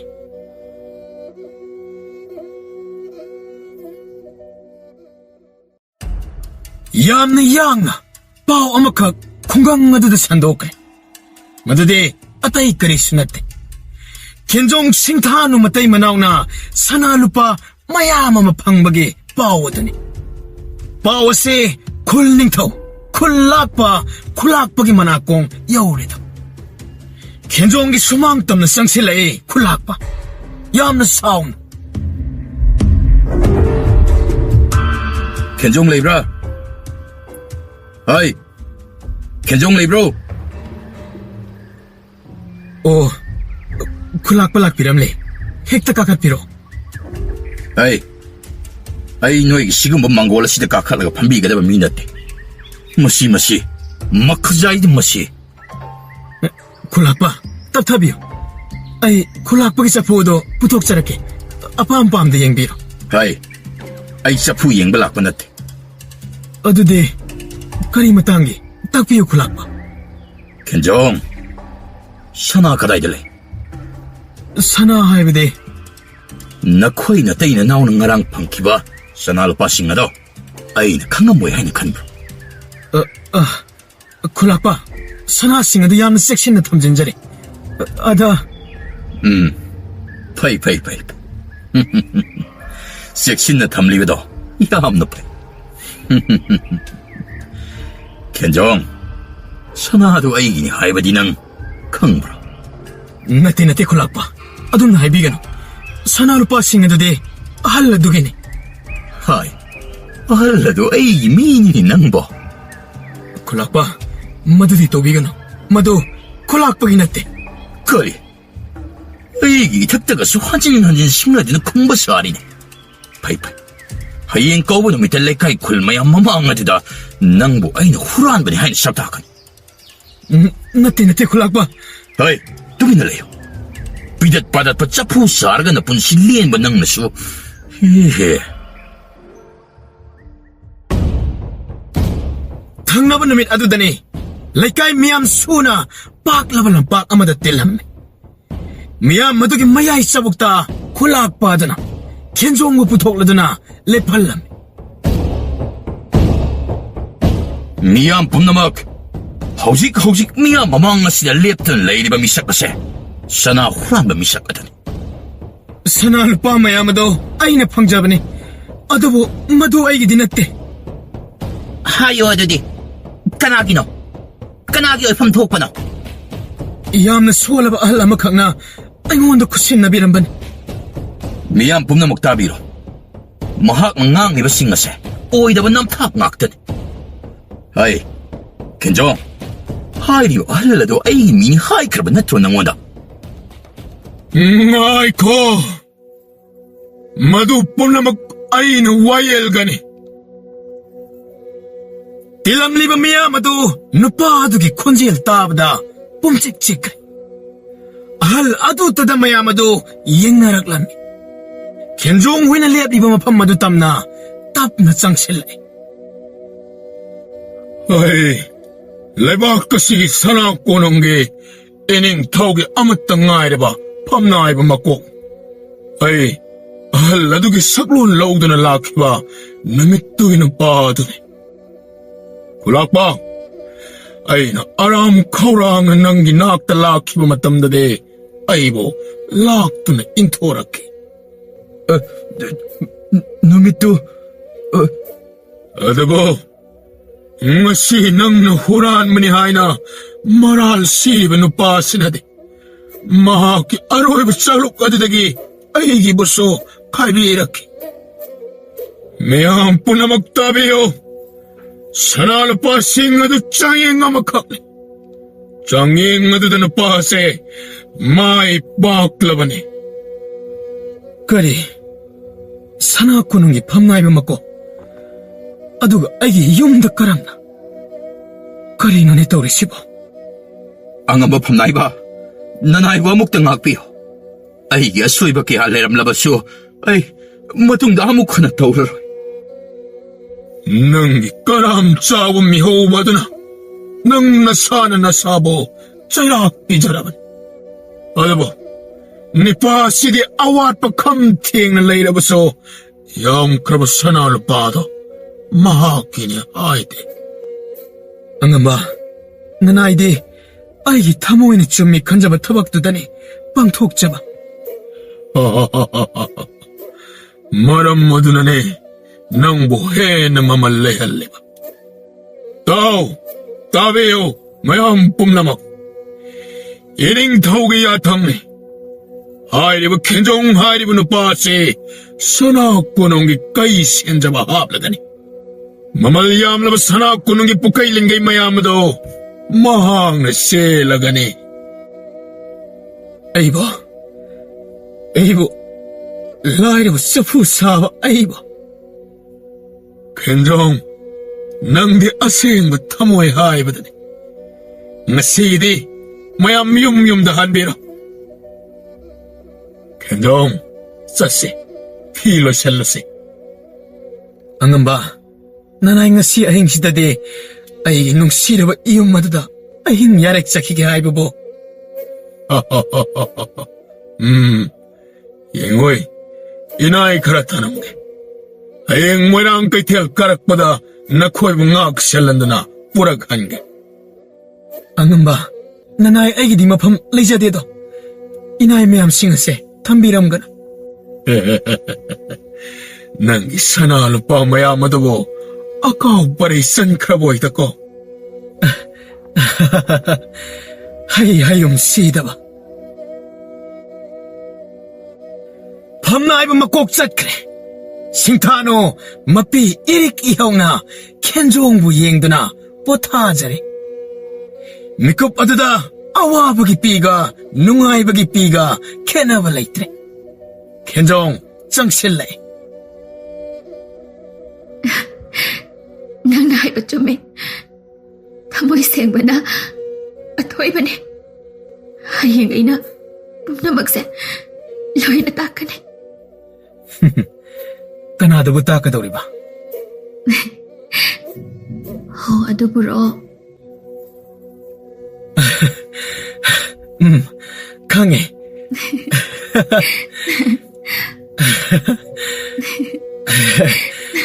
타모이 생부기 만하데 팡바 따빠니. 아두보 마이 티바 하이바 라이따바니.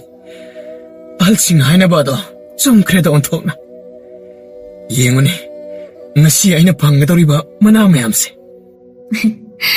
ho yaman kre nangi mana mayamse.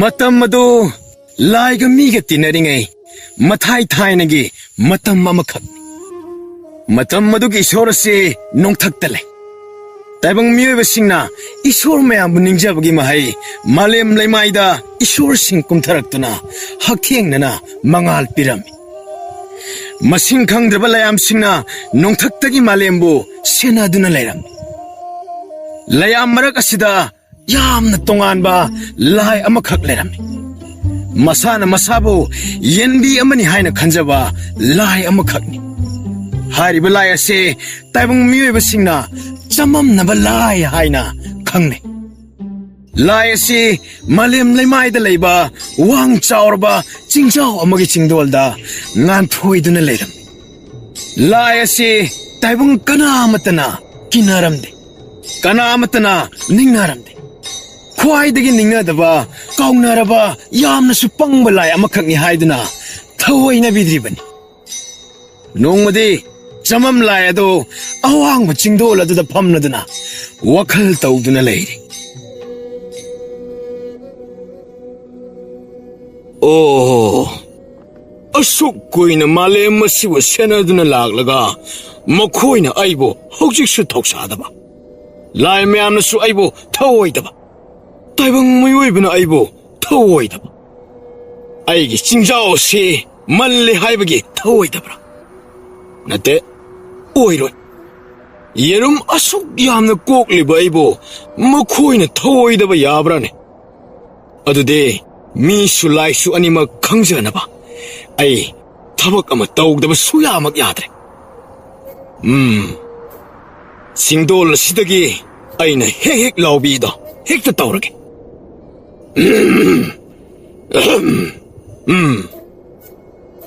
ꯇꯥꯗꯕ ꯇꯥꯍꯧꯔꯣ ꯈꯪꯗꯕ ꯈꯪꯍꯧꯔꯣ ꯉꯁꯤꯗꯒꯤ ꯑꯩꯍꯥꯛ ꯃꯄꯣꯛ ꯑꯃꯃꯨꯛ ꯄꯣꯛꯂꯕꯅꯤ ꯊꯋꯥꯟ ꯃꯤꯆꯥꯡ ꯁꯥꯈꯤꯅꯤ ngasi haiba numit asidagi ai pumnamakki panthung yahon mangamba yenbi oina poklabani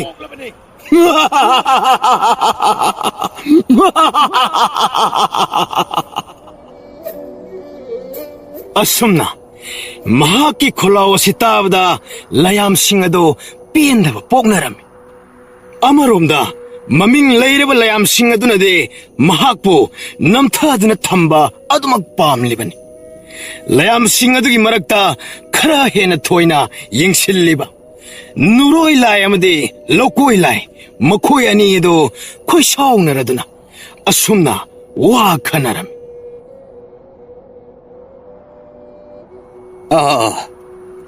masigi nupa asina ekhoi layam singase loina senthagadawre mahakna maram moiraga laiga miga loina maglamna hangadawre mahaksi masana masakana no haiba amukasu kauraba malene kamdawni tawreside tabang miyai basingna makhoi bu ngak sengedaba layam aikhoi ngaure soidana hainarani do mahakna taibangda kanagadaba karibu tawkhrabagene mangal amukta thoktriba laini mahakse aduga tonbadagi stolaba amurakti nungjaw makakta bor pikra haina ta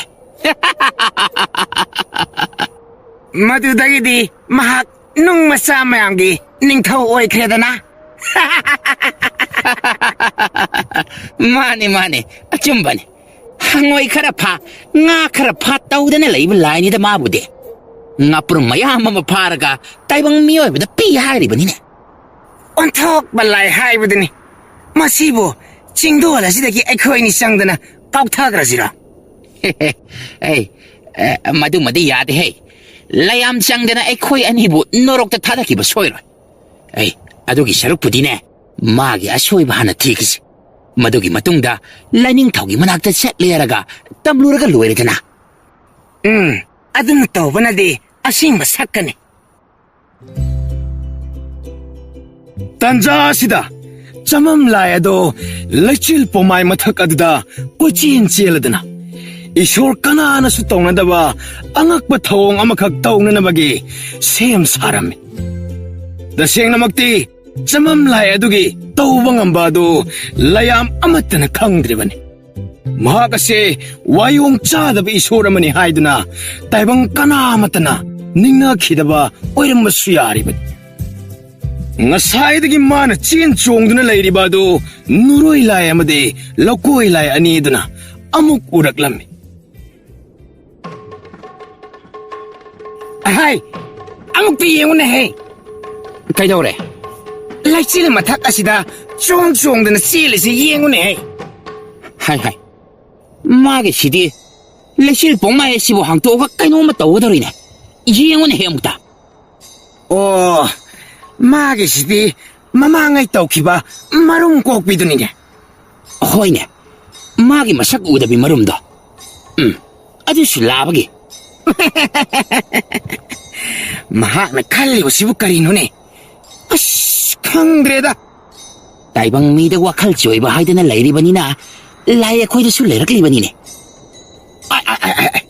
yengune mukta kanna sien khene oh magi singdola de lepkhane kari amuk tawrakadoriba sano asumna magi singdola duda chap lepladana asumna amuk lauraklammi khangdaba sing khangawro tadaba sing tahawro tamthiraba amamagi numit soidana laklagani dabang miyoi babo mang tahallagani Wanamaksin asidagi kangi hairabadi ay bunning jaw hay masibu kan mangamgadabadi ay ki marum khaktanani 강다바 강하오록 따다바 따하오록 마하키 와시 타바다기 라이 아니도 아무게 해나 짬암나바 과샤오나바 뽀글라드나 아숨나 카나라미 하이 마시 에코이나 감옥들어바디 노마노마기 아숨 피범 속신 벤질락라니네 깜독시해봐 마시보 카미 하이브기 해진 미도 먹다로까니고 헤라 아팡발라이 마나부 그리 떠우방 ngamgani yake lam helagana laning tawda warak haledana mahak na tawribase achumba natte 바레 두디 아이코 깨독시게 마하키 paujellasina taibang satringai amukta kalhorasi ay tawgi yang hai chamam nabalai nahak na taibang de oida pada mo pau sandok ke thorang libado madu karigino hayo hai apang ba angaw ba nahak punine hai dibase asumna laurokpadagi samam laado khoisaungaraduna lai aniduda saurangnana asumna khumlaklam iya aibu abungba aina sandugliba singu paugelasibo thawoi usitriba ai nahak kanano hayo hai ai nahak ki apang ba du namhat pangamba tau ba ngamba lai amanine aibu abungba nahak na ngasi singdo ladu dagi lepto na lauri ba wado aseng bara hayo karing mamaduna aran bo aram labade lining thawda tathok tuna warak hangi khangani daw asumane amammagi nimit laklagani masibu kan mangamgadabade aina kokpu marung khaktana kan mangamgani hish kaya dano yingune hai nahak na hairi basi taseng ba nangi marung bura mane ai isamang na kokadariba marumni acha karino na lai ama oiraga nahak na khallibu wakhalladu hai matau karam na oithok kadoriba na maduwa nahak ti lai labani adugi su mathakta amuk khoyum lai gi kanglap ta challabani nahak ti chume ai khoyum laini adubo lai marakti yaroktaba gun ke ama ai wonde yawjari masina ngasi phawa ai chindol asida naitum len mangam lebani ai gi tawba ngamade are palaite do asumna ipang bani lawnariba chamam lai mahanga asumna ngangthurakpa asidadi mabu usitpadi lairadana angawa matawado ikaiba pinabagidamak lai ani do wa khanaraklami taurisi yengune 빵니 시간 앙토라 이시가 안토나 자나 기드레다 마시부 가람 떡시 아이나 칸마다 마학나 하리바 와시막 아묵당 빵토한다나 잉시 마두다 다이코이나 마기 마람다 응앙나바 중가니 하이크로 마기 떠우봉 한무기 쌍아도 아이코이기 망하시다 울로 하이드나 asumna khanaraaduna makoina lairiba lachil nongphai mathak adudagi yamna usittana lauraklam hai chamam nabalai phare adudi nahak na tawba ngamba do aikoi gi mang asi hojima ulloda maduna lining thawda paw yawbada su mayak seng na tamba yarani do khangja ho hena khoi adudi masida lairiba nungjaw nungpa asigi mathakta aigi marung koklage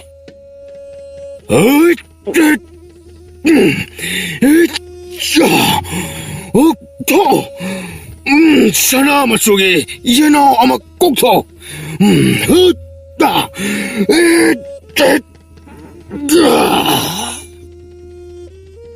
taurisi yengune laba mana koksu koidabada pai khangani ba lana pau sandokpa natik na pasada na mibu lana lamjingi khanbalai nahak lining thawgi serak phangal lage do khangani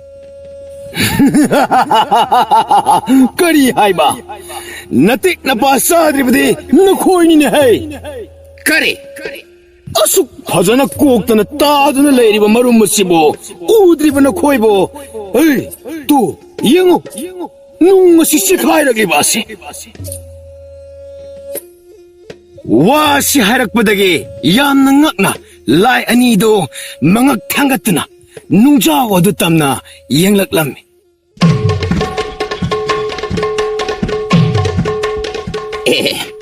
뭉시세 가이리네. 아두가 그림부터 시다다나. 예ngo 너 코인에디 우르러 얘나 엄마짜마 그 꾼드나 레이리바세 Karino tauri ba siba? Ay koy dagi mahak ni hena tau mga mahila brad. nate mahang na ikoy dagi karihin nga ni apang mamana ang awalay mana haraga ay koy na taza ka ba nate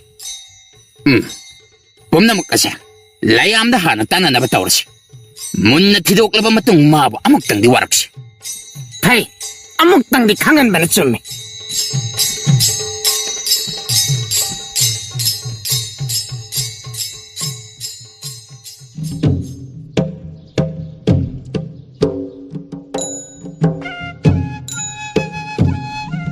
Samam lai aduna leiriba jingjaw adugi wangmadani akong loy haina khangnaba khul amakhakti leirami khul asi layambu makok nga holiba khul amakhaksi oirami khul asida leiba sanbi sing maning on duna khongi haino pambi naktana khul asida sukatpa mai amatta chaglamde leiriba angang sing isai sak tuna wangangi Yamna chamam naba khul amakhakni maram masina mahoksana khul asigi khunja sing chamam laibu ninglammi khul asida chahi khudingi kumai amakhak pangthoklammi kumai asi khunja punamak yen matuna sem saba purit phirol setuna yerum thombi sanabagi kumai amakhakni matamna poraktuna nongmade kumai adugi numit yoraklammi 쿨기닝 타워도 군자 미양걸로 인해나 점암 라야두네 레이리바 찡콩아도 땀나 락람미 징자 어두다 깠나봐 닝티네 레이팅라두나 셈 사라바 아티엔 봇 마야마다보 찡콩아두다 깠라두나 쿨닝 타워도 군타락람미 가리수 강자들은 나사나 나의 코인 구름자리 Jamam naraba kunja sing asibo sing bakarino amuk tadi kangan beyo. Mapuna lamsing biduna ay koy butaybang kumhay amuk tadi yahan beyo ba. Natrabaso hay na upambi karata oirabaso pinabeyo. Hay, isa say susa ay koy mayam sang duna amuk ta kurum sise. Hay, buning sang na kurum siko. Hay, hayum haya hay.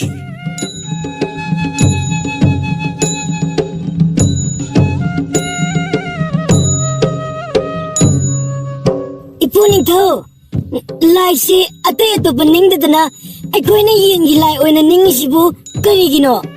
Hay, gini mado. Lukrab lai ni. Ipuning tho, ay gimangda ay koy na ningi balai siya. Ang bani, apang bani haye. Kaday da gino. Mahak na lady ba siya? Ay koy gidamaktanin ni. Kula sige pa ay pusing na. Matam kaya da gining na laklaba ison.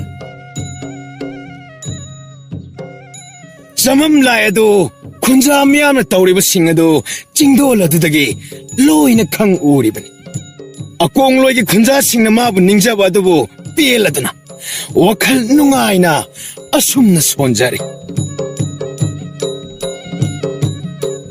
Oh, ay bukong da bukulam alay di hay basimade ay di kaururedana.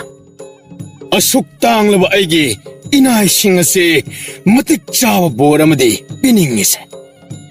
Ay bu kariyo na pirasige. Oh, makoy ki laison na sinay bu pangtahal do.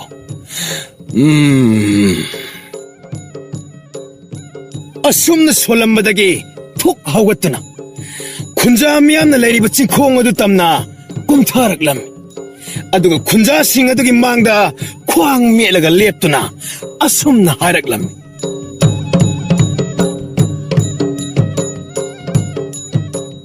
ꯅꯨꯡꯁꯤꯔꯕ ꯑꯩꯒꯤ ꯈꯨꯟꯖꯥꯁꯤꯡ, ꯉꯁꯤ ꯅꯈꯣꯏꯅ ꯑꯩꯕꯨ ꯅꯤꯡꯖꯕ ꯑꯁꯤ ꯎꯕꯗ ꯄꯦꯜꯂꯦ. ꯍꯥꯏꯕꯤꯒꯦ ꯇꯥꯖꯧ, ꯉꯁꯤ ꯀꯣꯔꯧ ꯅꯨꯃꯤꯠ ꯑꯁꯤꯗ ꯅꯤꯡꯊꯤꯖꯔꯕ ꯌꯦꯡꯒꯣꯟ ꯑꯃ ꯁꯦꯝ ꯁꯥꯗꯨꯅ ꯊꯝꯂꯣꯗ. ꯑꯩ ꯃꯐꯝ ꯑꯗꯨꯗ ꯊꯨꯡꯂꯔꯒꯅꯤ. ꯈꯨꯟꯖꯥꯁꯤꯡ ꯂꯥꯏꯒꯤ ꯋꯥꯌꯦꯜꯅꯤ ꯈꯜꯂꯗꯨꯅ ꯊꯥꯖꯔꯝꯃꯤ.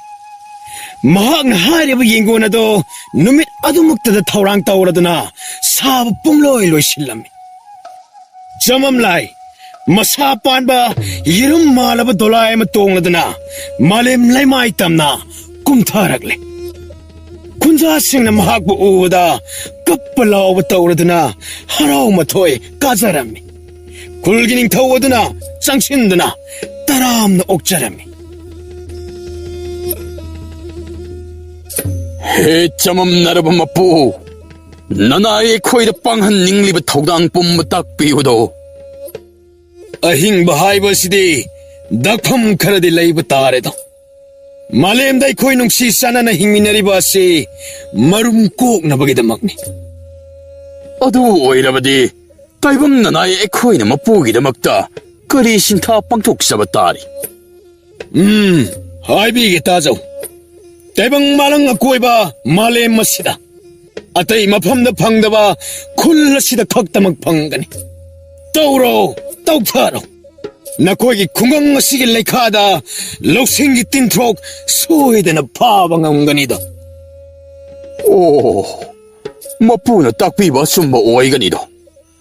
ꯈꯨꯟꯖꯥ ꯃꯌꯥꯝ, ꯑꯩꯈꯣꯏ ꯈꯨꯠꯀ ꯆꯥꯅꯕ ꯈꯨꯠꯂꯥꯏ ꯄꯥꯏꯔꯗꯨꯅ ꯃꯄꯨꯒꯤ ꯊꯧꯒꯜ ꯑꯃꯨꯛꯇ ꯇꯧꯁꯤ ꯍꯥꯏ. ꯃꯥꯂꯦꯝ ꯂꯩꯃꯥꯏ ꯑꯁꯤꯕꯨ ꯇꯧꯔꯗꯨꯅ ꯂꯧꯁꯤꯡꯒꯤ ꯇꯤꯟꯊ꯭ꯔꯣꯛ ꯐꯪꯕ ꯉꯝꯅꯅꯕ ꯍꯣꯠꯅꯔꯁꯦ.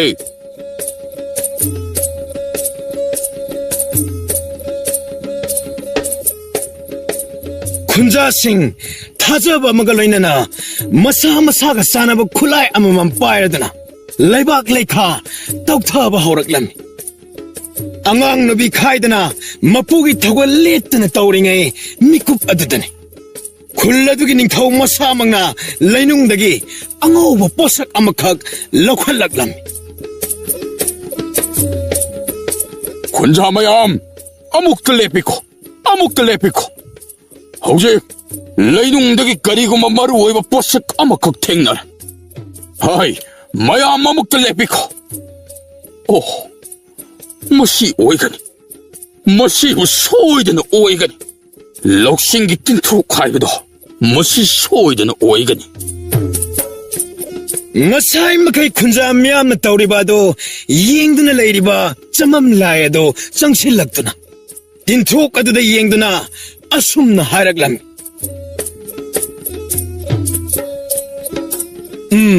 ꯕꯤꯔꯧ, ꯀꯗꯥꯏ? ꯑꯩ ꯃꯍꯥꯎ ꯌꯦꯡꯒꯦ.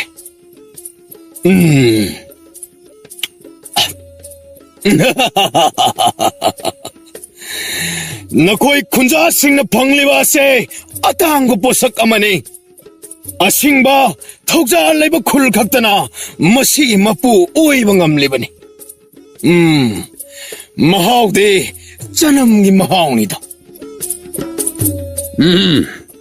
ꯈꯨꯟꯖꯥ ꯃꯌꯥꯝ ꯄꯨꯝꯅꯃꯛ, ꯍꯧꯖꯤꯛꯇꯤ ꯃꯄꯨꯒꯤ ꯊꯧꯒꯜ ꯂꯣꯏꯔꯕꯅꯤꯅ ꯑꯊꯨꯝ ꯑꯍꯥꯎꯁꯤꯡ ꯁꯦꯝ ꯁꯥꯕ ꯑꯃꯨꯛ ꯍꯧꯔꯁꯤ. ꯃꯤꯌꯥꯏ ꯆꯜꯂꯕ ꯃꯤꯑꯣꯏꯁꯤꯡꯅ ꯑꯃꯨꯛꯇ ꯃꯄꯨꯡ ꯐꯥꯂꯛꯅꯕ ꯅꯤꯡꯁꯤꯡꯖꯔꯤ. ꯅꯤꯡꯊꯧ, ꯍꯥꯏꯕꯤꯌꯨ ꯃꯄꯨ. ꯈꯨꯜ ꯑꯁꯤꯗ ꯑꯩꯒꯤ ꯂꯥꯏꯁꯪ ꯑꯃꯈꯛ ꯁꯥꯗꯨꯅ ꯊꯝꯒꯗꯕꯅꯤ. ꯃꯇꯝ ꯑꯗꯨꯗ ꯑꯩꯒꯤ ꯃꯔꯨꯝ ꯀꯣꯛꯀꯅꯤ. ꯃꯁꯤꯕꯨ ꯅꯈꯣꯏꯅ ꯄꯥꯡꯊꯣꯛꯂꯕꯗꯤ ꯈꯨꯜ ꯑꯁꯤ ꯆꯥꯍꯣꯡ ꯉꯥꯍꯣꯡꯒꯅꯤ ꯍꯥꯏꯅ ꯍꯨꯝꯅ ꯄꯥꯟꯕ ꯉꯝꯒꯅꯤꯗꯣ. ꯃꯄꯨ ꯏꯕꯨꯡꯉꯣ, ꯍꯌꯦꯡꯒꯤ ꯅꯨꯃꯤꯠ ꯑꯁꯤꯗ ꯂꯥꯏꯁꯪ ꯁꯦꯝ ꯁꯥꯕ ꯄꯨꯝꯅꯃꯛ ꯂꯣꯏꯅ ꯉꯝꯅꯕ ꯍꯣꯠꯅꯖꯒꯦ. ꯈꯨꯜ ꯑꯗꯨꯗ ꯊꯣꯛꯂꯤꯕ ꯄꯨꯝꯕ ꯂꯥꯌꯥꯝꯁꯤꯡꯅ ꯅꯣꯡꯊꯛꯇꯒꯤ ꯎꯔꯝꯃꯤ. ꯂꯥꯏ ꯑꯌꯥꯝꯕꯅ ꯇꯞꯊꯕ ꯉꯝꯅꯔꯝꯗꯦ. ꯃꯍꯥꯛꯄꯨ ꯈꯥꯝꯅꯕꯒꯤꯗꯃꯛ ꯂꯥꯌꯥꯝꯁꯤꯡ ꯄꯨꯟꯁꯤꯟꯅꯗꯨꯅ ꯋꯥ ꯑꯃ ꯇꯥꯟꯅꯔꯝꯃꯤ.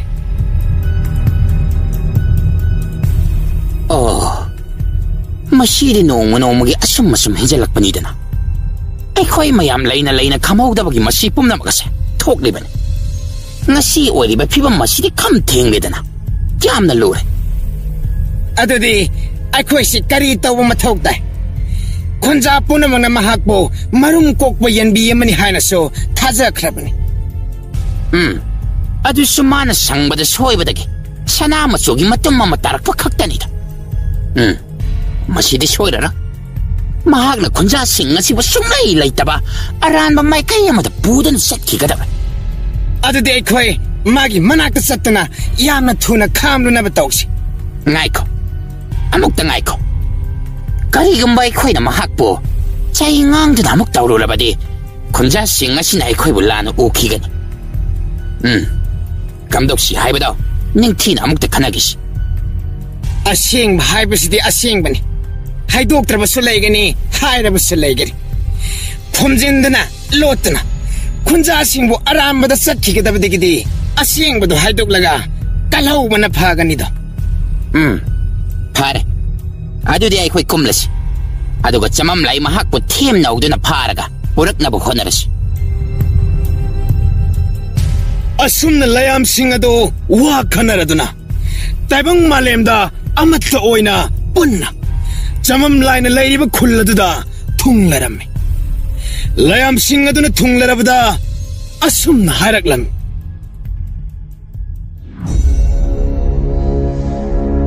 ꯍꯥꯏ ꯆꯃꯝꯅꯕ ꯑꯄꯪꯕ ꯂꯥꯏ ꯅꯍꯥꯛꯅ ꯈꯨꯟꯖꯥꯁꯤꯡꯗ ꯎꯠꯂꯤꯕ ꯅꯑꯣꯡ ꯅꯇꯧꯁꯤꯡ ꯑꯗꯣ ꯅꯍꯥꯛꯀꯤ ꯑꯆꯧꯕ ꯅꯔꯥꯜꯅꯤ ꯑꯊꯨꯕ ꯃꯇꯝꯗ ꯈꯨꯟꯖꯥꯁꯤꯡ ꯑꯁꯤꯕꯨ ꯊꯥꯗꯣꯛꯂꯝꯗꯨꯅ ꯆꯠꯈ꯭ꯔꯣ ꯀꯔꯤ ꯍꯥꯏꯕ ꯑꯣ ꯂꯌꯥꯝꯁꯤꯡ ꯅꯣꯡꯊꯛꯇꯒꯤ ꯀꯨꯝꯊꯔꯛꯂꯤꯕ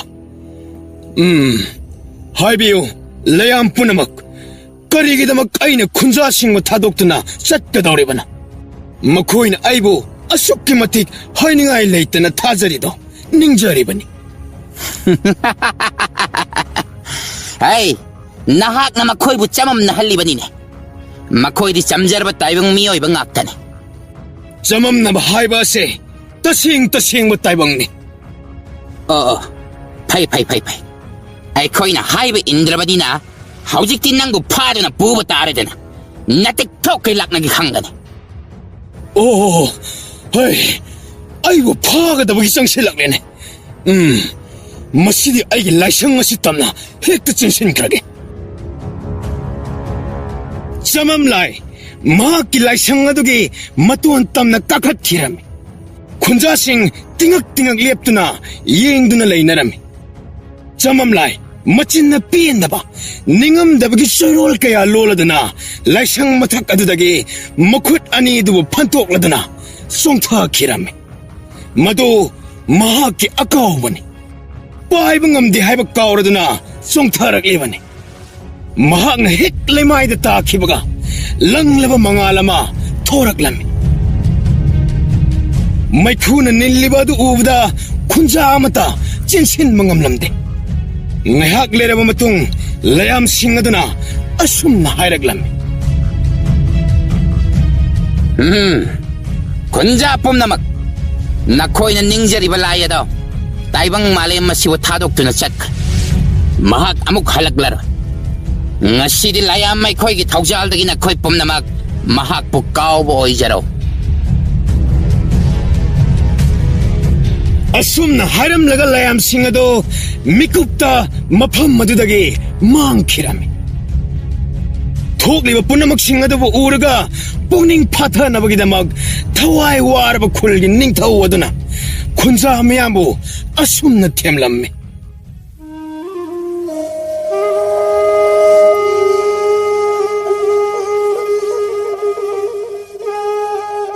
오호, 라얌 뿜나막 많크레. 군자 뿜나막 아묵다 인터비코. 농탁덕이 라얌 락두나이 코이는 닝자리바 마학부 강우 덕드망헌 기보 어이독다바네. 마학기 학장 세크라바소 군자 뿜나막 기타모이드디 마뿌 마학기 라이가네. 라얌 락두나 코퍼레이션 나바 호나라바소 굴러시다기 마학부 못했바디 어이독다바네. 후, 고기다 시디. 어이, 뭐, 보기 쇼이드는 오이간이나. 와라봐. ꯆꯣꯛꯊꯔꯕ ꯈꯨꯟꯖꯥ ꯄꯨꯝꯅꯃꯛꯄꯨ ꯅꯨꯡꯉꯥꯏꯕꯗꯅ ꯊꯜꯍꯜꯂꯝꯃꯤ ꯅꯣꯛꯍꯜꯂꯝꯃꯤ ꯋꯥꯔꯤ ꯑꯁꯤ ꯆꯥꯔꯣꯟ ꯁꯨꯔꯣꯟ ꯀꯌꯥꯗꯁꯨ ꯑꯩꯈꯣꯏꯅ ꯃꯨꯠꯍꯟꯗꯅ ꯊꯝꯅꯕ ꯍꯣꯠꯅꯒꯗꯕꯅꯤ ꯇꯥꯏꯕꯪꯗ ꯑꯄꯪꯕ ꯂꯩꯇꯕ ꯍꯧꯅꯗꯦ ꯃꯄꯨ ꯃꯍꯥꯛꯅ ꯇꯥꯛꯄꯤꯔꯝꯃꯤ ꯊꯃꯣꯏ ꯁꯦꯡꯕ ꯀꯅꯥꯗꯤ ꯍꯛꯆꯥꯡꯅ ꯃꯥꯡꯈ꯭ꯔꯕꯁꯨ ꯇꯥꯏꯕꯪꯗꯗꯤ ꯂꯦꯡꯗꯅ ꯂꯩꯍꯧꯒꯅꯤ ꯄꯨꯄꯨ ꯅꯤꯡꯊꯧ ꯑꯩꯈꯣꯏꯅ ꯅꯤꯡꯖꯔꯤꯕ ꯑꯄꯪꯕ ꯃꯄꯨ ꯃꯥꯗꯣ ꯀꯗꯥꯏ ꯌꯧꯅ ꯆꯠꯈ꯭ꯔꯕꯒꯦ ꯑꯃꯨꯛ ꯍꯜꯂꯛꯂꯔꯣꯏꯗ꯭ꯔꯣ ꯃꯍꯥꯛ ꯑꯗꯨ ꯆꯠꯈꯤꯕ ꯅꯠꯇꯦ ꯅꯣꯡꯊꯛꯀꯤ ꯂꯌꯥꯝꯅ ꯀꯂꯛ ꯈꯝꯃꯟꯕ ꯑꯁꯤꯕꯨ ꯃꯥꯡꯈꯤꯅꯕ ꯑꯩꯈꯣꯏ ꯏꯔꯛꯇ ꯂꯨꯝꯗꯨꯅ ꯂꯩꯈꯤꯕꯅꯤ ꯈꯨꯜ ꯑꯁꯤꯒꯤ ꯃꯐꯝ ꯑꯃ ꯍꯦꯛꯇꯗꯒꯤ ꯃꯄꯨꯗ ꯅꯤꯖꯔꯨꯕ ꯊꯧꯖꯥꯜ ꯁꯣꯏꯗꯅ ꯐꯪꯒꯅꯤ ꯊꯥꯖꯧ ꯃꯍꯥꯛꯅ ꯅꯣꯡꯊꯛꯇꯒꯤ ꯑꯩꯈꯣꯏꯕꯨ ꯌꯦꯡꯂꯛꯈꯤꯅꯤ ꯈꯨꯟꯖꯥ ꯄꯨꯝꯅꯃꯛ ngasi haiba numit asidagi sahi khudingi mapubu ikai khumnaduna ngasi pangthok liba thogal asidagi hen sauna pangthok lagani Pabuning tho ai nauji kaubada ma khumakadra khumakkani amuktang kauraga yengu chamam na balai Naku aina kauri basi tarabadi amukta kuma asumna kauba se maikei khangdana khunja miyamgi nakongda tahandana ahoba yenbi yamagi khonjena khongladana khumlaklami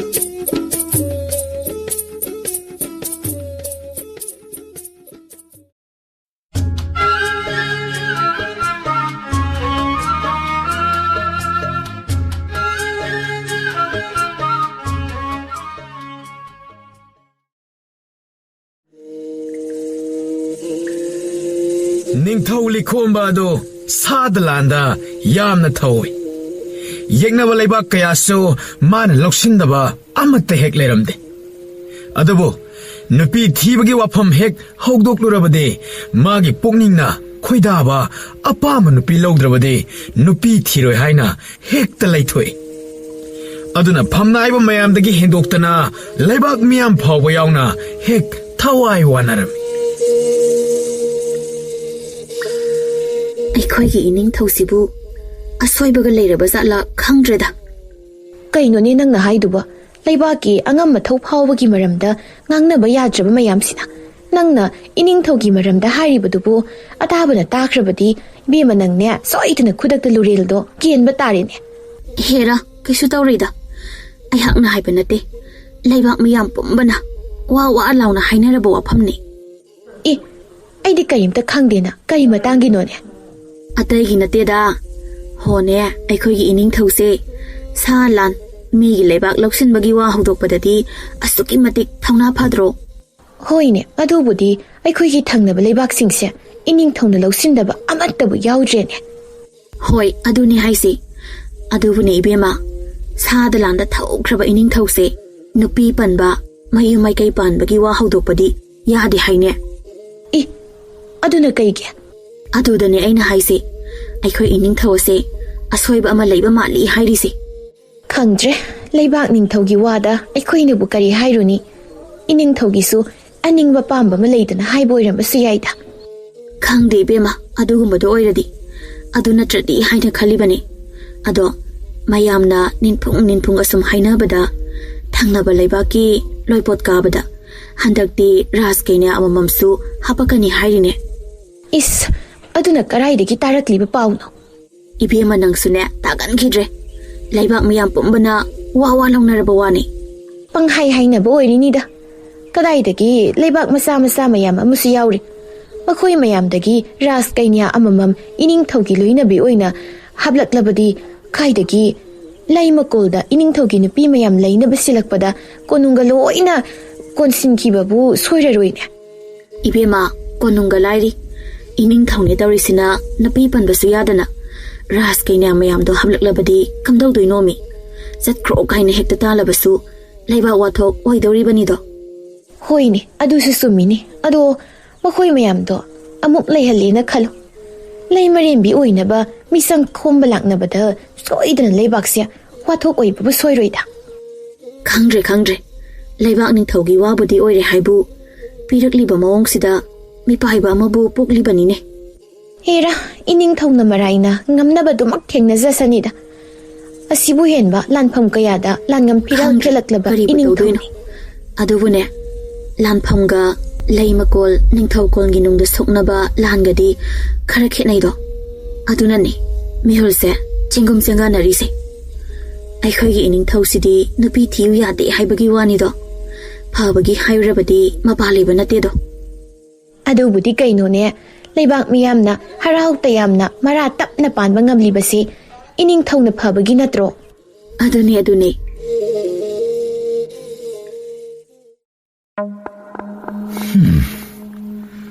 ꯀꯣꯛꯁꯤ ꯑꯣꯟꯊꯣꯛꯅ ꯁꯥꯒꯗꯧꯔꯤꯗ ꯀꯩꯗꯧꯔꯒꯦꯅꯦ ꯑꯉꯝꯕ ꯁꯦꯂꯨꯡꯕ ꯑꯁꯣꯝꯗ ꯏꯅꯤꯡꯊꯧꯅ ꯂꯧꯁꯤꯟꯕ ꯂꯩꯕꯥꯛ ꯃꯌꯥꯝ ꯑꯁꯤꯅ ꯏꯅꯤꯡꯊꯧꯁꯦ ꯇꯥꯂꯣꯏ ꯇꯨꯏꯟ ꯇꯝꯗ꯭ꯔꯤ ꯈꯪꯕꯅ ꯃꯈꯣꯏꯅ ꯀꯅꯥꯒꯤ ꯃꯥꯒꯤ ꯂꯩꯕꯥꯛ ꯔꯥꯁ ꯀꯩꯅꯥ ꯂꯩ ꯃꯔꯦꯝꯕꯤ ꯑꯣꯏꯅꯕ ꯍꯥꯏꯗꯅ ꯀꯟꯅ ꯂꯥꯂꯣꯡ ꯁꯤꯟꯅꯔꯤꯅꯦ ꯍꯟꯗꯛꯀꯤ ꯂꯣꯏꯄꯣꯠ ꯀꯥꯔꯛꯄꯗꯗꯤ ꯔꯥꯁ ꯀꯩꯅꯥ ꯑꯃꯃꯝꯕꯨ ꯍꯥꯞꯂꯛꯀꯅꯤ ꯍꯥꯏꯔꯤꯅꯦ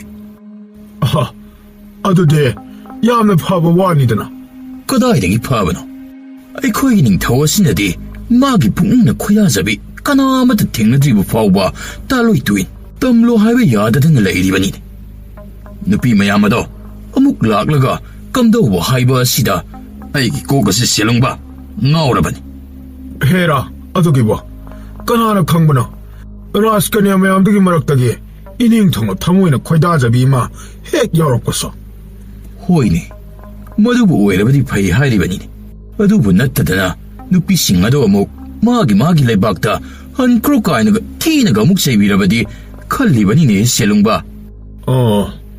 ꯁꯨꯝꯗꯧꯔꯁꯤ ꯑꯉꯝꯕ ꯃꯣꯏꯒꯤꯁꯨ ꯃꯕꯨꯛ ꯄꯦꯟꯅꯕ ꯑꯩꯈꯣꯏꯅꯈꯣꯏꯒꯤꯁꯨ ꯍꯦꯛ ꯑꯋꯥꯕ ꯀꯣꯛꯅꯕ ꯃꯣꯏꯕꯨ ꯑꯉꯝꯕ ꯐꯝꯅꯥꯏꯕ ꯃꯌꯥꯝꯒꯤ ꯑꯄꯥꯝꯕꯤ ꯅꯍꯥ ꯑꯣꯏꯅ ꯍꯦꯛꯇ ꯈꯜꯍꯜꯂꯁꯤ ꯃꯗꯨꯕꯨ ꯑꯣꯏꯕ ꯌꯥꯒꯗ꯭ꯔꯥꯅꯦ ꯀꯔꯤꯒꯤ ꯌꯥꯗꯅꯦ ꯏꯅꯤꯡꯊꯧꯅ ꯄꯥꯝꯗ꯭ꯔꯕ ꯑꯗꯨꯗꯤ ꯑꯄꯥꯝꯕ ꯑꯩꯈꯣꯏ ꯍꯦꯛꯇ ꯂꯧꯔꯒꯦ ꯍꯥꯏꯔꯒ ꯂꯣꯏꯔꯦ ꯀꯩꯅꯣ ꯌꯥꯏꯅꯦ ꯏꯕꯣ ꯅꯪꯒꯤ ꯋꯥꯗꯨꯁꯨ ꯑꯗꯨꯕꯨꯗꯤ ꯏꯅꯤꯡꯊꯧ ꯅꯅꯥꯏ ꯑꯩꯈꯣꯏ ꯄꯨꯅꯦꯝꯖꯔꯤ ꯏꯅꯤꯡꯊꯧ ꯅꯅꯥꯏ ꯑꯩꯈꯣꯏꯅ ꯄꯨꯅꯦꯝꯖꯔꯤ ꯌꯥꯔꯦ ꯑꯉꯝꯕꯁꯤꯡ ꯐꯝꯐꯝ ꯂꯥꯡꯁꯤꯡ ꯑꯗꯨꯗ ꯂꯦꯡꯁꯤꯟꯖꯔꯣ ꯏꯅꯤꯡꯊꯧ ꯅꯅꯥꯏ ꯋꯥꯐꯝ ꯑꯃꯗ ꯍꯪꯒꯠꯆꯒꯦꯗꯅ ꯑꯉꯝꯕ ꯆꯤꯡꯅꯗꯅ ꯑꯗꯨꯃꯛ ꯆꯤꯡꯒꯣꯏꯕꯤꯌꯨ ꯁꯨꯝꯗꯧꯕꯅꯤ ꯍꯟꯗꯛꯇꯤ ꯊꯪꯅꯕ ꯂꯩꯕꯥꯛ ꯃꯌꯥꯝꯁꯤꯡ ꯑꯁꯦ ꯃꯈꯣꯏꯅ ꯂꯣꯏꯄꯣꯠ ꯀꯥꯔꯛꯄꯗ ꯔꯥꯁ ꯀꯩꯅꯥ ꯑꯃꯃꯝꯁꯨ ꯍꯥꯞꯂꯛꯀꯅꯤꯗꯅ ꯔꯥꯁ ꯀꯟꯌꯥ ꯃꯌꯥꯝꯗꯨꯗꯤ ꯑꯩꯈꯣꯏꯒꯤ ꯁꯤꯗꯗꯤ ꯀꯩꯗꯧꯒꯗꯧꯔꯤꯕ ꯏꯅꯤꯡꯊꯧ ꯃꯣꯏꯒꯤꯁꯤ ꯏꯅꯤꯡꯊꯧꯅ ꯇꯥꯂꯣꯏ ꯇꯨꯏꯟ ꯇꯝꯗ꯭ꯔꯤ ꯍꯥꯏꯕ ꯇꯥꯕ ꯑꯗꯨꯗ ꯃꯔꯤ ꯍꯦꯟꯅ ꯐꯒꯠꯅꯕ ꯑꯗꯨꯅ ꯃꯥꯏ ꯂꯩꯄꯥꯛꯀꯤ ꯔꯥꯁ ꯀꯩꯅꯥ ꯑꯃꯃꯝ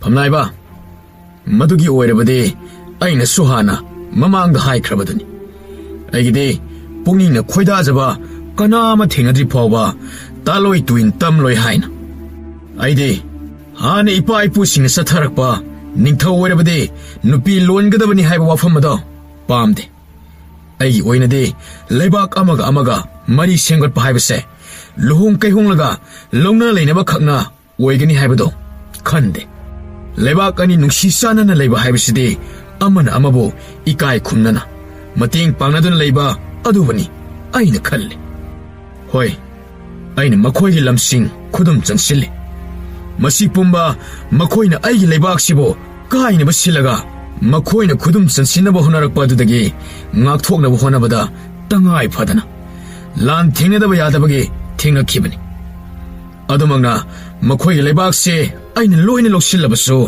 ꯃꯈꯣꯏꯒꯤ ꯋꯥꯌꯦꯜ ꯊꯧꯗꯥꯗꯤ ꯃꯈꯣꯏꯗ ꯑꯗꯨꯃꯛ ꯁꯤꯟꯅꯔꯤꯗꯅ ꯑꯍꯣꯏ ꯏꯅꯤꯡꯊꯧ ꯑꯗꯨꯕꯨꯗꯤ ꯆꯨꯝꯕ ꯑꯗꯨ ꯑꯗꯥꯗꯅ ꯇꯨꯀꯥ ꯇꯨꯀꯤ ꯊꯤꯔꯅꯨ ꯑꯩꯅꯦ ꯅꯨꯄꯤꯗꯧꯅ ꯋꯥꯁꯦ ꯆꯒꯠ ꯉꯥꯡꯅꯕ ꯑꯁꯤ 하이나데네. 이닝터, 너나의 와폰 마마다. 낭 나무 까리 하게 하리브노. 이닝터, 너나의 아이기데 어따이 토이는 나짜데다. 앙은 한갈리와 와폰 마다다 그땅 너나이는 칸자보 카라땅 하이자기에드나. 하이로, 까리노 낭 하이닝리 바도. 어따이 까리 순나짜데다 이닝터. 이닝터 나데 라스카니아 마야마도 로인 할란 코어드나 딱비리. 아다보 어domne 헥타오로보다 레박 마야마드나 마코이보 이카이보 비드나 마코이보 셈뿐 실라가. 아이코이 레박시다 목 란다나보 랄롱고 실락라바디드나 나나의 코이는 숨 찍나자두나. 좀미네. 밤나이바 능 하이리바다. 마도마디 아이디 토이나보 와칼 타오르드레. अदब आई ओइनदे तालोय मयाम अमा लेरगा लई मकोंदे इरांग थोन बासे पाम देनि सेलुंगबा नना एकोइसो खंजे इनिंग थौगे पुकनिंगे अपामबा अदुमगना नना एकोइना वाफम ममा खना जरे हायो तासे नकोइना खनरिबा अदुना करिनो मदुना तसेंगना लैरिबा समस्या से कोगन मंगमब्रा हाइबदो खनासे अहोय इनिंग थौ ननाइना 사나 나 빠식나 찡고이자게 아다이 토이는 나짜데 닝토 가이금보 라스카니 아마야마도 따시는 레박시다 라이가니 하이나 락라바데 마코이보 따티 따한바기 무헛 가이금보 라이박 핵 파드나 이닝토기 타모인 핵 거의 다자비드소 야롬마 토글로 야우드리 하르바소 아빠암바 밤라이바 싱다 로이나비 오이닝마나 오헨바 아빠암비나 하 오헨바나 오헨바 마두싱도 인토 칼란바기 아야바도 비비요 하이나 한것짜리. 너희 와도 카나바야보 와니.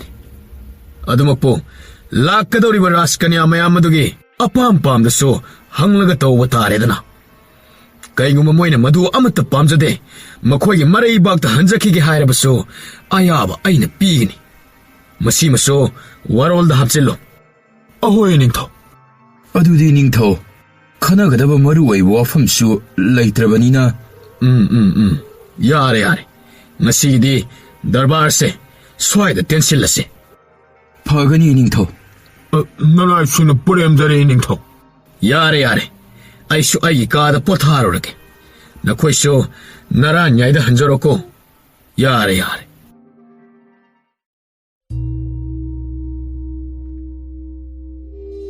Jagni village sabi uri raido apek pamakpadabo makhutna samnadana makhoyi thangnaba khulladugi yimthong thongna makhutta tingkot ama pairaga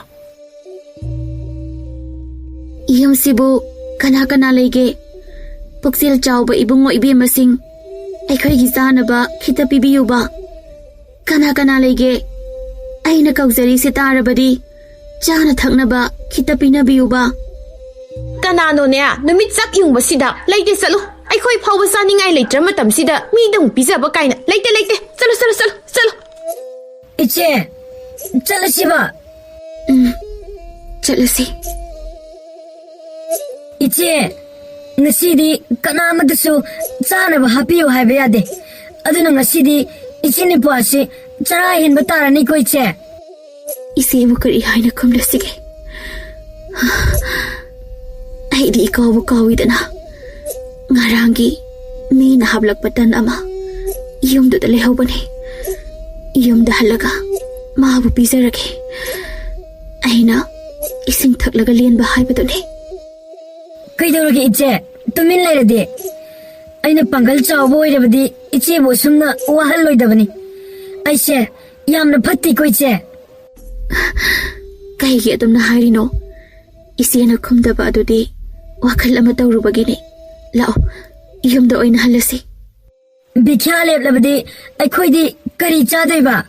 Ihe, nang sukawar boy re.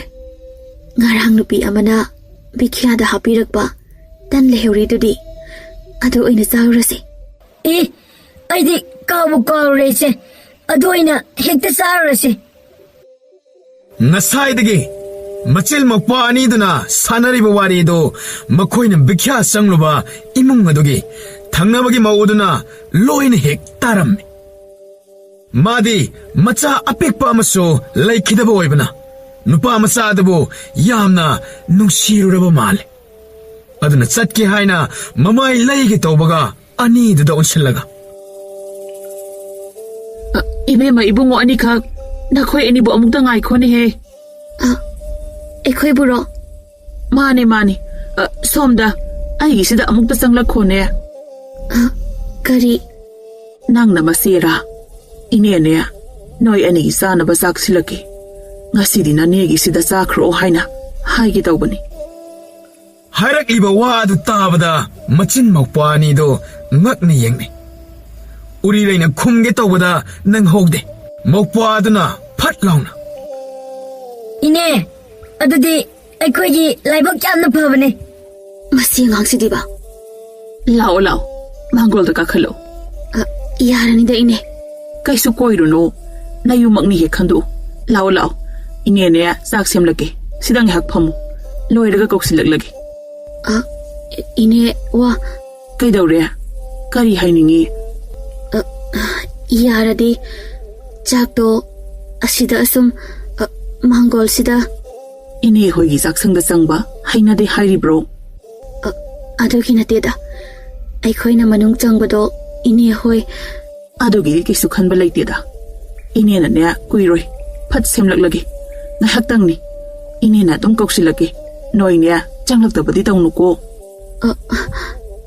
ꯍꯣꯏ ꯏꯅꯦ ꯏꯅꯦꯅ ꯀꯧꯔꯛꯄꯒ ꯑꯗꯨꯝ ꯆꯪꯖꯔꯛꯂꯒꯦ ꯃꯁꯤ ꯍꯣꯏ ꯍꯣꯏ ꯍꯣꯏ ꯏꯅꯦꯅꯦ ꯀꯨꯏꯔꯣꯏ ꯉꯥꯏꯍꯥꯛꯇꯅꯤ ꯅꯪꯁꯤꯗꯤꯕ ꯃꯤ ꯃꯌꯨꯝꯁꯤꯗ ꯀꯥꯏꯗꯒꯤ ꯁꯣꯝꯗ ꯄꯨꯛꯁꯤꯗꯤ ꯈꯔ ꯆꯥꯛ ꯂꯥꯝꯕꯅ ꯂꯣꯏꯔꯦ ꯑꯁꯤꯗꯕꯨ ꯄꯤꯖꯕꯤꯒꯦ ꯍꯥꯏꯔꯤꯉꯩꯁꯤꯗ ꯆꯥꯍꯧꯗ꯭ꯔꯗꯤ ꯀꯩꯅꯣ ꯑꯩꯈꯣꯏꯅ ꯍꯥꯏꯔꯨꯕꯁꯨ ꯅꯠꯇꯅ ꯆꯥꯕꯤꯌꯨ ꯀꯥꯏꯅ ꯍꯥꯏꯔꯛꯂꯤꯁꯦ ꯑꯩꯈꯣꯏꯕꯨ ꯐꯥꯅꯕ ꯊꯧꯔꯥꯡ ꯇꯧꯕ ꯑꯣꯏꯔꯝꯂꯕꯗꯤ ꯀꯝꯗꯧꯅꯤ ꯍꯥ ꯑꯁ ꯏꯆꯦ ꯑꯗꯨꯗꯤ ꯃꯅꯨꯡ ꯆꯪꯈ꯭ꯔꯤꯉꯩꯁꯤꯗ ꯍꯦꯛꯇ ꯆꯦꯟꯈ꯭ꯔꯁꯤꯔꯥ ꯉꯥꯏꯈꯣ ꯑꯗꯨꯁꯨ ꯍꯦꯛꯇ ꯌꯥꯕ ꯅꯠꯇꯦ ꯅꯪꯅ ꯃꯁꯤꯗ ꯏꯃꯨꯡꯗ ꯆꯪꯂꯛꯀꯦ ꯀꯥꯏꯅ ꯍꯥꯏꯔꯝꯂꯤꯗꯨꯒ ꯃꯑꯣꯡ ꯑꯃꯠꯇ ꯌꯦꯡꯈꯤꯁꯤ 이베마, 이붕어, 나코의 애니먹상어 올라오.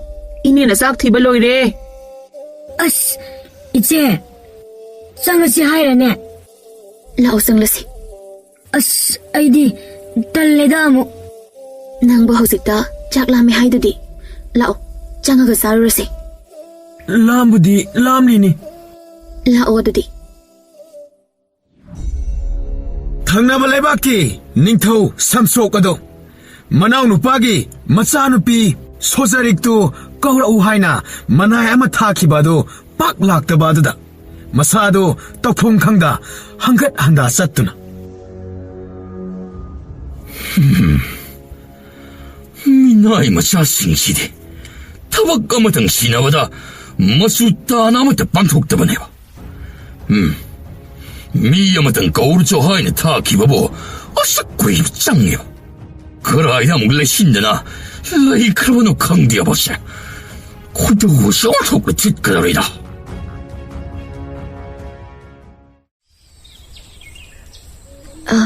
이빨리 붕어 남본부 거비바부 샤락레드나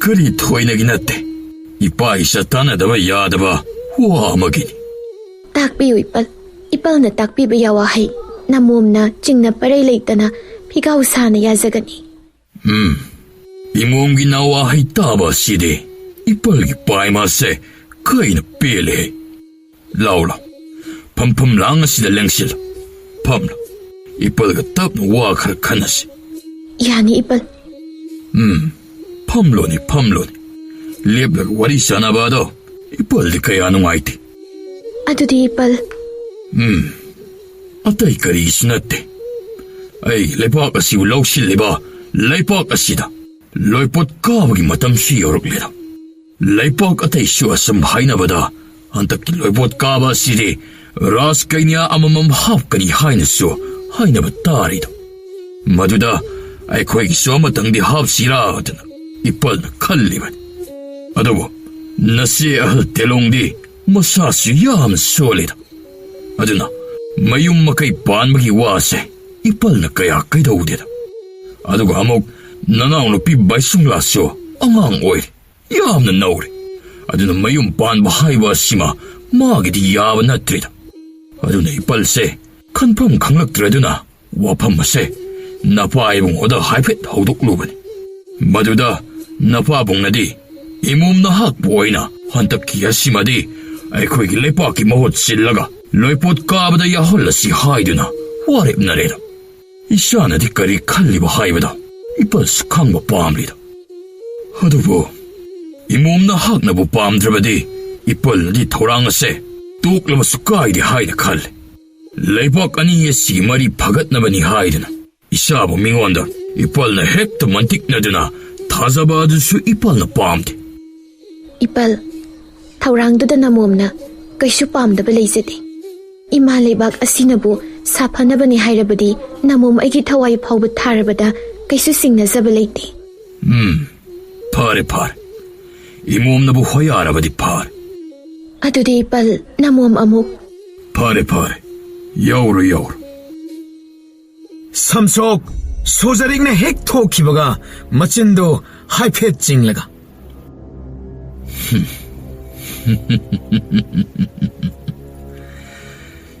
ꯅꯤꯡꯊꯧ ꯑꯩꯒꯤ ꯃꯥꯌꯣꯛꯇ ꯂꯩꯅꯕ ꯍꯣꯠꯅꯕꯗꯤ ꯏꯅꯥꯎ ꯑꯣꯏꯔꯕꯁꯨ ꯑꯩꯅ ꯂꯦꯝꯅ ꯊꯥꯒꯗꯕ ꯅꯠꯇꯦ. ꯍꯧꯖꯤꯛꯇꯤ ꯅꯆꯥꯅꯨꯄꯤ ꯑꯁꯤꯕꯨ ꯃꯤꯔꯩꯕꯥꯛꯇ ꯊꯥꯔꯒ ꯍꯣꯠꯄ ꯌꯥꯕ ꯑꯣꯠꯂꯅꯤꯗꯅ. ꯃꯗꯨ ꯀꯥꯅ ꯈꯪꯂꯒꯅꯤꯕ ꯑꯩꯒꯤ ꯃꯥꯌꯣꯛꯇ ꯂꯩꯕꯒꯤ ꯀꯔꯤ ꯇꯣꯡꯖꯩ ꯍꯥꯏꯕꯗꯣ. ꯁꯣꯝꯗꯅ ꯁꯣꯖꯔꯤꯛꯁꯨ ꯃꯄꯟꯒꯤ ꯀꯥꯗꯒꯤ ꯊꯣꯛꯂꯛꯂꯒ ꯃꯆꯤꯟ ꯍꯥꯏꯐꯦꯠ ꯆꯤꯡꯂꯒ ꯅꯣꯛꯇꯅ ꯃꯥꯅ ꯈꯜꯂꯤꯕꯨ ꯑꯩꯅ ꯀꯔꯤꯝꯇ ꯈꯪꯗꯕꯗꯧꯅ. ꯃꯆꯥꯅꯨꯄꯤꯁꯤꯡꯁꯤ ꯊꯥꯔꯗꯤ ꯃꯤꯔꯩꯕꯥꯛꯇ ꯋꯥꯅ ꯂꯦꯟꯒꯅꯤ ꯈꯟꯗꯅ ꯑꯩꯕꯨ ꯊꯥꯒꯦ ꯊꯧꯔꯥꯡꯂꯤꯕꯅꯤꯅꯦ. ꯑꯗꯨꯒ ꯃꯥꯒꯤ ꯃꯥꯌꯣꯛꯇ ꯂꯩ ꯍꯥꯏꯕꯒꯤꯗꯃꯛꯇ ꯏꯄꯥ ꯏꯕꯨꯡꯉꯣꯗꯁꯨ ꯃꯥꯒꯤ ꯇꯧꯕ ꯉꯝꯕꯗꯣ ꯎꯠꯂꯤꯕꯅꯤ ꯁꯤꯅꯦꯕ. ꯑꯗꯨꯕꯨ ꯁꯣꯖꯔꯤꯛ ꯑꯩꯅꯁꯨ ꯄꯪꯁꯤꯟꯅꯗꯨꯅ ꯃꯤꯔꯩꯕꯥꯛꯇ ꯆꯠꯂꯤꯕꯁꯦ ꯃꯥꯕꯨ ꯐꯝꯕꯥꯜ ꯑꯁꯤꯗꯒꯤ ꯀꯥꯎꯊꯅꯕ ꯃꯤꯆꯪ ꯈꯣꯝꯕ ꯆꯠꯂꯤꯕꯅꯤ ꯍꯥꯏꯕꯁꯦ ꯈꯪꯗ ꯁꯥꯏꯅꯦ.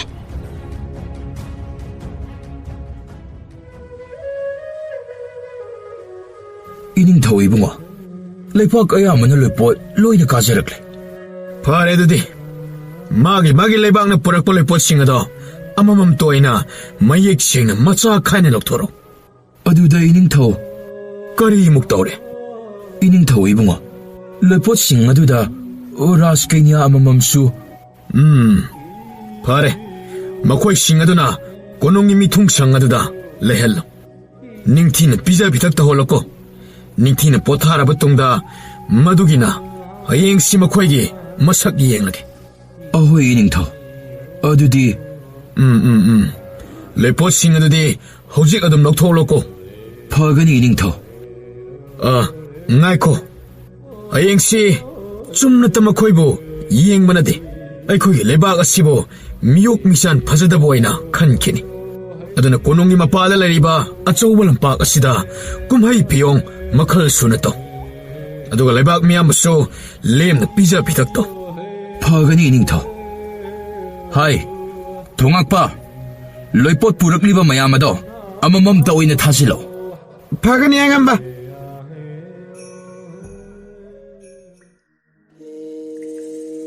ꯃꯇꯥꯏ ꯂꯩꯄꯥꯛꯅ ꯐꯧꯕꯣꯠ 100ꯒ ꯁꯅꯥ ꯂꯨꯛ 10ꯒ ꯂꯣꯏꯅꯅ ꯂꯣꯏꯄꯣꯠ ꯀꯥꯔꯛꯂꯦ.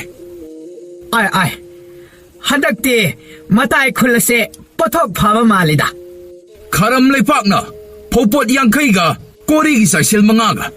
ꯑꯁ, ꯍꯟꯗꯛꯇꯤ ꯃꯣꯏꯁꯦ ꯄꯣꯊꯣꯛ ꯐꯠꯇꯕ ꯃꯥꯜꯂꯦ. ꯁꯝꯖꯤꯔꯩ ꯂꯩꯄꯥꯛꯅ ꯍꯋꯥꯏ ꯃꯈꯜ 10ꯒꯤ ꯄꯣꯝꯕ ꯆꯟꯕ ꯈꯥꯎ 100, ꯑꯗꯨꯒ ꯃꯗꯨꯒ ꯂꯣꯏꯅꯕ ꯃꯨꯒꯥꯂꯪ ꯂꯪꯐꯦꯜ ꯐꯤꯖꯤꯟ 100 ꯆꯥꯒꯗꯕ ꯑꯃꯁꯨ ꯍꯥꯞꯂꯛꯂꯦ. ꯑꯥꯏ, ꯁꯤꯅ ꯄꯨꯡꯍꯦꯟ ꯍꯦꯜꯂꯗꯧꯕ ꯃꯥꯜꯂꯤꯅꯦꯍꯦ. ꯑꯔꯣꯏꯕ ꯑꯣꯏꯅ ꯈꯥ ꯈꯣꯂꯦꯟ ꯂꯩꯄꯥꯛꯅ ꯐꯧꯕꯣꯠ 100ꯒ ꯍꯋꯥꯏ ꯄꯣꯝꯕ ꯆꯟꯕ ꯈꯥꯎ 100, ꯂꯣꯏꯅꯅ ꯃꯨꯛꯇꯥ ꯑꯉꯧꯕ 100ꯒ ꯂꯣꯏꯄꯣꯠ ꯑꯣꯏꯅ ꯀꯥꯔꯛꯂꯦ. ꯑꯥꯏ, ꯁꯤꯅ ꯄꯨꯡꯍꯦꯟ ꯍꯦꯟꯈ꯭ꯔꯦꯗꯅ. ꯁꯤꯗꯤ ꯑꯣꯟꯊꯣꯛꯅ ꯌꯥꯝꯂꯦ. ꯃꯈꯣꯏ ꯂꯩꯕꯥꯛꯁꯤ ꯍꯥꯟꯅ ꯅꯠꯇ꯭ꯔꯕ ꯃꯥꯜꯂꯤ. ꯌꯥꯝꯅ ꯐꯒꯠꯂꯕ ꯃꯥꯜꯂꯤꯅꯦ. ꯉꯥꯏꯈꯣꯅꯦ, ꯃꯈꯣꯏꯅ ꯆꯍꯤ 1-2 ꯑꯁꯤꯗ ꯈꯪꯐ ꯐꯒꯠꯂꯛꯂꯤꯕ ꯑꯁꯤ ꯃꯔꯝ ꯑꯃꯗꯤ ꯁꯣꯏꯗꯅ ꯂꯩꯔꯝꯒꯗꯕ ꯃꯥꯜꯂꯤꯅꯦ. ꯃꯤꯅ ꯁꯨꯝ ꯍꯥꯏꯅꯕꯗ ꯂꯩꯕꯥꯛ ꯑꯗꯣ ꯍꯥꯟꯅꯒꯤ ꯅꯤꯡꯊꯧ ꯑꯗꯨꯅ ꯄꯥꯟꯗ꯭ꯔꯦ ꯍꯥꯏꯅꯦ. ꯃꯅꯥꯎ ꯅꯨꯄꯤꯒꯤ ꯃꯆꯥ ꯍꯥꯏꯕ꯭ꯔꯥ ꯀꯔꯤꯅꯣ ꯑꯃꯅ ꯄꯥꯜꯂꯦ ꯍꯥꯏ. ꯑꯗꯨꯕꯨꯗꯤ ꯅꯍꯥꯅ ꯍꯦꯟꯅ ꯂꯧꯁꯤꯡ ꯂꯩꯕ ꯍꯦꯜꯂꯤꯗꯨꯅꯤ. ꯅꯠꯇ꯭ꯔꯒ ꯀꯅꯥꯅ ꯈꯪꯕ, ꯑꯔꯣꯟꯕ ꯄꯥꯝꯕꯩ ꯈꯔ ꯁꯤꯖꯤꯟꯅꯔꯝꯕꯁꯨ. ꯃꯈꯣꯏꯁꯤꯡꯁꯤ ꯍꯥꯟꯅꯒꯨꯝꯅ ꯑꯃꯠꯇ ꯑꯣꯏꯗ꯭ꯔꯦ. ꯂꯩꯕꯥꯛ ꯑꯃꯠꯇꯅꯤ. ꯈꯔ ꯁꯣꯟꯊꯅ ꯎꯔꯤꯕ ꯑꯁꯤꯁꯨ ꯂꯨꯆꯤꯡꯕ ꯃꯇꯤꯛ ꯆꯥꯗꯕꯒꯤꯅꯤ. ꯑꯗꯨꯕꯨ ꯑꯇꯩꯁꯤꯗꯤ ꯇꯟꯖꯥ ꯐꯪꯕꯗ ꯁꯣꯏꯗꯅ ꯂꯥꯟ ꯍꯧꯔꯛꯄꯒꯤ ꯃꯃꯤ ꯇꯥꯔꯤꯅꯦ. ꯑꯗꯨꯅꯀꯣ ꯑꯩꯈꯣꯏ ꯂꯩꯕꯥꯛ ꯑꯁꯤꯁꯨ ꯆꯦꯛꯁꯤꯟꯗꯕ ꯌꯥꯗꯕꯅꯤ. ꯂꯣꯏꯖꯔꯦ ꯅꯤꯡꯊꯧ. ꯃꯌꯥꯝꯁꯦ ꯂꯩꯕꯥꯛꯀꯤ ꯄꯨꯀꯩ ꯂꯩꯡꯒꯩꯗ ꯃꯐꯝ ꯆꯥꯅ ꯊꯝꯖꯤꯟꯈ꯭ꯔꯣ. ꯐꯒꯅꯤ ꯅꯤꯡꯊꯧ. ꯍꯥꯏ ꯂꯥꯟꯃꯤꯁꯥ, ꯃꯁꯤ ꯃꯐꯝ ꯆꯥꯅ ꯊꯝꯖꯤꯜꯂꯣ. ꯑꯗꯨꯗꯤ ꯅꯤꯡꯊꯧ, ꯑꯔꯨꯕ ꯋꯥꯐꯝꯁꯨ ꯈꯟꯅꯒꯗꯕ ꯂꯩꯇ꯭ꯔꯕꯅꯤꯅ. ꯌꯥꯔꯦ. ꯉꯁꯤꯒꯤꯗꯤ ꯅꯈꯣꯏꯁꯨ ꯅꯔꯥꯟ ꯌꯥꯏꯗ ꯍꯟꯖꯔꯣ ꯌꯥꯔꯦ. ꯅꯨꯡꯁꯥ ꯃꯔꯛ ꯑꯗꯨꯗ ꯕꯤꯈ꯭ꯌꯥ ꯅꯤꯕ ꯆꯠꯄꯗ ꯋꯥꯔꯗꯨꯅ ꯃꯆꯤꯜ ꯃꯧꯄ꯭ꯋꯥꯅꯤꯗꯣ ꯍꯨꯃꯥꯡ ꯏꯀꯥ ꯀꯥꯅ. 이제 와래봐. 콩씨 탕을 독들이 이제. ꯅꯪꯕꯨ ꯌꯥꯝꯅ ꯋꯥꯔꯕꯣ? ꯌꯨꯝ ꯌꯧꯗꯧꯕꯁꯨ ꯌꯥꯝꯗ꯭ꯔꯦ. ꯋꯥꯔꯦ ꯌꯥꯝꯅ 이제. ꯈꯣꯡꯁꯦ ꯊꯥꯡꯕ ꯊꯣꯛꯇ꯭ꯔꯦꯕ. ꯍꯣꯏꯁꯦ, ꯑꯁꯤꯒꯤ ꯎꯈꯥꯁꯤꯗ ꯉꯥꯏꯍꯥꯛ ꯄꯣꯊꯥꯔꯁꯤꯁꯦ. 이비에만 낭부 와 아마 따자르보. ꯀꯩ ꯋꯥꯅꯣꯅꯦ? ꯑꯩꯗꯤ ꯇꯥꯗꯦꯕꯣ. ꯍꯣ ꯍꯌꯦꯡꯁꯦ ꯀꯣꯅꯨꯡꯒꯤ ꯃꯄꯥꯜꯗ ꯂꯩꯕ ꯂꯝꯄꯥꯛꯇꯣ ꯑꯗꯨꯗ ꯀꯨꯝꯍꯩ ꯐꯤꯌꯣꯡ ꯃꯈꯜ ꯁꯨꯅ ꯇꯧꯅꯤ ꯍꯥꯏ. ꯑꯗꯨꯒ ꯂꯩꯕꯥꯛ ꯃꯤꯌꯥꯝꯁꯦ ꯏꯅꯤꯡꯊꯧꯅ ꯂꯦꯝꯅ ꯆꯥꯛ ꯄꯤꯖꯅꯤ ꯍꯥꯏꯌꯦ. ꯀꯩꯒꯤꯅꯣ ꯑꯗꯨꯅ? ꯍꯣ ꯑꯗꯨꯕꯨꯅꯦ, ꯍꯟꯗꯛꯀꯤ ꯂꯣꯏꯄꯣꯠ ꯀꯥꯔꯛꯄꯗꯗꯤ ꯆꯦꯡ ꯐꯧꯗ ꯅꯠꯇꯅ ꯔꯥꯁ ꯀꯩꯅ꯭ꯌꯥ ꯑꯃꯃꯝꯁꯨ ꯌꯥꯎꯔꯛꯏ ꯍꯥꯏꯔꯤꯅꯦ. ꯑꯗꯨꯒꯤ ꯑꯇꯤꯊꯤ ꯁꯦꯕꯥ ꯎꯠꯂꯤꯕꯅꯤ ꯍꯥꯏꯅ ꯑꯩꯈꯣꯏꯒꯤ ꯂꯩꯕꯥꯛ ꯑꯁꯤ ꯃꯤꯌꯣꯛ ꯃꯤꯆꯥꯟ ꯐꯖꯕ ꯂꯩꯕꯥꯛꯅꯤ ꯈꯪꯅꯕ. ꯀꯩꯝ ꯇꯧꯗ꯭ꯔꯗꯤ ꯂꯩꯕꯥꯛ ꯑꯁꯤꯕꯨ ꯃꯤꯌꯣꯛ ꯃꯤꯆꯥꯟ ꯀꯔꯤꯃꯠꯇ ꯈꯪꯗꯕ ꯇꯥꯈꯤꯔꯣꯏꯗ꯭ꯔꯣ? ꯍꯣꯏ ꯑꯗꯨꯕꯨꯗꯤ ꯆꯨꯝꯕ. ꯑꯗꯣ ꯏꯆꯦ ꯍꯣꯏꯕꯨ ꯆꯠꯇꯧꯔꯤꯕ꯭ꯔꯣ? ꯆꯠꯇ꯭ꯔꯗꯤ ꯀꯩꯅꯣ, ꯂꯦꯝꯅ ꯆꯥꯗꯧꯔꯤꯕꯣ. ꯑꯗꯨꯗꯤ ꯑꯩꯁꯨꯅꯦ ꯏꯆꯥꯁꯤꯡꯒ ꯂꯣꯏꯅ ꯄꯨꯔꯒ ꯍꯦꯛ ꯂꯥꯛꯄ ꯍꯥꯏꯗꯨꯅꯤ. ꯂꯥꯛꯎ, ꯑꯩꯁꯨꯅꯦ ꯏꯆꯥꯁꯤꯡꯒ ꯂꯣꯏꯅ ꯄꯨꯔꯛꯇꯧꯔꯤꯅꯤ. 이제 ꯑꯩꯈꯣꯏꯁꯨ ꯆꯠꯂꯨꯁꯦ. ꯆꯠꯀꯨꯝꯁꯤꯗ. ꯀꯩꯒꯤꯅꯣ 이제 ꯃꯤ ꯂꯣꯏꯅ ꯆꯠꯅꯅꯤ ꯍꯥꯏꯔꯤꯁꯤꯗꯤ ꯑꯩꯈꯣꯏꯁꯨ ꯆꯠꯄ ꯀꯩꯗꯧꯒꯦ? ꯂꯦꯝꯅꯁꯨ ꯆꯥꯗꯧꯔꯤꯕꯣ. ꯅꯪꯅꯗꯤ ꯂꯦꯝꯅ ꯆꯥꯕ ꯑꯗꯨꯗꯅꯤ ꯈꯜꯂꯤꯕ. ꯑꯗꯨꯕꯨ ꯃꯤꯒꯤ ꯐꯤꯖꯦꯠ ꯂꯩꯇꯦꯡ ꯁꯦꯠ ꯆꯥꯗꯨꯅ ꯂꯥꯛꯅꯔꯤꯕ ꯃꯌꯥꯝ ꯃꯔꯛꯇꯨꯗ ꯏꯆꯤꯜ ꯏꯄ꯭ꯋꯥꯅ ꯀꯔꯝꯅ ꯕꯤꯈ꯭ꯌꯥ ꯆꯠꯄꯗ ꯁꯦꯠꯄ ꯆꯥꯕ ꯐꯤꯖꯣꯜ ꯑꯁꯤꯕꯨ ꯁꯦꯠꯂꯒ ꯆꯠꯇꯧꯔꯤꯒꯦ? 이씨, ꯑꯗꯨꯅ ꯍꯦꯟꯅ ꯅꯤꯡꯊꯧꯒꯤ ꯃꯅꯥꯏꯁꯤꯡꯅ ꯅꯨꯡꯁꯤꯗꯅ ꯃꯌꯥꯝ ꯄꯤꯖꯔꯛꯇꯣꯏꯅꯦ. ꯆꯠꯁꯤꯀꯣ 이제. ꯑꯇꯣꯝꯕ, 이제ꯕꯨ ꯀꯔꯤ ꯍꯥꯏꯅ ꯈꯨꯝꯃꯨ ꯍꯥꯏꯔꯤꯕꯅꯣꯅꯦ? ꯈꯪꯗꯦ 이제. ꯑꯩꯗꯤ ꯆꯠꯇꯕ ꯁꯨꯡꯌꯥ ꯌꯥꯔꯣꯏ ꯍꯥꯏꯁꯤꯅꯤ. ꯀꯨꯏꯔꯦ ꯑꯍꯥꯎꯕ ꯃꯊꯦꯜ ꯂꯨꯀꯣꯏ ꯑꯃꯠꯇꯁꯨ ꯆꯥꯕ ꯐꯪꯂꯛꯇꯕ. ꯅꯤꯡꯊꯧꯅ ꯄꯤꯖꯗꯧꯔꯤꯕ ꯑꯗꯨꯗꯤ ꯑꯍꯥꯎꯕ ꯉꯥꯛꯇ ꯑꯣꯏꯔꯝꯅꯤ. ꯑꯗꯨꯅ ꯑꯩꯗꯤ ꯏꯆꯦꯅ ꯌꯥꯗ꯭ꯔꯁꯨ ꯑꯗꯨꯝ ꯏꯇꯣꯝꯇ ꯑꯣꯏꯁꯨ ꯆꯠꯅꯤ. ꯅꯪꯗꯤ ꯀꯃꯥꯏꯅ ꯅꯇꯣꯝꯇ ꯆꯠꯇꯧꯔꯤꯕ? ꯑꯗꯨꯕꯨ ꯑꯗꯨꯛ ꯂꯥꯏꯕꯗꯨꯕꯣ. ꯃꯤꯌꯥꯝ ꯆꯠꯅꯔꯤꯕ ꯑꯗꯨꯒꯤ ꯃꯇꯨꯡ ꯏꯜꯂꯒ ꯑꯗꯨꯝ ꯆꯠꯂ ꯂꯣꯏꯔꯦ ꯀꯩꯅꯣ. ꯑꯁ, ꯀꯌꯥꯗꯅꯣ ꯌꯦꯡꯉꯣ. ꯑꯗꯨꯒ ꯃꯌꯥꯝ ꯃꯔꯛꯇꯨꯗ ꯃꯥꯏꯀꯩ ꯈꯪꯗꯅ ꯑꯗꯨꯝ ꯂꯃꯥꯡꯅꯈ꯭ꯔꯕꯗꯤ ꯀꯝꯗꯧꯕ ꯍꯥ? ꯑꯗꯨꯗꯤ ꯈꯪꯗ꯭ꯔꯦ ꯑꯩꯁꯨ. ꯑꯗꯨꯒꯗꯤ ꯑꯃꯠꯇ ꯈꯟꯕ ꯅꯠꯇꯦꯅꯦ. ꯅꯪꯅ ꯍꯧꯖꯤꯛ ꯈꯜꯂꯤꯁꯦ ꯆꯥꯕꯗꯪꯅꯦꯕ. ꯅꯠꯇ꯭ꯔꯗꯤ ꯀꯩꯅꯣ? ꯅꯣꯡꯃꯗ ꯑꯩꯈꯣꯏꯕꯨ ꯆꯥꯔꯝ ꯊꯂꯝ ꯈꯪꯅ ꯆꯥꯔꯤꯕꯣ. ꯑꯁꯤꯗꯕꯨ ꯀꯥꯏꯗꯒꯤ ꯑꯇꯩ ꯋꯥꯈꯜ ꯈꯟꯗꯧꯔꯤꯒꯦ ꯆꯥꯕ ꯅꯠꯇꯅ? ꯃꯁꯤꯗꯤꯕ ꯈꯔ ꯉꯥꯡꯂꯗꯤ ꯌꯥꯔꯦ, ꯂꯥꯛꯑꯣ ꯌꯨꯝꯗ ꯍꯜꯂꯁꯤ. ꯑꯁꯦꯡꯕ ꯍꯥꯏꯕꯅꯤ. ꯑꯩꯅ ꯍꯥꯏꯗꯨꯗ ꯀꯩꯗ ꯂꯥꯟꯕ ꯌꯥꯎꯒꯦ? ꯍꯣꯏ, ꯅꯪꯅ ꯂꯣꯏꯅ ꯆꯨꯝꯃꯦ. ꯑꯗꯣ ꯂꯥꯛꯑꯣ ꯌꯨꯝꯗ ꯍꯜꯂꯁꯤꯕ.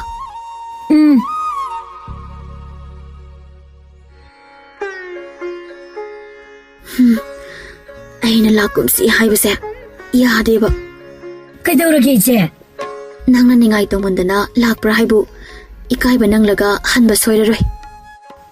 ꯀꯩꯗꯧꯕꯒꯤ ꯏꯀꯥꯏꯗꯣꯏꯕ? ꯀꯩꯒꯤ ꯏꯀꯥꯏꯔꯣꯏꯗꯒꯦ? ꯌꯦꯡꯉꯣꯇꯣ, ꯃꯤ ꯃꯌꯥꯝꯁꯤꯅ ꯁꯦꯠꯂꯛ ꯆꯥꯔꯛꯂꯤꯕ ꯃꯌꯥꯝꯁꯤ ꯌꯦꯡꯉꯣ. ꯑꯗꯨꯒ ꯑꯩꯈꯣꯏ ꯑꯅꯤꯅ ꯁꯦꯠꯂꯤ ꯆꯥꯔꯤꯁꯤꯒ ꯑꯁꯤꯗꯕꯨ ꯅꯪꯅ ꯂꯥꯛꯁꯦ ꯍꯥꯏꯅ 이씨, 자토해. 아이디네, 까리데 가이비데. 짜바부 팡나비디, 야래.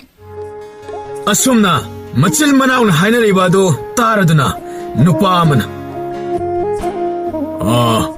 이베마 이붕어 너코이네 까림도 칼루노 또 아득이 칼리버 바칼세 아시다 너코이 그모 마양기 자품 세만이 잘로 아시다 싸로로 나오이지.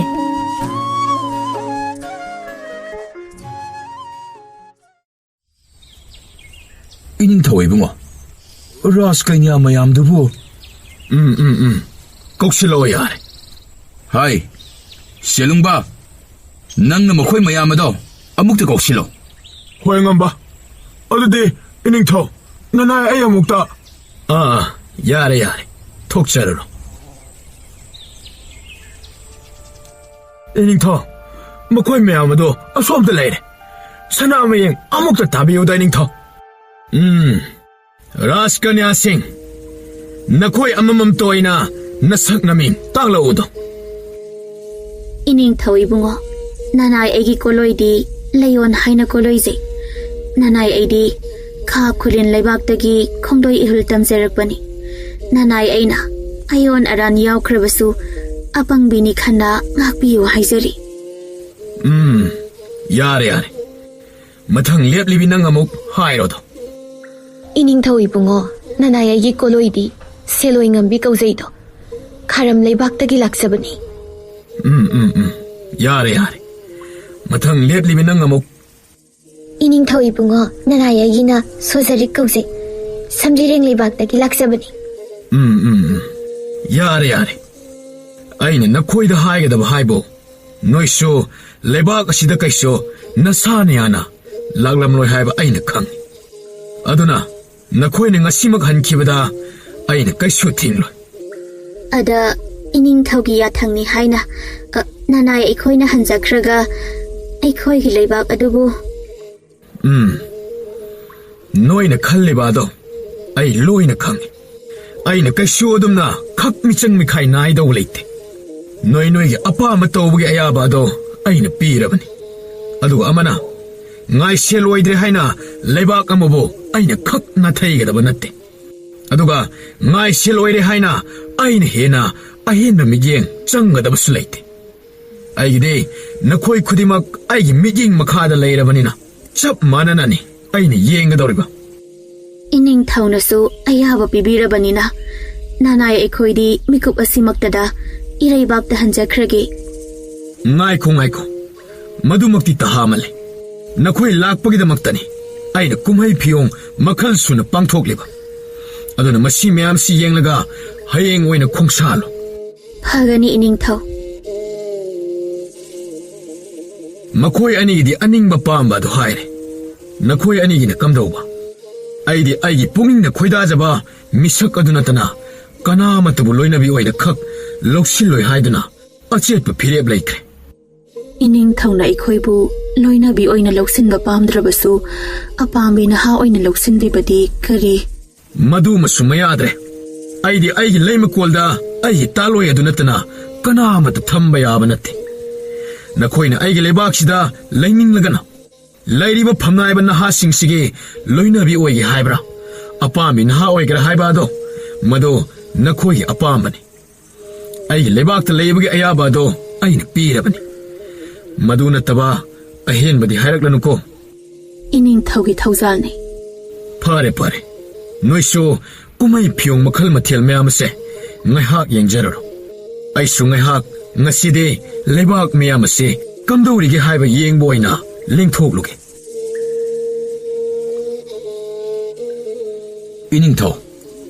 이닝ꯊꯧꯅ ꯁꯅꯥ ꯈꯣꯡꯅꯪꯕꯤꯒꯗꯧꯔꯕ ꯑꯣꯏꯔꯕꯗꯤ ꯅꯅꯥꯏ ꯑꯩꯈꯣꯏꯁꯨ 이닝ꯊꯧꯒꯤ ꯇꯨꯡ ꯏꯟꯖꯔꯛꯀꯦꯗꯣ ꯌꯥꯔꯦ ꯅꯈꯣꯏꯁꯨ ꯅꯈꯣꯏꯅ ꯑꯄꯥꯝꯕ ꯆꯥꯕ ꯊꯛꯄꯅꯤ ꯈꯪꯗꯦ ꯃꯦꯂꯥꯁꯤꯡꯁꯤ ꯌꯦꯡꯒꯦ ꯍꯥꯏꯕꯅꯤ ꯈꯪꯗꯦ ꯇꯧꯔꯨꯔꯣ ꯑꯩꯁꯨ ꯑꯩꯒꯤ ꯁꯦꯕꯥꯔꯤ ꯈꯔꯁꯤꯒ ꯂꯣꯏꯅꯅ ꯂꯦꯡꯊꯣꯛꯂꯨꯔꯒꯦ ꯐꯒꯅꯤ 이닝ꯊꯧ ꯅꯤꯡꯊꯧ ꯂꯩꯈꯣꯝꯕꯅ ꯁꯦꯕꯥꯔꯤꯁꯤꯡ ꯑꯗꯨꯒ ꯑꯁꯨꯝ ꯇꯞꯅ ꯊꯣꯛꯂꯛꯄꯗ ꯃꯃꯥꯏꯗꯨ ꯍꯥꯏꯐꯦꯠ ꯂꯩꯊꯣꯛꯂꯒ ꯌꯦꯡꯂꯨꯕꯗ ꯎꯔꯤꯔꯩ ꯃꯆꯤꯟ ꯃꯧꯄ꯭ꯋꯥꯅ ꯋꯥꯔꯤ ꯁꯥꯔꯒ ꯆꯠꯂꯤꯕ ꯑꯗꯨ ꯍꯦꯛ ꯎꯔꯨꯔꯦ.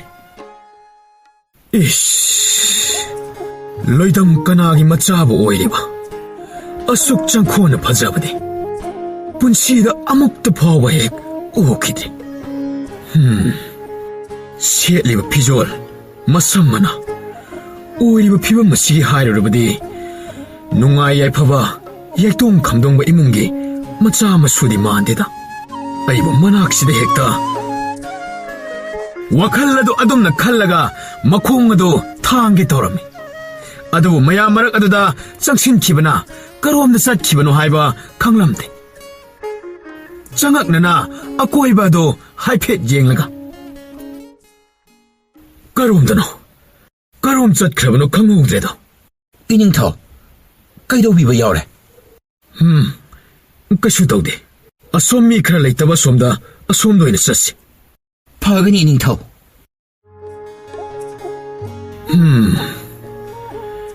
ꯑꯩꯒꯤ ꯄꯥꯏꯃ ꯄꯨꯛꯅꯤꯡ ꯑꯁꯤ ꯁꯛꯈꯪꯗꯕꯤ ꯂꯝꯂꯥꯟꯕꯤ ꯆꯤꯡꯂꯧ ꯍꯦꯟꯕꯤ ꯑꯗꯨꯇ ꯑꯗꯨꯝ ꯈꯟꯗꯨꯅ ꯂꯩꯔꯦꯅꯦ ꯑꯩꯕꯨ.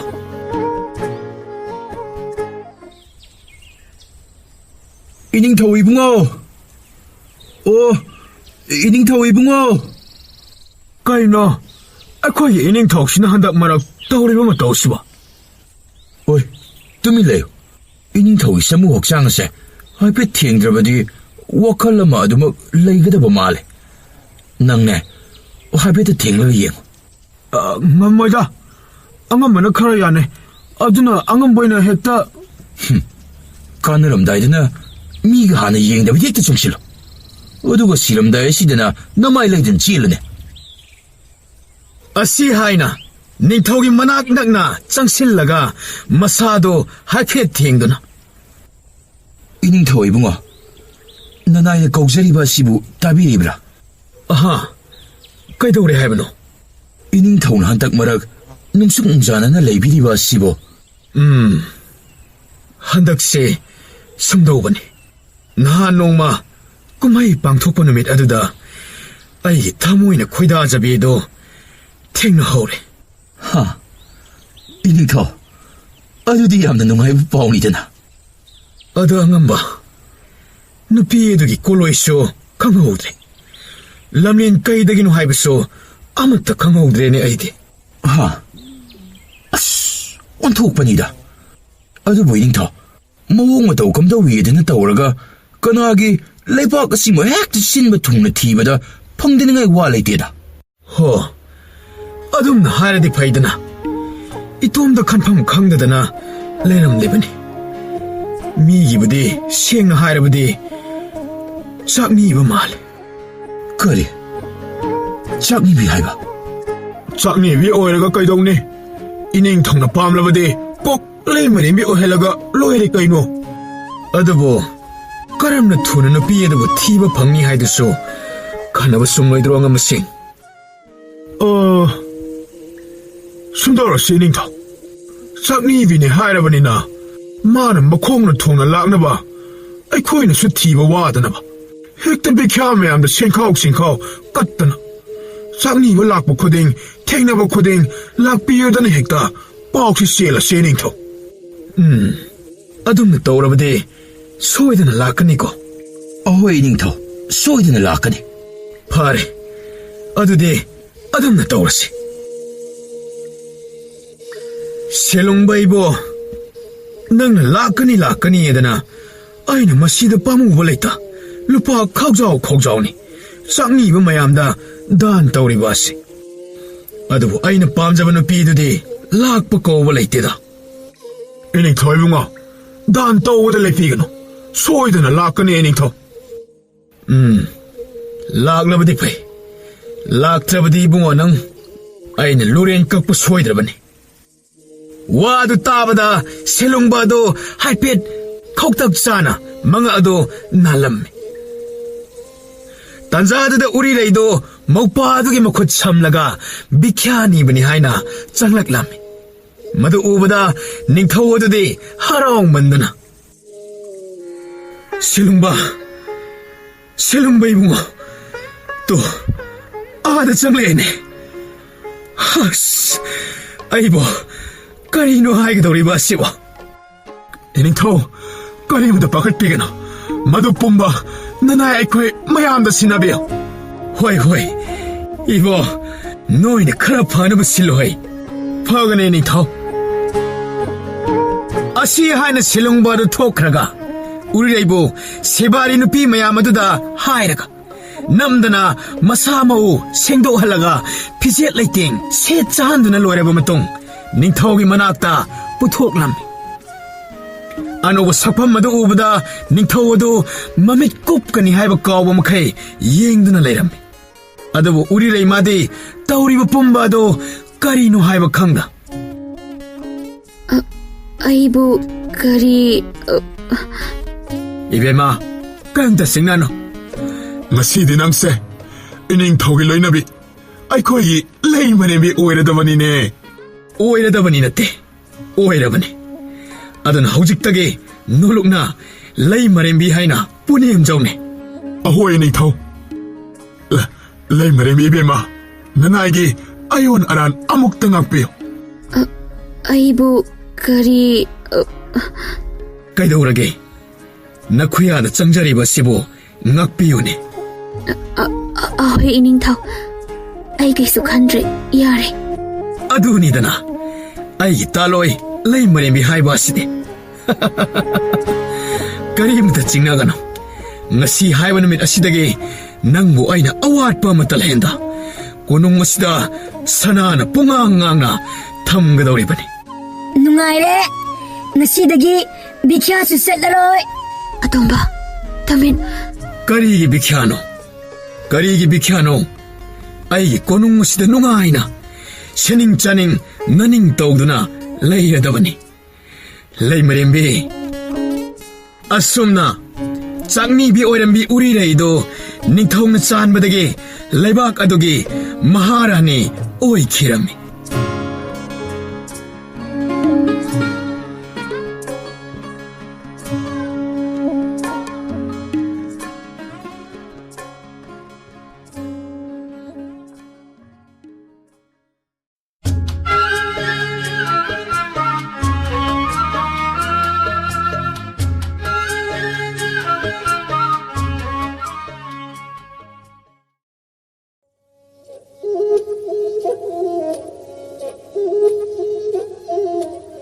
Ito, nangi arapay kupaydo.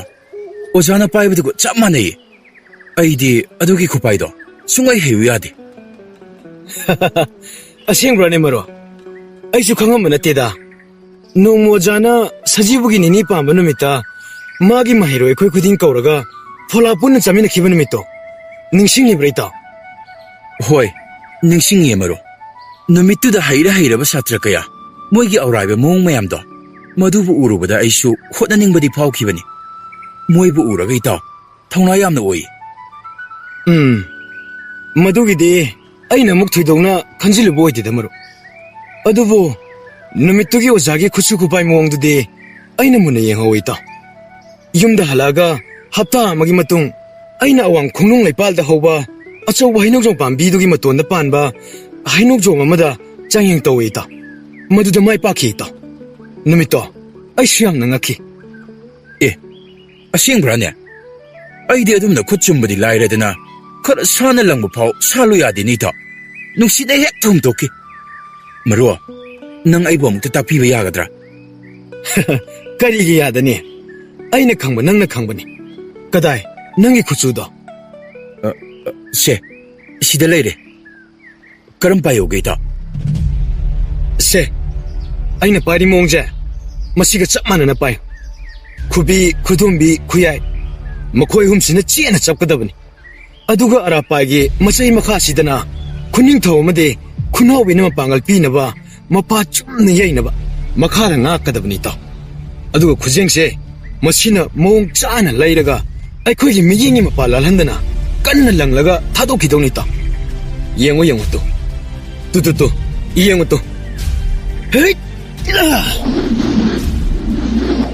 Ay, yengune. Kaya ada kan yang na paik sibino. Konjela mo sulunya na yang na paik hinay to. Itaw, ay sulang lagi. Langoy tong, taro. Hoy! Ya! Naning tamlo ay garapay! Itaw, paikre itaw! Karino mayon si nitawi kunong manungtan na pasin kaya nito. Hay, kusin ko na ang tuktok isang krabadi, suwede na lebat watuway watari. Itaw, ay kuy ni karamtong ni. Hoy ni itaw, karamtong ni siya. Ay garapay! Ay nakauri ba si tarabadi ng makada-taro! Ito, nang gusong tayo. Iba nining tawag silak, suwede na pangmatari. Ay garapay! Limay kairo na raw! Malim imagi at hangni! Leblo! Leblo!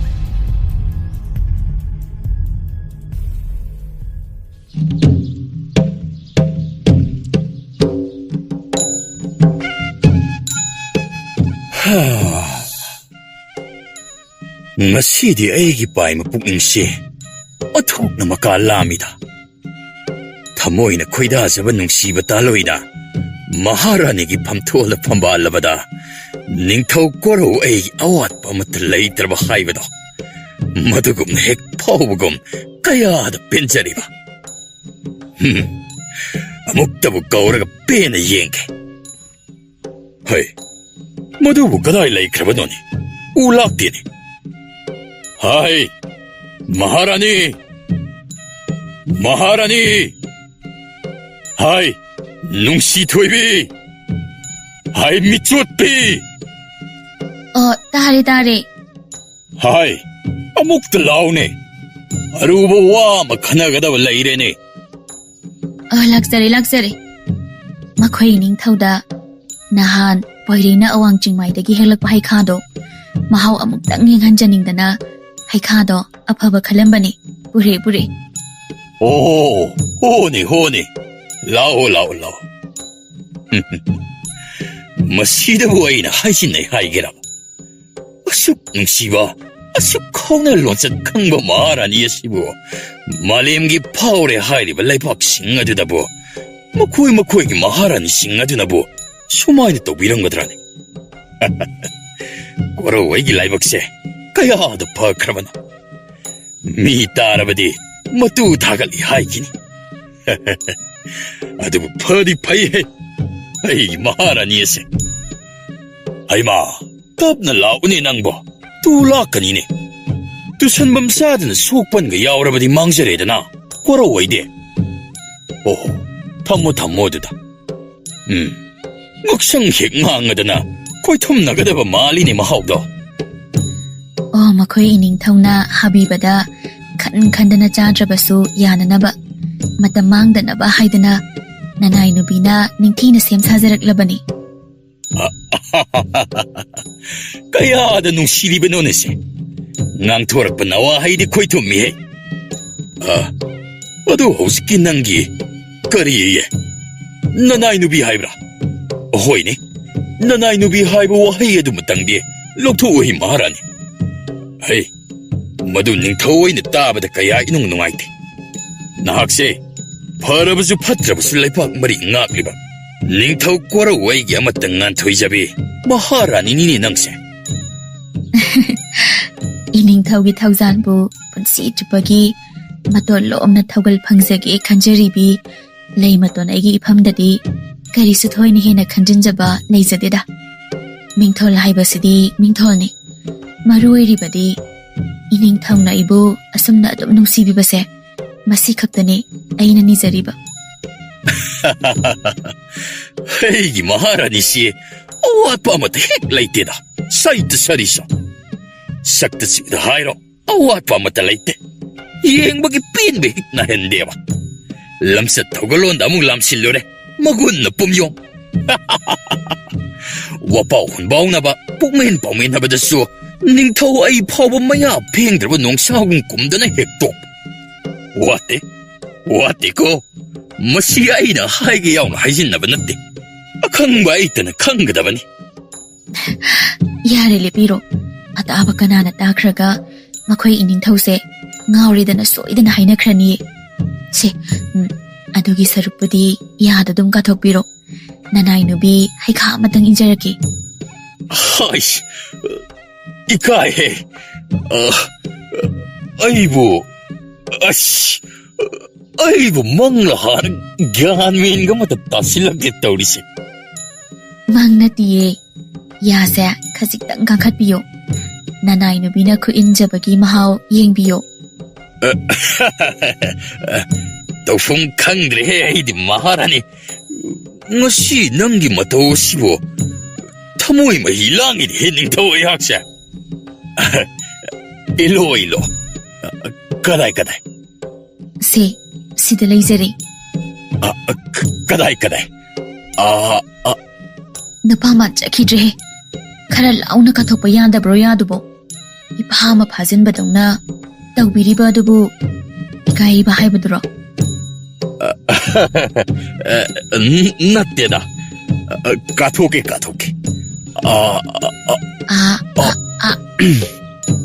으쌰.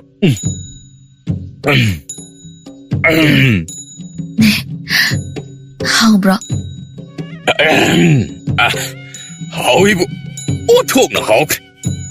말하니 거의 톰나 하위. 까나하긴가 시기 해카하기 마하오시디 부시다 아무카나 방가다바 만드레.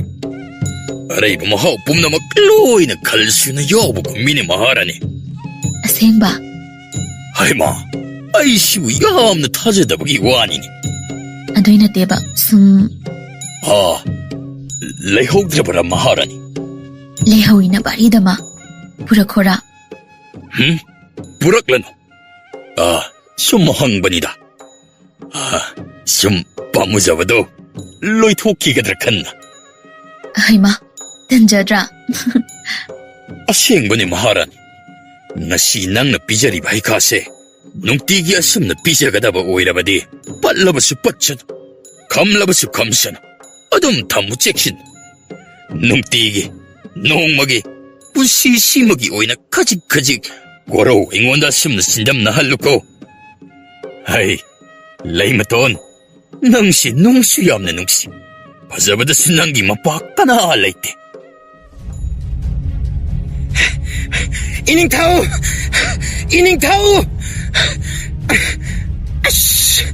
소음들은 아이는 까약박한나 찔라기봐. 아두가 소음들은 깨나다나 암묵대봐. 농사가 까이에 뭔가 로이나 부망아이래. 아이고 토라시라. 아이씨 토라게다. 하이. 아두 빙락 입어도 볼까이도래. 하이. 하유 따시. 담모. 이닝타우. 토이동나 루드리브라 하이브도 나나이 슈어펌시 가람 하이나 땀가다바노 강드레. 하이. 땀문이 따시네. 하이든 어디 가람 와인가니. 담모. ꯑꯩꯈꯣꯏꯒꯤ ꯀꯣꯅꯨꯡꯒꯤ ꯑꯀꯣꯏꯕ ꯑꯋꯥꯡ ꯏꯊꯪ ꯊꯪꯕ ꯂꯩꯀꯣꯜꯅ ꯂꯩꯔꯤꯕ ꯃꯐꯝ ꯑꯗꯨꯗ ꯅꯅꯥ ꯑꯩꯍꯥꯛꯁꯤ ꯉꯁꯤ ꯁꯟꯇ꯭ꯔꯤ ꯇꯥꯖꯕꯅꯤ. ꯃꯗꯨꯗ ꯏꯈꯪ ꯈꯪꯍꯧꯗꯅ ꯏꯅꯤꯡꯊꯧꯅ ꯌꯥꯝꯅ ꯆꯦꯛꯁꯤꯟꯅ ꯁꯦꯟꯅꯖꯕ ꯑꯉꯥꯡꯕ ꯃꯆꯨꯒꯤ ꯑꯗꯔ ꯒꯨꯂꯥꯞ ꯑꯗꯨꯗ ꯃꯌꯥꯏ ꯆꯕꯨꯛꯃꯛꯇꯗ ꯏꯅꯤꯡꯊꯧ ꯁꯛ ꯈꯪꯗꯕ ꯀꯅꯥꯒꯤ ꯅꯤꯡꯊꯤꯖꯕ ꯐꯤꯖꯦꯅ ꯂꯩꯇꯦꯡꯕ ꯑꯔꯥꯞꯄꯥꯏ ꯑꯃꯅ ꯌꯨꯡꯗꯨꯅ ꯂꯩꯁꯤꯜꯍꯧꯔꯦ. 까리 하이바. 하이나 타싱까야 와나. 이콧 막나 som자주는 뭐 뿡파방 아이저리바. 아다르굴랍 아두 먹다다. ahoy 이닝ꯊꯧ. 나나이 ꯄꯥꯎꯁꯤ ꯃꯁꯤꯕꯨ ꯍꯥꯟꯅꯅ ꯇꯝꯖꯒꯦꯗꯅ ꯌꯥꯡꯅ ꯆꯦꯟꯖꯔꯛꯄꯅꯤ.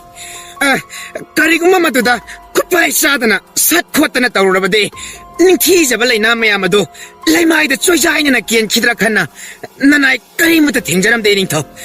ꯄꯥꯎ ꯍꯥꯟꯅ ꯄꯤꯕ ꯂꯥꯛꯆꯔꯤꯕꯅꯤ. 이야. 강건이데나 쌀이쇼.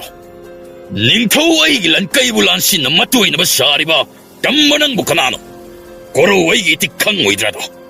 하이. 마하라니. 낭의 학당 포타르 갈래라. 아이야 목대 예잉로기. Hagani iningtaw.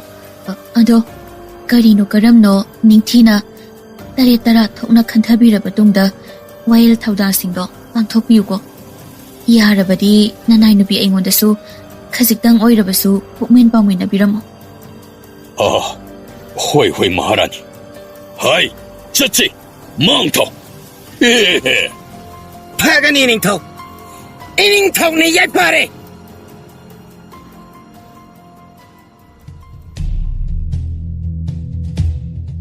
ꯏꯇꯥꯎ ꯁꯣꯏꯗꯅ ꯏꯅꯤꯡꯊꯧꯒꯤ ꯂꯝꯂꯦꯟ ꯃꯅꯨꯡ ꯆꯪꯂꯝꯂꯅꯤ ꯑꯩ ꯊꯋꯥꯏꯁꯤ ꯌꯥꯝꯅ ꯋꯥꯔꯦ ꯏꯇꯥꯎ ꯑꯩꯕꯨ ꯀꯔꯤ ꯇꯧꯒꯗꯕꯅꯣ ꯏꯇꯥꯎ ꯑꯩ ꯈꯟꯐꯝ ꯈꯪꯗ꯭ꯔꯦ ꯋꯥꯈꯜ ꯑꯃꯠꯇ ꯊꯣꯛꯇ꯭ꯔꯦ ꯏꯇꯥꯎ ꯆꯨꯝꯃꯤ ꯏꯇꯥꯎ ꯑꯩꯁꯨ ꯏꯁꯥꯁꯦ ꯂꯩꯇꯥꯐꯝ ꯈꯪꯗ꯭ꯔꯦ ꯑꯗꯨꯕꯨ ꯏꯕꯥꯅꯤ ꯁꯨꯃꯥꯏꯅ ꯁꯨꯝ ꯋꯥꯈꯜ ꯊꯣꯛꯇꯦꯅꯕꯨ ꯈꯟꯅꯗꯅ ꯁꯨꯝ ꯂꯩꯁꯤꯜꯂꯒꯗꯤ ꯏꯇꯥꯎ ꯄꯣꯂꯣꯏ ꯄꯨꯔꯛꯀꯗꯕ ꯃꯥꯟꯗ꯭ꯔꯦ ꯃꯇꯝ ꯍꯦꯟꯈ꯭ꯔꯕꯗꯤ ꯄꯨꯟꯁꯤ ꯆꯨꯞꯄꯒꯤ ꯀꯩꯁꯨꯝꯁꯪꯗ ꯐꯥꯗꯣꯛ ꯇꯥꯕ ꯁꯣꯏꯔꯣꯏ ꯁꯤꯕꯒꯤ ꯆꯩꯔꯥꯛ ꯐꯥꯎꯕ ꯐꯪꯒꯅꯤ ꯍꯥꯏꯕꯗ ꯍꯥꯏꯃꯟꯕ ꯊꯣꯛꯂꯔꯣꯏ ꯂꯥꯏꯔꯕ ꯏꯃꯥꯒꯤ ꯈꯟꯕꯗ ꯊꯋꯥꯏꯁꯦ ꯋꯥꯕ ꯑꯁꯨꯝ ꯍꯦꯟꯖꯤꯜꯂꯛꯂꯦ ꯏꯇꯥꯎ ꯁꯨꯞꯅꯒꯤ ꯑꯔꯥꯞꯄꯥꯏ ꯑꯃꯈꯛꯅ ꯄꯨꯟꯁꯤ ꯆꯨꯞꯄꯒꯤ ꯏꯃꯥꯒꯤ ꯃꯤꯂꯨ ꯄꯤꯔꯥꯡ ꯀꯪꯍꯜꯂꯔꯣꯏꯗꯕꯀꯣ ꯑꯣ ꯀꯌꯥꯗ ꯐꯠꯇ꯭ꯔꯤꯕ ꯃꯆꯥꯅꯣ ꯑꯩꯁꯦ ꯏꯇꯥꯎ ꯈꯟꯗꯅ ꯂꯩꯕꯒꯤ ꯃꯇꯝ ꯅꯠꯇ꯭ꯔꯦ ꯂꯥꯛꯑꯣ ꯑꯣꯖꯥ ꯗꯥꯃꯨꯒꯤ ꯃꯅꯥꯛꯇ ꯆꯠꯂꯒ ꯃꯇꯦꯡ ꯈꯖꯤꯛ ꯅꯤꯔꯨꯁꯤ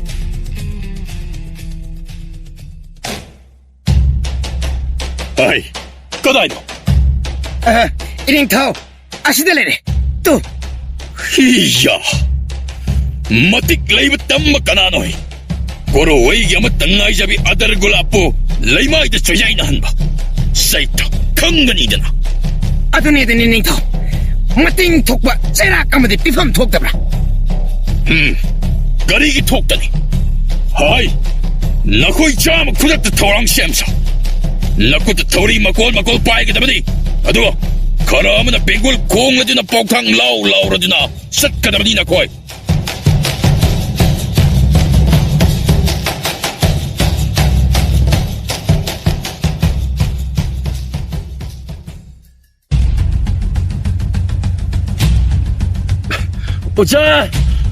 ꯑꯣꯖꯥ ꯂꯩꯔꯕꯗꯤ ꯑꯃꯨꯛꯇ ꯊꯣꯛꯄꯤꯔꯛꯎꯕ ꯅꯆꯥ ꯑꯩꯈꯣꯏꯒꯤ ꯃꯇꯦꯡ ꯑꯃꯨꯛꯇ ꯄꯥꯡꯕꯤꯌꯨ ꯑꯣꯖꯥ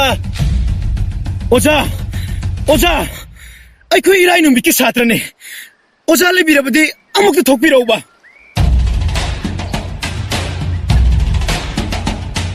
ꯑꯩ ꯀꯔꯤꯅꯣ ꯅꯈꯣꯏ ꯑꯅꯤꯅ ꯑꯗꯨꯛꯇ ꯐꯤꯡꯂꯤꯕ ꯑꯗꯨꯅ ꯑꯩ ꯀꯔꯤ ꯂꯩꯔꯦ ꯍꯥꯏꯌꯨ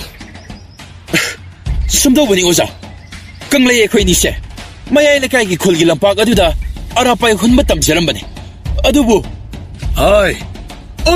ꯀꯩꯗꯧꯔꯒꯦ ꯍꯥꯏꯌꯨꯅꯦ ꯑꯗꯨꯕꯨ ꯈꯪꯍꯧꯗꯅ ꯌꯥꯝꯅ ꯊꯥꯖꯗꯕ ꯃꯑꯣꯡꯗ ꯅꯨꯡꯁꯤꯠꯀꯤ ꯃꯥꯡ ꯊꯥꯅ ꯄꯥꯏꯈꯤꯕꯅ ꯏꯅꯤꯡꯊꯧꯅ ꯂꯩꯕ ꯀꯣꯅꯨꯡ ꯃꯅꯨꯡ ꯇꯝꯅ ꯇꯥꯁꯤꯟꯈ꯭ꯔꯦ ꯀꯔꯤ ꯏꯅꯤꯡꯊꯧꯒꯤ ꯀꯣꯅꯨꯡ ꯃꯅꯨꯡꯗ ꯑꯍꯣꯏ ꯑꯣꯖꯥ ꯍꯧꯖꯤꯛ ꯑꯩꯈꯣꯏ ꯀꯔꯤ ꯇꯧꯒꯗꯕꯅꯣ ꯈꯟꯐꯝ ꯈꯪꯗ꯭ꯔꯦ ꯑꯣꯖꯥꯗ ꯃꯁꯤꯕꯨ ꯀꯔꯤꯅ ꯀꯔꯝ ꯇꯧꯔꯒ ꯀꯣꯛꯄ ꯉꯝꯒꯅꯤ ꯍꯥꯏꯕꯗꯣ ꯇꯦꯡꯕꯥꯡꯕꯤꯌꯨ ꯑꯃꯨꯛꯇ ꯅꯤꯖꯒꯦ ꯂꯥꯛꯆꯔꯤꯕꯅꯤ ꯄꯥꯡꯕꯤꯗꯕ ꯌꯥꯗꯕꯅꯤꯀꯣ ꯑꯣꯖꯥ ꯃꯁꯤꯅ ꯀꯔꯤꯒꯨꯝꯕ ꯋꯥꯊꯣꯛ ꯊꯣꯛꯍꯜꯂꯕꯗꯤ ꯂꯥꯏꯔꯕꯤ ꯏꯃꯥꯅ ꯄꯨꯟꯁꯤ ꯆꯨꯞꯄꯒꯤ ꯃꯆꯥ ꯑꯩꯒꯤ ꯃꯔꯝꯅ ꯄꯤꯔꯥꯡ ꯀꯪꯗꯕ ꯑꯗꯣ ꯃꯆꯥ ꯑꯩꯍꯥꯛꯅ ꯄꯥꯝꯖꯗꯦ ꯑꯣꯖꯥꯒꯤ ꯈꯣꯡ ꯄꯥꯏꯗꯨꯅ ꯍꯥꯏꯖꯔꯤ ꯑꯣꯖꯥ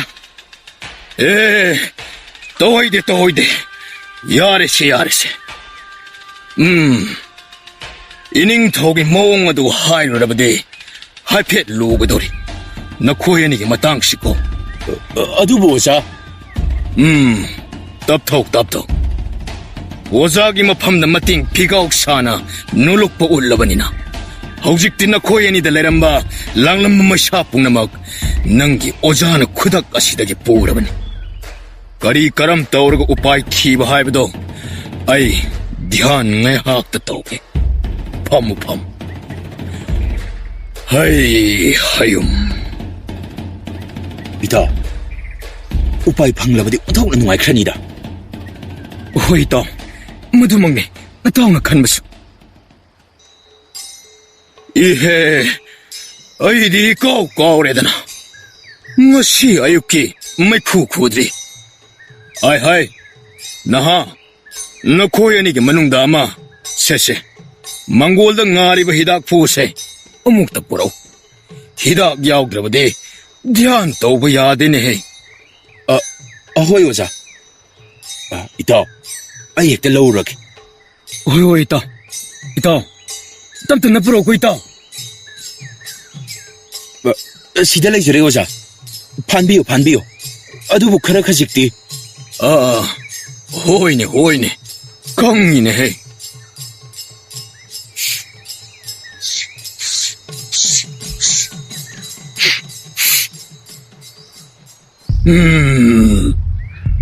ꯍꯌꯨꯝ ꯁꯤꯗꯕ 이슈슈.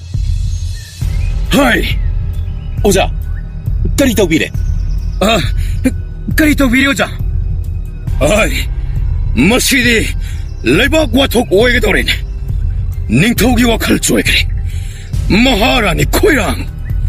마나이 머시엘라마 또 왔다. 사무 마마이 오래나.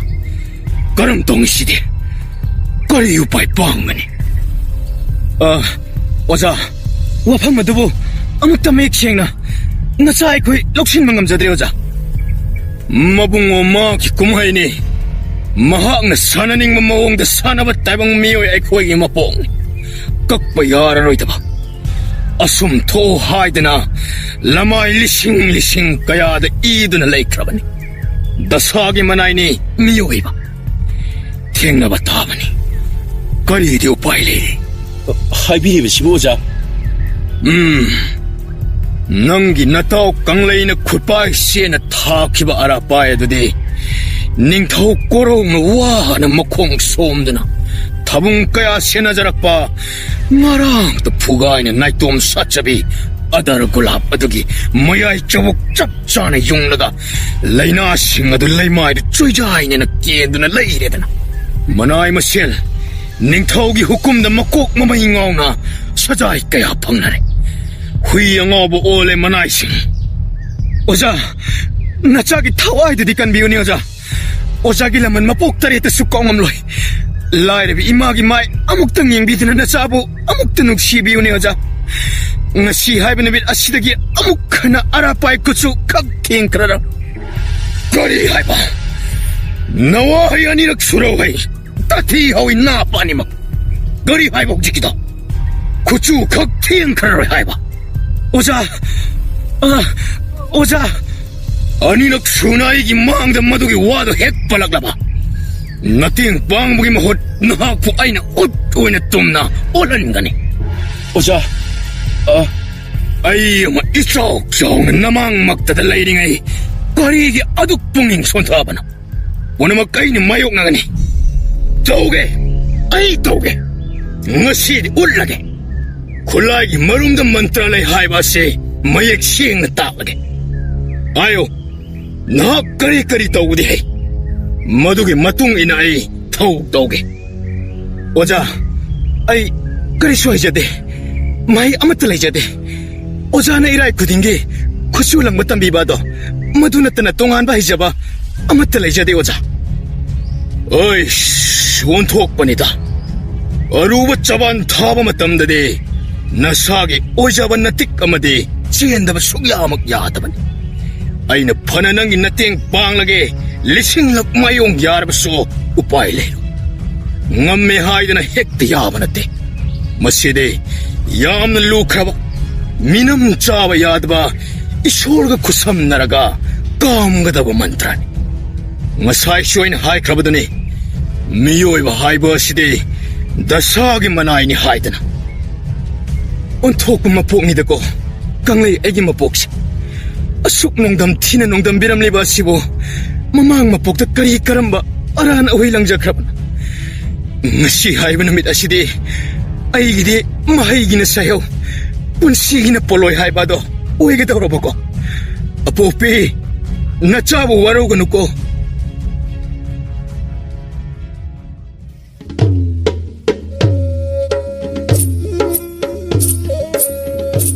Mapalda, asuk lang na ribasi. Kay daw ba yaw no? Ngasi tokibasina aroy ba kunong de yahip takidabasuya he aduna mayam nasana sagi darkar oy ba poyom tuna yom na hoy nasana sunok sidra itaw pang bada sibam nabam kangway dawri he saita Hay jalembo karino na koy asuk yambasidi kadai sa kadawri bano karamba thangna ba leibak na ihaw sagalakpa yawro bano Ima Maharani madugidi karisu thoidokjade Madudagi hina lupa posak ama kangu takta punsi kam kibagi ining thogi kusaw na ba ihaw ni Kari karamba ihaw Maharani ay kangdaba ningthawgi karamba arwan ba posak Tasing na ima Maharani hana kangbidabra Kangde Karino hayo hausimak ꯅꯠꯇ꯭ꯔꯕꯗꯤ ꯅꯈꯣꯏ ꯑꯩꯒꯤ ꯆꯩꯔꯛ ꯗꯟꯗꯤ ꯑꯃꯨꯛ ꯐꯪꯕ ꯁꯣꯏꯔꯣꯏ. ꯍꯥꯏꯖꯒꯦ ꯏꯃꯥ ꯃꯍꯥꯔꯥꯅꯤ, ꯃꯗꯨꯗꯗꯤ ꯍꯥꯏꯕꯤꯒꯅꯨ.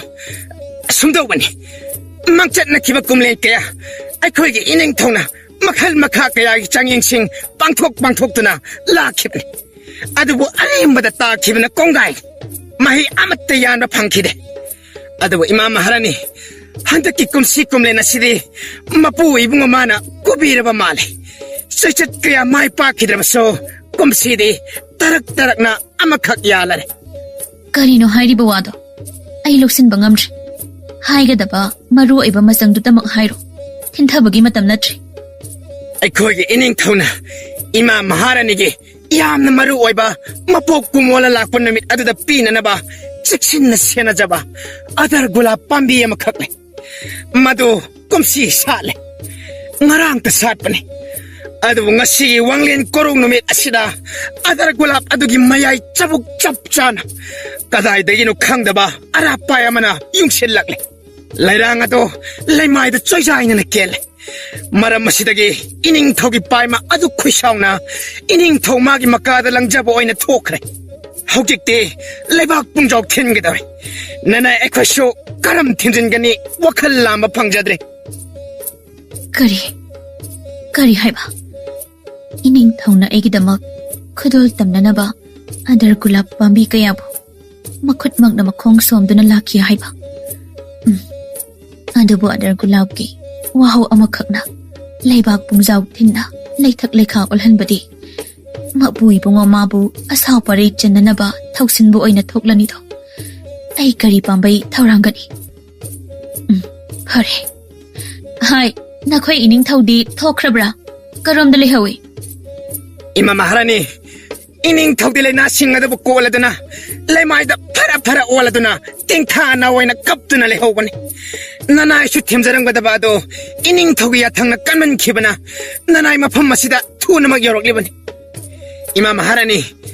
ꯏꯃꯥ ꯃꯍꯥꯔꯥꯅꯤꯗ ꯇꯝꯒꯗꯕ ꯄꯥꯎꯗꯝ ꯂꯣꯏꯔꯕꯅꯤꯅ ꯅꯅꯥꯏ ꯑꯩ ꯑꯃꯨꯛ ꯈꯣꯡꯁꯥꯟꯖꯈ꯭ꯔꯒꯦ. ꯏꯅꯤꯡꯊꯧ ꯂꯥꯛꯂꯕꯗꯤ ꯑꯩ ꯀꯌꯥ ꯐꯖꯒꯗꯕ ꯃꯥꯟꯗ꯭ꯔꯦ. ꯃꯈꯣꯏ ꯏꯅꯤꯡꯊꯧ ꯀꯩꯗꯧꯕꯤꯔꯦ? ꯃꯤꯠꯅ ꯏꯉꯥꯡꯉꯥꯡꯅ ꯈꯣꯡꯗꯣꯏꯕꯤꯔꯛꯂꯤꯕꯗꯤ. ꯑꯗꯣꯝꯗꯕꯨ ꯀꯔꯤ ꯂꯩꯕꯒꯦ? ꯀꯗꯥꯏ ꯆꯠꯄꯤꯔꯣꯏꯅꯣ? ꯅꯤꯡꯊꯧ ꯃꯅꯥ ꯐꯛꯂꯥꯡ ꯊꯦꯠꯂꯤ ꯍꯥꯏꯕꯗꯣ ꯆꯨꯝꯃꯤꯗꯀꯣ. ꯐꯖꯗꯧꯔꯦꯗꯅ ꯑꯩꯗꯤ. ꯏꯃꯥ ꯏꯕꯦꯝꯃ, ꯅꯅꯥ ꯑꯩ ꯈꯣꯡꯗꯣꯏꯖꯔꯦꯍꯦ. ꯀꯔꯤꯁꯨ ꯇꯧꯗꯦꯗ. ꯇꯤꯟ ꯑꯃꯁꯨꯡ. ꯍꯩ, ꯄꯣꯏꯔꯩ, ꯅꯪꯗꯤ ꯁꯤꯗ ꯀꯩꯗꯧꯔꯝꯂꯤꯕ? ꯍꯩ, ꯅꯠꯇꯦ ꯅꯪꯕꯨ. ꯅꯪ ꯅꯃꯥ ꯏꯕꯦꯝꯃꯒꯤ ꯍꯩꯈꯥ ꯊꯤꯟꯕ ꯂꯥꯛꯂꯤꯕ꯭ꯔꯥꯅ ꯍꯩ? ꯍꯣꯏ ꯏꯅꯤꯡꯊꯧ, ꯂꯥꯛꯆꯔꯝꯂꯤꯕꯅꯤ ꯏꯅꯤꯡꯊꯧ. ꯄꯤꯖꯔꯝꯂꯕꯅꯤ나 ꯅꯅꯥꯏ ꯑꯃꯨꯛ ꯈꯣꯡꯗꯣꯏꯖꯔꯒꯦ ꯏꯅꯤꯡꯊꯧ. ꯑꯣ, ꯈꯣꯡꯗꯣꯏꯔꯣ. ꯑꯗꯨꯒ ꯉꯁꯥꯏ ꯑꯩꯅ ꯊꯤꯔꯛꯎ ꯍꯥꯏꯕ ꯍꯩꯈꯥꯗꯨꯁꯨ ꯊꯨꯅꯃꯛ ꯊꯤꯔꯛꯇꯕ ꯌꯥꯗꯕꯅꯤꯀꯣ. ꯐꯔꯦ. ꯆꯠꯂꯣ. ꯑꯩꯁꯨ ꯂꯥꯛꯂꯒꯦ. ꯍꯣꯏ ꯏꯅꯤꯡꯊꯧ. ꯀꯗꯥꯏꯗ ꯑꯃꯨꯛ ꯆꯠꯄꯤꯗꯧꯔꯤꯕꯅꯣ? ꯄꯣꯏꯔꯩꯅ ꯃꯔꯥꯏ ꯊꯤꯖꯔꯛꯂꯗꯕꯗꯨꯗ ꯃꯈꯣꯏ ꯏꯅꯤꯡꯊꯧꯅ ꯉꯁꯤ ꯈꯪꯌꯥꯎ ꯌꯥꯎꯅꯤꯡꯂꯛꯂꯤꯕꯁꯤꯅ ꯀꯔꯤ ꯇꯧꯔꯕꯒꯦ? ꯅꯍꯥꯟ ꯃꯈꯩꯗꯤ ꯃꯄꯥꯜ ꯊꯣꯛꯎ ꯍꯥꯏꯕ ꯁꯨꯡꯌꯥ ꯌꯥꯗꯕꯗꯥꯏꯅꯦ. ꯍꯣꯏꯗ, ꯀꯣꯟꯅ ꯌꯥꯎꯔꯒꯦ. ꯄꯣꯏꯔꯩ, ꯅꯣꯏ ꯑꯗꯨꯝ ꯆꯠꯂꯣ ꯍꯩ. ꯅꯪ ꯏꯃꯥ ꯏꯕꯦꯝꯃꯁꯦ ꯃꯁꯥ ꯀꯌꯥ ꯏꯅꯨꯡ ꯅꯨꯡꯉꯥꯏꯇꯦ ꯍꯥꯏꯅꯦ. ꯆꯣ. ꯑꯗꯨ ꯐꯪꯉꯛꯇꯕꯗꯤ ꯌꯥꯗꯕꯅꯤꯀꯣ. ꯐꯪꯗꯅꯗꯤ ꯍꯜꯂꯛꯀꯅꯨ ꯍꯦ ꯄꯣꯏꯔꯩ.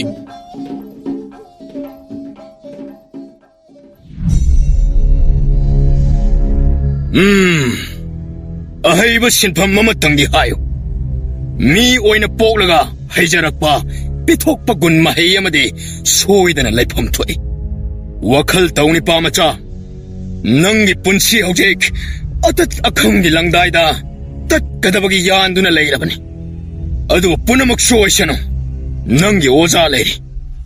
ꯋꯥꯈꯜ ꯃꯨꯟꯅ ꯙ꯭ꯌꯥꯟ ꯇꯧ. ꯃꯇꯝ ꯂꯩꯇ꯭ꯔꯕꯅꯤ. ꯀꯔꯤꯅꯣ ꯑꯩꯅ ꯇꯧꯒꯗꯕ ꯑꯁꯤꯕꯨ?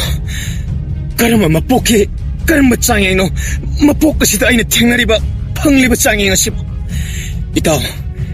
ꯅꯪ ꯑꯩꯅ ꯀꯩꯁꯨꯝꯁꯪꯗ ꯕꯣꯟꯗꯤ ꯑꯣꯏꯅ ꯂꯩꯈ꯭ꯔꯕ ꯇꯨꯡꯗ ꯑꯩꯒꯤ ꯏꯃꯥꯕꯨ ꯆꯦꯛꯁꯤꯟꯅ ꯂꯨꯅ ꯆꯥꯅ ꯅꯪꯕꯨ ꯍꯦꯛ ꯄꯣꯛꯄꯤꯔꯤꯕ ꯏꯃꯥꯃꯛꯅꯤ ꯈꯟꯅ ꯅꯇꯥꯎꯒꯤꯗꯃꯛ ꯁꯦꯟꯅꯕꯤꯔꯝꯃꯨꯀꯣ ꯐꯠꯇꯕ ꯃꯆꯥꯅꯤ ꯑꯩꯗꯤ ꯏꯇꯥꯎ ꯀꯔꯤꯒꯤ ꯑꯗꯨꯝꯅ ꯍꯥꯏꯕꯅꯣ ꯅꯪꯒꯤꯗꯃꯛ ꯑꯩ ꯂꯩꯔꯤꯁꯤꯗꯤ ꯅꯪꯒꯤ ꯏꯃꯥ ꯑꯩꯒꯤ ꯏꯃꯥꯅꯤ ꯑꯩꯒꯤ ꯏꯃꯥ ꯅꯪꯒꯤꯁꯨ ꯏꯃꯥꯅꯤ ꯀꯔꯤꯗ ꯈꯦꯟꯅꯕꯒꯦꯅꯦ ꯅꯨꯡꯁꯤꯕ ꯃꯔꯨꯞ ꯑꯩꯅ ꯍꯤꯡꯂꯤꯕ ꯃꯈꯩ ꯅꯪꯒꯤ ꯃꯇꯦꯡ ꯄꯥꯡꯗꯅ ꯈꯛ ꯇꯣꯛꯂꯣ ꯑꯗꯨꯝꯅ ꯋꯥꯈꯜ ꯍꯟꯊꯕ ꯍꯧꯅꯗꯦꯀꯣ ꯃꯔꯨꯞ ꯎꯄꯥꯏ ꯊꯤꯁꯤ ꯀꯔꯤ ꯈꯟꯅꯔꯦ ꯀꯔꯤ ꯂꯩꯔꯦ ꯇꯦꯡ ꯃꯥꯟꯕ ꯌꯥꯕ꯭ꯔꯥ ꯌꯦꯡꯁꯤ ꯍꯥꯏꯌꯨ ꯇꯥꯒꯦ ꯑꯣꯖꯥ ꯑꯩꯒꯤ ꯃꯔꯨꯞꯁꯦ ꯆꯤꯊꯤ ꯏꯕꯗꯤ ꯌꯥꯝꯅ ꯍꯩꯕꯅꯤ ꯑꯗꯨꯕꯨ ꯑꯣꯖꯥ ꯃꯁꯤꯗꯤ ꯃꯍꯩ ꯑꯃ ꯑꯣꯏꯅ ꯂꯧꯕꯤꯕ꯭ꯔꯥ ꯅꯠꯇ꯭ꯔꯒꯅ ꯀꯔꯤ ꯍꯥꯏꯅ ꯀꯔꯤ ꯆꯤꯊꯤ ꯏꯕ ꯍꯥꯏꯕ ꯍꯣꯏ ꯑꯣꯖꯥ ꯆꯤꯊꯤ ꯏꯕ ꯍꯥꯏꯕꯗꯤ ꯑꯩꯈꯣꯏꯒꯤ ꯁꯨꯝ ꯚꯥꯞ ꯇꯥꯔꯦ ꯚꯥꯞ ꯇꯥꯔꯦ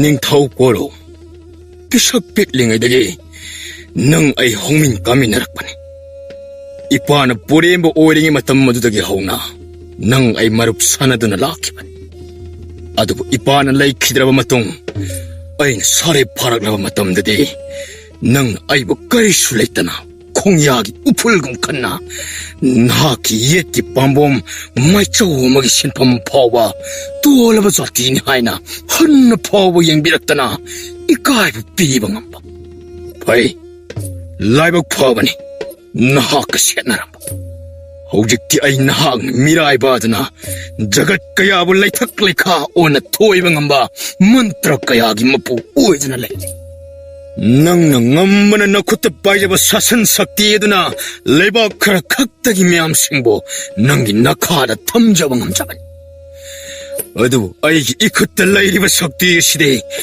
ꯃꯥꯂꯦꯝꯒꯤ ꯋꯥꯔꯤꯗꯤ ꯇꯣꯛꯈꯣ ꯖꯒꯠ ꯀꯌꯥ ꯃꯔꯣꯜ ꯃꯔꯣꯜ ꯁꯦꯝꯗꯨꯅ ꯂꯩꯔꯤꯕ ꯏꯁꯣꯔꯒ ꯐꯥꯎꯕ ꯃꯨꯛꯅꯕ ꯉꯝꯕꯒꯤ ꯁꯛꯇꯤꯁꯤꯡ ꯁꯨꯄꯥꯏ ꯄꯥꯏꯁꯤꯟꯗꯨꯅ ꯊꯝꯕ ꯉꯝꯂꯕꯅꯤ ꯉꯁꯤꯗꯤ ꯅꯪꯒꯤ ꯅꯊꯛꯇ ꯂꯃꯟ ꯑꯩꯅ ꯈꯨꯝꯕ ꯇꯥꯔꯦꯗꯅ ꯋꯥꯔꯧꯕ ꯌꯥꯗꯦꯀꯣ ꯅꯤꯡꯊꯧ ꯀꯣꯔꯧ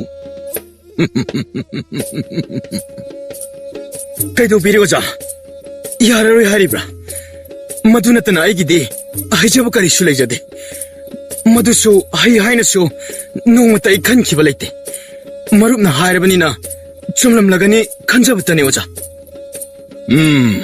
ꯀꯔꯤꯁꯨ ꯇꯧꯗꯦ ꯅꯪꯒꯤ ꯃꯍꯩ ꯑꯗꯣ ꯆꯞ ꯆꯥꯔꯦ ꯑꯩꯅ ꯄꯥꯝꯕꯗꯨꯁꯨ ꯃꯗꯨꯃꯛꯅꯤ ꯅꯪꯒꯤ ꯏꯃꯥꯒꯤ ꯃꯥꯏ ꯑꯩꯅ ꯉꯥꯛꯂꯒꯦ ꯅꯪꯒꯤ ꯅꯇꯦꯡ ꯑꯣꯖꯥꯅ ꯄꯥꯡꯂꯒꯦ ꯑꯗꯨꯕꯨ ꯅꯪꯅꯗꯤ ꯑꯩꯒꯤꯗꯃꯛ ꯀꯔꯤ ꯇꯧꯕꯤꯕ ꯉꯝꯒꯅꯤ ꯑꯣꯖꯥ ꯀꯔꯤꯁꯨ ꯈꯪꯖ ꯍꯩꯖꯗꯕ ꯅꯆꯥꯅꯅꯥꯏ ꯑꯩꯍꯥꯛꯅꯗꯤ ꯀꯔꯤꯕꯨ ꯈꯨꯝꯒꯅꯤ ꯑꯣꯖꯥꯅ ꯃꯁꯤꯃ ꯇꯧ ꯍꯥꯏꯕꯗꯣ ꯃꯗꯨꯃꯛ ꯇꯧꯖꯒꯦ ꯑꯣꯖꯥꯅ ꯄꯦꯟꯕꯤꯔꯣꯏ ꯍꯥꯏꯕꯇꯅꯤ ꯃꯇꯦꯡ ꯄꯥꯡꯕꯤꯔꯒꯦ ꯍꯥꯏꯕ ꯌꯥꯋꯥꯗꯤ ꯌꯥꯝꯅ ꯑꯄꯦꯟꯕ ꯐꯥꯎꯖꯩꯗꯣ ꯑꯗꯨꯗꯤ ꯅꯪꯅ ꯍꯩꯔꯤꯕ ꯍꯩ ꯑꯗꯣ ꯏꯊꯣꯛꯇ꯭ꯔꯕꯁꯨ ꯆꯤꯡꯍꯥꯏ ꯑꯣꯏꯅ ꯈꯨꯗꯛ ꯑꯁꯤꯗ ꯑꯃꯈꯛ ꯍꯥꯏꯕ ꯉꯝꯒꯗ꯭ꯔꯥ ꯃꯗꯨ ꯉꯝꯂꯕꯗꯤ ꯍꯧꯖꯤꯛꯃꯛ ꯐꯣꯜ ꯄꯨꯔꯛꯄ ꯉꯝꯒꯅꯤ ꯍꯣꯏ ꯑꯣꯖꯥ ꯃꯇꯦꯛ ꯑꯃ ꯍꯥꯏꯖꯒꯦ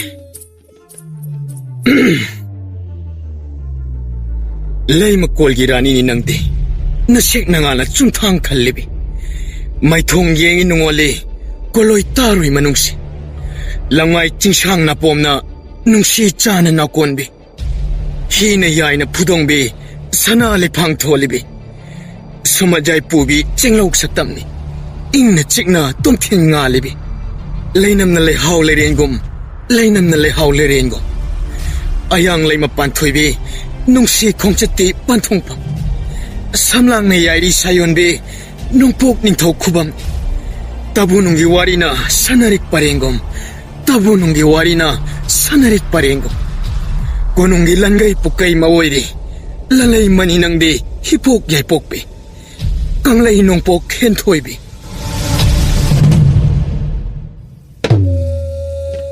ꯑꯩ ꯀꯪꯂꯩ ꯀꯔꯤꯅꯣ ꯅꯍꯥꯛꯅ ꯍꯥꯏꯔꯤꯕ ꯃꯌꯥꯝ ꯑꯗꯨꯗꯤ ꯃꯗꯨ ꯅꯉꯣꯟꯗ ꯀꯅꯥꯅ ꯇꯥꯛꯂꯛꯏ ꯑꯣꯖꯥꯅ ꯁꯨꯝ ꯑꯃ ꯍꯦꯛꯇ ꯍꯥꯏꯌꯨ ꯍꯥꯏꯕ ꯑꯗꯨꯗ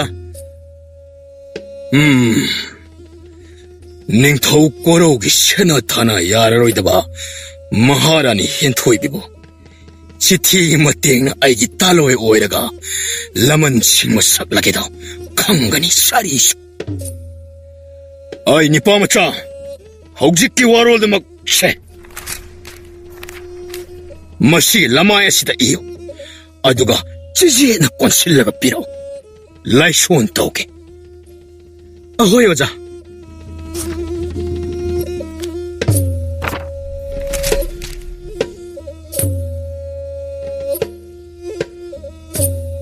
ꯑꯣꯖꯥ ꯁꯤꯗ ꯂꯩꯖꯔꯦ ꯑꯃꯠꯇ ꯋꯥꯠꯇꯅ ꯏꯖꯔꯕꯅꯤ ꯑꯣꯖꯥ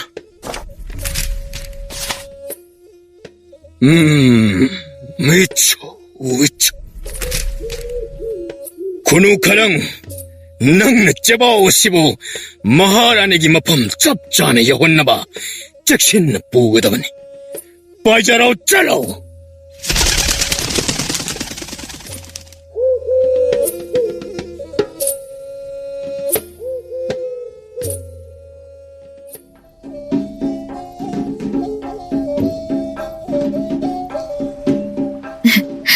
야레세 야레바 다도바 하이카 일로 하이라가 쿠비세 헤헤지 이시부 그러기노 낭나 눅띠기 카지카직 쏙 찍바다 닥팜나 로이리 미 앙앙 마망다 쿠비 탕독바 이카이라바니 아이디 닝타울람 헨보 앙앙싱다나 마롤라마 사티바 사신나리바 아잉온다나 아묵도이바 게신나리바 삭롯바 하이리시니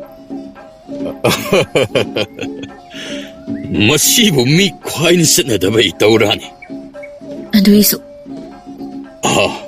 फारेसे निंगथीना पोथादना लेरम अई अस्वाई फोबदं खोंदोई इहुल तमलुगे थुना लाके अईबु ngairabo ahoy ado nasana oigidama pambom tinglini haina wakhal khanthabidrabadi miyamna nangbulana pauzenakhini nasana oibu tasengni nungsibirabadi haisabasu khara khasik tabiugo chatbiyuro nangna haibada yadaba aibu koramba matamda yaukrabagin aigi punsisina hingliba makai nangi loina oikrabani lohub se kaure oh yare thongal phau ai pai birak lagi thokpiro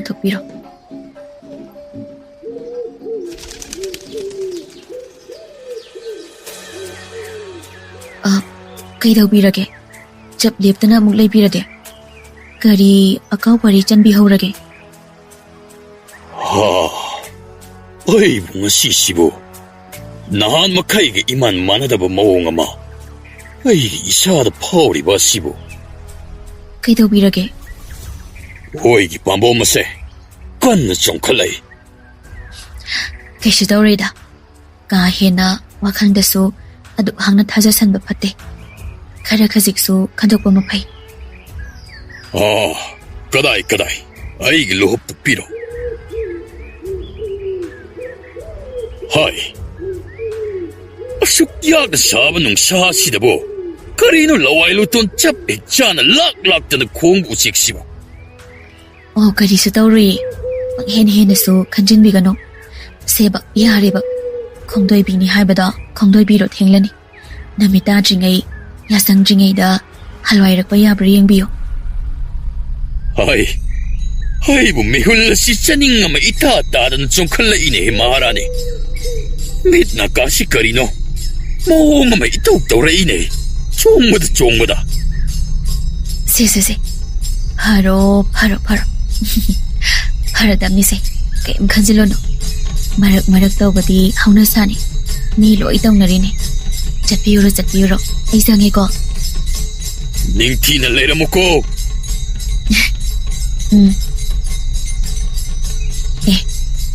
करिनो कदाइदगी चे मकोलनो सिदे कनामतसु लेबा उदे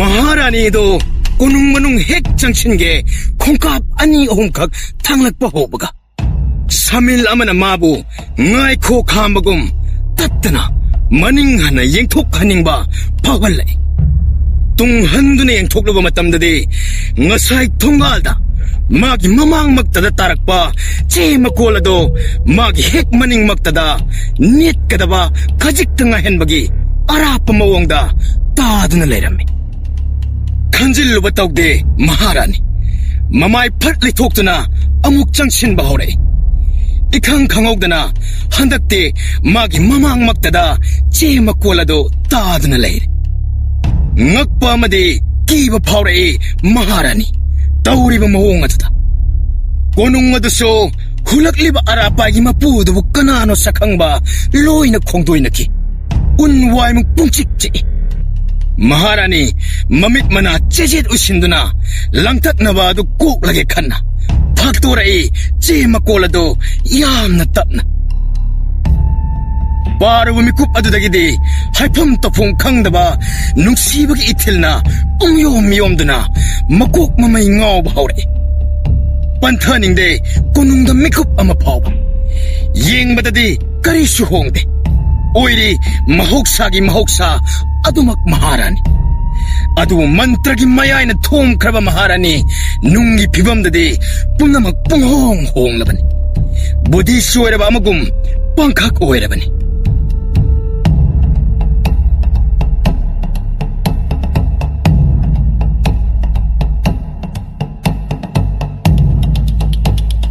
Ay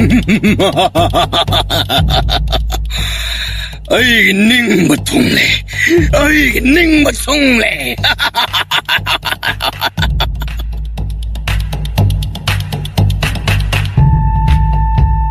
ning thong matha sare angawbagi mataw oire wana somjaba adar gulapsu khangu thakta mapunsi magun khamkiba arapagi mapu khongol liba chatlingai kunungdagi maharani su mafam khangdana mangkiba taina pham khangda tappham khangda ungdana leiringai haukiba numit marini ase leibak sasan ningthina thawoirudre angakpani haudong leitringai uchina makhe langi haibadune mapu pandraba leibak amagum atuk chawraba leibak ado chek muk laugdana chik launa ngaklamba do sopna tagi numit marini sida punghong hongle ngasi ase maharani mangkhiba numit mangani suba numit ni angawbagi mataw oireba ningthau koro kari karama phijet laiteng set chagani mathong maram amata khangma natre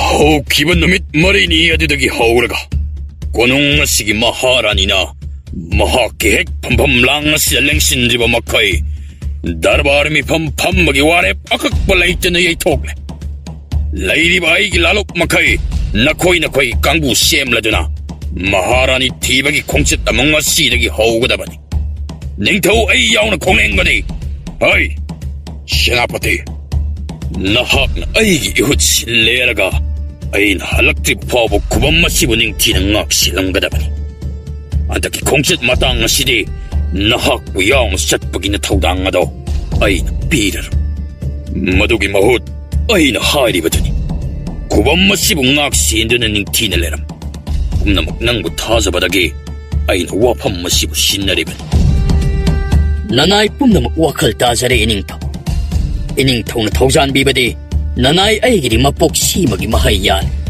sarga pagna ikut lamba yoksinjare thamoida chitna laujare do iningthaugi ima maharani thiba khongchat mai soidna pakani nanai mikup adubu yauna khubam masibu matu nama phawba tektana ngak sinjaramge do iningthauna yai phare iningthau korona yai phare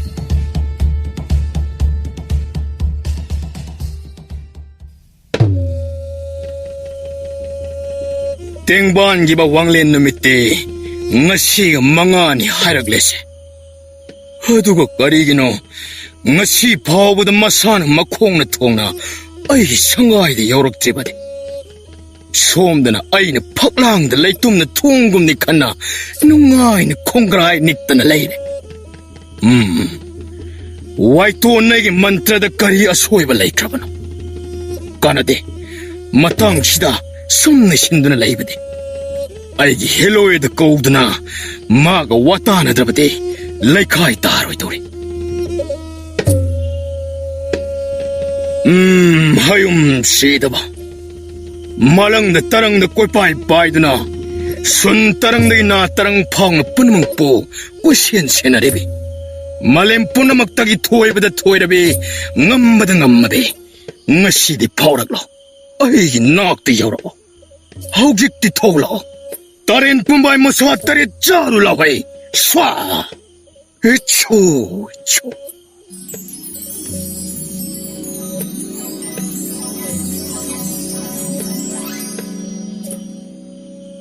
ꯑꯩꯕꯨ ꯀꯧꯕꯗꯤ ꯅꯪꯒꯤ ꯀꯔꯤꯅ ꯌꯥꯊꯪ ꯄꯤꯅꯤꯡꯕ ꯂꯩꯕꯅꯣ ꯍꯥꯏꯌꯨ ꯃꯥꯏꯈꯨꯝ ꯎꯞꯄ ꯋꯥꯏꯇꯣꯟ ꯃꯥꯏꯕ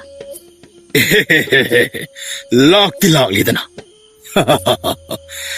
ꯅꯪꯕꯨꯗꯤ ꯌꯥꯝꯅ ꯐꯕꯅꯤꯗ ꯑꯩ ꯈꯪꯉꯤ ꯑꯗꯨꯅꯕꯨ ꯑꯩꯒꯤ ꯆꯤꯔꯕ ꯃꯇꯝꯗ ꯅꯪꯕꯨ ꯀꯧꯔꯛꯂꯤꯕꯅꯤ ꯅꯪ ꯅꯠꯇꯅ ꯀꯅꯥꯁꯨ ꯂꯩꯇꯦ ꯑꯩꯒꯤꯗꯤ ꯍꯥꯏꯌꯨ ꯋꯥꯏꯇꯣꯟ ꯃꯥꯏꯕ ꯅꯪꯉꯣꯟꯗ ꯋꯥ ꯑꯃ ꯍꯥꯏꯒꯗꯕ ꯂꯩ ꯀꯔꯤ ꯋꯥ ꯅꯪꯗꯤ ꯍꯥꯏꯅꯤ ꯍꯥꯏꯔꯒ ꯁꯨꯡꯍꯥꯏꯁꯨ ꯍꯥꯏꯗꯕꯗꯨꯕꯣ ꯉꯁꯤꯗꯤ ꯍꯥꯏꯔꯗꯕꯅꯤ ꯍꯥꯏꯔꯣ ꯑꯩꯒꯤ ꯁꯤꯟꯊꯥ ꯌꯥꯝꯃꯤ ꯄꯥꯡꯒꯗꯕ ꯏꯊꯧ ꯅꯪꯅ ꯂꯣꯏꯕ ꯅꯠꯇꯦ ꯇꯣ ꯑꯗꯨꯗꯅꯦꯕ ꯑꯩꯅ ꯅꯪꯒꯤ ꯈ꯭ꯋꯥꯏ ꯁꯥꯎꯅꯤꯡꯕꯁꯤ ꯅꯪꯒꯤ ꯅꯃꯤꯠ ꯌꯥꯝꯕꯗꯣ ꯃꯗꯨꯅꯦ ꯑꯩꯅ ꯌꯥꯝꯅ ꯍꯩꯅꯗ꯭ꯔꯤꯕꯁꯤ ꯍꯥꯏꯔꯣꯏꯗ ꯇꯣꯛꯀꯦ ꯈꯣꯏꯗꯧꯁꯦ ꯍꯥꯟꯅ ꯍꯦꯛꯇ ꯁꯥꯎꯅꯤꯡꯍꯜꯂꯦꯕ ꯋꯥꯏꯇꯣꯟ ꯃꯥꯏꯕ ꯅꯇꯥꯠ ꯈꯪꯉꯤ ꯅꯪꯒꯤ ꯋꯥꯗꯣ ꯍꯥꯏꯔꯕꯁꯨ ꯍꯥꯏꯗ꯭ꯔꯕꯁꯨ ꯑꯩ ꯊꯣꯏꯗꯣꯛꯇ꯭ꯔꯦ ꯅꯪꯅ ꯑꯩꯕꯨ ꯀꯧꯕꯒꯤ ꯄꯤꯒꯗꯕ ꯁꯤꯟꯊꯥꯗꯨꯗꯃꯛ ꯄꯤꯔꯣ ꯃꯗꯨꯕꯨ ꯄꯥꯡꯂꯒ ꯑꯩ ꯊꯨꯅꯃꯛ ꯕꯤꯗꯥꯏ ꯄꯤꯔꯝꯂꯗꯕꯅꯤ ꯅꯪꯒꯤ ꯅꯅꯥꯛꯇ ꯀꯨꯏꯅ ꯄꯟꯊꯕ ꯑꯩ ꯄꯥꯝꯗꯦ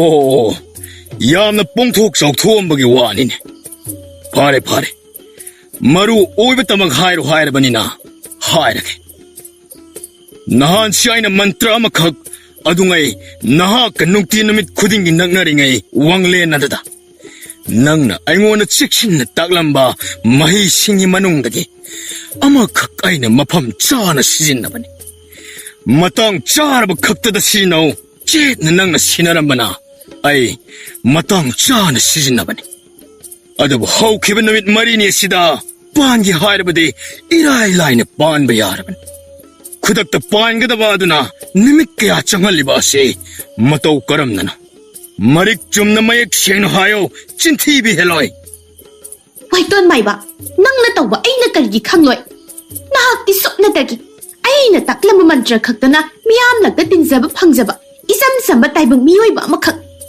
ꯅꯈꯨꯠꯇ ꯁꯛꯇꯤ ꯂꯩꯔꯦ ꯍꯥꯏꯅ ꯅꯥꯄꯜ ꯊꯣꯏꯆꯠꯅꯕ ꯇꯥꯏꯕꯪ ꯃꯤꯑꯣꯏꯕ ꯅꯁꯥꯒꯤ ꯍꯧꯔꯛꯐꯝꯕꯨ ꯇꯨꯡꯑꯣꯏꯅꯕ ꯅꯪꯅ ꯀꯔꯤ ꯈꯜꯂꯤ ꯀꯔꯤ ꯄꯥꯡꯂꯤ ꯍꯥꯏꯕ ꯑꯩꯅ ꯍꯣꯠꯇ꯭ꯔꯣꯡ ꯍꯣꯟꯅ ꯎꯕ ꯉꯝꯃꯤ ꯅꯐꯝꯗ ꯁꯛꯇꯤ ꯁꯤꯟꯅꯔꯨꯕ ꯉꯁꯤꯗꯤ ꯑꯋꯥꯐꯝꯗ ꯇꯥꯔꯤ ꯅꯌꯥ ꯃꯔꯛꯇꯒꯤ ꯑꯩꯕꯨ ꯅꯥꯊꯩꯕꯤꯔꯕꯅꯤ ꯅꯨꯡꯒꯤ ꯏꯊꯤꯜꯅ ꯂꯥꯞꯊꯣꯛꯄ ꯉꯝꯗꯕꯗꯒꯤ ꯉꯁꯤꯁꯨ ꯅꯪꯅ ꯀꯧꯔꯛꯄꯗ ꯍꯣꯌꯥꯗꯕ ꯉꯝꯗ ꯑꯩ ꯅꯅꯥꯛꯇ ꯌꯧꯔꯛꯂꯤꯕꯁꯤꯅꯤ ꯅꯔꯝ ꯆꯠꯀꯦ ꯍꯥꯏꯔꯨꯔꯕꯗꯤ ꯑꯩ ꯈꯥ ꯆꯤꯛꯇꯨꯅ ꯈꯥꯡꯂꯤꯕꯅꯤ ꯅꯪꯒꯤ ꯃꯟꯇ꯭ꯔꯅ ꯊꯥꯛꯂꯤꯕ ꯇꯥꯏꯕꯪ ꯃꯤꯑꯣꯏꯕꯗꯣ ꯅꯍꯥꯛ ꯀꯅꯥꯅꯣ ꯍꯥꯏꯕꯗꯤ ꯃꯁꯛ ꯈꯪꯂꯕ꯭ꯔꯥ ꯃꯍꯥꯛ ꯑꯗꯣ ꯑꯁꯝꯕ ꯃꯤ ꯑꯃ ꯅꯠꯇꯦ ꯅꯪꯒꯤ ꯃꯟꯇ꯭ꯔ ꯆꯕꯥꯟ ꯊꯥꯐꯝ ꯁꯣꯏꯅꯔꯤ ꯍꯣꯏ ꯆꯨꯝꯃꯤ ꯑꯩꯁꯨ ꯈꯪꯉꯤ ꯃꯍꯥꯛ ꯑꯆꯝꯕ ꯃꯤ ꯑꯃ ꯅꯠꯇꯦ ꯂꯩꯕꯥꯛ ꯑꯁꯤꯒꯤ ꯃꯍꯥꯔꯥꯅꯤ ꯑꯗꯨꯕꯨ ꯀꯩꯗꯧꯏ ꯍꯥꯏꯕꯒꯦ ꯃꯇꯥꯡꯅ ꯃꯇꯝꯅ ꯄꯨꯔꯛꯂꯕꯗꯤ ꯃꯍꯥꯔꯥꯅꯤ ꯑꯣꯏꯔꯕꯁꯨ ꯑꯩꯒꯤ ꯇꯥꯂꯣꯏ ꯑꯣꯏꯕ ꯌꯥꯏꯅ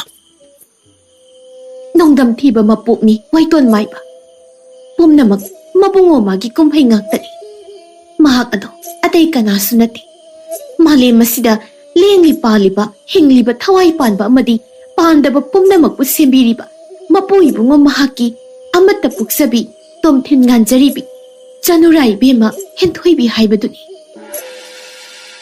ꯀꯔꯤ ꯃꯄꯨ ꯏꯕꯨꯡꯉꯣꯒꯤ ꯑꯃꯠꯇ ꯄꯣꯛꯆꯕꯤ ꯆꯅꯨꯔꯥ ꯏꯕꯦꯝꯃ ꯍꯦꯟꯊꯣꯏꯕꯤ ꯅꯠꯇꯦ ꯃꯗꯨ ꯑꯣꯏꯊꯣꯛꯇꯕꯅꯤ ꯅꯪꯅ ꯍꯥꯏꯕ ꯑꯩꯅ ꯌꯥꯗꯦ ꯍꯥꯏꯕꯒꯤꯗꯃꯛ ꯑꯩꯕꯨ ꯀꯤꯍꯜꯂꯤꯕꯅꯤ ꯅꯝꯊꯥꯛ ꯇꯧꯔꯤꯕꯅꯤ ꯑꯩ ꯈꯪꯉꯤ ꯃꯥ ꯈꯛꯇ ꯅꯠꯇꯦ ꯇꯥꯏꯕꯪ ꯄꯥꯜ ꯑꯁꯤꯗ ꯈꯣꯡꯂꯦꯡꯂꯛꯂꯤꯕ ꯃꯄꯨ ꯏꯕꯨꯡꯉꯣ ꯃꯥꯒꯤ ꯑꯆꯥꯟꯕ ꯃꯌꯥꯅꯨꯄꯥ ꯁꯣꯔꯥꯕꯠꯇ ꯃꯍꯥꯛꯁꯨ ꯇꯥꯏꯕꯪ ꯄꯥꯜꯁꯤꯗ ꯀꯨꯝꯍꯩ ꯌꯥꯎꯗꯨꯅ ꯂꯩꯔꯤꯕꯅꯤ ꯂꯥꯏꯅꯤꯡꯊꯧ ꯃꯍꯥꯛꯅ ꯍꯦꯟꯊꯣꯏꯕꯤ ꯑꯃꯗꯤ ꯁꯣꯔꯥꯕꯠꯇ ꯃꯈꯣꯏ ꯑꯅꯤ ꯑꯃꯅ ꯑꯃ ꯅꯨꯡꯁꯤꯅꯍꯟꯗ ꯀꯨꯝꯍꯩ ꯃꯄꯨꯡ ꯐꯥꯅꯕ ꯍꯣꯠꯅꯕꯅ ꯃꯈꯣꯏ ꯑꯅꯤ ꯑꯃꯅ ꯑꯃꯕꯨ ꯁꯛ ꯈꯪꯅꯗꯕꯅꯤ ꯑꯗꯨꯕꯨ ꯄꯨꯝꯅꯃꯛꯁꯤꯡ ꯑꯁꯤꯕꯨ ꯅꯪꯅ ꯃꯔꯝ ꯑꯣꯏꯔꯒ ꯂꯣꯏꯅ ꯀꯥꯏꯍꯟꯒꯗꯧꯔꯦ, ꯀꯥꯏꯕ ꯍꯧꯔꯦ, ꯑꯗꯨꯁꯨ ꯑꯩꯅ ꯇꯥꯛꯄꯤ ꯇꯝꯕꯤꯈꯤꯕ ꯃꯟꯇ꯭ꯔ ꯑꯗꯨꯃꯛꯅ. ꯂꯧꯅꯝ ꯋꯥꯍꯩꯅ ꯑꯩꯕꯨ ꯃꯤꯄꯥꯏꯍꯟꯒꯅꯨ. ꯂꯥꯏ ꯑꯣꯏꯔꯕ ꯅꯈꯣꯏꯅ ꯑꯗꯨꯝ ꯆꯤꯟꯊꯤꯔꯕꯗꯤ ꯇꯥꯏꯕꯪ ꯃꯤꯑꯣꯏ ꯑꯩꯈꯣꯏꯅꯗꯤ ꯀꯔꯝ ꯇꯨꯃꯤꯟ ꯂꯩꯒꯅꯤ? ꯍꯥꯏꯕꯤꯒꯤ ꯇꯥꯖꯧꯍꯩ, ꯍꯧꯖꯤꯛꯇꯤ ꯅꯍꯥꯛꯀꯤ ꯃꯇꯝ ꯂꯣꯏꯔꯦ. ꯂꯌꯥꯝꯒ ꯃꯥꯌꯣꯛꯅꯕ ꯉꯝꯒꯅꯤ ꯁꯦꯝ ꯁꯥꯗꯨꯅ ꯃꯨꯛꯆꯔꯤꯕ ꯊꯣꯏꯆꯠꯄ ꯅꯆꯠ ꯑꯗꯣ ꯎꯠꯀꯨꯝ ꯎꯐꯨꯜꯒꯨꯝ ꯂꯦꯝꯅꯃꯛ ꯃꯥꯡꯂꯒꯅꯤ. ꯍꯦꯟꯊꯣꯏꯕꯤꯕꯨ ꯅꯪꯒꯤ ꯇꯥꯂꯣꯏ ꯑꯣꯏꯕꯗꯤ ꯃꯄꯣꯛ ꯇꯔꯦꯠꯂꯛꯇꯁꯨ ꯃꯇꯨ ꯅꯥꯝꯃ ꯐꯥꯎꯕ ꯁꯣꯛꯉꯝꯂꯣꯏ. ꯄꯨꯝꯅꯃꯛ ꯇꯥꯏꯕꯪ ꯃꯄꯨ ꯃꯥꯒꯤ ꯀꯨꯝꯍꯩꯅꯤ.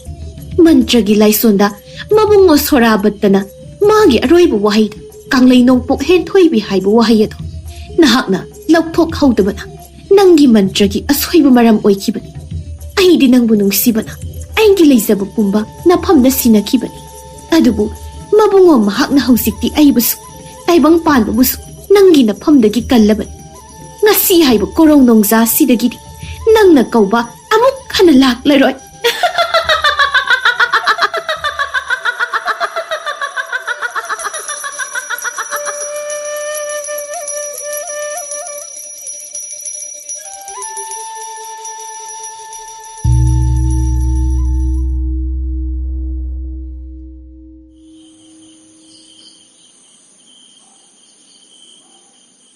ꯌꯨꯝꯁꯤꯕꯨ ꯀꯅꯥ ꯀꯅꯥ ꯂꯩꯕꯒꯦ? ꯊꯣꯡ ꯑꯃꯨꯛꯇ ꯍꯥꯡꯕꯤꯌꯨꯕ. ꯃꯕꯨꯡꯉꯣ ꯁꯣꯔꯕꯠꯇ, ꯃꯕꯨꯡꯉꯣ ꯁꯣꯔꯕꯠꯇ, ꯑꯩꯅꯦ, ꯍꯦꯟꯊꯣꯏꯕꯤꯅꯦ. ꯀꯅꯥ ꯍꯪꯕꯅꯣ ꯏꯕꯦꯝꯃ? ꯑꯩꯃ, ꯏꯕꯦꯝꯃ ꯃꯍꯥꯔꯥꯅꯤ, ꯀꯔꯤ ꯃꯇꯧꯅꯣ ꯇꯧꯔꯤꯕꯁꯤꯗꯤ? ꯑꯩꯕꯨ ꯃꯪꯂꯥꯍꯥꯔ ꯋꯥꯈꯜ ꯇꯥꯕ ꯉꯝꯖꯗ꯭ꯔꯦ. ꯏꯃꯥ, ꯃꯕꯨꯡꯉꯣ ꯁꯣꯔꯕꯠꯇꯕꯨ ꯂꯩꯕꯤꯗꯕ꯭ꯔꯥ? ꯉꯥꯛꯄꯤꯒꯅꯤ ꯃꯍꯥꯔꯥꯅꯤ. ꯁꯣꯔꯥꯕꯠꯇ ꯀꯧꯕꯗꯤ ꯃꯐꯝ ꯑꯁꯤꯗ ꯀꯅꯥꯝꯇ ꯂꯩꯇꯦꯅꯦ. ꯃꯐꯝꯁꯤꯕꯨ ꯆꯨꯝꯂꯤꯕ꯭ꯔꯥ? ꯑꯍꯤꯡ ꯅꯣꯡꯌꯥꯏꯁꯨ ꯑꯣꯏꯔꯦ. ꯈꯣꯡꯕꯨꯅꯥꯏ ꯀꯅꯥ ꯑꯃꯠꯇꯁꯨ ꯌꯥꯎꯗꯅ ꯈꯣꯡꯗꯣꯏꯕꯤꯔꯛꯄꯗꯤ ꯀꯔꯤ ꯀꯔꯝꯕ ꯊꯕꯛ ꯈꯣꯡꯆꯠ ꯑꯗꯨꯒ ꯏꯅꯤꯡꯊꯧꯅ ꯀꯗꯥꯏꯗ ꯂꯩꯍꯧꯔꯕ?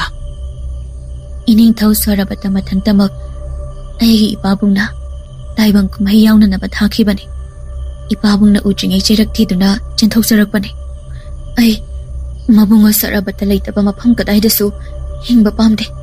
ꯏꯃꯥ, ꯃꯕꯨꯡꯉꯣ ꯃꯍꯥꯛꯄꯨ ꯂꯩꯔꯕꯗꯤ ꯑꯃꯨꯛꯇ ꯎꯅꯍꯟꯕꯤꯌꯨꯕ ꯅꯆꯥꯒ. ꯉꯁꯤꯒꯤ ꯃꯇꯧꯁꯤꯕꯨ ꯑꯩꯕꯨ ꯑꯃꯨꯛꯇꯁꯨ ꯃꯃꯥꯡꯗ ꯊꯣꯛꯈꯤꯗ꯭ꯔꯤ. ꯍꯧꯖꯤꯛ ꯑꯩꯒꯤ ꯃꯥꯡꯗ ꯂꯦꯞꯂꯤꯕꯁꯤ ꯂꯩꯕꯥꯛ ꯑꯁꯤꯒꯤ ꯃꯍꯥꯔꯥꯅꯤꯗꯤ ꯃꯍꯥꯔꯥꯅꯤꯅꯤꯀꯣ. ꯀꯔꯤ ꯈꯟꯕꯤꯔꯤꯕꯅꯣ ꯏꯃꯥ? ꯑꯩꯁꯦ ꯃꯍꯥꯔꯥꯅꯤ ꯍꯦꯟꯊꯣꯏꯕꯤꯅꯤ. ꯑꯩꯒꯤ ꯏꯁꯥꯕꯤ ꯁꯣꯔꯕꯠꯇꯕꯨ ꯎꯅꯤꯡꯕꯅ ꯉꯥꯎꯔꯕꯤ ꯍꯦꯟꯊꯣꯏꯕꯤ ꯃꯍꯥꯔꯥꯅꯤ. ꯅꯆꯥꯕꯨ ꯃꯤꯅꯨꯡꯁꯤ ꯍꯥꯏꯕ ꯊꯧꯖꯥꯜ ꯑꯗꯨꯅ ꯑꯃꯨꯛꯇꯪ ꯅꯥꯀꯣꯟꯕꯤꯗꯨꯅ ꯃꯕꯨꯡꯉꯣ ꯁꯣꯔꯕꯠꯇꯕꯨ ꯌꯥꯔꯕꯗꯤ ꯑꯃꯨꯛꯇ ꯎꯅꯍꯟꯕꯤꯌꯨ. ꯀꯩꯗꯧꯕꯒꯦ ꯏꯃꯥ? ꯀꯩꯗꯧꯕ ꯌꯥꯎꯔꯦ ꯏꯃꯥ? ꯏꯃꯥ ꯃꯍꯥꯔꯥꯅꯤ, ꯅꯅꯥꯏꯅ ꯄꯨꯅꯦꯝꯖꯔꯤ. ꯑꯍꯤꯡ ꯅꯣꯡꯌꯥꯏ ꯑꯁꯤꯗ ꯀꯔꯤ ꯃꯔꯝ? ꯃꯕꯨꯡꯉꯣ, ꯀꯔꯤꯒꯤ ꯑꯗꯨꯝꯅ ꯃꯤꯡꯒꯧꯕꯤꯔꯤꯕꯅꯣ? ꯑꯩꯁꯦ ꯅꯪꯒꯤ ꯅꯁꯥꯅꯧ ꯍꯦꯟꯊꯣꯏꯕꯤꯅꯤ. ꯑꯩꯕꯨ ꯈꯪꯗ꯭ꯔꯕ꯭ꯔꯣ? ꯍꯥꯏꯕꯤꯔꯤꯕ ꯑꯗꯨꯕꯨ ꯀꯔꯤ ꯌꯋꯥ ꯀꯧꯕꯒꯦ ꯏꯃꯥ ꯃꯍꯥꯔꯥꯅꯤ? ꯃꯥꯡꯂꯦꯗꯅ ꯑꯩꯒꯤ ꯃꯕꯨꯡꯉꯣ. ꯏꯄꯥ ꯏꯕꯨꯡꯉꯣ, ꯅꯍꯥꯛꯀꯤ ꯀꯨꯝꯍꯩ ꯃꯄꯨꯡ ꯐꯥꯗ꯭ꯔꯤꯕ꯭ꯔꯥ? ꯑꯗꯨꯉꯩ ꯏꯄꯥ ꯏꯕꯨꯡꯉꯣꯅ ꯇꯥꯎꯊꯕꯤꯈꯤꯕꯅꯤ. ꯅꯆꯥꯅ ꯌꯨꯝꯂꯦꯞ ꯇꯥꯜꯂꯕ ꯀꯥꯟ ꯃꯕꯨꯡꯉꯣ ꯁꯣꯔꯥꯕꯠꯇꯅ ꯌꯥꯏꯐꯣꯟꯕꯤꯔꯛꯀꯅꯤ. ꯃꯇꯝꯗꯨꯗ ꯑꯩꯈꯣꯏ ꯑꯅꯤꯒꯤ ꯇꯥꯏꯕꯪ ꯀꯨꯝꯍꯩ ꯃꯄꯨꯡ ꯐꯥꯅ ꯑꯁꯦꯡꯕ ꯌꯨꯝꯂꯦꯞ ꯆꯥꯔ ꯐꯪꯍꯜꯂꯒꯅꯤ ꯍꯥꯏꯅ ꯋꯥꯁꯛꯈꯤꯕꯗꯣ ꯀꯔꯝꯕ ꯆꯥꯡꯌꯦꯡ ꯑꯃ ꯑꯃꯨꯛ ꯋꯥꯠꯂꯤꯕꯒꯦ? ꯑꯩꯁꯤꯕꯨ ꯏꯄꯥꯃꯛꯀꯤ ꯍꯦꯛ ꯄꯣꯛꯆꯕ ꯅꯆꯥ ꯅꯠꯇ꯭ꯔꯕ꯭ꯔꯥ?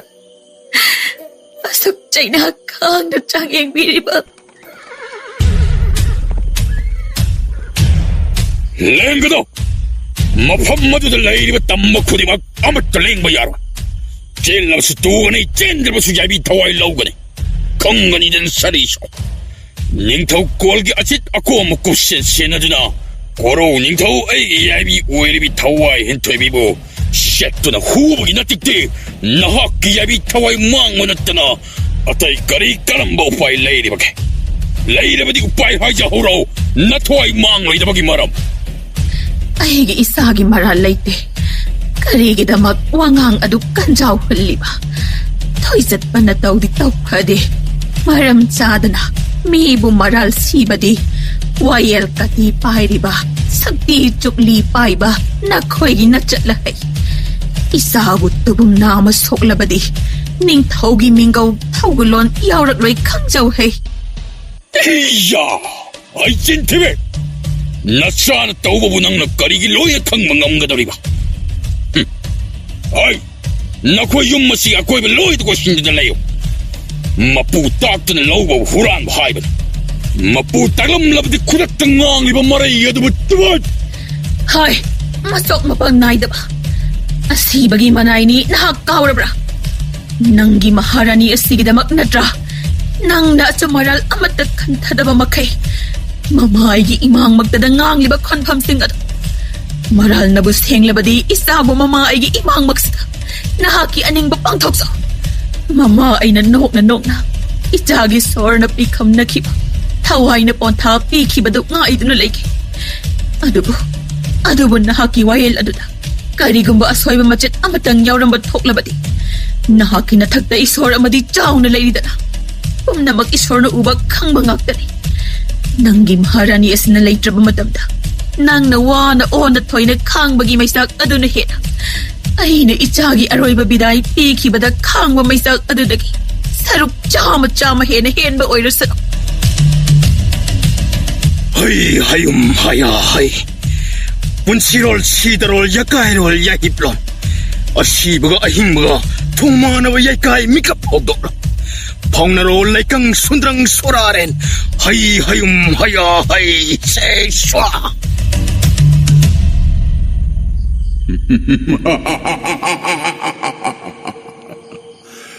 ꯑꯃꯥꯏꯕ ꯋꯥꯏꯇꯣꯟ ꯃꯥꯏꯈꯨꯝꯒꯤ ꯃꯔꯨꯝꯗ ꯅꯪꯒꯤ ꯀꯨꯝꯍꯩ ꯉꯁꯤꯗꯒꯤ ꯅꯍꯥꯛ ꯃꯤꯑꯣꯏ ꯃꯄꯣꯛꯇ ꯑꯃꯨꯛ ꯍꯟꯅ ꯄꯣꯛꯉꯝꯂꯔꯣꯏ ꯏꯠꯁꯨ ꯌꯥꯏꯇꯝꯕ ꯁꯤꯡꯕꯥꯂꯍꯩ ꯏꯠꯁꯨ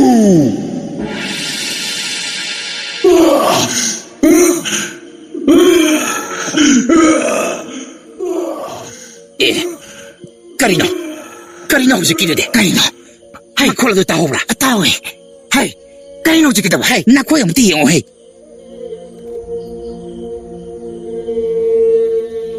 ꯏꯄꯥꯒꯤ ꯏꯃꯣꯝ ꯏꯄꯥꯒꯤ ꯁꯣꯔꯥꯕꯇ ꯏꯄꯥ ꯄꯦꯟ ꯏꯆꯥꯅꯤꯅ ꯃꯄꯥꯒꯤ ꯊꯧꯗꯥꯡꯕꯨ ꯀꯌꯥꯗ ꯈꯨꯌꯥꯊꯛꯇ ꯍꯥꯞꯅ ꯇꯥꯏꯕꯪꯗ ꯁꯔꯨꯛ ꯌꯥꯕꯤꯔ ꯍꯥꯏꯅꯤꯡꯉꯥꯏ ꯂꯩꯇꯅ ꯄꯦꯟ ꯃꯄꯥꯒꯤ ꯆꯥꯡꯌꯦꯡꯕꯨ ꯐꯤꯒꯥꯎ ꯆꯥꯅ ꯅꯀꯣꯛꯊꯛꯇ ꯍꯥꯞꯄꯒꯤꯗꯃꯛ ꯉꯁꯤ ꯍꯥꯏꯕ ꯀꯣꯔꯧ ꯅꯣꯡꯖꯥ ꯑꯁꯤꯗꯒꯤ ꯅꯈꯣꯏ ꯑꯅꯤꯅ ꯂꯥꯌꯥꯝ ꯄꯨꯝꯕꯒꯤ ꯃꯄꯤ ꯃꯄꯥ ꯑꯣꯏꯖꯔꯣ ꯏꯄꯥꯒꯤ ꯁꯣꯔꯥꯕꯇ ꯍꯧꯖꯤꯛꯇꯤ ꯅꯍꯥꯛꯀꯤ ꯃꯥꯡꯂꯝꯆꯠ ꯄꯨꯟꯁꯤꯕꯨ ꯑꯃꯨꯛ ꯍꯟꯅ ꯅꯤꯡꯁꯤꯡꯕ ꯉꯝꯕ ꯑꯣꯏꯖꯔꯣ ꯍꯩ ꯍꯌꯨꯝ ꯁꯤꯗꯕ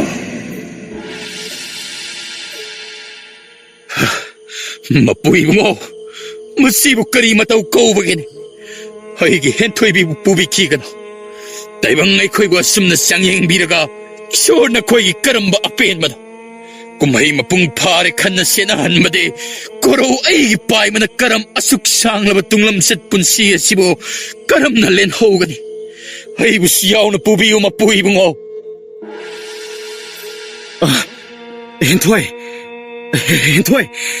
ꯍꯥꯏ ꯅꯪ ꯀꯩꯁꯨ ꯇꯧꯗꯦꯀꯣ ꯅꯪꯕꯨ ꯎꯗꯕ ꯃꯤꯀꯨꯞ ꯑꯃꯠꯇ ꯑꯩ ꯂꯩꯇꯥꯐꯝ ꯈꯪꯗꯦ ꯀꯔꯤꯅꯣ ꯂꯩꯔꯤꯕ ꯇꯥꯏꯕꯪ ꯃꯌꯥꯝ ꯑꯁꯤꯕꯣ ꯍꯦꯟꯊꯣꯏ ꯀꯩꯗꯧꯕ ꯌꯥꯎꯔꯦ ꯍꯥꯏꯌꯣ ꯅꯪ ꯀꯩꯗꯧꯔꯒꯦ ꯍꯦꯟꯊꯣꯏ 이사비 마법 따릴락다수 낭부디 애기 불을 보이자게고 이사나오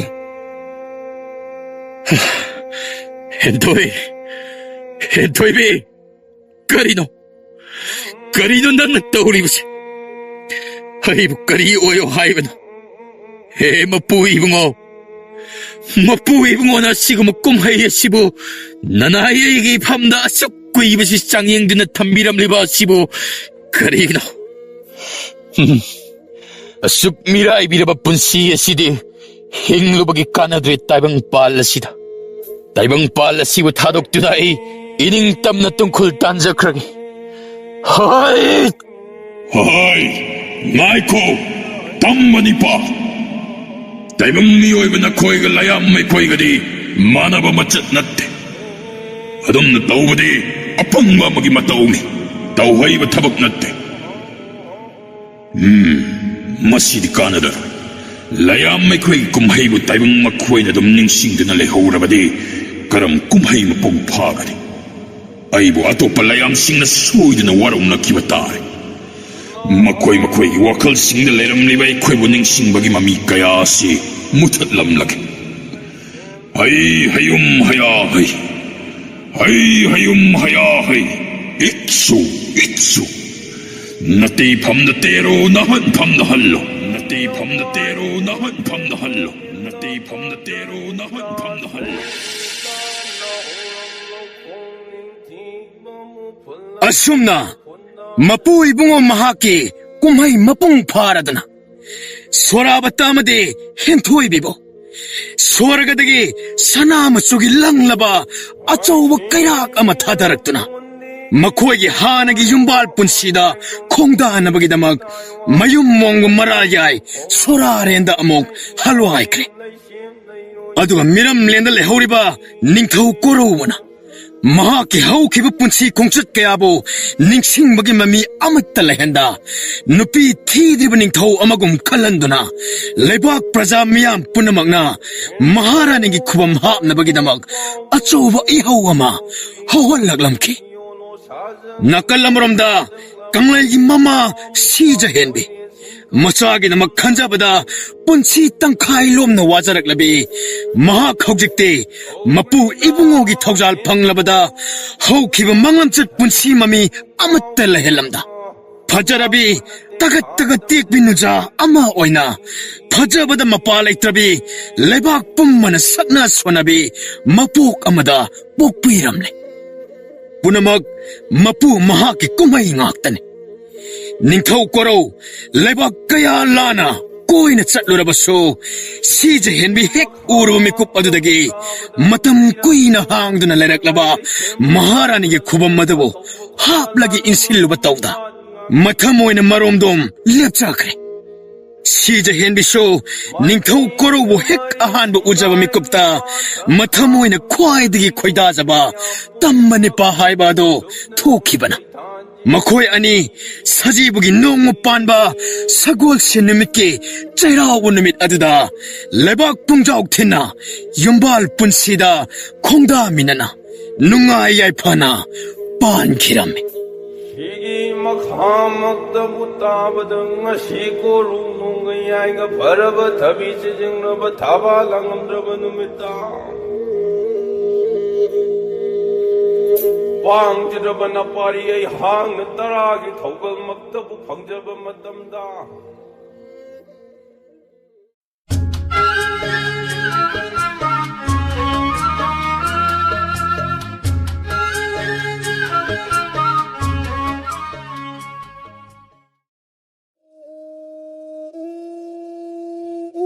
ꯃꯊꯥꯏ ꯊꯥꯏꯅ ꯃꯃꯥꯡꯉꯩꯒꯤ ꯅꯨꯃꯤꯠꯀꯤ ꯃꯉꯥꯜ ꯐꯪꯗꯕ ꯈꯨꯜ ꯑꯃꯈꯛꯀꯤ ꯋꯥꯔꯤꯅꯤ. ꯍꯥꯏꯔꯤꯕ ꯈꯨꯜ ꯑꯁꯤ ꯑꯆꯧꯕ ꯆꯤꯡꯖꯥꯎ ꯑꯅꯤꯈꯛꯀꯤ ꯀꯥꯔꯛꯇ ꯂꯩꯕ ꯈꯨꯜ ꯑꯃꯅꯤ. ꯁꯨꯞꯅ ꯃꯝꯂꯕ ꯈꯨꯜ ꯑꯁꯤꯗ ꯃꯨꯠꯄ ꯅꯥꯏꯗ꯭ꯔꯕ ꯃꯩꯉꯥꯜ ꯑꯃꯈꯛꯅ ꯈꯨꯟꯖꯥꯁꯤꯡ ꯑꯗꯨꯒꯤ ꯃꯩꯉꯥꯜ ꯄꯤꯔꯝꯃꯤ. ꯑꯗꯨꯕꯨ ꯍꯥꯏꯔꯤꯕ ꯃꯩꯉꯥꯜ ꯑꯁꯤ ꯊꯥꯎ ꯇꯩꯗꯨꯅ ꯑꯃꯗꯤ ꯅꯃꯨ ꯇꯥꯏꯕꯪ ꯑꯃꯠꯇꯒꯤ ꯈꯨꯠꯅ ꯆꯨꯈꯠꯈꯤꯕ ꯃꯩꯔꯤꯗꯤ ꯑꯣꯏꯔꯝꯗꯦ. ꯃꯩꯉꯥꯜ ꯑꯁꯤ ꯊꯃꯣꯏ ꯁꯦꯡꯅ ꯋꯥꯁꯛꯄ ꯉꯝꯈꯤꯕ ꯅꯨꯄꯥ ꯑꯃꯒꯤ ꯆꯤꯝꯕꯥꯜꯗꯒꯤ ꯉꯥꯜꯍꯟꯈꯤꯕ ꯃꯩꯉꯥꯜ ꯑꯃꯈꯛꯅꯤ. ꯍꯥꯏꯔꯤꯕ ꯈꯨꯜ ꯑꯁꯤꯒꯤ ꯈꯨꯟꯌꯥꯏꯗ ꯃꯩꯉꯥꯜ ꯑꯁꯤ ꯏꯋꯥꯡ ꯋꯥꯡꯅ ꯉꯥꯟꯗꯨꯅ ꯂꯩꯔꯝꯃꯤ. ꯃꯁꯤꯕꯨ ꯈꯨꯟꯖꯥꯁꯤꯡ ꯑꯗꯨꯅ ꯃꯩꯒꯤ ꯌꯨꯝ ꯍꯥꯏꯅꯁꯨ ꯈꯪꯅꯔꯝꯃꯤ. ꯍꯦꯟꯅ ꯃꯔꯨ ꯑꯣꯏꯔꯤꯕꯅ ꯌꯨꯝ ꯑꯁꯤꯒꯤ ꯃꯅꯨꯡꯗ ꯃꯩ ꯑꯁꯤꯕꯨ ꯁꯦꯟꯅꯔꯤꯕ ꯁꯥꯅꯣꯡꯕ ꯀꯧꯕ ꯅꯨꯄꯥ ꯑꯃꯈꯛ ꯂꯩꯔꯝꯃꯤ. ꯄꯨꯄꯨ, ꯁꯥꯅꯣꯡꯕ ꯍꯥꯏꯔꯤꯕ ꯅꯨꯄꯥ ꯑꯗꯣ ꯅꯣꯡꯃꯇ ꯐꯥꯎꯕ ꯃꯤꯌꯥꯝ ꯃꯔꯛ ꯑꯁꯤꯗ ꯁꯨꯡꯊꯣꯛ ꯊꯣꯛꯂꯛꯇꯦ. Nati, pupu, masibo karigino. 이쇼부 산홍 모닝라네. 세세세세. 부와 하이게고 산홍바 와삭시했던 미웨. ngasi ꯑꯩꯈꯣꯏꯅ ꯑꯀꯣꯏꯕ ꯑꯁꯤꯕꯨ ꯄꯨꯡꯉꯥꯟ ꯉꯥꯟꯅ ꯎꯕ ꯐꯪꯂꯤꯕꯁꯦ ꯃꯍꯥꯛꯅ ꯃꯩ ꯑꯁꯤꯕꯨ ꯅꯤꯡꯊꯤꯅ ꯁꯦꯟꯅꯗꯨꯅ ꯂꯩꯕꯒꯤꯅꯤ. ꯑꯗꯣ ꯄꯨꯄꯨꯗꯤ ꯁꯥꯅꯣꯡꯕ ꯎꯈ꯭ꯔꯕꯣ? ꯎꯈ꯭ꯔꯦ. ꯃꯁꯤꯡ ꯈꯪꯗꯅ ꯎꯈ꯭ꯔꯦ. ꯑꯗꯣ ꯄꯨꯄꯨ, ꯃꯥ ꯊꯕꯛ ꯑꯆꯤꯟꯕꯒ ꯂꯩꯔꯕꯗꯤ ꯀꯅꯥꯅ ꯃꯩ ꯁꯦꯟꯅꯍꯧꯖꯥꯠꯅꯣ? ꯇꯥꯏꯕꯪꯗ ꯃꯍꯥꯛꯀꯤ ꯑꯇꯣꯞꯄ ꯊꯧꯗꯥꯡ ꯑꯃꯃꯨꯛ ꯂꯩꯇꯦ. ꯃꯍꯥꯛꯅ ꯉꯁꯤ ꯃꯩꯉꯥꯜ ꯑꯁꯤꯕꯨ ꯁꯦꯟꯅꯔꯤꯕꯁꯤ ꯁꯦꯟꯅꯔꯝꯗꯦ. ꯃꯇꯝ ꯑꯃꯗ ꯑꯍꯜ ꯑꯃꯈꯛꯅ ꯁꯦꯟꯅꯔꯝꯃꯤꯗꯣ. ꯑꯗꯨꯕꯨ ꯍꯧꯖꯤꯛꯇꯤ ꯁꯥꯅꯣꯡꯕꯅ ꯁꯦꯟꯅꯔꯦꯗꯣ. ꯃꯍꯥꯛꯅ ꯁꯦꯟꯅꯔꯤꯕꯁꯤ ꯑꯁꯨꯝ ꯇꯧꯔꯣ ꯍꯥꯏꯗꯅ ꯄꯣꯛꯄꯗꯒꯤ ꯈꯟꯈ꯭ꯔꯕꯅꯤ. ꯑꯃꯥꯏꯕ ꯑꯃꯅ ꯃꯍꯥꯛꯀꯤ ꯁꯛꯇꯝ ꯈꯣꯟꯖꯦꯜꯁꯤꯡ ꯑꯁꯤ ꯃꯩꯉꯥꯜ ꯑꯁꯤꯕꯨ ꯉꯥꯜꯍꯟꯕ ꯉꯝꯒꯅꯤ, ꯊꯃꯣꯏ ꯁꯦꯡꯕ ꯑꯉꯥꯡ ꯑꯣꯏꯒꯅꯤꯗꯅ ꯃꯍꯥꯛꯄꯨ ꯁꯦꯟꯅꯍꯟꯈꯤꯕꯅꯤ. ꯄꯨꯄꯨ, ꯑꯗꯨꯗꯤ ꯃꯍꯥꯛꯁꯤ ꯍꯧꯖꯤꯛ ꯐꯥꯎꯕꯗ ꯋꯥꯁꯛ ꯑꯃꯠꯇ ꯐꯥꯎꯕ ꯀꯥꯏꯔꯛꯇ꯭ꯔꯤꯕ ꯃꯤꯁꯛꯂꯥ? ꯀꯥꯏꯔꯛꯇ꯭ꯔꯤ. ꯃꯍꯥꯛꯀꯤ ꯋꯥꯁꯛ ꯀꯥꯏꯔꯕꯗꯤ ꯃꯩꯉꯥꯜ ꯑꯁꯤ ꯑꯗꯨꯃꯛ ꯃꯨꯠꯈꯤꯒꯅꯤ. ꯃꯍꯥꯛꯀꯤ ꯊꯃꯣꯏꯗ ꯇꯤꯟ ꯆꯪꯂꯦ ꯍꯥꯏꯕꯗꯨ ꯈꯨꯟꯖꯥꯁꯤꯡꯅ ꯂꯥꯏꯅ ꯈꯪꯒꯗꯧꯔꯤꯕꯅꯤ. ꯅꯨꯃꯤꯗꯥꯡ ꯋꯥꯏꯔꯝ ꯈꯨꯗꯤꯡꯒꯤ ꯁꯥꯅꯣꯡꯕ ꯃꯩꯉꯥꯜ ꯑꯗꯨ ꯇꯝꯅ ꯀꯥꯈꯠꯇꯨꯅ ꯈꯨꯜ ꯑꯁꯤꯕꯨ ꯉꯥꯛꯂꯤꯕꯅꯤ. ꯇꯝꯊꯤꯕ ꯁꯥꯍꯤꯡ ꯆꯥꯕ ꯖꯤꯕꯁꯤꯡꯗꯒꯤ ꯉꯥꯛꯊꯣꯛꯄ ꯈꯛꯇ ꯅꯠꯇꯅ ꯈꯨꯜ ꯑꯁꯤꯕꯨꯁꯨ ꯑꯃꯝꯕꯗꯒꯤ ꯀꯜꯂꯤꯕꯅꯤ. ꯄꯨꯄꯨ, ꯃꯩꯉꯥꯜ ꯑꯁꯤꯕꯨ ꯋꯥꯁꯛ ꯃꯆꯥ ꯑꯃꯅ ꯃꯇꯧ ꯀꯔꯝꯅꯕꯨ ꯉꯥꯜꯍꯜꯂꯤꯕꯖꯥꯠꯅꯣ? ꯑꯁ, ꯑꯉꯛꯄꯅꯤꯀꯣ. ꯏꯊꯣꯏ ꯊꯣꯏꯕ ꯏꯁꯣꯔꯒ ꯈ꯭ꯋꯥꯏꯗꯒꯤ ꯅꯛꯅꯕ ꯋꯥꯁꯛꯅ ꯃꯩ ꯑꯁꯤꯕꯨ ꯉꯥꯜꯍꯟꯕꯅꯤ. ꯃꯄꯣꯛ ꯑꯃꯗ ꯑꯃꯨꯛꯇꯪ ꯁꯛꯄ ꯋꯥꯁꯛꯅꯤ. ꯇꯣꯡꯖꯕ ꯑꯃꯒꯤ ꯃꯤꯡꯆꯠ ꯑꯃꯒꯤ ꯁꯛꯈꯤꯕ ꯋꯥꯁꯛ ꯅꯠꯇꯦ. ꯃꯤꯌꯥꯝꯁꯤꯒꯤꯗꯃꯛ ꯈꯨꯟꯖꯥꯁꯤꯡꯒꯤ ꯌꯥꯏꯐꯅꯕꯒꯤꯗꯃꯛ ꯁꯛꯈꯤꯕ ꯋꯥꯁꯛ ꯑꯃꯈꯛꯅꯤ. ꯑꯉꯥꯡ ꯅꯋꯥ ꯑꯣꯏꯅ ꯁꯥꯅꯣꯡꯕꯅ ꯁꯛꯈꯤꯕ ꯋꯥꯁꯛꯅꯤ. ꯃꯍꯥꯛꯀꯤ ꯁꯣꯔ ꯑꯗꯨꯅ ꯍꯣꯜꯂꯤꯕ ꯃꯈꯩꯗꯤ ꯃꯩ ꯑꯁꯤ ꯃꯨꯟꯍꯜꯂꯣꯏ ꯍꯥꯏ. ꯃꯍꯥꯛ ꯉꯁꯤꯁꯨ ꯉꯥꯡꯂꯤ. ꯃꯍꯥꯛꯅ ꯉꯥꯡꯈꯤꯕ ꯋꯥ ꯈꯨꯟꯖꯥꯁꯤꯡꯒꯤꯗꯃꯛ ꯉꯁꯤꯁꯨ ꯉꯥꯡꯂꯤ. ꯄꯨꯄꯨ, ꯃꯍꯥꯛꯀꯤꯗꯤ ꯃꯃꯥ ꯃꯄꯥꯒ ꯑꯃꯠꯇ ꯂꯩꯇꯕ꯭ꯔꯣ? ꯂꯩ. ꯀꯔꯤꯒꯤ ꯂꯩꯇꯅꯤ? ꯑꯗꯨꯕꯨ ꯃꯗꯨꯁꯨ ꯍꯥꯏꯗꯣꯛꯄ ꯌꯥꯗꯦ. ꯃꯗꯨ ꯋꯥꯁꯛ ꯑꯗꯨꯒꯤ ꯁꯔꯨꯛ ꯑꯃꯈꯛꯅꯤ. ꯌꯨꯉꯣ, ꯂꯥꯛꯑꯣ ꯆꯪꯉꯁꯤ. ꯅꯨꯡꯁꯤꯠꯁꯤ ꯅꯣꯡ ꯆꯨꯒꯗꯕ ꯃꯥꯜꯂꯤ. ꯑꯧ ꯄꯨꯄꯨ.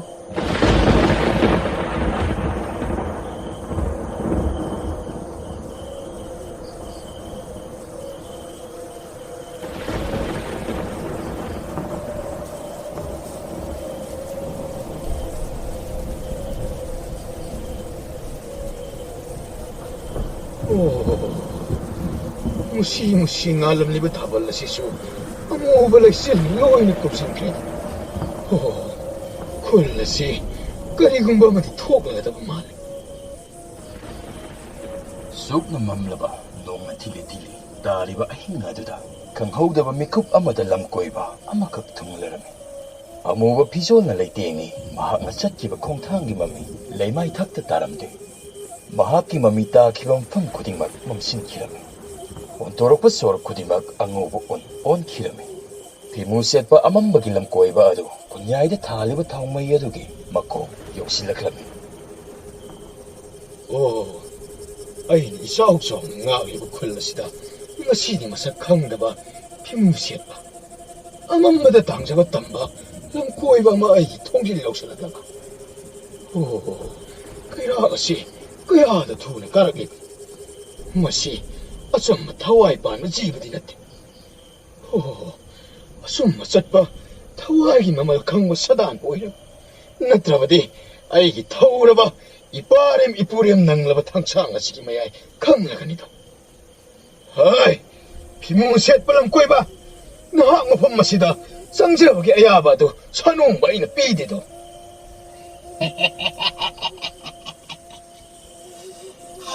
ꯃꯐꯝ ꯑꯁꯤꯗ ꯆꯪꯖꯐꯝ ꯄꯤꯗꯦ ꯍꯥꯏꯕ ꯑꯩꯁꯨ ꯈꯪꯏ. ꯑꯗꯨꯕꯨ ꯃꯐꯝ ꯑꯁꯤꯗ ꯑꯩꯍꯥꯛ ꯈꯨꯜ ꯑꯁꯤꯕꯨ ꯃꯥꯡ ꯇꯥꯛꯍꯟꯅꯕꯒꯤꯗꯃꯛ, ꯈꯨꯟꯖꯥꯁꯤꯡꯕꯨ ꯑꯋꯥ ꯑꯅꯥ ꯅꯪꯍꯟꯅꯕꯒꯤꯗꯃꯛ ꯂꯥꯛꯈꯤꯕꯗꯤ ꯅꯠꯇꯦ. ꯑꯩꯅ ngasi lagliba sidi nahaki kudong sama amakakbo bigi haidina laglibanine. Ay, amang madatangsawa, langkoy ba naman nagikana ba matalaw nga may matsak laite? Nahang pibang nga mapasak, ay punsida sana nga dapat laite. Ay, nahako sinata na wari sa ningti. Nate, nahak na kalibado nate. Ay, atyang makakta mapura na lakpan. Ay, nahak po. Nintaman mangamgani. Kari, ay hakpo ningtaman mo. Nahak na sakit wasak singa dabo. Asakui wasi, asakui matang singa sibo. Nakakta na lakita. Jahi kaya na kujini oira dina. Nahak na kunja singa sibo. Inya chik na pota halibani. Adina, kunja matta na. Nahak na may ngala sibo tadok lambage. Waraw ko dama amatalay dito. May simutalan naga, ay na mataw ka naman sakit na. Kula siya umamata. Kula siya wasak nga pa. Wasak nga pa nga manahak na taba. Tamba matalay dalo itrani. Laytre hayra ka na. Numidang hayba na wajare na. Mamzarasano. Mamzarasano. Makoy. Mataw karam na hingani hayba. Kangzarasano. Madaw po na mauwi na so, ay hak, mangal piman.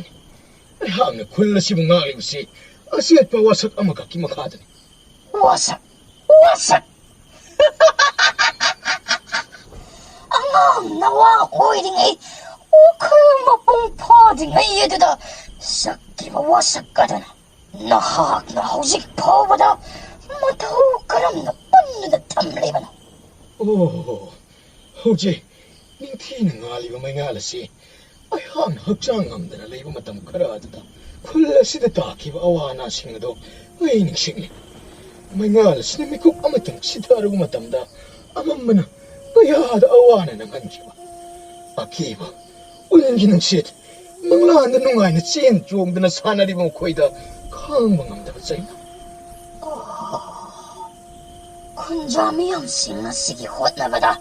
Nahak, huwari daw. Nahak kitang napapunsiya daw. Kunja singasigi na magmasipang bada. Katok na nalak ni baka. Jalo, ahin nga makak. Nahak ipunsiyo. Ningtam na hinjararo. Ahin nga makak. Ay, tamoy da. Masipo horog iba ihul na sinakay. Masipo, koirang liwa hay maturan. Nati, aybo, masigi manglana si noong matamang kiba na dito. Masibo pang tuko hay matagom, tamoy sinaybo asok insilip. Nintang kun ganipan may tikla doon ang laglaba, tamba ang magkakina. Ano po, wakala doon ang sortaga daw ba, tayo pang may magumkaliwa. Ningsingo, nahak, kula sidagi amok taoy naman so, mabantok na kuitok triba, taway ni na. Uri ba umang nasi, lantok doon ang lady ba kul, turela daw karino kangablo. Punsila zagoy satik damdra. Nung sibagi matsuk karino, nahak kangdri ba ni. Mapamamata na tsakla doon na, nung takitawan na si Wiyang ng kiroy. May ngala sige managtakin nagta. Nahang harik si ahing ang makakimatam ni ko. Maduhang mada na karikilat iba. Oo, madadi, mikop karakang ay kula si matadong doon na saan ba tayo?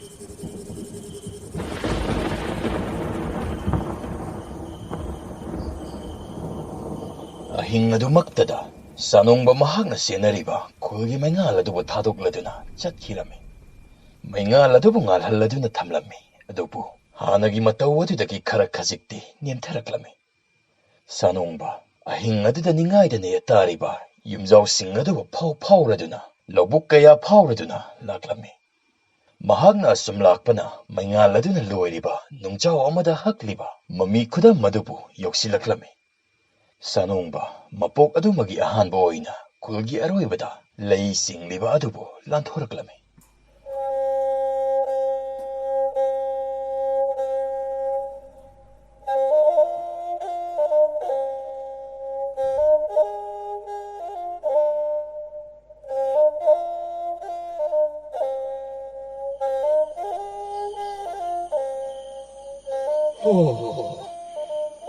kuiba matam asi ai nungaiba haibasi masak khangamdrabako wasak ama khangna aibo wakhal mangal thogandaba oirabasan turelgi isingna thiengbada ai haksang si kayada tikhatliba tho lauraba napi asida paksan ngahakdaba tingthokkedo Tawan sing asidi mafam asidagi yengbanabu anthokna phabazanidana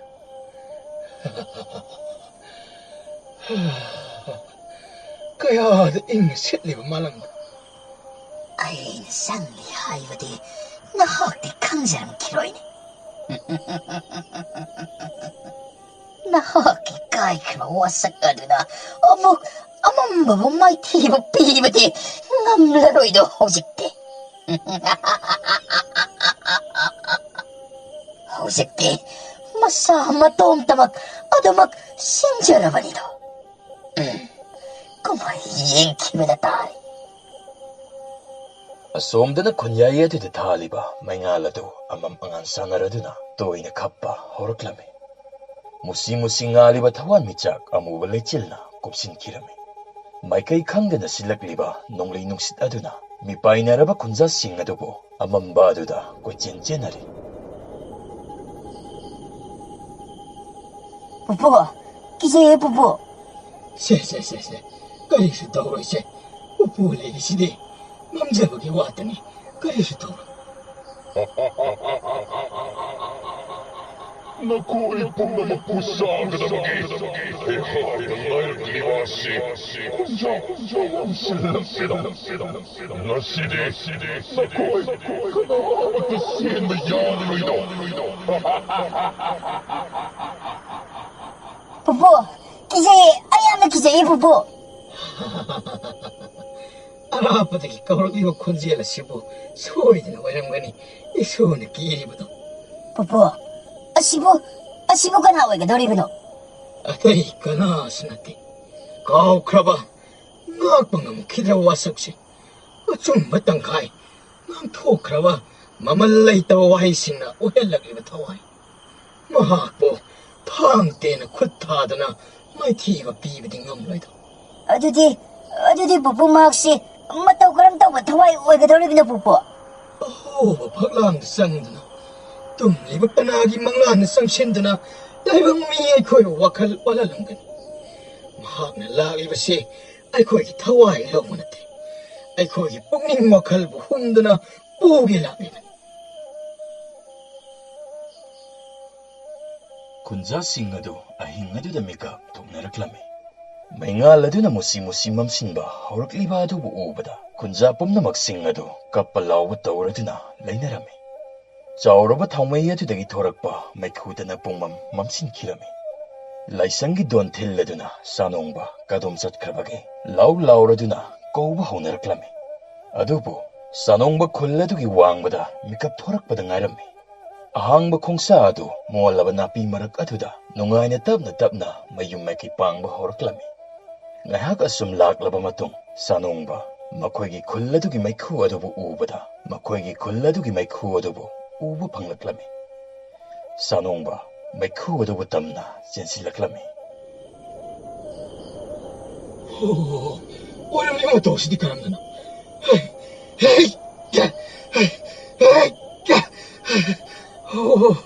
Maingal sidi mam kidawredana mam kredo kunja singasida kamdawa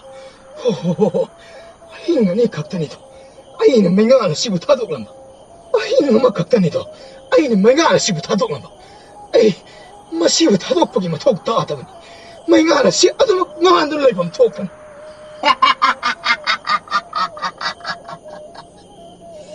Nahak na hairiba pumnamak singado aramba ngatan Nahakti minambani Maingala sinangan bangamlibadi asamba kidamaktani Achambabo na taydina Nahaki wasak adabong ngakpa ngam kidamani Himuset palang goiba Nahagasibu kana oirap Hojikti ay wasak adumangan kay Adabu kulla sigida makanjakiba Ay napamdagi aniragsu wasak kasibu Amuk sak na bagi ayabado pinabiram Ay 모두 야방 없노.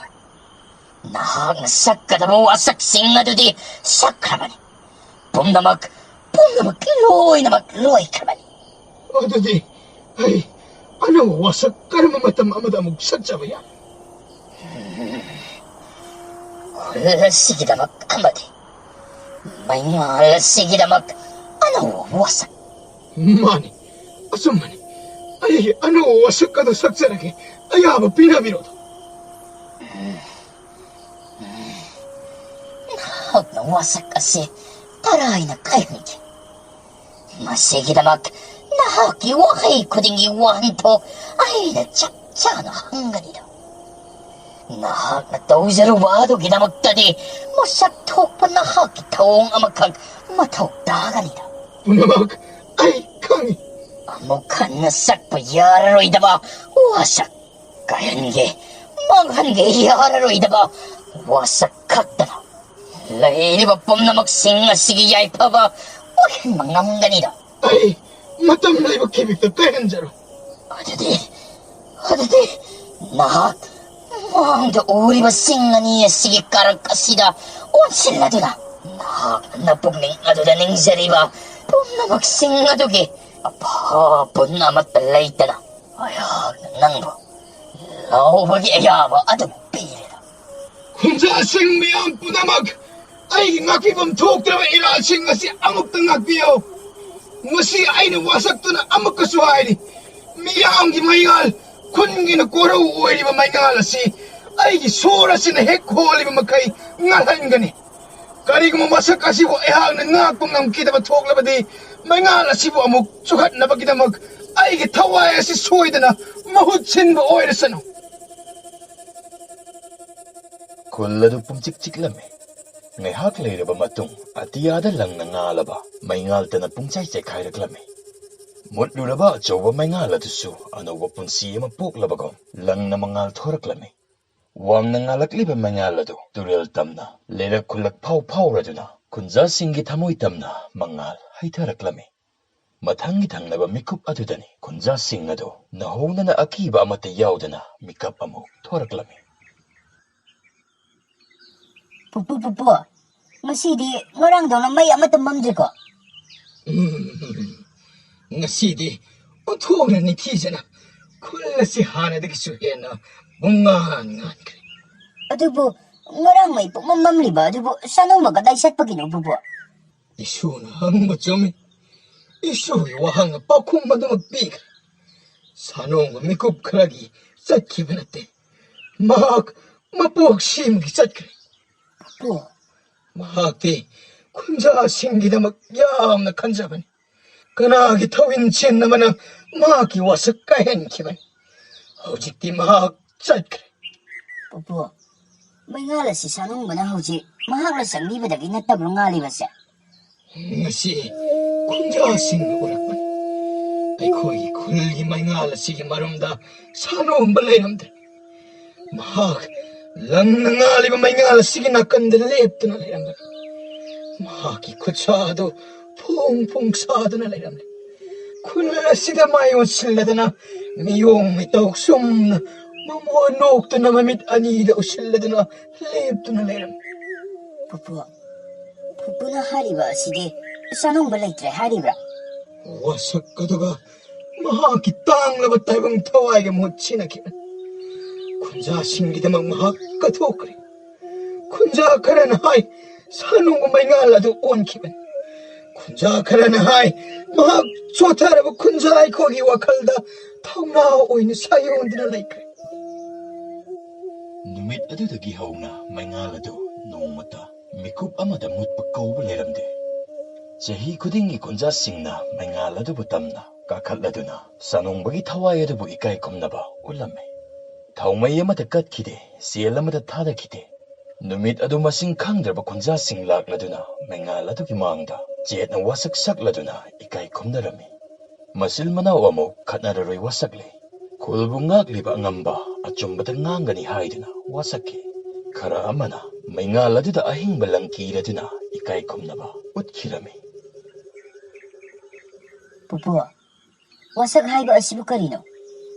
Wasak kayo si 와이다기서 해는 맘 와삭티 아맘만락다 타오미 와삭 탕가다니 말레 마시고 잉 빨랐나 바기다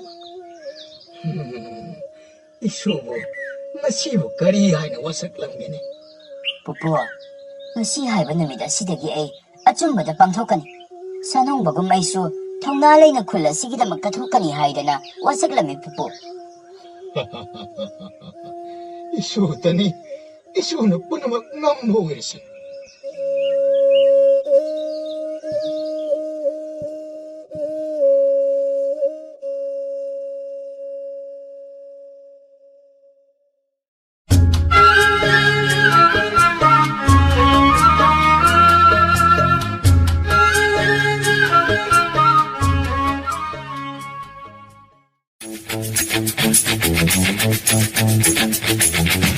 Chinel asina mayambu amukka suhana taramna ukchari. Chinel asibunung sibirabadi wari khak taraga thokpikin. Adom madongi mamal yamlaba kubi sing aduna subscribe amadi notification bell icon adada git launa amuktang nambira.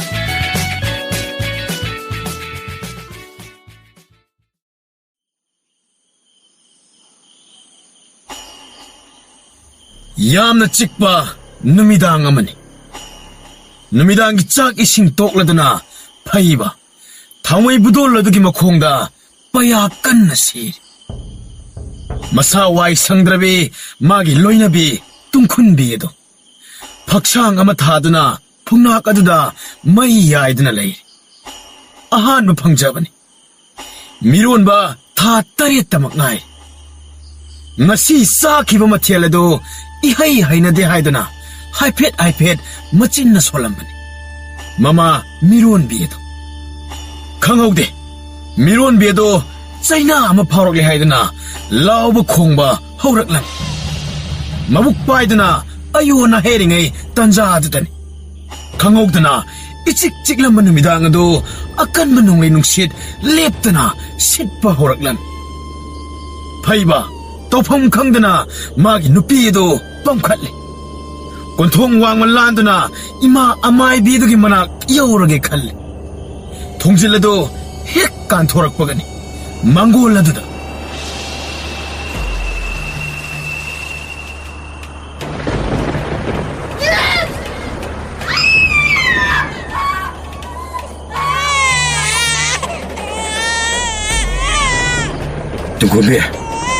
Tunggu se hugalo se tunggu nang kai dore hayo se tunggu Hai bungo kai daure angang kapagi makhwal ta badu da pakhatana chelakli bani hai chalu budol chu khatlo hai chalu adu banya imalai bi do kauro uthuna kari no dauri sidia ha tari tangai di na ku badia nung sit sin marul amakaliba kari khudam lo piriba hai kai dauri ge ne nang bo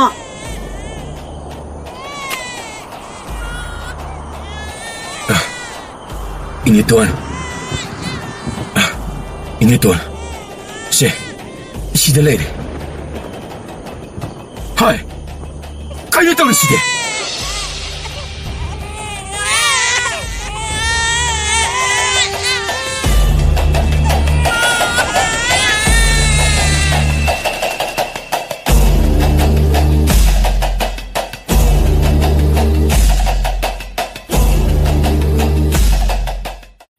Yam tang thokba thokduk amakhangni numidang adumaktada phaibagi nupi tungkhunbi nuksiraba angang nupa ni haigadra ama haigadra tha tare tamak napuraga thawai ema sinaramlaga taibang thadokre tawriba uriba matodo phaiba haifam tokpham khangde amatang tangna phangjaba masado mahakna so loksan ningdre ahing adumaktada angang ado mafam khangna kanaguma amada sinanabagidamak maneton aduda sinaki angang ama yokpagi pangal leitraba hanubini nong hek nganbaga ahal oirabi magi mapamna sattuna angang amatta phangjarabadi haiduna nongmatta iswarda nijaba leptraba manaun pa aduda angang adubo sinaramle mapadu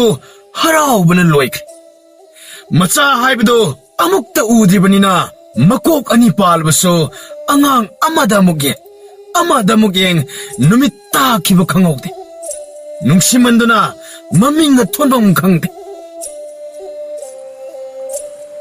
이붕어 예 이붕어 오이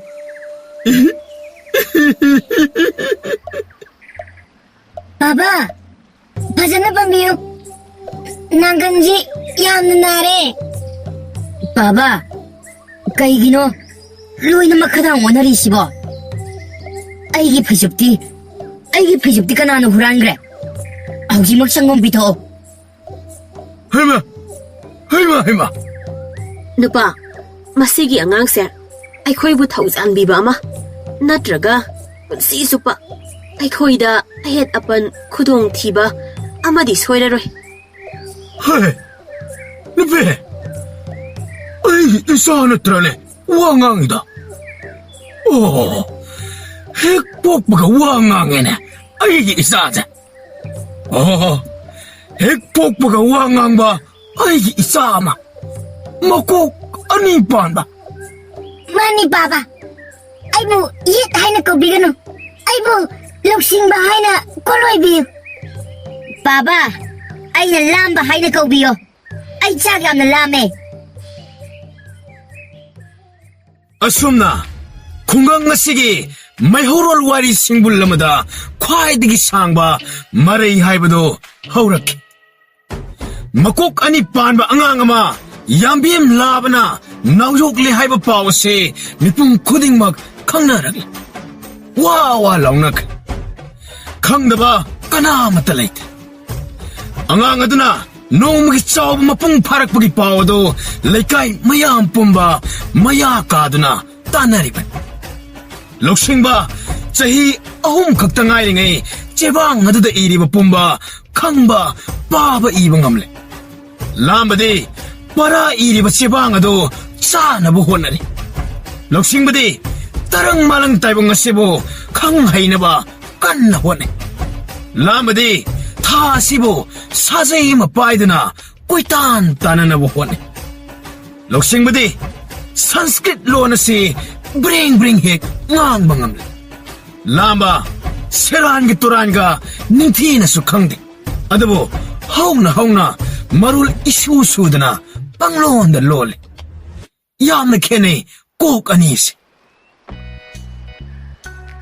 ibungo nakhoi di hayeng zawraga kari di oininge ima aidi yamna khangnaiba nibu ningthina lamjing yam takpiba ngamba misak ama oiningi ima aidi athum ahau yonba yamna pochit phaba sendong makhai chaba mapu ama oininge ibungo nakhoi ani di chin ani panbatane thamoi di amatane wakhal amana awangda chatke ningani wakhal amana khada mieng tamgani do wakhal manadaba anigi khong ani khaktani wakhal thong manadrabadi khong ani segai duna tokani napal tawriba wakhal asawba namang thariba wakhal ani duna amatta ngairaba thamoi do soidana kai hangani ibungo wakhal ka hina khanbana punsibu akiba pokhangani ibungo wakhal khanthadana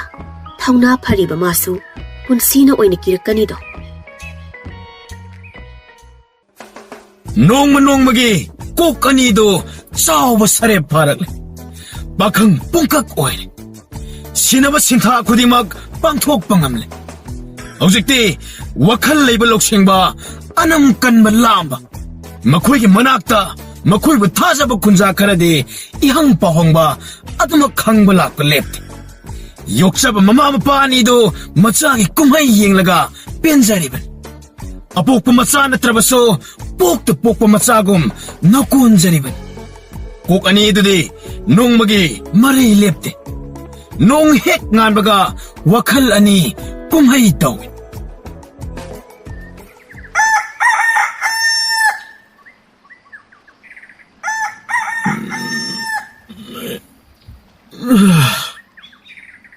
ꯑꯁ ꯅꯨꯃꯤꯠꯁꯤꯗꯤ ꯑꯣꯟꯊꯣꯛꯅ ꯐꯖꯅ ꯊꯣꯛꯂꯛꯂꯦꯗ ꯑꯣ ꯀꯌꯥꯗ ꯐꯖꯔꯤꯕꯅꯣ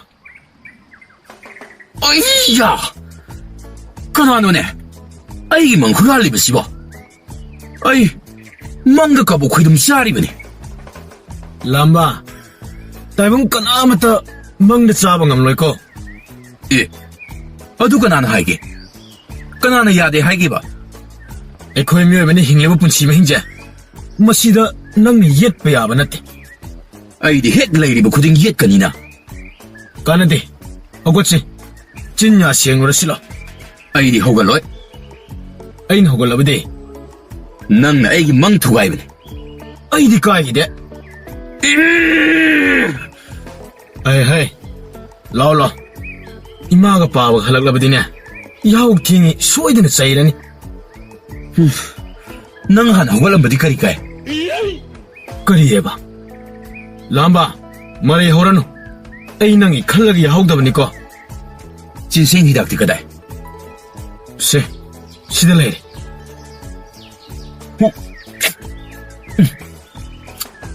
ꯑꯣ ꯅꯨꯡꯁꯤ ꯍꯤꯗꯥꯛ ꯃꯅꯝ ꯑꯣꯟꯊꯣꯛꯅ ꯍꯧꯈ꯭ꯔꯦꯗ ꯍꯦ ꯃꯗꯨ ꯆꯥꯅꯕ ꯅꯠꯇꯦꯅꯦ ꯑꯦ ꯑꯗꯨꯗꯤ ꯀꯩꯒꯤ ꯆꯥꯅꯕꯗꯧꯅ ꯃꯍꯥꯎ ꯂꯩꯍꯜꯂꯤꯕ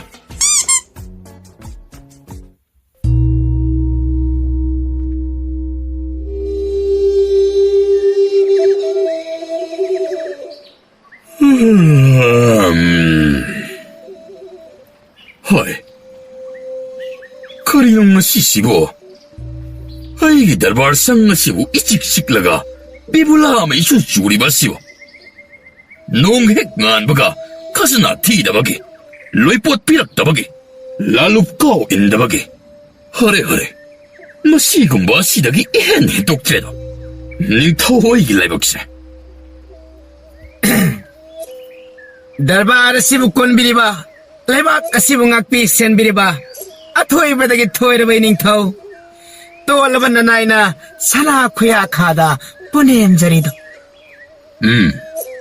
ꯍꯥꯏꯌꯨ ꯀꯔꯤ ꯄꯥꯎ ꯄꯨꯔꯛꯏ ꯁꯦꯜ ꯊꯨꯝꯒꯤ ꯋꯥꯔꯤ ꯑꯣꯏꯔꯕꯗꯤ ꯇꯝꯂꯛꯀꯅꯨꯀꯣ ꯏꯅꯤꯡꯊꯧ ꯅꯅꯥꯏꯅ ꯄꯥꯎ ꯑꯃ ꯄꯨꯖꯔꯛꯂꯤ ꯂꯩꯕꯥꯛ ꯑꯁꯤꯗ ꯏꯅꯧ ꯅꯧꯅ ꯊꯣꯛꯄ ꯊꯧꯗꯣꯛ ꯑꯃꯒꯤ ꯋꯥꯔꯤꯅꯤ ꯏꯅꯤꯡꯊꯧ ꯁꯦꯜ ꯊꯨꯝꯒꯤ ꯋꯥꯔꯤ ꯑꯣꯏꯔꯕꯗꯤ ꯇꯝꯂꯛꯀꯅꯨꯀꯣ 이닝타우나 칸비리바다 나tte 이닝타우 하이리바 누파 아시데 마코까니 발레 학장나 아마타니 그리노네 하이지보 시행불안의 시바 그리노 안보 오래보시면 또 오히려 완이다 그래 꼭은이 하이바 나tte 아행부 따이방 미오이방이 와리라니 나학나 하이리바드와 아생바망니 이닝타우 좀나게 힝바다 나tte 하이리바 미에시나 레박 아시기 미옷 뽐바 앙악밤 오헨 크레도 이닝타우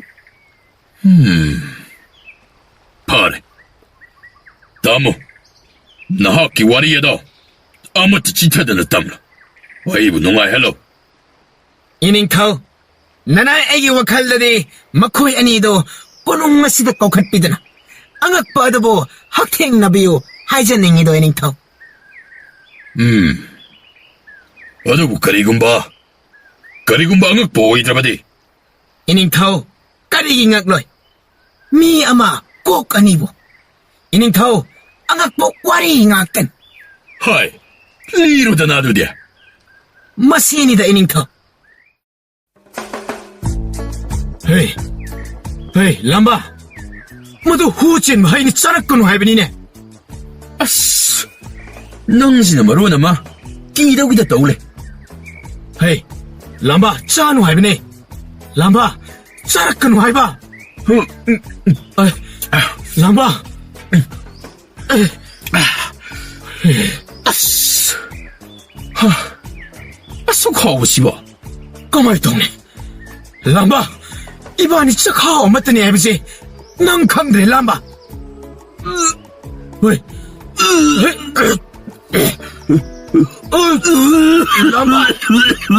람바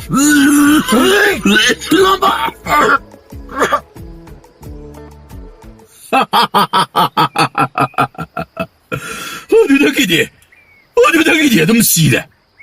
이닝타오, 시대. 헐, 어디 마코이도 깨도 그래. 마코이, 하우식 술래때 예나봐. 아드바 이닝타오, 마코이 아마나 낭바, 아마나 따나 크라바 말래. 헐, 뻥뭐 마코이야기 왜 코이는 럭신 왜 아버지? 거리노네. 이닝타오, 라이바 까시쇼, 미삭 아드고만. 그래. 이닝타오, 밤날베싱 아마나 아마가 닝아이 상다나보다 레박 프라자다 차이나 판가니도 이닝타오. 프라자싱 아마가 못 사나드라바 통 많아드라바데 레박 마빵글 손가니도 이닝타오. 오, 어이나? 어이 레박 프라자원 남핫라바디 이샤나 후탁부가 많아봤고.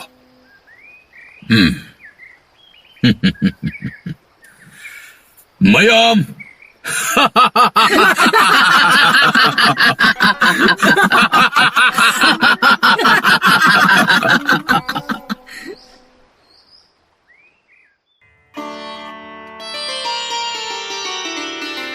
이닝타오, 나나의 아니나 부님자리도.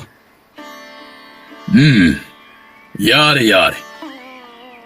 나나의 에코야니보 사나 군웅다 락다바야데 딱비보보 까이기 오해라보노 이닝타오. 나코이야니기 ጳ옥따바다. 아이, ngakpana loe. Ngasi, nakoiyanigi wari 따라가 닝타오 이세 wakal kanbagi numit amaso nakoin ohel래.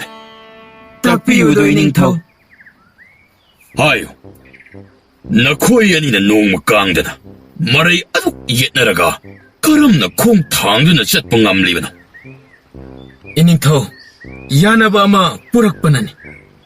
이닝타오, 아이코이야니세 마이케이 그럼마다 zet가니 하이베수 numit 따바 파오 예네. 세, 마시셔. 아두부, 나코이야니기 마락다기 아마 각다막나 싸가다바니. 이닝타오, 아이코야니 짭 마나네 예나자게. 나때, 아이나 하나 우락바니. 람바, 예나가다바니. 야로이, 마두아이디 야방아 모이. 람바, 낭 아이 학상 아무더니 까오르바 말래. 아두부 아이디 예나바 숭엄가 모이. 야로이 람바. 아이디 예나바 숭엄가 모이 하이시니코. 야로이 람바. 야디. 하이. 야로이 람바. 답나 낭농이나 코이바. 야로이 람바. 소이드나 따바 따리니. 람바. 하이. 예나바가 모이. 이헤. 하이나 따리도. 람바. 무시. 아인 하이브다 따다바기니. 나코이 까람 자오바드나. 나코이야니 막 마이 티바 삐레도. 하이. 나코이야니기 마락다. 아마나 아란마따 우리 하이라바디. 가나나 째락 방마따. 이닝타오, 아이코야니데 학상 아무더니 분나 방미나바 따레다나. 마두웨바 야로이. 낭 나이나 후랄라가 아이나 까리기 째락 방가더리바. 마람디 하이녹 사리바 미샤가도 낭 와이품 톡분이. 아, 나코이 까나카나레이. 이신 가직다 부터로 가나옥시 고강나래. 어두디 가이놈다 한게 가리곰바 꼭 아마나 누삐에만 농시에 하이나 칼라시 마두다 꼭 아마나 야드라바디 가리 떠우부따래. 이닝타오 마두 아이코이다디 하나나 톡라가 레이라바 톡톡 아마캉네. 그래. 이닝타오, 누피에도비디 예행바다 짱콜리. 어두부 누피에도 야암나 빵모 누피. 낭나 하리바다 마두디 란가니. 마 아빵만 어때? 마디 이섬섬나 아이니 헤나 파지 강제박이니. 헤이, 낭디 마이리엔금나 마ตุ้m 따바니. 예, 마이리엘디 닝타오 골기 진작이나. 어디다기니 깨달아봐. 뭐가디? 이닝타오, 아이코이 누밋 홈니 좁네 예나키. 어두다 누피에도 아둠 짤까. 예, 마두기야 저부 말함디 ꯅꯪꯅ ꯏꯟꯁꯥꯡ ꯊꯣꯡꯕ ꯍꯩꯇꯦ ꯌꯦꯅꯃꯟꯕꯗꯒꯤꯅꯤꯅ.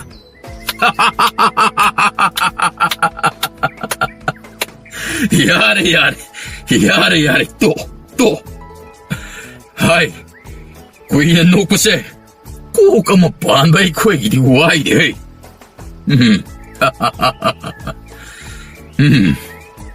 ꯍꯥꯏꯌꯨ, ꯅꯈꯣꯏꯗ ꯍꯧꯖꯤꯛꯃꯛ ꯑꯩꯅ ꯁꯅꯥꯒꯤ ꯂꯨꯍꯨꯞ ꯑꯃ ꯄꯤꯔꯕꯗꯤ ꯅꯈꯣꯏ ꯀꯔꯤ ꯇꯧꯒꯅꯤ?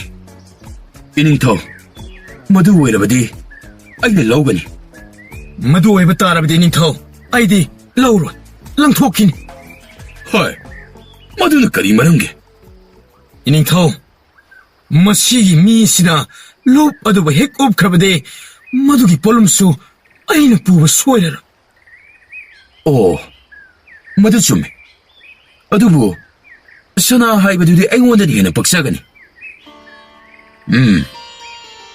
ꯅꯈꯣꯏ ꯑꯅꯤꯅ ꯉꯥꯡꯅꯕꯁꯤ ꯇꯥꯕꯗ ꯅꯤꯡꯊꯧ ꯑꯩ ꯄꯨꯡꯄꯦꯟ ꯄꯦꯜꯂꯦ. ꯑꯣꯟꯊꯣꯛꯅ ꯅꯨꯡꯉꯥꯏꯈ꯭ꯔꯦ. ꯅꯈꯣꯏ ꯑꯩꯒꯤ ꯄꯥꯎꯈꯨꯝ ꯑꯣꯟꯊꯣꯛꯅ ꯁꯤꯡꯅꯁꯨ ꯑꯣꯟꯊꯣꯛꯅ ꯄꯪꯅꯁꯨ ꯑꯃꯠꯇ ꯍꯦꯛ ꯂꯤꯠꯇꯅ ꯈꯨꯝꯈ꯭ꯔꯦ. ꯃꯗꯣ ꯅꯤꯡꯊꯧ ꯑꯩꯅ ꯌꯥꯏꯅꯦꯍꯦ. ꯃꯁꯤꯗ ꯅꯤꯡꯊꯧ ꯑꯩꯅ ꯋꯥꯔꯦꯞ ꯑꯃ ꯂꯧꯋꯦ.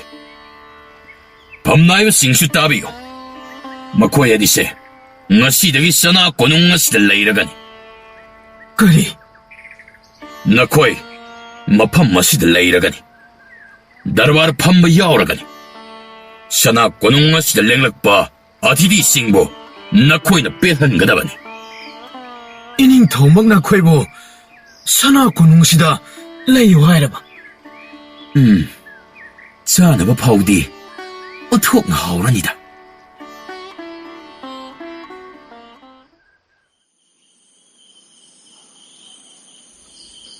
ꯑꯁ, ꯀꯥꯁꯤꯗꯤ ꯑꯣꯟꯊꯣꯛꯅ ꯐꯖꯈ꯭ꯔꯦꯗ. ꯑꯣ, ꯅꯤꯡꯊꯧ ꯀꯣꯜꯍꯥꯏꯗꯣ ꯃꯁꯤ ꯑꯣꯏꯔꯦ. ꯀꯔꯤꯅꯣ ꯁꯤꯅ? ꯂꯪꯇ꯭ꯔꯤꯛ ꯂꯪꯉꯤꯅꯦ. ꯍꯦ, ꯇꯞ ꯄꯥꯏꯔꯅꯨ. ꯉꯁꯤꯗ ꯂꯥꯛꯄꯗ ꯉꯥꯏꯔꯤ ꯀꯩꯅꯣ? ꯀꯩꯅꯣ ꯅꯪ ꯇꯧꯏꯗꯨꯕꯣ? ꯁꯣꯝꯒꯤ ꯆꯥꯅꯕꯁꯤꯡ ꯑꯗꯣ ꯃꯁꯤꯗ ꯂꯩꯖꯔꯦ. ꯑꯋꯥꯠ ꯑꯄꯥꯁꯤꯡ ꯑꯗꯣ ꯑꯩꯈꯣꯏꯗ ꯇꯥꯛꯄꯤꯌꯨ. ꯑꯣ, ꯑꯁ, ꯃꯊꯦꯜ ꯃꯌꯥꯝꯁꯤꯡꯁꯤꯗꯤ. ꯍꯥꯏꯃ, ꯈꯨꯖꯥꯏꯁꯤꯅꯒ ꯐꯖꯔꯤꯕ. ꯍꯩꯁ, ꯁꯤꯗꯤ ꯂꯦꯝꯄꯥꯛ ꯀꯣꯟꯅꯔꯅꯤꯗ. ꯑꯩꯕꯨ ꯀꯔꯝꯕꯅ ꯍꯥꯟꯅ ꯆꯥꯁꯤꯒꯦ? ꯑꯩꯗꯤ ꯑꯊꯨꯝꯕꯁꯤ ꯍꯥꯟꯅ ꯍꯦꯛꯇ ꯂꯧꯈꯠꯂꯒꯦ. ꯍꯦ, ꯃꯅꯥ ꯃꯁꯤꯡꯁꯤ ꯍꯥꯟꯅ ꯆꯥꯎ. ꯍꯩ, ꯃꯁꯤ ꯍꯥꯟꯅ ꯆꯥꯒꯗꯕꯅꯤꯅꯦ. ꯑꯆꯝꯕ ꯍꯥꯟꯅ ꯆꯥꯒꯗꯕꯅꯤ. ꯀꯣꯠꯅꯕꯁꯦ ꯃꯨꯟꯅꯔꯕ ꯃꯥꯜꯂꯦ. ꯑꯃꯒ ꯄꯤꯖꯔꯛꯎꯔꯥ? ꯑꯣ, ꯃꯗꯨ ꯌꯥꯏꯌꯦ. ꯑꯃꯒ ꯄꯨꯕꯤꯔꯛꯑꯣ. ꯍꯥꯏ, ꯄꯨꯔꯛꯑꯅꯨ ꯌꯥꯔꯦ. ꯑꯁ, ꯀꯔꯝꯕꯅ ꯍꯥꯏꯕꯅꯣꯅꯦ ꯂꯧꯗꯧꯔꯤꯁꯤꯕꯣ? ꯑꯣꯟꯊꯣꯛꯄ ꯊꯕꯛ ꯑꯃ ꯍꯦꯛ ꯁꯤꯟꯅꯔꯛꯏꯗ. ꯍꯥꯏ, ꯏꯅꯤꯡꯊꯧ ꯂꯥꯛꯏꯅꯦ. ꯇꯨꯃꯤꯟ ꯂꯩꯌꯨ. ꯏꯅꯤꯡꯊꯧ. ꯌꯥꯔꯦ. ꯏꯅꯤꯡꯊꯧꯅ ꯂꯦꯡꯕꯤꯔꯛꯄꯕꯣ? ꯍꯣꯏ, ꯁꯦꯡꯅ ꯍꯥꯏꯌꯨ. ꯃꯗꯨ ꯋꯥꯗꯕ꯭ꯔꯥ? ꯏꯅꯤꯡꯊꯧ, ꯃꯤꯌꯥꯝꯅꯗꯤ ꯑꯩꯈꯣꯏꯕꯨ ꯅꯣꯛꯅꯩ. ꯀꯔꯤꯒꯨꯝꯕ ꯃꯇꯝꯗꯅ ꯏꯅꯤꯡꯊꯧ, ꯅꯨꯡꯅꯁꯨ ꯊꯣꯃꯛꯇꯕ ꯅꯠꯇꯦ. ꯃꯗꯨꯗꯤ ꯅꯥꯗꯕ꯭ꯔꯥ? ꯏꯅꯤꯡꯊꯧ, ꯅꯨꯡꯅ ꯊꯣꯃꯛꯄ ꯌꯥꯝꯅ ꯅꯥꯏ. ꯑꯗꯨꯕꯨ ꯃꯈꯣꯏꯅ ꯉꯥꯡꯅꯔꯤꯕ ꯋꯥꯍꯩꯁꯤꯡ ꯃꯗꯨꯅ ꯑꯃꯨꯛꯀ ꯍꯦꯟꯅ ꯁꯣꯛꯏ ꯑꯩꯈꯣꯏꯗ. ꯑꯗꯨꯕꯨ ꯏꯅꯤꯡꯊꯧ, ꯑꯩꯈꯣꯏ ꯑꯃꯠꯇ ꯑꯣꯏꯅ ꯍꯤꯡꯂꯤ. ꯑꯩ ꯁꯅꯥ ꯀꯣꯅꯨꯡ ꯑꯁꯤꯗ ꯑꯩꯒꯤ ꯗꯔꯕꯥꯔꯗ ꯀꯅꯥꯃꯠꯇꯅ ꯅꯈꯣꯏꯕꯨ ꯅꯣꯛꯅꯔꯔꯣꯏ. ꯅꯣꯛꯄ ꯍꯔꯥꯎꯕꯇꯅ ꯅꯨꯡꯉꯥꯏ ꯌꯥꯏꯐꯕ ꯑꯣꯏꯒꯗꯕꯅꯤ. ꯏꯅꯤꯡꯊꯧ, ꯀꯔꯤꯒꯨꯝꯕ ꯅꯈꯣꯏ ꯑꯅꯤꯁꯤ ꯅꯥꯏꯇꯣꯝ ꯑꯣꯏꯅ ꯍꯤꯡꯕ ꯇꯥꯔꯕꯗꯤ ꯅꯈꯣꯏ ꯑꯣꯏꯊꯣꯛꯇꯕꯅꯤ ꯏꯅꯤꯡꯊꯧ. ꯑꯗꯨꯕꯨ ꯃꯥꯗꯤ ꯌꯥꯝꯅ ꯂꯥꯡꯉꯤ ꯏꯅꯤꯡꯊꯧ.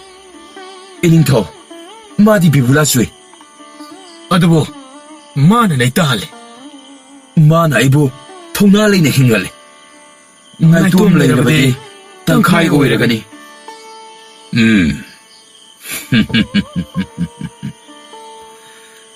Laipak ama haibasidi praja mayamgi kholaw mopal naid. Karana maru oiba kholaw karana apangbagi kholaw. Adubo masi pumnamak asina amatta oiraba matamda hena kan thoiribani. Nakoise mayamdagi top-topa natte. Nakoidi achauba paramani. Ininthaw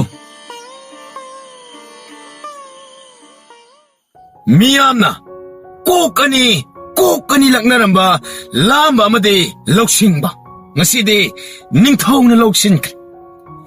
Nungaiba hek lanthoklamdai pallado makhutna lamba phangjare pandum lomle. Chahi kya ningthawg darbarda nungaiba mathel oihanduna lagle. Matamna puraktuna yoksaba apok bisaklaba makoisu ingna chikna taibang thadokre. Sana darbar asum loinarakpana kokani mathau ado ningthawgi kok sahandabani. Nongju tha amade nong suglep leptana chuba haibadu oirame. Suglep leptana hafta ama akanma nongju ama laibak aduda surakle. Matam kuinadagi leraklaba chauraba torban kayadagi pathorakpa ising mayam aduna yum kaya yotki. Mahi marong kaya mang tahalamki. Khunja mayam laibak miyam mipaibana loinare. Pong taudana hi tongdana ningthau konung tamna laibak miyam makhoibu kanbiyu lakpa lepte. Punama si khanglabaso ningthaugi upai amatta leramte. Isa odo loiba ngaiba tarambe. Kok anido ningthawna ungduna leiriba adugi manakta changsilaklam. Ininthaw nanai khoi laksari. Nakhoi laklibra. Pamu. Ininthaw kari khanduna ungbiram libana. Ininthaw nanai khoibusu yohanbiyudo. Nakhoi ani lakpasu yamna phare. Yengo leipak praja mayam konungi sanathong asida yarektun leiriba singasi. Asuk chawba isa oma ai leipakta amukta thokidri. Thawai mangba yaw mayum makai sinthagiba yaw tengtha khol mayam masina hai kari tawgadabanu khangre. Ininthaw nanai aikhoisu khanajaram libani. Masibu mayoknaba se araibadi oiro. Aduba ininthaw nanai anina kariguma amakhakti khanajaido. Hayo kari oirabano yengsi. Ininthaw atai natte. Aikhoina hek ngamjaba lebaksigi ahal oiraba mioising khara wangba mafam sing khallaga pukhatpa asini. Mataidi Ininthaw mahok samana tauragi matagum lebak asida isao si nanghallabani. Masibu thengamade taibang aikhoina ngamnaroido. Nupi angang pangan solabasing saphagadaba mafamsingda thaiduna thamba haibaduda iningthawna yabirabadi nana aikhoisu mateng pangjagi. Phare madu hana pangthoklasi. Nakoisu sem saruro. Sidagi thokibada sagol hanjabado aina laktaba yade amukta kauram. Phagani Ininthaw. Ahanba oina numittumadi kok anido khanade. Amana ama pungning thoganaduna thawai amakhakni hakchang amakhakni haibado taknabagidamak sem sakre. Ising isaw marak aduda ningthaw manay mayam hisaw huanduna laikai kun changduna mating pangbagi thabak hauraklan. Chaw khraba lebakni loiba khambanaide. Awangba atongba mafamsingda thi-thiduna mayam singadabu pukhatlami. Makhoigi sana thaknaba wattanaba pibada ningthawgi langai thungai sijinnarabani. Numit kiyani ising ado kang makawa laite. Akan manong ado di kara makay di taptarak le. Nong madi loksingba madi lamba. Lap na koy na satlubagi isok-sok tana hizaw ado da nga taradana ising imay dabo yeng dana asum laklami. Ilap-lap dana. Song na kari mapalada angang amakag irak na dana laibado urak lami.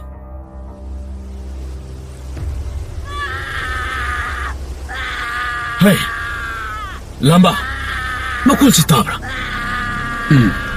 Tay. O si de ngang ni dana. Oh, isaw si karam na. Lamba kumji. Hey, kumji lamba. Kumji. Ay! 혼자로.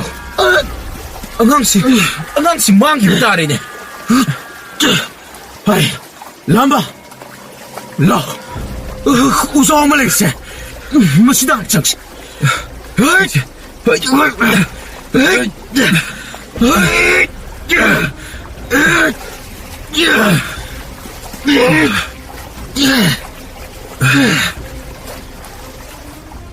우자오득이 만악담나 이싱 이레이 마락가드다 깐나 이로이링의 째각가드다네 사이득이 깝 라옥도옥드나 이락 나리방앙아도 마코의 아니도 우보다 까우락란 강옥대 싸우르베 이탓아도 닌카이락람 싸우르베 이탓아도 땀나 센타리바 이실 아둑 이레이 강옥드나 칸칸칸칼락람 이래야도 마욕 나나보 호나링의 깝람립 앙앙아드디 이래야도나 뿌드나 센터키람네 나깐날라리보 우자오드기 우라드부 파리바 말렘레마에드소 세트라바 말레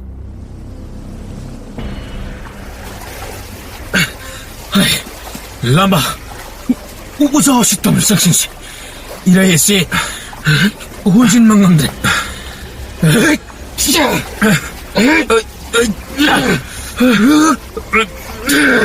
우자오시대 야나 야제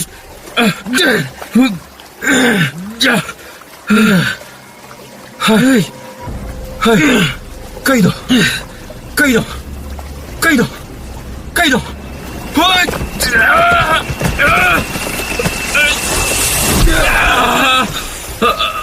람바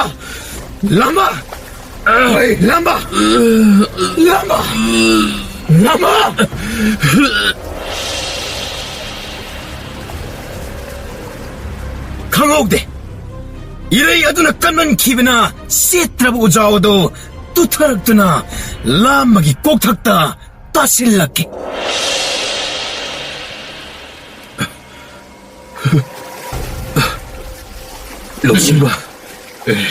럭신바 ay surhon bayam na war hisaw sige naktam na iloy din hay bubiro ay surhon bayam na war ay nakoy kana legay hisaw na sumda magtalaw sauraba itat adu kairiban 이래야도소 앙악마팡나 깔리번 이자오도소 장신 망감람데 럭싱바 우자오 아두다 납납드나 히자오 아두기 만악담나 깔나 이로에보 호나레 이자오도 똥리바 미웨싱 우자오 아두다 납납드나 마코이보 옥벌락레 마얌 쌍드나 마코이보 찡칼람메 마코이 롱히 판드나 마얌 짱드나 마콩무컷 바이드나 락나레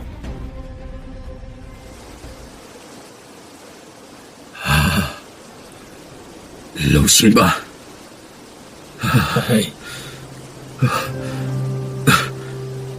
럭신바 마복시다 목다디 에이부 꼭 아싱바도 오헬로드나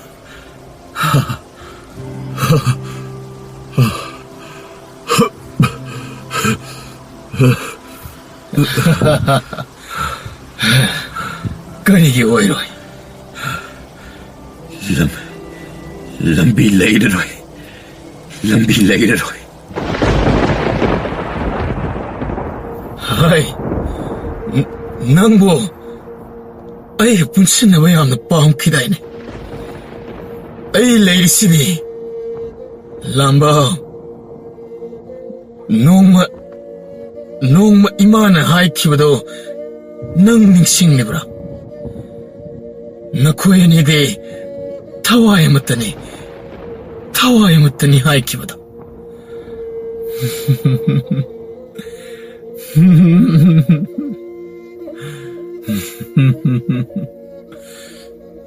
Lamba.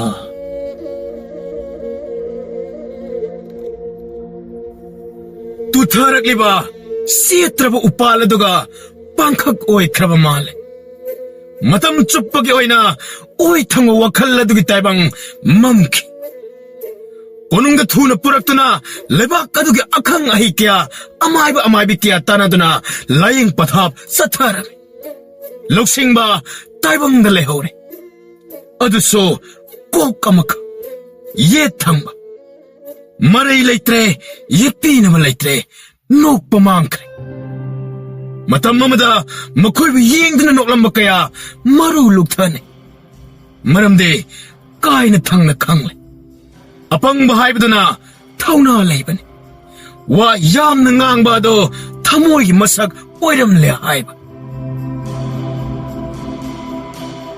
Matam kaya gi matung ngasidi loksingba wa ngangle.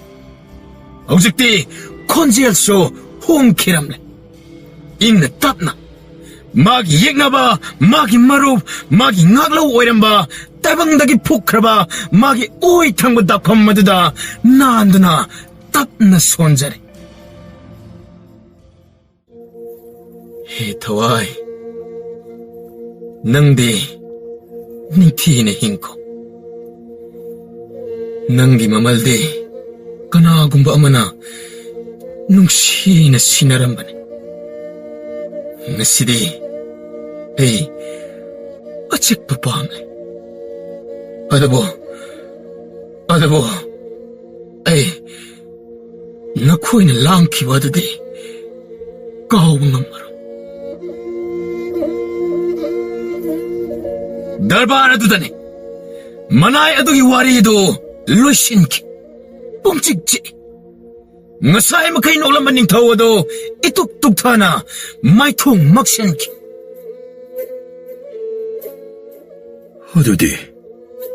Hodudi mahak, karamba pibam da laikre.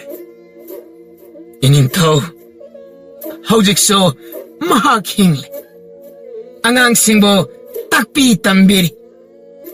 Yan adaba haibada na, maray saitarak panatte. Hodudi, mahak nokli bra. Nokli, ining taw, nokli. Adabo, mahak na, nising laglabakanda. Laipak ama haibase, misak asigumbani. Aikhoy na kanat sa inaraba, aikhoy suoydan sontagani. Aikhoy isaruk ang magkatuklaba, aikhoy hingani. Hay, kanalay, nupadaw, sanak ko nung masida purukadaban. Ning taway na ngasidi, mabu ikay kumnab soydan na utkani.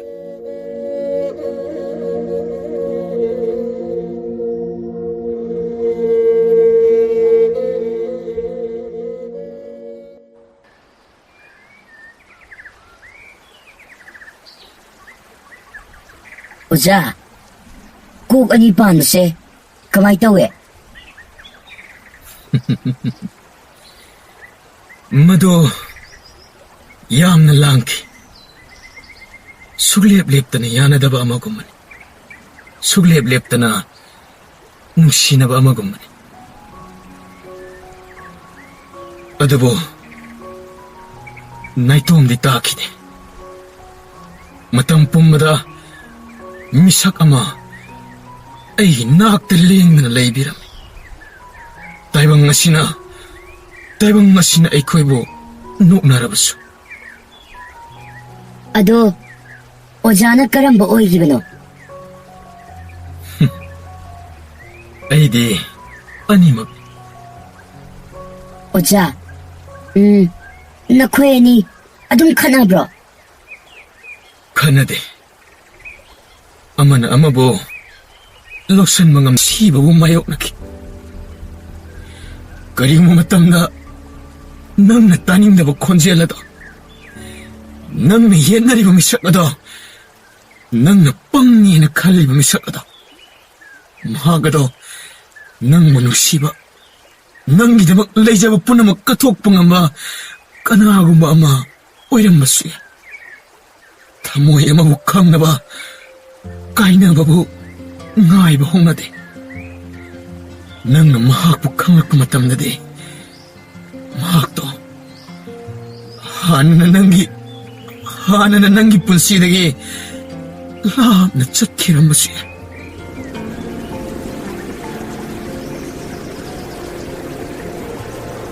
ꯇꯨꯔꯦꯜ ꯑꯗꯨꯇꯃꯛ ꯂꯦꯞꯄ ꯂꯩꯇꯅ ꯆꯦꯟꯊꯔꯤ, ꯏꯪꯅ, ꯂꯣꯏꯕ ꯅꯥꯏꯗꯅ. ꯈꯣꯟꯖꯦꯜ ꯑꯅꯤꯅ ꯄꯨꯟꯁꯤ ꯑꯃ ꯌꯦꯟꯅꯈꯤꯕꯒꯤ ꯅꯤꯡꯁꯤꯡꯕ ꯑꯗꯨꯕꯨ ꯄꯨꯗꯨꯅ ꯂꯦꯞꯄ ꯂꯩꯇꯅ.